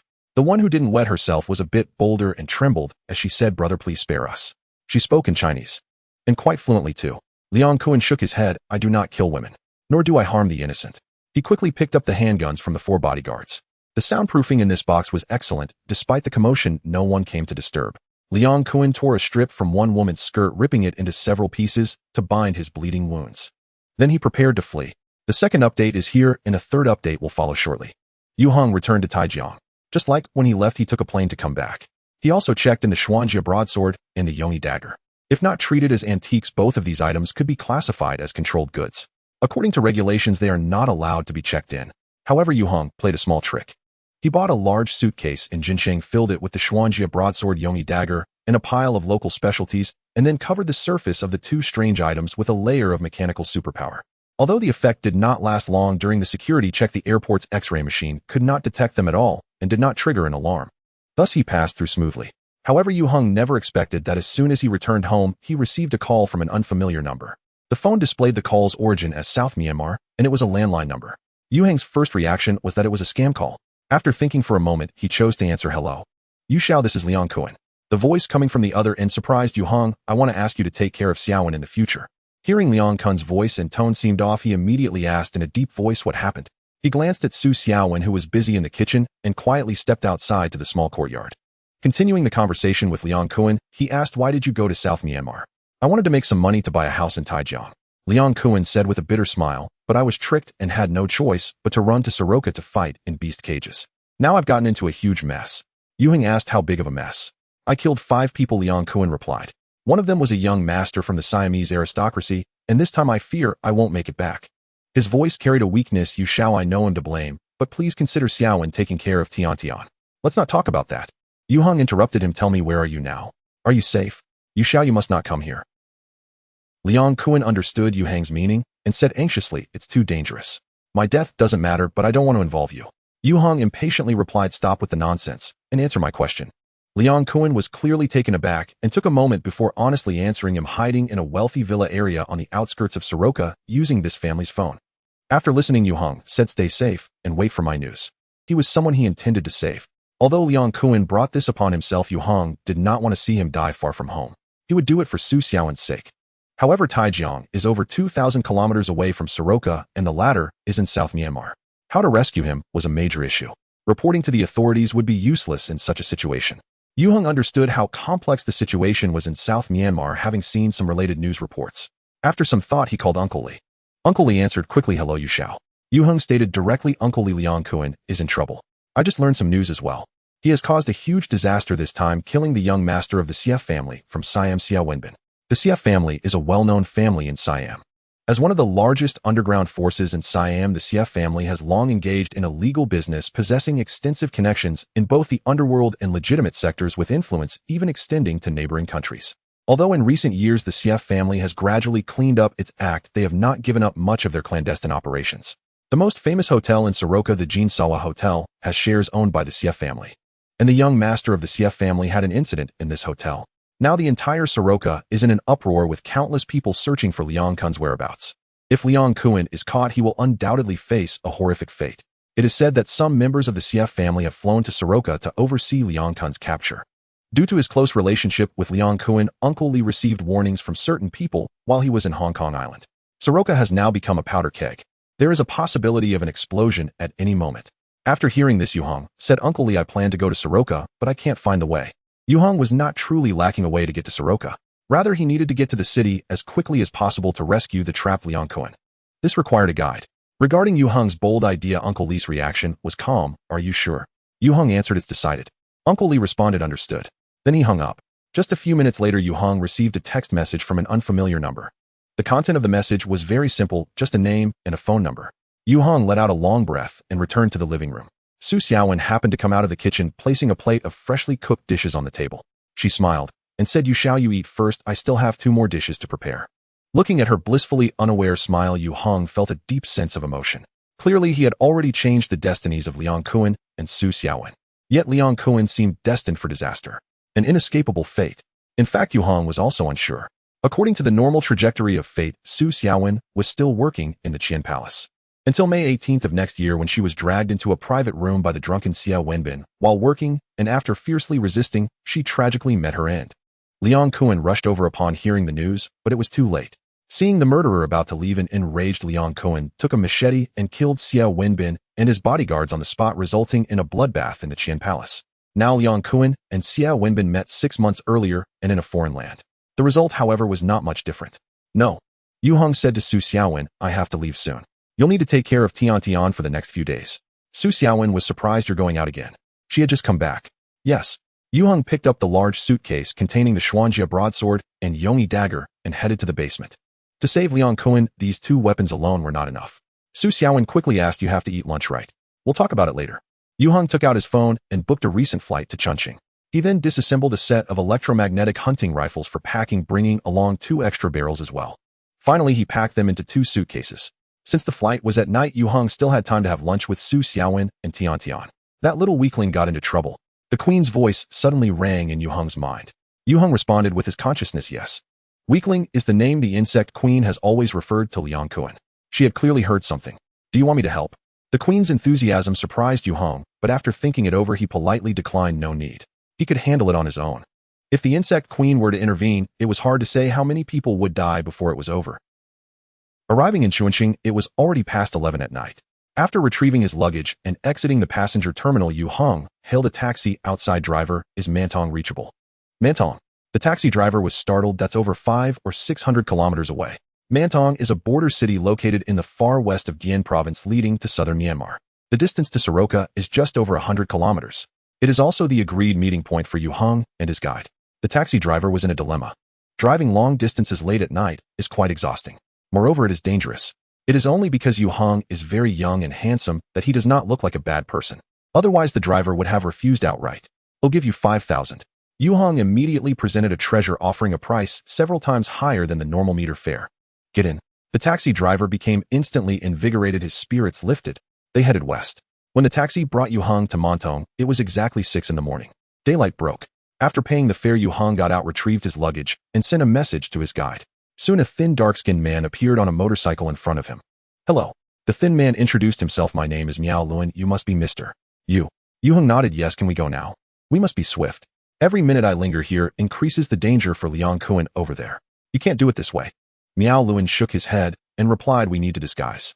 He invited Yue Heng onto his bike and took him to an old house in the suburbs. Then Miao Luan took out clothes, a hat, and shoes for Yue Heng to change into. These garments had a distinct local style, and they fit Yue Heng perfectly. This was no coincidence. Miao Luan had plenty of similar clothing and shoes at home suitable for adults and children alike. In addition to the disguise, Miao Luan also brought a balm that emitted a grassy scent for Yue Heng to apply on his face, neck, arms, and other exposed areas. The 2 soldiers also noticed Yue Heng's actions. One of them immediately turned the gun towards him, pressing his finger on the trigger and barking fiercely. Miao Luan's dark face turned pale. After years of bringing goods, he had developed a discerning eye. At a glance, he could tell that Yue Heng was not a child from an ordinary family. His identity must be extraordinary. Moreover, this task was entrusted to him by a big shot in the underworld. Miao Luan could not imagine the consequences of Yue Heng being shot by the soldiers. He couldn't help but shout in Burmese, don't shoot. At this moment, there was also a hint of blame for Yue Heng's recklessness in the heart of the guide. Clang. Suddenly, Miao Luan heard the sound of a blade being unsheathed. In that instant, it felt as if a bucket of ice water had been poured over his head, leaving him chilled from head to toe. Every hair on his body stood on end, his scalp tingled, and his heart felt uneasy. This sensation was akin to witnessing the Grim Reaper wielding the scythe of death. In the next second, an unforgettable scene appeared before Miao Luan's eyes. The soldier aiming his rifle at Yue Heng had his head severed, and it flew high into the air. Indeed, it flew upward with the clean neck spurting hot blood, resembling flames fueled by burning. Then with a flash of cold light, the head of another soldier followed suit. Bang! Bang! The 2 heads dropped to the ground in succession, one of them rolling right in front of Miao Luan. The soldier's mouth was agape, his eyes wide open, filled with astonishment. Miao Luan was completely rigid, not daring to move. His mind was blank. Despite being well-traveled, he had never witnessed such a bloody and brutal scene. Moreover, there was a strange sense of beauty to it. This seasoned guide was truly shaken, momentarily losing his ability to speak. Yue Heng sheathed his horizontal knife. Just as the soldier turned his gun, Yue Heng had already drawn the horizontal knife hidden in his backpack and swiftly severed the opponent's head. Within 0.5 seconds, Yue Heng swung his second blade. He gave the opponent no chance to react. He would kill without hesitation. This was his consistent combat style. It had never changed from his past life to this one. If he were in his home country, Yue Heng might weigh the pros and cons before deciding how hard to strike. But in this chaotic land, showing mercy to enemies was a dereliction of duty to oneself. In the end, Yue Heng wanted to say, the sensation of the horizontal knife slicing through enemies was simply exquisite. Miao Lun finally regained some awareness and stammered, You killed them. Indeed. Yue Heng glanced at him. If not to kill, would I be inviting them for a meal?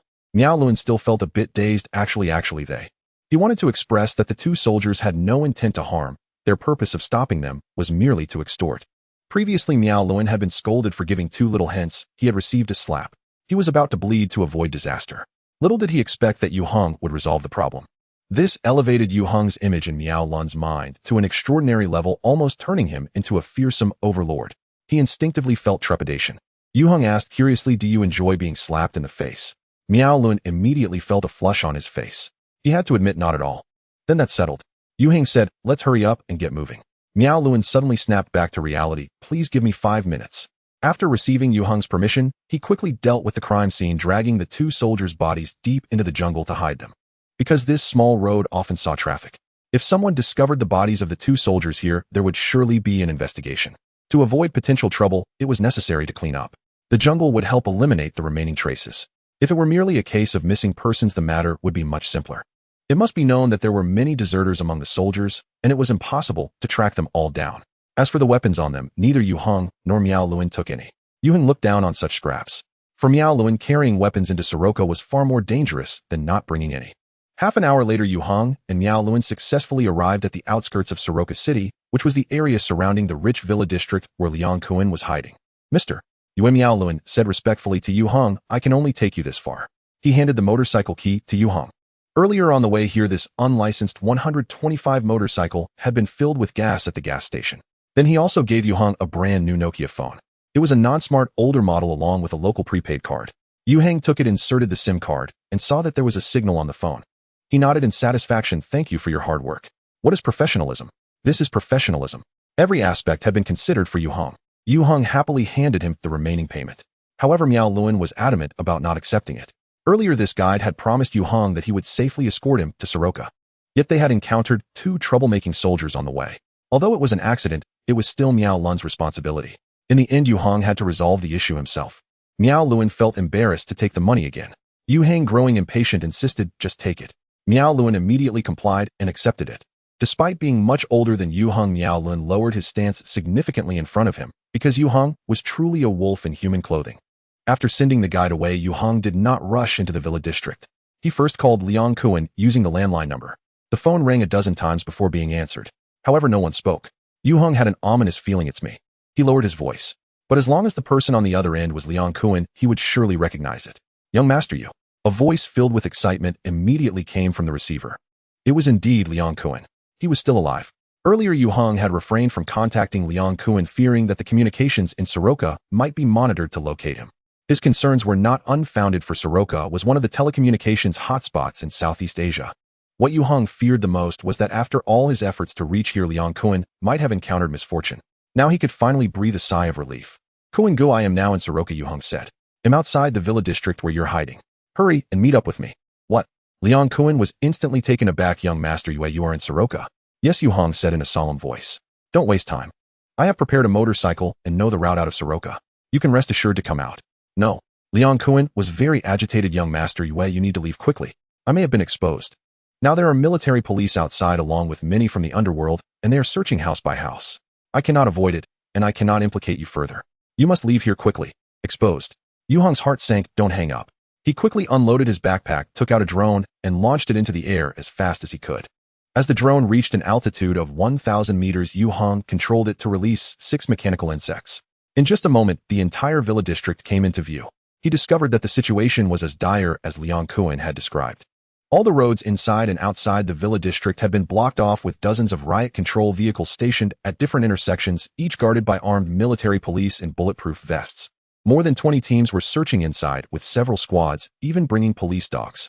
If it weren't for the large size of this villa district with hundreds of houses, Liang Kuan would have likely been found long ago. Yue Heng asked, what are the features of the villa where you are hiding?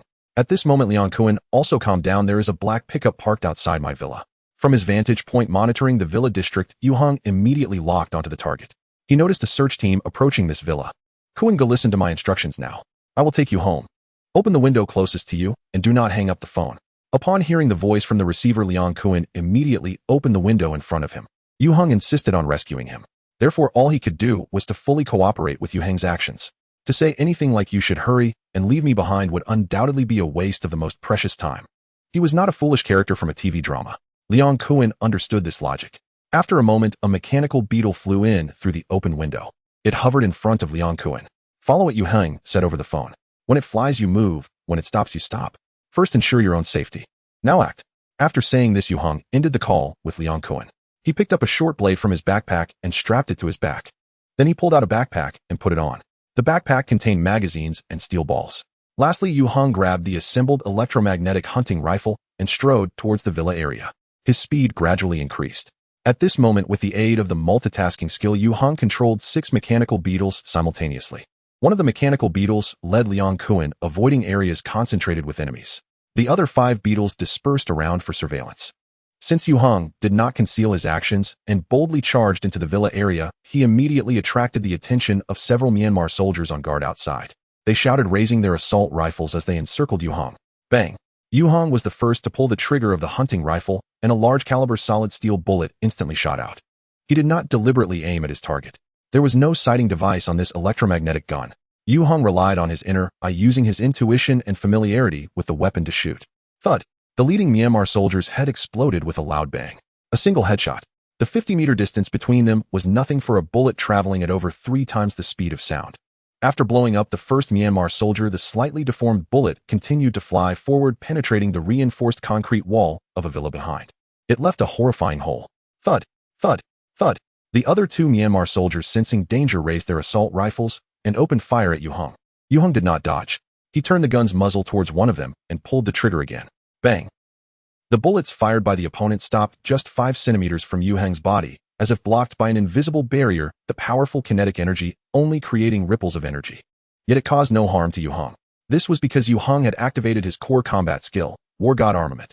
This skill first granted him comprehensive dual energy protection. Blocking bullets from assault rifles was a piece of cake. Meanwhile, Yue Heng's counterattack was ruthlessly fierce. With a single shot, the opponent either had their head blown off or suffered a massive wound. Under the impact of the electromagnetically propelled steel bullet, even bulletproof vests with ceramic plates could not withstand it. The ceramic plates were directly shattered and penetrated, sending flying shards, causing secondary injuries. Medical assistance was completely unnecessary. Bang! Bang! Due to the material and technical limitations of the hunting rifle, Yue Heng could not shoot rapidly. But his marksmanship was exceptionally precise, and the electromagnetic gun was tremendously powerful, effectively one shot, one green fly. Those hit were guaranteed to die. Yue Heng switched to a new magazine and continued to advance as if entering a no man's land. He simultaneously controlled the mechanical beetles, guiding Liang Kuan to his location. The explosive gunfire also alerted the heavily armed Soroka military police searching the villa area. Under their superior's command, over 100 armed officers began to encircle Yue Heng. However, they were destined to be the ones delivering their own heads. Yue Heng discovered the enemy's movements through the mechanical beetles. He stopped and reached into his pocket, pulling out a large handful of steel balls. Infused with mechanical force, dozens of steel balls coalesced into a mass under the influence of superpower, with electric sparks jumping across their surfaces. The state of this mass of steel balls was extremely unstable, as if it could explode at any moment like a grenade. It was filled with an aura of danger. Yue Heng charged forward, rushing towards the armored riot control vehicle. In fact, he had already distinctly heard the roar of the engine before the vehicle arrived. He didn't expect it to appear so quickly. Since there was no way to evade it, let's see the true measure under the blade. Liang Kuan stared in disbelief as Yue Heng boldly charged at the armored riot control vehicle, watching him leap high into the air, hands gripping the long knife, slashing down fiercely. Is he out of his mind? Liang Kuan had read a story in a military book about World War II where Polish cavalry charged at Nazi tanks with sabers and spears. Although this story was fabricated, the scene unfolding before him bore a striking resemblance to it. And is Yue Heng a legendary brainless Polish cavalryman? The answer is certainly no. In that instant of leaping, he unleashed his strength to the utmost, synchronizing the war god armament with the Xuanjia broadsword in his hand, creating an immensely powerful resonance with this extraordinary equipment. The principle of the Xuanjia broadsword is breaking the army, sweeping across the 4 corners, growing stronger against stronger foes. No matter how powerful the enemy is, the wielder of the Xuanjia broadsword must be fearless and willing to challenge, otherwise they cannot hope to tap into the power contained within its principles. Yue Heng's core combat skill, the war god armament, perfectly aligned with the principles of the Xuanjia broadsword. Together their combined might was far from a simple sum of 11. As the remote-controlled heavy machine gun mounted on the top of the armored riot control vehicle unleashed its first burst of fire, Yue Heng's Xuanjia broadsword had already fallen.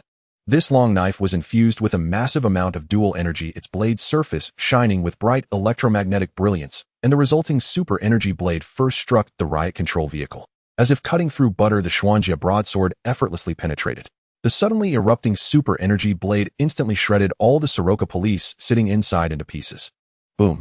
The armored riot control vehicle was cleaved in half. Though it didn't completely separate, it was utterly rendered useless. The might of a single strike was indeed terrifying. Yue Heng landed with the knife in hand. The armored riot control vehicle suddenly exploded, countless parts flying in all directions, igniting a raging blaze. This scene made Liang Kuan, who was facing away, feel his blood surge, wanting to say something, but unable to. Yet his awe for Yue Heng had already reached its peak. A true man should be like this. Stop dawdling. Yue Heng turned back and said to the dazed Liang Kuan, let's go. Such a scene could leave Liang Kuan in awe, but to Yue Heng it was nothing remarkable. In his past life, he had experienced wars that ordinary people could not even begin to imagine. Regaining his senses, Liang Kuan hurriedly followed Yue Heng's footsteps. Yue Heng took Liang Kuan on the 125 motorcycle gifted by the guide, speeding away from the villa area. He wasn't here to kill indiscriminately, his purpose had been achieved, so he naturally wouldn't linger any longer. A dozen minutes later, several armored riot control vehicles hastily set off in pursuit. The horrific casualties greatly shocked the other Soroka police. They had participated in the hunt for Liang Kuan, driven not only by orders from above, but also by the high bounty offered by the Xie family. Thus they were willing to exert themselves. However, once they realized the target possessed astonishing lethality, no one dared to take the risk with their lives. Their pursuit of Yue Heng and Liang Kuan was merely perfunctory. After all, the two had already entered the dense jungle. It was entirely normal and reasonable that they could not be caught. Isn't that right? Bang. In the presidential suite on the top floor of the Jinsava Hotel in Soroka City, an expensive crystal wine glass was shattered to smithereens, the crimson wine splattering onto the pure wool-woven carpet. The stained red was truly eye-catching. Hundreds of fully armed police, plus more than a dozen armored vehicles. A stunning woman in a red dress gritted her teeth and said they couldn't even capture two mere individuals and let them get away. What are these people even good for? All completely useless. The suited man standing before her lowered his head, not daring to breathe a word, fearing he would incur the wrath of this young lady from the Xie family. A middle-aged man beside him said in a deep voice, the person who came to rescue Liang Kuan is very powerful. They say he cleaved an armored vehicle in one strike. No one could stop him. Uncle Chang, do you believe what those useless fools said? The beautiful woman scoffed, cleaving an armored vehicle in one strike. Is he the invincible East? He should also be a superpowered individual. A superpowered individual. The beautiful woman's eyes were almost spitting fire. Her brother was the one whose head was blown off by Liang Kuan, dying a gruesome death. Now another superpowered individual had appeared. As the young lady of the Siamese Xie family, she had a considerable understanding of the recent emergence of superpowered individuals. In fact, the Xie family was secretly recruiting superpowered individuals. Rationality told her that involving two superpowered individuals and with the other party successfully escaping this matter should come to an end. Yet the beautiful woman was extremely unwilling. Her brother, the esteemed young master of the Xie family, had met a tragic end at the Jinsava Hotel, which belonged to their family. Yet the murderer had gotten away scot-free. If word got out, where would the Xie family's face be? At that time, everyone would think the Xie family was in decline, and those forces lurking in the shadows would undoubtedly take the opportunity to stomp on them. As the saying goes, when the wall falls, everyone pushes. Once a domino effect is initiated, the consequences would be unimaginable. The beautiful woman didn't have much feeling for her half-brother. However, the dignity of the Xie family could not be violated. Those who offend must die. This was the fundamental reason why the family elders sent her to Soroka to oversee the capture operation. The Xie family must use the most brutal means to wash away the shame and intimidate all enemies. She picked up her phone and dialed a number. General Tuanchin, this is Xie Annie. I know your casualties are significant. I'll cover all losses, including compensation. These two must die. I'll offer 20 million, no, 50 million Mian yuan for their two lives. General Tuanchin, our Xie family will always remember your friendship. All right. After ending the call, the beautiful woman said to the middle-aged man beside her, Uncle Chang, prepare a helicopter for me immediately. I'm going to the border outpost base right now to urge their military to take action. We absolutely cannot let them escape from South Myanmar. The middle-aged man was immediately taken aback. Young lady, that's too dangerous. What danger could there possibly be in General Tunkin's base? The beautiful woman said dismissively, do you think they can kill their way in? Under the encirclement of General Tunkin's elite troops, no matter how strong a superpowered individual is, they can only flee. You need to arrange it immediately. We don't have much time. First update delivered. Yue Heng returned to Taijiang. Just like when he left, he took a plane to come back. He also checked in the Xuanjia broadsword and the Yongyi dagger. If not treated as antiques, both of these items could be classified as controlled goods. According to regulations, they are not allowed to be checked in. However, Yue Heng played a small trick. He bought a large suitcase in Jinsheng, filled it with the Xuanjia broadsword, Yongyi dagger, and a pile of local specialties, and then covered the surface of the two strange items with a layer of mechanical superpower. Although the effect did not last long during the security check, the airport's X-ray machine could not detect them at all and did not trigger an alarm. Thus, he passed through smoothly. However, Yue Heng never expected that as soon as he returned home, he received a call from an unfamiliar number. The phone displayed the call's origin as South Myanmar, and it was a landline number. Yue Heng's first reaction was that it was a scam call. After thinking for a moment, he chose to answer. Hello.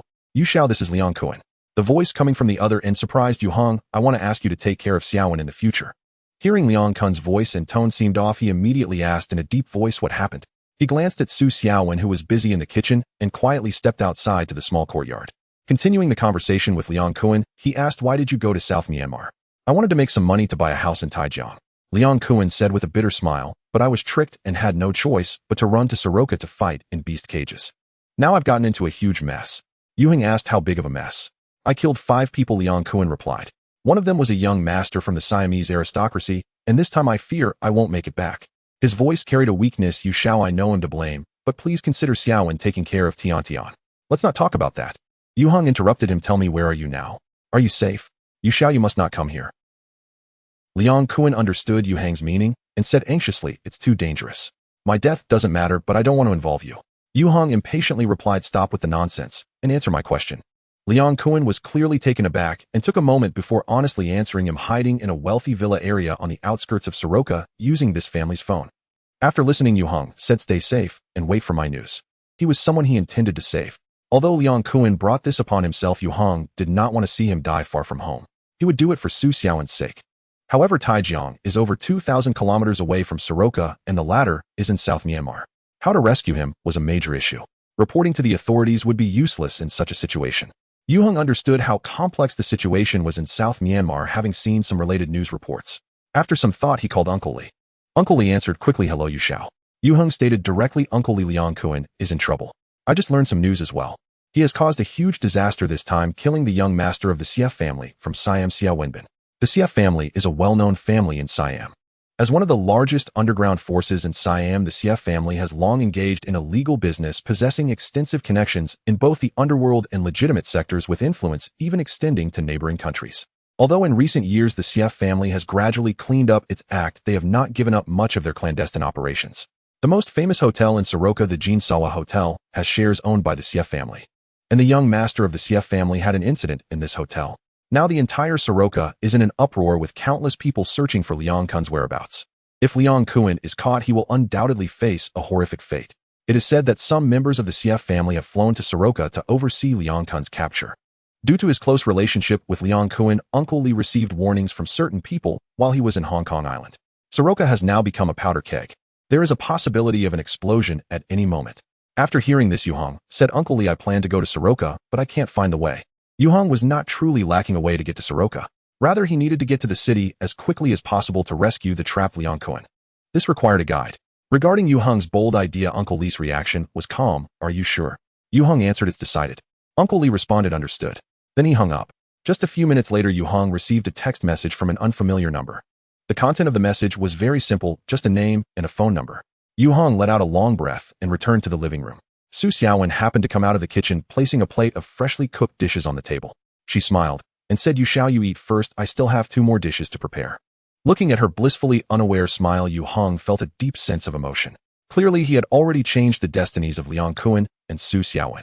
Yet Liang Kuan seemed destined for disaster, an inescapable fate. In fact, Yue Heng was also unsure. According to the normal trajectory of fate, Su Xiaowen was still working in the Qian Palace. Until May 18th of next year, when she was dragged into a private room by the drunken Xia Wenbin. While working, and after fiercely resisting, she tragically met her end. Liang Kuan rushed over upon hearing the news, but it was too late. Seeing the murderer about to leave, an enraged Liang Kuan took a machete and killed Xia Wenbin and his bodyguards on the spot, resulting in a bloodbath in the Qian Palace. Now Liang Kuan and Xia Wenbin met 6 months earlier and in a foreign land. The result, however, was not much different. No. Yue Heng said to Su Xiaowen, I have to leave soon. You'll need to take care of Tian for the next few days. Su Xiaowen was surprised you're going out again. She had just come back. Yes. Yue Heng picked up the large suitcase containing the Xuanjia broadsword and Yongyi dagger and headed to the basement. To save Liang Kuan, these two weapons alone were not enough. Su Xiaowen quickly asked, you have to eat lunch, right? We'll talk about it later. Yue Heng took out his phone and booked a recent flight to Chongqing. He then disassembled a set of electromagnetic hunting rifles for packing, bringing along 2 extra barrels as well. Finally, he packed them into 2 suitcases. Since the flight was at night, Yue Heng still had time to have lunch with Su Xiaowen and Tian. That little weakling got into trouble. The queen's voice suddenly rang in Yue Heng's mind. Yue Heng responded with his consciousness, yes. Weakling is the name the insect queen has always referred to Liang Kuan. She had clearly heard something. Do you want me to help? The queen's enthusiasm surprised Yue Heng, but after thinking it over he politely declined, no need. He could handle it on his own. If the insect queen were to intervene, it was hard to say how many people would die before it was over. Bang! The crisp sound of a gunshot suddenly rang out. A blood flower erupted from the head of a fleeing Myanmar soldier 100 meters away in the woods. He fell forward onto the ground, silent as a grave. Not far behind him, several soldiers lay sprawled in disarray. Whether shot in the head or struck in the vital chest, they all died in a gruesome manner. Yue Heng set down his AK-47 assault rifle. This assault rifle was one of the spoils of war he had captured. In jungle combat, the power of the electromagnetic beast hunting gun was evidently overkill. Moreover, the beast hunting gun had a slow rate of fire and consumed Yue Heng's superpowers. It could only truly shine when dealing with armored or large targets. Against these greenhead flies, the AK-47 was much more effective. The AK-47 used by the Myanmar soldiers was genuine Russian-made, and Yue Heng had selected a well-maintained one in good condition as his primary weapon. So far, the number of enemies who had perished under this gun had exceeded 3 figures. Unlike the Soroka military police, most of the Myanmar soldiers involved in the ambush against Yue Heng and Liang Kuan were well-trained. They were also adept at jungle warfare. However, their opponent was the supercharged Yue Heng. In his past life, when he was just reborn, Yue Heng was merely a small private in the 7th Fleet of the Galactic Patrol Corps. A role akin to cannon fodder.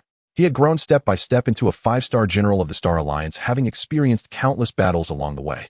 Having returned to the present from the Star Sea, although he no longer possessed the immense power he had in his previous life, the unparalleled combat experience and instincts were already etched into Yue Heng's soul. An imprint that could never be erased, let alone the Myanmar soldiers. Even if the elite Navy SEL's Green Berets or Delta Force from my country came, the outcome would not differ much. The existence of 6 mechanical beetles allowed Yue Heng to grasp the movements of surrounding enemies in the first instant. His formidable mental power combined with the third eye combat technique made him a sharpshooter with perfect accuracy. What frustrated the enemies the most was, with the enhancement of War God armament, Yue Heng was completely unafraid of the bullets shot at him. Faced with such a monster, small groups of Myanmar soldiers truly died in droves. Moreover, Yue Heng always managed to cleverly avoid the main forces of the Myanmar army. Both sides played a game of hide-and-seek in the jungle, while the Myanmar army, which had a clear numerical advantage, suffered greatly. Let's take a break for a moment. Yue Heng took an energy bar from his backpack and handed it to Liang Kuan. We'll have to spend the night in the woods tonight. The Myanmar army has sealed off all the routes to Soroka. Therefore, Yue Heng had to abandon the motorcycle and proceed on foot with Liang Kuan. With the encounters and skirmishes along the way, the two were still a long distance from the border. As nightfall approached, it was clear they would not make it back tonight. Yue Heng was not overly concerned about this. The Myanmar army's blockade was severe, with a large number of troops deployed in the jungle to pursue and intercept. With the path ahead blocked, Yue Heng could easily find another route to circumvent it. It would just take a bit more time. He doubted they could seal off the entire border. Liang Kuan took the energy bar, plopped down on the ground, unwrapped it, and began to munch. He carried 2 AK-47s and a string of magazines and grenades. Bearing injuries, he followed Yue Heng, fighting along the way. Although Liang Kuan's stamina was far superior to that of an average person, he was still quite exhausted by now. He had used assault rifles before. However, shooting in a firing range was entirely different from real combat. Thus, Liang Kuan's main role was to provide Yue Heng with weapon swapping and ammunition reloading. As they killed and confiscated the gear of the fallen Myanmar soldiers as supplies, it was tiring. These southern Myanmar monkeys, Liang Kuan cursed, while fiercely gnawing on the energy bar, their noses are really sharp. Earlier in the battle, small groups of Myanmar soldiers had continually emerged, relentlessly pursuing the two like a swarm of insects. The feeling was as if it was endless. Only now had it finally calmed down enough for him to catch his breath. Yue Heng nodded. These soldiers should belong to the elite of the Myanmar army. He wondered who was commanding them. Suddenly, Yue Heng's heart stirred, and his sharp gaze swept to the right. He immediately made a discovery. Raising his AK-47, Yue Heng approached the corpses of several Myanmar soldiers. He fixed his gaze on one body, aiming the gun at its head. Get up, stop playing dead. This was a very young Myanmar soldier lying on the ground with his eyes tightly closed and completely motionless. He looked very much like a dead person. However, the slightly trembling eyelashes and the suddenly quickened heartbeat revealed him. Yue Heng was a bit puzzled. He had clearly hit the vital points of the enemies with every shot. How could there be a fish that escaped the net given the power of the AK-47? Yue Heng noticed a tear in the left side of the soldier's outer garment, but no blood was flowing out. That was the biggest flaw. Out of curiosity, he did not immediately finish him off with another shot to send him back home for real. After a moment when Yue Heng's patience was about to wear thin, this pretending soldier finally could not hold on any longer. He opened his eyes and panic raised both hands while lying on the ground, indicating his surrender. Please don't kill me. Surprisingly, he spoke in Chinese, albeit with a heavy accent, but the meaning was basically understandable. Yue Heng smiled. Give me a reason not to kill you. The young Myanmar soldier quickly replied, I am also a person from the divine state. You don't look much like it. They'll give you a chance to get up and talk. The young Myanmar soldier hurriedly scrambled to his feet. He suddenly grunted, clutching his left chest, revealing a look of pain. This guy was clever. Or perhaps in a life-and-death situation his IQ suddenly surged. Noticing Yue Heng's gaze, he immediately pulled out a metal lump from the pocket of his torn jacket. This metal lump was very peculiar. It was made up of 3 stacked coins with a deformed bullet embedded in the middle. Yue Heng suddenly understood. It turned out that these coins had saved this guy's life, but the impact of the bullet had still caused him injury. He probably had a broken rib. Such luck. Yue Heng had only seen something similar in Strange Tales collection. Without waiting for Yue Heng to speak, the young Myanmar soldier recounted his identity in detail. He truly qualified as a person from the divine state. Half of it. His father was a divine state person who came to southern Myanmar for business, married his mother locally, and had him. Then one day he returned home and never had any news again. His mother raised him alone, but later passed away due to illness from overwork. To survive, he joined the Myanmar army. However, Yue Heng was not patient enough to hear the other party finish his tragic story. Who is your commander? Coming and not going is impolite. After being chased by these Myanmar soldiers for so long, Yue Heng had long been harboring a fire in his heart. Merely taking out 100 or so Myanmar soldiers was completely insufficient to quell his anger. Decapitation is a tactic. The concept of decapitation in modern warfare was proposed by British military theorist Fuller. In the later stages of World War I, he proposed the disabling attack, targeting the enemy's command system as the primary goal. This is what is known as decapitation. In fact, there were similar military thoughts in ancient Shenzhou. Capture the king first when seizing thieves. And Yue Heng is an expert in decapitation. In his past life, while serving in the patrol army, he participated in pacification wars multiple times and executed numerous decapitation missions. He had never failed. Yue Heng's last decapitation was a mutual destruction with the insect queen. Today he is about to resume his old profession and give the enemy a harsh lesson. Peng Naiwan Colonel. The young Burmese soldier stammered, we are all soldiers of General Tuanshin. Through questioning this Burmese soldier, Yue Heng learned that the army pursuing him and Liang Kuan was actually Tonkin's army, fully loyal to General Tuanshin. Or rather, the Tuanshin family. The Tuanshin family just happens to be the controllers of Soroka and has close ties with the Siamese Xie family. Moreover, the Xie family has put a high bounty on Yue Heng and Liang Kuan. Whoever takes them down will be rewarded with 1 million my dollars. Liang Kuan, who was beside him, was very dissatisfied. Only 1 million my dollars. Who are they looking down on? Not to mention Yue Heng, even that young master from the Xie family offered 2 million my dollars to buy his life. However, for ordinary Burmese soldiers, this is an enormous wealth they could never earn in their lifetime. This young Burmese soldier serves the Tuanshin family. His annual salary is only about 1,000 to 2,000 my dollars. The income of ordinary people is even lower. It is precisely under the lure of this high bounty that they relentlessly pursue Yue Heng and Liang Kuan. Yue Heng asked again, where's the Peng Naiwan you mentioned? He is. The young Burmese soldier hesitated and said, I can take you back to Shenzhou if you promise to spare me. He is a local and has been stationed here after joining the Tuanshin army. Therefore, he is very familiar with the surrounding environment. However, Yue Heng remained indifferent. You answer my question first. The young Burmese soldier gritted his teeth and said, at the Aksar barracks. The Aksar barracks is the frontier outpost of the Tuanshin army, usually garrisoned with a full regiment of soldiers. It is commanded by Peng Naiwan, one of General Tonkin's most trusted confidants, executing the operation to hunt down Yue Heng and Liang Kuan. Yue Heng thought for a moment and asked, how far is the Aksar barracks from here? The young Burmese soldier was taken aback and replied tremblingly, about 10 kilometers. Take me to the Aksar barracks now, Yue Heng said. Once we arrive, I will spare your life. The young Burmese soldier fell silent. Though young, he was no longer naive and dared not believe Yue Heng would keep his promise. The possible schemes of Yue Heng made him tremble in fear.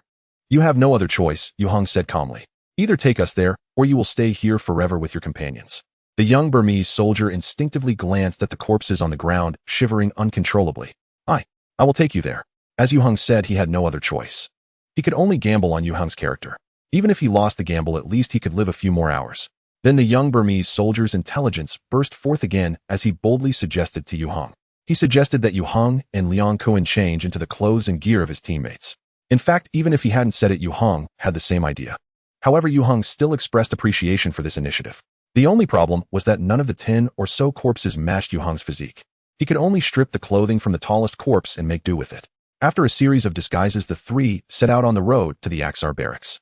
At the same time, in the command center of the Axar barracks, the atmosphere was unusually oppressive.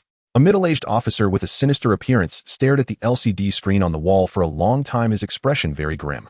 After a moment, he suddenly turned around and said to the beautiful woman sitting on the sofa beside him, "Miss Yue Annie, I must terminate the Hun operation. Please understand." This beautiful woman, Miss Yue Annie, the eldest daughter of the Xie family, immediately jumped up. "No way," she said anxiously. "The operation has reached this point. If you stop, your losses will be irreparable. If Liang Kuan and the others escape, the Xie family will definitely not compensate for the losses." Xie Annie knew long ago that these big-head soldiers were unreliable, so she specifically ran to the Axar barracks to supervise. Unexpectedly, Commander Peng Niwen still wanted to back down. How could she accept this? "Miss Xie," Peng Niwen said in a deep voice, "as of now I have already lost over 100 loyal soldiers in addition to an armed helicopter and 2 pilots. Do you know how much they are worth?" For those soldiers who died in battle, Colonel Peng Niwen did not feel much heartache, because in this land there were plenty of people willing to join the army and fight. However, the loss of an armed helicopter and 2 pilots was like cutting off a piece of his flesh. A second-hand Mi-24 Hind is only worth $8 million my dollars. Xie Annie said coldly, 2 pilots are worth $5 million.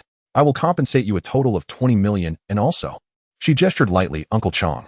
Accompanied by the middle-aged man beside Xie Annie, he silently placed the suitcase he was holding on the coffee table and opened it. Half was filled with my bills and half with gold bars. Colonel Peng Niwen, Xie Annie said, "This is a small token of our Xie family's appreciation. Please accept it." The combination of my bills and gold bars made the shrewd Peng Niwen's eyes widen involuntarily. A glimmer of greed flashed deep within his gaze. The 20 million compensation that Xie Annie mentioned was for the Tuanshin army. Even if he was responsible for handling it, the profit he could gain would be very limited. General Tunkin's eyes do not tolerate sand, and this money is directly given to him by the Xie family. After hesitating for a moment, Peng Niwen said, "I cannot guarantee that I can definitely capture those 2 individuals, but I will have people continue the pursuit and borrow 2 battalions from the Mara barracks to participate in the search." Although Xie Annie was not very satisfied with his response, she knew that this old fox would not take on all the responsibility. Being able to do this was already his bottom line. "All right," Xie Annie said, "I look forward to your good news. I will wait here." If she cannot successfully complete the revenge mission this time, she would most likely become a scapegoat after returning. The hard-won status would inevitably be lost. The direct descendants of the Siamese Xie family are not just 1 or 2. Everyone is desperately scheming and plotting to rise to power. Losing her current status is something Xie Annie cannot tolerate. Ahead lies the Akasa military camp. The young Burmese soldier guiding them stopped in his tracks, nervously glancing at Yue Heng. His legs trembled slightly. This was not due to having walked over 10 kilometers through the jungle. As a local native, the young Burmese soldier was extremely familiar with his surroundings and well accustomed to long-distance trekking. He felt little fatigue upon arrival. He was simply afraid that Yue Heng would not keep his promise. To silence him, Yue Heng's gaze turned towards the border base of the Tuanshin army ahead. Without the various pollutants brought by modern cities and factories, the sky here appeared exceptionally clear beneath the brilliant and boundless river of stars. A military camp built against the mountains came into Yue Heng's view. The camp was not very large, surrounded by wooden stakes and barbed wire, enclosing rows of simple barracks. 2 sentry towers stood at the eastern and western sides of the camp. Spotlights were installed atop the towers, controlled by sentries who scanned the area around the camp, preventing enemy intrusion. It appeared heavily guarded, but in Yue Heng's eyes it was full of flaws. He said to the young Burmese soldier, "Come, let's take a photo." The young Burmese soldier replied, "Huh." Yue Heng posed with the Akasa military camp in the background, prompting Liang Kuan to put his arm around the young soldier's shoulder. Then he took out his phone and switched to night mode. "You too, smile for the camera." Liang Kuan grinned widely, making a peace sign. The young Burmese soldier, forced to comply, managed to squeeze out a smile that looked worse than crying. He understood Yue Heng's intention, leaving evidence of him being a traitor. Even without taking a photo as proof, the young Burmese soldier would not dare to leak a word about tonight's events. Otherwise, he would be doomed. Thinking of General Tunkin's brutality, the young Burmese soldier involuntarily shivered. Click. The moment was frozen. Yue Heng signaled Liang Kuan with his eyes. Liang Kuan understood and swiftly struck the young soldier on the back of his head. The young soldier's eyes rolled back, and he immediately fell unconscious. Liang Kun quickly caught him and gently laid him down to avoid making a loud noise. He asked, "Are we just going to let him go?" Liang Kun was somewhat surprised. Yue Heng was not known for his mercy. He had personally witnessed Yue Heng kill over 100 Burmese soldiers. Gunfire to eliminate witnesses. Yue Heng nodded. If he wanted to kill in silence, he could have acted directly earlier without needing to take a picture as proof. Earlier, Yue Heng had made a promise to this soldier. Since the other party cooperated throughout without any tricks, he naturally had to honor his commitment. This is Yue Heng's principle of conduct. Regardless of his first life or second life, no matter the circumstances, he always adhered to his bottom line. It was this persistence that kept Yue Heng from losing his life's direction. This life was no exception. After resolving this small issue, Yue Heng released 6 mechanical beetles. Under his conscious control, the vibrating winged mechanical beetles infiltrated the Akasa military camp from different directions.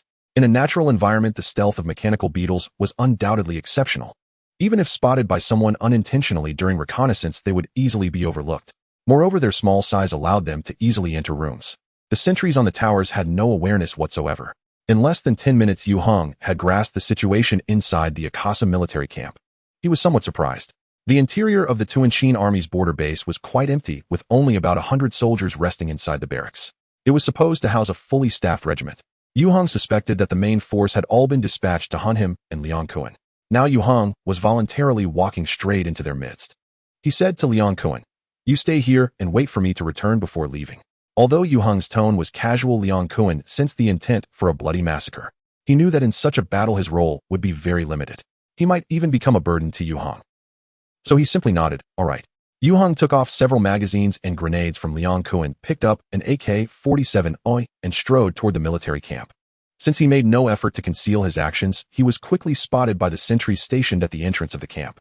A Canada, 2 sentries raised their assault rifles and shouted questions at Yue Heng. The spotlight on the tower turned toward him. Because Yue Heng was wearing a Burmese military uniform, they did not immediately open fire. Bang, bang, bang. The first to fire was Yue Heng. Each time he pulled the trigger, a Burmese soldier's head exploded in a spray of blood. His precision was astonishing. The guards at the camp entrance and the sentries in the towers were the first sacrifices in this battle. The crisp gunfire ruthlessly shattered the tranquility of the Akasa military camp. The Tuanshin Army's border base instantly resembled an ant nest doused in boiling water. It exploded entirely. Inside the barracks, those Burmese soldiers lost in their dreams suddenly awoke. Some were shouting in chaos, some hurriedly got dressed, and others rushed barefoot to the weapons rack. Smash! A window shattered under gunfire, and grenades followed in succession. Boom, boom, boom. The barracks instantly turned into a hellish nightmare. Yue Heng strolled through the barracks. Any enemy appearing in his direct line of sight would instantly meet with a 7.6239mm intermediate power rifle round, either to the head or the heart. Occasionally, he would pause to toss a few grenades, exploding them into tears. Though there were some who could effectively counterattack against Yue Heng, the bullets they fired were either dodged by him or blocked by his protective energy shield. Not a single hair was harmed. Conversely, the bullets fired by Yue Heng effortlessly took away their lives. From the very start, the battle was one-sided. A complete and utter rout. In just a moment, the remaining Burmese soldiers collapsed. Although they were elite within the Tuanshin army, they were only elite in relative terms. Without an iron will forged in battle, facing the horrific casualties of their comrades and the godlike strength of their enemy, they scattered in all directions to escape. Yue Heng ignored these small fry and headed straight for the command center located in the middle of the camp. As he moved forward, Yue Heng took out a new magazine. He used the magazine to push the AK-47's spring, flinging the old magazine forward. In an instant, he swapped in the new magazine. The entire action was fluid, completing the magazine change in the blink of an eye. Since there was already a bullet in the chamber, he skipped the action of pulling the bolt back. This maximized the continuity of firepower. This rather stylish magazine change method was not originally created by Yue Heng. He had merely seen it in a video online and practiced it in earlier battles. Now he had mastered it perfectly. Bang, bang. The muzzle of the AK-47 spat fire again, and the Burmese soldiers who had just rushed out of the command center fell in response. The command post of the Akasa military camp was in a 2-story reinforced concrete building with camouflage nets covering the roof and numerous antennas set up. Beside the command post, there was also a transport helicopter parked. Yue Heng initially intended to execute a decapitation tactic. However, reconnaissance by the mechanical beetles revealed the enemy's interior was quite empty. Thus, the decapitation tactic naturally turned into an assault. Ahead lay the final stronghold of the enemy. He suddenly tilted his head. A bullet grazed past the energy shield. The fleeting electromagnetic spark indicated that its power greatly exceeded that of a regular rifle round. Bang. Then Yue Heng heard gunfire coming from inside the command post. A sniper. Without hesitation, he swung his gun around and fired a volley of bullets at a window on the second floor. No further sounds came from above. Yue Heng quickened his pace towards the command post while discarding the empty AK-47. He switched to a Beretta pistol. This M9 was seized from a small Burmese commander. It was well maintained. Upon bursting into the room, Yue Heng continuously pulled the trigger. Bang, bang. 2 Burmese soldiers hiding in the corner screamed and fell into a pool of blood. Even without the reconnaissance perspective provided by the mechanical beetles relying on the conscious web skill from the mental combat technique, Yue Heng could detect hidden enemies in close range. A sneak attack and counterkill. Absolutely non-existent. Only a complete merciless crushing. Clap. A round hand grenade fell onto the staircase, bouncing down the steps. The grenade exploded at the foot of the stairs, scattering countless fragments everywhere. Yet neither the shockwave from the explosion nor the sharp shrapnel could budge Yue Heng in the slightest. His left hand slipped into his pocket, retrieving a magnetic steel ball grenade. It's only proper to return the favor. In the next moment, Yue Heng tossed this homemade magnetic grenade upwards. The magnetic grenade first struck the wall, then rebounded into the upper space. Boom. The magnetic grenade made of dozens of steel balls detonated instantly on the second floor. A piercing scream suddenly rang out. Yue Heng calmly ascended the stairs, making his way directly to the upper level. The room on the second floor was in disarray, with several Burmese soldiers lying haphazardly, either dead or seriously injured. Yue Heng systematically shot down those who still looked capable of resistance. He then returned downstairs. This building had only 2 floors. However, the command center was neither on the second floor nor the first. It was underground. This was made easy due to prior reconnaissance using mechanical beetles. Thus, Yue Heng quickly found the staircase leading down. He first replaced his handgun's magazine with a fully loaded one, then stepped down the stairs. As Yue Heng reached the bottom, a seemingly thick metal blast door blocked his path. He felt no surprise. The command center was the heart and brain of a military base. It was entirely normal to have strict defensive measures in place to prevent being decapitated by the enemy. He stood before the metal door, lifting his head to meet the gaze of the surveillance camera fixed above. Yue Heng smiled politely and waved, saying hi. Behind this metal blast door were Colonel Panaywan, the highest commander of the Akasha camp, along with his adjutant guards and members of the Xie family, including Xie Eni, Uncle Chong, and an assistant. There were over a dozen people in the underground command center. They clearly saw this scene through the surveillance monitors. Yue Heng, dressed in an ill-fitting Burmese military uniform, held a Beretta M9 in his hand, his face smeared with dark paint creating a somewhat comical smile. However, none of those present found it amusing. They all felt a chill run down their spines. Earlier, when Yue Heng forcefully infiltrated the Akasha camp and shot the sentry guards, Panaywan had been startled awake by the alarm and immediately notified the Xie family to take shelter in the underground command center. But no one expected. The invader was just a single individual. Although most of Panaywan's forces had been dispatched to encircle Liang Kuan and his companion, the Akasha camp still had over 100 soldiers, and their defensive capabilities were not weak. Yet facing merely one enemy, the elite soldiers of the Tuanshin army, who had an absolute numerical advantage, actually fell into disarray. In a very short time, they were pushed to the door of the command center. This is something no movie would dare to depict. Xie Eni's face turned extremely pale. A superpower user. Earlier, Xie Eni had seen relevant materials on Liang Kuan and was well aware that the person standing at the door was not him. But this individual was far more powerful than Liang Kuan. Even more terrifying. This door was customized in Germany with a security level equivalent to that of a bank vault. He won't be able to get in. I've already requested support from the Mara camp, and they'll soon send a battalion of soldiers to assist. At this moment, Colonel Panaywan felt extremely regretful. He never expected the person the Xie family was targeting to be so formidable. He should have cut his losses earlier, but was instead blinded by the allure of money and gold offered by Xie Eni. This led to their current passive situation. Their own stronghold was being attacked. How could he explain this to General Tuanshin afterward? His position was surely at risk. However, Panaywan had no choice now and did not wish to fall out with Xie Eni. Currently, they were all in the same boat. Panaywan was very grateful that he usually lived in the underground command center. Otherwise, he could have faced decapitation tonight.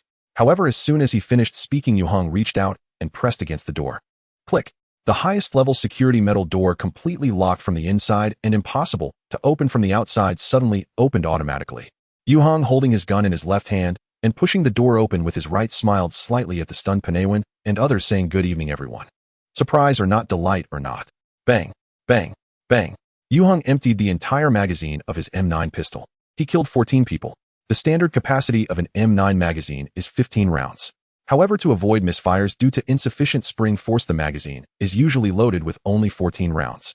During Yue Heng's gunfire, there were still those on Panaywan's side who resisted. However, the weapons in their hands could not penetrate Yue Heng's defenses. They could only be picked off one by one in despair. Faced with death, some completely lost the will to resist, while others attempted a last-ditch struggle. The crisp sound of gunfire mingled with screams and cries. The strong smell of blood spread throughout the underground command center. Soon it returned to calm. In the end, the only survivors were Colonel Panewin Xia Annie and Uncle Chong. Among them, Panewin was trembling under the control panel, his face distorted with fear. Xia Annie and Uncle Chong knelt on the ground, hands on their heads. Their faces were as pale as paper. This young lady of the Xia family was filled with regret to the utmost. In order to complete the task entrusted by her family and maintain her position and reputation within the Xia family, she had risked coming to the border base to oversee the capture operation. She thought that such a feat of a woman not yielding to men would surely win her great fame afterward. In Xia Annie's mind, the base housing the elite soldiers of the Tuanqin army would undoubtedly be very safe. After all, Liang Kuan and his companion, who were on the run, could not possibly come here, right? Yet what was impossible had now become possible. Clang! Yue Heng discarded the emptied M9 and swiftly drew his broadsword. The blood of the enemy chief would serve to consecrate the blade. This was the reason he had specifically spared Colonel Panewin. As for Xia Annie and Uncle Chong, who clearly did not belong to this camp, Yue Heng was quite curious about their origins. Don't kill me, I. Facing the cold blade, Panewin let out a wail like a slaughtered pig. He was surprisingly speaking in Chinese. In the next moment, the flash of the blade appeared, and the pig's head fell. The world fell silent once more. A drop of crimson blood slid from the blade's tip, pointing towards Uncle Chong, who was kneeling on the ground. Seeing this, Xia Annie immediately screamed, "We are from the Siamese Xia family." So it turned out they were from the Xia family. Yue Heng suddenly understood, and without a second thought swung his broadsword again. What an unexpected delight. Stab! Stab! 2 more streams of blood splattered against the white wall, looking particularly shocking. The Siamese Xia family. Yue Heng was well aware that when he made the decision to rescue Liang Kuan, he had inevitably positioned himself against this prominent family. Since they were enemies, the long knife in Yue Heng's hand was meant to reap their lives. Any words would be meaningless. Yue Heng sheathed the xuanjia. Yue Heng had a faint feeling that this extraordinary weapon seemed insatiable, still yearning to drink the blood of its enemies. It had been thirsty for a millennium. Next time for sure. Yue Heng extended his hands and pressed them on the command control panel in front of him. The facilities in the Akasa Barracks Command Center were quite outdated, but the most basic equipment was present. This included a surveillance system capable of monitoring the entire base. Yue Heng activated his mechanical superpower, converting it entirely into electromagnetic force, continuously pouring it into the control panel. Under his control, the electromagnetic energy rapidly spread to every device connected to the control panel. Destroy them. Bang, bang, bang. Accompanied by a series of muffled sounds, the mainframe control terminals and surveillance systems laid out here erupted in sparks, billowing wisps of smoke in an instant. Even with immense capabilities, there was no way to repair it. Click. To Yue Heng's surprise, he heard the sound of the locking system opening from next door. Though the sound was faint, it did not escape his keen hearing. Then Yue Heng discovered that the interior of this underground command post had hidden secrets, and it was connected to a suite. It should be Peng Nawin's private residence. Upon entering, Yue Heng saw that it was lavishly decorated on par with a presidential suite in a 5-star hotel. Interestingly, a painting hanging on the wall surprisingly opened, revealing a safe hidden within. Yue Heng immediately understood. This wall-embedded safe was equipped with an alarm system, and its internal wiring was interconnected with the outside. As a result, it was adversely affected by the electromagnetic force he injected. It opened automatically. The safe was quite large, surprisingly, containing 2 briefcases along with numerous jewelry pieces like jade and gold, and a thick stack of documents. Yue Heng took out the 2 briefcases. The weight of one surprised him. It was at least 20 to 30 kilograms. The other was much lighter. Yue Heng opened the heavier one, discovering it was filled with cash and gold bars. The gold bars weighed 1 kilogram each. A total of 20. Stacks of $100 bills were piled high. A windfall. Then Yue Heng opened the second briefcase. Because it was light, he didn't pay much attention to it, thinking it contained documents or something similar. Then Yue Heng was pleasantly surprised. This briefcase contained a stack of large denomination bearer bonds. Bearer bonds could be understood as cash of high denomination.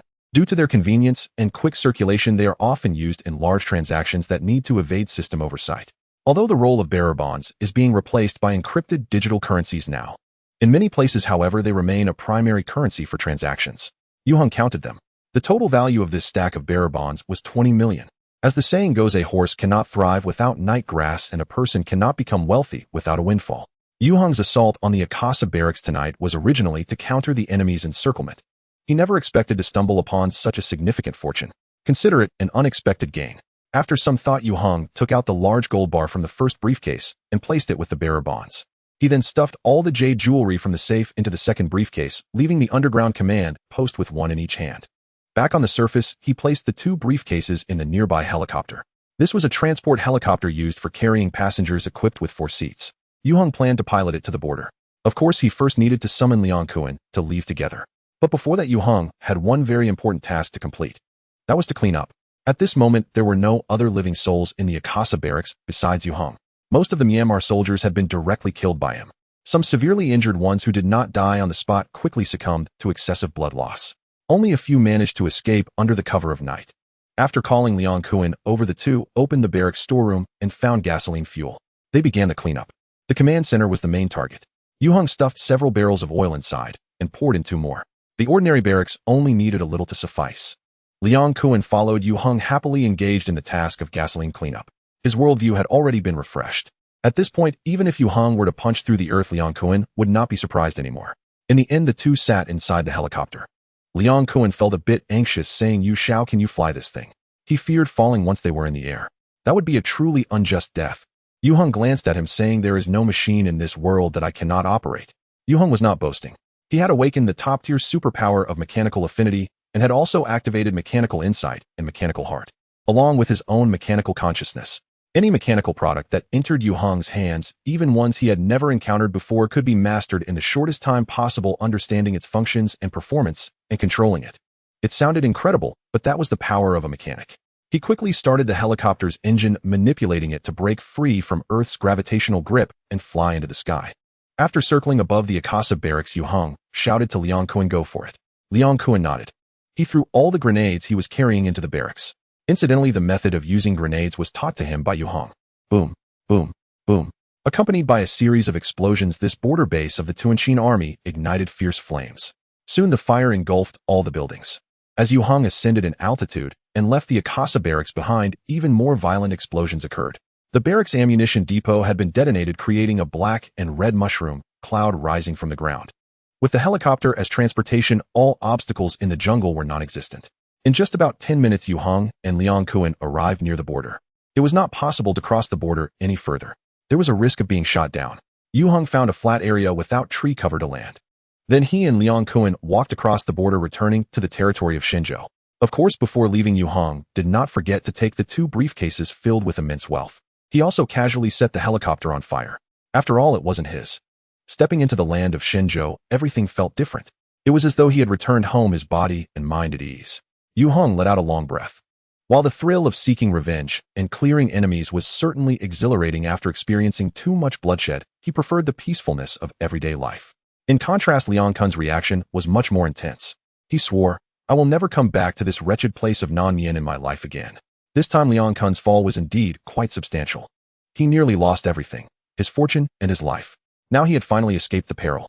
However, thinking of the appearance fee he had fought so hard to earn, all of it had gone to waste. Ultimately, it was hard to accept, but there was nothing that could be done.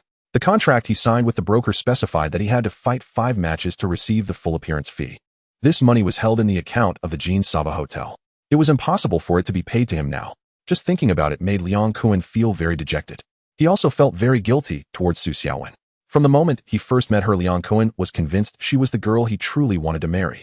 After they started dating, Liang Kuan decided to provide her with a warm home. They registered as a couple, and Liang Kuan wanted to buy a home in Taijiang within a good school district for their future child. Although the house in his hometown was cheap, where could it compare to the vast opportunities in the provincial capital? To fulfill this wish, Liang Kuan secretly risked it all and went to Soroka to fight in deadly beast cage matches. This resulted in a series of troubles, even bringing Yue Heng all the way to rescue him.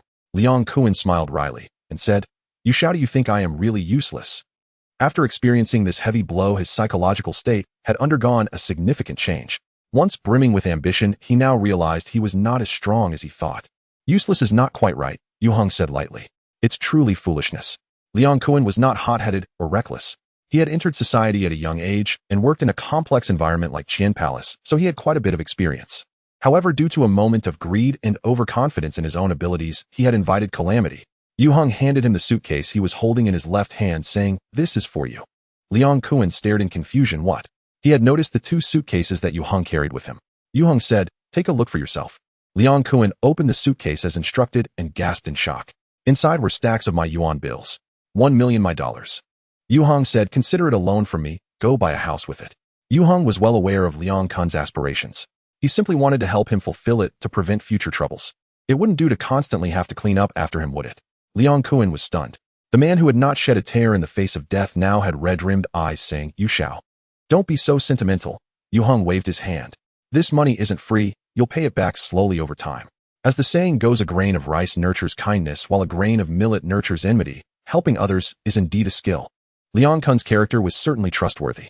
Yue Heng had no intention of testing human nature. Liang Kun rubbed his eyes fiercely and said solemnly, "You shall, from now on my life is yours. You're giving your life to me, eh?" Yue Heng's expression was somewhat strange. "Then I can only hand it over to the state." Liang Kun replied, "Huh." Yue Heng chuckled. Liang Kun must have thought he was joking. But Yue Heng was serious. The two of them had a smooth journey back to Taijiang from the border. "We're back." As they stepped into the small courtyard of Zhuangyuan Feng, both Yue Heng and Liang Kun truly relaxed. "Oh." Su Xiaowen ran out holding Tiantian, followed by the wagging tail of Pao Hu. Seeing Yue Heng and Liang Kun together, she was pleasantly surprised. You two came back together. Liang Kun instinctively scratched his head. "What a coincidence, I ran into Yu Xiao at the train station." "What a coincidence indeed." Su Xiaowen smiled and said, "Then you two rest for a bit, or I'll go buy some groceries." Her gaze towards her husband was somewhat meaningful. As Liang Kun's partner Su Xiaowen knew his temper, character, and habits very well. She had noticed it early on. Liang Kun tended to scratch his head unconsciously when he was lying. Right now he was indeed lying. But Su Xiaowen had no intention of probing whether Yue Heng and Liang Kun's meeting was coincidental or premeditated. As long as the two of them returned safely, she was very happy. After handing Tiantian, who was calling out, "Papa," to Yue Heng, she happily carried her basket to buy groceries. "Papa." The little girl tightly hugged Yue Heng's neck, pouting. She was unhappy that Yue Heng had left her for such a long time. Yue Heng couldn't help but kiss Tiantian's cheek. The milky scent from her was soothing, causing the lingering, killing intent from his past brutal battles to quietly melt away like snow in boiling water, leaving no trace. He felt only joy and peace in his heart. After placing the little girl on the mat in the living room, Yue Heng opened the suitcase and searched for a jade pendant inside. He put it around Tiantian's neck as a compensatory gift. This jade ornament was not large, featuring a golden-laid jade leaf design. It was what one would call a golden branch and jade leaf. Yue Heng had no expertise in jade, but he found it to be transparent and pure bright green and beautiful, perfect for the little girl. He decided to treat it as a small toy for her. Tiantian was indeed very happy, clapping her small hands and making joyful sounds. After calming her down, Yue Heng called Liang Kun over. He asked, "What are your plans for the future?" Liang Kun was puzzled. Plans for the future? He truly didn't know what he should do to repay Yue Heng's life-saving grace and the $1,000,000.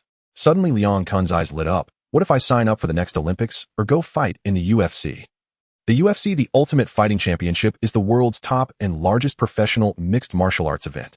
Top UFC fighters earn quite a substantial income. However, getting into the UFC is not easy. Previously, Liang Kun wanted to make quick money, which is why he went to fight in the beast cage matches. Having learned from his mistakes, he now planned to take things step by step. He would no longer seek quick success. In fact, with his current strength, breaking into the UFC would not be a problem at all. The Olympics. Yue Heng laughed. "Do you think you're the only superhuman in this world?" The next Olympics no longer existed. The emergence of superhumans greatly impacted competitive sports. All previous records would be shattered, and to an absurd extent. How could it continue? Liang Kun immediately wilted. He remembered Yue Heng had told him this before. "Honestly," Yue Heng said, "I plan to hand you over to the state."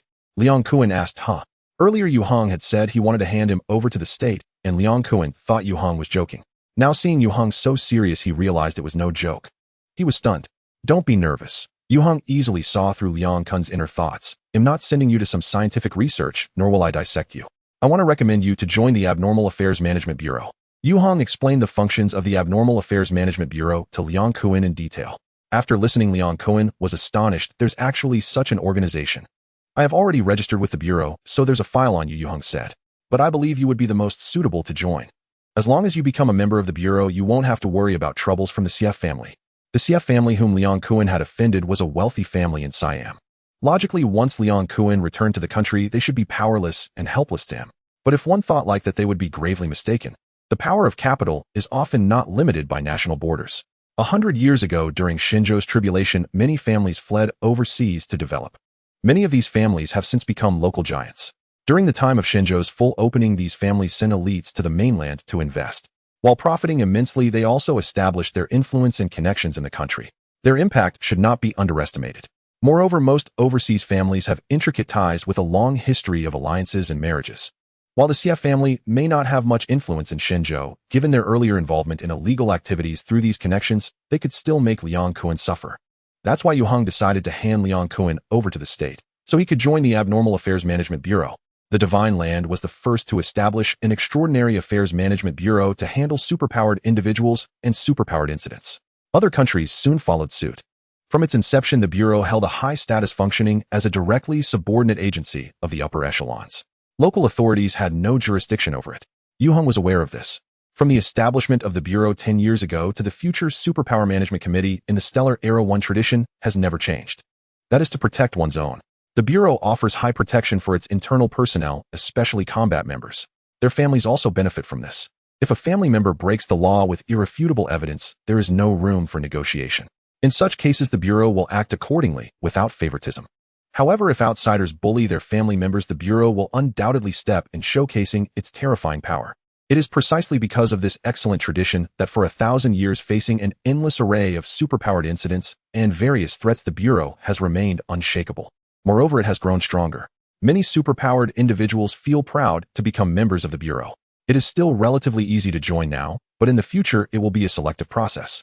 Since the Bureau primarily recruits superpowered individuals trained within its system, Liang Kuan, who is not a reborn being, has no idea how formidable the Bureau will become in the future. Yet he trusts Yue Heng. Since Yue Heng said he wanted him to join, he would join. When do we go to handle the formalities? Yue Heng was speechless. Do you think you can just join whenever you want? Liang Kuan awkwardly scratched his head, clearly overestimating the simplicity of the situation. Let me organize my materials. Yue Heng said you help me with something first, and by the time you return it should be ready. Yue Heng planned to help Liang Kuan prepare a letter of recommendation. He needed the Bureau to see Liang Kuan's value, making the process much easier. Liang Kuan immediately perked up. What do you need me to do? He owed Yue Heng a tremendous favor that he might never repay in this lifetime. Now he could repay at least a portion. Yue Heng took his hand luggage and pulled out all the unregistered my yuan bonds stored inside. He wanted Liang Kuan to go to the island of Hong Kong to seek help from Uncle Li. He needed to liquidate these bonds. The domestic control over foreign exchange is stringent. Such a substantial amount of my yuan wealth with its legal source unclear would not be accepted by any bank. Thus, it could only be resolved through special channels. Of course, going through special means would inevitably incur a high fee. That's normal. No problem. Liang Kuan readily agreed. He'll go to Hong Kong Island tomorrow. The fact that Yue Heng entrusted him with such a large sum was a significant show of trust. Liang Kuan would not let this trust go to waste. Okay. Yue Heng nodded. Be careful. Don't worry. Liang Kuan sighed. I've learned my lesson. I won't be so self-assured in the future. After dinner, Yue Heng let Su Xiaowen and Liang Kuan return to their home. As the saying goes, absence makes the heart grow fonder. They have their own lives and joys, and it would neither be possible nor appropriate for them to revolve around him and Tian all the time. Having survived a great tribulation, Liang Kuan needed both mental and physical solace. Just after they left, Tian bounced over to Yue Heng. However, when Yue Heng instinctively extended his arms to hug the little girl, Tian unexpectedly took a step back. Yue Heng sensed something was off and immediately noticed the change in the color of her pupils. It was the Queen. You have acquired 2 extraordinary items. Today, the Insect Queen did not communicate with Yue Heng through telepathy as before. Instead, she spoke directly. Although her words still carried the same childish tone, due to borrowing Tian's body, Yue Heng felt no sense of cuteness. His heart sank instead. That's right. He replied calmly, but I cannot give you these 2 extraordinary items. Yue Heng was not surprised at how the other party knew he had obtained 2 extraordinary items. The Insect Queen possessed such capabilities. However, whether it was the Xianyue sword or the brave dagger, he could never give them to the Insect Queen. These 2 weapons were too closely aligned with him. Their future potential is boundless. The Insect Queen coldly stated, do you want to back out? Not at all. Yue Heng replied unflinchingly, since I have promised you the deal, I will not go back on my word. The 2 extraordinary items you want, along with 5 exotic species and a large living exotic beast. I will gather them as quickly as possible. The Insect Queen nodded. That's best. Don't forget Tian, and I do not have much time left. Yue Heng said solemnly, I will not forget. In the next moment, the little girl blinked, and her pupils instantly returned to their original black color. She flashed a cute smile at Yue Heng, and then leaped towards him. Papa. Yue Heng embraced Tian. The Insect Queen had begun to directly control the little girl. He felt he truly needed to hurry. He could not continue to procrastinate, whether intentionally or otherwise. However, where to find what the Insect Queen demanded and how to obtain it, he still had to ponder carefully. On Friday morning, Yue Heng arrived at Taijiangno, one high school. He had initially only taken a 3-day leave, but because of Liang Kuan's matter, he had delayed an additional day. He had previously received a call from his homeroom teacher. Although he had just eliminated 200 to 300 people in South Myanmar, Yue Heng still intended to continue his studies.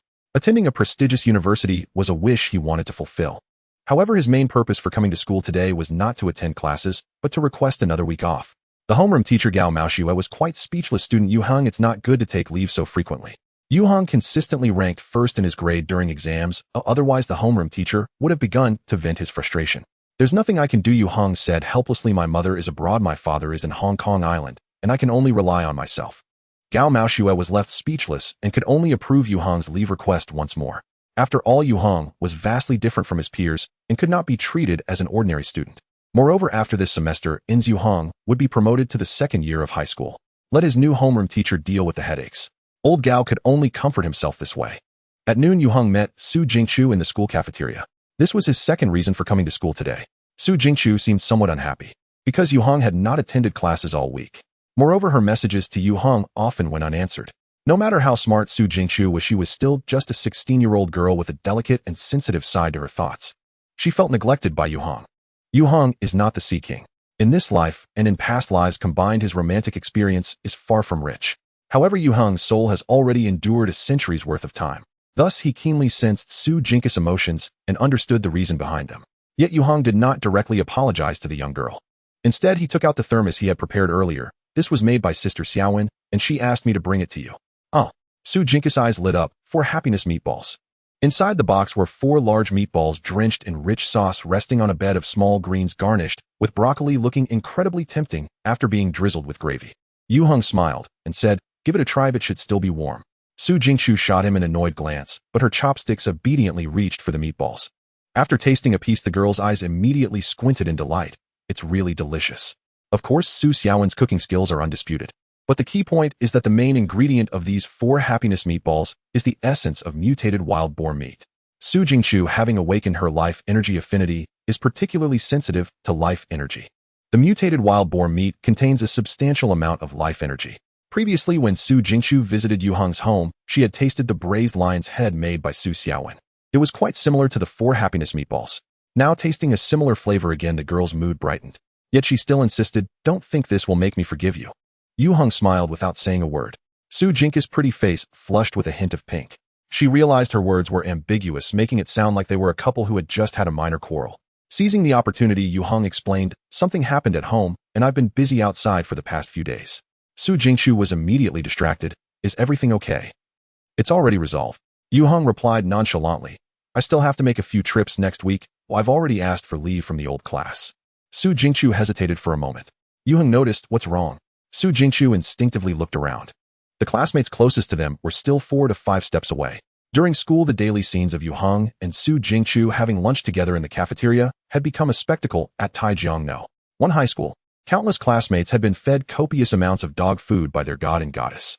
Thus, even Wu Dehai no longer sat with Yue Heng during meals to avoid being choked by dog food. That feeling was too uncomfortable. Su Jingchu softly asked, "Do you have time tomorrow?" Yue Heng nodded yes. Tomorrow is Saturday.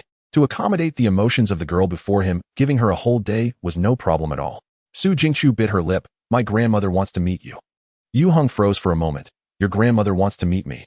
Is this a meet Theprant situation?" Su Jingchu blushed and nodded.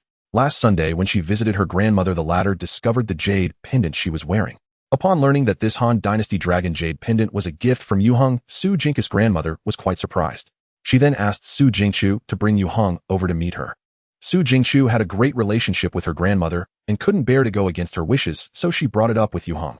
Yue Heng readily agreed, "No problem." Su Jingchu said, "My grandparents' home is in Linhang." Yue Heng smiled, "That's close too." Linhang is just over 200 kilometers from Taijiang, and the high-speed train takes only about half an hour. Su Jingchu felt a bit shy, but also a bit happy. "Then he'll come pick you up tomorrow morning." Yue Heng asked, "What gift should I prepare?" "You can't go empty-handed when visiting elders, right?" Su Jingchu quickly shook her head. "No need to prepare anything, just your presence will make my grandmother very happy." She was well aware of her grandmother's personality. However, Yue Heng had his own ideas. The next morning, a black Rolls-Royce smoothly stopped at the entrance of Zhuang Yuanfang. He picked up Yue Heng, who was waiting there. Upon seeing the girl sitting in the back seat, he smiled and said, "You look so beautiful today." Clearly, Su Jingchu had dressed up carefully today and even put on light makeup, looking exceptionally lovely. Hearing Yue Heng's compliment, her eyes curved in delight. "Really beautiful."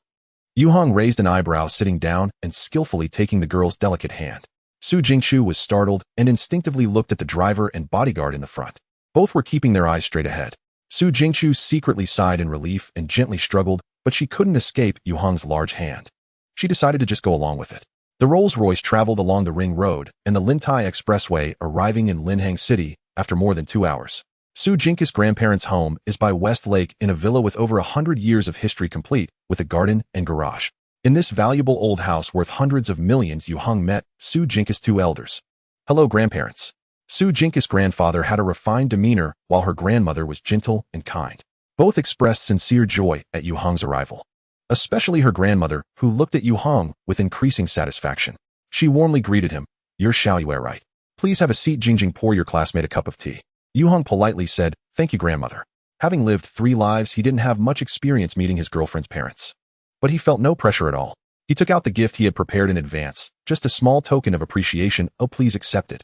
Grandmother didn't expect that Yue Heng would bring a gift, despite instructing Su Jingqiu. When she opened the small box Yue Heng had given, her expression changed immediately. This is too precious. Su Jingqiu's grandmother loved to collect jade and emerald, and she was quite the expert in this regard. Thus, she could tell the value of the gift at a glance. Yue Heng, Inside the box was a jade Buddha pendant only a few centimeters long. This was something Yue Heng had picked from his spoils. He knew nothing about jade and only judged it by whether it looked good. If it seemed nice, he took it. Since Nanmian is the origin of jade, it would be surprising if the jade accessories hidden by Peng Nai were fakes. Otherwise, it would be a huge joke. Yue Heng knew that good jade was quite valuable, but he didn't expect Su Jingqiu's grandmother to have such a strong reaction. It felt like he had chosen the wrong gift. Su Jingqiu's grandmother and grandfather exchanged glances, and the latter hesitated for a moment before nodding. Since his partner made the decision, grandmother didn't refuse Yue Heng's gift. Su Jingqiu's grandfather took a seat. He chatted with Yue Heng for a bit before saying, Xiaoyue, we elders can't directly accept your gift. How about this? Later, when you come to my collection room, choose something you like to take back. The third update is here. Su Jingqiu's grandfather is named Zheng Changhong, a former professor of history at Linheng University. Of course, he is already retired. The 2 characters Changhong in his name undoubtedly imply Changhong transforms into jade. It describes someone who is upright and loyal, exuding an aura of righteousness. This old gentleman possesses an extraordinary demeanor and is amiable, showing great fondness for the mature and composed Yue Heng. Grandma took Su Jingqiu to the kitchen to prepare lunch, while Zheng Changhong warmly invited Yue Heng to sit down in front of the chessboard, smilingly asking, do you know how to play chess? Just a little bit. Yue Heng glanced at the chess pieces, feeling troubled. He truly only understood a little, far from being proficient. He was the type who knew the rules, but had hardly played a few games, a complete novice. Zheng Changhong smiled, even more broadly, saying that's fine, well, just play for fun. His interest in chess was something he had developed after retirement. The problem was his skill level was severely lacking, and he was quite addicted to the game, losing without losing face. This caused many of his old friends to dislike playing with him. This time he finally caught someone even worse than himself. He then happily defeated Yue Heng in 5 games, leaving the latter disheartened. With 5 consecutive victories, Zheng Changhong felt as if he had opened up his meridians, instantly rejuvenating 10 years. With a serious tone, he said to Yue Heng, chess is a classic inheritance of our Chinese civilization, capable of cultivating a big-picture perspective and teaching one to treat success and failure with equanimity. You should learn more. However, his proud demeanor was nowhere near equanimity. Yue Heng could see through it. This Professor Zheng was actually a big child at heart. What else could he say? He could only obediently learn from him. Come on, come on. Zheng Changhong clearly was not satisfied, yet his voice booming, let's play 2 more games. Yue Heng. Grandpa. Su Jingqiu suddenly poked her head out from the kitchen, asking, would you like me to play a few games with you? She had previously seen her grandfather playing chess with Yue Heng. Knowing Yue Heng's level, she did not expect Professor Zheng to relentlessly crush him. The girl couldn't help but feel indignant. Oh. Zheng Changhong slapped his forehead, saying, I almost forgot the main thing. Xiaoyue, I will now take you to the collection room. He had simply won against Yue Heng. Su Jingqiu won easily against him, making it no challenge at all. The old gentleman quickly pulled Yue Heng to his collection room, secretly lamenting. His beautiful and clever granddaughter seemed to be on the verge of being taken away. How sad. Zheng Changhong's collection room was located in the basement of the small villa. Compared to Yue Heng's family's basement, the level of this secret room was much higher. Not only was it spacious, but the internal decoration and equipment were also top-notch, with constant temperature and humidity and bank-level security. Accompanying this were the antiques displayed on the shelves. Yue Heng initially knew nothing about antiques. However, after being cultivated on Miaoho Street, he had acquired the ability to identify whether an item belonged to the category of antiques. In Yue Heng's perception, all of Zheng Changhong's collectibles exuded the charm of history. They were all genuine old items. Strolling among them felt like walking through a time tunnel returning to 1,000 years ago. This is perhaps the charm of antique collecting. And Zheng Changhong was undoubtedly a professional expert. Shall you come and take a look at this enameled colorful bowl of apricot blossom in spring made during the Qin Yongzheng period? It is one of my best collectibles. And this golden dragon patterned bronze kettle from the Han Dynasty, which I saw at a rural market 40 years ago, was being used to hold sesame seeds. I bought it for 27 yuan, including both the kettle and the sesame. This is a white jade floral incense burner. Although the old gentleman was quite aged, he clearly remembered the origin of each piece. He could tell their stories. His words were filled with pride and satisfaction. In this underground secret room, the number of collected antiques reached several hundred. That would be enough to open a small museum. Time was limited, so Zheng Changhong only introduced a few of his favorites, which were also the most valuable. Finally, he said to Yue Heng, "Shall you take a look and see which one you like? Just take it." Earlier, when Zheng Changhong was introducing the collectibles, Yue Heng had remained silent. He simply listened quietly. However, deep down he was far from calm, because Yue Heng had suddenly realized there were extraordinary items in this collection room. A total of 3. Simply unbelievable. This was something Yue Heng had never anticipated. It should be known that the Palace Museum holds millions of cultural relics. Among them, only a few dozen extraordinary items have been made public in later generations. While the actual number of extraordinary items is certainly far more than that, the proportion is still extremely low. Therefore, extraordinary items are serendipitous. Whether one encounters them depends entirely on fate. Yue Heng felt that his luck had exploded today, and it was a huge explosion. At this moment, Zheng Changhong noticed Yue Heng was lost in thought and couldn't help but chuckle. "It's fine, or just pick whatever you like." Yue Heng came back to his senses. He pondered for a moment, nodded, and said, "Thank you, Grandpa." He then confidently picked up a seal placed on the display shelf. This was the extraordinary item closest to Yue Heng. Huh. Zheng Changhong was puzzled. Why did you choose this Shoshan seal? Among all the collectibles, this Shoshan seal is not the lowest in value, but it is not far from it. It cannot be compared to the enameled colorful apricot blossom bowl, the golden dragon patterned bronze kettle, and the white jade floral incense burner that he had previously emphasized. For instance, the Qin Yongzheng enameled colorful apricot blossom bowl could easily fetch a modest sum at an auction. Even if Yue Heng is not an expert, he should understand the differences between them. But Yue Heng's choice showed no hesitation. "I think this item is great." Yue Heng smiled, saying, "It caught my eye, so I chose it."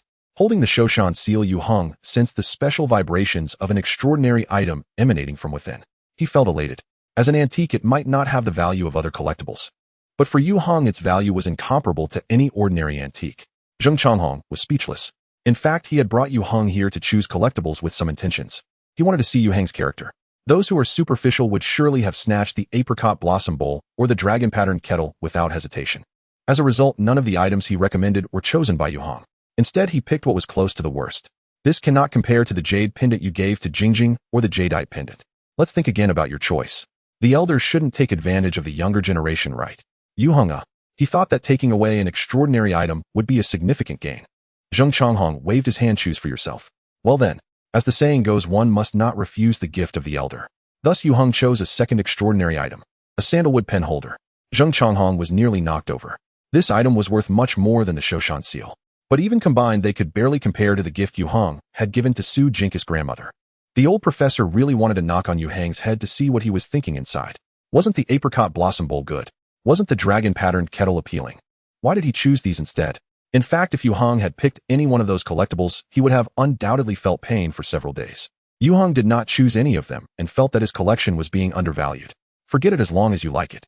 He shook his head and sighed, saying, "I really can't understand you young people anymore." However, Yue Heng's character was clearly not an issue. Yue Heng smiled, saying, "Thank you, Grandpa." He respectfully bowed. Zheng Changhong believed Yue Heng had suffered a loss. Yet Yue Heng felt he had gained a great advantage.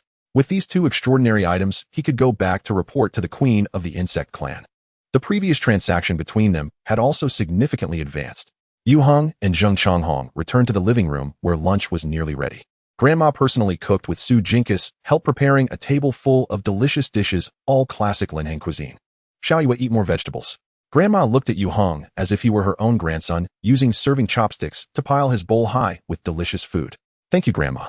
Yue Heng accepted everything without hesitation, complimenting Grandma's cooking. It was no empty flattery. Seeing Yue Heng enjoy the food made Grandma even happier. Her own appetite was quite small, but she loved watching the children eat heartily. Then she served more dishes to Yue Heng, which made the neglected girl feel sour. The first update is here. After lunch, it was time for casual chatting to aid digestion. Su Jinkus' grandmother Li Shangyun hailed from a scholarly family in Linheng. Although she was already over 60, the passage of time could not erase the inherent gentleness and beauty within her. Instead, it had allowed her wisdom and experience to deepen. She was a very likable old lady. Li Shangyun engaged in casual conversation with Yue Heng. Yue Heng understood what she wanted to know, so he candidly shared his family situation. There was no need for concealment. In terms of family background, Yue Heng was far from comparable to Su Jingqiu. Yet in this world, no one was stronger than him. Not now and never will be. A queen does not count as a person. After hearing this, Li Shangyun sighed. You certainly have had a hard time.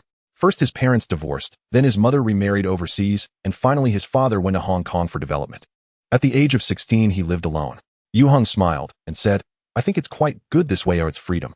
Li Shangyun could tell that Yue Heng was speaking from the heart. It was not a forced smile. On the contrary, she felt even more sympathy for this young man. At this age, most children lack the ability to live independently. Whether in life or emotions, they rely on their parents and family. Yue Heng was completely different. When she first learned that Su Jingqiu was suspected of early romance, Li Shangyun became curious about the boy she had never met. She knew how proud her granddaughter was inside. Which boy was so exceptional that he could win Jinka's favor? Now having met Yue Heng, her grandmother finally understood. With his tall and handsome appearance, mature and steady personality, and eloquent speech, and quick thinking, he was impeccable in his dealings. Li Shangyun had never seen such an outstanding young man. It was only natural that Su Jingqiu fell for him. As for family background, Li Shangyun simply did not care. No prestigious family is born out of thin air, nor can it exist forever. Especially in today's rapidly changing era, the pace of new and old alternation far exceeds that of the past. Those with capabilities can completely create their own family. Moreover, Yue Heng was able to present the Qi Long Jade Pendant and the Jade Pendant as gifts. How could he not have some depth? However, through simple conversation, Li Shangyun discovered that Yue Heng actually had little understanding of jadeite. She immediately brought out some of her own jadeite collection to educate him. Varieties, colors, craftsmanship. Li Shangyun spoke fluently and clearly, greatly enhancing Yue Heng's knowledge. It was then that he realized the jade pendant he had casually chosen as a gift was not only exquisitely carved, but also of the highest quality, the imperial green, valued at several million. As for the Han Dynasty Qi Long Jade Pendant presented to Su Jingqiu, that would be in the 8-digit range. Li Shangyun thought that was too much. Thus there was the gesture of Zheng Changhong, returning a gift. Grandma does not oppose your relationship with Jingqiu, Li Shangyun finally said, but you are both still too young. It's best to focus on your studies for now.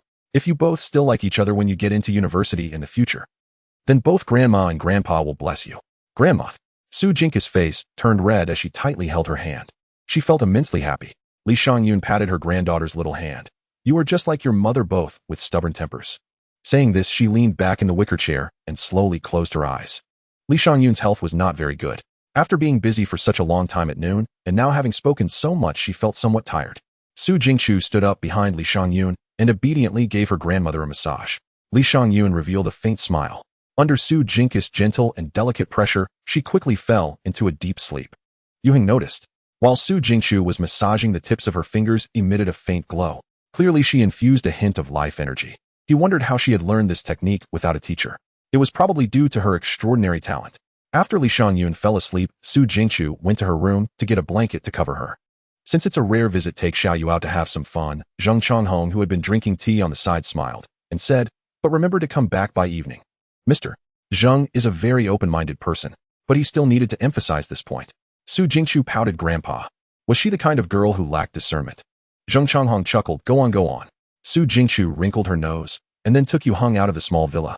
In front of them lay a road separating them from Westlake. The two walked hand in hand along the tree-lined path. It was already winter, but the weather was not very cold. The warm sunlight shone down, making the world feel peaceful. Lin Heng was not Taijiang. The probability of running into acquaintances while holding hands on the street was probably akin to winning the lottery. Thus, Su Jingqiu's mood was quite relaxed, and her intimacy with Yue Heng subtly increased. The scenery of Westlake is famous worldwide. Although it was not the best tourist season, strolling along the lakeside still allowed them to appreciate the beauty of the city in its most exquisite form. Yue Heng had been to Lin Heng once before. However, that visit was just a fleeting glance, and he was not familiar with the place. Therefore, Su Jingqiu, who had lived here for a long time, naturally took on the role of host. She first took Yue Heng to the Yu Fei Temple, then took a bus to Lingyin Temple a few kilometers away. On the bus, Su Jingqiu told Yue Heng that every time she came to Lin Heng, she would go to Lingyin Temple to pray for her grandparents, to bless the two elderly for health and longevity. Yue Heng could see that Su Jingqiu had a deep affection for her grandparents. However, he still reminded her, you need to be careful about how you use your power in the future. It cannot be too reckless. Su Jingqiu had awakened to the life energy system. The life energy system differed from the other 4 energy systems. It centered on life energy. If overconsumed, it would harm one's own source.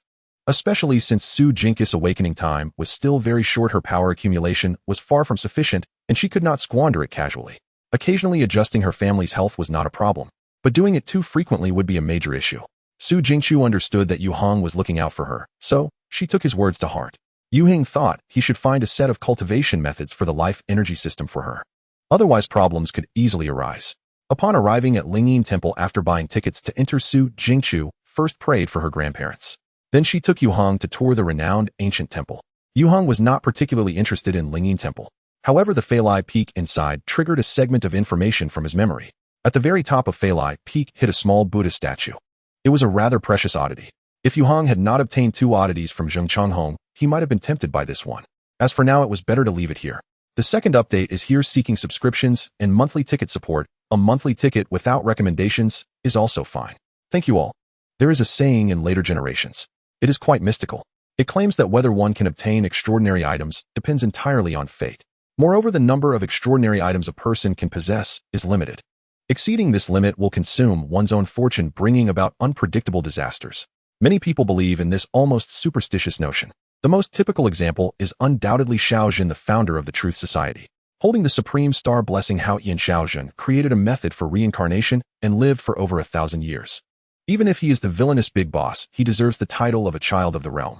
However, after the war between the Star Alliance and the insect race broke out, this ancient being was filled with blunders. It was as if he had lost his wits. He actually betrayed humanity and colluded with the insect race, becoming the lackey of the Insect Queen. As a result, he immediately attracted a powerful counterattack from the Star Alliance, leading to his demise and the extinction of his race, along with the Truth Society vanishing into thin air. Some say that Xiao Zhan had the potential to become the overlord of the universe with a chance to break the highest strength limit of level 9. However, he was too greedy. He actually collected thousands of extraordinary items and stored them in his treasury. As a result, he suffered a backlash of fortune, leading to his downfall and disgrace. Yue Heng was somewhat skeptical about such claims and didn't take them too seriously. In his past life, he possessed a total of 3 extraordinary items, one of which was a unique item.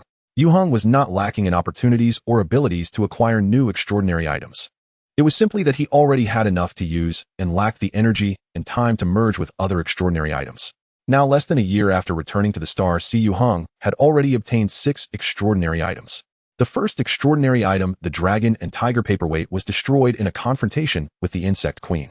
The second item, the Jade Child pillow, was exchanged for the holy 1-star blessing meditation method. Xianjie's broadsword and Yongyi's dagger were kept for Yue Heng's own use because they were highly compatible with him. The current level of fusion was already quite high. As for the 2 extraordinary items he had just obtained today, Yue Heng had no intention of keeping them. They were also meant for the Insect Queen. At this moment, he stood before Feilai Peak thinking of the Buddha statue, extraordinary item hidden atop the peak. Intuition told Yue Heng that it would be best to leave it untouched. After all, his luck had already exploded once. Excess leads to deficiency. Yue Heng chose to trust his instincts and decisively turned to leave. Su Jingqiu was unaware of Yue Heng's brief inner turmoil. She enthusiastically dragged Yue Heng around Lingyin Temple, donated some money for incense, and only left with satisfaction after obtaining a good fortune. The two had taken the bus there and would return to the city in the same way. However, the bus back was packed with passengers and there were no seats left, making it quite cramped. Yet Su Jingqiu did not mind. She leaned into Yue Heng's embrace, entrusting herself to his protection. Yue Heng found the scent of the girl's shampoo very pleasant, warm and fragrant. Unfortunately, after arriving in the city, the benefits were no longer present. They had dinner at a restaurant and then went to watch a movie. By the time they returned to her grandfather's house, it was already past 10 at night. That night, Yue Heng stayed in the guest room. Nothing particularly interesting occurred. The next morning, Yue Heng and Su Jingqiu returned to Taijiang. When parting, Su Jingqiu clearly felt a bit reluctant. This was because Yue Heng would take another week off from classes. Yue Heng had to promise her that he would reply to her messages promptly, which made the girl leave happily. On the night Yue Heng returned to Taijiang, Liang Kuan also came back from Gangdao. Liang Kuan had completed the task Yue Heng entrusted to him. Through Uncle Li's connections, Yue Heng's anonymous bonds had already been liquidated through special channels. Currently, the funds had been deposited into an overseas account set up specifically for Yue Heng. If he needed it, he could transfer the funds from this account to a domestic bank legally and compliantly at any time. It was equivalent to money laundering. However, after such a process, 20 million Mai yuan had turned into 16 million. The lost 4 million was of course the handling fee. But Yue Heng did not mind. This unexpected windfall had reinflated his previously somewhat deflated wallet, allowing him to undertake many things. Of course, the first thing was to solve Liang Kun's problem. Yue Heng took out the prepared materials and handed them to Liang Kun. Liang Kun scratched his head. "You shall, what is this?" Seeing the densely packed text on the materials, he felt his scalp starting to tingle, as if returning to his days as a poor student. Yue Heng's response was succinct: "A token of allegiance." In fact, the term token of allegiance is not entirely accurate, as it originally referred to guaranteeing illegal actions to gain recognition from an illegal organization and become a member. Now, many terms have been extended to a broader scope, even leading to significant changes in connotation. Anyway, as long as the similar meaning is correct, it's fine. It could also be referred to as protection fees or membership fees. The materials Yue Heng gave Liang Kun were closely related to the research of mutant creatures. To put it bluntly, they pointed out the secret that consuming mutant creatures can provide enhancements to superpowers. At this stage, people have very little understanding of mutant creatures. The public's attention is mostly focused on the continuously emerging superpowered individuals. The Anomaly Management Bureau has the most opportunities to come into contact with mutant creatures, but even if they kill a mutant creature, they would only bring its corpse back to the laboratory for dissection and study. Before ensuring 100 safety, who would dare to eat mutant beast meat? Even if they are not afraid of poisoning, aren't they worried about genetic mutations? Yue Heng was not afraid. He had eaten who knows how much mutant beast meat in his past life. And this secret would eventually be exposed, as the official researchers were not to be underestimated. Therefore, Yue Heng simply brought it out early, giving it to Liang Kun as a token of allegiance to join the Anomaly Management Bureau. Yue Heng planned to invest a bit more in Liang Kun in the future. It's easier to do things with someone in the court. This material carries weight. Yue Heng said, "Just don't say it's from me, it would waste my efforts." "I understand." Liang Kun felt he owed Yue Heng a favor. He had just paid off a bit, and now had even more to repay. This lifetime he would never be able to repay it. At 2 o'clock the next afternoon, a military green jeep lingered at the intersection of Zhuangyu and Fong for a moment. After picking up Yue Heng and Liang Kun, it sped away. The jeep finally stopped in front of the gate of the Taijiang Reserve Training Camp. This place is now the headquarters of the Jiangnan branch of the Anomaly Management Bureau. Because there had been prior phone communication, Yue Heng smoothly met with the head of the 3rd section of the Jiangnan Bureau of the Anomaly Management Bureau, Xiao Tianquan. "Is this the powerful, superpowered individual you mentioned?" Xiao Tianquan looked at Liang Kun with a strong sense of skepticism. "That's right." Liang Kun met the other person's gaze without backing down. "Want to give it a try?" Xiao Tianquan immediately backed down. Liang Kun was originally a figure in the martial world. Without some courage, how could he dare to venture alone into South Myanmar to challenge the Beast Cage death match? Liang Kun also knew that this was the stronghold of supernatural beings in Jiangnan, in the land of hidden dragons and crouching tigers. It was precisely because of this that he needed to establish his tough guy image, ensuring that no one would look down on him. For Xiao Tianquan, the spiritual impact brought by Liang Kun was considerable. As the section chief of the Abnormal Management Bureau, Xiao Tianquan was certainly not an ordinary person. He had awakened his supernatural ability.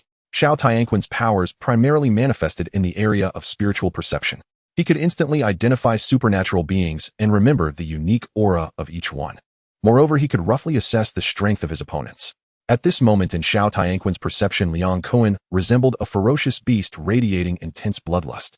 With a fierce battle intent, he seemed eager to devour his opponents. Xiao Tianquan did not wish to become his adversary. However, despite feeling intimidated, he maintained a calm facade. Indeed, words alone are not enough to prove anything. He exchanged a glance with the burly man beside him. This giant stood over 2 meters tall with a broad back and muscular build. His square head was trimmed into a buzz cut with fierce eyes and a strong nose resembling a hulking brute straight out of a comic book. The burly man received Xiao Tianquan's signal and immediately raised his arms, cracking his knuckles. "Then let me play with you for a bit." Liang Kun replied proudly, "I gladly accompany you." In terms of height and physique, he was certainly not on the same level as his opponent. Yet in terms of momentum, Liang Kun was only stronger. Liang Kun was not arrogant, or rather he had enough confidence. Although he had just survived a catastrophe that nearly cost him his life. However, it was precisely this brush with death that greatly honed his mental fortitude. In the Beast Cage deathmatch, Liang Kun had killed 4 powerful opponents. During a hotel negotiation, he ruthlessly eliminated the young master of the Xie family. Subsequently trapped in a villa and accompanied by Yue Heng, he returned home amidst a bloody battle, cultivating a true killing intent. This was why he could exert such a strong spiritual impact on Xiao Tianquan. As for the opponent, before him Liang Kun had killed someone even bigger than him in the Beast Cage. Having undergone life and death trials, Liang Kun was almost reborn. Even knowing that his opponent was also a supernatural being, he felt no fear. In this world, the only person who could truly subdue him was Yue Heng. The reserve training camp occupied by the Jiangnan headquarters of the Abnormal Management Bureau was equipped with top-notch facilities. There were more than 5 boxing rings alone. Upon learning that Liang Kun was going to spar with the burly man, everyone training nearby rushed over. They cheered for the burly man. Brother Kuei will definitely win. As for Liang Kun, his opponent, they had no idea who he was, only perceiving him as a weakling. This guy has some guts, daring to challenge Brother Kuei. Isn't he afraid of being knocked out with one punch? Haha, Brother Kuei will definitely go easy on him. He wouldn't actually kill him. How many rounds do you think it will last? At most 1 round. The burly man, referred to as Brother Kuei, clearly had a high reputation at the Jiangnan headquarters. There was no dissent regarding his ability to win. The most discussed topic was how long Liang Kun could last. Only Xiao Tianquan had other thoughts. Seizing the moment as Brother Kuei and Liang Kun prepared to step onto the stage, he stood next to Yue Heng and coughed lightly, saying, "Yue Heng, your friend seems a bit fierce." The word fierce carried significant weight, implying much more than it seemed. Yue Heng chuckled and replied, "Brother Kun just returned from South Myanmar, where he was engaged in beast cage deathmatch in Saloka. Several days had passed since then. The events in Saloka had likely been reported back home. Xiao Tianquan might not be aware of it." However, Yue Heng had no intention of keeping it hidden. Since Liang Kun wanted to join the Abnormal Management Bureau, they would inevitably conduct a background check on him. At that point, it would be impossible to conceal what Liang Kun had done. But Yue Heng believed that this would actually be a point in his favor. For the nation, Saloka in South Myanmar was undoubtedly a malignant tumor. It was something that was detested but could not be excised. As for the Tuanshin army and the Xie family of Siam, they were certainly no good either. Thus, as long as Liang Kun remained innocent within the country, even if he caused chaos in Saloka, the higher-ups would only applaud him.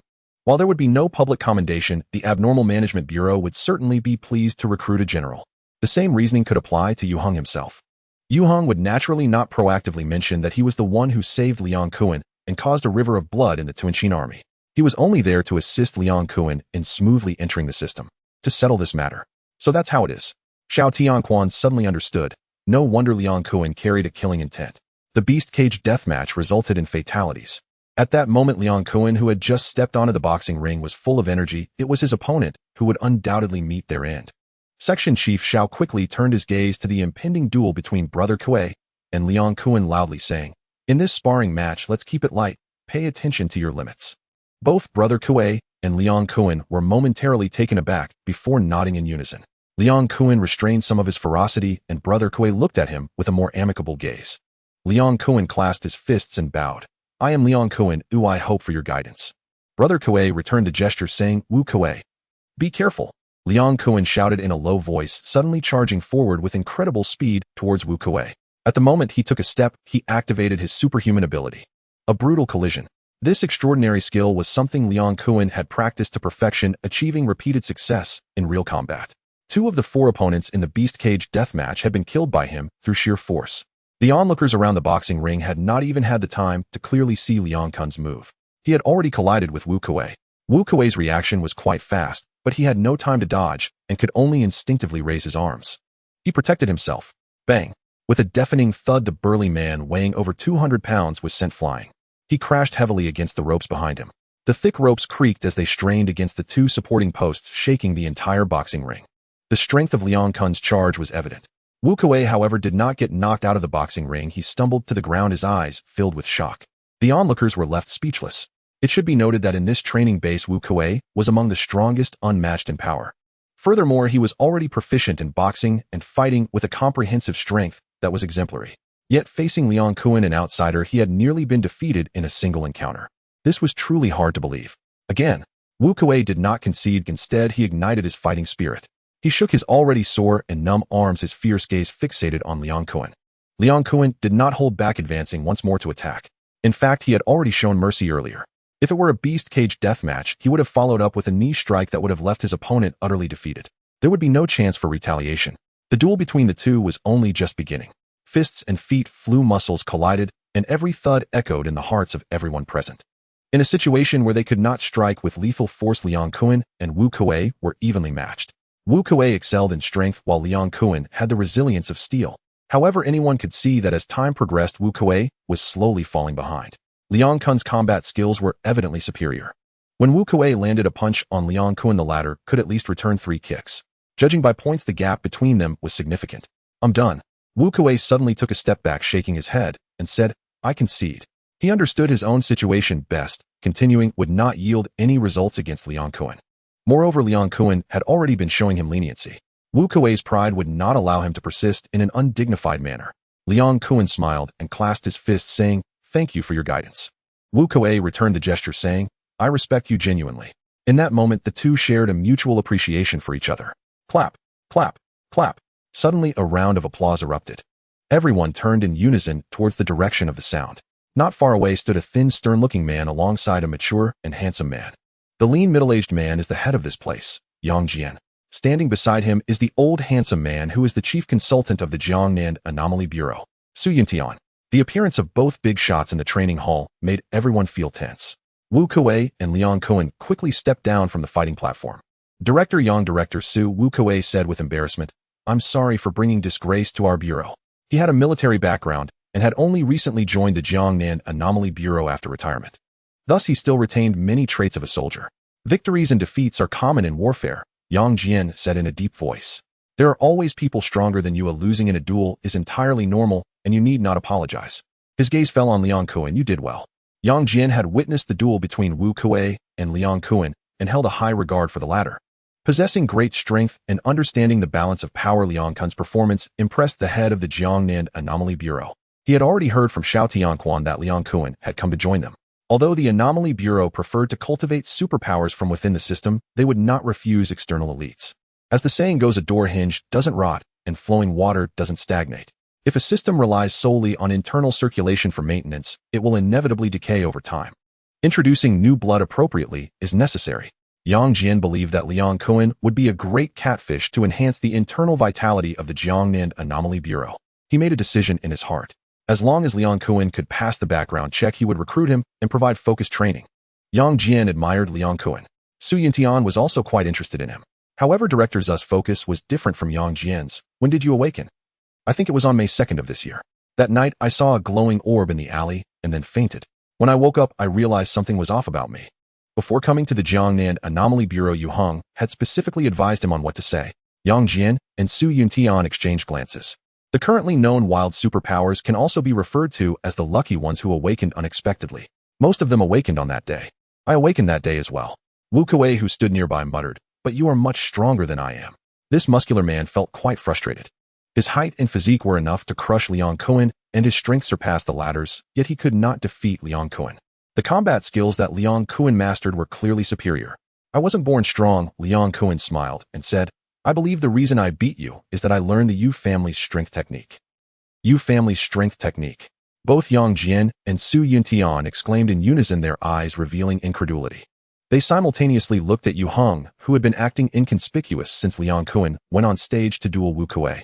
Now it was revealed. Su Yuntian stared at Yue Heng with a peculiar expression, not very friendly. He recognized this kid. Yang Jian, on the other hand, was purely surprised. The 5 characters of Yue family's strength technique easily evoked his memories. He recalled Xiao Tianquan reporting to him. He said this young man was quite interesting, offering a so-called family secret technique to the nation. At that time, Yang Jian found it amusing. He thought Yue Heng had watched too many movies and regarded the martial manual passed down through his family as a secret technique. Yang Jian did not believe such things would be useful to superpowers. Thus, he did not take it to heart. Now, however, he felt a bit of pain in his face. That's right, the family secret of the Yue family is quite powerful. Oh, after practicing it, my progress has been very rapid, Liang Kuan asserted. Additionally, I eat the meat of mutated beasts every day. Mutated beasts. The esteemed Director Yang was almost turning into a parrot. Yes, mutated beasts. Liang Kuan replied calmly. I hunted them in Guanyin Mountain. Eating them aids in cultivation and has great effects. Yang Jian and Su Yuntian exchanged glances again. The amount of information was quite overwhelming. However, this was not yet over. Liang Kuan then took out the prepared materials. These are my summarized experiences and insights regarding using the blood and flesh of mutated beasts to assist in cultivation. Please take a look, leaders.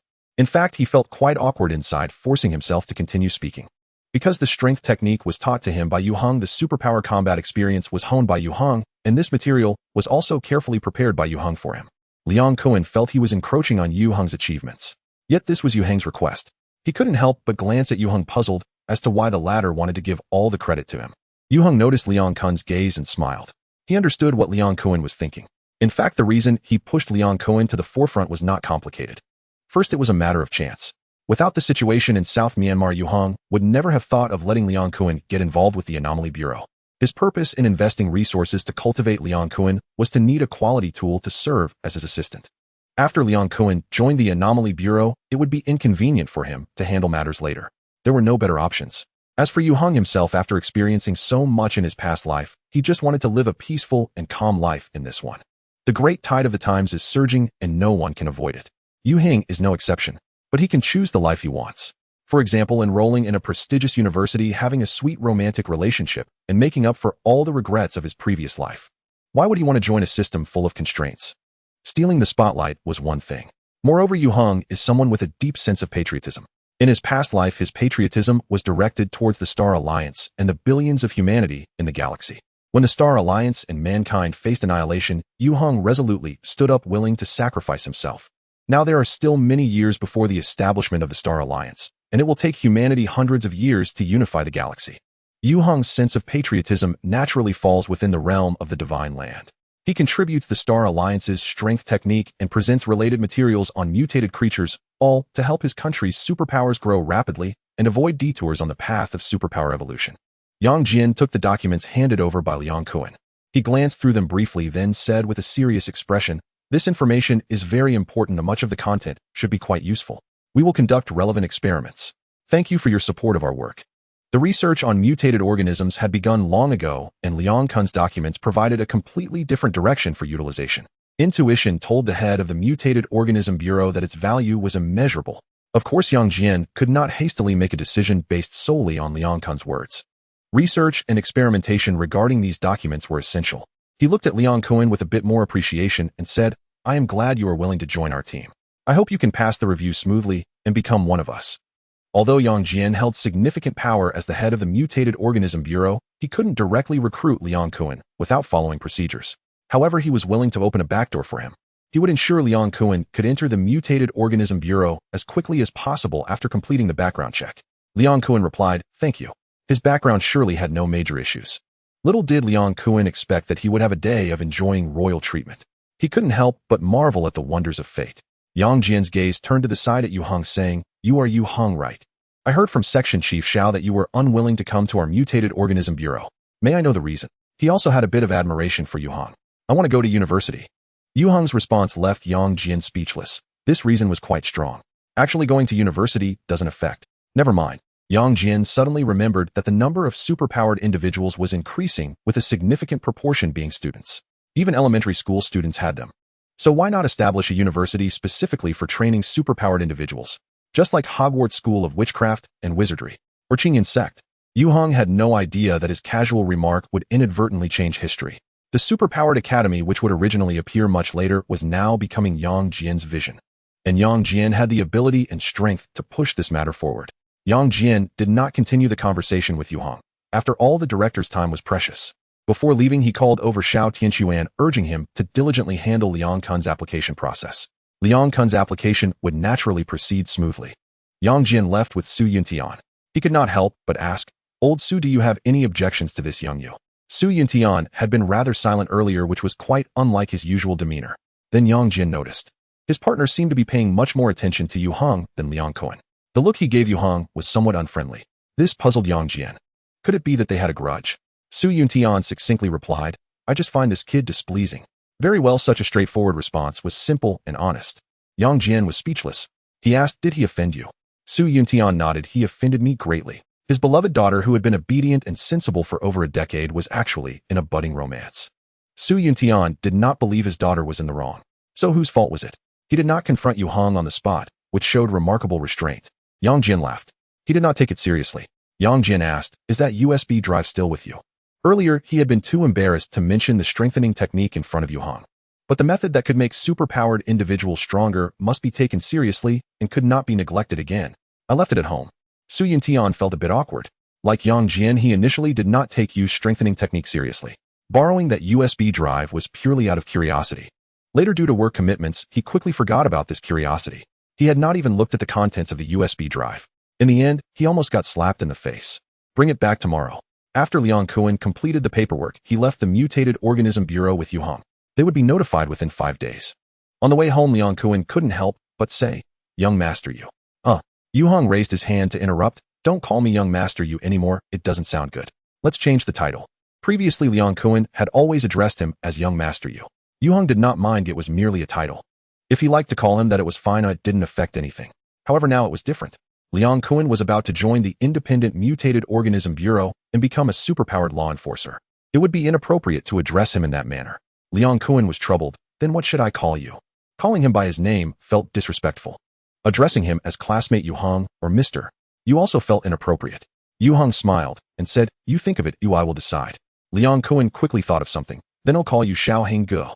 In the martial world, Ge has nothing to do with age, only status and strength. Whoever is stronger is the Ge and whoever is mighty is the Yi. Liang Kuan with a bit more boldness might even call him Yu Yi. Of course Yue Heng would definitely not accept that. But this new title. Yue Heng felt a bit dazed. Xiao Heng Ge. In his past life someone called him that. The floodgates of memory suddenly opened and the scenes from his previous life surged into his mind.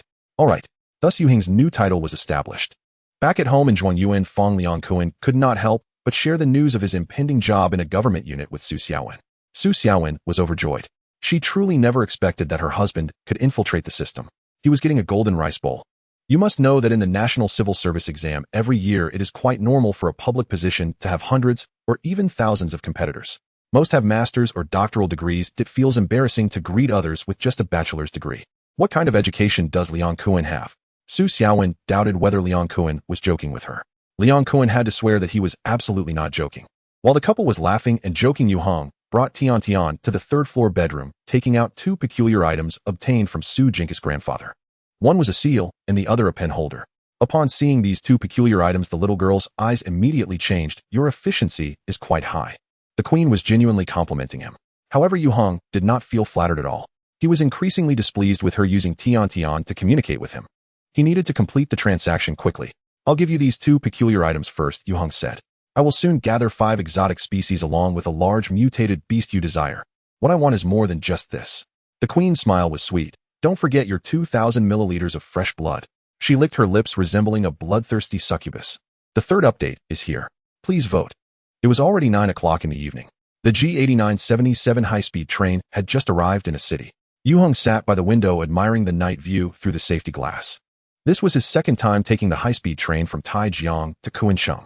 The final destination was the same. On this return trip, Yue Heng's main purpose was to collect exotic species and complete the transaction with the insect queen as soon as possible. The few exotic species Yue Heng had previously obtained all came from Guanyin Mountain. The problem was that no matter how lush a sheep's fur was, it couldn't withstand being plucked repeatedly. Previously, Yue Heng had made a special trip but ended up with nothing. Thus, he decisively abandoned the idea of saving time and effort and embarked on a journey to the southwest of Yunnan. Wufeng Mountain. The star spirit he possessed, Zhouguang, came from Wufeng Mountain. He had cut off the future boss Xiao Zhan of the Truth Society in his past life and directly eliminated him. This greatly altered the future. However, Yue Heng believed that some things were unlikely to change. For instance, after Xiao Zhan took away the star spirits in his past life, the Wufeng Mountain area still gave rise to the Star Realm Gate. This Star Gate led to a vast otherworld. It was through the exploration and development of this super-large star realm that the Divine Continent gained immense resources and cultivated batch after batch of elite superpowered individuals. It played a very important role in the future development of the Divine Continent. Therefore, for several hundred years after the formation of the Stargate, the Wufeng Mountain area remained a holy land that superpowered individuals from the Divine Continent yearned for. The quota to enter the Star Realm was extremely precious. When Yue Heng was reborn in his past life, Earth as the origin planet of humanity had already been designated as a protected area, and the Wufeng Mountain Star Realm had long since ceased to exist. He had only seen relevant records in some materials. Now Yue Heng had the opportunity to witness the birth of this legendary gate. Even if it weren't for the exotic species, he still wanted to return and take a look. The high-speed train stopped for 5 minutes. Then it continued on its way. Yue Heng withdrew his gaze, picked up the phone resting on the small table, and opened the WeChat group. He played with the Qianji pen while lurking and observing in the cultivation chat group. When Yue Heng first joined this group, there were just over 500 members. Now it had doubled. However, Yue Heng believed that such growth momentum could not be sustained, because most of the people in the group were superpowered individuals who had naturally awakened after encountering the star spirits.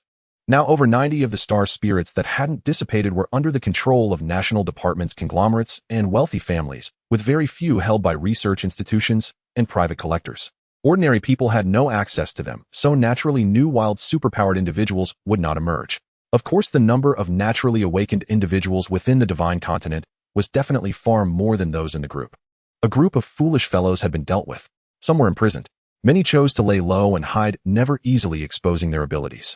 Those like Yue Heng who were registered with the Bureau of Superpowers had a chat style in the group that was no longer silly and had become much more normal. It seemed everyone had adapted to their new identity and were no longer so cautious. Yue Heng hardly spoke in the cultivation chat group. However, by watching the members chat idly, he occasionally discovered some useful information. While browsing the chat records, he suddenly sensed something unusual. Yue Heng looked up and saw a 3 or 4-year-old girl leaning against the back of the seat in front, staring intently at the Qianji pen spinning rapidly in his hand. With a round face and big round eyes, her hair was tied in 2 pigtails, making her look quite adorable. Yue Heng smiled faintly. He had purchased a first-class ticket, and the front row passengers were a young couple with a child. The couple was probably asleep now. The little girl seemed bored, standing in the middle watching him play with the pen. "Big brother." The little girl was quite bold, saying in a sweet voice, "You're really good at spinning the pen." Yue Heng was surprised. "You know how to spin the pen too." "MHM." The little girl nodded vigorously. "Big brother Tsung taught me, but I couldn't learn it no matter what." "You're better than him." She had an expression of admiration. Yue Heng laughed heartily.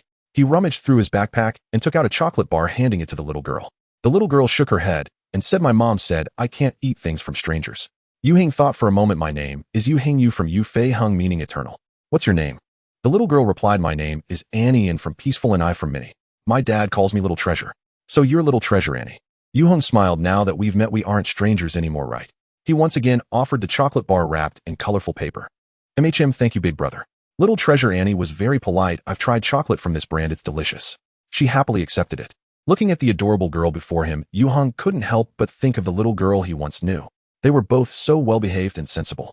As the high-speed train traveled south, his heart flew back to his home.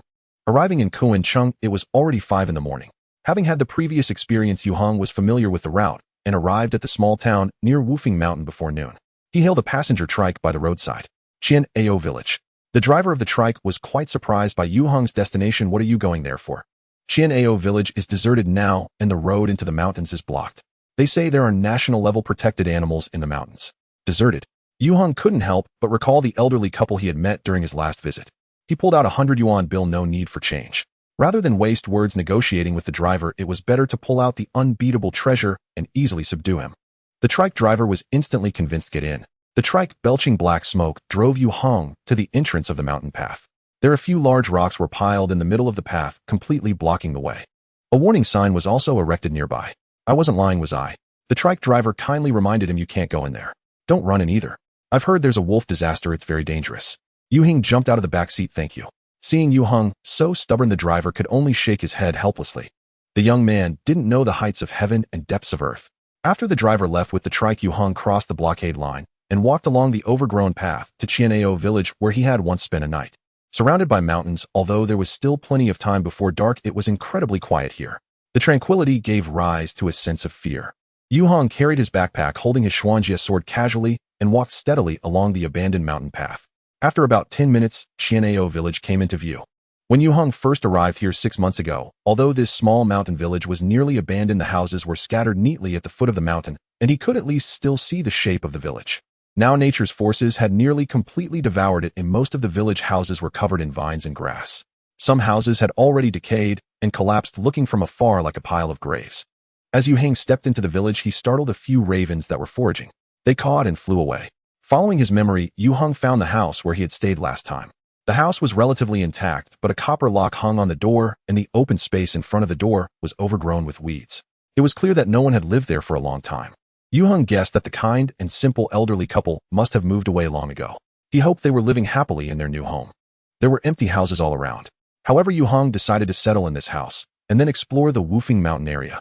This time a return to the old place. He planned to hunt a few mutated beasts until he gathered all 5 exotic species.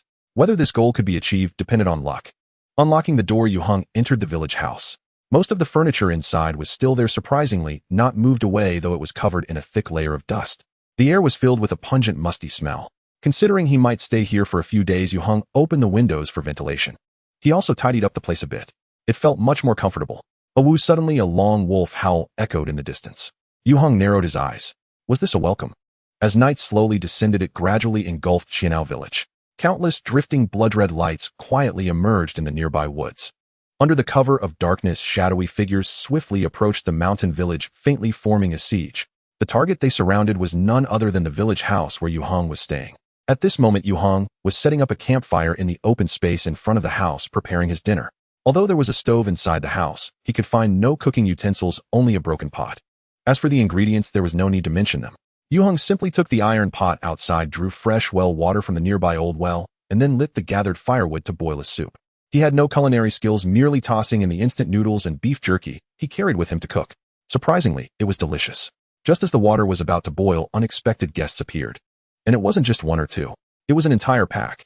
They lurked in the surrounding darkness, observing Yue Heng, who sat alone in front of the door. They could attack at any moment. These beasts. Yue Heng let out a cold laugh. While his original plan was to use mechanical beetles to comprehensively search the Wufeng mountain area, to hunt the mutated beasts residing here, targeting them for the required exotic species. This would take at least a few days. However, unexpectedly, before his plan could be executed, potential targets appeared all around. The night could not obstruct Yue Heng's vision, especially when activating his dark vision skill. Yue Heng could see everything around him clearly. He was surrounded by a pack of wolves. These were not ordinary wolves. They numbered 20 to 30, each roughly the size of a calf, moving silently and swiftly, their coordination with one another exceptionally seamless. Yue Heng estimated that this pack of mutated wolves had already included this mountain village within their territory. So when the invader appeared, the wolf pack eagerly initiated a drive attack. It couldn't possibly be because of the enticing aroma of the instant noodles he brought. Right. Yue Heng scanned the surroundings and grabbed the hunting rifle he had set aside. This electromagnetic rifle was already assembled, and the first bullet was loaded in the chamber. Since these mutated wolves came right to his door, Yue Heng would not hold back. Bang! From dozens of meters away, a wolf hidden in the tall grass suddenly had its head explode, shattered bone fragments mixed with brain matter flying everywhere. This affected several other nearby wolves. Whoa! The tragic death of a companion not only failed to scare the wolf pack, but instead ignited their rage completely. A particularly robust wolf howled into the air, its cry exceptionally mournful. The next moment, dozens of wolves charged towards Yue Heng from all directions. They possessed strong bodies, sharp claws, and had even awakened a certain level of intelligence. Their combat power far exceeded that of their kind from before. Bang! Another wolf was shot, being split in two. But more mutated wolves surged forward, closing in on Yue Heng.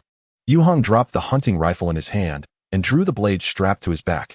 Although the electromagnetic hunting rifle was undeniably powerful, its firing rate was too slow, requiring nearly 2 seconds to charge each shot, making it completely unsuitable for close combat. At this stage, he could only temporarily abandon it. Whether these wolves were acting intentionally or by accident, their tactics against Yue Heng were flawless. Wolves occupied different positions, launching counterattacks from the front, left, right, and behind Yue Heng simultaneously. They gave him no time to catch his breath or adjust. This pack of mutated wolves was indeed vicious and cunning. Unfortunately for them, they had encountered Yue Heng. Yue Heng was never the prey, he was the most powerful hunter in this world.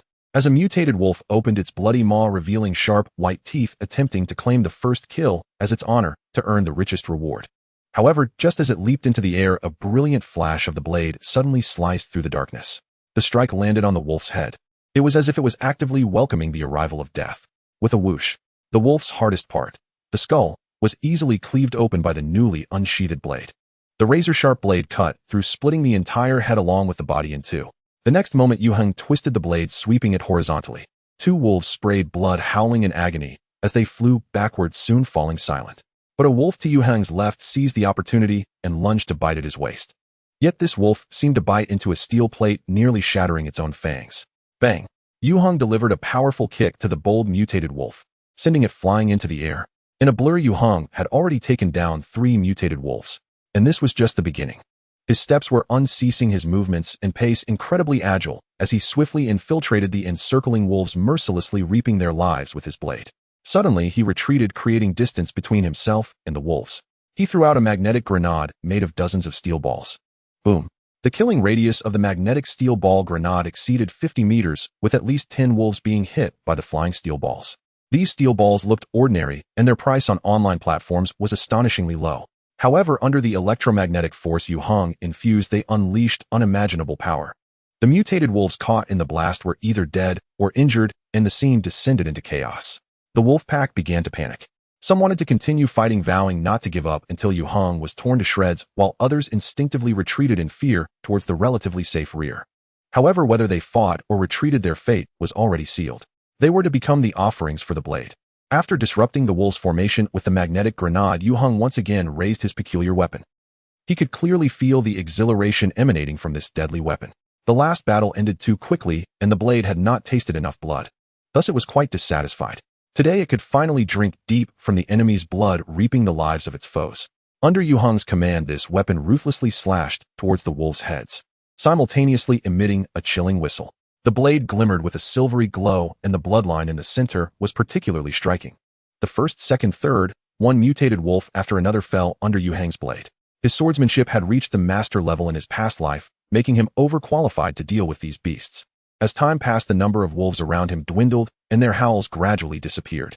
Minutes later, there were no more standing mutated wolves near Yue Heng.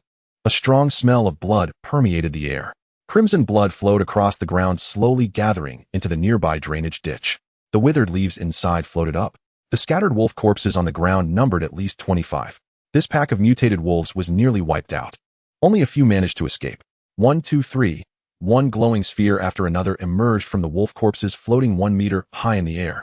These were exotic species. With Yue Heng's unwavering resolve, he was momentarily astonished by this scene. He counted. There were at least 17 exotic species from this pack of wolves. A huge explosion. This was something Yue Heng had never anticipated. To harvest so many exotic species at once.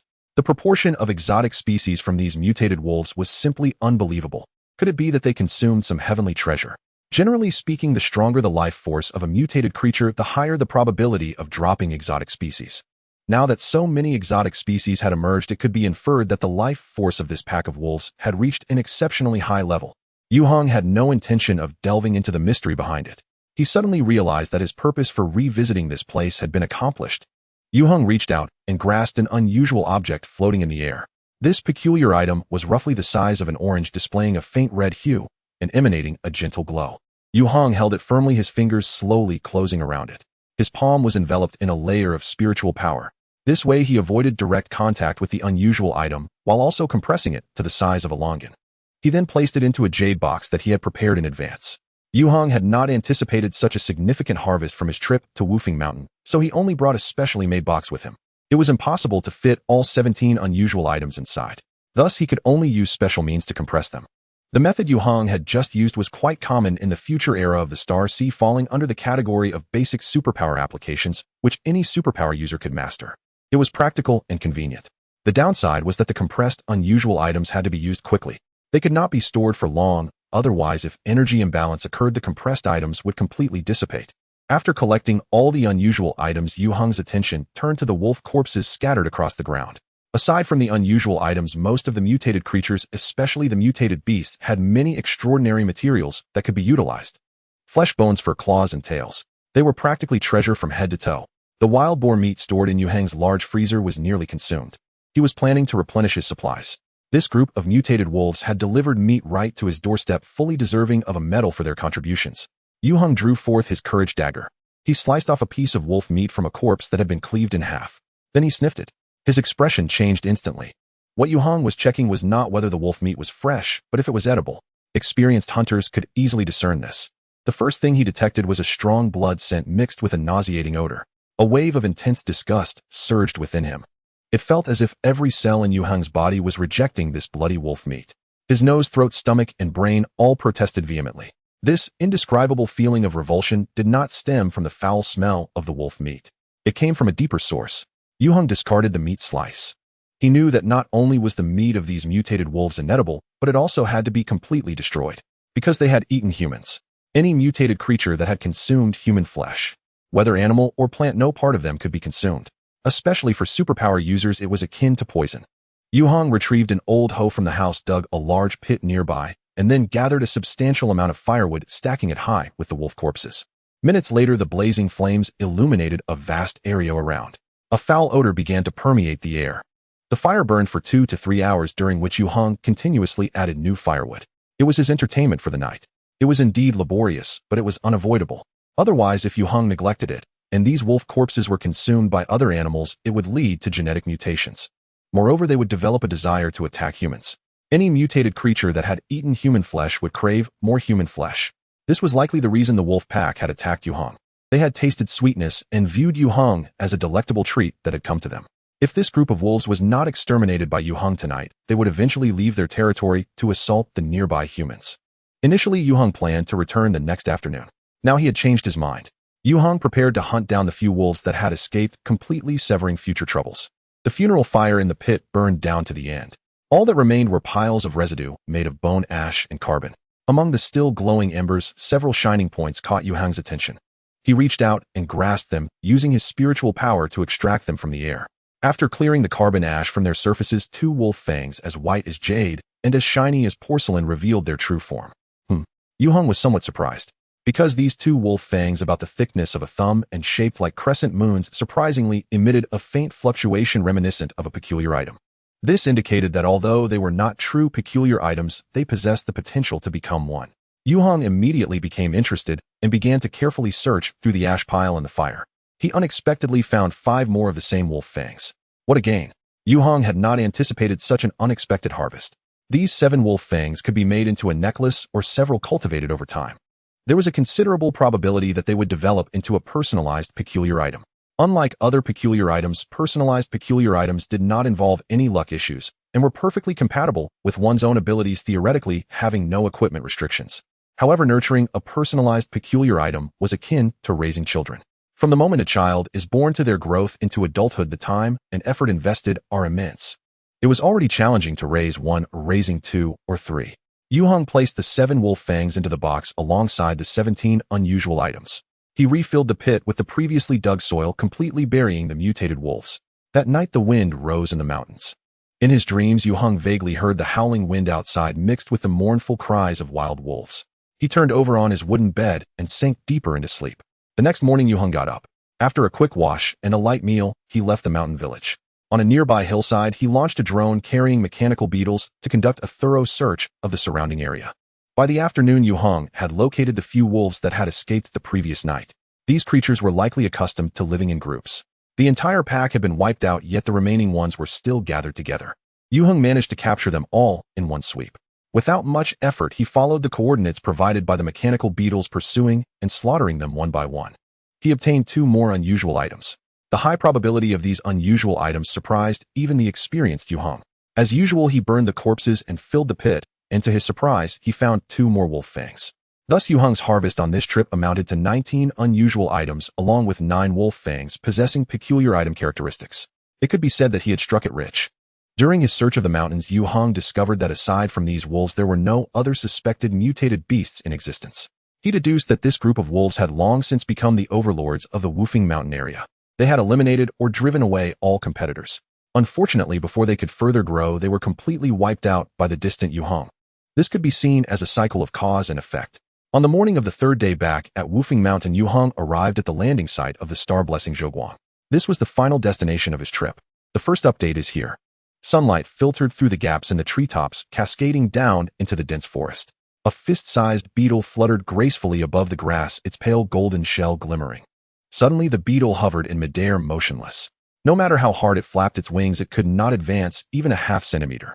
In the next moment, the beetle was controlled by an invisible force, swept over a distance of several meters, and landed in a hand. Yue Heng observed closely, watching the beetle struggle desperately to break free from its confinement. Then he dissipated his spiritual power and released it. The beetle was larger than the stag beetle he used to craft mechanical bugs, clearly a result of mutation. In this land of fallen stars, the phenomena of natural aberration were everywhere. Compared to when he first arrived here over half a year ago, the surrounding trees had obviously grown much thicker and taller, as if they had been injected with growth hormones. Vines recklessly occupied the ground space, with roots as thick as arms exposed above the surface, weaving a maze-like grid that was dense and intricate. A few meters away from Yue Heng, clusters of vibrantly colored unknown wildflowers grew. The flowers were as large as sea bowls, continuously emitting an enticing fragrance. Some small insects were lured by the scent into the flower's core, only to be trapped by the thick nectar inside. In the blink of an eye, they dissolved and disappeared. Strangely, in the midst of this flourishing plant kingdom, there was a patch of barren land with not a blade of grass growing. Its diameter was about 10 meters, with the ground presenting a dark red hue. It was completely out of place with the surrounding environment. Although the surroundings had undergone tremendous changes, Yue Heng, who had just arrived, could ascertain. This barren patch was precisely the point where the star Zhoguang had fallen. At this very moment in Yue Heng's sea of consciousness, Zhoguang, seemed to have just awakened from slumber, suddenly becoming very active, even affecting his own state. Yue Heng could sense that a stargate was coalescing here. It was similar to the situation on Guanyun Mountain. However, the impression the fallen star land of Wufeng Mountain gave him was far more intense. Yue Heng took a deep breath, suppressing the impulse to immediately turn and leave. The manifestation of the stargate involved the powers and laws of the universe belonging to an extremely incomprehensible existence, or rather a phenomenon. Humanity in the past had mastered the technology of spatial leap through the study of stargates, laying the most crucial foundation for conquering the Milky Way and extragalactic star systems. However, even the top scientists of the Starsea era would not dare to say how much humanity had delved into the powers and laws contained within the stargate. It's truly hard to say. The more one understands, the more one feels their own insignificance, and the more one respects supernatural matters. For a superpower user, having the chance to witness the birth of a stargate was undoubtedly a tremendous opportunity.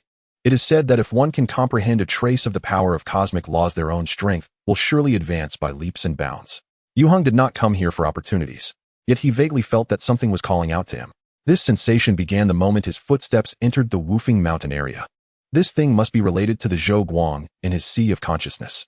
Yue Heng approached the fallen point of the star, just as his left foot landed in the clearing in the forest. A sudden change occurred. The surrounding world instantly became bizarre. Time seemed to cease, and space had completely solidified. Human consciousness slowed to an extreme. A second felt like 1,000 years. Yet Yue Heng, being within it, still retained the ability to think. He did not panic. He had already experienced the same sensation countless times in his past life. Spatial leap. The problem was that the stargate here was still in the process of coalescing, and there was still a long time before it could manifest. Why was he experiencing this feeling again? As Yue Heng's doubts just surfaced in his mind, the surrounding world changed once more. Time flowed, space liberated, and his consciousness returned to normal. At this moment, Yue Heng discovered that the place he was in had suddenly transformed into a grassland. The sky was a deep blue, as if it had just been washed with water, with not a single cloud in sight. 2 suns, one large and one small, hung high in the firmament, casting brilliant light over the vast, boundless grassland. The scenery was breathtakingly magnificent. However, Yue Heng had no time to admire this stunning view. He was feeling the repulsion emanating from the surrounding space. This world did not welcome Yue Heng's arrival, treating him as an invading bacterium. Without hesitation, Yue Heng activated War God armament, enhancing himself. An invisible energy barrier instantly isolated him from this unfriendly world. The feeling of repulsion disappeared. Yue Heng let out a long breath. At this moment, his mood was difficult to put into words. If Yue Heng's memory was correct, the first stargate leading to the star realm on Earth should have been born in the 3rd year of the Origin era, which is still 2 years away. He hadn't seen the stargate earlier, yet now he had been transported into the star realm. Was it an accident, a stroke of luck, or the inevitable course of destiny? Yue Heng was unclear about the answer, but he remembered that this star realm was called Eternal. Yong means eternal, and Heng is his own name. Eternal Star Realm, the largest star realm destined to belong to the Divine Land. It is also the most developed and resource-rich star realm. Yue Heng did not know much about the Eternal Star Realm, because when he was reborn in his past life, the stargate of the Eternal Star Realm had been obliterated for hundreds of years, and Earth was classified as a top-level protected planet, not allowing anyone to set foot. He had only seen some records about the Eternal Star Realm while reading the history of the Star Alliance. The Eternal Star Realm was immensely vast, its area unknown to be how many times that of Earth. Moreover, it was an extraordinary world inhabited by intelligent beings. The early pioneering process of the Divine Land in the Eternal Star Realm was extremely arduous. The stargates of the Star Realm open regularly, and the number of people and equipment that can enter at once is limited. Exceeding the limit will automatically close until the next reopening. In the early days, ordinary people entering the Star Realm would die within just a few minutes. Only superpower users could withstand the repulsion of the Star Realm. The first batch of Star Realm pioneers truly exchanged their blood and lives for invaluable experience. Then one batch after another of superpower users followed suit, paving the way for those who came after. Yue Heng held a deep admiration and respect for these predecessors. Without their sacrifices, there would be no future strength and prosperity for the Divine Land. Yue Heng did not expect that he would become the first person to enter the Eternal Star Realm, yet he did not feel honored. He only felt danger. Very, very dangerous. In the vast starry sea, Earth is not the only planet blessed by the stars. During the conquest of the Milky Way and extragalactic star systems, the Star Alliance discovered numerous planets with stargates. Thus, even though Yue Heng found himself reborn in a time when there were no stargates left on Earth, he had previously explored various star realms and possessed rich experience in star realm adventures. However, organized and prepared exploration is entirely different from the current situation. For the star realms, explorers entering through the stargates are akin to foreign bacteria and viruses, flies, and mosquitoes. They instinctively repel such intrusions. The native inhabitants of the star realms would also harbor a natural hostility towards these explorers. After paying an incredibly heavy price, future humans concluded a comprehensive exploration plan for the star realms. This plan encompasses equipment, supplies, teams, and support. Currently, Yue Heng, who has mistakenly entered the Eternal Star Realm, does have some equipment and supplies. But the most crucial aspects, teams and support, are completely absent. Moreover, his current strength is merely at level 2. The worst part is that Yue Heng's understanding of the Eternal Star Realm is extremely limited. He has no idea what kind of dangers he might encounter. Suddenly, 2 shadows darted through the air towards Yue Heng like lightning. Danger arrived without warning. As Yue Heng regained consciousness, he maintained a heightened vigilance towards his surroundings. His reaction was swift as he instinctively dodged to the side. At the same time, he reached back and grabbed the grip of the beast-hunting gun tucked in his backpack. Thud! Thud! The 2 shadows fell to the ground, embedding themselves into the mud. They were 2 short spears. At that moment, Yue Heng also caught sight of the ambushers. 7 or 8 Gwebite people. They stood less than 1. 4 meters tall, their scrawny frames resembling malnourished children with pointed ears and slender necks. These natives of the Eternal Star Realm were covered in dark purple skin, resembling fish scales, their bulging eyes like those of a toad, making them appear exceedingly ugly. They were bare-chested with only a piece of dirty, tattered animal skin wrapped around their waists, each wielding a dark brown short spear. The reason Yue Heng did not notice these creatures at first was that they had been hiding in the dense grass. His perceptive abilities were significantly suppressed here. Swoosh, swoosh, swoosh. The seemingly primitive natives screeched and jumped around, throwing several short spears at Yue Heng. Such an attack posed little threat to him, but he was also infuriated. A tiger does not roar like a cat, and now he was being treated as near death. Boom. With the gun in hand, Yue Heng locked onto the most exuberant purple-skinned native and pulled the trigger. The specially made steel core bullet instantly traversed dozens of meters, exploding the upper body of the opponent on the spot. Dark green bodily fluids mixed with fragments of tissue splattered onto the faces and bodies of the surrounding purple-skinned natives. They were momentarily stunned, letting out piercing screams in unison. Then 5 purple-skinned individuals turned and fled, scampering away into the depths of the grass. In the blink of an eye, they vanished without a trace. They actually ran away. The weakness of their fighting spirit left Yue Heng quite surprised. In his past life, he had encountered numerous indigenous natives while exploring different star realms, most of whom were fearless in battle. These purple-skinned ones appeared quite rare, completely discarding the dignity of their kind. Yue Heng did not pursue them. He knew nothing about the surrounding terrain and needed to proceed cautiously to survive. One misstep could lead to irreparable consequences. Now Yue Heng's biggest problem was that he had no idea how to return. It was impossible for him to remain in the Eternal Star Realm indefinitely. Right after the stargates emerged, superpowered individuals entered the star realms through them. Each entry point would have another stargate. Only when the energy of the stargate on Earth, the main world, is restored and reopened can those within the star realm return through the stargate here to their world. But Yue Heng had no way to escape. Not only was there no stargate to return, but there was also no stargate to enter. The dire part was that most of the supplies he carried had already been consumed. Only a few compressed biscuits, energy bars, and half a bottle of pure water remained. Even though the air in the eternal world was breathable, he had no intention of hunting or gathering here under the uncertain conditions. Eating random things could really lead to death. What to do? Just as Yue Heng searched his memory, trying to find useful information, the hairs on the back of his neck suddenly stood on end, and an extremely intense sense of danger surged over him. Without a moment's hesitation, Yue Heng dove forward onto the ground. A flash of blood silently swept over Yue Heng's head. Even a 0.1 second delay in his reaction could have resulted in being struck by that bloodlight. As he landed, Yue Heng performed a roll. Immediately, he exerted force with his waist and legs, leaping up sharply, aiming his electromagnetic gun at the ambusher. It was a purple-skinned individual draped in burlap. Compared to the previous purple-skinned natives, this one evidently held a significantly higher status, grasping a wooden staff. It stared intently at Yue Heng, its eyes filled with deep-seated resentment, as if Yue Heng were its arch-nemesis. Boom. Yue Heng didn't care about the opponent's background and fired directly. He blew the head off the burlap-clad purple-skinned individual. In fact, when Yue Heng aimed the gun at it, it still appeared very confident and unafraid. In just a moment, everything ended. This sudden skirmish concluded before Yue Heng could even enjoy it. At that moment, he felt an extremely strong sense of repulsion. Even the battle god armor could not shield him. Before Yue Heng could react, he was pulled away from the Eternal Star Realm. He returned to the original open area. He was back. Entering the Star Realm had been inexplicable, and returning was equally baffling. If it weren't for the high surface temperature of the electromagnetic gun's barrel, Yue Heng would have doubted whether he had dreamt. The world in the dream was too unreal.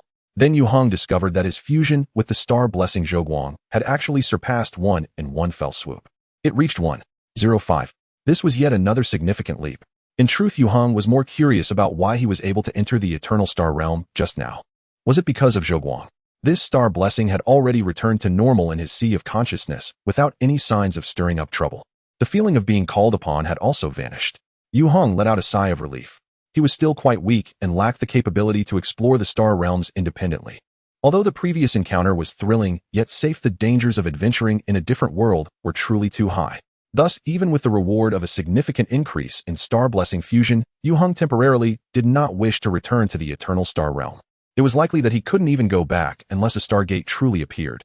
Tender green seedlings stubbornly broke through the obstacles of mud and stones emerging from the once barren land. Under the gaze of Yue Heng, they grew at an almost frenzied pace. Leaves unfurled, branches thickened, intertwining and entangling, completely covering the clearing in the center of the forest within just a few minutes, perfectly blending into the surrounding environment, no longer standing out independently. This evoked a peculiar feeling in Yue Heng.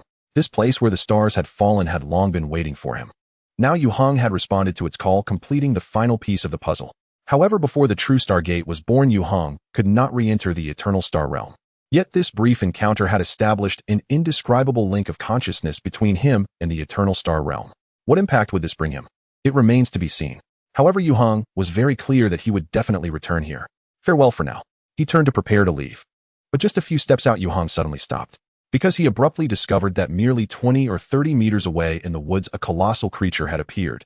With a round head, short tail, and a stout body, its black and white fur, and wise little eyes. Every human would recognize it. It belonged to the bear family, scientifically named Ailuropoda melanaluca, also known as the giant panda, a national first-class protected animal. A true treasure of the nation. This suddenly appearing giant panda was noticeably larger than any of its kind Yue Heng had seen in the zoo. An aberrant beast. Yue Heng silently gripped the electromagnetic gun that he had yet to put away. Click. A steel core bullet was chambered. Although this creature was a beloved national treasure, wild pandas were a focus of protection. But no matter how precious, once it underwent aberration, it was no longer related to a protected animal. Yue Heng happened to need a live, large aberrant beast to complete a transaction with the insect queen. He felt as if he was being offered a delivery at his doorstep. What Yue Heng was pondering was how to capture it alive. Under Yue Heng's watchful gaze, the giant panda slowly approached him. At first it showed some wariness, but as the distance between them diminished, it became increasingly reckless. Finally, it plopped down right in front of Yue Heng, extending its massive paw towards him. Yue Heng, he was contemplating a fierce confrontation with this aberrant creature. Yet the panda not only showed no hostility, but instead emanated a hint of familiarity. Man and bear stared at each other wide-eyed.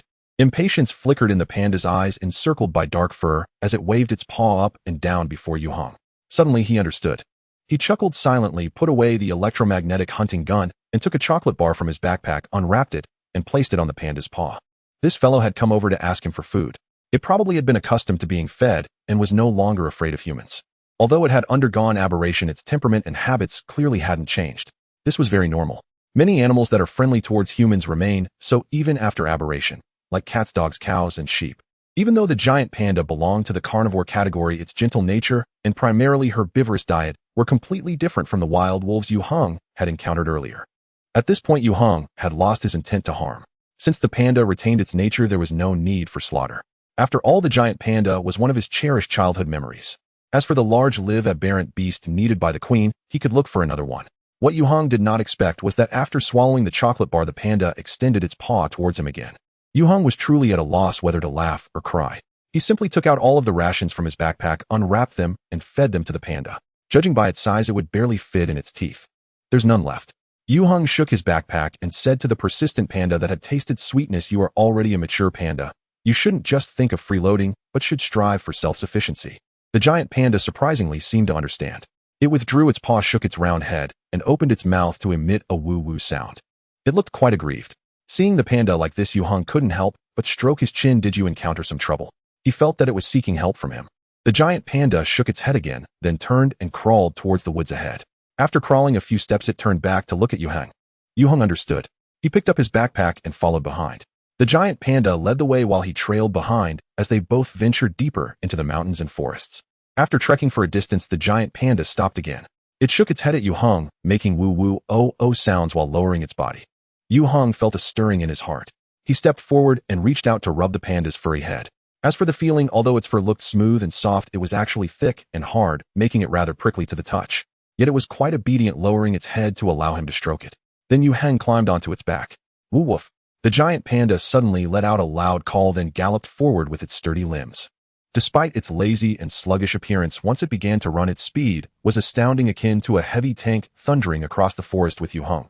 Moreover, its movements were quite agile, always managing to dodge obstacles ahead and maintain high speed. With the strong wind howling past his ears, Yue Heng, riding on the back of the giant panda, finally understood why Qi would choose this creature as his steed. After sprinting for over 10 minutes, the giant panda brought Yue Heng to the edge of a bamboo sea. This wild bamboo forest lay deep within the mountains, densely covering the surrounding terrain, looking quite magnificent. Whoa! The giant panda halted its advance and let out a roar towards the bamboo forest ahead. The sound carried an air of fury. A moment later, a dozen weasel-like creatures sprang out from the bamboo forest. Their sizes were generally around 1 meter, with cylindrical bodies, short round ears, and pointed heads. Their necks, backs, limbs, and tails were dark brown, while their chests were a bright yellow. They looked quite formidable. Faced with a national treasure that far exceeded their size, these creatures showed no fear at all, instead immediately forming a battle formation. They chattered and scattered, flanking from different directions, exhibiting remarkable coordination. The giant panda clearly had suffered losses before crouching down and looking around anxiously. At this moment, Yue Heng finally understood. It turned out he had been brought here by this creature to serve as muscle. Yue Heng did not expect to be outsmarted by a giant panda. The image of this national treasure was too deeply ingrained, causing him to forget that it had undergone mutation. Mutated beasts often possess higher intelligence. However, at this moment, Yue Heng found himself unable to escape as these weasel beasts approached him at an astonishing speed, closing the distance to mere feet in the blink of an eye, baring their fangs and claws with ferocity. Do not be fooled by the small size of these creatures. Their claws are dark and shiny enough to instill fear. Most of the weasel beasts targeted the national treasure while simultaneously launching sneak attacks on its vital areas. But one of them lunged at Yue Heng from midair at speed almost unfathomable. Clang! Yue Heng swiftly drew his Xuanjia broadsword, slashing at the weasel beast that struck like lightning. The weasel's reaction was extraordinarily agile. Seeing the cold blade approaching, it twisted its body and flicked its tail, managing to adjust its position in midair at the last moment.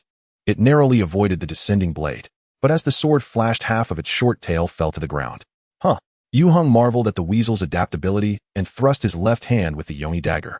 The dagger silently sliced through the air, cutting across a weasel's neck, instantly spraying blood.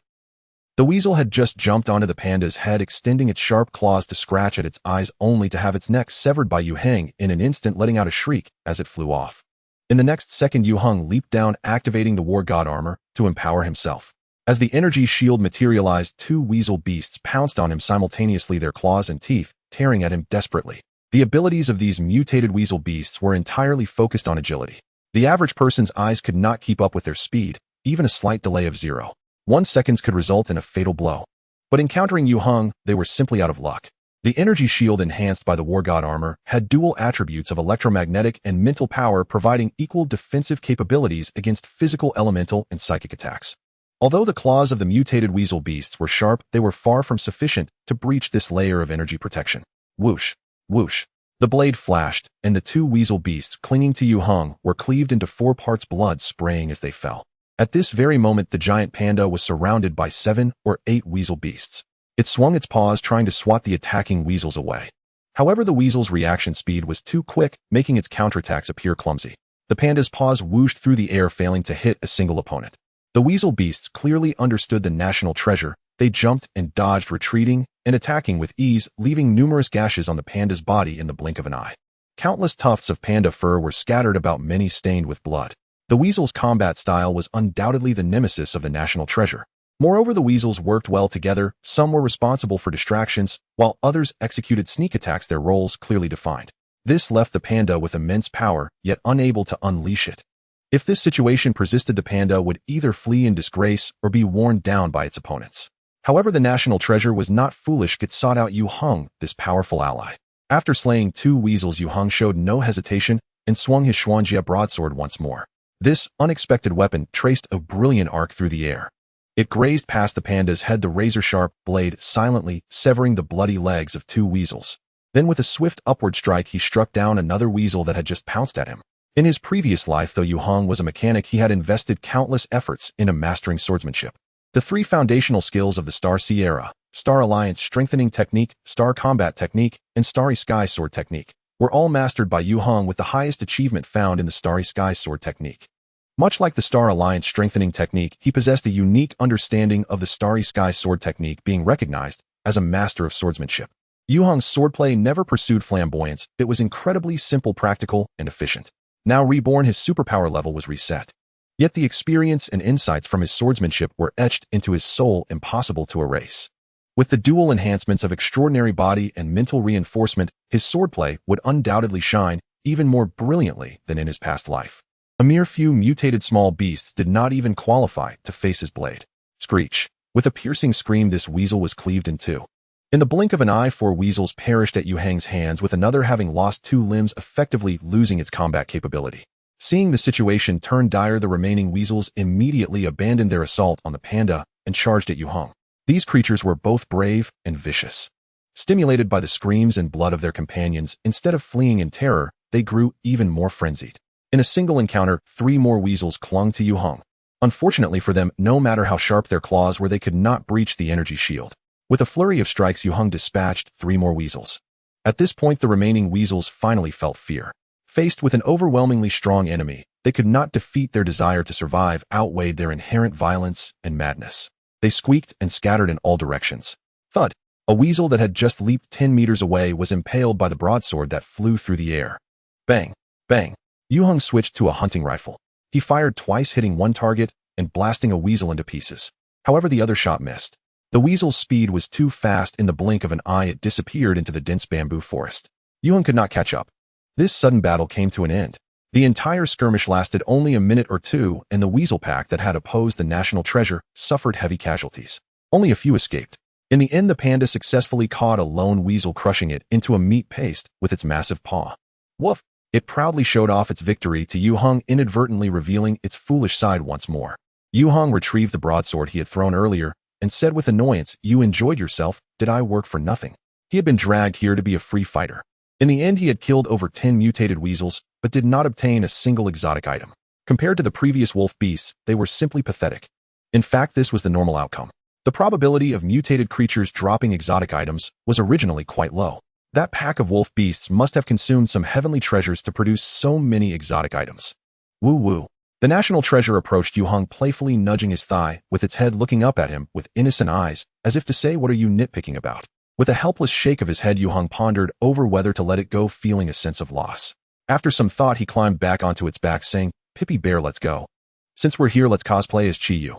Despite becoming a top-tier national treasure through its adorable demeanor, the strength of the giant panda is undeniably formidable. An adult giant panda can reach a size of 1.8 meters and weigh around 100 kilograms with a biting force of approximately 1,300 N, which lies between that of a lion and a jaguar, surpassing that of a sun bear and an Asian black bear. One could easily kill a person with a single slap. The creature that Yue Heng rides weighs at least 250 kilograms, showcasing its immense battle prowess. Even though its size is significantly larger and heavier than its kind, it traverses mountains and valleys with ease, moving through the forests as swiftly as Luxiong, crushing smaller obstacles in its path. It is only when encountering the peculiar weasel beast, its natural enemy, that it reluctantly seeks external assistance, otherwise it fears no ferocious beasts. After taking a round in the nearby bamboo forest, Yue Heng felt exhilarated. He even gave it a name, a bao. When naming it, images of a bear riding Putin flashed through his mind. Though that photo was photoshopped, Yue Heng believed this mutated national treasure could undoubtedly serve as a war steed. The so-called war steed refers to artificially tamed and trained mutated beasts that can be ridden and used in combat. War steeds are of little use on Earth. However, in the astral realm, they are the best companions for explorers. In his past life, Yue Heng was too weak and lowly to have the ability or opportunity to acquire a war steed. By the time he truly grew stronger, war steeds were no longer as advantageous as mechas. Now, as Yue Heng returns to his origins, possessing a powerful war steed would greatly facilitate his exploration of the astral realm. Given the current technological limitations, he cannot manufacture future starfighter mechas. However, creating a set of initial mechanical beast armor for a bao is still feasible. A fully equipped war steed can charge in a battle, serve as a meat shield, and even assist in escaping during critical moments, while also carrying loads effortlessly. It's simply too impressive. Most importantly, as long as one is willing to invest resources, war steeds can also be upgraded and evolved. The more Yue Heng thought about it, the more he felt the potential was immense. But he did not rush. First, he returned to the original location. Good boy. He jumped down from a Bao's back, patted its big head, and revealed a kind smile. Wild mutated beasts are not easy to tame. It takes time. Seeing the smile on Yue Heng's face, a Bao instinctively shivered, feeling an inexplicable chill. It seemed as if a great terror was descending. Little did it know, due to a moment's thought, while gaining a free henchman, it had also summoned a master who would ride it forever. Before nightfall, Yue Heng processed all the weasel beast corpses. Although no exotic materials were obtained, these weasel beasts themselves were mutated wild beasts with plenty of usable materials. Yue Heng skinned them and used a dagger to extract the edible meat. Unlike the previous wolf beasts, the meat of the weasel beasts posed no problem at all. As dusk slowly fell, Yue Heng set up a bonfire in front of the bamboo forest to barbecue weasel meat. He had brought along some seasoning, including salt, cumin, pepper, sesame, chili, and barbecue oil. As the aromatic scent of the weasel meat wafted through the air, a Bao initially planned to leave. It had acted as Yue Heng's mount for an hour or two, allowing him to indulge in the thrill of being an emperor. The transaction between the two parties was considered complete. However, upon smelling the barbecued meat, the giant panda immediately became restless, wiggling its rear as it sat beside Yue Heng, staring longingly at the meat skewers over the bonfire. It had an expression of drooling anticipation. Although the national treasure primarily feeds on bamboo, it does consume meat as well, especially when it comes to the fragrant flesh of its enemies. Yue Heng glanced at it and silently offered a large skewer of freshly barbecued weasel meat. A Bao had no concept of politeness. It instinctively held the meat skewer with its bare paw, lowering its head to feast heartily. In just a few bites, it devoured at least 1 to 2 kilograms of barbecued meat. It then gazed longingly at the meat on the grill. Yue Heng chuckled. Is it delicious? It should be delicious. My barbecued meat is not for free. Whatever it eats now, it will have to repay double in the future. Unfortunately, this creature is too eye-catching. Otherwise, Yue Heng was confident he could take it to Taijiang and slowly train it into a qualified war steed. For now, he could only use rather gentle means to foster their bond. Most of the meat scraped from the 10 or so weasel beasts filled the belly of this glutton. The effect was evident. The national treasure's fondness for Yue Heng greatly increased. After eating and drinking his fill, it led Yue Heng deep into the bamboo forest, where it found a cave. This cave should have been a Bao's original home. It was likely taken over by a group of weasels, and unable to contend with these little monsters, it could only wander outside. That's when it encountered Yue Heng. That night, Yue Heng slept in a Bao's bear den. Sleeping in the same place as a war steed is also a great way to strengthen their bond, provided one does not get eaten. The next morning, when Yue Heng awakened from his slumber, he found that a Bao was nowhere to be seen. However, just as he left the cave, a Bao came trotting back. It held 3 bamboo rats in its mouth and dangling from its bare paw. It dropped them at Yue Heng's feet and looked at him with eager eyes. Yue Heng understood. This creature had become addicted to barbecued meat. So it had gone out hunting early in the morning, catching 3 bamboo rats to bring back for him to process. It seemed that most of its mutation points were allocated to intelligence. Quite clever indeed. Yue Heng certainly did not disappoint it, and prepared 3 roasted bamboo rats for this creature. Yue Heng himself did not eat, but nibbled on some of his last rations for breakfast. After finishing this meal, it was time to leave. You stay here and don't let anyone see you. He patted the national treasure's head and said, be careful and don't let those pesky creatures bully you. A Bao clearly knew Yue Heng was going to leave. It gently nudged Yue Heng's leg with its head, appearing reluctant to part. Then this big fellow accompanied Yue Heng back to the place where they first met. Go on. Yue Heng told it, if there's a chance, I will come back to see you. Such opportunities are bound to arise. If not, create them. Woo woo. A Bao called out a couple of times and turned slowly, heading toward the bamboo forest. After taking a few steps, it looked back at Yue Heng. It seemed to be checking if Yue Heng would call it back. Go on. Seeing Yue Heng wave at it, it reluctantly continued on its way. Then it turned back again. This back and forth continued until after about 10 minutes, this national treasure giant panda completely vanished into the forest. Yue Heng watched it leave, let out a long sigh, and set off on his journey home. Papa. As Yue Heng stepped through the door, he was immediately spotted by Tian, who was sliding down the slide in the living room. She promptly waddled towards him on her little short legs, looking unsteady, but actually moving with agility. Yue Heng was quick to react, bending down to scoop her into his arms. Kiss and lift height. The little girl giggled, her eyes crinkling into 2 shallow dimples. As time went by, she increasingly resembled a beautiful girl. With her shiny black hair, large eyes reminiscent of a Carlin, a delicate nose and mouth, combined with her porcelain-like skin, her beauty was almost unmatched among children her age. Whenever Su Xiaowen took her out, they often found themselves being photographed by others. Woof woof, a dog named Pao, who came running over, wagging its tail in a friendly manner. It had grown much faster than the little girl, and already exhibited a hint of the grandeur typical of a Chinese rural dog, loyal and devoted to guarding the house. When Yue Heng brought Tian into the living room, Su Xiaowen had just come down from upstairs, a cloth in her hand. You Xiao, a little Hingo. She smiled and said, you're back. I'll go buy some groceries now. Su Xiaowen used to call Yue Heng Yu Xiao like Liang Kuan, but now he had asked them to change their way of addressing him. Su Xiaowen was still a bit unaccustomed to it. She was very happy to see Yue Heng return and excitedly untied her apron, taking the vegetable basket to go shopping for ingredients. Yue Heng placed Tian on the slide. He took off his large backpack and flopped down onto the sofa, lying back in a typical lazy fashion. So comfortable. A gold nest or a silver nest can't compare to one's own dog nest. Compared to the days spent outside in the wind and rain, Yue Heng was growing increasingly accustomed to and fond of this home. Though small, it was warm and cozy, effortlessly soothing his inner restlessness. Closing his eyes, drowsiness quietly crept in. Why? At that moment, Tian skillfully slid down the slide. She bounced forward a few steps, her eyes fixed on Yue Heng, who was lying on the sofa. Huh. Yue Heng immediately sensed something amiss and suddenly opened his eyes. Just in time to meet the little girl's peculiar gaze. His sleepiness vanished instantly. Do you really have to do this? Yue Heng couldn't help but complain. Can't you let me catch my breath first? Here we go again. I suspect I owe the queen an unimaginable debt in my past life, and that's why she's come back to collect. The insect queen snorted twice. She said nothing, but her eyes spoke volumes. Yue Heng truly had no temper left. He picked up his backpack, rummaging through it to find a jade box containing exotic species. You need 5 exotic species, right? Yue Heng patted the box and said there are 19 inside. I'll give them to you along with the large mutated beasts I find. You don't need to emphasize the time, I'm well aware of it. Please refrain from transforming, just for fun, okay? 19 sources of energy, exotic species. The insect queen licked her lips. Can I have them all? Yue Heng scoffed. Do you think that's possible?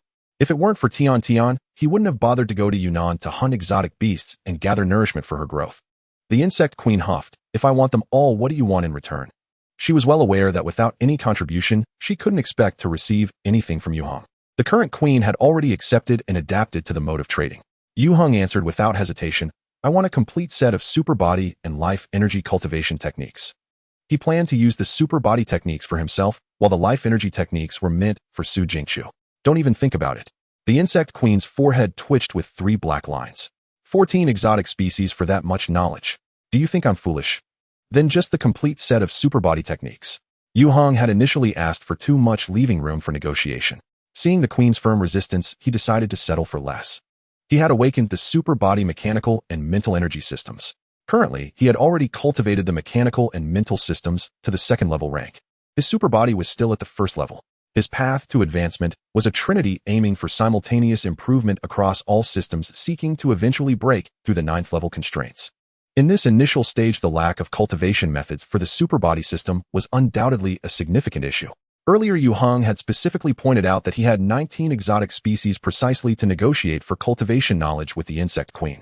Previously, the insect queen had proposed exchanging exotic species for cultivation methods. That's also impossible, the insect queen said with a proud expression. You're asking for too much. Oh, I can only give you a set of super body cultivation methods at most. A complete set and just one set are 2 different concepts. The difference is too vast. The insect queen was very clear about this. The Star Alliance database sealed in her memory contained crucial information for Yue Heng and the humans of this world. She certainly understood the importance of holding out for a better price. Yue Heng fell silent for a moment and said, it must be on par with the holy 1-star affinity meditation method, or else it's not negotiable. This was Yue Heng's true goal. In fact, he had originally intended to ask for something equivalent to the mental force combat method. The mental energy cultivation method he had previously exchanged with the queen had greatly assisted him. Without the mental force combat method, he wouldn't have been able to create his exclusive core combat skill, War God Armament. The power of the War God Armament had already been tested in actual combat. But upon careful consideration, he had exchanged the mental force combat method for just 1 exotic species. Now with 14, he certainly needed to exchange for something of a higher tier. Yue Heng felt that opportunities to exploit the queen's weakness would likely diminish in the future. Therefore, he needed to seize the moment while her asking price was low and gain as much as possible. Compared to the mental force combat method, the holy 1-star affinity meditation method was clearly of a much higher level. Yue Heng had been studying the holy 1-star affinity meditation method for quite some time. The more he learned about the holy 1-star affinity meditation method, the more he felt the vast profundity of this technique. The holy 1 meditation method not only helped Yue Heng improve his affinity with the stars, but also significantly enhanced his soul consciousness and mental intent. Yue Heng suspected that without mastering the holy 1-star affinity meditation method, he would not have had the chance to enter the eternal star realm at the falling point of Zhouguang when the Stargate did not appear, let alone establishing a conscious link with the eternal star realm. Thus, weighing the pros and cons, Yue Heng decided to exchange for a super body cultivation method of the same level with the queen. Holy 1 level. Upon hearing Yue Heng's request, the queen's eyes sparkled with a strange light. All right, she agreed so readily. Yue Heng suddenly felt as though he was about to fall into a trap. The first update is here. Please subscribe and support. Saint Martial Core Fist. This is a super body cultivation technique traded to Yue Heng by the queen of the insectoid race. According to her, the founder of this method is of the same caliber as the creator of the Saint 1-star blessed meditation method. All at level 12. It completely meets Yue Heng's requirements. After receiving the secret method information transmitted through a mental link from the queen, Yue Heng fell into deep contemplation. He needs to expend a significant amount of mental energy to engrave this information, which contains boundless mysteries, into his memory.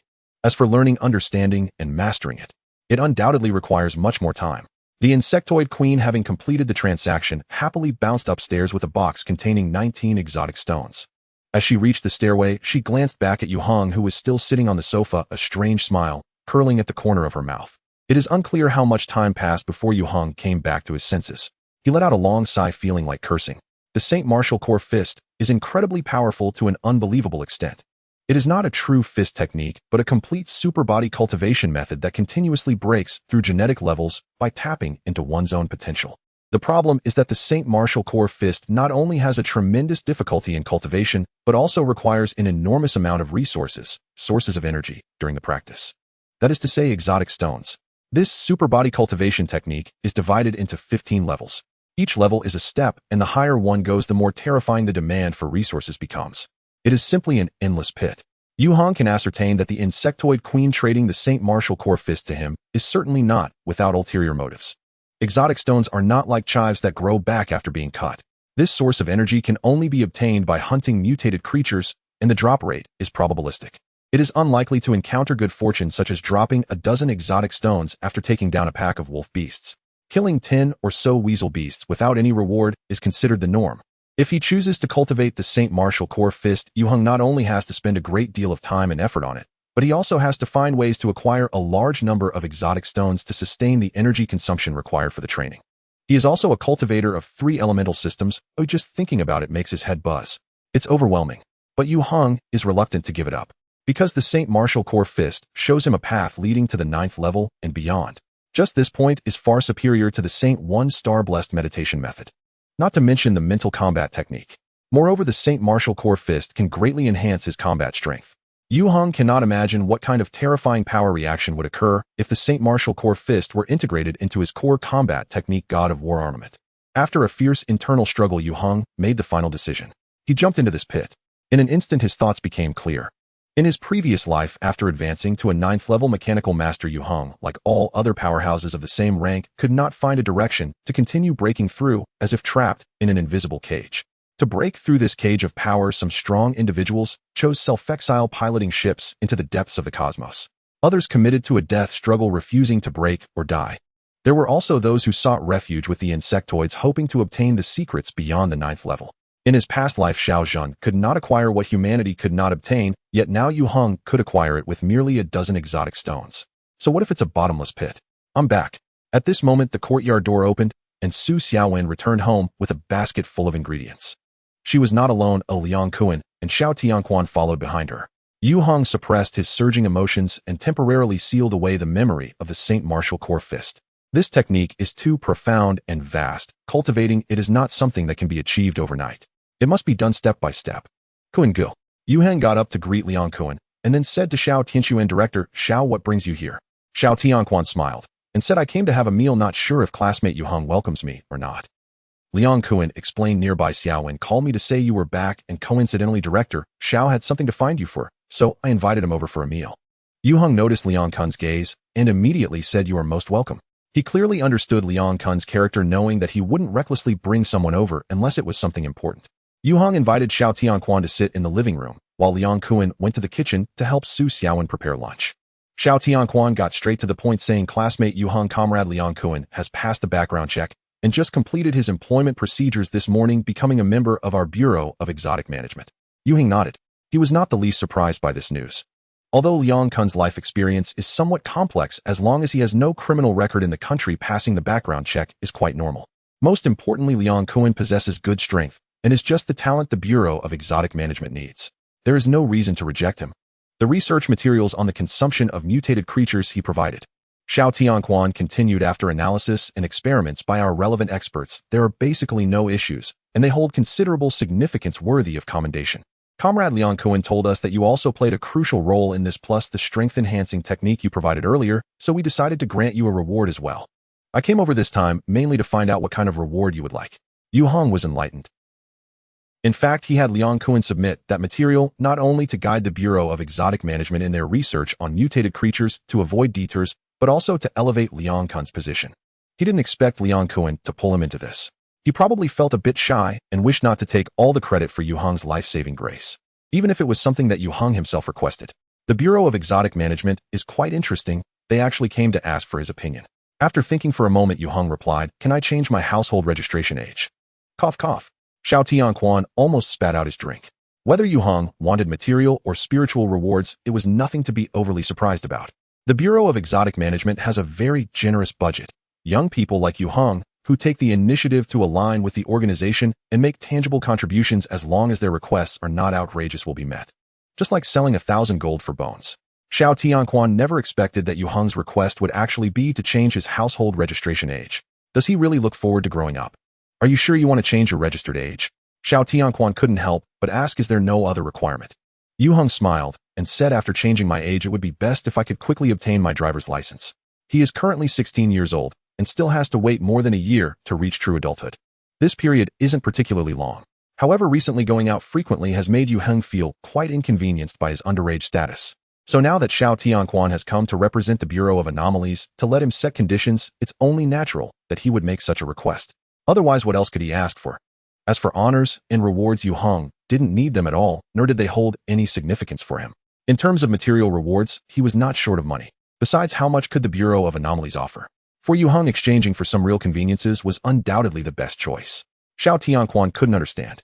In fact, even if Yue Heng had requested to be directly admitted to Jingda or Qingda, the Bureau of Anomalies could have considered it. And yet this is all there is. Seeing that Yue Heng was serious and not joking, Xiao Tianquan said, "All right, then I will arrange it. Changing your registered age is no problem. As for the driver's license," Yue Heng confidently replied, "I can take all the subject tests and get my license after passing them. As a mechanic, if he couldn't even pass the driving test, he might as well find a hammer and end it all." Xiao Tianquan had nothing more to say. All right then. Although Yue Heng's request was quite strange, as long as it was within a reasonable range, he would definitely try to accommodate it. Otherwise, it would lose its meaning. During lunch, Yue Heng made a suggestion to Xiao Tianquan. A point system. After hearing this, Xiao Tianquan pondered, that's interesting. Yue Heng's suggestion, or more accurately the suggestion for the Bureau of Anomalies, was to establish an external points reward system for registered superpower users like him. As long as contributions are made or tasks are completed, corresponding points rewards can be obtained. The rules for points, of course, would be set by the Bureau of Anomalies. In the future, if a situation like Yue Heng's arises, the Bureau of Anomalies won't need to send someone to inquire for opinions. They could directly give points. Whatever Yue Heng wants, he can exchange for with points. Simple and convenient, fair and just. In fact, such a points reward system is not new. It exists in various industries. Everyone is quite accustomed to it. However, superpowers are a new phenomenon, and the Bureau of Anomalies has only recently been established. They have been exploring all this time. Thus, Yue Heng's proposal immediately enlightened Xiao Tianquan, opening up his mind with countless ideas flooding in. He couldn't help but praise. "You young people are full of ideas and energy. This suggestion is excellent. I will report it to the director as soon as I get back. I believe it has a high feasibility." Yue Heng smiled without speaking.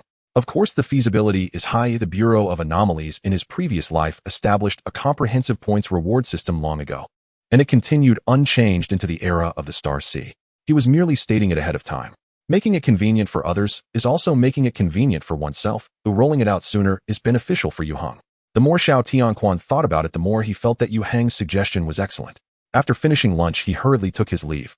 In the following days, Yue Heng first received his new household registration book and ID card. His age was adjusted to 18, becoming a fully capable adult. It was like growing up overnight. Then Yue Heng participated in several driving subject tests and passed them all in one go, smoothly obtaining his driver's license by following special procedures. Ordinary people typically take at least 2 months to obtain a driver's license. He only took 2 days. The capabilities of the Bureau of Anomalies were profoundly reflected in such trivial matters. Look, on Monday when he returned to school and was having lunch in the cafeteria, Yue Heng took out his brand new driver's license to show to Su Jingqiu. Su Jingqiu widened her eyes in surprise. She quickly noticed the detail. "Why has your birth date changed?" Yue Heng was the same age as Su Jingqiu. However, the identification number on this driver's license indicated that his birth date was moved forward by 2 years. Of course it's real. Yue Heng asked, "Are you free this Saturday? Come with me to look at cars."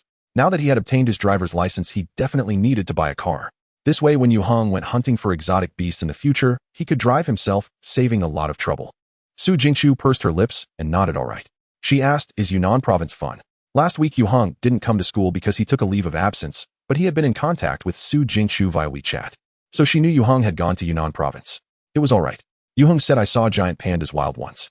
Su Jingqiu's eyes widened again. "Really?" "Of course it's real." Yue Heng smiled and said, "I'll show you the photos when I get back." He indeed took 2 photos of a bao as a keepsake.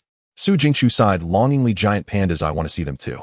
In fact, there is a panda house in Taijiang Zoo. But the ones raised are different from the wild ones. The latter encounters are considered extraordinary. Posting on social media could boast for 3 years."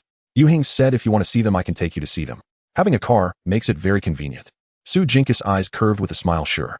During these days at school, Yue Heng continued to play the role of a top student. After school, he began to study the holy martial fist of the core. Although he had acquired all the methods of this superhuman cultivation technique, Yue Heng was still far from even entering the door. He didn't dare to practice until he understood the most basic parts. Time came to Friday, and Liang Kuan, who had already joined the Bureau of Anomalies, sent Yue Heng a message.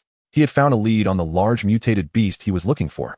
Previously, Yue Heng had asked Liang Kuan to keep an eye out for large mutated animals in the Xinzhou region, such as tigers or bears, and their discovered locations. Currently, information control on the internet is very strict, and the sporadic leaks are often difficult to discern as true or false. Relying solely on Yue Heng's words, it is hard to obtain accurate information in this regard. Liang Kuan was different. He is a member of the Bureau of Anomalies and has provided research materials on mutated creatures. He usually has access to some related information. Yue Heng did not intend to compete with the Bureau of Anomalies for business. He only needed a large mutated beast to complete the deal with the Insect Queen. Liang Kuan did not disappoint Yue Heng's expectations and provided him with very important information. Although this matter violated the regulations of the Bureau of Anomalies, Liang Kuan was willing to risk his life for Yue Heng. How could he care about a little violation? Yue Heng did not rush to verify the authenticity of the information. Before setting off, he needed to make thorough preparations. For example, buying a car. Buy a good car. Taijiang, the Mercedes-Benz star. Holding Su Jingqiu's hand, Yue Heng walked into the largest 4S flagship store in the Jiangnan region. In the modern exhibition hall of 200 square meters, dozens of new cars in various models and colors were arranged in an orderly manner, dazzling the eyes. "Good morning, welcome to Mercedes-Benz Star." The hostess smiled politely and asked, "Do you have an appointment?" She was secretly puzzled and a bit curious. The young Yue Heng and Su Jingqiu looked no more than 17 or 18. They didn't seem like typical car buyers, but rather like a young couple casually browsing. However, given their looks, temperament, and attire, the hostess dared not be negligent. Perhaps they were young masters or young ladies picking out their coming-of-age gifts. "Yes, I do." Yue Heng had indeed made an appointment in advance. "My surname is Yue, and I spoke with your—" "Hello, Mr. Yu." A young lady in uniform quickly approached, smiling warmly as she greeted him. "I am Tianjini from Mercedes-Benz Star, and I contacted you yesterday." Yue Heng nodded. "Hello. Please follow me." The saleswoman led them inside while asking, "Mr. Yu, would you like me to introduce our Mercedes-Benz Star flagship store to you?" "No need to trouble yourself." Yue Heng knew there was a reception process in place, but he had already made up his mind. "You mentioned there is a G63 available for immediate sale, right? Take me to see the car." The saleswoman was surprised by Yue Heng's directness. However, her smile remained unchanged. "All right, I'll take you both there right now." Su Jingqiu held Yue Heng's hand and softly asked, "Are you really going to buy a car?" She thought Yue Heng had just brought her here as an excuse for a date. Unexpectedly, Yue Heng was serious. He smiled. "Of course it's real. In the future, I'll drive a Mercedes to take you around. No need for that electric bike anymore." Su Jingqiu wrinkled her nose. She was already very happy being with Yue Heng, and the type of car didn't matter at all. After all, they usually had a Rolls-Royce to ride in. The electric bike was fine too. Meanwhile, the saleswoman leading the way, overhearing their conversation, felt her expectations suddenly rise. Her attitude became even more enthusiastic. "Mr. Yue, these 2 cars are our all-new generation Mercedes-Benz G-Class off-road vehicles, which just cleared customs a few days ago." Yue Heng asked Su Jingqiu, "Which color do you like?" In this flagship store, there were only 2 G63s available, both on display, one black and one white with no other options. Su Jingqiu tilted her head. "Black, I suppose." Yue Heng was surprised. "I thought you would prefer the white one." Su Jingqiu replied playfully, "Isn't black good?" Yue Heng laughed. "All right." He interrupted the saleswoman's enthusiastic explanation. "I'll take this black one." The saleswoman exclaimed, "Huh?" They hadn't even discussed the configuration or the price, nor had they gone for a test drive. Was he really ready to seal the deal? It seemed a bit too fast. However, for Yue Heng, none of that mattered, or if he liked it, that was all that counted. In the era of the Star Sea, mechas were the shared romance of all men. And now there were still many years until the advent of the first-generation mecha, only to be seen in sci-fi animations and films. In childhood, cars were the toys that made boys' hearts race. As they grew up, cars continued to exude a unique allure for men. If handbags and lipsticks were the exclusive romance of women, then cars were the romance that belonged solely to men. Yue Heng liked mechas and would definitely create his own mecha in the future. Though a car was just a temporary substitute, it had to be one that he liked. As for the price and configuration, those were all trivial matters. Su Jingqiu shot him a glance. "Let me handle this." Her excellent business genes inherited from her mother made the girl unable to tolerate Yue Heng's carelessness. If they didn't even negotiate, it was like being taken advantage of, right? Moreover, this saleswoman was quite pretty. Although her looks couldn't compare, she had her own advantages. Su Jingqiu decided to take charge herself. She didn't realize that she was placing herself in the role of the negotiator. Yue Heng was certainly happy to relax. After a fierce bargaining session between Su Jingqiu and the saleswoman, although there were no discounts on the total price, due to its popularity, many extras were included, such as fuel cards and free maintenance. Su Jingqiu still felt a bit displeased. Yue Heng asked, "What's wrong?" Su Jingqiu pouted, "It's nothing." She actually had a killer card up her sleeve. A single phone call could guarantee a hefty discount. But if that call was made, the whole situation would be exposed. Yue Heng smiled. "It's already quite good, or if I had negotiated myself, I probably wouldn't have gotten any extras at all." He ruffled the girl's hair. "Thanks for your hard work. I'll treat you to a feast tonight." Su Jingqiu's eyes widened. "Don't touch my head. Only Dad can do that." Yue Heng replied, Su Jingqiu huffed, "Don't do that next time." But her tone was playful. The saleswoman beside them felt like she had been force-fed a ton of dog food. She still had to maintain her smile. After finalizing the price, both parties signed the contract. The saleswoman brought over a printed sheet. "Mr. Yue, would you like to choose a lucky license plate? We have a promotion going on. You can get a 10% discount now." Yue Heng was surprised. "We can choose a license plate." The saleswoman smiled brightly. "Of course." She presented a sheet listing dozens of auspicious license numbers. Yue Heng skimmed over the flashy leopard numbers and the sequential 3- and 4-digit combinations, his gaze landing on a row of numbers at the back. He said, "I'll take this one. Jiang AXY 520. The saleswoman blinked. "This one isn't expensive. After the discount, it's only 27000. She secretly felt puzzled. Clearly he wasn't short on money, so why choose the cheapest one? Perhaps it was because of the 520 in the numbers. It felt like she had been stuffed full of dog food. XY 520. Su Jingqiu was taken aback. Suddenly a faint blush rose to her cheeks. In an instant she understood why Yue Heng chose this license plate. The girl turned to look at the boy who winked at her. Her face turned even redder. The saleswoman thought, "I can't take any more of this." Yue Heng pulled out his bank card, paying for the car and the license plate fee totaling over 2.6 million. Insurance was purchased separately. The new car still needed window tinting and interior decoration plus registration for the license plate. They agreed to pick up the car the day after tomorrow. So on the way back, Su Jingqiu still sat on Yue Heng's electric bike. But this time the girl rested her hand on Yue Heng's waist. Then Yue Heng took Su Jingqiu to the most luxurious 5-star hotel in Taijiang to fulfill his promise. To treat her to a sumptuous meal. Grilled matsutake mushrooms with foie gras, creamy baked snails, red wine, braised beef scallops, paired with oysters, all served with Alsatian bread and Moscato white wine make for a perfect French meal. Su Jingqiu also added opera cake and soufflé for dessert, not caring at all about calories. Yue Heng appreciated that Su Jingqiu could enjoy a French meal costing over 1,000 per person just as happily as she did a spicy hot pot that costs only a few dozen. Accustomed to being driven in a Rolls Royce, she could still sit in the back seat of an electric car. Being with her was truly relaxing. Su Jingqiu put down her knife, looking at Yue Heng across the table with confusion. "Isn't it delicious?" Yue Heng forked a piece of braised beef and offered it to her. "Try it." The girl's face flushed slightly as she shot him an annoyed glance, but she obediently opened her mouth. Yue Heng chuckled. Su Jingqiu chewed on the beef, waving the knife at Yue Heng like a little kitten showing its claws. Little did they realize their unintentional display of affection was causing someone else to choke. "Qingwan, aren't you going to greet your future son-in-law?" In a corner of the St. Laurent restaurant, a graceful woman smiled and said Jingjing has good taste. Her boyfriend is quite handsome. The teased party Zheng Qingwan had a dark expression on her face. The busy CEO had taken the rare opportunity to invite her long-unseen friend for lunch. However, they hardly ate much, but her anger was fully satiated. Her most beloved daughter was secretly dating a boy again.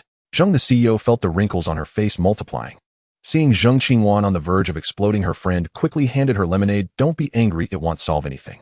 After we go back, have a good talk with Jingjing. She's sensible and will understand." Zheng Qingwan took the cold water and gulped it down. Her anger indeed subsided a lot. "If only she could understand my deep concerns. I used to be so obedient, but now she's in her rebellious phase. I don't even dare to speak to her, Zheng Qingwan lamented. Her friend asked curiously, doesn't that boy have any say? Didn't he get transferred back to Taijiang? Mentioning her husband reignited Zheng Qingwan's anger, relying on him. It would be better if he just died. The CEO shot a fierce glare at the young man who was joking around with her daughter. There isn't a decent man among them. Yue Heng suddenly felt a prickling sensation on his back and instinctively looked back. He saw two beautiful older sisters sitting on the other side of the restaurant. Yes, they were all quite pretty. He didn't dwell on it and continued to enjoy a sumptuous and delicious French meal with Su Jingqiu. After lunch, Yue Heng escorted the girl home. It was a rare outing for a date, and they had originally planned to go watch a movie in the afternoon. However, Su Jingqiu had reservations, so it didn't come to pass. Yue Heng didn't press the matter. There would be plenty of time in the future. 2 days later, Yue Heng received his new Mercedes G63. The license plate, Jiang AXY 520, was already mounted, ready to hit the road freely. He once again asked the homeroom teacher for leave. This time, Yue Heng was headed far northeast near the border with Mao, a distance of 3,000 kilometers. A real journey. Moreover, Yue Heng wasn't going alone. He was taking Tian with him. Be careful on the road. Su Xiaowen was reluctant and worried about the little girl, especially since she was not yet a year old. Don't worry. Yue Heng reassured her sister Xiaowen, please take care of the house here. Su Xiaowen nodded silently. A 16-year-old boy driving with a baby who hadn't even reached her first birthday for a long trip. Just thinking about it was overwhelming. But after spending a long time together, Su Xiaowen knew very well that Yue Heng was not an ordinary boy. Tian was not a normal little girl either. Since Yue Heng was doing this, there must be a reason behind it. She had no grounds to interfere and could only wish for their safety in her heart. Meanwhile, she prepared warm sleeping bags, baby formula bottles, diapers, and other baby supplies for Yue Heng. On Wednesday morning, Yue Heng drove the G he had just acquired, embarking on a 3,000-kilometer journey. Tian was seated in the back in a child safety seat. Good and obedient. Heading north, traveling day and night. Along the way, Yue Heng hardly slept at all. He only stopped at service stations to eat and take care of biological needs. By the next evening, he arrived at the destination of this trip, Xingbei County. This small county situated in the northeastern edge had always been obscure. The county's population was merely over 100,000 and had been steadily declining. Most of Xingbei County was covered by primitive forests and had been designated as a nature reserve since the late 80s and 90s due to its inconvenient location. Although it was only a few kilometers from the neighboring country, it lacked the conditions for developing border trade. The economy was quite backward. That night, Yue Heng stayed at the best hotel in the county, bringing the little girl with him. If it weren't for him driving a G and being able to present an ID showing he was 18, the front desk attendant might have called the police. Don't forget your promise. In the hotel room, Yue Heng reminded the insect queen.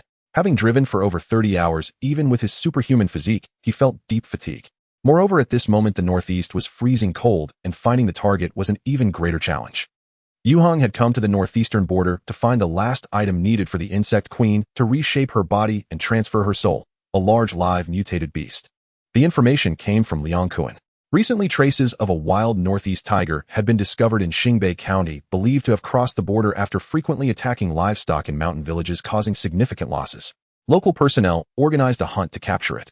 However, this northeast tiger was extremely cunning, moving back and forth across the border, shooting and changing locations, its whereabouts unpredictable.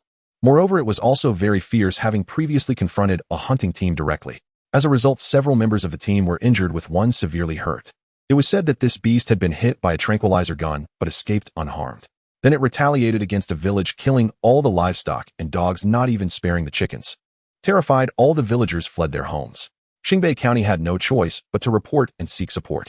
The news reached the Department of Anomalous Affairs.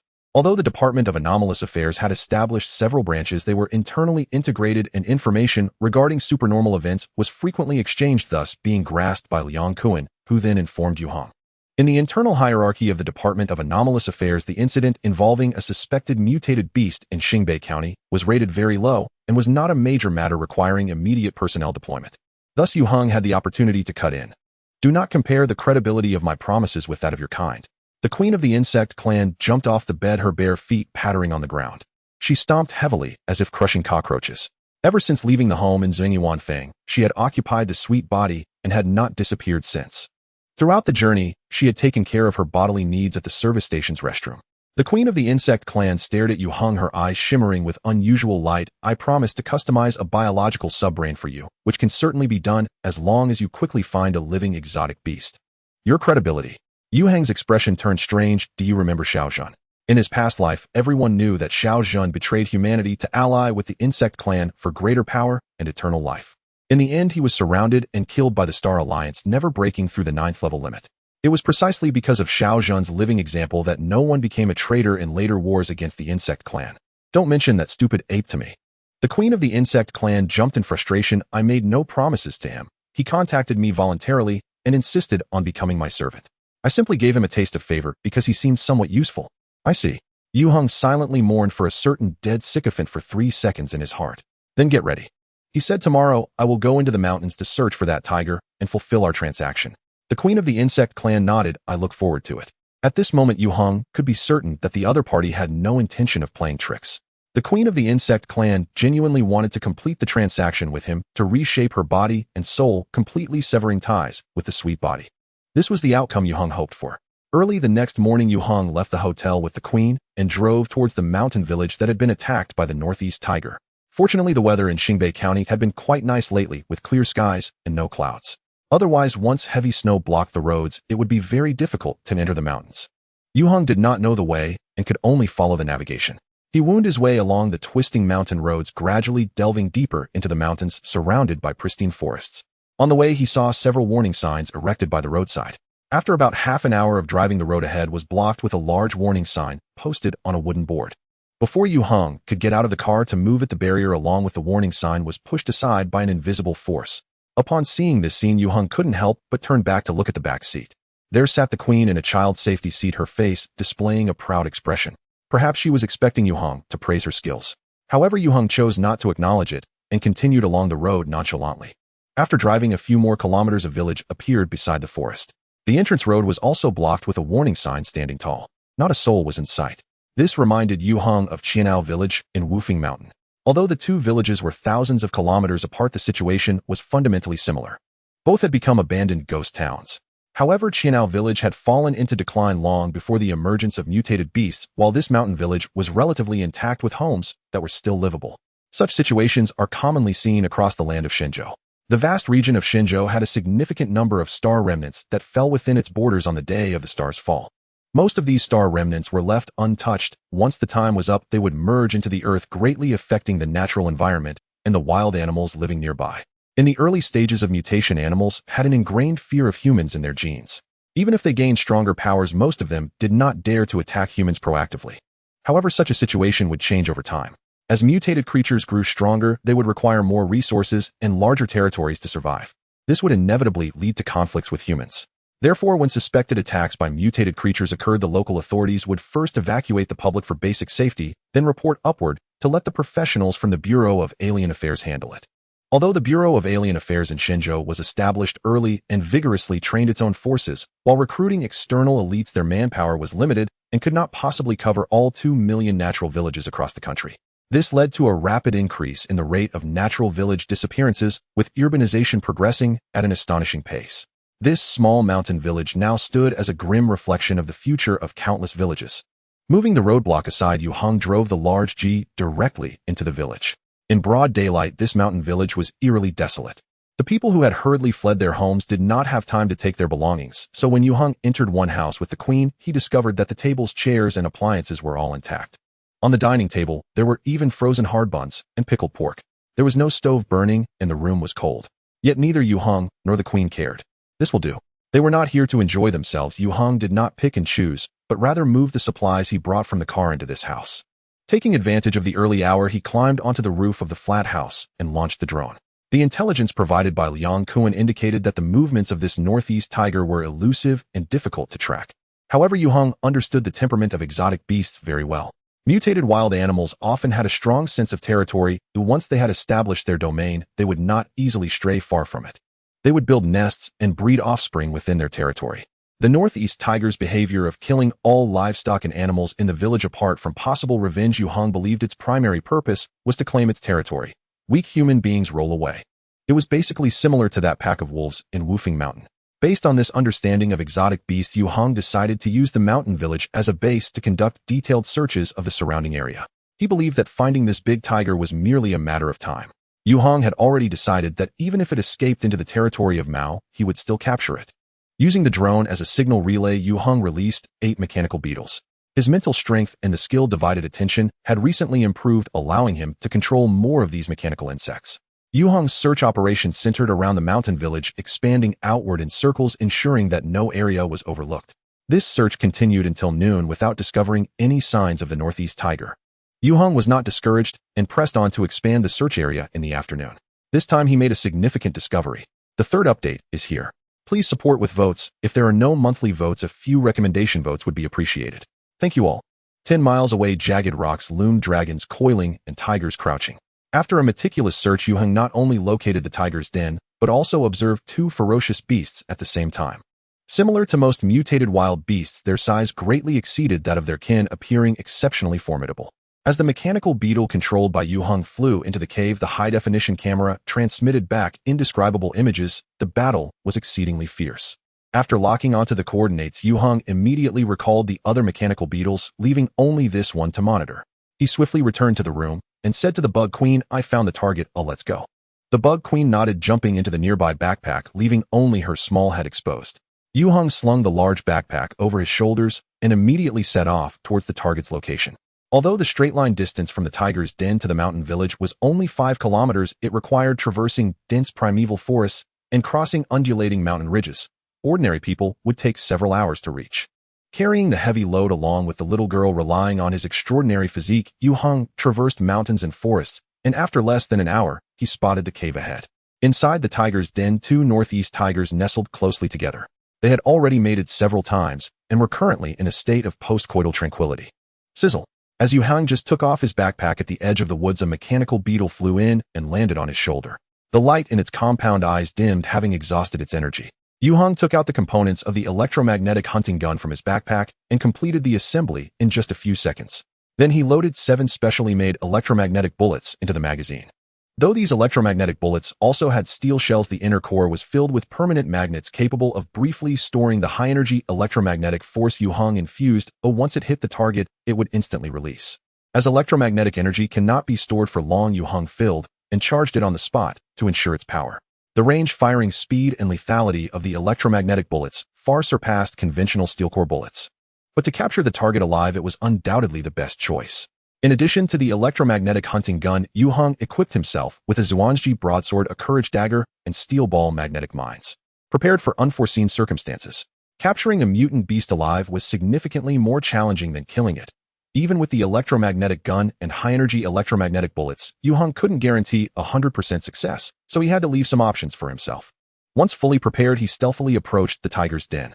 As for the Bug Queen left behind, Yue Heng didn't need to worry about her at all. However, what Yue Heng did not expect was that as he approached within about 50 meters of the tiger's den, a deep, powerful roar suddenly burst forth from the cave. Sand and stones flew, the ground shook, and a massive striped tiger leaped out of the cave. It jumped onto a rock, looking down from a height at Yue Heng, its tiger eyes filled with bloodthirsty ferocity. Immediately after, a relatively smaller female tiger stepped out of the cave, glaring fiercely at Yue Heng. Yue Heng hadn't anticipated that he would be exposed so quickly, and his ambush plan had already fallen through. These two mutant beasts had evidently awakened special talents, possessing extraordinarily strong perception. He decisively raised the electromagnetic hunting gun, aiming at the male tiger on the rock. Roar! Before Yue Heng could fully lock on, the striped tiger suddenly sprang up, landing on the ground several meters away, then using its momentum to pounce forward again. In the blink of an eye, the distance between it and Yue Heng shrank to less than 20 meters. This mutant beast, large in size, moved with the swiftness of a civet cat, generating a terrifying momentum as it darted towards Yue Heng like lightning. Bang! Yue Heng hesitated for a second before pulling the trigger. This was the downside of a handmade electromagnetic gun. It needed to charge before shooting, which made it quite difficult to handle fast and agile targets. Accompanied by the blue light flashing from the barrel, an electromagnetic bullet shot out in an instant. As the target, the male tiger, seemed to sense the danger and immediately attempted to evade. The electrically charged bullet grazed its back. The male tiger's movements suddenly stiffened, its back muscles involuntarily twitching as it lost balance and fell to the ground. Yet it had not lost its ability to resist. Struggling, it leapt back up, bearing its massive maw at the nearby Yue Heng. Roar! At the same time, the other female tiger approached Yue Heng like a ghost from the right. Her movements were even more agile than her companions, suddenly revealing her fangs without a sound. If the male tiger was the fiercest warrior, then this female tiger was the most sinister assassin. The coordination of the male and female tigers was exceptionally harmonious, demonstrating a combat intelligence far exceeding that of ordinary beasts.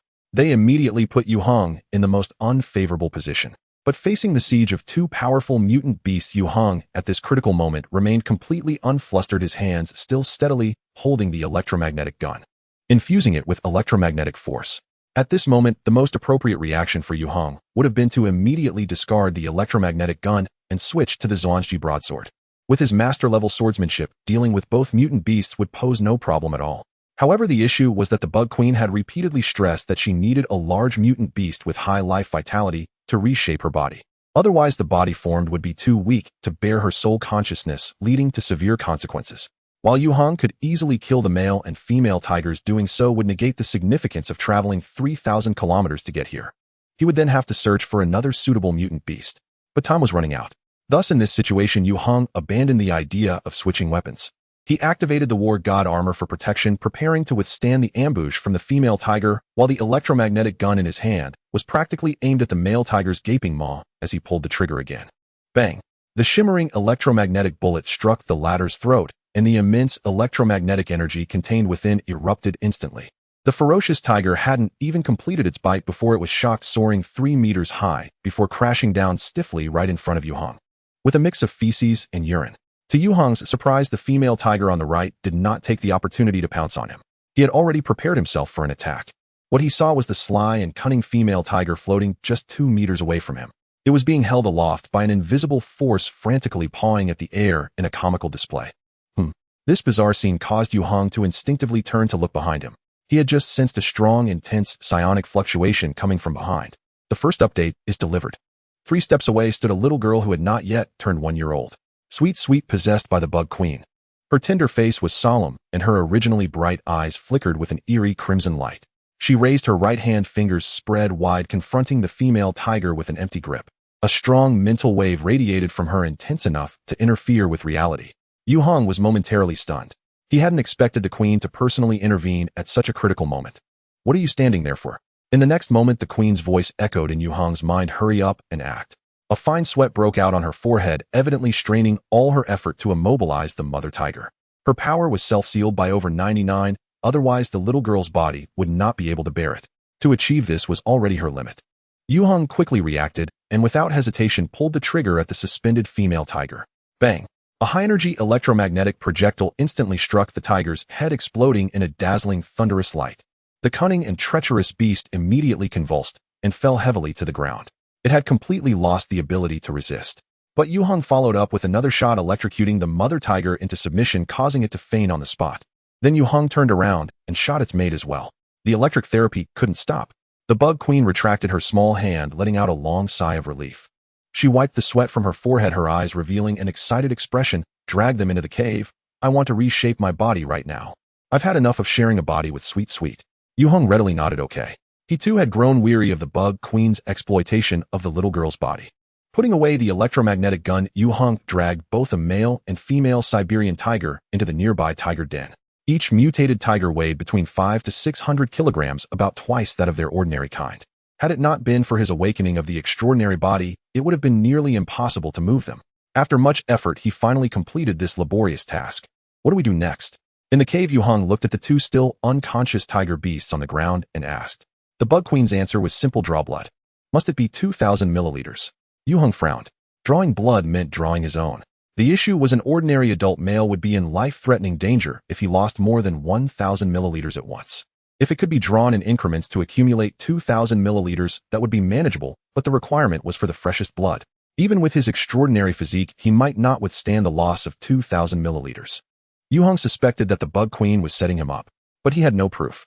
If it were only one mutated beast, then it would indeed require 2,000 milliliters. The Bug Queen replied, now that there are 2, you can take 1,500 milliliters instead. There was the setup. Yue Heng stared at her. I think 500 milliliters would suffice. If you wish for me to fail, then go ahead and draw 500 milliliters. No more than 1,000 milliliters. Otherwise, it's a no-go. The Bug Queen fell silent for a moment. At least 1,200 milliliters, or you have to give up the biological subbrain. Deal. The biological subbrain was part of a previous deal he made with the Bug Queen, and at this point, he certainly couldn't let it go. Compared to the sacrifice of 2,000 milliliters of blood, 1,200 milliliters was still within Yue Heng's tolerance. At least it wouldn't pose a danger to his life.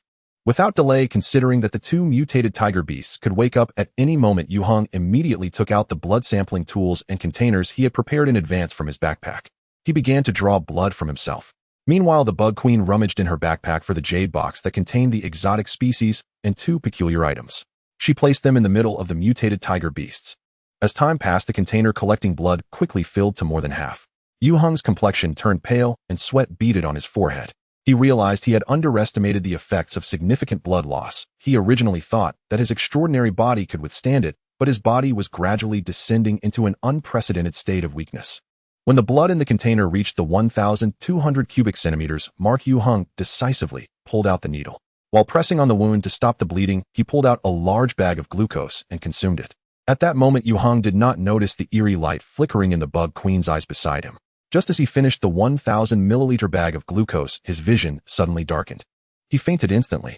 Haha. The corners of the Bug Queen's mouth curled up, revealing a smug smile. She circled around Yue Heng and suddenly lifted her small foot, preparing to step on his face.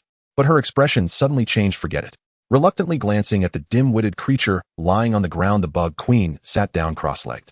She extended her hands forward, and Yue Heng was immediately pushed into the corner by an invisible force. Then the Bug Queen lightly raised her arms, and the 2 mutated tiger beasts silently floated up. Taking a deep breath, those exotic species contained in the jade box began to rise one by one. They flew into the Bug Queen's mouth. 19 exotic species vanished in the blink of an eye. In the next moment, a mass of black shadow materialized behind her, instantly sprouting countless long tentacles. These tentacles waved left and right, tightly wrapping around the 2 mutated tiger beasts in the air. The male and female Siberian tigers immediately woke up. Terror reflected in their tiger eyes as they desperately tried to break free from the grip of the tentacles. However, no matter how the 2 mutated tiger beasts struggled, the tentacles mercilessly pierced through their fur, delving deep into their bodies. 2 more tentacles ensnared the 2 peculiar items on the ground. One tentacle reached into the container, holding Yue Heng's blood, beginning to extract the still red liquid inside.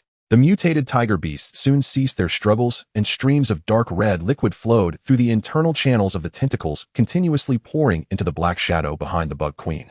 As this mass of black shadow began to emanate a crimson glow, it quietly enveloped the Bug Queen, within transforming into a large blood cocoon. A few minutes later, the 2 mutated tiger beasts were drained dry, leaving only 2 shriveled tiger skins. The container holding Yue Heng's blood was also completely emptied. The 2 peculiar items turned to dust. All the tentacles retracted into the blood cocoon.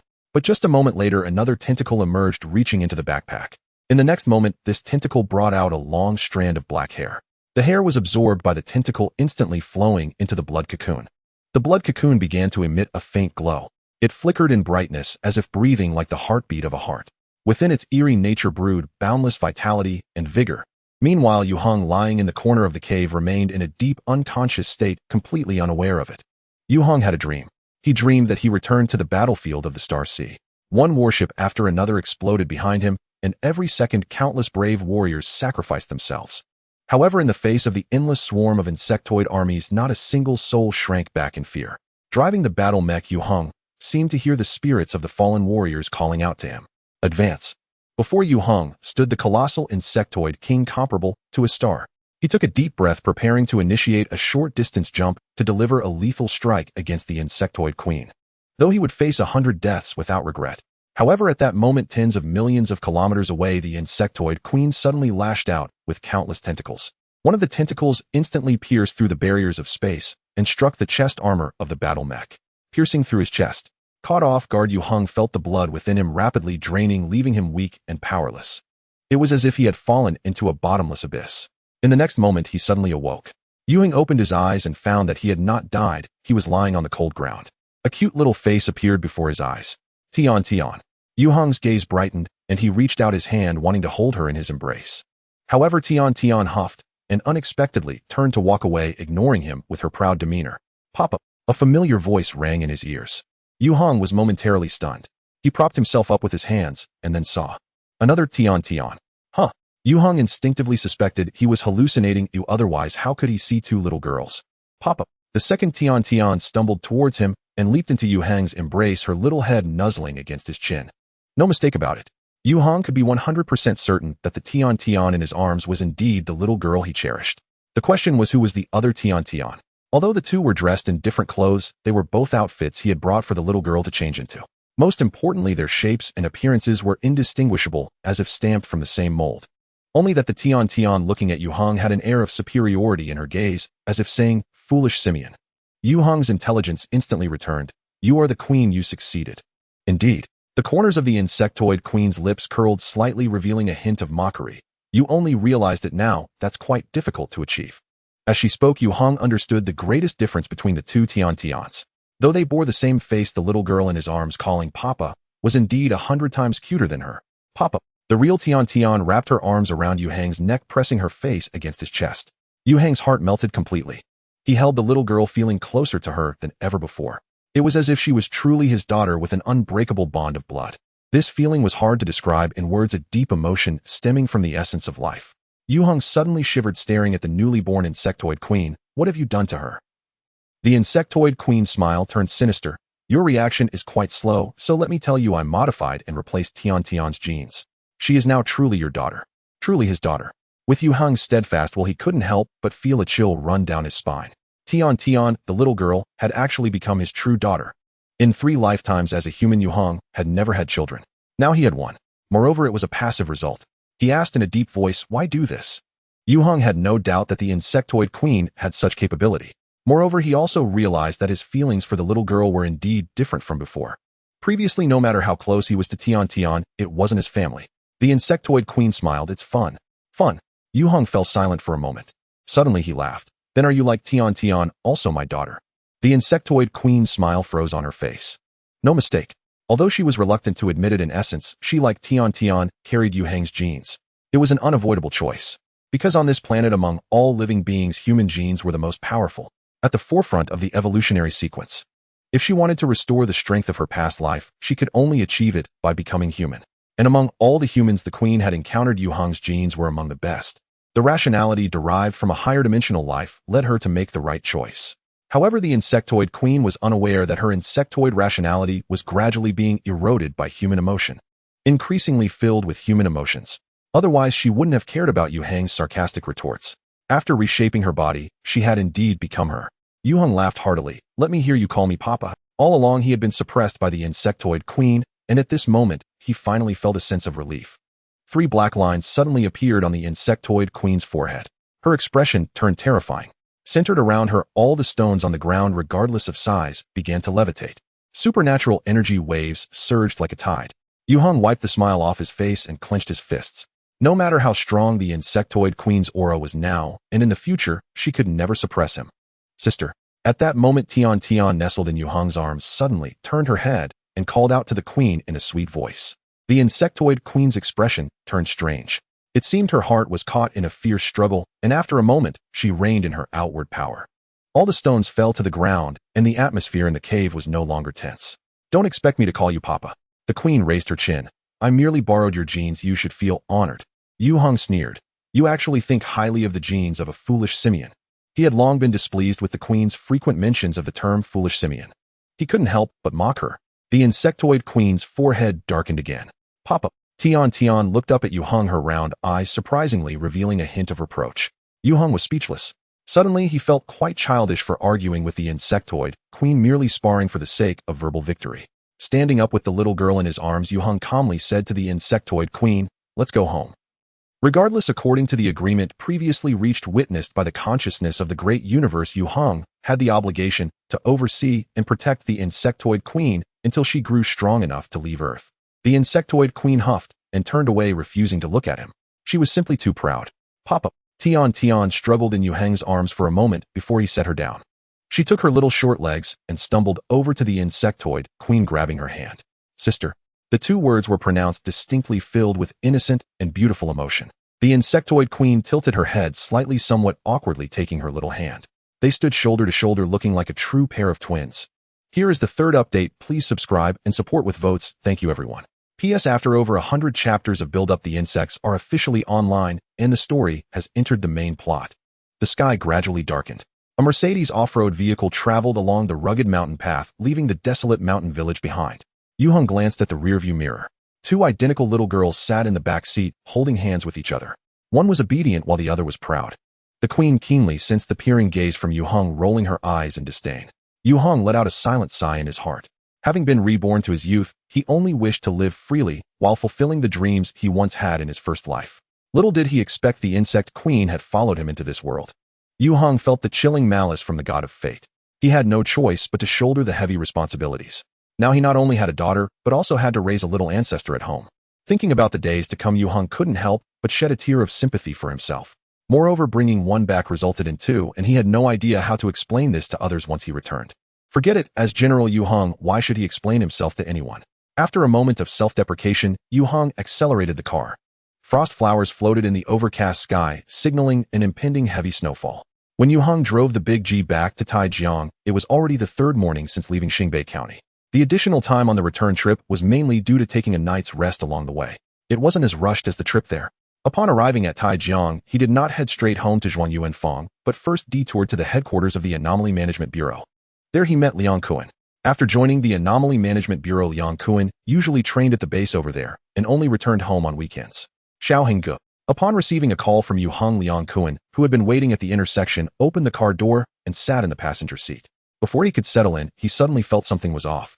Instinctively turning to look at the back seat, Liang Kuan was startled. Tian. Don't ask why. Yue Heng said to the bewildered Liang Kuan. Your task is to help me persuade Sister Xiaowen. Others might not know the background of Tian, but Su Xiaowen is well aware. She had helped take care of the little girl before Uncle Li adopted Tian. Now suddenly there was a twin sister added to Tian. Su Xiaowen's reaction was predictable. Yue Heng was unsure how to explain it to her, so he simply let Liang Kuan tackle this tricky problem. Otherwise, he couldn't just hire someone else to be the nanny, right? That would be even more troublesome. Liang Kuan, coming back to his senses from the shock, said with a wry smile, I don't know how to say it either. I believe in you. Yue Heng patted his shoulder heavily. Liang Kuan nodded with tears in his eyes, feeling like a little brother sold out by his boss tasked with completing an impossible mission. On the way home, Liang Kuan occasionally stole glances in the rearview mirror. No matter how much he racked his brain, he just couldn't come up with a reasonable explanation for the extra little girl. Arriving at the door of Zhuanyuanfang, Yue Heng pulled over. He was the first to get out of the car, then opened the back door and reached in to carry Tian out. After hesitating for a moment, Yue Heng extended his hand toward the queen. However, the queen completely ignored his kindness, nimbly slipping out of the vehicle and jumping down to the ground. I endure. Yue Heng shook his head and closed the car door. Papa. Tian in his arms pointed at the queen, who was running ahead, babbling, Sister. Yue Heng could only put her down. The little girl who landed immediately started to run with her short legs, catching up with the queen in 3 steps. The queen stopped and naturally held her hand. Tian's eyes were bright and cheerful. Sister. Suddenly Yue Heng felt an inexplicable heartache. This was his biological daughter after all. Why did it feel like she was not as close and attached to him as before? It seemed that at that moment Tian sensed Yue Heng's thoughts. She turned back and waved at Yue Heng. Papa. It was indeed his biological daughter. Yue Heng hurriedly stepped forward to hold her hand. No more heartache. Thus Yue Heng held Tian's hand, while the little girl held the queen's hand, and the 3 of them arrived at the door together. Behind them, Liang Kuan scratched his head desperately, almost scratching his scalp off. Woof! The first to welcome them was their loyal dog Pao Hu. When the courtyard door opened, the sweet dog immediately ran over, wagging its tail. However, it quickly realized that its most familiar little owner had turned into 2, staring in shock. Moreover, the smell was different from before. Pao Hu couldn't help but fall into great confusion about dog life. Bene. Tian giggled, breaking free from Yue Heng and the queen's hands, and rushed forward to hug Pao Hu's neck. It was the best little owner. Pao Hu, being hugged, tightly hesitated and wagged its tail, finally extending its wet tongue. Anyway, it would just lick. Tian smiled as she dodged its saliva, pointing at the queen, and said, Sister. She was introducing her sister to Pao Hu. Pao Hu looked at the queen in confusion, hesitating whether to go up and lick her. Licking 1 was licking, and licking 2 was also licking. Just as it revealed a pleasing expression, it was met with a disdainful gaze from the queen. Woo! Pao Hu suddenly felt a great terror looming. It almost urinated in fear on the spot, tucking its head and tail trembling all over. Clang! A ceramic bowl fell to the ground, shattering into pieces. Su Xiaowen, who had just come out from within, stared in shock at Tian and the queen in the yard. She rubbed her eyes in disbelief, looking completely dazed. Wife! Liang Kuan, catching Yue Heng's glance, stepped forward nervously. Let me explain. He hurriedly took Su Xiaowen upstairs to have a quiet talk. His anxious and awkward appearance was like a scumbag caught by his faithful wife in an affair. With Liang Kuan stepping up to face the storm, Yue Heng had it much easier. As the instigator, he kicked the collapsed Pao Hu and carried Tian into the living room. The queen followed him in. Yue Heng placed the little girl on the mat and glanced at the proud-looking queen. Suddenly he thought of a problem he had overlooked. The queen said she used his genes to replace Tian's paternal genes, making her his blood relative. But what about the little girl's maternal genes? Were they retained, or? Here. At that moment, the queen extended her small hand toward Yue Heng. In her palm lay a soft slug-like creature with a silvery gray surface, its antennae topped, with eyes still wriggling slightly. Yue Heng's attention was immediately drawn. What is this? The biological subbrain I promised to give you, the queen said proudly. I told you don't compare the reliability of my promises to those of your humankind. This is the biological subbrain. The first update is here. The biological auxiliary brain. If it weren't for the direct confirmation from the Zerg Queen, Yue Heng would find it hard to believe that this creature resembling a slug is actually the so-called biological auxiliary brain of the Zerg. In the early wars against the Zerg, the Star Alliance discovered that a few high-ranking Zerg possessed a high level of intelligence and powerful command abilities able to coordinate millions of ordinary Zerg into battle. Later, humans collected the corpses of high-ranking Zerg captured on the battlefield, as well as the fortunate live prisoners, and conducted research in laboratories, ultimately confirming the presence of a biological auxiliary brain similar to a photon-intelligent brain within them. The Zerg's biological auxiliary brain not only has extremely powerful computational abilities, but also consumes very little energy. Most importantly, the biological auxiliary brain has the ability to evolve. This alone is far superior to the optical core auxiliary brain implanted in humans. The researchers of the Star Alliance once attempted to decipher the secrets of the biological auxiliary brain and transplant it into humans. All experiments ended in failure. This special organ within high-ranking Zerg rapidly dies and decays once separated from its host. No method could save it. At that time, the prevailing understanding was that the biological auxiliary brain was a product of evolution within high-ranking Zerg. It was incompatible with humans. Based on such common knowledge, the Queen previously stated that she could customize a biological auxiliary brain for Yue Heng. He was extremely surprised. The existing common knowledge was overturned. Driven by intense curiosity and practical needs, Yue Heng agreed to the Queen's terms of trade. Now the Queen has fulfilled her promise. Yet looking at this slug, Yue Heng found it rather unreliable. How do I use this? Very simple, the Queen replied. You just need to place it at the back of your head, and it will parasitize on its own. Yue Heng's gaze sharpened. It is a parasitic entity. Correct, the Queen said with a half smile. If you're scared, then forget it, but I will keep my promise. Yue Heng asked, what are the side effects of the parasitism? The Queen explained, it will consume your mental and life energy. The more times you use it, and the higher the computational demands, the greater the consumption. Yue Heng paused, and then asked, how can I be sure that there is no Trojan horse you placed inside it? If the Zerg Queen had tampered with this biological auxiliary brain, then after parasitism, it would be equivalent to planting a bomb inside him that could be detonated at any time. In response to Yue Heng's doubts, the Queen simply handed the biological auxiliary brain to him. You choose. Her meaning was clear. Use it if you believe, discard it if you don't. No need for further words. Yue Heng took the slug-like biological auxiliary brain, but did not use it immediately. Instead, he stored it in a box. If it doesn't receive energy replenishment, it can only survive for a maximum of 12 hours, the Queen reminded. Yue Heng nodded. I understand. Since there are still 12 hours, I need to think carefully. No need to rush into a decision. The Queen did not mind. The biological auxiliary brain is yours. Our trade is complete. After a pause, she continued, considering, we need to coexist long-term. I hope you can improve the living environment. Yue Heng was astonished. Is the condition here poor? The Queen did not answer, only revealing a look of disdain. Yue Heng sighed. I understand. The Queen looked at him deeply, saying meaningfully, the future is long. You should expand your perspective. Yue Heng was speechless. A Zerg asking a human to expand his perspective. He already had a large perspective. Sister. Tian Sweet came running over, pulling the Queen's hand. Let's play. The Queen did not refuse as she was pulled away by the little girl. It was evident that the Queen had a very special fondness for Tian Sweet despite the vast gap in their intelligence and experience. Yet regarding the little girl's various childish actions, she allowed it all. Setting aside her soul core, the Queen was the perfect older sister. At this moment, Liang Kuan and Su Xiaowen came down from upstairs. It was unclear what kind of potion Liang Kuan had given, but Su Xiaowen seemed to have accepted the reality. She glanced at the Queen, who was playing with Tian Sweet, and at least remained calm. Sister Xiaowen. Yue Heng welcomed the two to sit down, and then said to Su Xiaowen, from now on, I will trouble you to take care of Tian Sweet. Also, her sister's salary will be doubled starting this month. Although the Queen, who could go to the bathroom by herself, didn't need much care, as the new member of this family, she would inevitably bring some issues and troubles to Su Xiaowen. Doubling the salary was the simplest and most direct compensation. Sister.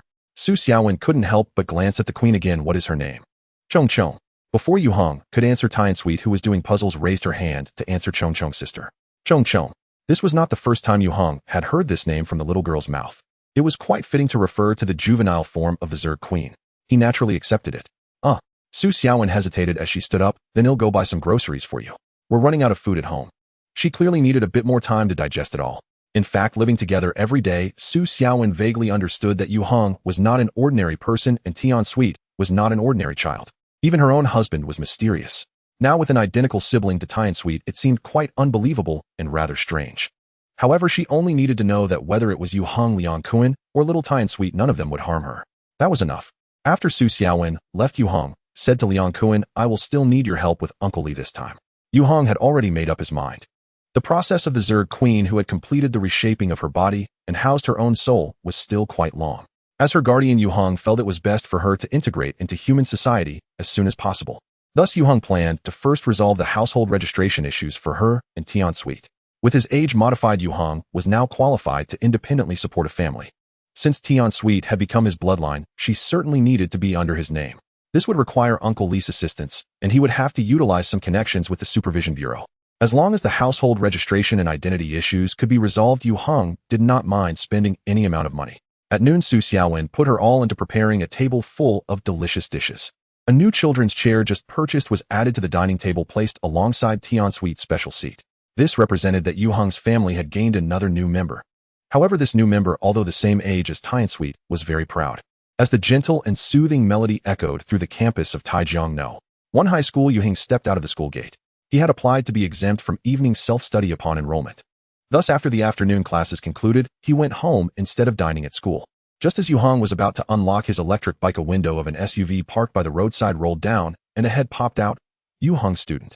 Xiao Kazhang. Yue Heng turned to look, momentarily stunned. "What are you doing here?" The person was none other than Xiao Tianquan from the Bureau of Anomalies. Chief Xiao smiled and replied, "I came specifically to find you. Get in the car and let's talk." Yue Heng nodded, put away his bike key, and got into the car. Chief Xiao. Once inside the car, Yue Heng first expressed his gratitude. "Thank you for your help with yesterday's matter. Without Xiao Tianquan's assistance in calling the Municipal Bureau, it would have been impossible to process the household registrations for Yu Tian and Yu Cheng so smoothly. This was related to guardianship issues concerning minors. His identity was quite awkward. It's a small matter." Xiao Tianquan waved his hand. "I am here to award you today." Yue Heng was puzzled. "Award? Yue Heng student." Xiao Tianquan smiled. "The country will not forget your contributions." He pulled out a black rectangular box and handed it to Yue Heng. "This is your reward from the headquarters." The Yu family strengthening technique that Yue Heng submitted had initially not attracted the attention of the Bureau of Anomalies. However, after Liang Kun, who practiced the Yu family strengthening technique, joined, the situation suddenly changed. This technique proved extraordinarily effective for superhuman abilities. The first group of practitioners arranged by the Bureau showed significantly faster progress compared to others. It should be noted that this is the first year of the decade since the origin. The Bureau of Anomalies, which had only been established for a few months, was still at the initial stage of researching and exploring superpowers. Many of the most fundamental concepts were still unformed. It was like blind men touching an elephant. The emergence of the Yu family strengthening technique was like a guiding light. Although this technique was primarily suitable for superhuman abilities, it was precisely the superhuman category that had the most practitioners among all the awakened. The greater the effect of the Yu family strengthening technique, the greater Yue Heng's contribution naturally became.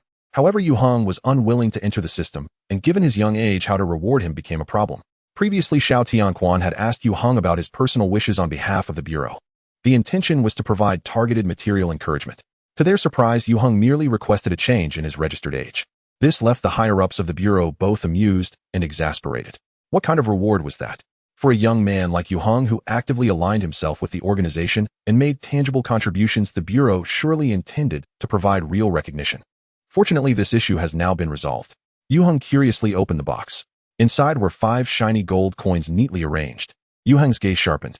These coins had a diameter of about 4 centimeters, exquisitely crafted with a large letter C embossed in the center and surrounded by olive branches. Below the letter C were the words 2020 and a row of clear embossed codes. "These are super coins," Xiao Tianquan explained. "This is a digital currency issued by our headquarters primarily to reward individuals outside the system who contribute to the country." He smiled. "By the way, we have to thank you for your suggestion." Yue Heng maintained a calm exterior, but inside, he was anything but. Super coins. He was all too familiar with them. In Yue Heng's past life, super coins born in the Age of Origin continued to exist until the Star Sea era 1,000 years later.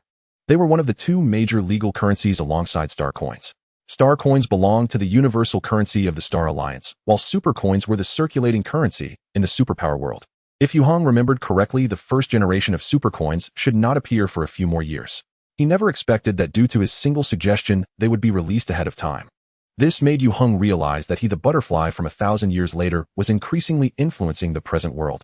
Although supercoins are digital currency, Xiao Tianquan continued, the state specifically customized a batch of physical commemorative coins to award all registered superhumans in our bureau, limited to 1 per person. Due to your significant contribution, the higher-ups decided to award you 5 commemorative coins along with 5,000 digital supercoins. He pointed at the box and said, there is also an encrypted USB drive inside.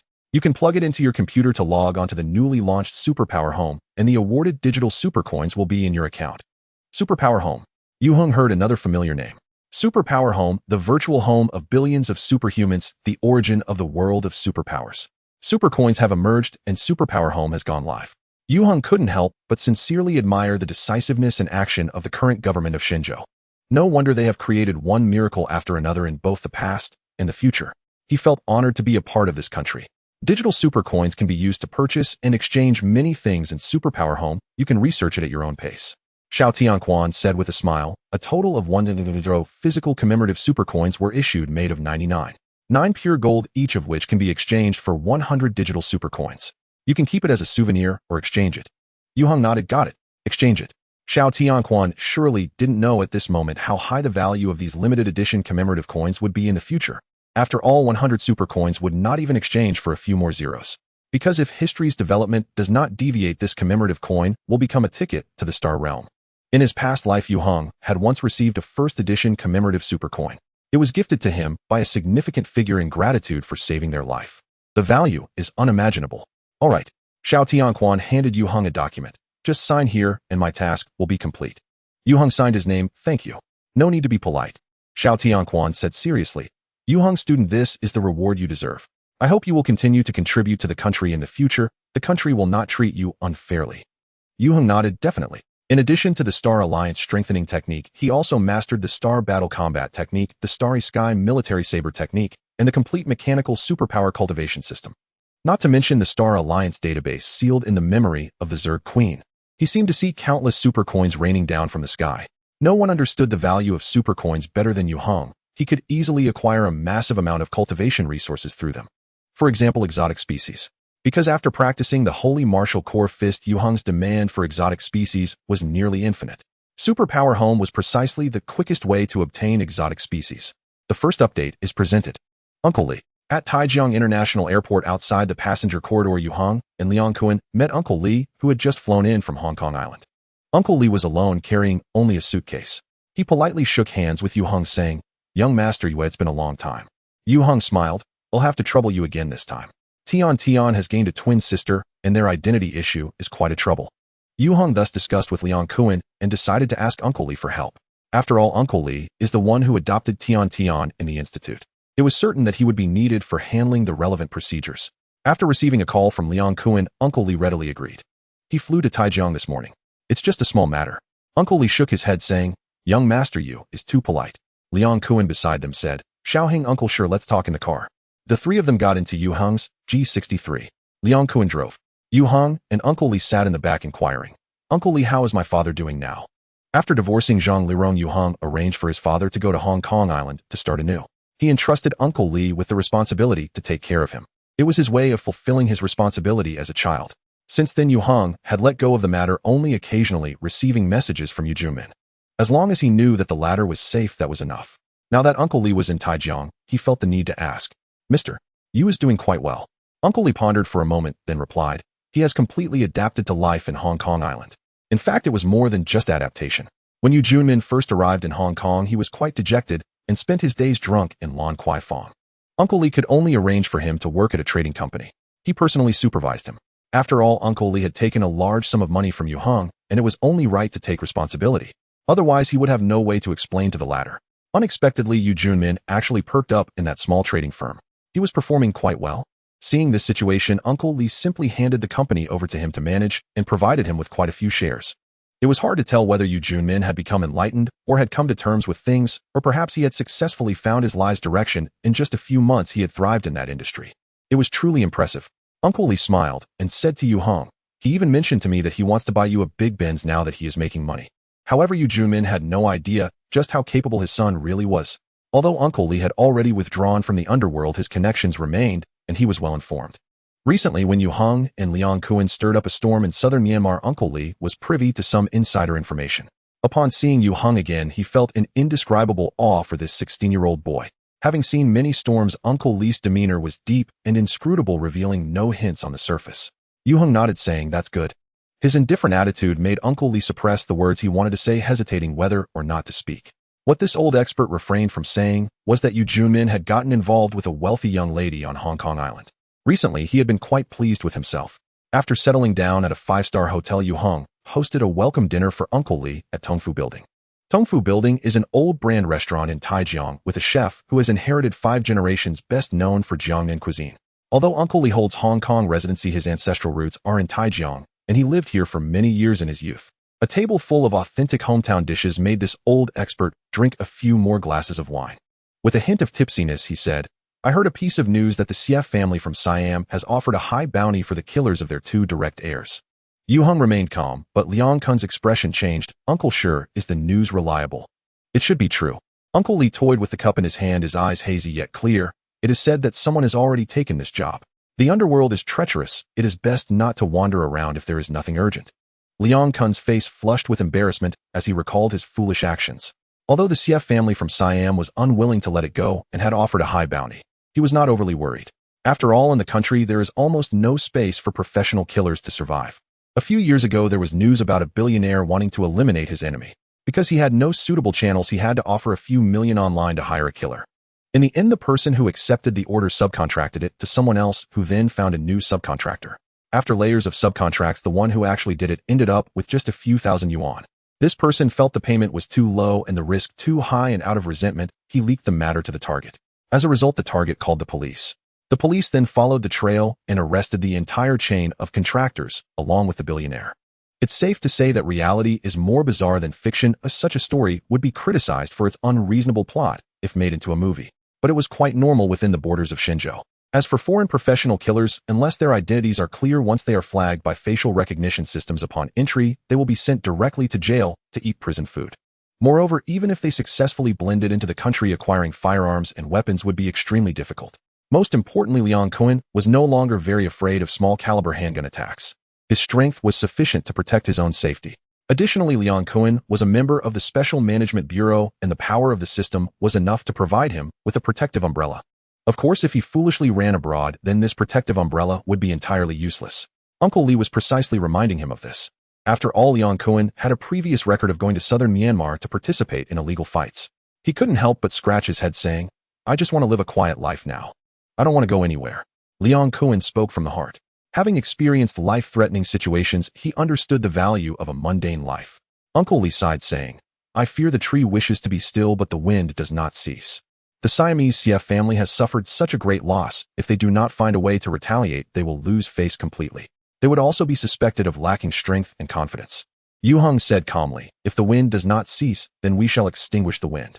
Uncle Li's eyelids suddenly twitched. If it were anyone else saying this, he would have taken it as a joke. But when these same words came from Yue Heng's mouth, they carried an entirely different weight. By the way, Uncle Li quickly changed the subject. "Young Master Yue, could you tell me more details about Tian's situation?" He could not afford to get involved in matters concerning the Xie family from Siam. Just reminding them was already the limit. At this moment, the young man sitting across from him seemed like a beast ready to pounce on its prey. Uncle Li seemed to smell a strong scent of blood. The table full of delicious dishes turned into a mountain of corpses and a sea of blood. He felt he had already had enough. Let's talk about serious matters. The first update is here. After lunch, Yue Heng returned home with Tian and the Queen. He then met with Uncle Li and Liang Kuan again at the Taijiang Judicial Appraisal Center. Upon seeing the twin sisters, Uncle Li was shocked. He simply couldn't understand how another little girl had appeared. But a seasoned veteran like him remained composed on the surface, showing no curiosity to dig deeper. At the Judicial Appraisal Center, Yue Heng applied for a genetic relationship appraisal. To resolve the identity issue of Tian and the Queen, it was necessary to confirm that the 2 little girls were indeed twins. Normally, the appraisal report would take 5 to 7 days to be issued. Yue Heng expedited the process, and he would receive the report the next morning. In fact, with current technology, the results could be produced within just a few hours. Thus, with enough money, one could speed things up. After completing the appraisal process, Liang Kuan accompanied Uncle Li back to the hotel. Yue Heng took the 2 little girls home. Once at home, Yue Heng said to the Queen, "If all goes well, your and Tian's registrations will be under my household tomorrow. Do you have any preferences for your name?" Registering under a household definitely requires a real name. It wouldn't do to have Insect Clan Queen written in the household register. Yue Heng needed to respect her opinion on this matter. The Insect Clan Queen thought for a moment, then extended her finger to gesture. A faint glow appeared at her fingertip as she wrote a neatly formed Chinese character in the air. It was Chong. Yue Heng was somewhat surprised. He hadn't expected the queen to choose this character as her name. Then shall I call you Yu Chong? As soon as he finished speaking, Tian, who was sitting beside him, clapped her hands. Sister Chong. The Insect Clan Queen tilted her head to glance at the little girl, her eyes revealing a hint of tenderness. She asked what about her. Her name is Yu Tian. Yue Heng replied, Tian, as in tranquility. Her nickname remains Tian. The Insect Clan Queen nodded, clearly approving of her and Tian's real names. This was good enough. Yue Heng secretly sighed in relief. The little girl looked at him, then at the queen, her eyes curving into a small, dimpled smile. The next morning, Yue Heng went to the Judicial Appraisal Center to pick up the Genetic Relationship Appraisal Report. The result was unsurprising. Tian and the Insect Clan Queen were identical twins. Identical twins are formed from a single fertilized egg that develops into two embryos. This fertilized egg splits into two, creating two embryos. Since they originate from the same fertilized egg and share identical chromosomes and genetic material, they are of the same sex and are often indistinguishable even to their own parents. The previous question resurfaced in Yue Heng's mind. If he was Tian's biological father, then who was her mother? Was it Tian's original biological mother?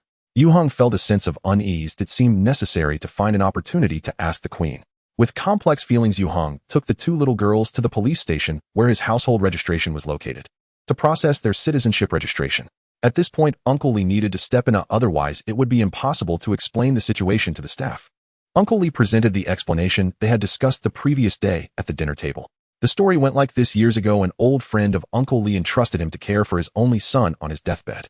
However, due to being busy with work and living in different places, Uncle Lee neglected to oversee his old friend's son. As a result, the latter went astray and became a wastrel, indulging in vices and accumulating a mountain of debt before abandoning his pregnant girlfriend and ultimately dying in southern Myanmar. His girlfriend gave birth to a pair of twins. One of them was too weak and required expensive medical treatment, so she ruthlessly abandoned the child. She took the other child and fled. Fortunately, the abandoned child was found and sent to an orphanage where they received treatment and regained their health. This child was Tian. Upon learning about this, Uncle Lee immediately went to the orphanage to adopt Tian, temporarily entrusting her care to his nephew Yue Heng. He then found the woman who had also run off to southern Myanmar and obtained custody of the other child, because these twins were the last bloodline of Uncle Lee's old friend. However, the issue was that Uncle Lee was engaged in business on Hong Kong Island, and the family situation was quite complicated. Almost everyone opposed his adoption of the twins, especially Uncle Lee's children, who strongly opposed it. In desperation, he decided to transfer custody to Yue Heng, entrusting him with the responsibility of raising the two children. Essentially, it was as if Yue Heng was adopting them while avoiding the regulations surrounding adoption. After listening to this convoluted story, the staff at the police station exchanged glances. The policewoman handling the paperwork looked at Yue Heng with eyes full of sympathy. A teenager in his teens was unexpectedly taking on such a heavy responsibility. Yue Heng expressed that he felt no pressure. The story was mainly concocted by Uncle Lee, who probably found himself too bored after retreating and had been inspired by melodramatic TVB dramas. Yue Heng believed that regardless of how melodramatic it was, as long as it solved the problem, it was sufficient. With the appraisal certificate proving the blood relationship along with Uncle Lee's testimony as a Hong Kong Island resident and the relevant legal documents, Yue Heng finally called Xiao Tianquan. The last time he had sought assistance from the relevant department, Yue Heng had only requested a modification of the household registration age and had not raised any other demands.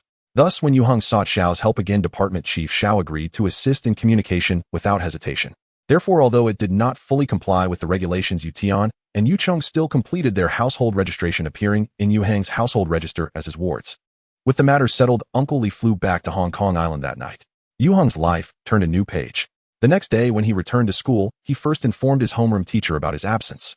The old teacher sighed, "Do you still need to take leave?" During this period, Yue Heng had taken leave almost every day and had hardly spent any time at school. He had become a legendary figure at Taijiang No. 1 High School. The discipline at Taijiang No. 1 High School was very strict, and Yue Heng was not taking leave due to illness or any other unavoidable circumstances. His long-term absence from class was having a significant negative impact. Moreover, Yue Heng was also experiencing puppy love. There were even reports made to the principal. As Yue Heng's homeroom teacher Lao Gao felt quite pressured. "I'm sorry." Yue Heng sincerely admitted his mistake. "I've caused you trouble." Teacher Gao had been very kind to him. "Forget it. Just remember to get me the top score in the final exam." His only expectation of Yue Heng was for his exam results. Yue Heng smiled. "You can rest assured. When he met Su Jingchu in the cafeteria at noon, he noticed a hint of resentment in the girl's gaze. Yue Heng felt a bit embarrassed. There had been a lot going on recently, and he had inadvertently neglected her. Let's go watch a movie together tomorrow night. Yue Heng whispered to Su Jingchu, I have something to tell you. Su Jingchu nodded with a faint blush on her cheeks. P.S. Modify the plot. As the gentle and soothing melody echoed through the campus of Taijiang one high school, Yue Heng stepped out of the school gate. He had applied to be exempt from evening self-study upon enrollment. Thus, after the afternoon classes concluded, he went home instead of dining at school. Just as Yue Heng was about to unlock his electric bike, a window of an SUV parked by the roadside rolled down, and a head popped out. Yue Heng student. Xiao Kazhang. Yue Heng turned to look momentarily stunned. What are you doing here? The person was none other than Xiao Tianquan from the Bureau of Anomalies. Chief Xiao smiled and replied, I came specifically to find you. Get in the car, and let's talk. Yue Heng nodded, put away his bike key, and got into the car. Chief Xiao. Once inside the car, Yue Heng first expressed his gratitude. Thank you for your help with yesterday's matter. Without Xiao Tianquan's assistance in calling the municipal bureau, it would have been impossible to process the household registrations for Yu Tian and Yu Cheng so smoothly. This was related to guardianship issues concerning minors. His identity was quite awkward. It's a small matter, Xiao Tianquan waved his hand. I am here to award you today. Yue Heng was puzzled. Award. Yue Heng student. Xiao Tianquan smiled. The country will not forget your contributions. He pulled out a black rectangular box and handed it to Yue Heng. This is your reward from the headquarters. The Yu family strengthening technique that Yue Heng submitted had initially not attracted the attention of the Bureau of Anomalies. However, after Liang Kuan, who practiced the Yu family strengthening technique, joined, the situation suddenly changed. This technique proved extraordinarily effective for superhuman abilities. The first group of practitioners arranged by the Bureau showed significantly faster progress compared to others. It should be noted that this is the first year of the decade since the origin. The Bureau of Anomalies, which had only been established for a few months, was still at the initial stage of researching and exploring superpowers. Many of the most fundamental concepts were still unformed. It was like blind men touching an elephant. The emergence of the Yu family strengthening technique was like a guiding light. Although this technique was primarily suitable for superhuman abilities, it was precisely the superhuman category that had the most practitioners among all the awakened. The greater the effect of the Yu family strengthening technique, the greater Yue Heng's contribution naturally became. However, Yue Heng was unwilling to enter the system, and given his young age, how to reward him became a problem. Previously, Xiao Tianquan had asked Yue Heng about his personal wishes on behalf of the Bureau. The intention was to provide targeted material encouragement. To their surprise, Yue Heng merely requested a change in his registered age. This left the higher-ups of the Bureau both amused and exasperated. What kind of reward was that? For a young man like Yue Heng, who actively aligned himself with the organization and made tangible contributions, the Bureau surely intended to provide real recognition. Fortunately, this issue has now been resolved. Yue Heng curiously opened the box. Inside were 5 shiny gold coins neatly arranged. Yue Heng's gaze sharpened. These coins had a diameter of about 4 centimeters, exquisitely crafted with a large letter C embossed in the center and surrounded by olive branches. Below the letter C were the words 2020 and a row of clear embossed codes. These are super coins. Xiao Tianquan explained, this is a digital currency issued by our headquarters primarily to reward individuals outside the system who contribute to the country. He smiled. By the way, we have to thank you for your suggestion. Yue Heng maintained a calm exterior, but inside, he was anything but. Super coins. He was all too familiar with them. In Yue Heng's past life, super coins born in the Age of Origin continued to exist until the Star Sea era 1,000 years later. They were one of the 2 major legal currencies alongside star coins. Star coins belonged to the universal currency of the Star Alliance, while super coins were the circulating currency in the superpower world. If Yue Heng remembered correctly, the first generation of super coins should not appear for a few more years. He never expected that due to his single suggestion, they would be released ahead of time. This made Yue Heng realize that he, the butterfly from 1,000 years later, was increasingly influencing the present world. Although super coins are digital currency, Xiao Tianquan continued, the state specifically customized a batch of physical commemorative coins to award all registered superhumans in our bureau, limited to 1 per person. Due to your significant contribution, the higher-ups decided to award you 5 commemorative coins along with 5,000 digital super coins. He pointed at the box and said, there is also an encrypted USB drive inside. You can plug it into your computer to log onto the newly launched Superpower Home, and the awarded digital super coins will be in your account. Superpower Home. Yue Heng heard another familiar name. Superpower Home, the virtual home of billions of superhumans, the origin of the world of superpowers. Supercoins have emerged and Superpower Home has gone live. Yue Heng couldn't help but sincerely admire the decisiveness and action of the current government of Shenzhou. No wonder they have created one miracle after another in both the past and the future. He felt honored to be a part of this country. Digital super coins can be used to purchase and exchange many things in Superpower Home. You can research it at your own pace. Xiao Tianquan said with a smile. A total of 100 physical commemorative super coins were issued made of 99 pure gold, each of which can be exchanged for 100 digital super coins. You can keep it as a souvenir or exchange it. Yue Heng nodded. Got it. Exchange it. Xiao Tianquan surely didn't know at this moment how high the value of these limited edition commemorative coins would be in the future. After all, 100 super coins would not even exchange for a few more zeros. Because if history's development does not deviate, this commemorative coin will become a ticket to the Star Realm. In his past life, Yue Heng had once received a first edition commemorative super coin. It was gifted to him by a significant figure in gratitude for saving their life. The value is unimaginable. All right. Xiao Tianquan handed Yue Heng a document. Just sign here and my task will be complete. Yue Heng signed his name. Thank you. No need to be polite. Xiao Tianquan said seriously. Yue Heng, student, this is the reward you deserve. I hope you will continue to contribute to the country in the future. The country will not treat you unfairly. Yue Heng nodded. Definitely. In addition to the Star Alliance strengthening technique, he also mastered the Star Battle Combat technique, the Starry Sky Military Saber technique, and the complete mechanical superpower cultivation system. Not to mention the Star Alliance database sealed in the memory of the Zerg Queen. He seemed to see countless super coins raining down from the sky. No one understood the value of super coins better than Yue Heng. He could easily acquire a massive amount of cultivation resources through them. For example, exotic species. Because after practicing the Holy Martial Core Fist, Yue Heng's demand for exotic species was nearly infinite. Superpower Home was precisely the quickest way to obtain exotic species. The first update is presented. Boom. The evening sky was covered with dark clouds, and the rumbling thunder echoed through the layers of clouds. Before a heavy rain could fall, Yue Heng returned home. Papa. He was first greeted by Tian Tian. The little girl seemed to possess a superpower. As soon as Yue Heng appeared at the door, she knew it even before he entered. She was guaranteed to be the first to run over for a hug. Baby. Yue Heng scooped her up and called out to the recently arrived Pao, who hurry inside, it's going to rain.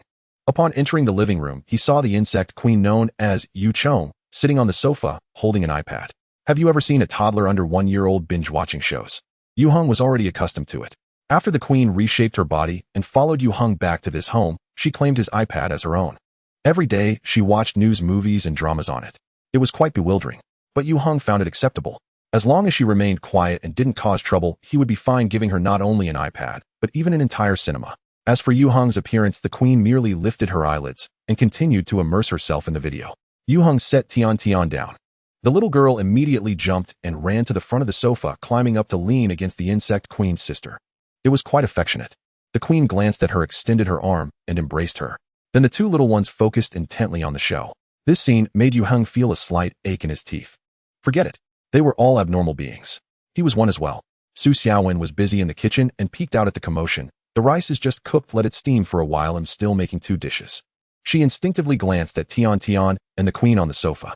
Su Xiaowen still wasn't quite accustomed to having this sweet twin sister, the bug suddenly added to their family. The queen did not feel like a little child at all. Yue Heng chuckled, there's no rush. Just as his words fell, another rumble of thunder echoed outside, followed by a torrential downpour. After dinner, the rain had lessened considerably, but the thunder had not stopped. It seemed that another heavy rain would fall. Yue Heng asked Su Xiaowen to head home first, as Liang Kuan should be returning soon. As for Tian Tian and the queen, they really didn't need her care. Whether it was getting up, dressing, washing their faces, brushing their teeth, or using the toilet, the queen handled everything herself. She even helped Tian Tian with it. She was far more capable than those 3 or 4-year-olds. After Su Xiaowen left, Yue Heng let Tian Tian play with her insect sister. He went to the study upstairs. He opened his computer and took out the box that Xiao Tianquan had given him. Inside were 5 commemorative super coins which Yue Heng left untouched for future use. He retrieved the USB drive that Xiao Tianquan mentioned. Plugging it into the computer, a login window instantly popped up on the screen. Yue Heng entered the ID and password he registered with the Anomaly Administration, then verified his fingerprint. The fingerprint recognition chip was embedded on the surface of the USB drive. According to Xiao Tianquan, its technological content was very high. If lost, it would cost over 10,000 to replace. Fingerprint verification succeeded. A website immediately appeared in Yue Heng's view. Super Ability Home. The design of the Super Ability Home website was very simple. Or one could say it was quite basic. It mainly consisted of 5 major sections: Super Ability, News, Chit-Chat, Super Coin Mall, Flea Market, and Administrative Handling.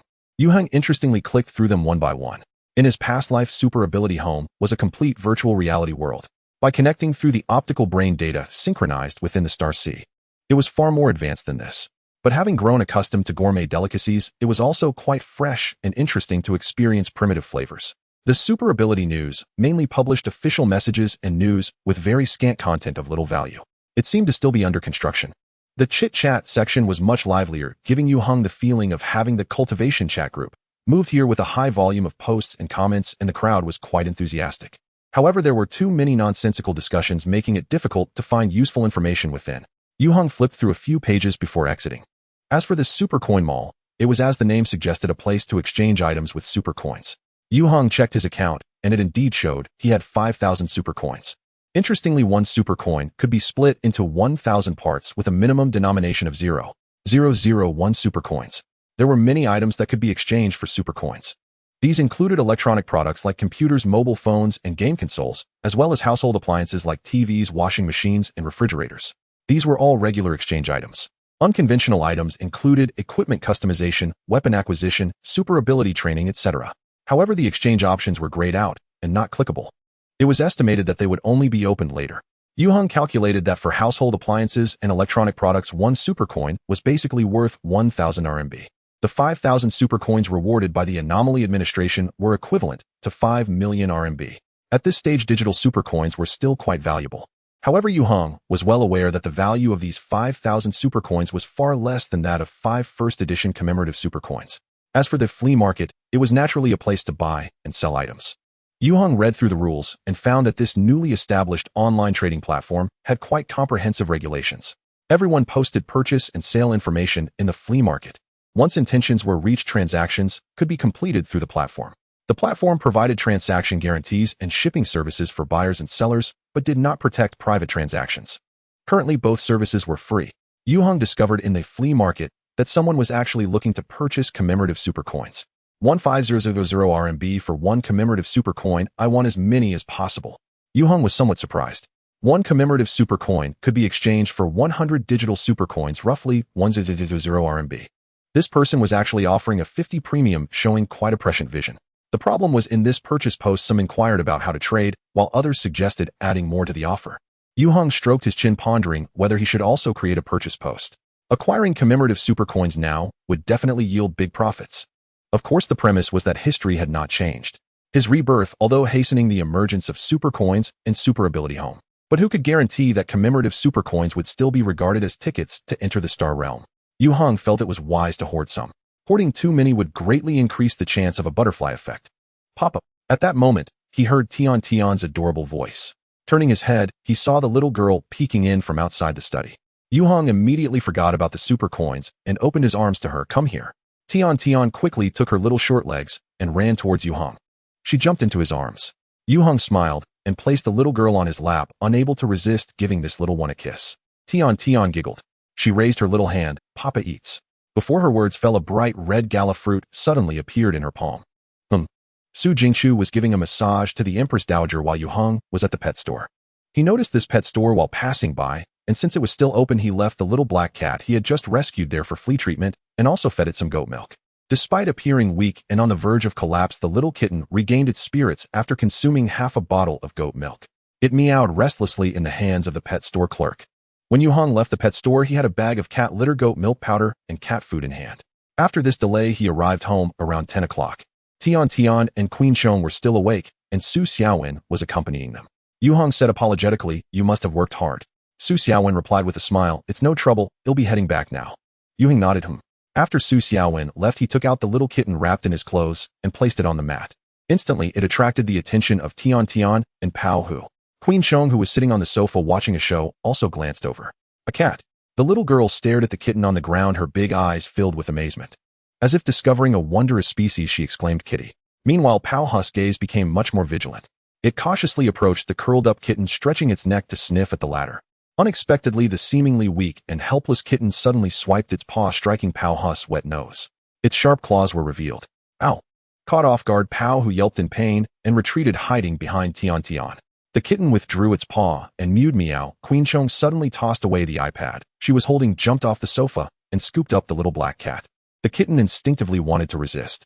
However, as soon as its claws extended, they quickly retracted, trembling. The fierce glint in Queen Chong's eyes flickered and vanished. "It's mine." With that declaration, Queen Chong took the little black cat upstairs. Yue Heng and Tian exchanged glances. He had brought the little kitten home with the intention of giving the little girl a companion. With both a cat and a dog, it would be complete. Unexpectedly, it caught Queen Chang's interest, and she immediately claimed ownership. However, it must be said that this little black cat suited her quite well. Yue Heng shook his head and picked up the confused little girl, saying, "Sweetheart, it's time for bed." He needed to cultivate her habit of going to bed early. The next day was Sunday, and in the morning Yue Heng received 2 more exotic species delivered by the personnel from the Anomaly Management Bureau. Notably, both the exotic species delivered today and yesterday were all stored in jade boxes. This indicated that the Anomaly Management Bureau had already figured out the most suitable materials for containing exotic species. The 5 exotic species from yesterday had been traded with Queen Chong for a foundational cultivation method related to life energy, which he then gave to Su Jingqiu. As for the 2 exotic species delivered today, Yue Heng naturally kept them for his own use. Not long ago, he had just obtained a high-level superbody cultivation method, Holy Martial Core Fist. This superbody technique was very difficult to cultivate and required a large amount of exotic energy.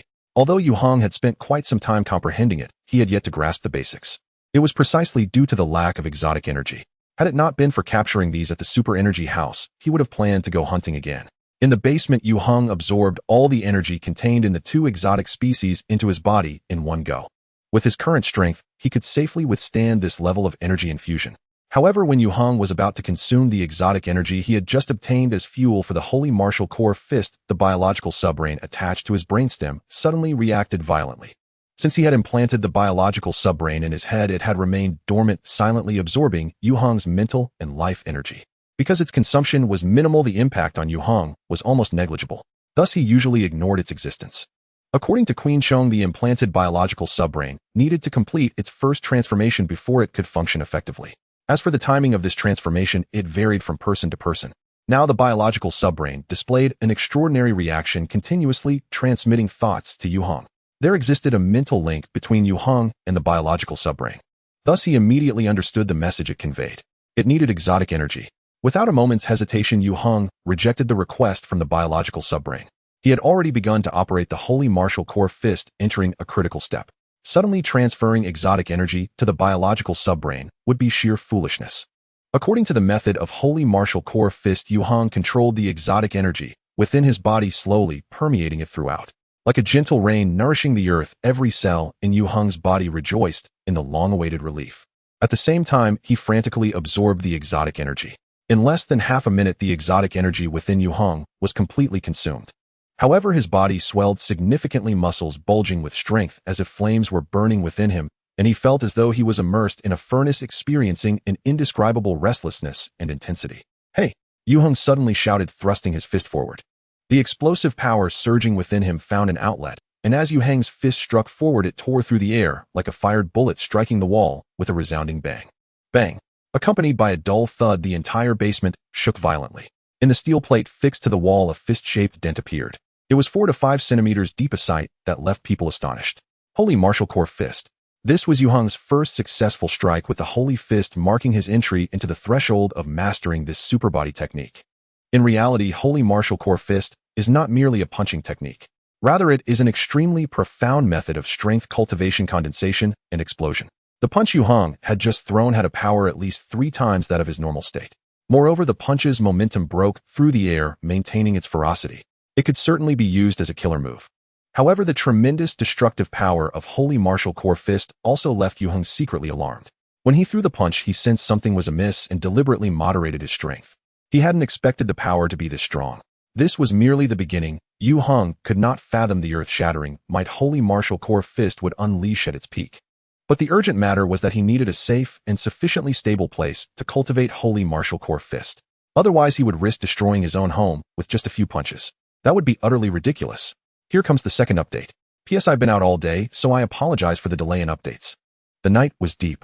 In the bedroom on the 2nd floor, Yue Heng sat on the edge of the bed, tucking the blanket around Tian, and gently said, "Sleep now." The little girl obediently nodded.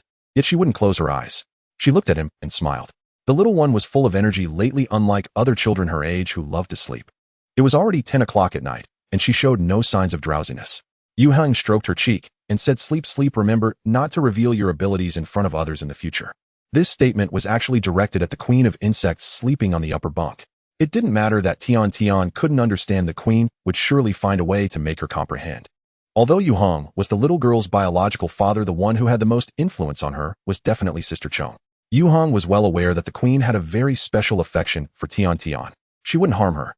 Tian Tian nodded again and finally closed her eyes. Yue Heng remained still. After waiting for just a moment, Tian Tian suddenly opened her eyes. Seeing Yue Heng gazing at her, the little one giggled and stretched out her hand, saying, "Papa." Yue Heng shook his head helplessly. He leaned down, holding her in his arms, and softly coaxed good baby time to sleep. At that moment, Queen Chong on the upper bunk suddenly shivered. Despite the fact that Yue Heng's skills in soothing children hadn't even reached a beginner level, after a few gentle coaxings, Tian Tian pressed her face against his arm and closed her eyes again. Yue Heng held her half-heartedly. Only after confirming that the little girl had fallen asleep did he carefully adjust her position and cover her with the blanket again. After sitting for a while, Yue Heng adjusted the lamp to its lowest brightness and quietly left the bedroom. The room became very quiet. However, just a moment later, Tian Tian nestled into the blanket, wriggling like a worm to the foot of the bed. She climbed the bed ladder using both hands and feet to nimbly reach the upper bunk. She dove into the blanket. Her little bottom wiggled as she nestled up next to Queen Chong. "Sister," the little girl murmured and actively curled up in the queen's embrace, a sweet smile on her face. Queen Chong held her close, gently patting her. The little girl let out a big yawn and with a smile sank into dreamland. She slept very soundly. Meanwhile, Yue Heng, who was in the study upstairs, was unaware of what had happened after he left. He re-entered the flea market of the super ability house. The flea market not only allowed for posting purchase and sale information, but it also had a built-in trading auction system where registered members could directly price and list items they wanted to sell. Sellers could set a fixed price or a timed auction, trading with super coins. Since the super ability house had only recently launched, everyone was a novice in the super ability field, and items for sale or auction had to be approved before being posted, so there were very few items available. But Yue Heng saw exotic species among them. The vast land of Shenzhou spanned 6,000 kilometers from north to south, covering more than 10 million square kilometers. The number of starborn beings landing in Shenzhou was quite numerous. Most of them fell in the wilderness, continually impacting the natural environment, leading to the emergence of many mutated creatures. Many mutated beasts harassed local villagers, and countless were killed. After these exotic beasts died, there was of course a chance for exotic species to drop. Thus, the existence of exotic species was hardly a secret, and the name exotic species had already emerged. Some super abilities not belonging to the Bureau of Exotic Species killed exotic beasts and obtained exotic species, but they had no idea what they were useful for nor how to absorb them, so they listed them for sale. In fact, in the future, the trading of materials from mutated creatures and exotic species would become a massive industry, very formal and complete. However, we are currently in a pioneering era, so prices are very chaotic. Some view exotic species as priceless treasures, pricing them so high that it is jaw-dropping. Others are a bit more rational, listing what they think is a reasonable starting price for auction, inviting competition. The problem is that no one knows how to use these things. Moreover, most are poor. This resulted in a situation where items are priced, but not sold. Then Yue Heng arrived. In terms of knowledge about exotic species, no one would surpass him for hundreds of years to come. He had exactly 5,000 super coins in his account. This opened up the possibility of a bargain. Yue Heng ignored the wildly overpriced items and only participated in auctions with starting prices. Basically, no one competed with him. Normally, the ones most likely to buy these exotic species would be the Bureau of Exotic Species. However, the Bureau was still in the research phase regarding exotic species. In fact, they possessed the largest number of exotic species, and their stock kept increasing. Under such circumstances, the Bureau naturally had no interest in the exotic species being sold on the platform. Otherwise, Yue Heng would never have been able to compete with them. Yue Heng bid on 17 exotic species at once. As for how many he could successfully bid on, that depended on whether the bids reached the seller's psychological price. If the seller felt that the bidding was too low, they could withdraw the auction. Yue Heng wouldn't be a fool. He also didn't intend to pick up such bargains for the long term. He was preparing to organize some materials related to exotic species and submit them to the Bureau. Just as he had previously submitted Yue family strengthening technique, the goal was to quickly enhance the super ability capacity of Shenzhou. It should be noted that before the establishment of the Star Alliance, Shenzhou had been under pressure from several powerful enemies in the super ability field, suppressing its voice. However, Yue Heng was determined to serve his country, but he had to take it step by step. It was impossible to release everything all at once. Otherwise, he wouldn't be able to explain the source. The auction had a time limit, so he certainly wouldn't foolishly sit in front of the computer waiting for results. Just as Yue Heng was about to turn off the computer and go to sleep, a dialog box suddenly popped up on the screen. Tomorrow, friend, do you know what this exotic species is used for? Yue Heng noticed that the one initiating the conversation was actually a seller involved in the bidding. Yue Heng completely ignored it and directly closed the webpage. This guy was quite clever. He just underestimated others' intelligence. Anyway, whether he sold it or not, it was no concern. He had other ways to obtain exotic species. At most, he would have to work harder to hunt in the lands of fallen stars. The next morning, Yue Heng logged back into the super ability house. He discovered he had successfully bid on 7 exotic species. According to the trading platform's regulations, these auction items would be handled by the official staff, delivered through specialized channels to the buyer, and payment would only be deducted after delivery. Currently, this service is free, but it will surely become a paid service in the future. Although it is free now, the efficiency of the Bureau of Exotic Species is astonishing. By the afternoon, Yue Heng received the first batch of 5 exotic species delivered by staff from the Bureau of Exotic Species. The other 2 exotic species were delayed due to the long distance and would arrive tomorrow. But these 5 exotic species were enough for Yue Heng to negotiate with someone. The second update is here. Please support with votes. P.S. There will be a third update later. In the Jiangnan Villa. As the sun sets at dusk, the afterglow illuminates the individual villas, their marble exteriors shimmering with a faint golden hue, exuding an air of opulence. This is the most prestigious villa area in Taijiang, where even the smallest villa starts at a lofty price. A Mercedes-Benz G-Class drives along the tree-lined road, coming to a steady stop beside the resplendent gate. A girl wearing a knitted hat opened the passenger door and sat down. Su Jingqiu took off her mask and curiously asked, "What movie are we watching tonight?" "You choose," Yue Heng replied. "Let's eat first." "Okay." Su Jingqiu fastened her seatbelt and pulled out her phone to open the ticket purchasing app. Suddenly she asked, "You said you had something to tell me. What is it?" Yue Heng smiled and said, "I'll tell you after the movie." The girl shot him a playful glare. She thought that Yue Heng was just looking for an excuse to go on a date with her. Yue Heng chuckled. "What do you want to eat?" Su Jingqiu pondered for a moment. "How about Haidaleo?" "I want hot pot." "Sure." Yue Heng drove her to the largest shopping mall in Taijiang, which had everything for eating, drinking, and entertainment. Of course, there was also a Haidaleo chain store. But they ended up not eating there as they were placed dozens of tables down the waiting list. They had to choose another restaurant without a wait. Although she didn't get to eat what she wanted, Su Jingqiu was still happy. After dinner, the two went to watch a movie. The tickets had been booked online earlier, and they arrived just in time to scan the code and pick up their tickets. Su Jingqiu chose a popular youth romance film. Yue Heng was indifferent to this genre, but after watching it, he realized that the story was surprisingly good. At least, it didn't follow the cliched tropes of pregnancy, abortion, misunderstandings, and breakups, followed by reunions. There was a particularly touching scene that made Su Jingqiu's eyes redden. Yue Heng quietly took her hand. Su Jingqiu weakly struggled for a moment, then gently rested her head on his shoulder. At that moment, Yue Heng realized he had made a mistake. He shouldn't have let Su Jingqiu book the tickets. He should have booked a couple's seat himself. After the movie ended, Yue Heng held Su Jingqiu's hand, wanting to take her to shop in the mall. However, the girl was still immersed in the film's story and had no desire to shop. So Yue Heng took her for a walk in the civic park near the mall. As they walked, Su Jingqiu's mood improved. Yue Heng led her to sit down in a secluded spot. Then he took a small box out of his pocket. Upon seeing this, Su Jingqiu's face turned red, feeling that something significant was about to happen. She almost couldn't suppress the impulse to run away. She swallowed hard and stammered, "What? What are you going to do?" "It's too fast." She was completely unprepared. "I'm giving you a gift." Yue Heng smiled and said, "Close your eyes." Su Jingqiu's pretty face burned as she said, "I won't fall for that. I want to go home." Just as she finished speaking, Yue Heng opened the small square box in his hand. Su Jingqiu was momentarily stunned. What was inside the box was not what she had imagined. Instead, it was a crystal radiating a bright white light. "What is this?" "This is a memory crystal," Yue Heng explained. "It contains a set of life energy cultivation techniques. Once you master it, you'll be able to control your own power." Su Jingqiu awakened a top-tier life super endowment, Live's Praise. Earlier, Yue Heng had refined and modified a Jilin Jade pendant for Su Jingqiu to help her absorb the overflowing life energy. This was to resolve the troubles brought by this super endowment. However, this method was only a temporary fix and would only be effective for a limited time. The life energy cultivation techniques were the fundamental solution. Yue Heng obtained this from an exchange with Queen Chong using 5 rare items. Initially, the queen asked for 5 extraordinary items, but after realizing Yue Heng would never agree, she compromised. The memory crystal is condensed from mental power and can be used to carry memory information.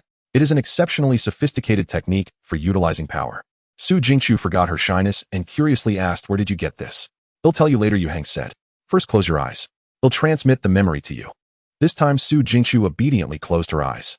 She wasn't particularly enthusiastic about cultivation. However, she could sense Yue Heng's genuine kindness towards her. Yue Heng took the memory crystal and pressed it against Su Jingqiu's forehead, then injected a trace of spiritual power. The memory crystal can be activated by any type of superpower.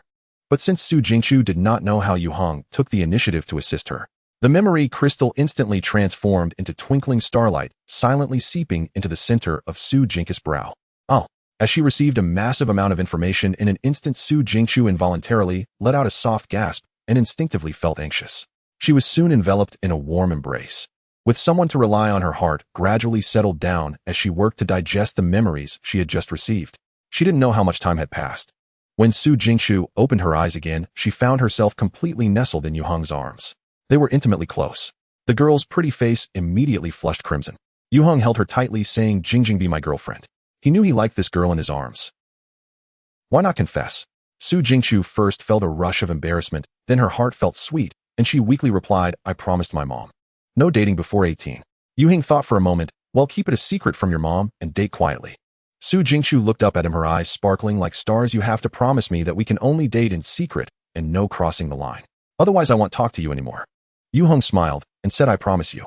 Su Jingshu was still underage while he was not a youth driven by impulse. Accompanying the girl by her side, watching her grow up, would also be a wonderfully beautiful process when the flowers bloom. Su Jingshu shyly lowered her head. She agreed. A feeling called happiness gradually soaked into Yue Heng's heart. He wished that time could freeze at this moment. The two held each other quietly until the sound of a phone ringing came from Su Jingshu's bag. She snapped out of it and hurriedly took out her phone, her face instantly changing. "Mom. Jingjing, where are you?" "I'm out having fun with classmates." "What classmates?" "Oh, you don't need to ask. I'm coming home now." The girl felt extremely guilty and hurriedly ended the call. Yue Heng stood up and said, "Let me take you home." Su Jingshu nodded with a flushed face. Though their moment was unexpectedly interrupted, the date had already been perfect for both of them. Here comes the third update. Please support with subscriptions and votes. Thank you, everyone. The gala fruit that appeared in Tianxian's palm looked very fresh. The little girl adored the sweet and sour taste of these small apples, so Su Xiaowen often bought some from the supermarket, cutting them into small cubes or mashing them into puree for her to enjoy. Yue Heng occasionally tasted one or two as well. But that is not the main point. The main point is how this gala fruit appeared in Tianxian's hand. Yue Heng watched as she made it appear. With Yue Heng's reaction speed, any magic trick relying on hand speed would be impossible to deceive his eyes. The little girl under a year old didn't understand magic. However, right before his eyes, this gala fruit appeared as if it came out of nowhere. Yue Heng was a bit bewildered. "This is unscientific." "Papa." Seeing Yue Heng in a daze, Tian pouted and raised the gala fruit high. "Eat." Yue Heng took a bite of the little apple. It was crunchy and filled his mouth with a sweet and sour freshness. All of this proved that it was a real object, not Yue Heng's illusion. Unable to contain his curiosity, Yue Heng asked, "Sweetheart, where did you get this fruit?" He shook the half-eaten gala fruit in his hand. Tian tilted her head, showing a look of confusion. Then she raised her little hand again. Another gala fruit appeared in her palm. But that was not the end. Following that, Tian produced lollipops, cream, bread, yogurt, cheese sticks. Even dog food biscuits for the poo. All of it piled onto Yue Heng's lap. Yue Heng was completely speechless. He had realized that his daughter likely possessed an extraordinary ability. The problem was Yue Heng did not sense any superpower fluctuations from Tian. Suppressing his inner doubts, he smiled at the little girl and said, "Thank you, sweetheart, but Daddy won't eat. You can keep it." Tian blinked her eyes and pressed her hand on the snacks. Instantly, all the snacks vanished without a trace. Yue Heng felt as if his head was about to explode. He picked up the little girl and went to the living room downstairs. Woof! Pooh wagged his tail and came over. Yue Heng set Tian down, letting her play with the dog. He sat on the sofa and solemnly asked Queen Chong, who was watching a drama, "What ability does Tian have?" Queen Chong glanced at him and then uttered two words, "Space." Space. It really was a space ability. Yue Heng's heart instantly surged with waves of excitement. In his past life, humanity discovered extraordinary objects with spatial attributes while continuously exploring the star realms. These extremely rare and precious objects could contain non-living matter far exceeding their own volume, achieving the miracle of hiding the vast universe in a mustard seed. They were collectively referred to as spatial extraordinary objects. The forms of spatial extraordinary objects were often rings, bracelets, or pendants. However, all spatial extraordinary objects would immediately collapse and shatter if they left their respective star realms. There was simply no way to use them in the main world. The Star Alliance had spent countless human resources on long-term research on spatial extraordinary objects in the star realms. They attempted to develop space compression technology. This research process lasted for 100 years and yielded some results.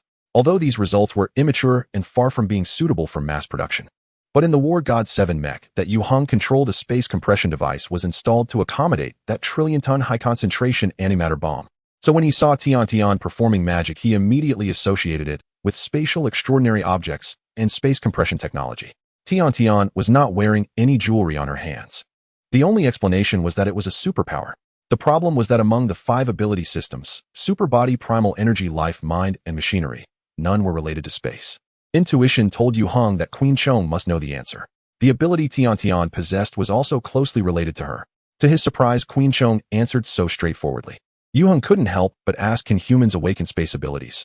Queen Chong glanced at him again, as if looking at an ignorant ape. The supernatural abilities of the universe are divided into 9 categories, and space abilities belong to the 6th category.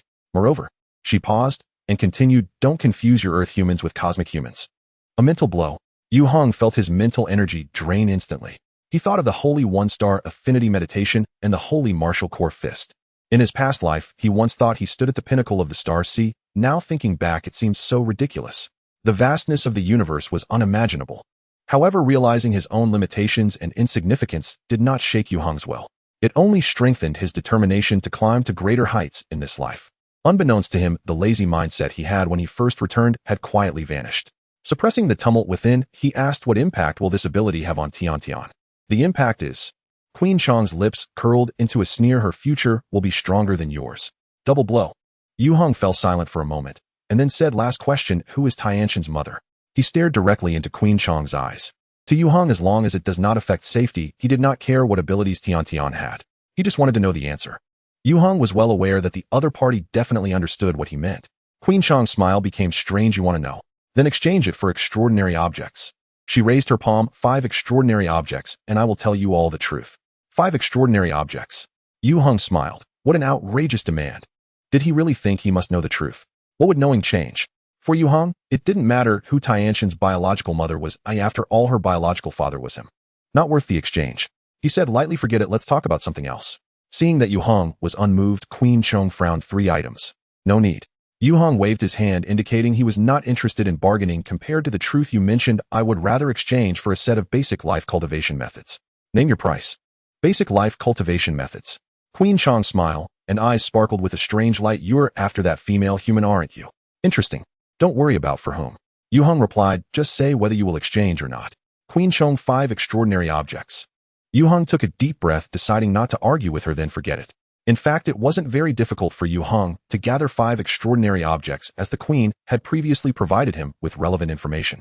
But Yue Heng did not want to satisfy the other party's ever-growing appetite. Moreover, having too many extraordinary objects would affect one's fate. In the Jiangnan Villa, as the sun sets at dusk, the afterglow illuminates the individual villas, their marble exteriors shimmering with a faint golden hue, exuding an air of opulence. This is the most prestigious villa area in Taijiang, where even the smallest villa starts at a lofty price. A Mercedes-Benz G-Class drives along the tree-lined road, coming to a steady stop beside the resplendent gate. A girl wearing a knitted hat opened the passenger door and sat down. Su Jingqiu took off her mask and curiously asked, what movie are we watching tonight? You choose, Yue Heng replied. Let's eat first. Okay. Su Jingqiu fastened her seatbelt and pulled out her phone to open the ticket purchasing app. Suddenly she asked, you said you had something to tell me. What is it? Yue Heng smiled and said, I'll tell you after the movie. The girl shot him a playful glare. She thought that Yue Heng was just looking for an excuse to go on a date with her. Yue Heng chuckled, what do you want to eat? Su Jingqiu pondered for a moment. How about Haidaleo? I want hot pot. Sure. Yue Heng drove her to the largest shopping mall in Taijiang, which had everything for eating, drinking, and entertainment. Of course, there was also a Haidaleo chain store. But they ended up not eating there, as they were placed dozens of tables down the waiting list. They had to choose another restaurant without a wait. Although she didn't get to eat what she wanted, Su Jingqiu was still happy. After dinner, the two went to watch a movie. The tickets had been booked online earlier, and they arrived just in time to scan the code and pick up their tickets. Su Jingqiu chose a popular youth romance film. Yue Heng was indifferent to this genre, but after watching it, he realized that the story was surprisingly good.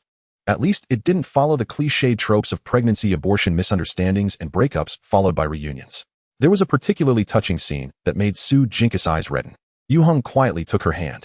Su Jingqiu weakly struggled for a moment, then gently rested her head on his shoulder. At that moment, Yue Heng realized he had made a mistake. He shouldn't have let Su Jingqiu book the tickets. He should have booked a couple's seat himself. After the movie ended, Yue Heng held Su Jingqiu's hand, wanting to take her to shop in the mall. However, the girl was still immersed in the film's story and had no desire to shop. So Yue Heng took her for a walk in the civic park near the mall. As they walked, Su Jingqiu's mood improved. Yue Heng led her to sit down in a secluded spot. Then he took a small box out of his pocket. Upon seeing this, Su Jingqiu's face turned red, feeling that something significant was about to happen. She almost couldn't suppress the impulse to run away. She swallowed hard and stammered, What are you going to do? It's too fast. She was completely unprepared. I'm giving you a gift. Yue Heng smiled and said, close your eyes. Su Jingqiu's pretty face burned as she said, I won't fall for that. I want to go home. Just as she finished speaking, Yue Heng opened the small square box in his hand. Su Jingqiu was momentarily stunned. What was inside the box was not what she had imagined. Instead, it was a crystal radiating a bright white light. What is this? This is a memory crystal, Yue Heng explained. It contains a set of life energy cultivation techniques. Once you master it, you'll be able to control your own power. Su Jingqiu awakened a top-tier life super endowment, Lives Praise. Earlier, Yue Heng had refined and modified a Jilin Jade pendant for Su Jingqiu to help her absorb the overflowing life energy. This was to resolve the troubles brought by this super endowment. However, this method was only a temporary fix and would only be effective for a limited time. The life energy cultivation techniques were the fundamental solution. Yue Heng obtained this from an exchange with Queen Chong using 5 rare items. Initially, the queen asked for 5 extraordinary items, but after realizing Yue Heng would never agree, she compromised. The memory crystal is condensed from mental power and can be used to carry memory information. It is an exceptionally sophisticated technique for utilizing power. Su Jingqiu forgot her shyness and curiously asked, "Where did you get this?" "They'll tell you later," Yue Heng said. "First, close your eyes. They'll transmit the memory to you." This time, Su Jingqiu obediently closed her eyes. She wasn't particularly enthusiastic about cultivation. However, she could sense Yue Heng's genuine kindness towards her. Yue Heng took the memory crystal and pressed it against Su Jingqiu's forehead, then injected a trace of spiritual power. The memory crystal can be activated by any type of superpower. But since Su Jingqiu did not know how, Yue Heng took the initiative to assist her. The memory crystal instantly transformed into twinkling starlight, silently seeping into the center of Su Jingqiu's brow. Oh! As she received a massive amount of information in an instant, Su Jingqiu involuntarily let out a soft gasp and instinctively felt anxious. She was soon enveloped in a warm embrace. With someone to rely on, her heart gradually settled down as she worked to digest the memories she had just received. She didn't know how much time had passed. When Su Jingqiu opened her eyes again, she found herself completely nestled in Yue Heng's arms. They were intimately close. The girl's pretty face immediately flushed crimson. Yue Heng held her tightly, saying, "Jingjing, be my girlfriend." He knew he liked this girl in his arms. Why not confess? Su Jingqiu first felt a rush of embarrassment, then her heart felt sweet, and she weakly replied, "I promised my mom. No dating before 18. Yue Heng thought for a moment. "Well, keep it a secret from your mom and date quietly." Su Jingqiu looked up at him, her eyes sparkling like stars. "You have to promise me that we can only date in secret and no crossing the line. Otherwise, I won't talk to you anymore." Yue Heng smiled and said, "I promise you." Su Jingqiu was still underage while he was not a youth driven by impulse. Accompanying the girl by her side, watching her grow up, would also be a wonderfully beautiful process when the flowers bloom. Su Jingqiu shyly lowered her head. She agreed. A feeling called happiness gradually soaked into Yue Heng's heart. He wished that time could freeze at this moment. The two held each other quietly until the sound of a phone ringing came from Su Jingqiu's bag. She snapped out of it and hurriedly took out her phone, her face instantly changing. "Mom. Jingjing, where are you?" "I'm out having fun with classmates." "What classmates?" "Oh, you don't need to ask. I'm coming home now." The girl felt extremely guilty and hurriedly ended the call. Yue Heng stood up and said, "Let me take you home." Su Jingqiu nodded with a flushed face. Though their moment was unexpectedly interrupted, the date had already been perfect for both of them. Here comes the third update. Please support with subscriptions and votes. Thank you, everyone. Do not compare the credibility of my promises with that of your kind. The queen of the insect clan jumped off the bed, her bare feet pattering on the ground. She stomped heavily as if crushing cockroaches. Ever since leaving the home in Wufeng, she had occupied the sweet body and had not disappeared since. Throughout the journey, she had taken care of her bodily needs at the service station's restroom. The queen of the insect clan stared at Yue Heng, her eyes shimmering with unusual light. "I promise to customize a biological subbrain for you, which can certainly be done as long as you quickly find a living exotic beast." Your credibility. Yue Heng's expression turned strange. Do you remember Xiaozhen? In his past life, everyone knew that Xiaozhen betrayed humanity to ally with the insect clan for greater power and eternal life. In the end, he was surrounded and killed by the Star Alliance, never breaking through the 9th level limit. It was precisely because of Xiaozhen's living example that no one became a traitor in later wars against the insect clan. "Don't mention that stupid ape to me." The queen of the insect clan jumped in frustration. "I made no promises to him. He contacted me voluntarily and insisted on becoming my servant. I simply gave him a taste of favor because he seemed somewhat useful." "I see."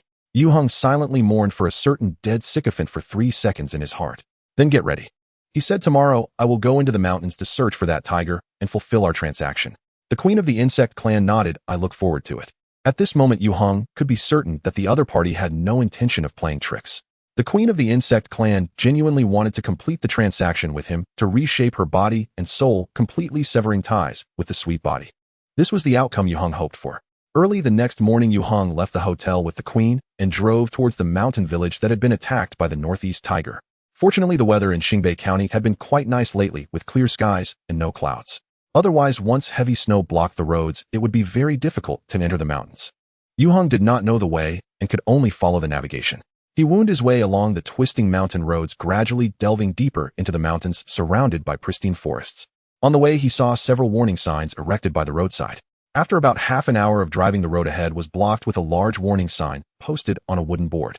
Before Yue Heng could get out of the car to move it, the barrier along with the warning sign was pushed aside by an invisible force. Upon seeing this scene, Yue Heng couldn't help but turn back to look at the back seat. There sat the queen in a child safety seat, her face displaying a proud expression. Perhaps she was expecting Yue Heng to praise her skills. However, Yue Heng chose not to acknowledge it and continued along the road nonchalantly. After driving a few more kilometers, a village appeared beside the forest. The entrance road was also blocked with a warning sign standing tall. Not a soul was in sight. This reminded Yue Heng of Qianao village in Wufeng Mountain. Although the two villages were thousands of kilometers apart, the situation was fundamentally similar. Both had become abandoned ghost towns. However, Qianao village had fallen into decline long before the emergence of mutated beasts, while this mountain village was relatively intact with homes that were still livable. Such situations are commonly seen across the land of Shenzhou. The vast region of Shenzhou had a significant number of star remnants that fell within its borders on the day of the star's fall. Most of these star remnants were left untouched. Once the time was up, they would merge into the earth, greatly affecting the natural environment and the wild animals living nearby. In the early stages of mutation, animals had an ingrained fear of humans in their genes. Even if they gained stronger powers, most of them did not dare to attack humans proactively. However, such a situation would change over time. As mutated creatures grew stronger, they would require more resources and larger territories to survive. This would inevitably lead to conflicts with humans.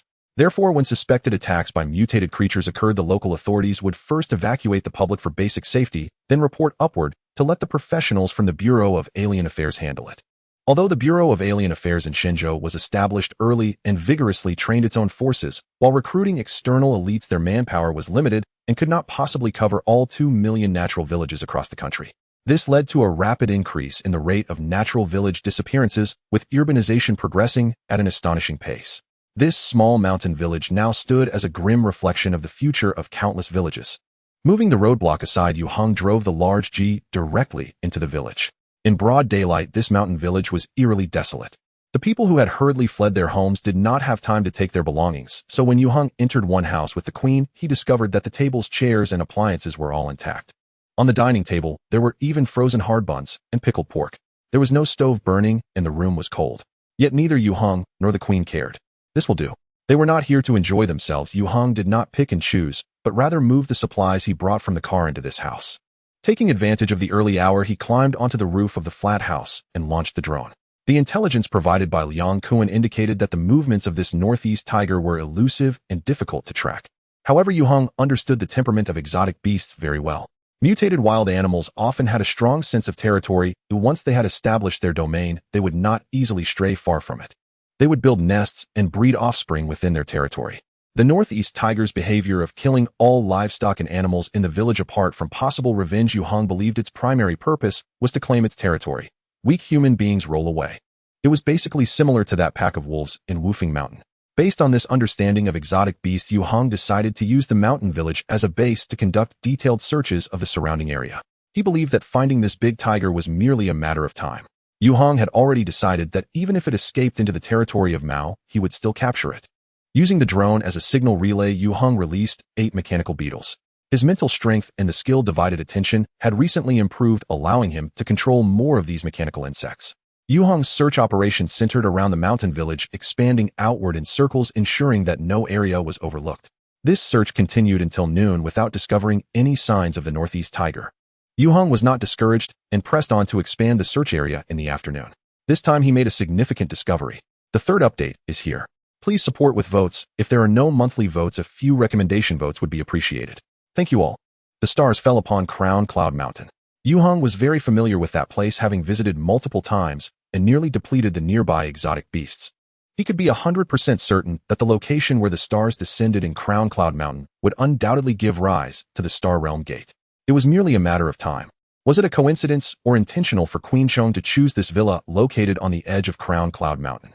Suppressing his inner doubts, Yue Heng carefully examined the details of the villa. He found that apart from its distance from the city center, all other conditions perfectly met his needs.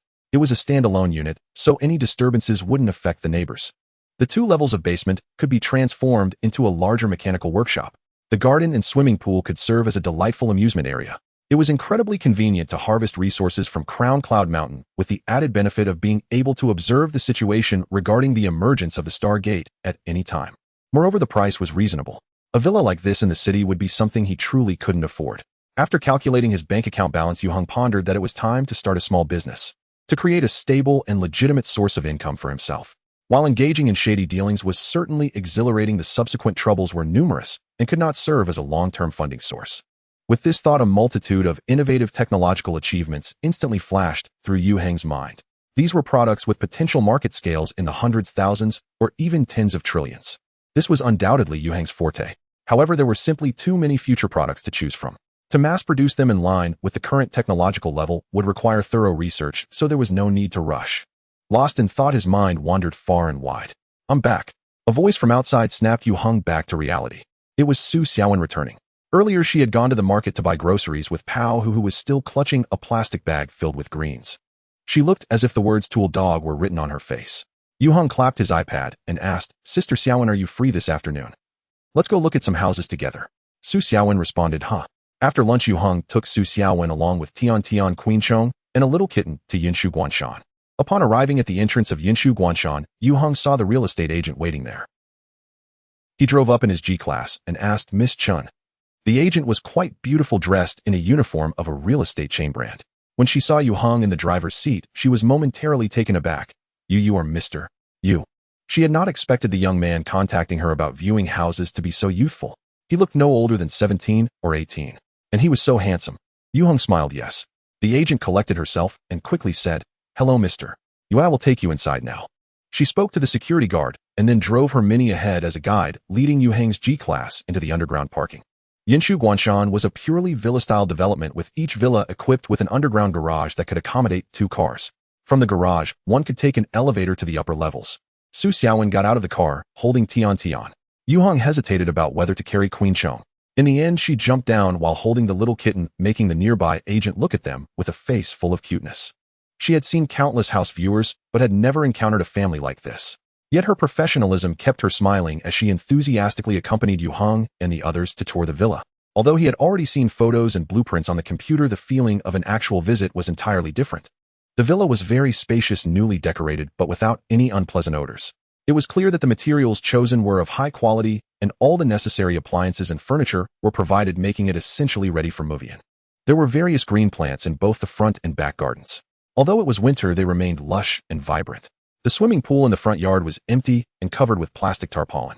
Yue Heng inspected the villa inside and out and felt quite satisfied. The agent sensed this deal had potential and became even more enthusiastic. However, Yue Heng remained noncommittal.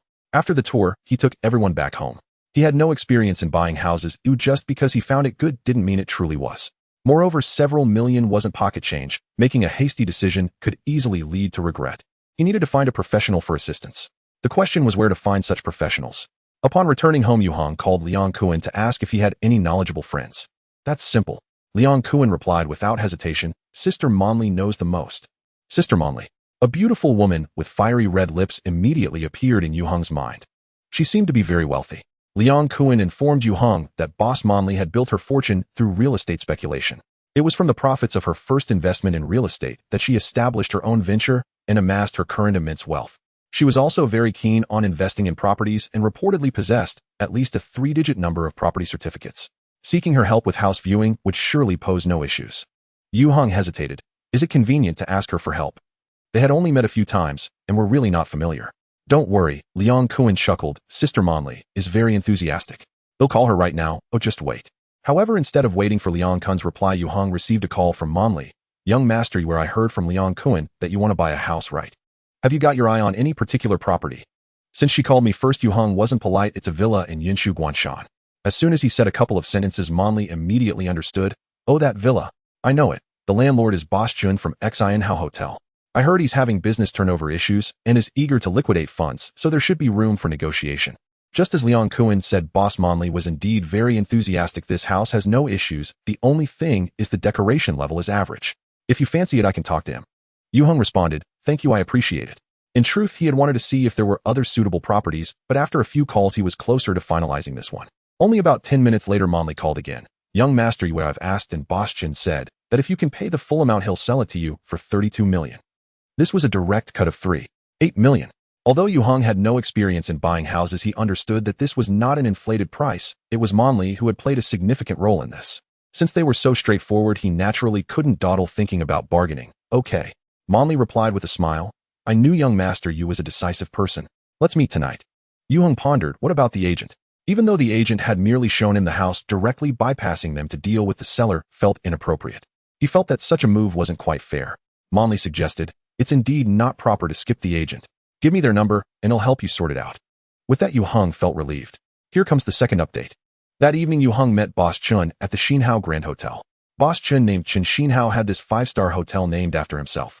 The Xinhao Grand Hotel is quite famous locally in Taijiang. It's not that the hotel standards are particularly high or the decor especially luxurious, but rather that it has a long history. Although the hotel's exterior and interior facilities seem outdated compared to the newly emerged luxury hotels, many locals in Taijiang once took pride in hosting banquets at the Xinhao Grand Hotel, holding a special sentiment for it. Chen Xinhao is also an established wealthy figure in Taijiang. However, as time passes, newer generations replace the old. The once glorious Boss Chen now appears as a haggard old man.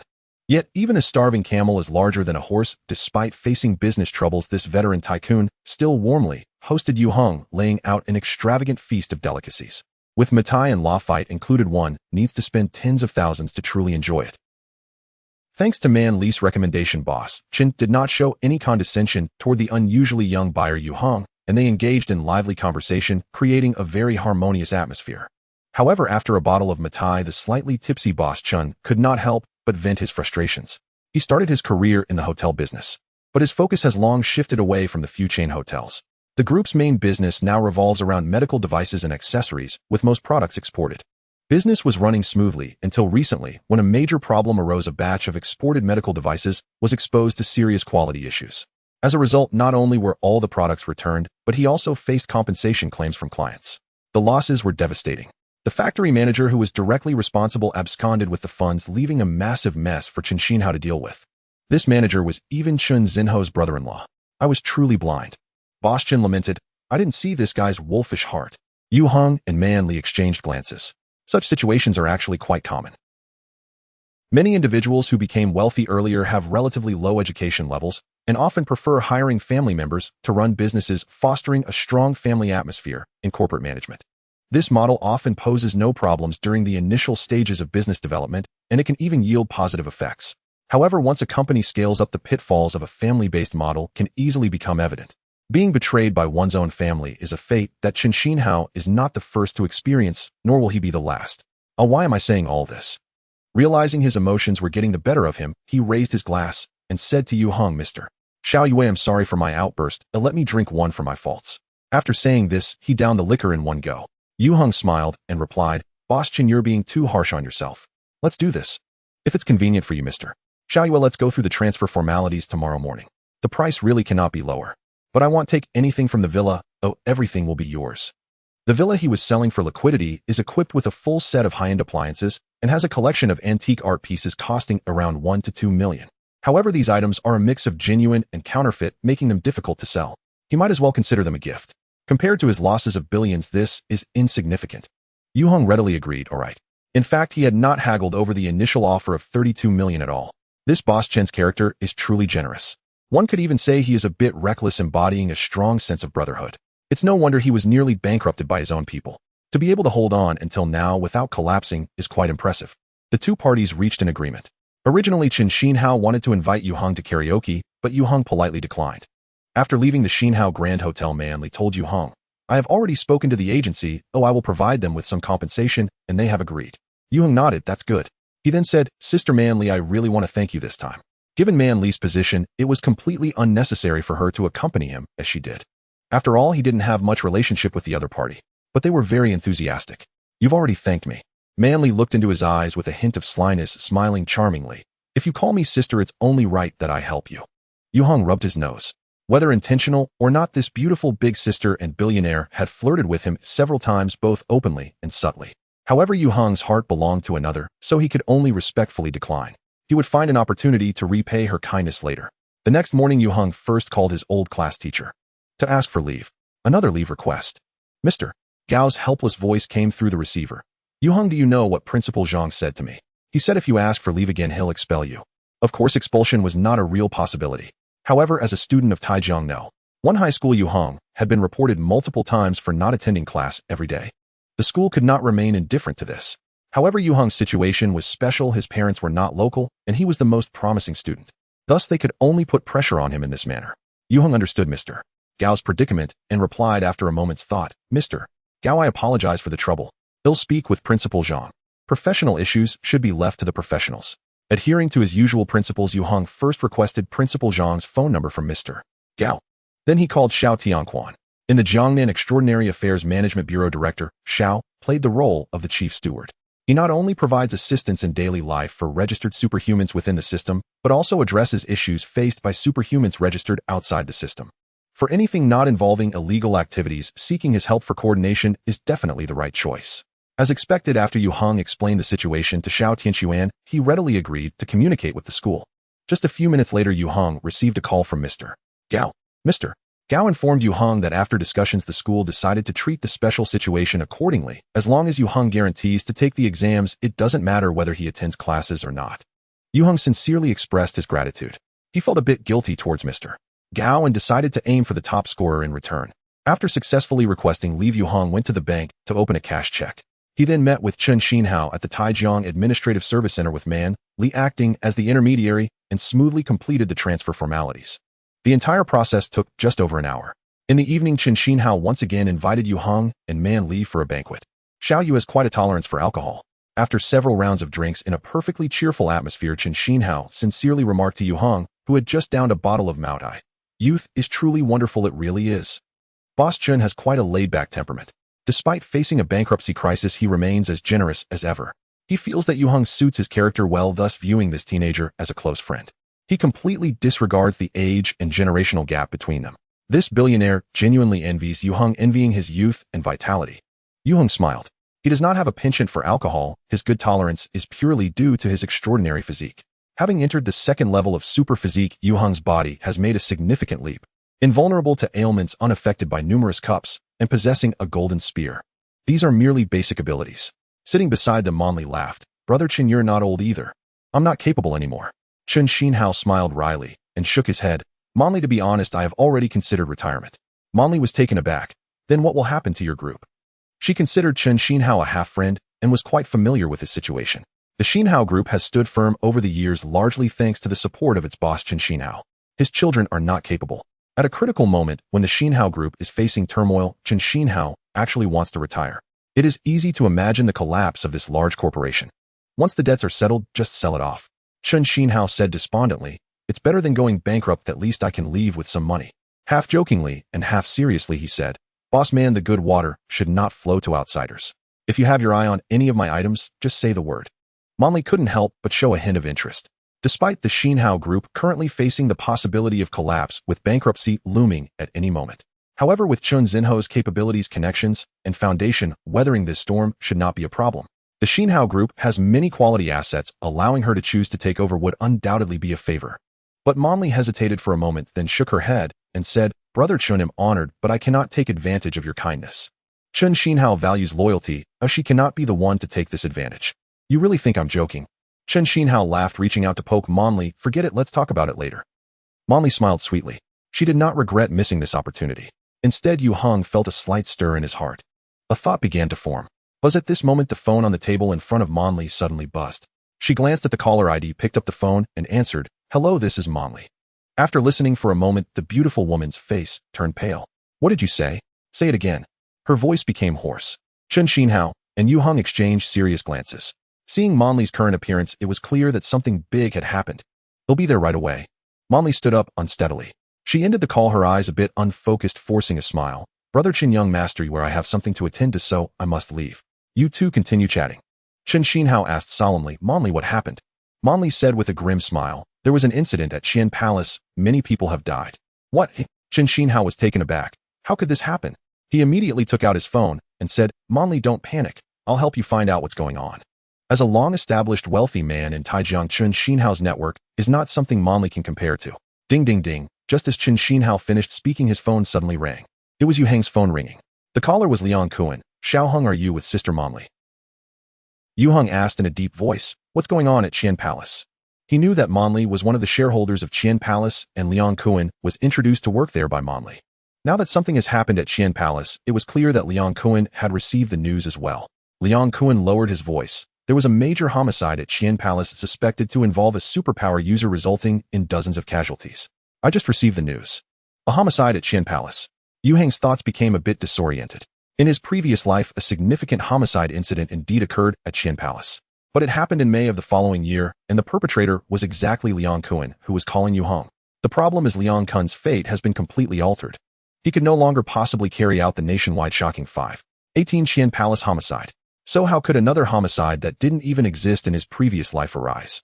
Suspected superpower users have already caused dozens of casualties. It's practically a rerun. Yue Heng asked, "Where are you right now?" Liang Kuan replied, "I just received orders from higher-ups to assist the police in sealing off the main roads and apprehending the suspect." Yue Heng decisively said, "You take care of your business, I'll look after Sister Monli." After ending the call, Yue Heng turned to Monli and said, "Sister Monli, is there anything I can help you with?" Monli is certainly not an ordinary person. After the initial panic, she had regained some composure, shaking her head and saying, "You don't need to worry, I'm just a shareholder of Qian Palace, not directly responsible, so I have no criminal liability." Though she said that with such a major incident, even as a shareholder, she would have to bear some consequences. If the consequences weren't serious, Monli wouldn't have lost her composure earlier. Yue Heng remembered that after the 5/18 Qian Palace homicide occurred in his previous life, this largest entertainment venue in Taijiang was sealed off, and the owner was said to have fallen and been arrested. When the city gate catches fire, the fish in the moat suffer. Monli is much closer than the fish. Buzz. Buzz, her phone vibrated again, each buzz sounding like a death knell. Ding ding ding. Immediately after, Chen Xinhao's phone rang as well. He had already contacted several friends. The ringing continued, and the atmosphere in the private room became like a battlefield. After finishing a call with a friend, Chen Xinhao said solemnly, "This is troubling. Among the deceased are people from Taiga Group." Taiga Group is one of the top 3 large groups in Jiangnan with industries spanning finance, real estate, import and export trade, etc. With a market value in the hundreds of billions, a true giant. Most importantly, behind Taiga Group stand several prominent families from the capital, Huhai and Taijiang itself. Their power and influence are exceedingly formidable. Compared to them, Chen Xinhao's Xinhao Group could only be considered small fry. Monli was even less significant. "I'm heading to the police station right now." Monli instead became completely calm. "At worst, I'll spend a few days in jail. The incident has occurred. It's an extremely tricky issue, and the consequences are very severe. But Monli knows very well that evasion is the worst choice." Yue Heng said, "I'll accompany you." Monli looked at him, revealing a grateful expression. Second update is here. Monli knew Yue Heng's true age. She was aware that he was the top scorer of the high school entrance examination and a first-year student at Taijiang No. 1 high school. However, she had never regarded Yue Heng as a minor. Yue Heng exhibited a maturity far beyond his years. Aside from his slightly youthful appearance, his demeanor, speech, and conduct were commendable, making it impossible for anyone to underestimate him. It wasn't just anyone who could easily spend over 30 million in cash to buy a luxury villa. Therefore, Yue Heng could not possibly be unaware of the enormous trouble Monli was facing. Though she was merely a shareholder of Qiangong and did not participate in the management of this entertainment venue, having no ties to the perpetrator, it would be a grave mistake to think she could remain uninvolved. The death toll of dozens was undoubtedly a shocking major case that would certainly trigger a violent earthquake in Taijiang, let alone being implicated with Taigu Group. Even if it was just an innocent disaster, Monli could not escape involvement. Anyone with a shred of rationality would not voluntarily wade into these murky waters. However, Yue Heng unhesitatingly offered to accompany her to the police station. To be fair, the two did not have a deep friendship. She had merely helped Yue Heng negotiate a lower price. This favor was trivial compared to the trouble she was facing. "Monli," Chen Xianhao said with guilt, "I want to accompany you. If you need anything, feel free to call me." His identity was very sensitive. Accompanying Monli to the police station would easily give the impression of supporting her. Chen Xianhao could not afford to offend Taigu Group. Monli understood. "Thank you, Brother Chen. I will take my leave now." Chen Xianhao sighed. Monli and Yue Heng left Xianhao Grand Hotel and took her car to the city bureau. In the car, Monli said softly, "Brother Chen is getting old." She was merely expressing her feelings without any hint of complaint. After all, Chen Xianhao was not very close to her, and Xianhao Group was facing a crisis. This billionaire was like a clay figurine crossing a river with no reason to stand up for her. If Chen Xianhao were truly that righteous, Monli would instead firmly refuse. Yet the once spirited Chen Xianhao now stood in stark contrast to his present state, evoking a sense of lament. Manly recalled that her father once commented on Shun Xin how saying he succeeded and failed due to his chivalrous spirit. Looking back now, it was indeed a profound observation. Young Master Yue, she turned to Yue Heng and said, "Thank you for your kindness, but you shouldn't get involved in this matter. I know what I'm doing. Let Uncle Fong take you home first." Uncle Fong was the driver. Each person should bear their own responsibilities, and since the situation was not dire enough to threaten life, Manly had no reason to involve the completely unrelated Yue Heng. Yue Heng countered, "Don't you want to catch the perpetrator?" Manly was taken aback. Of course she wanted to catch the culprit, as she wished she could tear him to pieces. With such a major incident, Qiangong could no longer continue operations, and all investments would naturally go down the drain. The losses were secondary, the reactions from Taigu Group were entirely unpredictable. How to handle the aftermath was also a significant issue. The known information was that the perpetrator was on the run and the police were actively pursuing him. What did Yue Heng mean by that? Could it be that he knew the whereabouts of the murderer? Buzz Manly had no time to think. Her phone vibrated again. Seizing the opportunity while she was on the call, Yue Heng said to the driver in front, "Uncle Fong, please head to Qiangong." Uncle Fong nodded silently. Manly did not respond as one call after another overwhelmed her. She had no choice but to answer.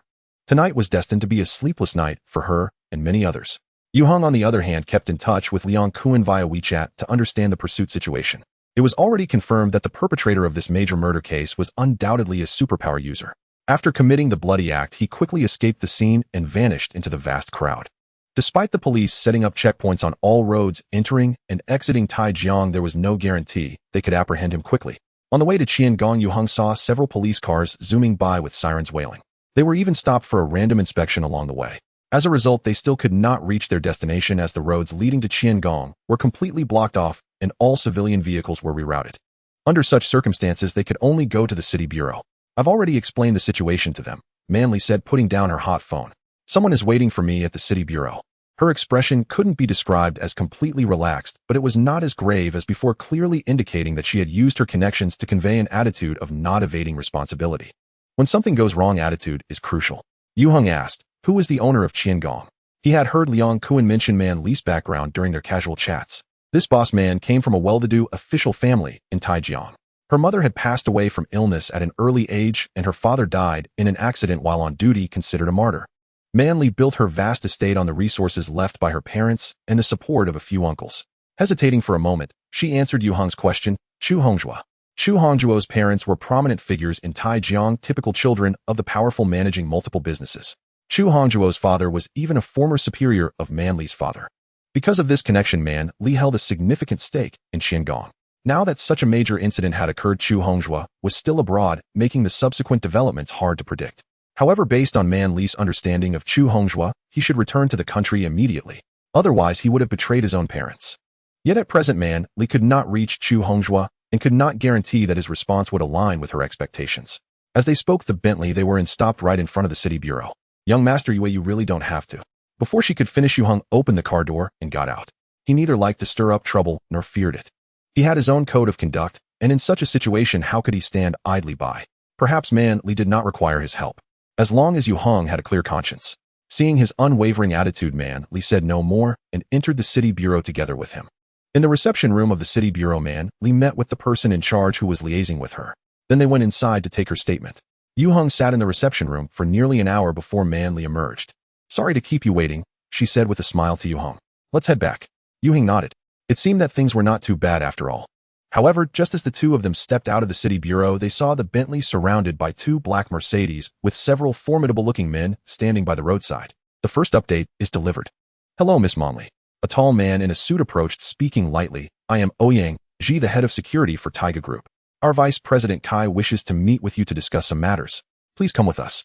His attitude could not be described as entirely impolite, but his words were filled with an aggressive undertone. Before Manly could respond, Yue Heng stepped forward, standing in front of the man. "It's already late. Sister Manly needs to rest. Let your Vice President Kai schedule another time." Ouyang Ji's expression instantly darkened. "Who are you?" He stared at Yue Heng, his eyes flashing with a fierce light, like a beast fixating on its prey. Ordinary people would surely be flustered under such a menacing gaze. However, Yue Heng felt no threat at all. "You don't need to know who I am." Yue Heng replied, "I find you to be quite lacking in manners." As soon as his words fell, the several men beside Ouyang Ji revealed unfriendly expressions. Hee. Ouyang Ji laughed instead. Yet there was no trace of amusement in his eyes. "Miss Manly, is this your answer?" The head of security for Taigu Group adopted a dismissive posture towards Yue Heng, his wolf-like gaze now fixated on Manli behind Yue Heng. Manli smiled and said, Supervisor Ouyang, what he means is what I mean. If Yue Heng dared to stand up for her, how could she possibly bow her head to the other party? At this moment in this place, people from Taigu Group suddenly appeared, forcefully inviting her to discuss matters. It was certainly not a goodwill gesture. If Manli showed fear and submitted, she would undoubtedly be thoroughly exploited, risking both her wealth and life. Having carved out a niche in Taijiang after losing her parents, she was certainly not a coward who shied away from trouble. She also didn't believe that they would dare to kidnap her right in front of the police station. No matter how powerful Taigu Group was, if they provoked the authority of state organs, they would pay a heavy price. Very well. Ouyang Ji stopped his eager subordinates, sneering, Miss Manli, I hope you won't regret this. He raised his hand and pointed at Yue Heng. Then he decisively led his men away, no longer entangling the matter. Watching the two luxury cars leave one after the other, Manli apologetically said, Young Master Yue, I've caused you trouble. Ouyang Ji's final gesture of pointing at Yue Heng signified that he had taken note of him. There was a high possibility of retaliation. Taigu Group's methods were notoriously domineering, and their reputation in Taijiang was not very good. But their influence and strong background made it impossible for anyone to shake them. Yue Heng had gotten involved with this behemoth, and Manli felt extremely guilty. One must know that Yue Heng could have completely stayed out of this. Yue Heng smiled. What kind of trouble is this? No matter how imposing Ouyang Ji was in his eyes, he was merely a vicious dog of Taigu Group. Since Yue Heng did not fear Taigu Group, how could he possibly fear a mere dog? Now Yue Heng had realized that with the arrival of a great conflict, he was fated to be unable to live a quiet life. Often, even when he did not seek trouble, it would still find him. Since that was the case, Yue Heng saw no need to hide. He should confront what needed confronting so that his thoughts could be clear. If Ouyang Ji wanted revenge, Yue Heng would not mind crushing him completely. Although this head of security for Taigu Group was also a superpower user. Sister Manli, he said seriously to Manli, I dare to take risks, so I'm not afraid of Taigu Group. So you don't need to worry about me. Take good care of yourself, and if you run into trouble, call me. You should go back to rest early, don't worry about me. Manli was bewildered, but no buts. Yue Heng stepped forward to open the car door for her sister. Manli, please trust me. Manli's heart shook. Despite having no connection in that instant, she felt in Yue Heng the same confidence and dominance that her father had back in the day. Even a stronger aura than her father's.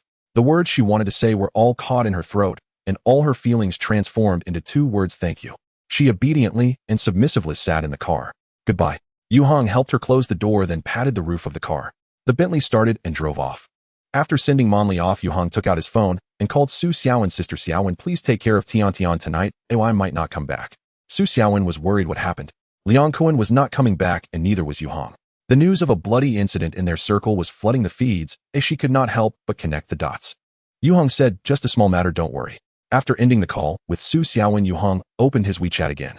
His phone had vibrated several times earlier. The source of the vibrations was from the WeChat group, Xiangqin Xiang'ai Jiaoren, notifying all members bounty notice. The target of the bounty was named Wang Minghui, 24 years old, an unregistered superpower user who had just committed a bloody crime at Qian Palace over an hour ago, causing dozens of casualties, and is currently on the run. Wang Minghui was very strong, presumed to be a strength-type superpower user with the ability to punch through walls. The alien administration is assisting the police in capturing Wang Minghui. Anyone who can provide accurate leads on this criminal will be rewarded with 2,000 supercoins, and capturing Wang Minghui will earn 5,000 supercoins. At the end of this wanted notice, a photo of Wang Minghui was attached. This young man in his 20s looked quite refined. Who would have thought he was so brutal? After reading, Yue Heng closed WeChat. He scanned for a shared electric bicycle nearby and rode it towards Qian Palace. Qian Palace is very close to the police station, and since the electric bicycle can use dedicated lanes, it only took a few minutes to reach the vicinity of the destination. Qian Palace had been tightly sealed off by the police, with officers constantly entering and exiting. Anti-riot vehicles and ambulances were parked outside, and the atmosphere was extremely tense. Although the road ahead was only closed to vehicles and pedestrians were not restricted, it was evidently impossible to enter Qian Palace. Yue Heng found a secluded corner and released a mechanical beetle. Under his control, a mechanical beetle quietly infiltrated Qian Palace. It quickly found the scene of the crime, although the bodies had already been cleared away. However, the blood that flowed on the ground along the steps to the corridor and into the private rooms could not be erased, especially the splatters on the walls, which were shocking to behold. There were still many police officers at the scene investigating and collecting evidence. After Yue Heng understood the situation through the mechanical beetle, he walked around the perimeter of Qian Palace. With so much blood on the ground, it was impossible that Wang Minghui had left no traces while fleeing. Furthermore, Yue Heng possessed a supernatural skill, tracking. He quickly made a discovery. A row of blood-red footprints extends to the exit of the alley. To an ordinary person's eyes, these traces would be completely invisible. But in Yue Heng's vision, they shine as brightly as flames in the darkness. This is the effect produced by the extraordinary skill tracking. The alley where Yue Heng is located is just a couple of 100 meters from the Qian Palace, connecting to the back alley where the murderer, Wang Minghui, clearly fled to the street. Yue Heng noticed that in the early section of the alley, Wang Minghui's steps were large, each stride equivalent to 3 or 4 steps of a normal person, but as he approached the alley's mouth, he shortened his stride. This indicates that Wang Minghui was very calm at that time. Following the footprints left by the other party, Yue Heng exited the alley. Outside was a bustling avenue crowded with people, where the flickering red and blue police lights could be seen in the distance. At this point, the blood footprints on the ground were already very faint, and entering a complex environment would only increase the difficulty of continuing the pursuit. To find Wang Minghui based on this was undoubtedly a fool's errand. However, as an extraordinary skill tracking is not that simple. Yue Heng infused power into this skill to further amplify it, and his vision changed once again. Yue Heng saw the superpower wave traces left by Wang Minghui. Any awakened superhuman naturally emits superpower fluctuations into the external environment, just like a flame emits light and heat. By sensing the superpower fluctuations, superhumans can determine each other's identities, ability types, and even levels of strength. Moreover, the impact of superpower fluctuations on the external world does not disappear immediately. It's like the lingering scent of a person. This is what is known as superpower wave traces. Tracking skill can precisely sense the existence of superpower wave traces. However, superpower wave traces can also be affected by the environment and the superhuman themselves. For instance, in places where many superhumans are present, these formless and intangible traces can interfere with, mix, and dissolve one another, leading to tracking failures. But the superpower wave traces left by Wang Minghui were very clear in Yue Heng's perception. Although tracking is a universal skill that any superhuman can master, the effectiveness of this skill varies greatly when used by different types of superhumans. The higher the perception and mental ability, the stronger the effect of tracking. Yue Heng's mental enhancement superpower has a powerful amplifying effect on this type of skill. He quickly scanned for a shared electric bicycle by the roadside and continued his pursuit. The traces left in the environment indicated that Wang Minghui was quite clever. He knew that using transportation would make it easy to be intercepted and checked, and was a primary target for the Skynet system. Therefore, he had always walked out of the urban area and had probably taken certain measures to disguise himself. Not only that, after leaving the area of the Qian Palace, Wang Minghui quickly turned from the main road into an alley. Yue Heng tracked him all the way to the outskirts of the city. However, the culprit took an unusual route. Regardless of whether there was a path ahead, he would drill into wherever was remote. Clearly, he was evading the surveillance of the Skynet. Yue Heng had no choice but to give up using the shared electric bicycle. But it didn't matter at all. Wang Minghui could take any road, whether broad or narrow, or even one he had forged himself. Yue Heng would only move faster and smoother. He would never be led astray. His powerful mental strength could support him in maintaining the tracking skill for a long time. Wang Minghui's winding path, however, did not change significantly in direction. This was the most interesting discovery Yue Heng made during the pursuit. Wang Minghui's escape direction was precisely toward Guanyin Mountain. Guanyin Mountain is more than 20 kilometers from the city center, which would take an ordinary person 4 to 5 hours to walk. Yue Heng reached the foot of the mountain in less than an hour. The superpower wave traces left by Wang Minghui led deep into the mountains. Without hesitation, Yue Heng followed. This time, he did not carry any weapons or equipment. The electromagnetic beast hunting gun, the Xuanjia broadsword, and the brave dagger were all left at home. Wang Minghui's strength should not be underestimated. But Yue Heng felt no fear. On this moonless night, the dense foliage and trees covering the forest made it impossible to see any paths. However, after activating dark vision, following Wang Minghui's superpower wave traces was simpler than following a map with no possibility of losing track. To Yue Heng's surprise, Wang Minghui actually led him to the land of falling stars. A valley hidden deep within the mountains, surrounded on 3 sides by towering peaks. This place was all too familiar to Yue Heng. Wang Minghui. Yue Heng stopped speaking in a deep voice. Come out, no need to hide. After a moment, a young man stepped out from behind a rock, looking at him with an expression of disbelief. Who are you? His gaze was filled with suspicion and a fierce intensity, like a ferocious beast ready to pounce, yet still wary. At that moment, the dark clouds in the night sky were blown away by the wind, revealing the moon, which cast a bright light over the valley. The light fell upon the 2 individuals who stood in confrontation. The one who was going to capture you, Yue Heng replied. Will you surrender and come with me, or should I beat you half to death before dragging you back? Wang Minghui laughed. I understand now, you are the hound of the Bureau of Anomalies. He showed no sign of fear at all, with bloodlust shimmering in his eyes, revealing excitement and ferocity. Damn dog. Incorrect answer. Before Yue Heng's words could finish, he lunged at the other party like an arrow released from a bow. Yue Heng's pursuit of Wang Minghui, the murderer of the Qian Palace incident, was not merely to help Monli solve her troubles. More importantly, a superhuman like Wang Minghui, who had already lost control, posed a significant threat to ordinary people. He had already killed so many, and he certainly wouldn't care about adding a few more. Moreover, he had the ability to create even greater bloodshed. This is why the Bureau of Anomalies had to issue a bounty for Wang Minghui as soon as possible. Now that he had found his target, Yue Heng felt no need to waste words with him. Just do it. Die. Facing the rapidly approaching Yue Heng, Wang Minghui roared angrily, raising his fists to strike. At the moment of the punch, his arms suddenly swelled, muscles bulging, and his skin turned a silver-gray hue, as if forged from steel, indestructible and containing terrifying power. An invisible aura of ferocity emanated from him, enveloping Yue Heng. Despite being extremely confident in his own strength, and though Yue Heng was young and alone, Wang Minghui did not underestimate the boy who had tracked him here in the slightest. Even when hunting a rabbit, a lion uses all its strength. He concentrated all his power into his arms and a pair of iron fists.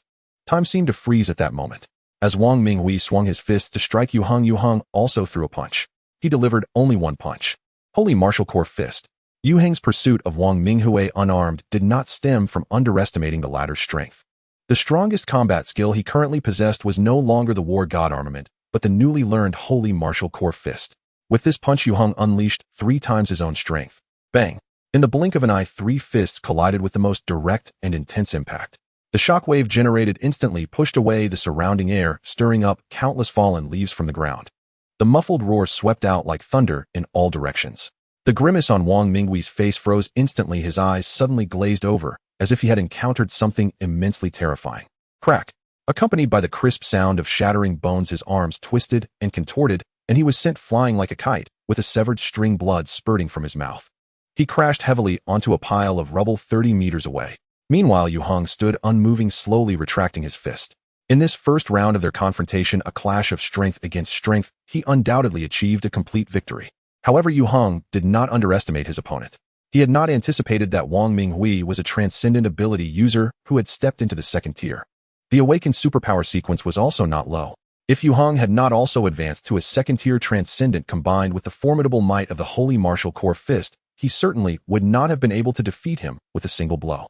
Wang Minghui was neither an absorbed superpower user nor a registered member of the Anomaly Control Bureau. He had achieved such a level purely through his own exploration, which was undeniably a testament to his exceptional talent. Even Liang Kuan was no match for him. In fact, given Wang Minghui's current strength, had he not encountered Yue Heng, he might have been able to escape punishment. Letting out a breath, Yue Heng walked towards the fallen Wang Minghui. Wang Minghui looked exceedingly miserable, his hands and arms twisted like a pretzel, and with an unknown number of broken bones, he had already fallen into unconsciousness. Moreover, the superpower fluctuations he emitted were extremely chaotic and rapidly declining. This was a characteristic of a destroyed star source. The star source is the energy core that superpower users condense during their awakening, the source of their superpower. Once the star source is obliterated, the superpower user loses all their abilities. Worse than an ordinary person, Yue Heng's core fist not only severely injured Wang Minghui, but also destroyed his star source. It returned him to his original form. This was even more brutal than killing him directly. In truth, Yue Heng had not held back. It was just that Wang Minghui's strength had somewhat exceeded his expectations. Looking at his opponent sprawled on the ground like a dead dog, Yue Heng shook his head. With Wang Minghui's gifted abilities in this era of rising winds and scudding clouds, he could have achieved something significant. Yet due to a moment's lapse in judgment, he not only doomed himself, but also left behind countless infamy. What a pity. Just as Yue Heng took out his phone to contact the Anomaly Control Bureau, his gaze suddenly sharpened. The flickering ghostly light from Wang Minghui's chest attracted Yue Heng's attention. He bent down to remove the necklace worn by Wang Minghui. The glowing part was precisely the pendant of this necklace. A white gem the size of a thumb. Yue Heng held his breath involuntarily. Star crystal. He immediately recognized the origin of this white gem, and a tempest of excitement surged within him. This was something Yue Heng had never dreamed of. After the star blessing falls, if it is not taken away, it will merge into the earth after 12 hours. Moreover, there is a very low probability that such a gem, known as star crystal, will be left behind. Star crystals are extremely precious energy crystals that can be used to make jewelry or embedded in weaponry. They provide an energy amplification effect for superpower users of the 5 major energy systems. Not only do they aid in daily cultivation, but they also greatly enhance the effectiveness and power of extraordinary skills. Star crystals do not belong to extraordinary items, but they are worth more than the majority of such items. Upon seeing this star crystal, Yue Heng understood. Wang Minghui's talent was not as outstanding as he had imagined. The reason he displayed such formidable strength was largely due to this star crystal. However, star crystals also have negative effects. They can impact the mental will of superpower users, amplifying their emotions. For those with weak wills, carrying it for long periods will inevitably lead to mental issues. Simply put, if one cannot pass its will assessment, they will be afflicted with a mind debuff. And it can stack infinitely. Yet Yue Heng felt no fear. His strong will could withstand the mental impact of merging with the star blessing. How could he possibly be influenced by the star crystal? Thus this star crystal now belonged to him.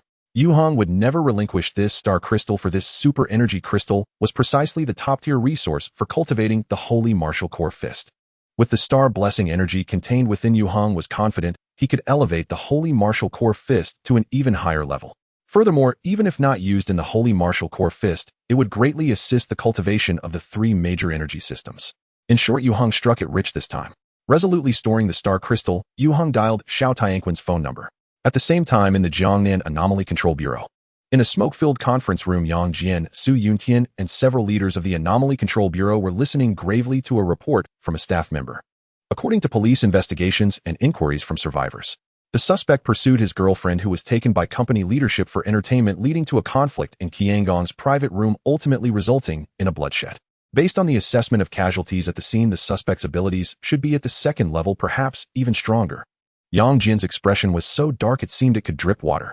He took a deep drag on his cigarette and said, "Deploy all action teams, and we must capture the suspect before dawn to ensure public safety."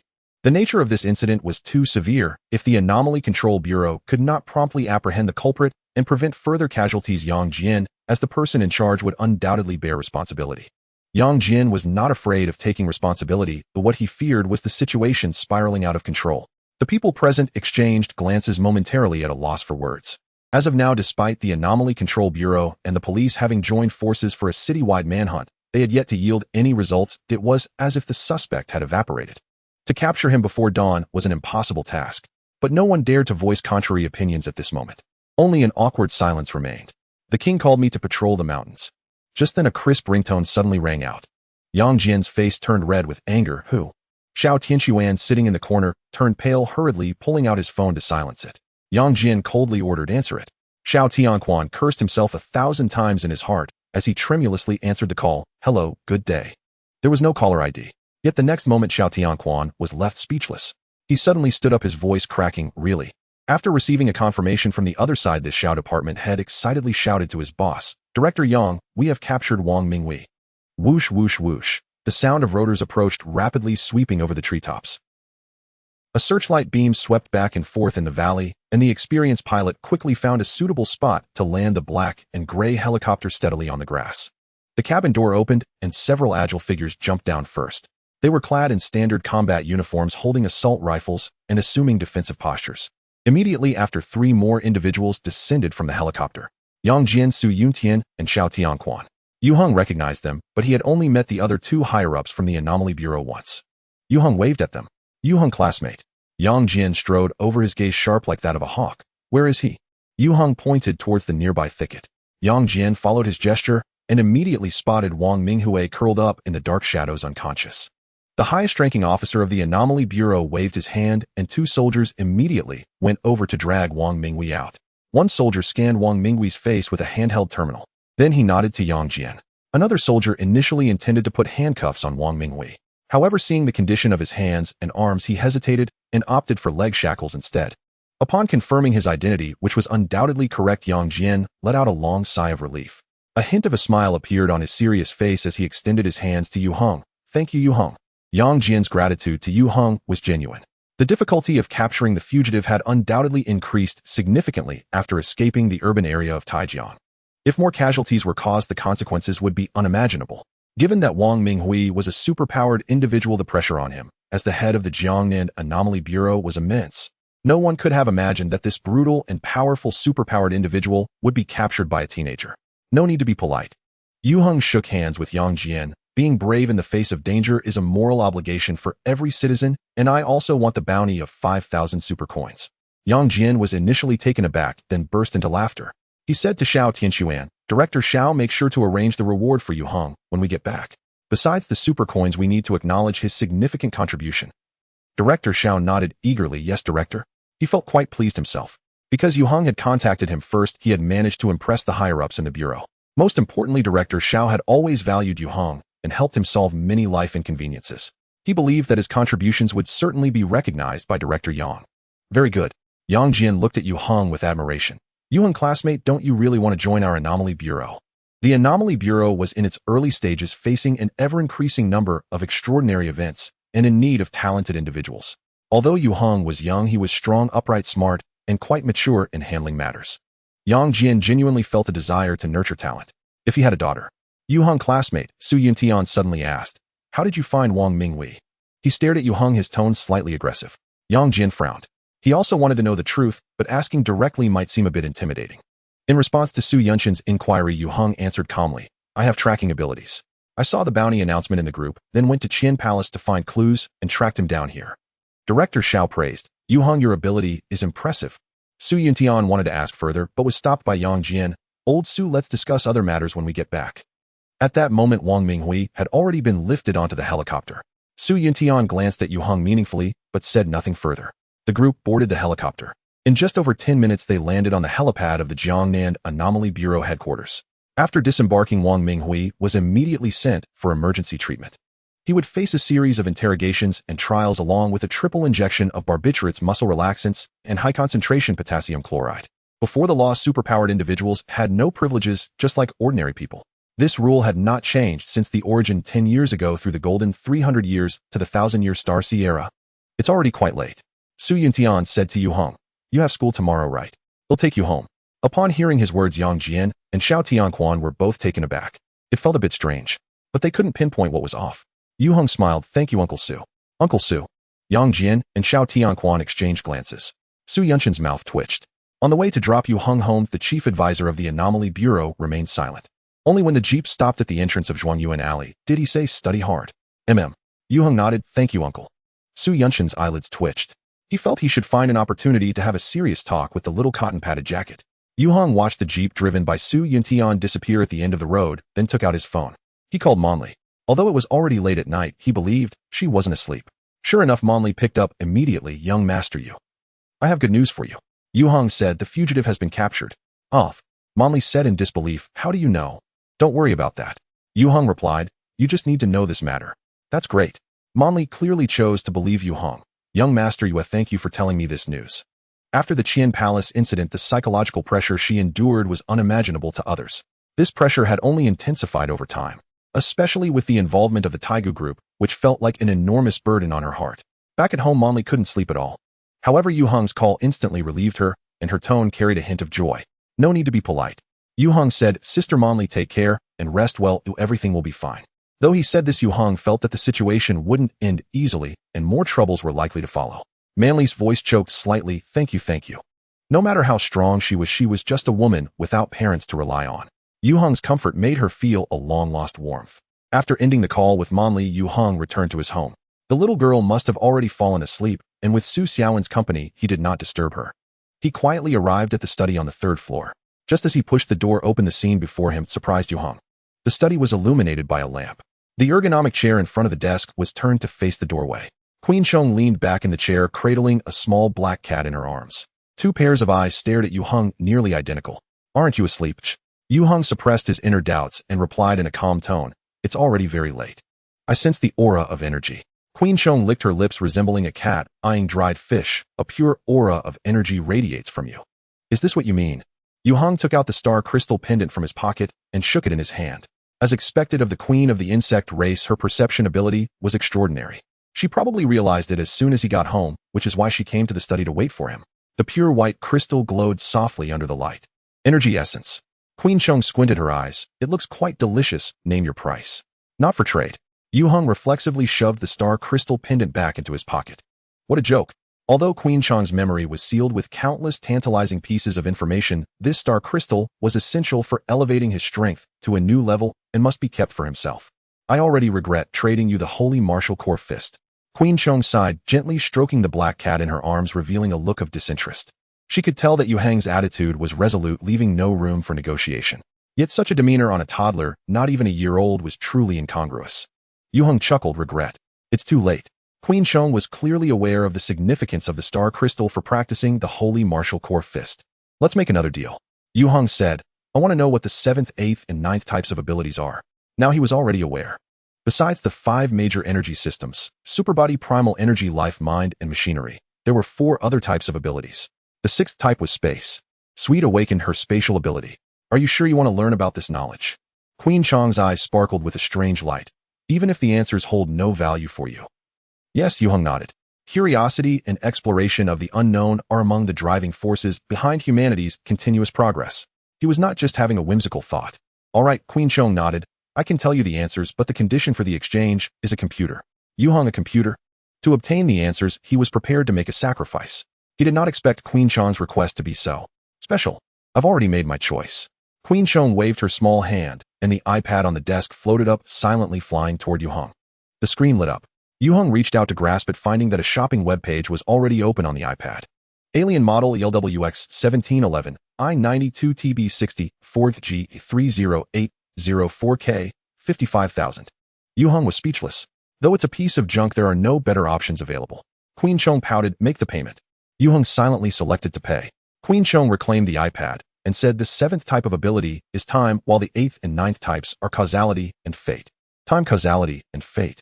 Add to that the previously mentioned space. Yue Heng thought of Sweet and couldn't help but ask, what is your ability?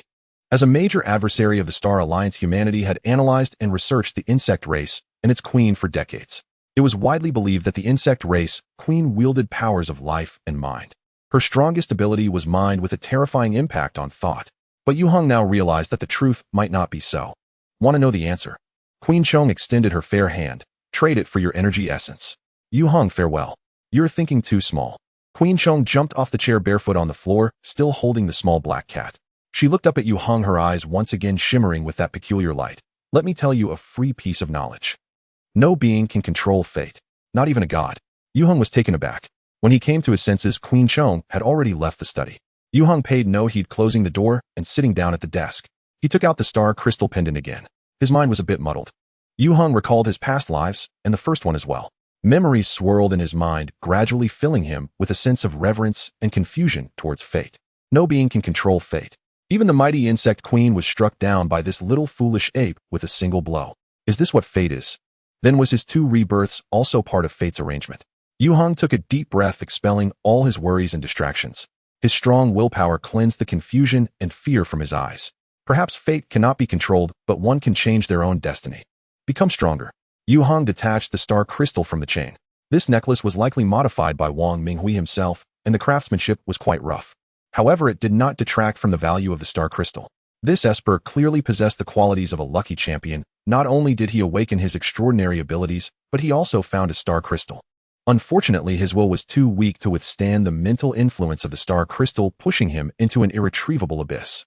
Yue Heng had no intention of keeping this invaluable energy essence. He held the star crystal and began to draw out the energy contained within the gem. The method was entirely similar to merging with an alien species, but the energy level of the alien species was incomparable to that of the star crystal, so it had to be extracted gradually, like peeling layers of silk. This required rich experience and a strong grasp of one's own power. Yue Heng lacked neither. A trace of star crystal energy was quickly extracted by him. Unlike the energy from alien species that carried attributes, the energy of the star crystal was extremely pure, with no impurities present. However, during the absorption process, the mental impact from the star crystal was very intense. This required a powerful will to counteract, or else one could easily suffer a mental breakdown, becoming a vegetable or a lunatic. Yue Heng could withstand the mental shock from merging with star blessings, so resisting the influence of the star crystal was naturally not a problem. Thus, he smoothly absorbed a trace of star crystal energy into his body. However, an unexpected situation arose. The star blessing in his sea of consciousness suddenly shone brightly, and the biological sub-brain attached to his head became active. The technique of Holy Martial Core Fist began to operate on its own. They were all conveying their thirst for the star crystal energy to Yue Heng. A strong craving. Give me, give me, give me. Like a flock of hungry chicks, they desperately opened their mouths wide. They hoped to receive Yue Heng's feeding. This was a situation Yue Heng had never encountered before, and for a moment he was a bit dazed. Everyone wanted it, but who was it for? The second update is here, the third will come shortly. Yue Heng had seen the star crystal in his previous life. He had seen it, but never owned it. At that time, the star crystal was stored in the secret vault of the Star Alliance headquarters, viewable only through the eternal crystal, protected to the extent comparable to the highest level treasures. This was no problem. After all, something that even the queen of the insect tribe coveted fully deserved such treatment. Thanks to his rebirth, he unexpectedly obtained a star crystal. While carrying the star crystal with him would aid in cultivation and skill performance, Yue Heng preferred to integrate it into his body to achieve a breakthrough in his power. Originally, he intended to use this star crystal to elevate the level of Holy Martial Core Fist. Little did he expect that both Zhou Guang and the biological assistant would attempt to seize the energy of the star crystal. Without a doubt, they had an extraordinary demand for the energy of the star crystal. The question arose, with only one star crystal, to whom should the energy be allocated? Yue Heng couldn't help but fall into deep contemplation. This could be considered a happy dilemma. His first thought was to distribute the star crystal's energy evenly. However, past experiences in cultivation told Yue Heng that such resource allocation was the most wasteful. As the saying goes, 10 birds in the forest are not as good as one in the hand. The energy of the star crystal must be used in a concentrated manner to unleash its maximum effect. If it can't be evenly distributed, then he could only resort to the method of elimination. He first ruled out Zhou Guang. The reason was simple. Zhou Guang was undoubtedly a far more powerful entity than the star crystal. Currently, Yue Heng's compatibility with this star affinity barely exceeded 1, allowing him to utilize only a tiny fraction of its power. So if Zhou Guang were to receive the energy from the star crystal, how much enhancement in strength could it provide him? It's not that Daddy doesn't love you, it's just that you are too formidable. Then Yue Heng reluctantly ruled out Holy Martial Core Fist. The star crystal was the best and most superior resource for cultivating Holy Martial Core Fist. The energy contained in this star crystal should be sufficient for Yue Heng to elevate this secret technique to a new level. That would result in an immediate enhancement of his combat power. The reason for elimination was precisely that it was too quick. Under normal circumstances, the duration for practicing Holy Martial Core Fist is measured in years. While entry is relatively simple, further advancement requires substantial resource support and long-term dedicated practice. Yue Heng was concerned that consecutive breakthroughs in a short period could likely lead to hidden injuries in his body. Holy Martial Core Fist was too domineering. If after his realm improvement he were to unleash a punch without defeating the enemy, first only to be unable to withstand the explosive force himself, that would be too ridiculous. Thus it was more appropriate to stabilize, first refining his foundational strength before attempting a breakthrough. After ruling out Zhou Guang and Holy Martial Core Fist, only the biological assistant remained. Since the implantation of the biological assistant, this thing had been in a state of hatching. He had no idea how long it would take to complete its transformation and become Yue Heng's capable aid. In Yue Heng's new plan, he needed its assistance immensely. Most importantly, he sensed that the biological assistant had the greatest thirst for the energy of the star crystal. It seemed to be full of spirit. He suspected that if this creature could speak, it would probably cling to him and cry out, "Daddy, love me," once more. After much contemplation, Yue Heng ultimately decided to allocate the energy of the star crystal to the biological assistant. Once he made the decision, he hesitated no longer, controlling the freshly absorbed energy of the star crystal and directing it into the biological assistant. The biological assistant, attached to the brainstem, greedily devoured the fed star crystal energy, and its body slowly emanated a faint glow, flickering as if it could breathe. This strand of star crystal energy was consumed in an instant by the biological assistant. Yue Heng continued to extract. Regardless of how much he extracted, the biological assistant consumed it all, leaving not a trace behind. It then conveyed an unsatisfied, urging thought to him. In this situation, Yue Heng simply accelerated the speed and intensity of his extraction. The biological assistant welcomed all that came, revealing a powerful appetite. As time passed, the star crystal held in Yue Heng's hand gradually changed from pure white to light gray. The color became dim. Crack. Half an hour later, this priceless star crystal was reduced to powder, swiftly vanishing into the air. Meanwhile, the biological assistant that had absorbed all the energy of the star crystal had doubled in size. Moreover, its surface exhibited armor-like features, shimmering with a faint golden metallic sheen. It could fully be named Golden Biological Assistant. However, after this creature was full, it only conveyed the thought of sleep to Yue Heng. Then it fell silent. A bit disappointing. Yet Yue Heng felt no regret whatsoever. He turned off the lamp, took a shower in the bathroom, then went to bed and closed his eyes. He began practicing Holy One-Star Affinity Meditation Method. This was Yue Heng's daily essential homework, and cultivating it now felt like a part of his very existence. Not practicing for even a day left him feeling uncomfortable all over. The next morning, Yue Heng rose with vigor. The biological assistant was still in deep slumber. After freshening up, when Yue Heng arrived in the living room downstairs, he saw Nwomi making a mess with a paste. Nwomi was the little black cat that Yue Heng had picked up, and this name was given by Su Xiaowen. Yue Heng thought that black rice would be more fitting, but Queen Chong did not object. He saw Nwomi pawing at the paste's neck, repeatedly slapping the latter's head with its tiny paws. Pao Hu lying at Tiante's feet wore an expression of helplessness. Nwomi, don't bully Pao Hu. Fortunately, Su Xiaowen intervened in time, grabbing the little kitten by the scruff of its neck and lifting it up. She placed it on the sofa. Sitting in the children's chair, Tiant nodded vigorously and handed Queen Chong a small steamed bun beside her sister eat. Oh. Queen Chong opened her mouth to take a bite, chewed a few times, and swallowed it down. She then returned a scallion flour roll to Tiant. Tiante's eyes sparkled as she opened her little mouth. Ah woo. The two little ones had now grown their baby teeth and could eat and digest rice buns and steamed bread with appetites astonishingly good. Papa. Upon seeing Yue Heng coming down the stairs, the little girl immediately raised her arms for a hug. Yue Heng kissed her on the cheek, but did not embrace her. Nearby, Queen Chong cast a discreet eye roll. Xiaoheng go. Just then Liang Kuan strode in carrying a steaming breakfast. Kuan go. Yue Heng greeted him to sit down and have breakfast together, asking, did you just return? Yes. Liang Kuan sighed, we had a long night. I heard that they caught the person around midnight, but we didn't withdraw. After a pause, he continued, I heard that we will be partnering with the patrol to patrol the streets. This was evidently closely related to last night's massacre at Qian Palace. It was only a matter of time. The integration of superhumans into various aspects of society was an unstoppable trend. The changes in this world would only accelerate. The third update is here, seeking votes for support. Thank you all. After finishing breakfast, Yue Heng headed to Taijiangno, one high school. The reason, of course, was to study hard. Just kidding. In fact, with the amount of knowledge he currently possessed, there was no need to waste time at Taijiang High. He could simply take the college entrance examination and fulfill his past dreams. Yue Heng also obtained the privilege of taking leave freely through connections with the Bureau of Anomalies. But his girlfriend was still in school. Su Jingqiu told Yue Heng that recently her family's president had changed his usual habit of working tirelessly, and now he stayed at home, watching her every day, making it very difficult to sneak out for dates like before. Moreover, Su Jingqiu's father had been transferred back to Taijiang for work, and under the dual supervision of her parents, her personal freedom had vanished. This meant that Yue Heng could only meet his girlfriend at school. So here he was, Brother Heng. Upon seeing Yue Heng appear in the classroom, the boys in Class 5 of the first year, represented by Wu Dehai, were astonished. You came to class today. Now Yue Heng was like a deity at Taijiangno, one high school. The boys idolized him. Yue Heng had a black line on his forehead. Are you teaching me how to do things? I wouldn't dare. Wu Dehai grinned and cupped his hands in a salute. Brother Heng, I was wrong. Please forgive me, don't hold it against me. Yue Heng waved his hand. I forgive you.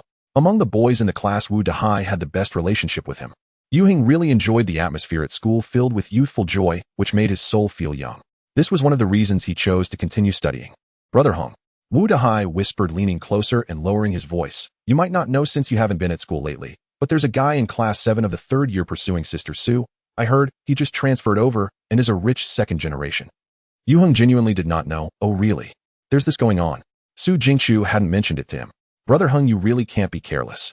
Seeing that Yue Heng wasn't taking it seriously, Wu Dehai earnestly said, that guy is quite handsome and drives a Lamborghini. A lot of girls like him. In fact, Yue Heng was also considered a male god at Taijiangno, one high school. However, he was often absent, making it hard for others to get close to him, and his popularity had significantly decreased since he first entered the school. Although Wu Dehai believed that Yue Heng's looks were unmatched, the latter's frequent absence from school posed a significant risk of being overshadowed. Yue Heng curiously asked, what's his name? Kai Ruichin. A sudden exclamation in the classroom attracted everyone's attention, including Yue Heng's. A tall, slender, handsome boy appeared at the doorway of Class 5 of the first year with charming peach blossom eyes and a smile. Hello, is Yue Heng here? The person he was inquiring about was the girl who had just exclaimed, and she was so dazzled by his smile that her face turned red as she nodded repeatedly. Yes, I'm here. The classroom of Class 5 of the first year instantly fell silent, and everyone turned to look at Yue Heng, who was sitting in the last row. Many expressions were rather strange. Kai Ruichin was a recent hotshot at Taijiangno, one high school, having just transferred and become the center of attention. His pursuit of Su Jingqiu was already an open secret. Meanwhile, Yue Heng was the one who was in a puppy-love relationship with Su Jingqiu. Now that Kai Ruichin had suddenly appeared at the classroom door, specifically looking for Yue Heng, the implications were quite subtle. What the hell? Wu Dehai clenched his fist. How dare he come looking for us? Does he think first-year students are easy to bully? Don't worry about it. Yue Heng patted his shoulder, stood up, and said, I am Yue Heng, what do you want? Kai Ruichin kept his smile. Can we talk for a moment? Yue Heng nodded, sure. If the other party was just an ordinary bored rich second generation, he wouldn't bother to respond. But the extraordinary aura emanating from this guy made Yue Heng curious about what he was up to. As he left the classroom, a buzzing discussion immediately erupted. This is serious. If Taijiangno, one high school, had its own Weibo, this would definitely be the #1 trending topic. Let's get acquainted. At the corner of the staircase, Kai Ruichin gracefully extended his hand to Yue Heng. Junior Yue Heng, am Kai Ruichin from Class 7 of the 3rd year. Nice to meet you. Yue Heng frowned. Get to the point. Although he looked no older than 18 or 19, there was a slick, calculating aura about him. Perhaps in the eyes of those naive young girls, this kind of mature demeanor that was uncommon among boys their age was quite charming. Yue Heng found it rather nauseating. Moreover, there was an intentionally deep look in his eyes. Although Yue Heng had embarrassed him, Kai Ruichin was unfazed and naturally withdrew his hand, saying, Junior Yue Heng, please do not be misled by the rumors at school. Although I admire Sister Su Jingqiu. If there's nothing else, I'm leaving. Yue Heng interrupted lazily. The teacher is about to call roll. Wait a moment. At this point, Kai Ruichin could no longer maintain his composure. A flicker of anger crossed his eyes, but he quickly smiled. Junior Yue Heng, the reason I sought you out is that I hope you can join our group. Your group? Yue Heng asked, puzzled. Taigu group. Kai Ruichin regained his composed confidence and raised a finger. As long as you agree to sign a contract with us, you'll get an executive position with a salary in the millions. Huh. Yue Heng couldn't help but laugh. Your Taigu group is quite interesting. He hadn't expected this guy to come as a recruiter. It was likely that Kai Ruichin's parents or elders were high-ranking officials in the Taigu group. It was certain that Kai Ruichin, or rather the Taigu group, was fully aware of his identity as an extraordinary individual. Otherwise, it wouldn't be possible to offer such high conditions to recruit a mere teenager. From this, one could infer that the Taigu group had connections with internal members of the Jiangnan Bureau of Anomalies, even high-ranking officials. Thinking back to Ouyang Ji, the security department head of Taigu group, whom he had met last night, who was also an extraordinary individual, Yue Heng caught a whiff of ambition. What do you mean? Yue Heng's undisguised disdain made Kai Ruichin's expression turn a bit ugly. Do you look down on our Taigu group? It means nothing. Yue Heng said, don't waste your time, don't come bother me again in the future. He suspected that this guy wanted to take him under his wing. It's ridiculous. After saying that, Yue Heng turned and left. Even one more word would be a waste of breath. He heard Kai Ruichin say behind him, Junior Yue Heng, if you regret it, you can always come find me. However, Yue Heng turned a deaf ear and left on his own. Kai Ruichin stood in place, his expression shifting between dark and light. Yue Heng returned to the classroom, and Wu Dehai eagerly asked, Are you okay? Yue Heng was puzzled. What could possibly be wrong? Wu Dehai pounded his chest. If something's wrong, don't hold it in. Him here with a bunch of brothers to support you. So what if someone drives a Lamborghini? They can still be beaten to the point of being unable to take care of themselves. Good brother. Yue Heng smiled and patted Wu Dehai on the shoulder. Thanks. Wu Dehai felt delighted, thinking himself very righteous. But Yue Heng was contemplating the matter of Kai Ruichin. He didn't believe that this guy appeared at Taijiangno, one high school, for his sake. It was actually Su Jingqiu. Not only was Su Jingqiu also a superpower user, but her father was also the chief consultant of the Jiangnan Anomaly Bureau on par with Director Yang Jian. Not to mention that Su Jingqiu's mother was the president of a large corporation and exceptionally beautiful. An ideal match for a marriage. Yue Heng felt that Kai Ruichin coming to find him today was purely for a dual purpose, with the intention of killing two birds with one stone. The Taigu group, being such a major power, had complex networks of relationships and a keen sense for the dynamics of the situation. They must have sensed the changes in the world early on and started to lay out plans for the future. Yue Heng was definitely not the first superpower user they were trying to recruit, nor would he be the last. It's likely that the Taigu group already had a list of superpower users compiled and registered by the Anomaly Bureau.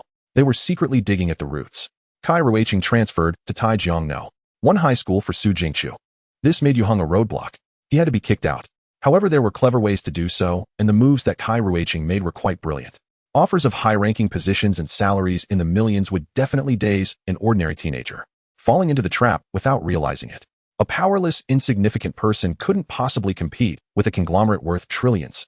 It was just unfortunate that both the Taigu group and Kai Ruichin knew too little about Yue Heng. At noon, Yue Heng saw his girlfriend in the school cafeteria. Su Jingqiu looked somewhat uneasy. I heard from a classmate that Kai Ruichin came to find you during morning self-study. Yes, Yue Heng nodded. Su Jingqiu was furious. That guy is too much. Yue Heng laughed. He offered a salary of millions for me to leave the school. Off. Su Jingqiu exclaimed. Yue Heng noticed many eyes on them, so he said, let's eat first, and later we can go to the small grove. Su Jingqiu's face turned red. Okay. The small grove behind Taijiangno. One high school had once been a sacred place for campus romance, but after several crackdowns it had become nearly a forbidden ground with no students daring to venture in. If caught by a teacher, the consequences would be quite serious. But Yue Heng was not afraid. Once his mental net was open, he could sense everything around him. He held his girlfriend's small hand and quietly ventured deep into the grove. Don't go any further. Su Jingqiu always felt that Yue Heng brought her here for some bad deed. But she had no evidence. Yue Heng took off his coat and spread it on the grass under the tree, pulling her down to sit. Su Jingqiu blinked and asked, Where have you been these past few days? Her tone carried a hint of grievance. Although they both had WeChat and could contact each other, Yue Heng wasn't always available to reply. The girl who had just fallen in love always felt a bit anxious. Yue Heng said, I bought a house. He began with the process of purchasing the house, then shared with his girlfriend about his pursuit of Wang Mingwei. Su Jingqiu felt tense as she listened, unable to help but grip Yue Heng's hand. That's too dangerous. Her hand felt somewhat cold. It's fine, Yue Heng reassured her, confident. Su Jingqiu shook her head, but it's still very dangerous. That doesn't mean you should take risks alone. Su Jingqiu bit her lip. Next time something like this happens, you can ask my dad for help. Your dad, eh? Yue Heng looked at her. Yes, Su Jingqiu nodded. My dad is the chief consultant of the Anomaly Bureau, and he is also a superpower user. I know. Yue Heng smiled. Last night it was my father-in-law who drove me home. Off. Su Jingqiu's eyes widened in surprise. You know my dad. In her shock, she overlooked the term father-in-law that Yue Heng had used. Yes, Yue Heng secretly hugged his girlfriend tighter. Father-in-law, your dad is not very friendly to me. With a frown, a cold demeanor, and a hawk-like gaze. Su Jingqiu reacted and blushed. Who is your father-in-law? How shameless. She tried to push Yue Heng away, but it didn't work. Yue Heng chuckled. Let's not talk about this anymore. Let's talk about Kai Ruiqing instead. Su Jingqiu said angrily, that guy is not a good person. Yue Heng agreed. I think so too. What's his background? He seems very arrogant. She rubbed some eye drops on. Su Jingqiu really knew quite a bit. Kai Ruiqing was a scion of the Kai family from Huhai, and the Kai family was one of the 3 major shareholders of the Taigu Group. Su Jingqiu's mother Zheng Qingwan controlled the Shengqing Group, which had considerable business dealings with the Taigu Group. Thus Su Jingqiu had met Kai Ruiqing a few times. Kai Ruiqing had been studying in Huhai and unexpectedly transferred to Taijiangno, one high school secretly pursuing her. Su Jingqiu was not some naive girl. She felt that Kai Ruiqing's motives were not pure and thus didn't give him a good face. Yue Heng frowned. You didn't tell me about this either. Kai Ruiqing didn't just arrive yesterday. Su Jingqiu felt guilty. I was afraid you'd overthink it. Yue Heng held her hand. I'm your boyfriend. If anyone has ill intentions toward you, I'll smash his head. Su Jingqiu worried, don't be impulsive. But inside she felt sweet. She quietly leaned closer into Yue Heng's embrace, feeling warm and safe. Are you free this Saturday? Yue Heng looked down and said, I'll take you to see our new home. Su Jingqiu frowned. I'm afraid not. My mom is keeping a close watch on me, and I can't get out. Yue Heng felt a bit dejected. He decided to reclaim some interest first. Oh, it seems someone is coming. Su Jingqiu looked up in panic. Where?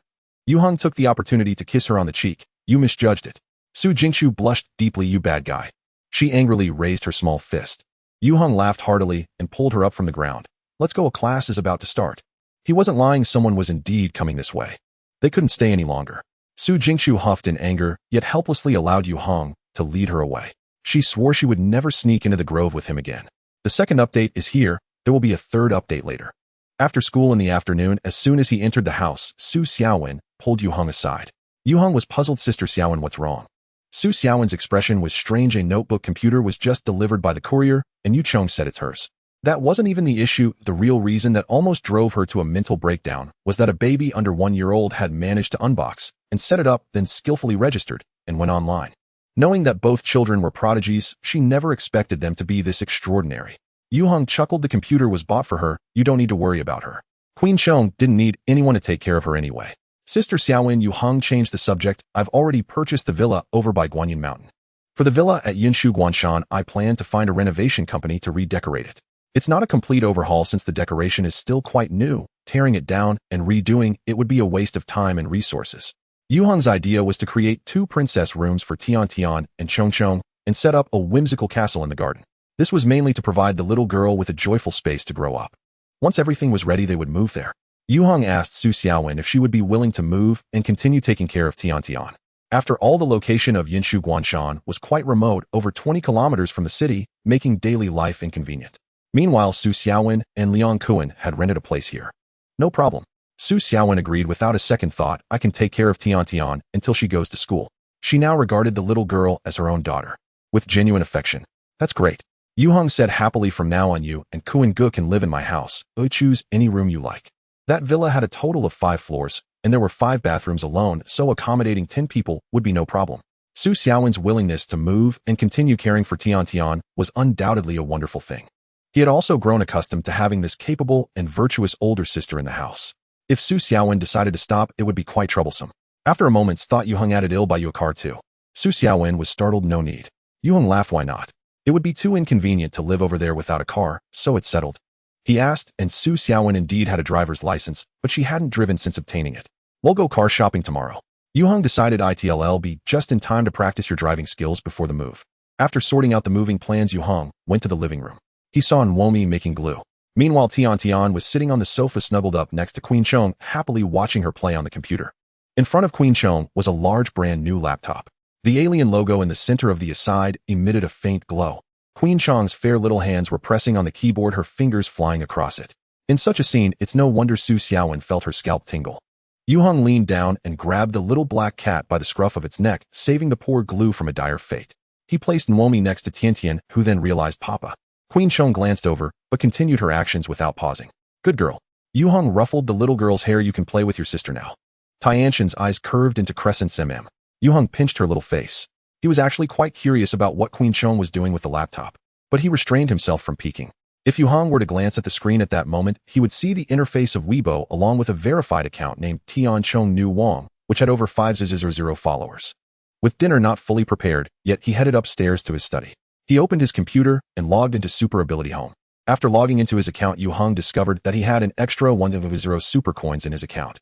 Moreover, his level and permissions on Super Ability Home had been upgraded to level 5. He had previously been at level 1. This was clearly a reward given to him by the Anomaly Management Bureau. Super Ability Home hadn't been established for long, and many functions were still being refined and enriched. The increased permissions didn't seem to show any significant benefits for now, but it was certainly advantageous. One must say that the Anomaly Management Bureau was quite generous. 1,000 super coins within Super Ability Home had a purchasing power equivalent to 10 million RMB. As an official reward amount, it was far beyond the norm. This also reflected the Anomaly Management Bureau's distinction as a special power institution. With such a large sum of super coins at his disposal, Yue Heng immediately opened the flea market trading platform, filtering all the listings for anomalies. As long as the prices weren't outrageous, he would buy them outright or bid on them. Anomalies were different from rare items. He was willing to acquire them regardless of quantity. Whether for his own cultivation or trading with the Queen, they were excellent resources. This was the present moment. Others lacked understanding of anomalies and didn't know how to utilize them correctly, which gave him a chance to seize them. Yue Heng also didn't plan to exploit this information gap for excessive profit. After this sweep, he intended to submit a report on anomalies to the Anomaly Management Bureau. For Yue Heng, at present, the Anomaly Management Bureau was undoubtedly a towering tree. The umbrella of protection that this tree provided could shield Yue Heng from troubles arising from powerful factions like the Taiga Group, and allow him to live a relatively peaceful and stable life in this tumultuous era. However, the protection of the Anomaly Management Bureau was by no means unconditional or limitless. Therefore, Yue Heng must demonstrate his value. A value that the Anomaly Management Bureau would take seriously. Previously, capturing Wang Minghui was a display of his value. Submitting information on anomalies was similar. After harvesting the anomalies, Yue Heng logged out of the trading platform and entered chit-chat. This section was the most popular, and the topics discussed here would be swiftly moderated if placed on a regular forum. Currently, the hottest topic was the bloodshed at the Qian Palace that happened last night. It's tragic. The injured are still in critical condition. The murderer is utterly inhumane. I heard the girlfriend was with someone else, and then the murderer went off. Moderation. This isn't a place for everything to be said. What's there that can't be said? The murderer has been caught. I saw the wanted notice in the group last night. I wonder who claimed the reward. Upstairs, you don't think it was us loose players who claimed the bounty, do you? Why not? Insider info, it was indeed a loose player who got it, and it was a doubled reward. Holy cow, isn't that 10 million? Awesome. Yue Heng browsed through these comments and found that the loose players were quite well informed. The term loose players originated from online gaming used by superhumans outside the system to refer to themselves. The atmosphere in Super Ability Home was quite open and free. Even heated discussions didn't prompt the moderators to intervene. It allowed him to see some valuable information. Just then, Yue Heng's expression suddenly stiffened. The mouse in his hand could no longer be clicked. Something in his mind suddenly shattered. Brain and body initialization successful. Basic data injection. Injection successful. Loading computational module. Loading successful. Loading storage module. Loading successful. Searching for spiritual energy network. No spiritual energy network found. Searching for Star C network. No Star C network found. Initiating active mental link. Link successful. A flurry of information prompts flashed in Yue Heng's mind like pop-ups from a virus-infected computer. This caused a brief shutdown in his brain. However, this state lasted only a moment as a new prompt covered all previous information pop-ups. SP-003 Biological Assistant loaded awaiting command. Biological Assistant. Yue Heng could not help but take a deep breath to calm his rapidly operating mind. With the aid of mental introspection, he saw that the biological assistant originally attached to his brainstem had fully integrated into his brain tissue, occupying a third of the brainstem.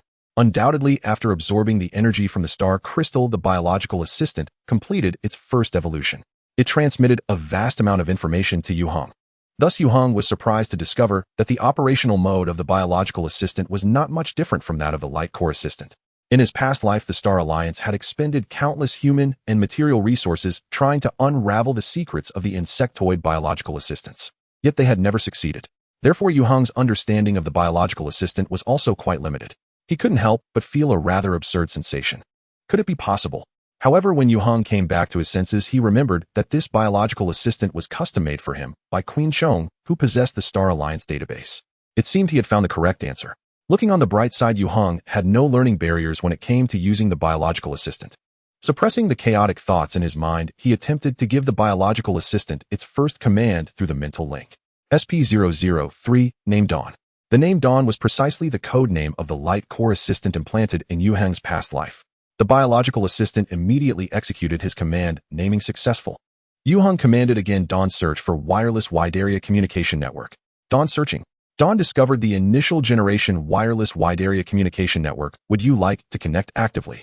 Yue Heng connect. Dawn connecting. Dawn connection successful. Would you like to enable retinal display?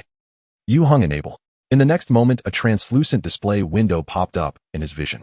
As Yue Heng entered a new command, the display window instantly refreshed to show the homepage of a portal website. This meant that no matter where Yue Heng was in the future, as long as he could connect to a wireless network, he could log onto the internet anytime and anywhere, browsing web pages, sending messages, and transferring and downloading data. The wireless network encompassed mobile networks, satellite networks, Wi-Fi. However, this was merely a small part of the biological assistant's capabilities. Its true power lay in its computational and storage abilities. Through simple testing, Yue Heng discovered that the computational performance of the newly evolved Dawn was already on par with the most advanced light core assistants from his past life, and its storage capacity far exceeded them. Most importantly, updating the light core assistant required extracting and reimplanting chips, while the biological assistant could evolve on its own theoretically without limits. Moreover, Dawn's abilities were closely related to Yue Heng himself. The higher Yue Heng's power level, the more powerful the biological assistant integrated with him would be. Dawn also possessed an unparalleled learning ability that exceeded that of AI. This meant it would become increasingly intelligent. In the foreseeable future, this biological assistant would undoubtedly become Yue Heng's most reliable aid. Papa. A sweet voice jolted Yue Heng from his deep exploration of Dawn. He found the little girl poking her head through the door. Eat dinner. Clearly, Su Xiaowen had already prepared dinner and sent Tingtian to call him down. Yue Heng patted his forehead. At this moment, his forehead was burning hot. His temperature was likely high enough for a doctor to directly declare him dead. The high-intensity operation of the biological assistant required a massive amount of mental energy, which is to say brain power. This placed a considerable burden on the brain. The only solution was to elevate his life level. Yue Heng stood up, walked to the door, and bent down to pick up Tingtian. Dawn discovered SP002 terminal. Would you like to connect actively? The sudden prompt appearing in his vision made Yue Heng's eyelids twitch. He quietly chose no. Holding the little girl, Yue Heng returned to the living room downstairs. Su Xiaowen smiled and said, "Time to eat." Yue Heng smiled and nodded, placing Tingtian into her dedicated child's seat. "Sister." The little girl waved at Queen Chong, who was on the sofa. "Dinner." Queen Chong nodded, placing her laptop aside, and then jumped down from the sofa. She rushed to the dining table in a few quick steps and leaped into the chair beside Tingtian. So agile, she was anything but a toddler under a year old. But whether it was Yue Heng or Su Xiaowen, they were already accustomed to it and tacitly chose to ignore it. Now everyone was just here to eat. However, as Yue Heng picked food from the little girl's bowl, his arm unintentionally brushed against Queen Chong's, and another prompt popped up in his vision. Discovered SP001 terminal. Would you like to connect actively? Yue Heng's heart instantly became clear. He still chose no. Queen Chong glanced at him, a peculiar light flashing in her eyes. Then she continued to focus on her own food. After finishing dinner, Yue Heng returned to the study upstairs to continue researching the biological assistant. His current mood was akin to a young boy who had just received a new toy. He wouldn't be able to sleep at night without fully exploring it. Dawn was far more complex than any toy. Yue Heng estimated he would need a long time to fully understand its secrets. But for now, Yue Heng had mastered some of Dawn's special features. For example, memory storage. This was a function he had just discovered, which was even more powerful than that of the light core assistant. When Yue Heng activated this capability of Dawn, the biological assistant immediately emitted an invisible wave, intensely stimulating his brain's memory cells. Scenes from the past instantly flashed in Yue Heng's mind. Countless memories hidden deep within his consciousness that he had overlooked were about to, or had already been forgotten, surfaced one by one. In this life, and the last, every book Yue Heng had read, every movie he had seen, every word he had heard, every song he had listened to, all were copied into the storage module by dawn. As long as he needed, he could access and browse them at any time. Yue Heng was immersed in such memories, completely oblivious to the passage of time. The first update is here. Yue Heng had seen the star crystal in his previous life. He had seen it, but never owned it. At that time, the star crystal was stored in the secret vault of the Star Alliance headquarters, viewable only through the eternal crystal, protected to the extent comparable to the highest level treasures. This was no problem. After all, something that even the queen of the insect tribe coveted fully deserved such treatment. Thanks to his rebirth, he unexpectedly obtained a star crystal. While carrying the star crystal with him would aid in cultivation and skill performance, Yue Heng preferred to integrate it into his body to achieve a breakthrough in his power. Originally, he intended to use this star crystal to elevate the level of Holy Martial Core Fist.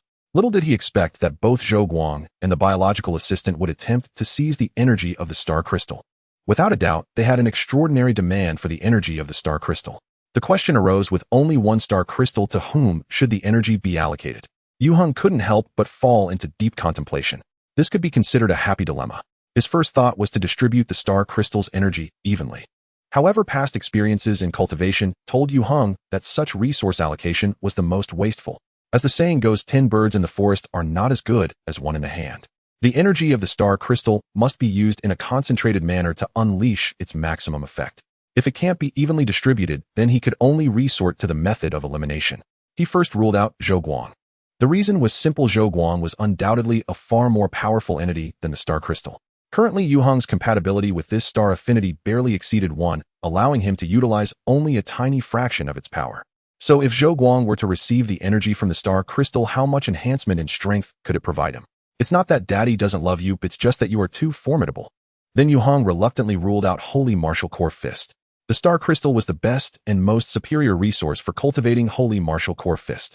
The energy contained in this star crystal should be sufficient for Yue Heng to elevate this secret technique to a new level. That would result in an immediate enhancement of his combat power. The reason for elimination was precisely that it was too quick. Under normal circumstances, the duration for practicing Holy Martial Core Fist is measured in years. While entry is relatively simple, further advancement requires substantial resource support and long-term dedicated practice. Yue Heng was concerned that consecutive breakthroughs in a short period could likely lead to hidden injuries in his body. Holy Martial Core Fist was too domineering. If after his realm improvement he were to unleash a punch without defeating the enemy, first only to be unable to withstand the explosive force himself, that would be too ridiculous. Thus it was more appropriate to stabilize, first refining his foundational strength before attempting a breakthrough.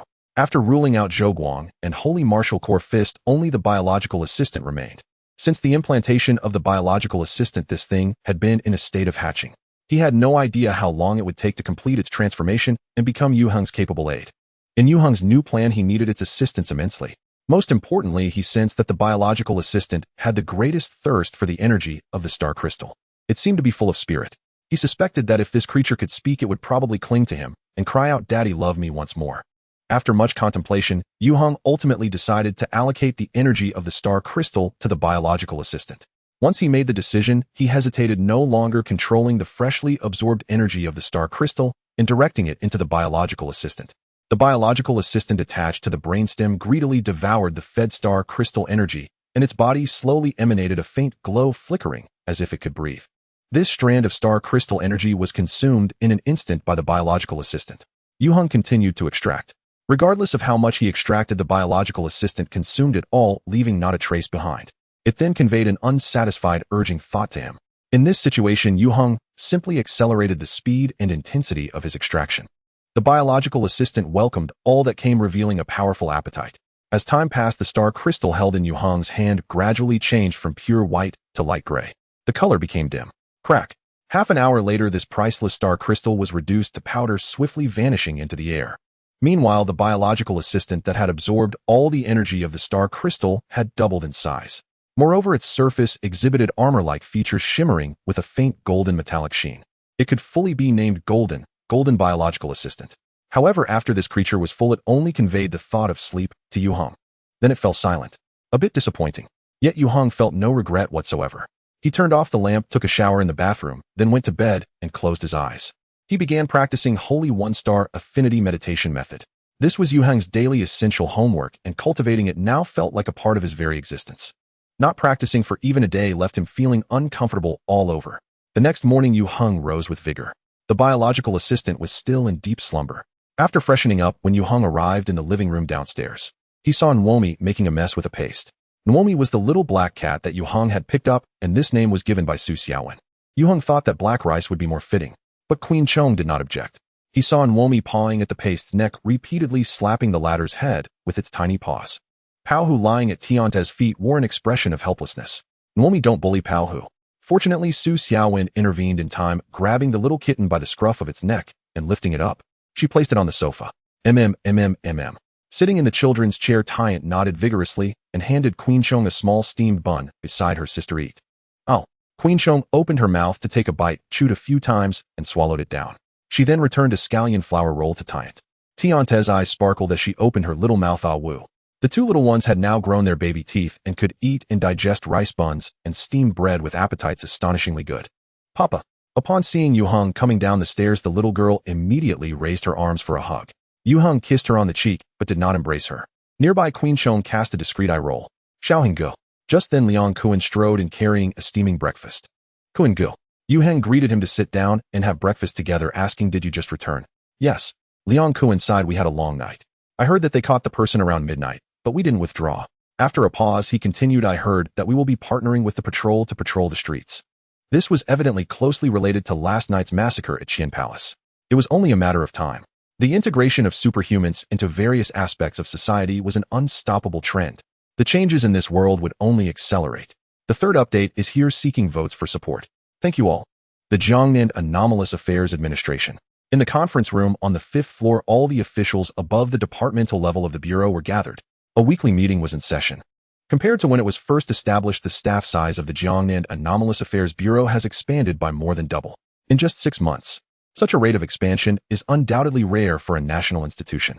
However, within the system of the Bureau, the expansion of the Jiangnan branch is far from being the fastest, as incidents involving superpowers and superpowered individuals have increased in frequency. The large LCD screen mounted on the wall displayed a particularly shocking PPT. All these photos were sourced from abroad. The age of superpowers has swept the globe, and no country can escape it. However, compared to many other countries in the world, the situation within Shenzhou is considerably more stable. Due to the prompt response to extraordinary incidents and effective media control, the vast majority of people have yet to realize the changes in the world, continuing to live their habitual lives. Perhaps some believe the public has the right to know and should be aware of all the truths. But often ignorance is bliss. Comrades, the situation is dire. The meeting's host Yang Jian said solemnly, the recent murder case at Qian Palace has sounded the alarm for us. Although the murderer has been caught, similar incidents could happen again, so the string of safety and stability must be tightened. As protectors of this city, we... Bang. The door of the conference room was suddenly pushed open forcefully, interrupting Director Yang's speech. Everyone was startled and instinctively turned to look at the entrance. A middle-aged man with thick glasses and disheveled hair barged in, ignoring the unusual gazes focused on him, and waved the printed paper in his hand toward Yang Jian, excitedly shouting, Director Yang, who provided this information. I want to see him. Director Liu. Yang Jian smiled wryly. Calm down, let's discuss this slowly. This scruffy middle-aged man is Liu Mao, the director of the Superpower Research Institute of the Jiangnan Anomalous Affairs Bureau, and also the chief researcher. Within the Bureau's system, the Superpower Research Institute holds an extremely important position, consuming more than half of the budget. Liu Mao shares the same administrative rank as Yang Jian and is also a superpowered individual. His abilities primarily lie in intellectual prowess. High IQ, low EQ. Yang Jian is well aware of Liu Mao's temper, thus, he felt no dissatisfaction with the latter's disruption of the meeting. However, Liu Mao was dissatisfied, discussed slowly. Our problem is that we're too slow, hurry, and find this person for me. I have many questions to discuss with him, and it is very important. Seeing his demeanor, if he wasn't accommodated, he was ready to overturn the conference table. Yang Jian had no choice but to announce the meeting adjourned. He let the others leave, keeping Su Yun, Tianxiao, Tianxuan, and another high-ranking official from the Bureau behind. Director Liu. Yang Jian personally brewed a cup of tea for the other party and asked, please clarify what exactly is going on. Liu Mao's temperament was indeed impatient, but he also knew to weigh the situation. He sat down, spread out the information in his hand, and pointed at it. This research data on anomalies has solved a major problem for us. The chief researcher revealed a look of shame. It's embarrassing to say that with so many of us in the institute spending so much time and budget, our results are far inferior to theirs. Yang Jian carefully looked at the information laid out on the table, his expression turning strange. Director, Lu, you're not joking, are you? This information was just handed over to the Research Institute yesterday afternoon, and Lu Mao came running over this morning. His emotions were still so agitated. This is a huge matter, am I joking with you? Lu Mao's eyes were wide open like copper bells. Director Yang, do I look like someone who enjoys joking? Next to him, Xiao Tianquan quickly reassured. Director Lu, please take your time, don't be agitated. Lu Mao took a few deep breaths and finally stabilized his emotions. It turned out that after receiving this report yesterday, he arranged for researchers to conduct targeted experiments. The results showed that the relevant contents about anomalies in this data were not only all correct, but also overturned some of the research results of the Institute. At first, Lu Mao didn't believe it and personally conducted several repeated experiments. Only then did he confirm its authenticity. Lu Mao lamented, if we had received this data earlier, we wouldn't have wasted so many anomaly materials. It's simply wasteful. Experiments have proven that the effects and functions of anomalies far exceed their expectations. If utilized correctly, it can rapidly enhance the abilities of superpowered individuals. Most importantly, this data has pointed out the research direction for the Institute regarding anomalies. It is of great significance. Lu Mao said seriously, Director Yang, I am willing to step down and let him lead our research institute. Seeing him so serious, Yang Jian and Xiao Tianquan exchanged glances. Xiao Tianquan coughed and said, Director Lu, the person you mentioned probably cannot take this position. Lu Mao asked in confusion, why not? Xiao Tianquan smiled wryly. He is only 16 years old in his first year of high school at Taijiangno. One middle school, a 16-year-old freshman. Lu Mao was immediately dumbfounded, hardly believing his ears. You're not joking, are you? Yang Jian laughed. No, I can testify for Section Chief Xiao. The person providing the information is indeed a high school student. After a pause, he continued. You should know him. He is the provider of the Yue family's strength technique and has contributed some information related to anomalous biology. Yue Heng. Lu Mao exclaimed, it's actually him. That's right. Yang Jian said, he is a genius, and we also value Yue Heng very much. Director Lu, please return to work. I will discuss with him and arrange for you to meet. What do you think? Lu Mao was frustrated. Can't we make an exception to recruit him? I am really willing to step down and let someone else take charge. Yang Jian smiled wryly. He probably doesn't want to join the Anomalous Affairs Bureau. We can't force him. Xiao Tianquan said with a smile. The thoughts of young people differ from ours. Perhaps he can exert his intelligence better outside the system, and we just need to utilize it reasonably, without necessarily recruiting him. After finally calming Lu Mao down and sending the chief researcher away, Yang Jian said seriously to Su Yuntian, Old Su, I think we should raise our attention to Yue Heng and protect this genius seedling vigorously. What do you think? Su Yuntian said, I think. He felt a dull pain in his back molars. Ah, the land of pleasure. Yue Heng couldn't help but express his heartfelt admiration, and even with his resolute mind, a glimmer of light sparkled in his eyes. The place where Yue Heng currently found himself was not a nightclub or entertainment venue, but rather the newly expanded Supernatural Research Institute of the Jiangnan Anomalous Affairs Administration. This center is not only the research hub for supernatural phenomena and entities in Jiangnan province, but also serves as the research base for the entire southeastern region undertaking important national tasks. The Supernatural Research Center is equipped with first-class facilities, over 20 advanced laboratories, and hundreds of elite researchers. Many of the top-tier high-tech devices on site made Yue Heng's eyes shine with envy. Our research center's initial phase of construction alone invested over 10 billion yuan. Lu Mao, who accompanied Yue Heng on the tour, said with a smile, the second and third phases are already on the agenda, and once fully completed, the scale will at least double.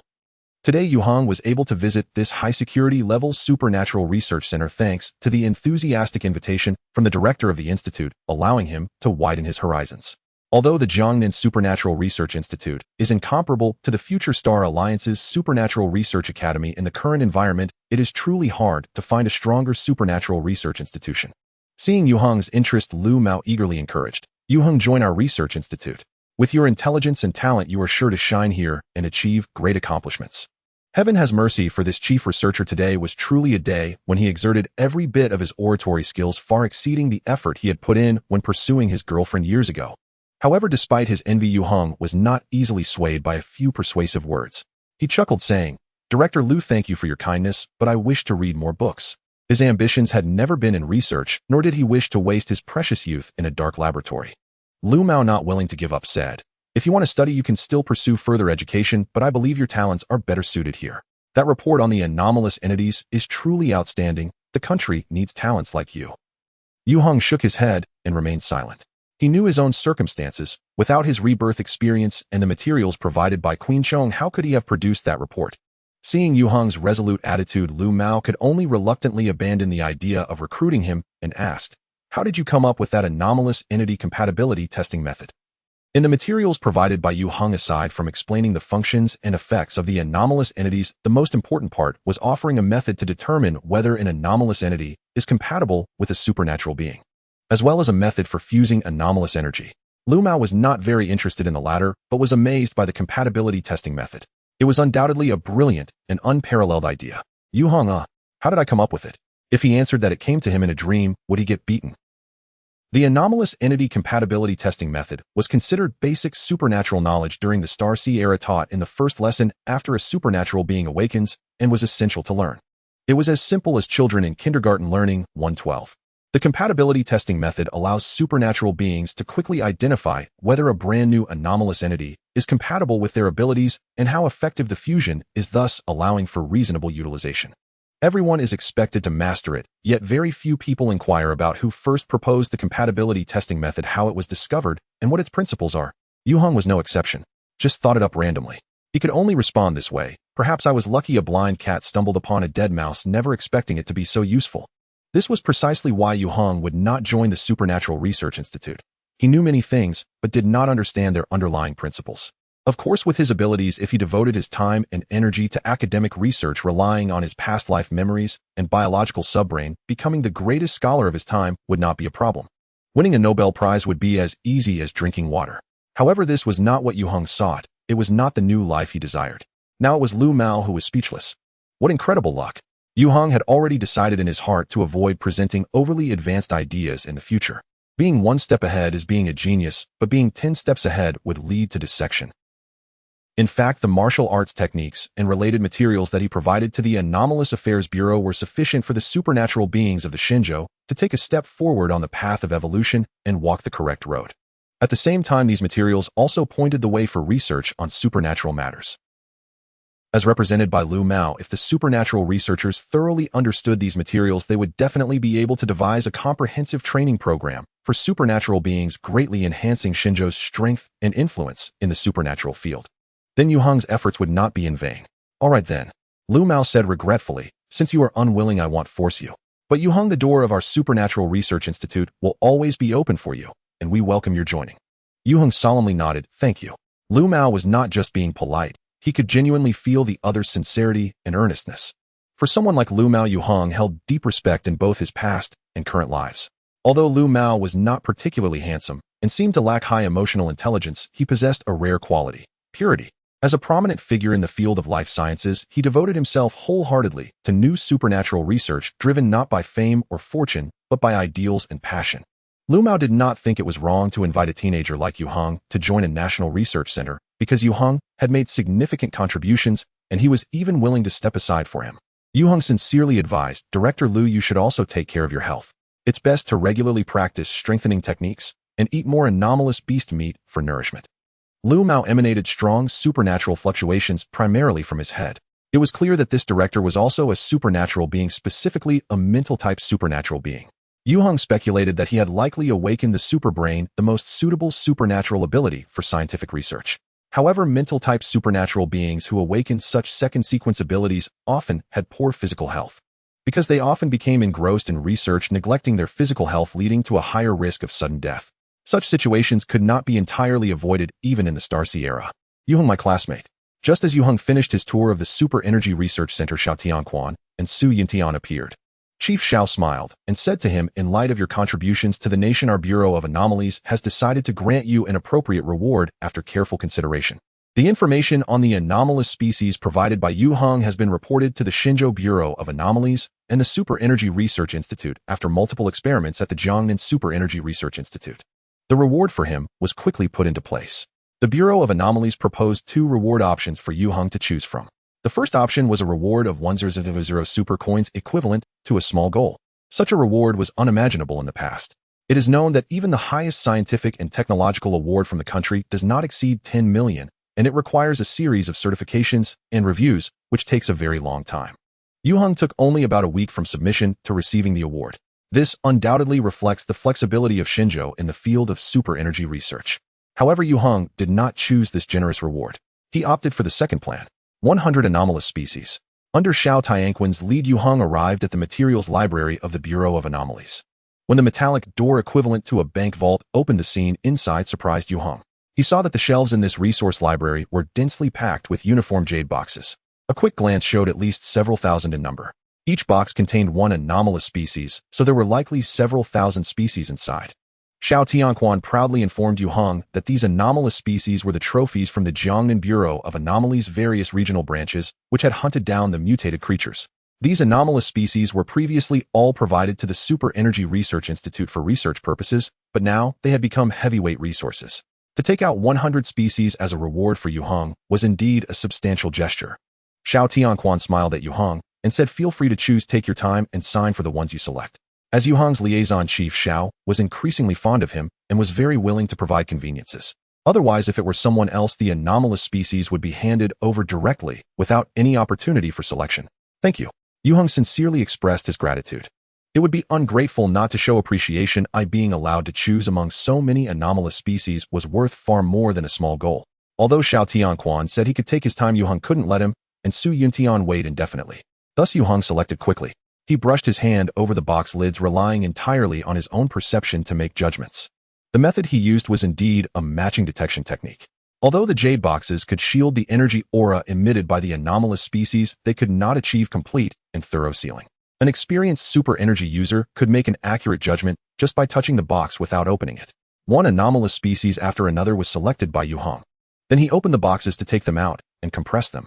For 100 anomalous species, he completed his selection in less than half an hour. All of them were rich in energy and perfectly suited to himself. Due to the compression, these 100 anomalous species were all contained in 5 jade boxes.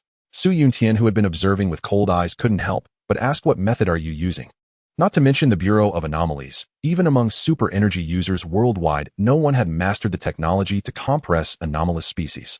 Thus, the technique Yue Heng had just demonstrated astonished everyone present, including Su Yuntian. "I developed it myself." Yue Heng smiled and said, "I can share it with you." Su Yuntian gazed at him intently. The young man before him, just in his teens, seemed to be shrouded in a layer of mist, making it impossible to see through his true nature.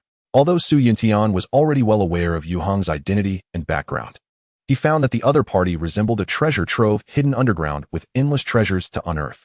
Thinking of the connection between his little cotton-padded jacket and Yue Heng, Su Yunshin's mood was quite complicated. There was no doubt about Yue Heng's excellence, but he was just too outstanding. "That's wonderful. Chief Xiao, you seem to be quite eager. Do you want to join the party? I can be your recommender." Joining the party. Yue Heng did not expect Chief Xiao's thoughts to be so unconventional, wanting to recommend him for party membership. Yue Heng secretly wiped his sweat, saying, "I don't have that idea for now. I am still too young." "No worries." Xiao Tianquan smiled. "You can reach out to me any time when you think it over." Yue Heng nodded, quickly signed his name, and took his rewards to leave lest the other party come up with more whimsical ideas. However, just as he exited the materials library, he was stopped by Lu Mao. "Yue Heng, my classmate." "Yue Heng, is that you?" Lu Mao asked. "It's like this." Lu Mao rubbed his hands and said, "I have thought it over. It's fine if you don't join the research institute. I want to offer you a position as a super energy research consultant. What do you think?" The position of super energy research consultant is not a formal position within the Bureau of Anomalies or the research institute. It is akin to a corporate consultant. With such a title, Yue Heng could engage in discussions and exchanges with Lu Mao and super energy research with legitimacy. There would be no need to go through internal procedures in the future. Although this consultant position does not come with a fixed salary or benefits, it grants certain permissions to access some internal materials from the Super Energy Research Institute and to apply for the use of various experimental facilities. Yue Heng was not concerned about the salary or benefits, nor was he interested in the permissions to access materials. Compared to the Star Alliance database of Queenchong, any internal materials from a research institute were negligible. However, the ability to borrow experimental equipment made his heart race. The equipment in the Super Energy Research Center was cutting-edge, often worth tens of millions or even billions. Moreover, some equipment could not even be purchased with money. After becoming a research consultant, Yue Heng could apply to use this equipment for various experiments. This position was undoubtedly significant. Assigning it to a teenager like Yue Heng, even though he had already made substantial contributions, would still place a considerable amount of pressure and responsibility on Lu Mao. Seeing the other party's enthusiasm, Yue Heng couldn't bear to refuse any longer, especially since it was also beneficial to himself. He nodded, saying, "Okay. That's great." Lu Mao exclaimed, his face beaming with joy. "I will go file a report right now, and I will notify you as soon as it is approved." Yue Heng smiled. "Thank you." He was indeed eager to communicate with researchers like Lu Mao. In Yue Heng's past life, he had a high-level research team under his command. There were also figures similar to Lu Mao among them. The journey to explore the unknown is exceptionally long. Having companions makes it feel less lonely. The second update is here, and there will be a third update later. I want to take this opportunity to ask for subscriptions and monthly votes. If there are no monthly votes, recommendation votes are also welcome. Thank you all. In the days leading up to the new year, Yue Heng was preparing to move. Although the house in Wufeng was old, the living environment was not particularly poor. There were shopping malls and markets nearby, making daily commutes quite convenient, and the neighbors were all familiar faces. However, this three-story building was still a bit small, and it lacked parking space, which was quite inconvenient. Yue Heng's large-class vehicle was often parked in an underground garage several streets away. Most importantly, the mechanical workshop set up in the basement had no room for expansion. Thus, Yue Heng had purchased a large villa on the other side of Guanyin Mountain. The renovation of the villa had been completed, and in fact, they could have moved in a couple of days earlier. However, Su Xiaowen specifically chose an auspicious day, which was today. The new home was well equipped with furniture and appliances, so there wasn't much to move. Liang Kuan also came to help. In recent times, Liang Kuan had only visited Yue Heng's house a handful of times. After the Qian Palace murder case occurred in response to the increasingly severe superpowered incidents, the Jiangnan Anomaly Management Bureau dispatched a large number of trained combat personnel to assist the city police in their deployment within the urban area. Liang Kuan was among them, participating in patrols daily to prevent similar incidents from happening again. Today, he had taken special leave to help Yue Heng move. They loaded pots, pans, and everyday necessities onto the rented truck, while Liang Kuan and Su Xiaowen, along with two little girls, boarded Yue Heng's class vehicle heading toward Yinshu Guanshan.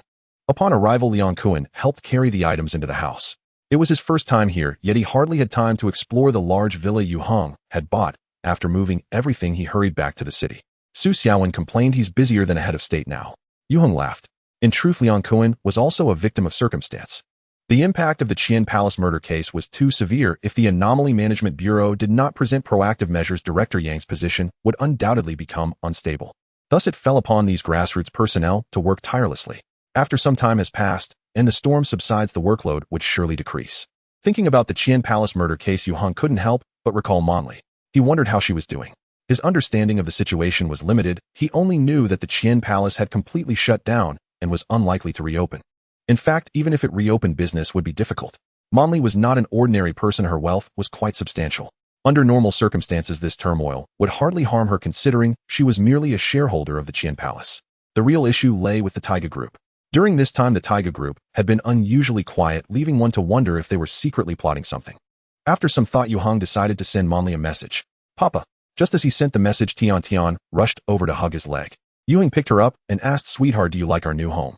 The little girl looked around, and suddenly her eyes lit up. Slide. Yue Heng chuckled, carrying the keen-eyed little one to the backyard. The backyard of this villa, which was originally a lawn garden, had now been transformed into a beautiful children's castle. It was that kind of outdoor children's playground, primarily featuring a two-story fairy tale castle complemented with a slide-climbing frame, seesaw swings, and various other facilities. Yue Heng was not short on funds, so of course he purchased the best slide. Upon seeing this whimsical castle, Tian was overjoyed. The little girl loved slides the most. Whenever Su Xiaowen took her to the park, they always played on the slide. However, the playground equipment at the park had to be shared with other children. Now this whimsical castle was entirely hers. Wiggling her little bottom, Tian managed to wriggle free from Yue Heng's arms. She excitedly took off with her little legs, racing to the front of the castle, swiftly climbing up the plastic steps. Then she skillfully slid down from the top. And she went up again. Woof! The fluffy dog wagged its tail, bouncing around with its little owner, enjoying themselves immensely. The sound of the little girl's silver bell-like laughter echoed throughout the backyard. Tian not only played joyfully, but also called out to Queen Chong's sister. However, Queen Chong had no interest in playing such childish games. She held onto the glutinous rice and tilted her chin, entering the villa by herself. Seeing that her sister ignored her, Tian's mood dropped and her enthusiasm for play diminished. "Come here." Yue Heng chuckled, opening his arms to the little one. The little girl immediately crawled over and leaped into his embrace. "Papa, we'll play next time." Yue Heng kissed her and carried her into the living room on the first floor of the villa. This villa had 3 floors, and the living room had a high ceiling of 6 or 7 meters. An artistic crystal chandelier hung down from the ceiling, giving the overall layout a very grand atmosphere. The decoration of the living room had basically not changed, including the dining room and kitchen. Before moving in, Yue Heng had already hired someone through the property management company to do a thorough cleaning. Therefore, Su Xiaowen's main task now was to familiarize herself with her new battlefield, while also organizing the pots and pans they had brought over. Yue Heng did not disturb her work and took Tian to the second floor. There were a total of 3 rooms on the second floor, 2 of which had been converted into princess rooms for Tian Tian and Queen Sheng. The other bedroom was naturally reserved for Su Xiaowen. By the time Yue Heng came up, Queen Sheng was already in one of the princess rooms. It was clear that Queen Sheng was quite satisfied with her new abode. He set Tian Tian down. "Sister." The little girl immediately ran over to Queen Sheng. She looked a bit aggrieved. Queen Sheng placed the glutinous rice she was holding onto a chair and hugged the little girl in her arms. Then she held her little hand to explore the next room. Tianshan's face instantly lit up with joy. Yue Heng chuckled. He made his way up the stairs to the 3rd floor. The top floor of the villa also had 3 rooms, a very spacious master bedroom with a separate wet and dry bathroom, and then there were a study and a dressing room. Upon reaching the large balcony outside the master bedroom, the rolling Guanyin Mountain lay before him along with the artificially created lake in the neighborhood to the northeast. The winter sun shone warmly on him, creating a very comfortable feeling. Yue Heng couldn't help but think of his first life. He had never been able to have a warm little nest in this city until his death. A place that didn't have to be large, just one that could shield him from the wind and rain, and where he wouldn't be suddenly kicked out by the landlord or face a rent hike. That had once been Yue Heng's dream. Compared to that old house in Wufeng, Yue Heng felt that this was truly his own home. Buzz. Buzz. His phone suddenly vibrated twice. Monli had replied to his message.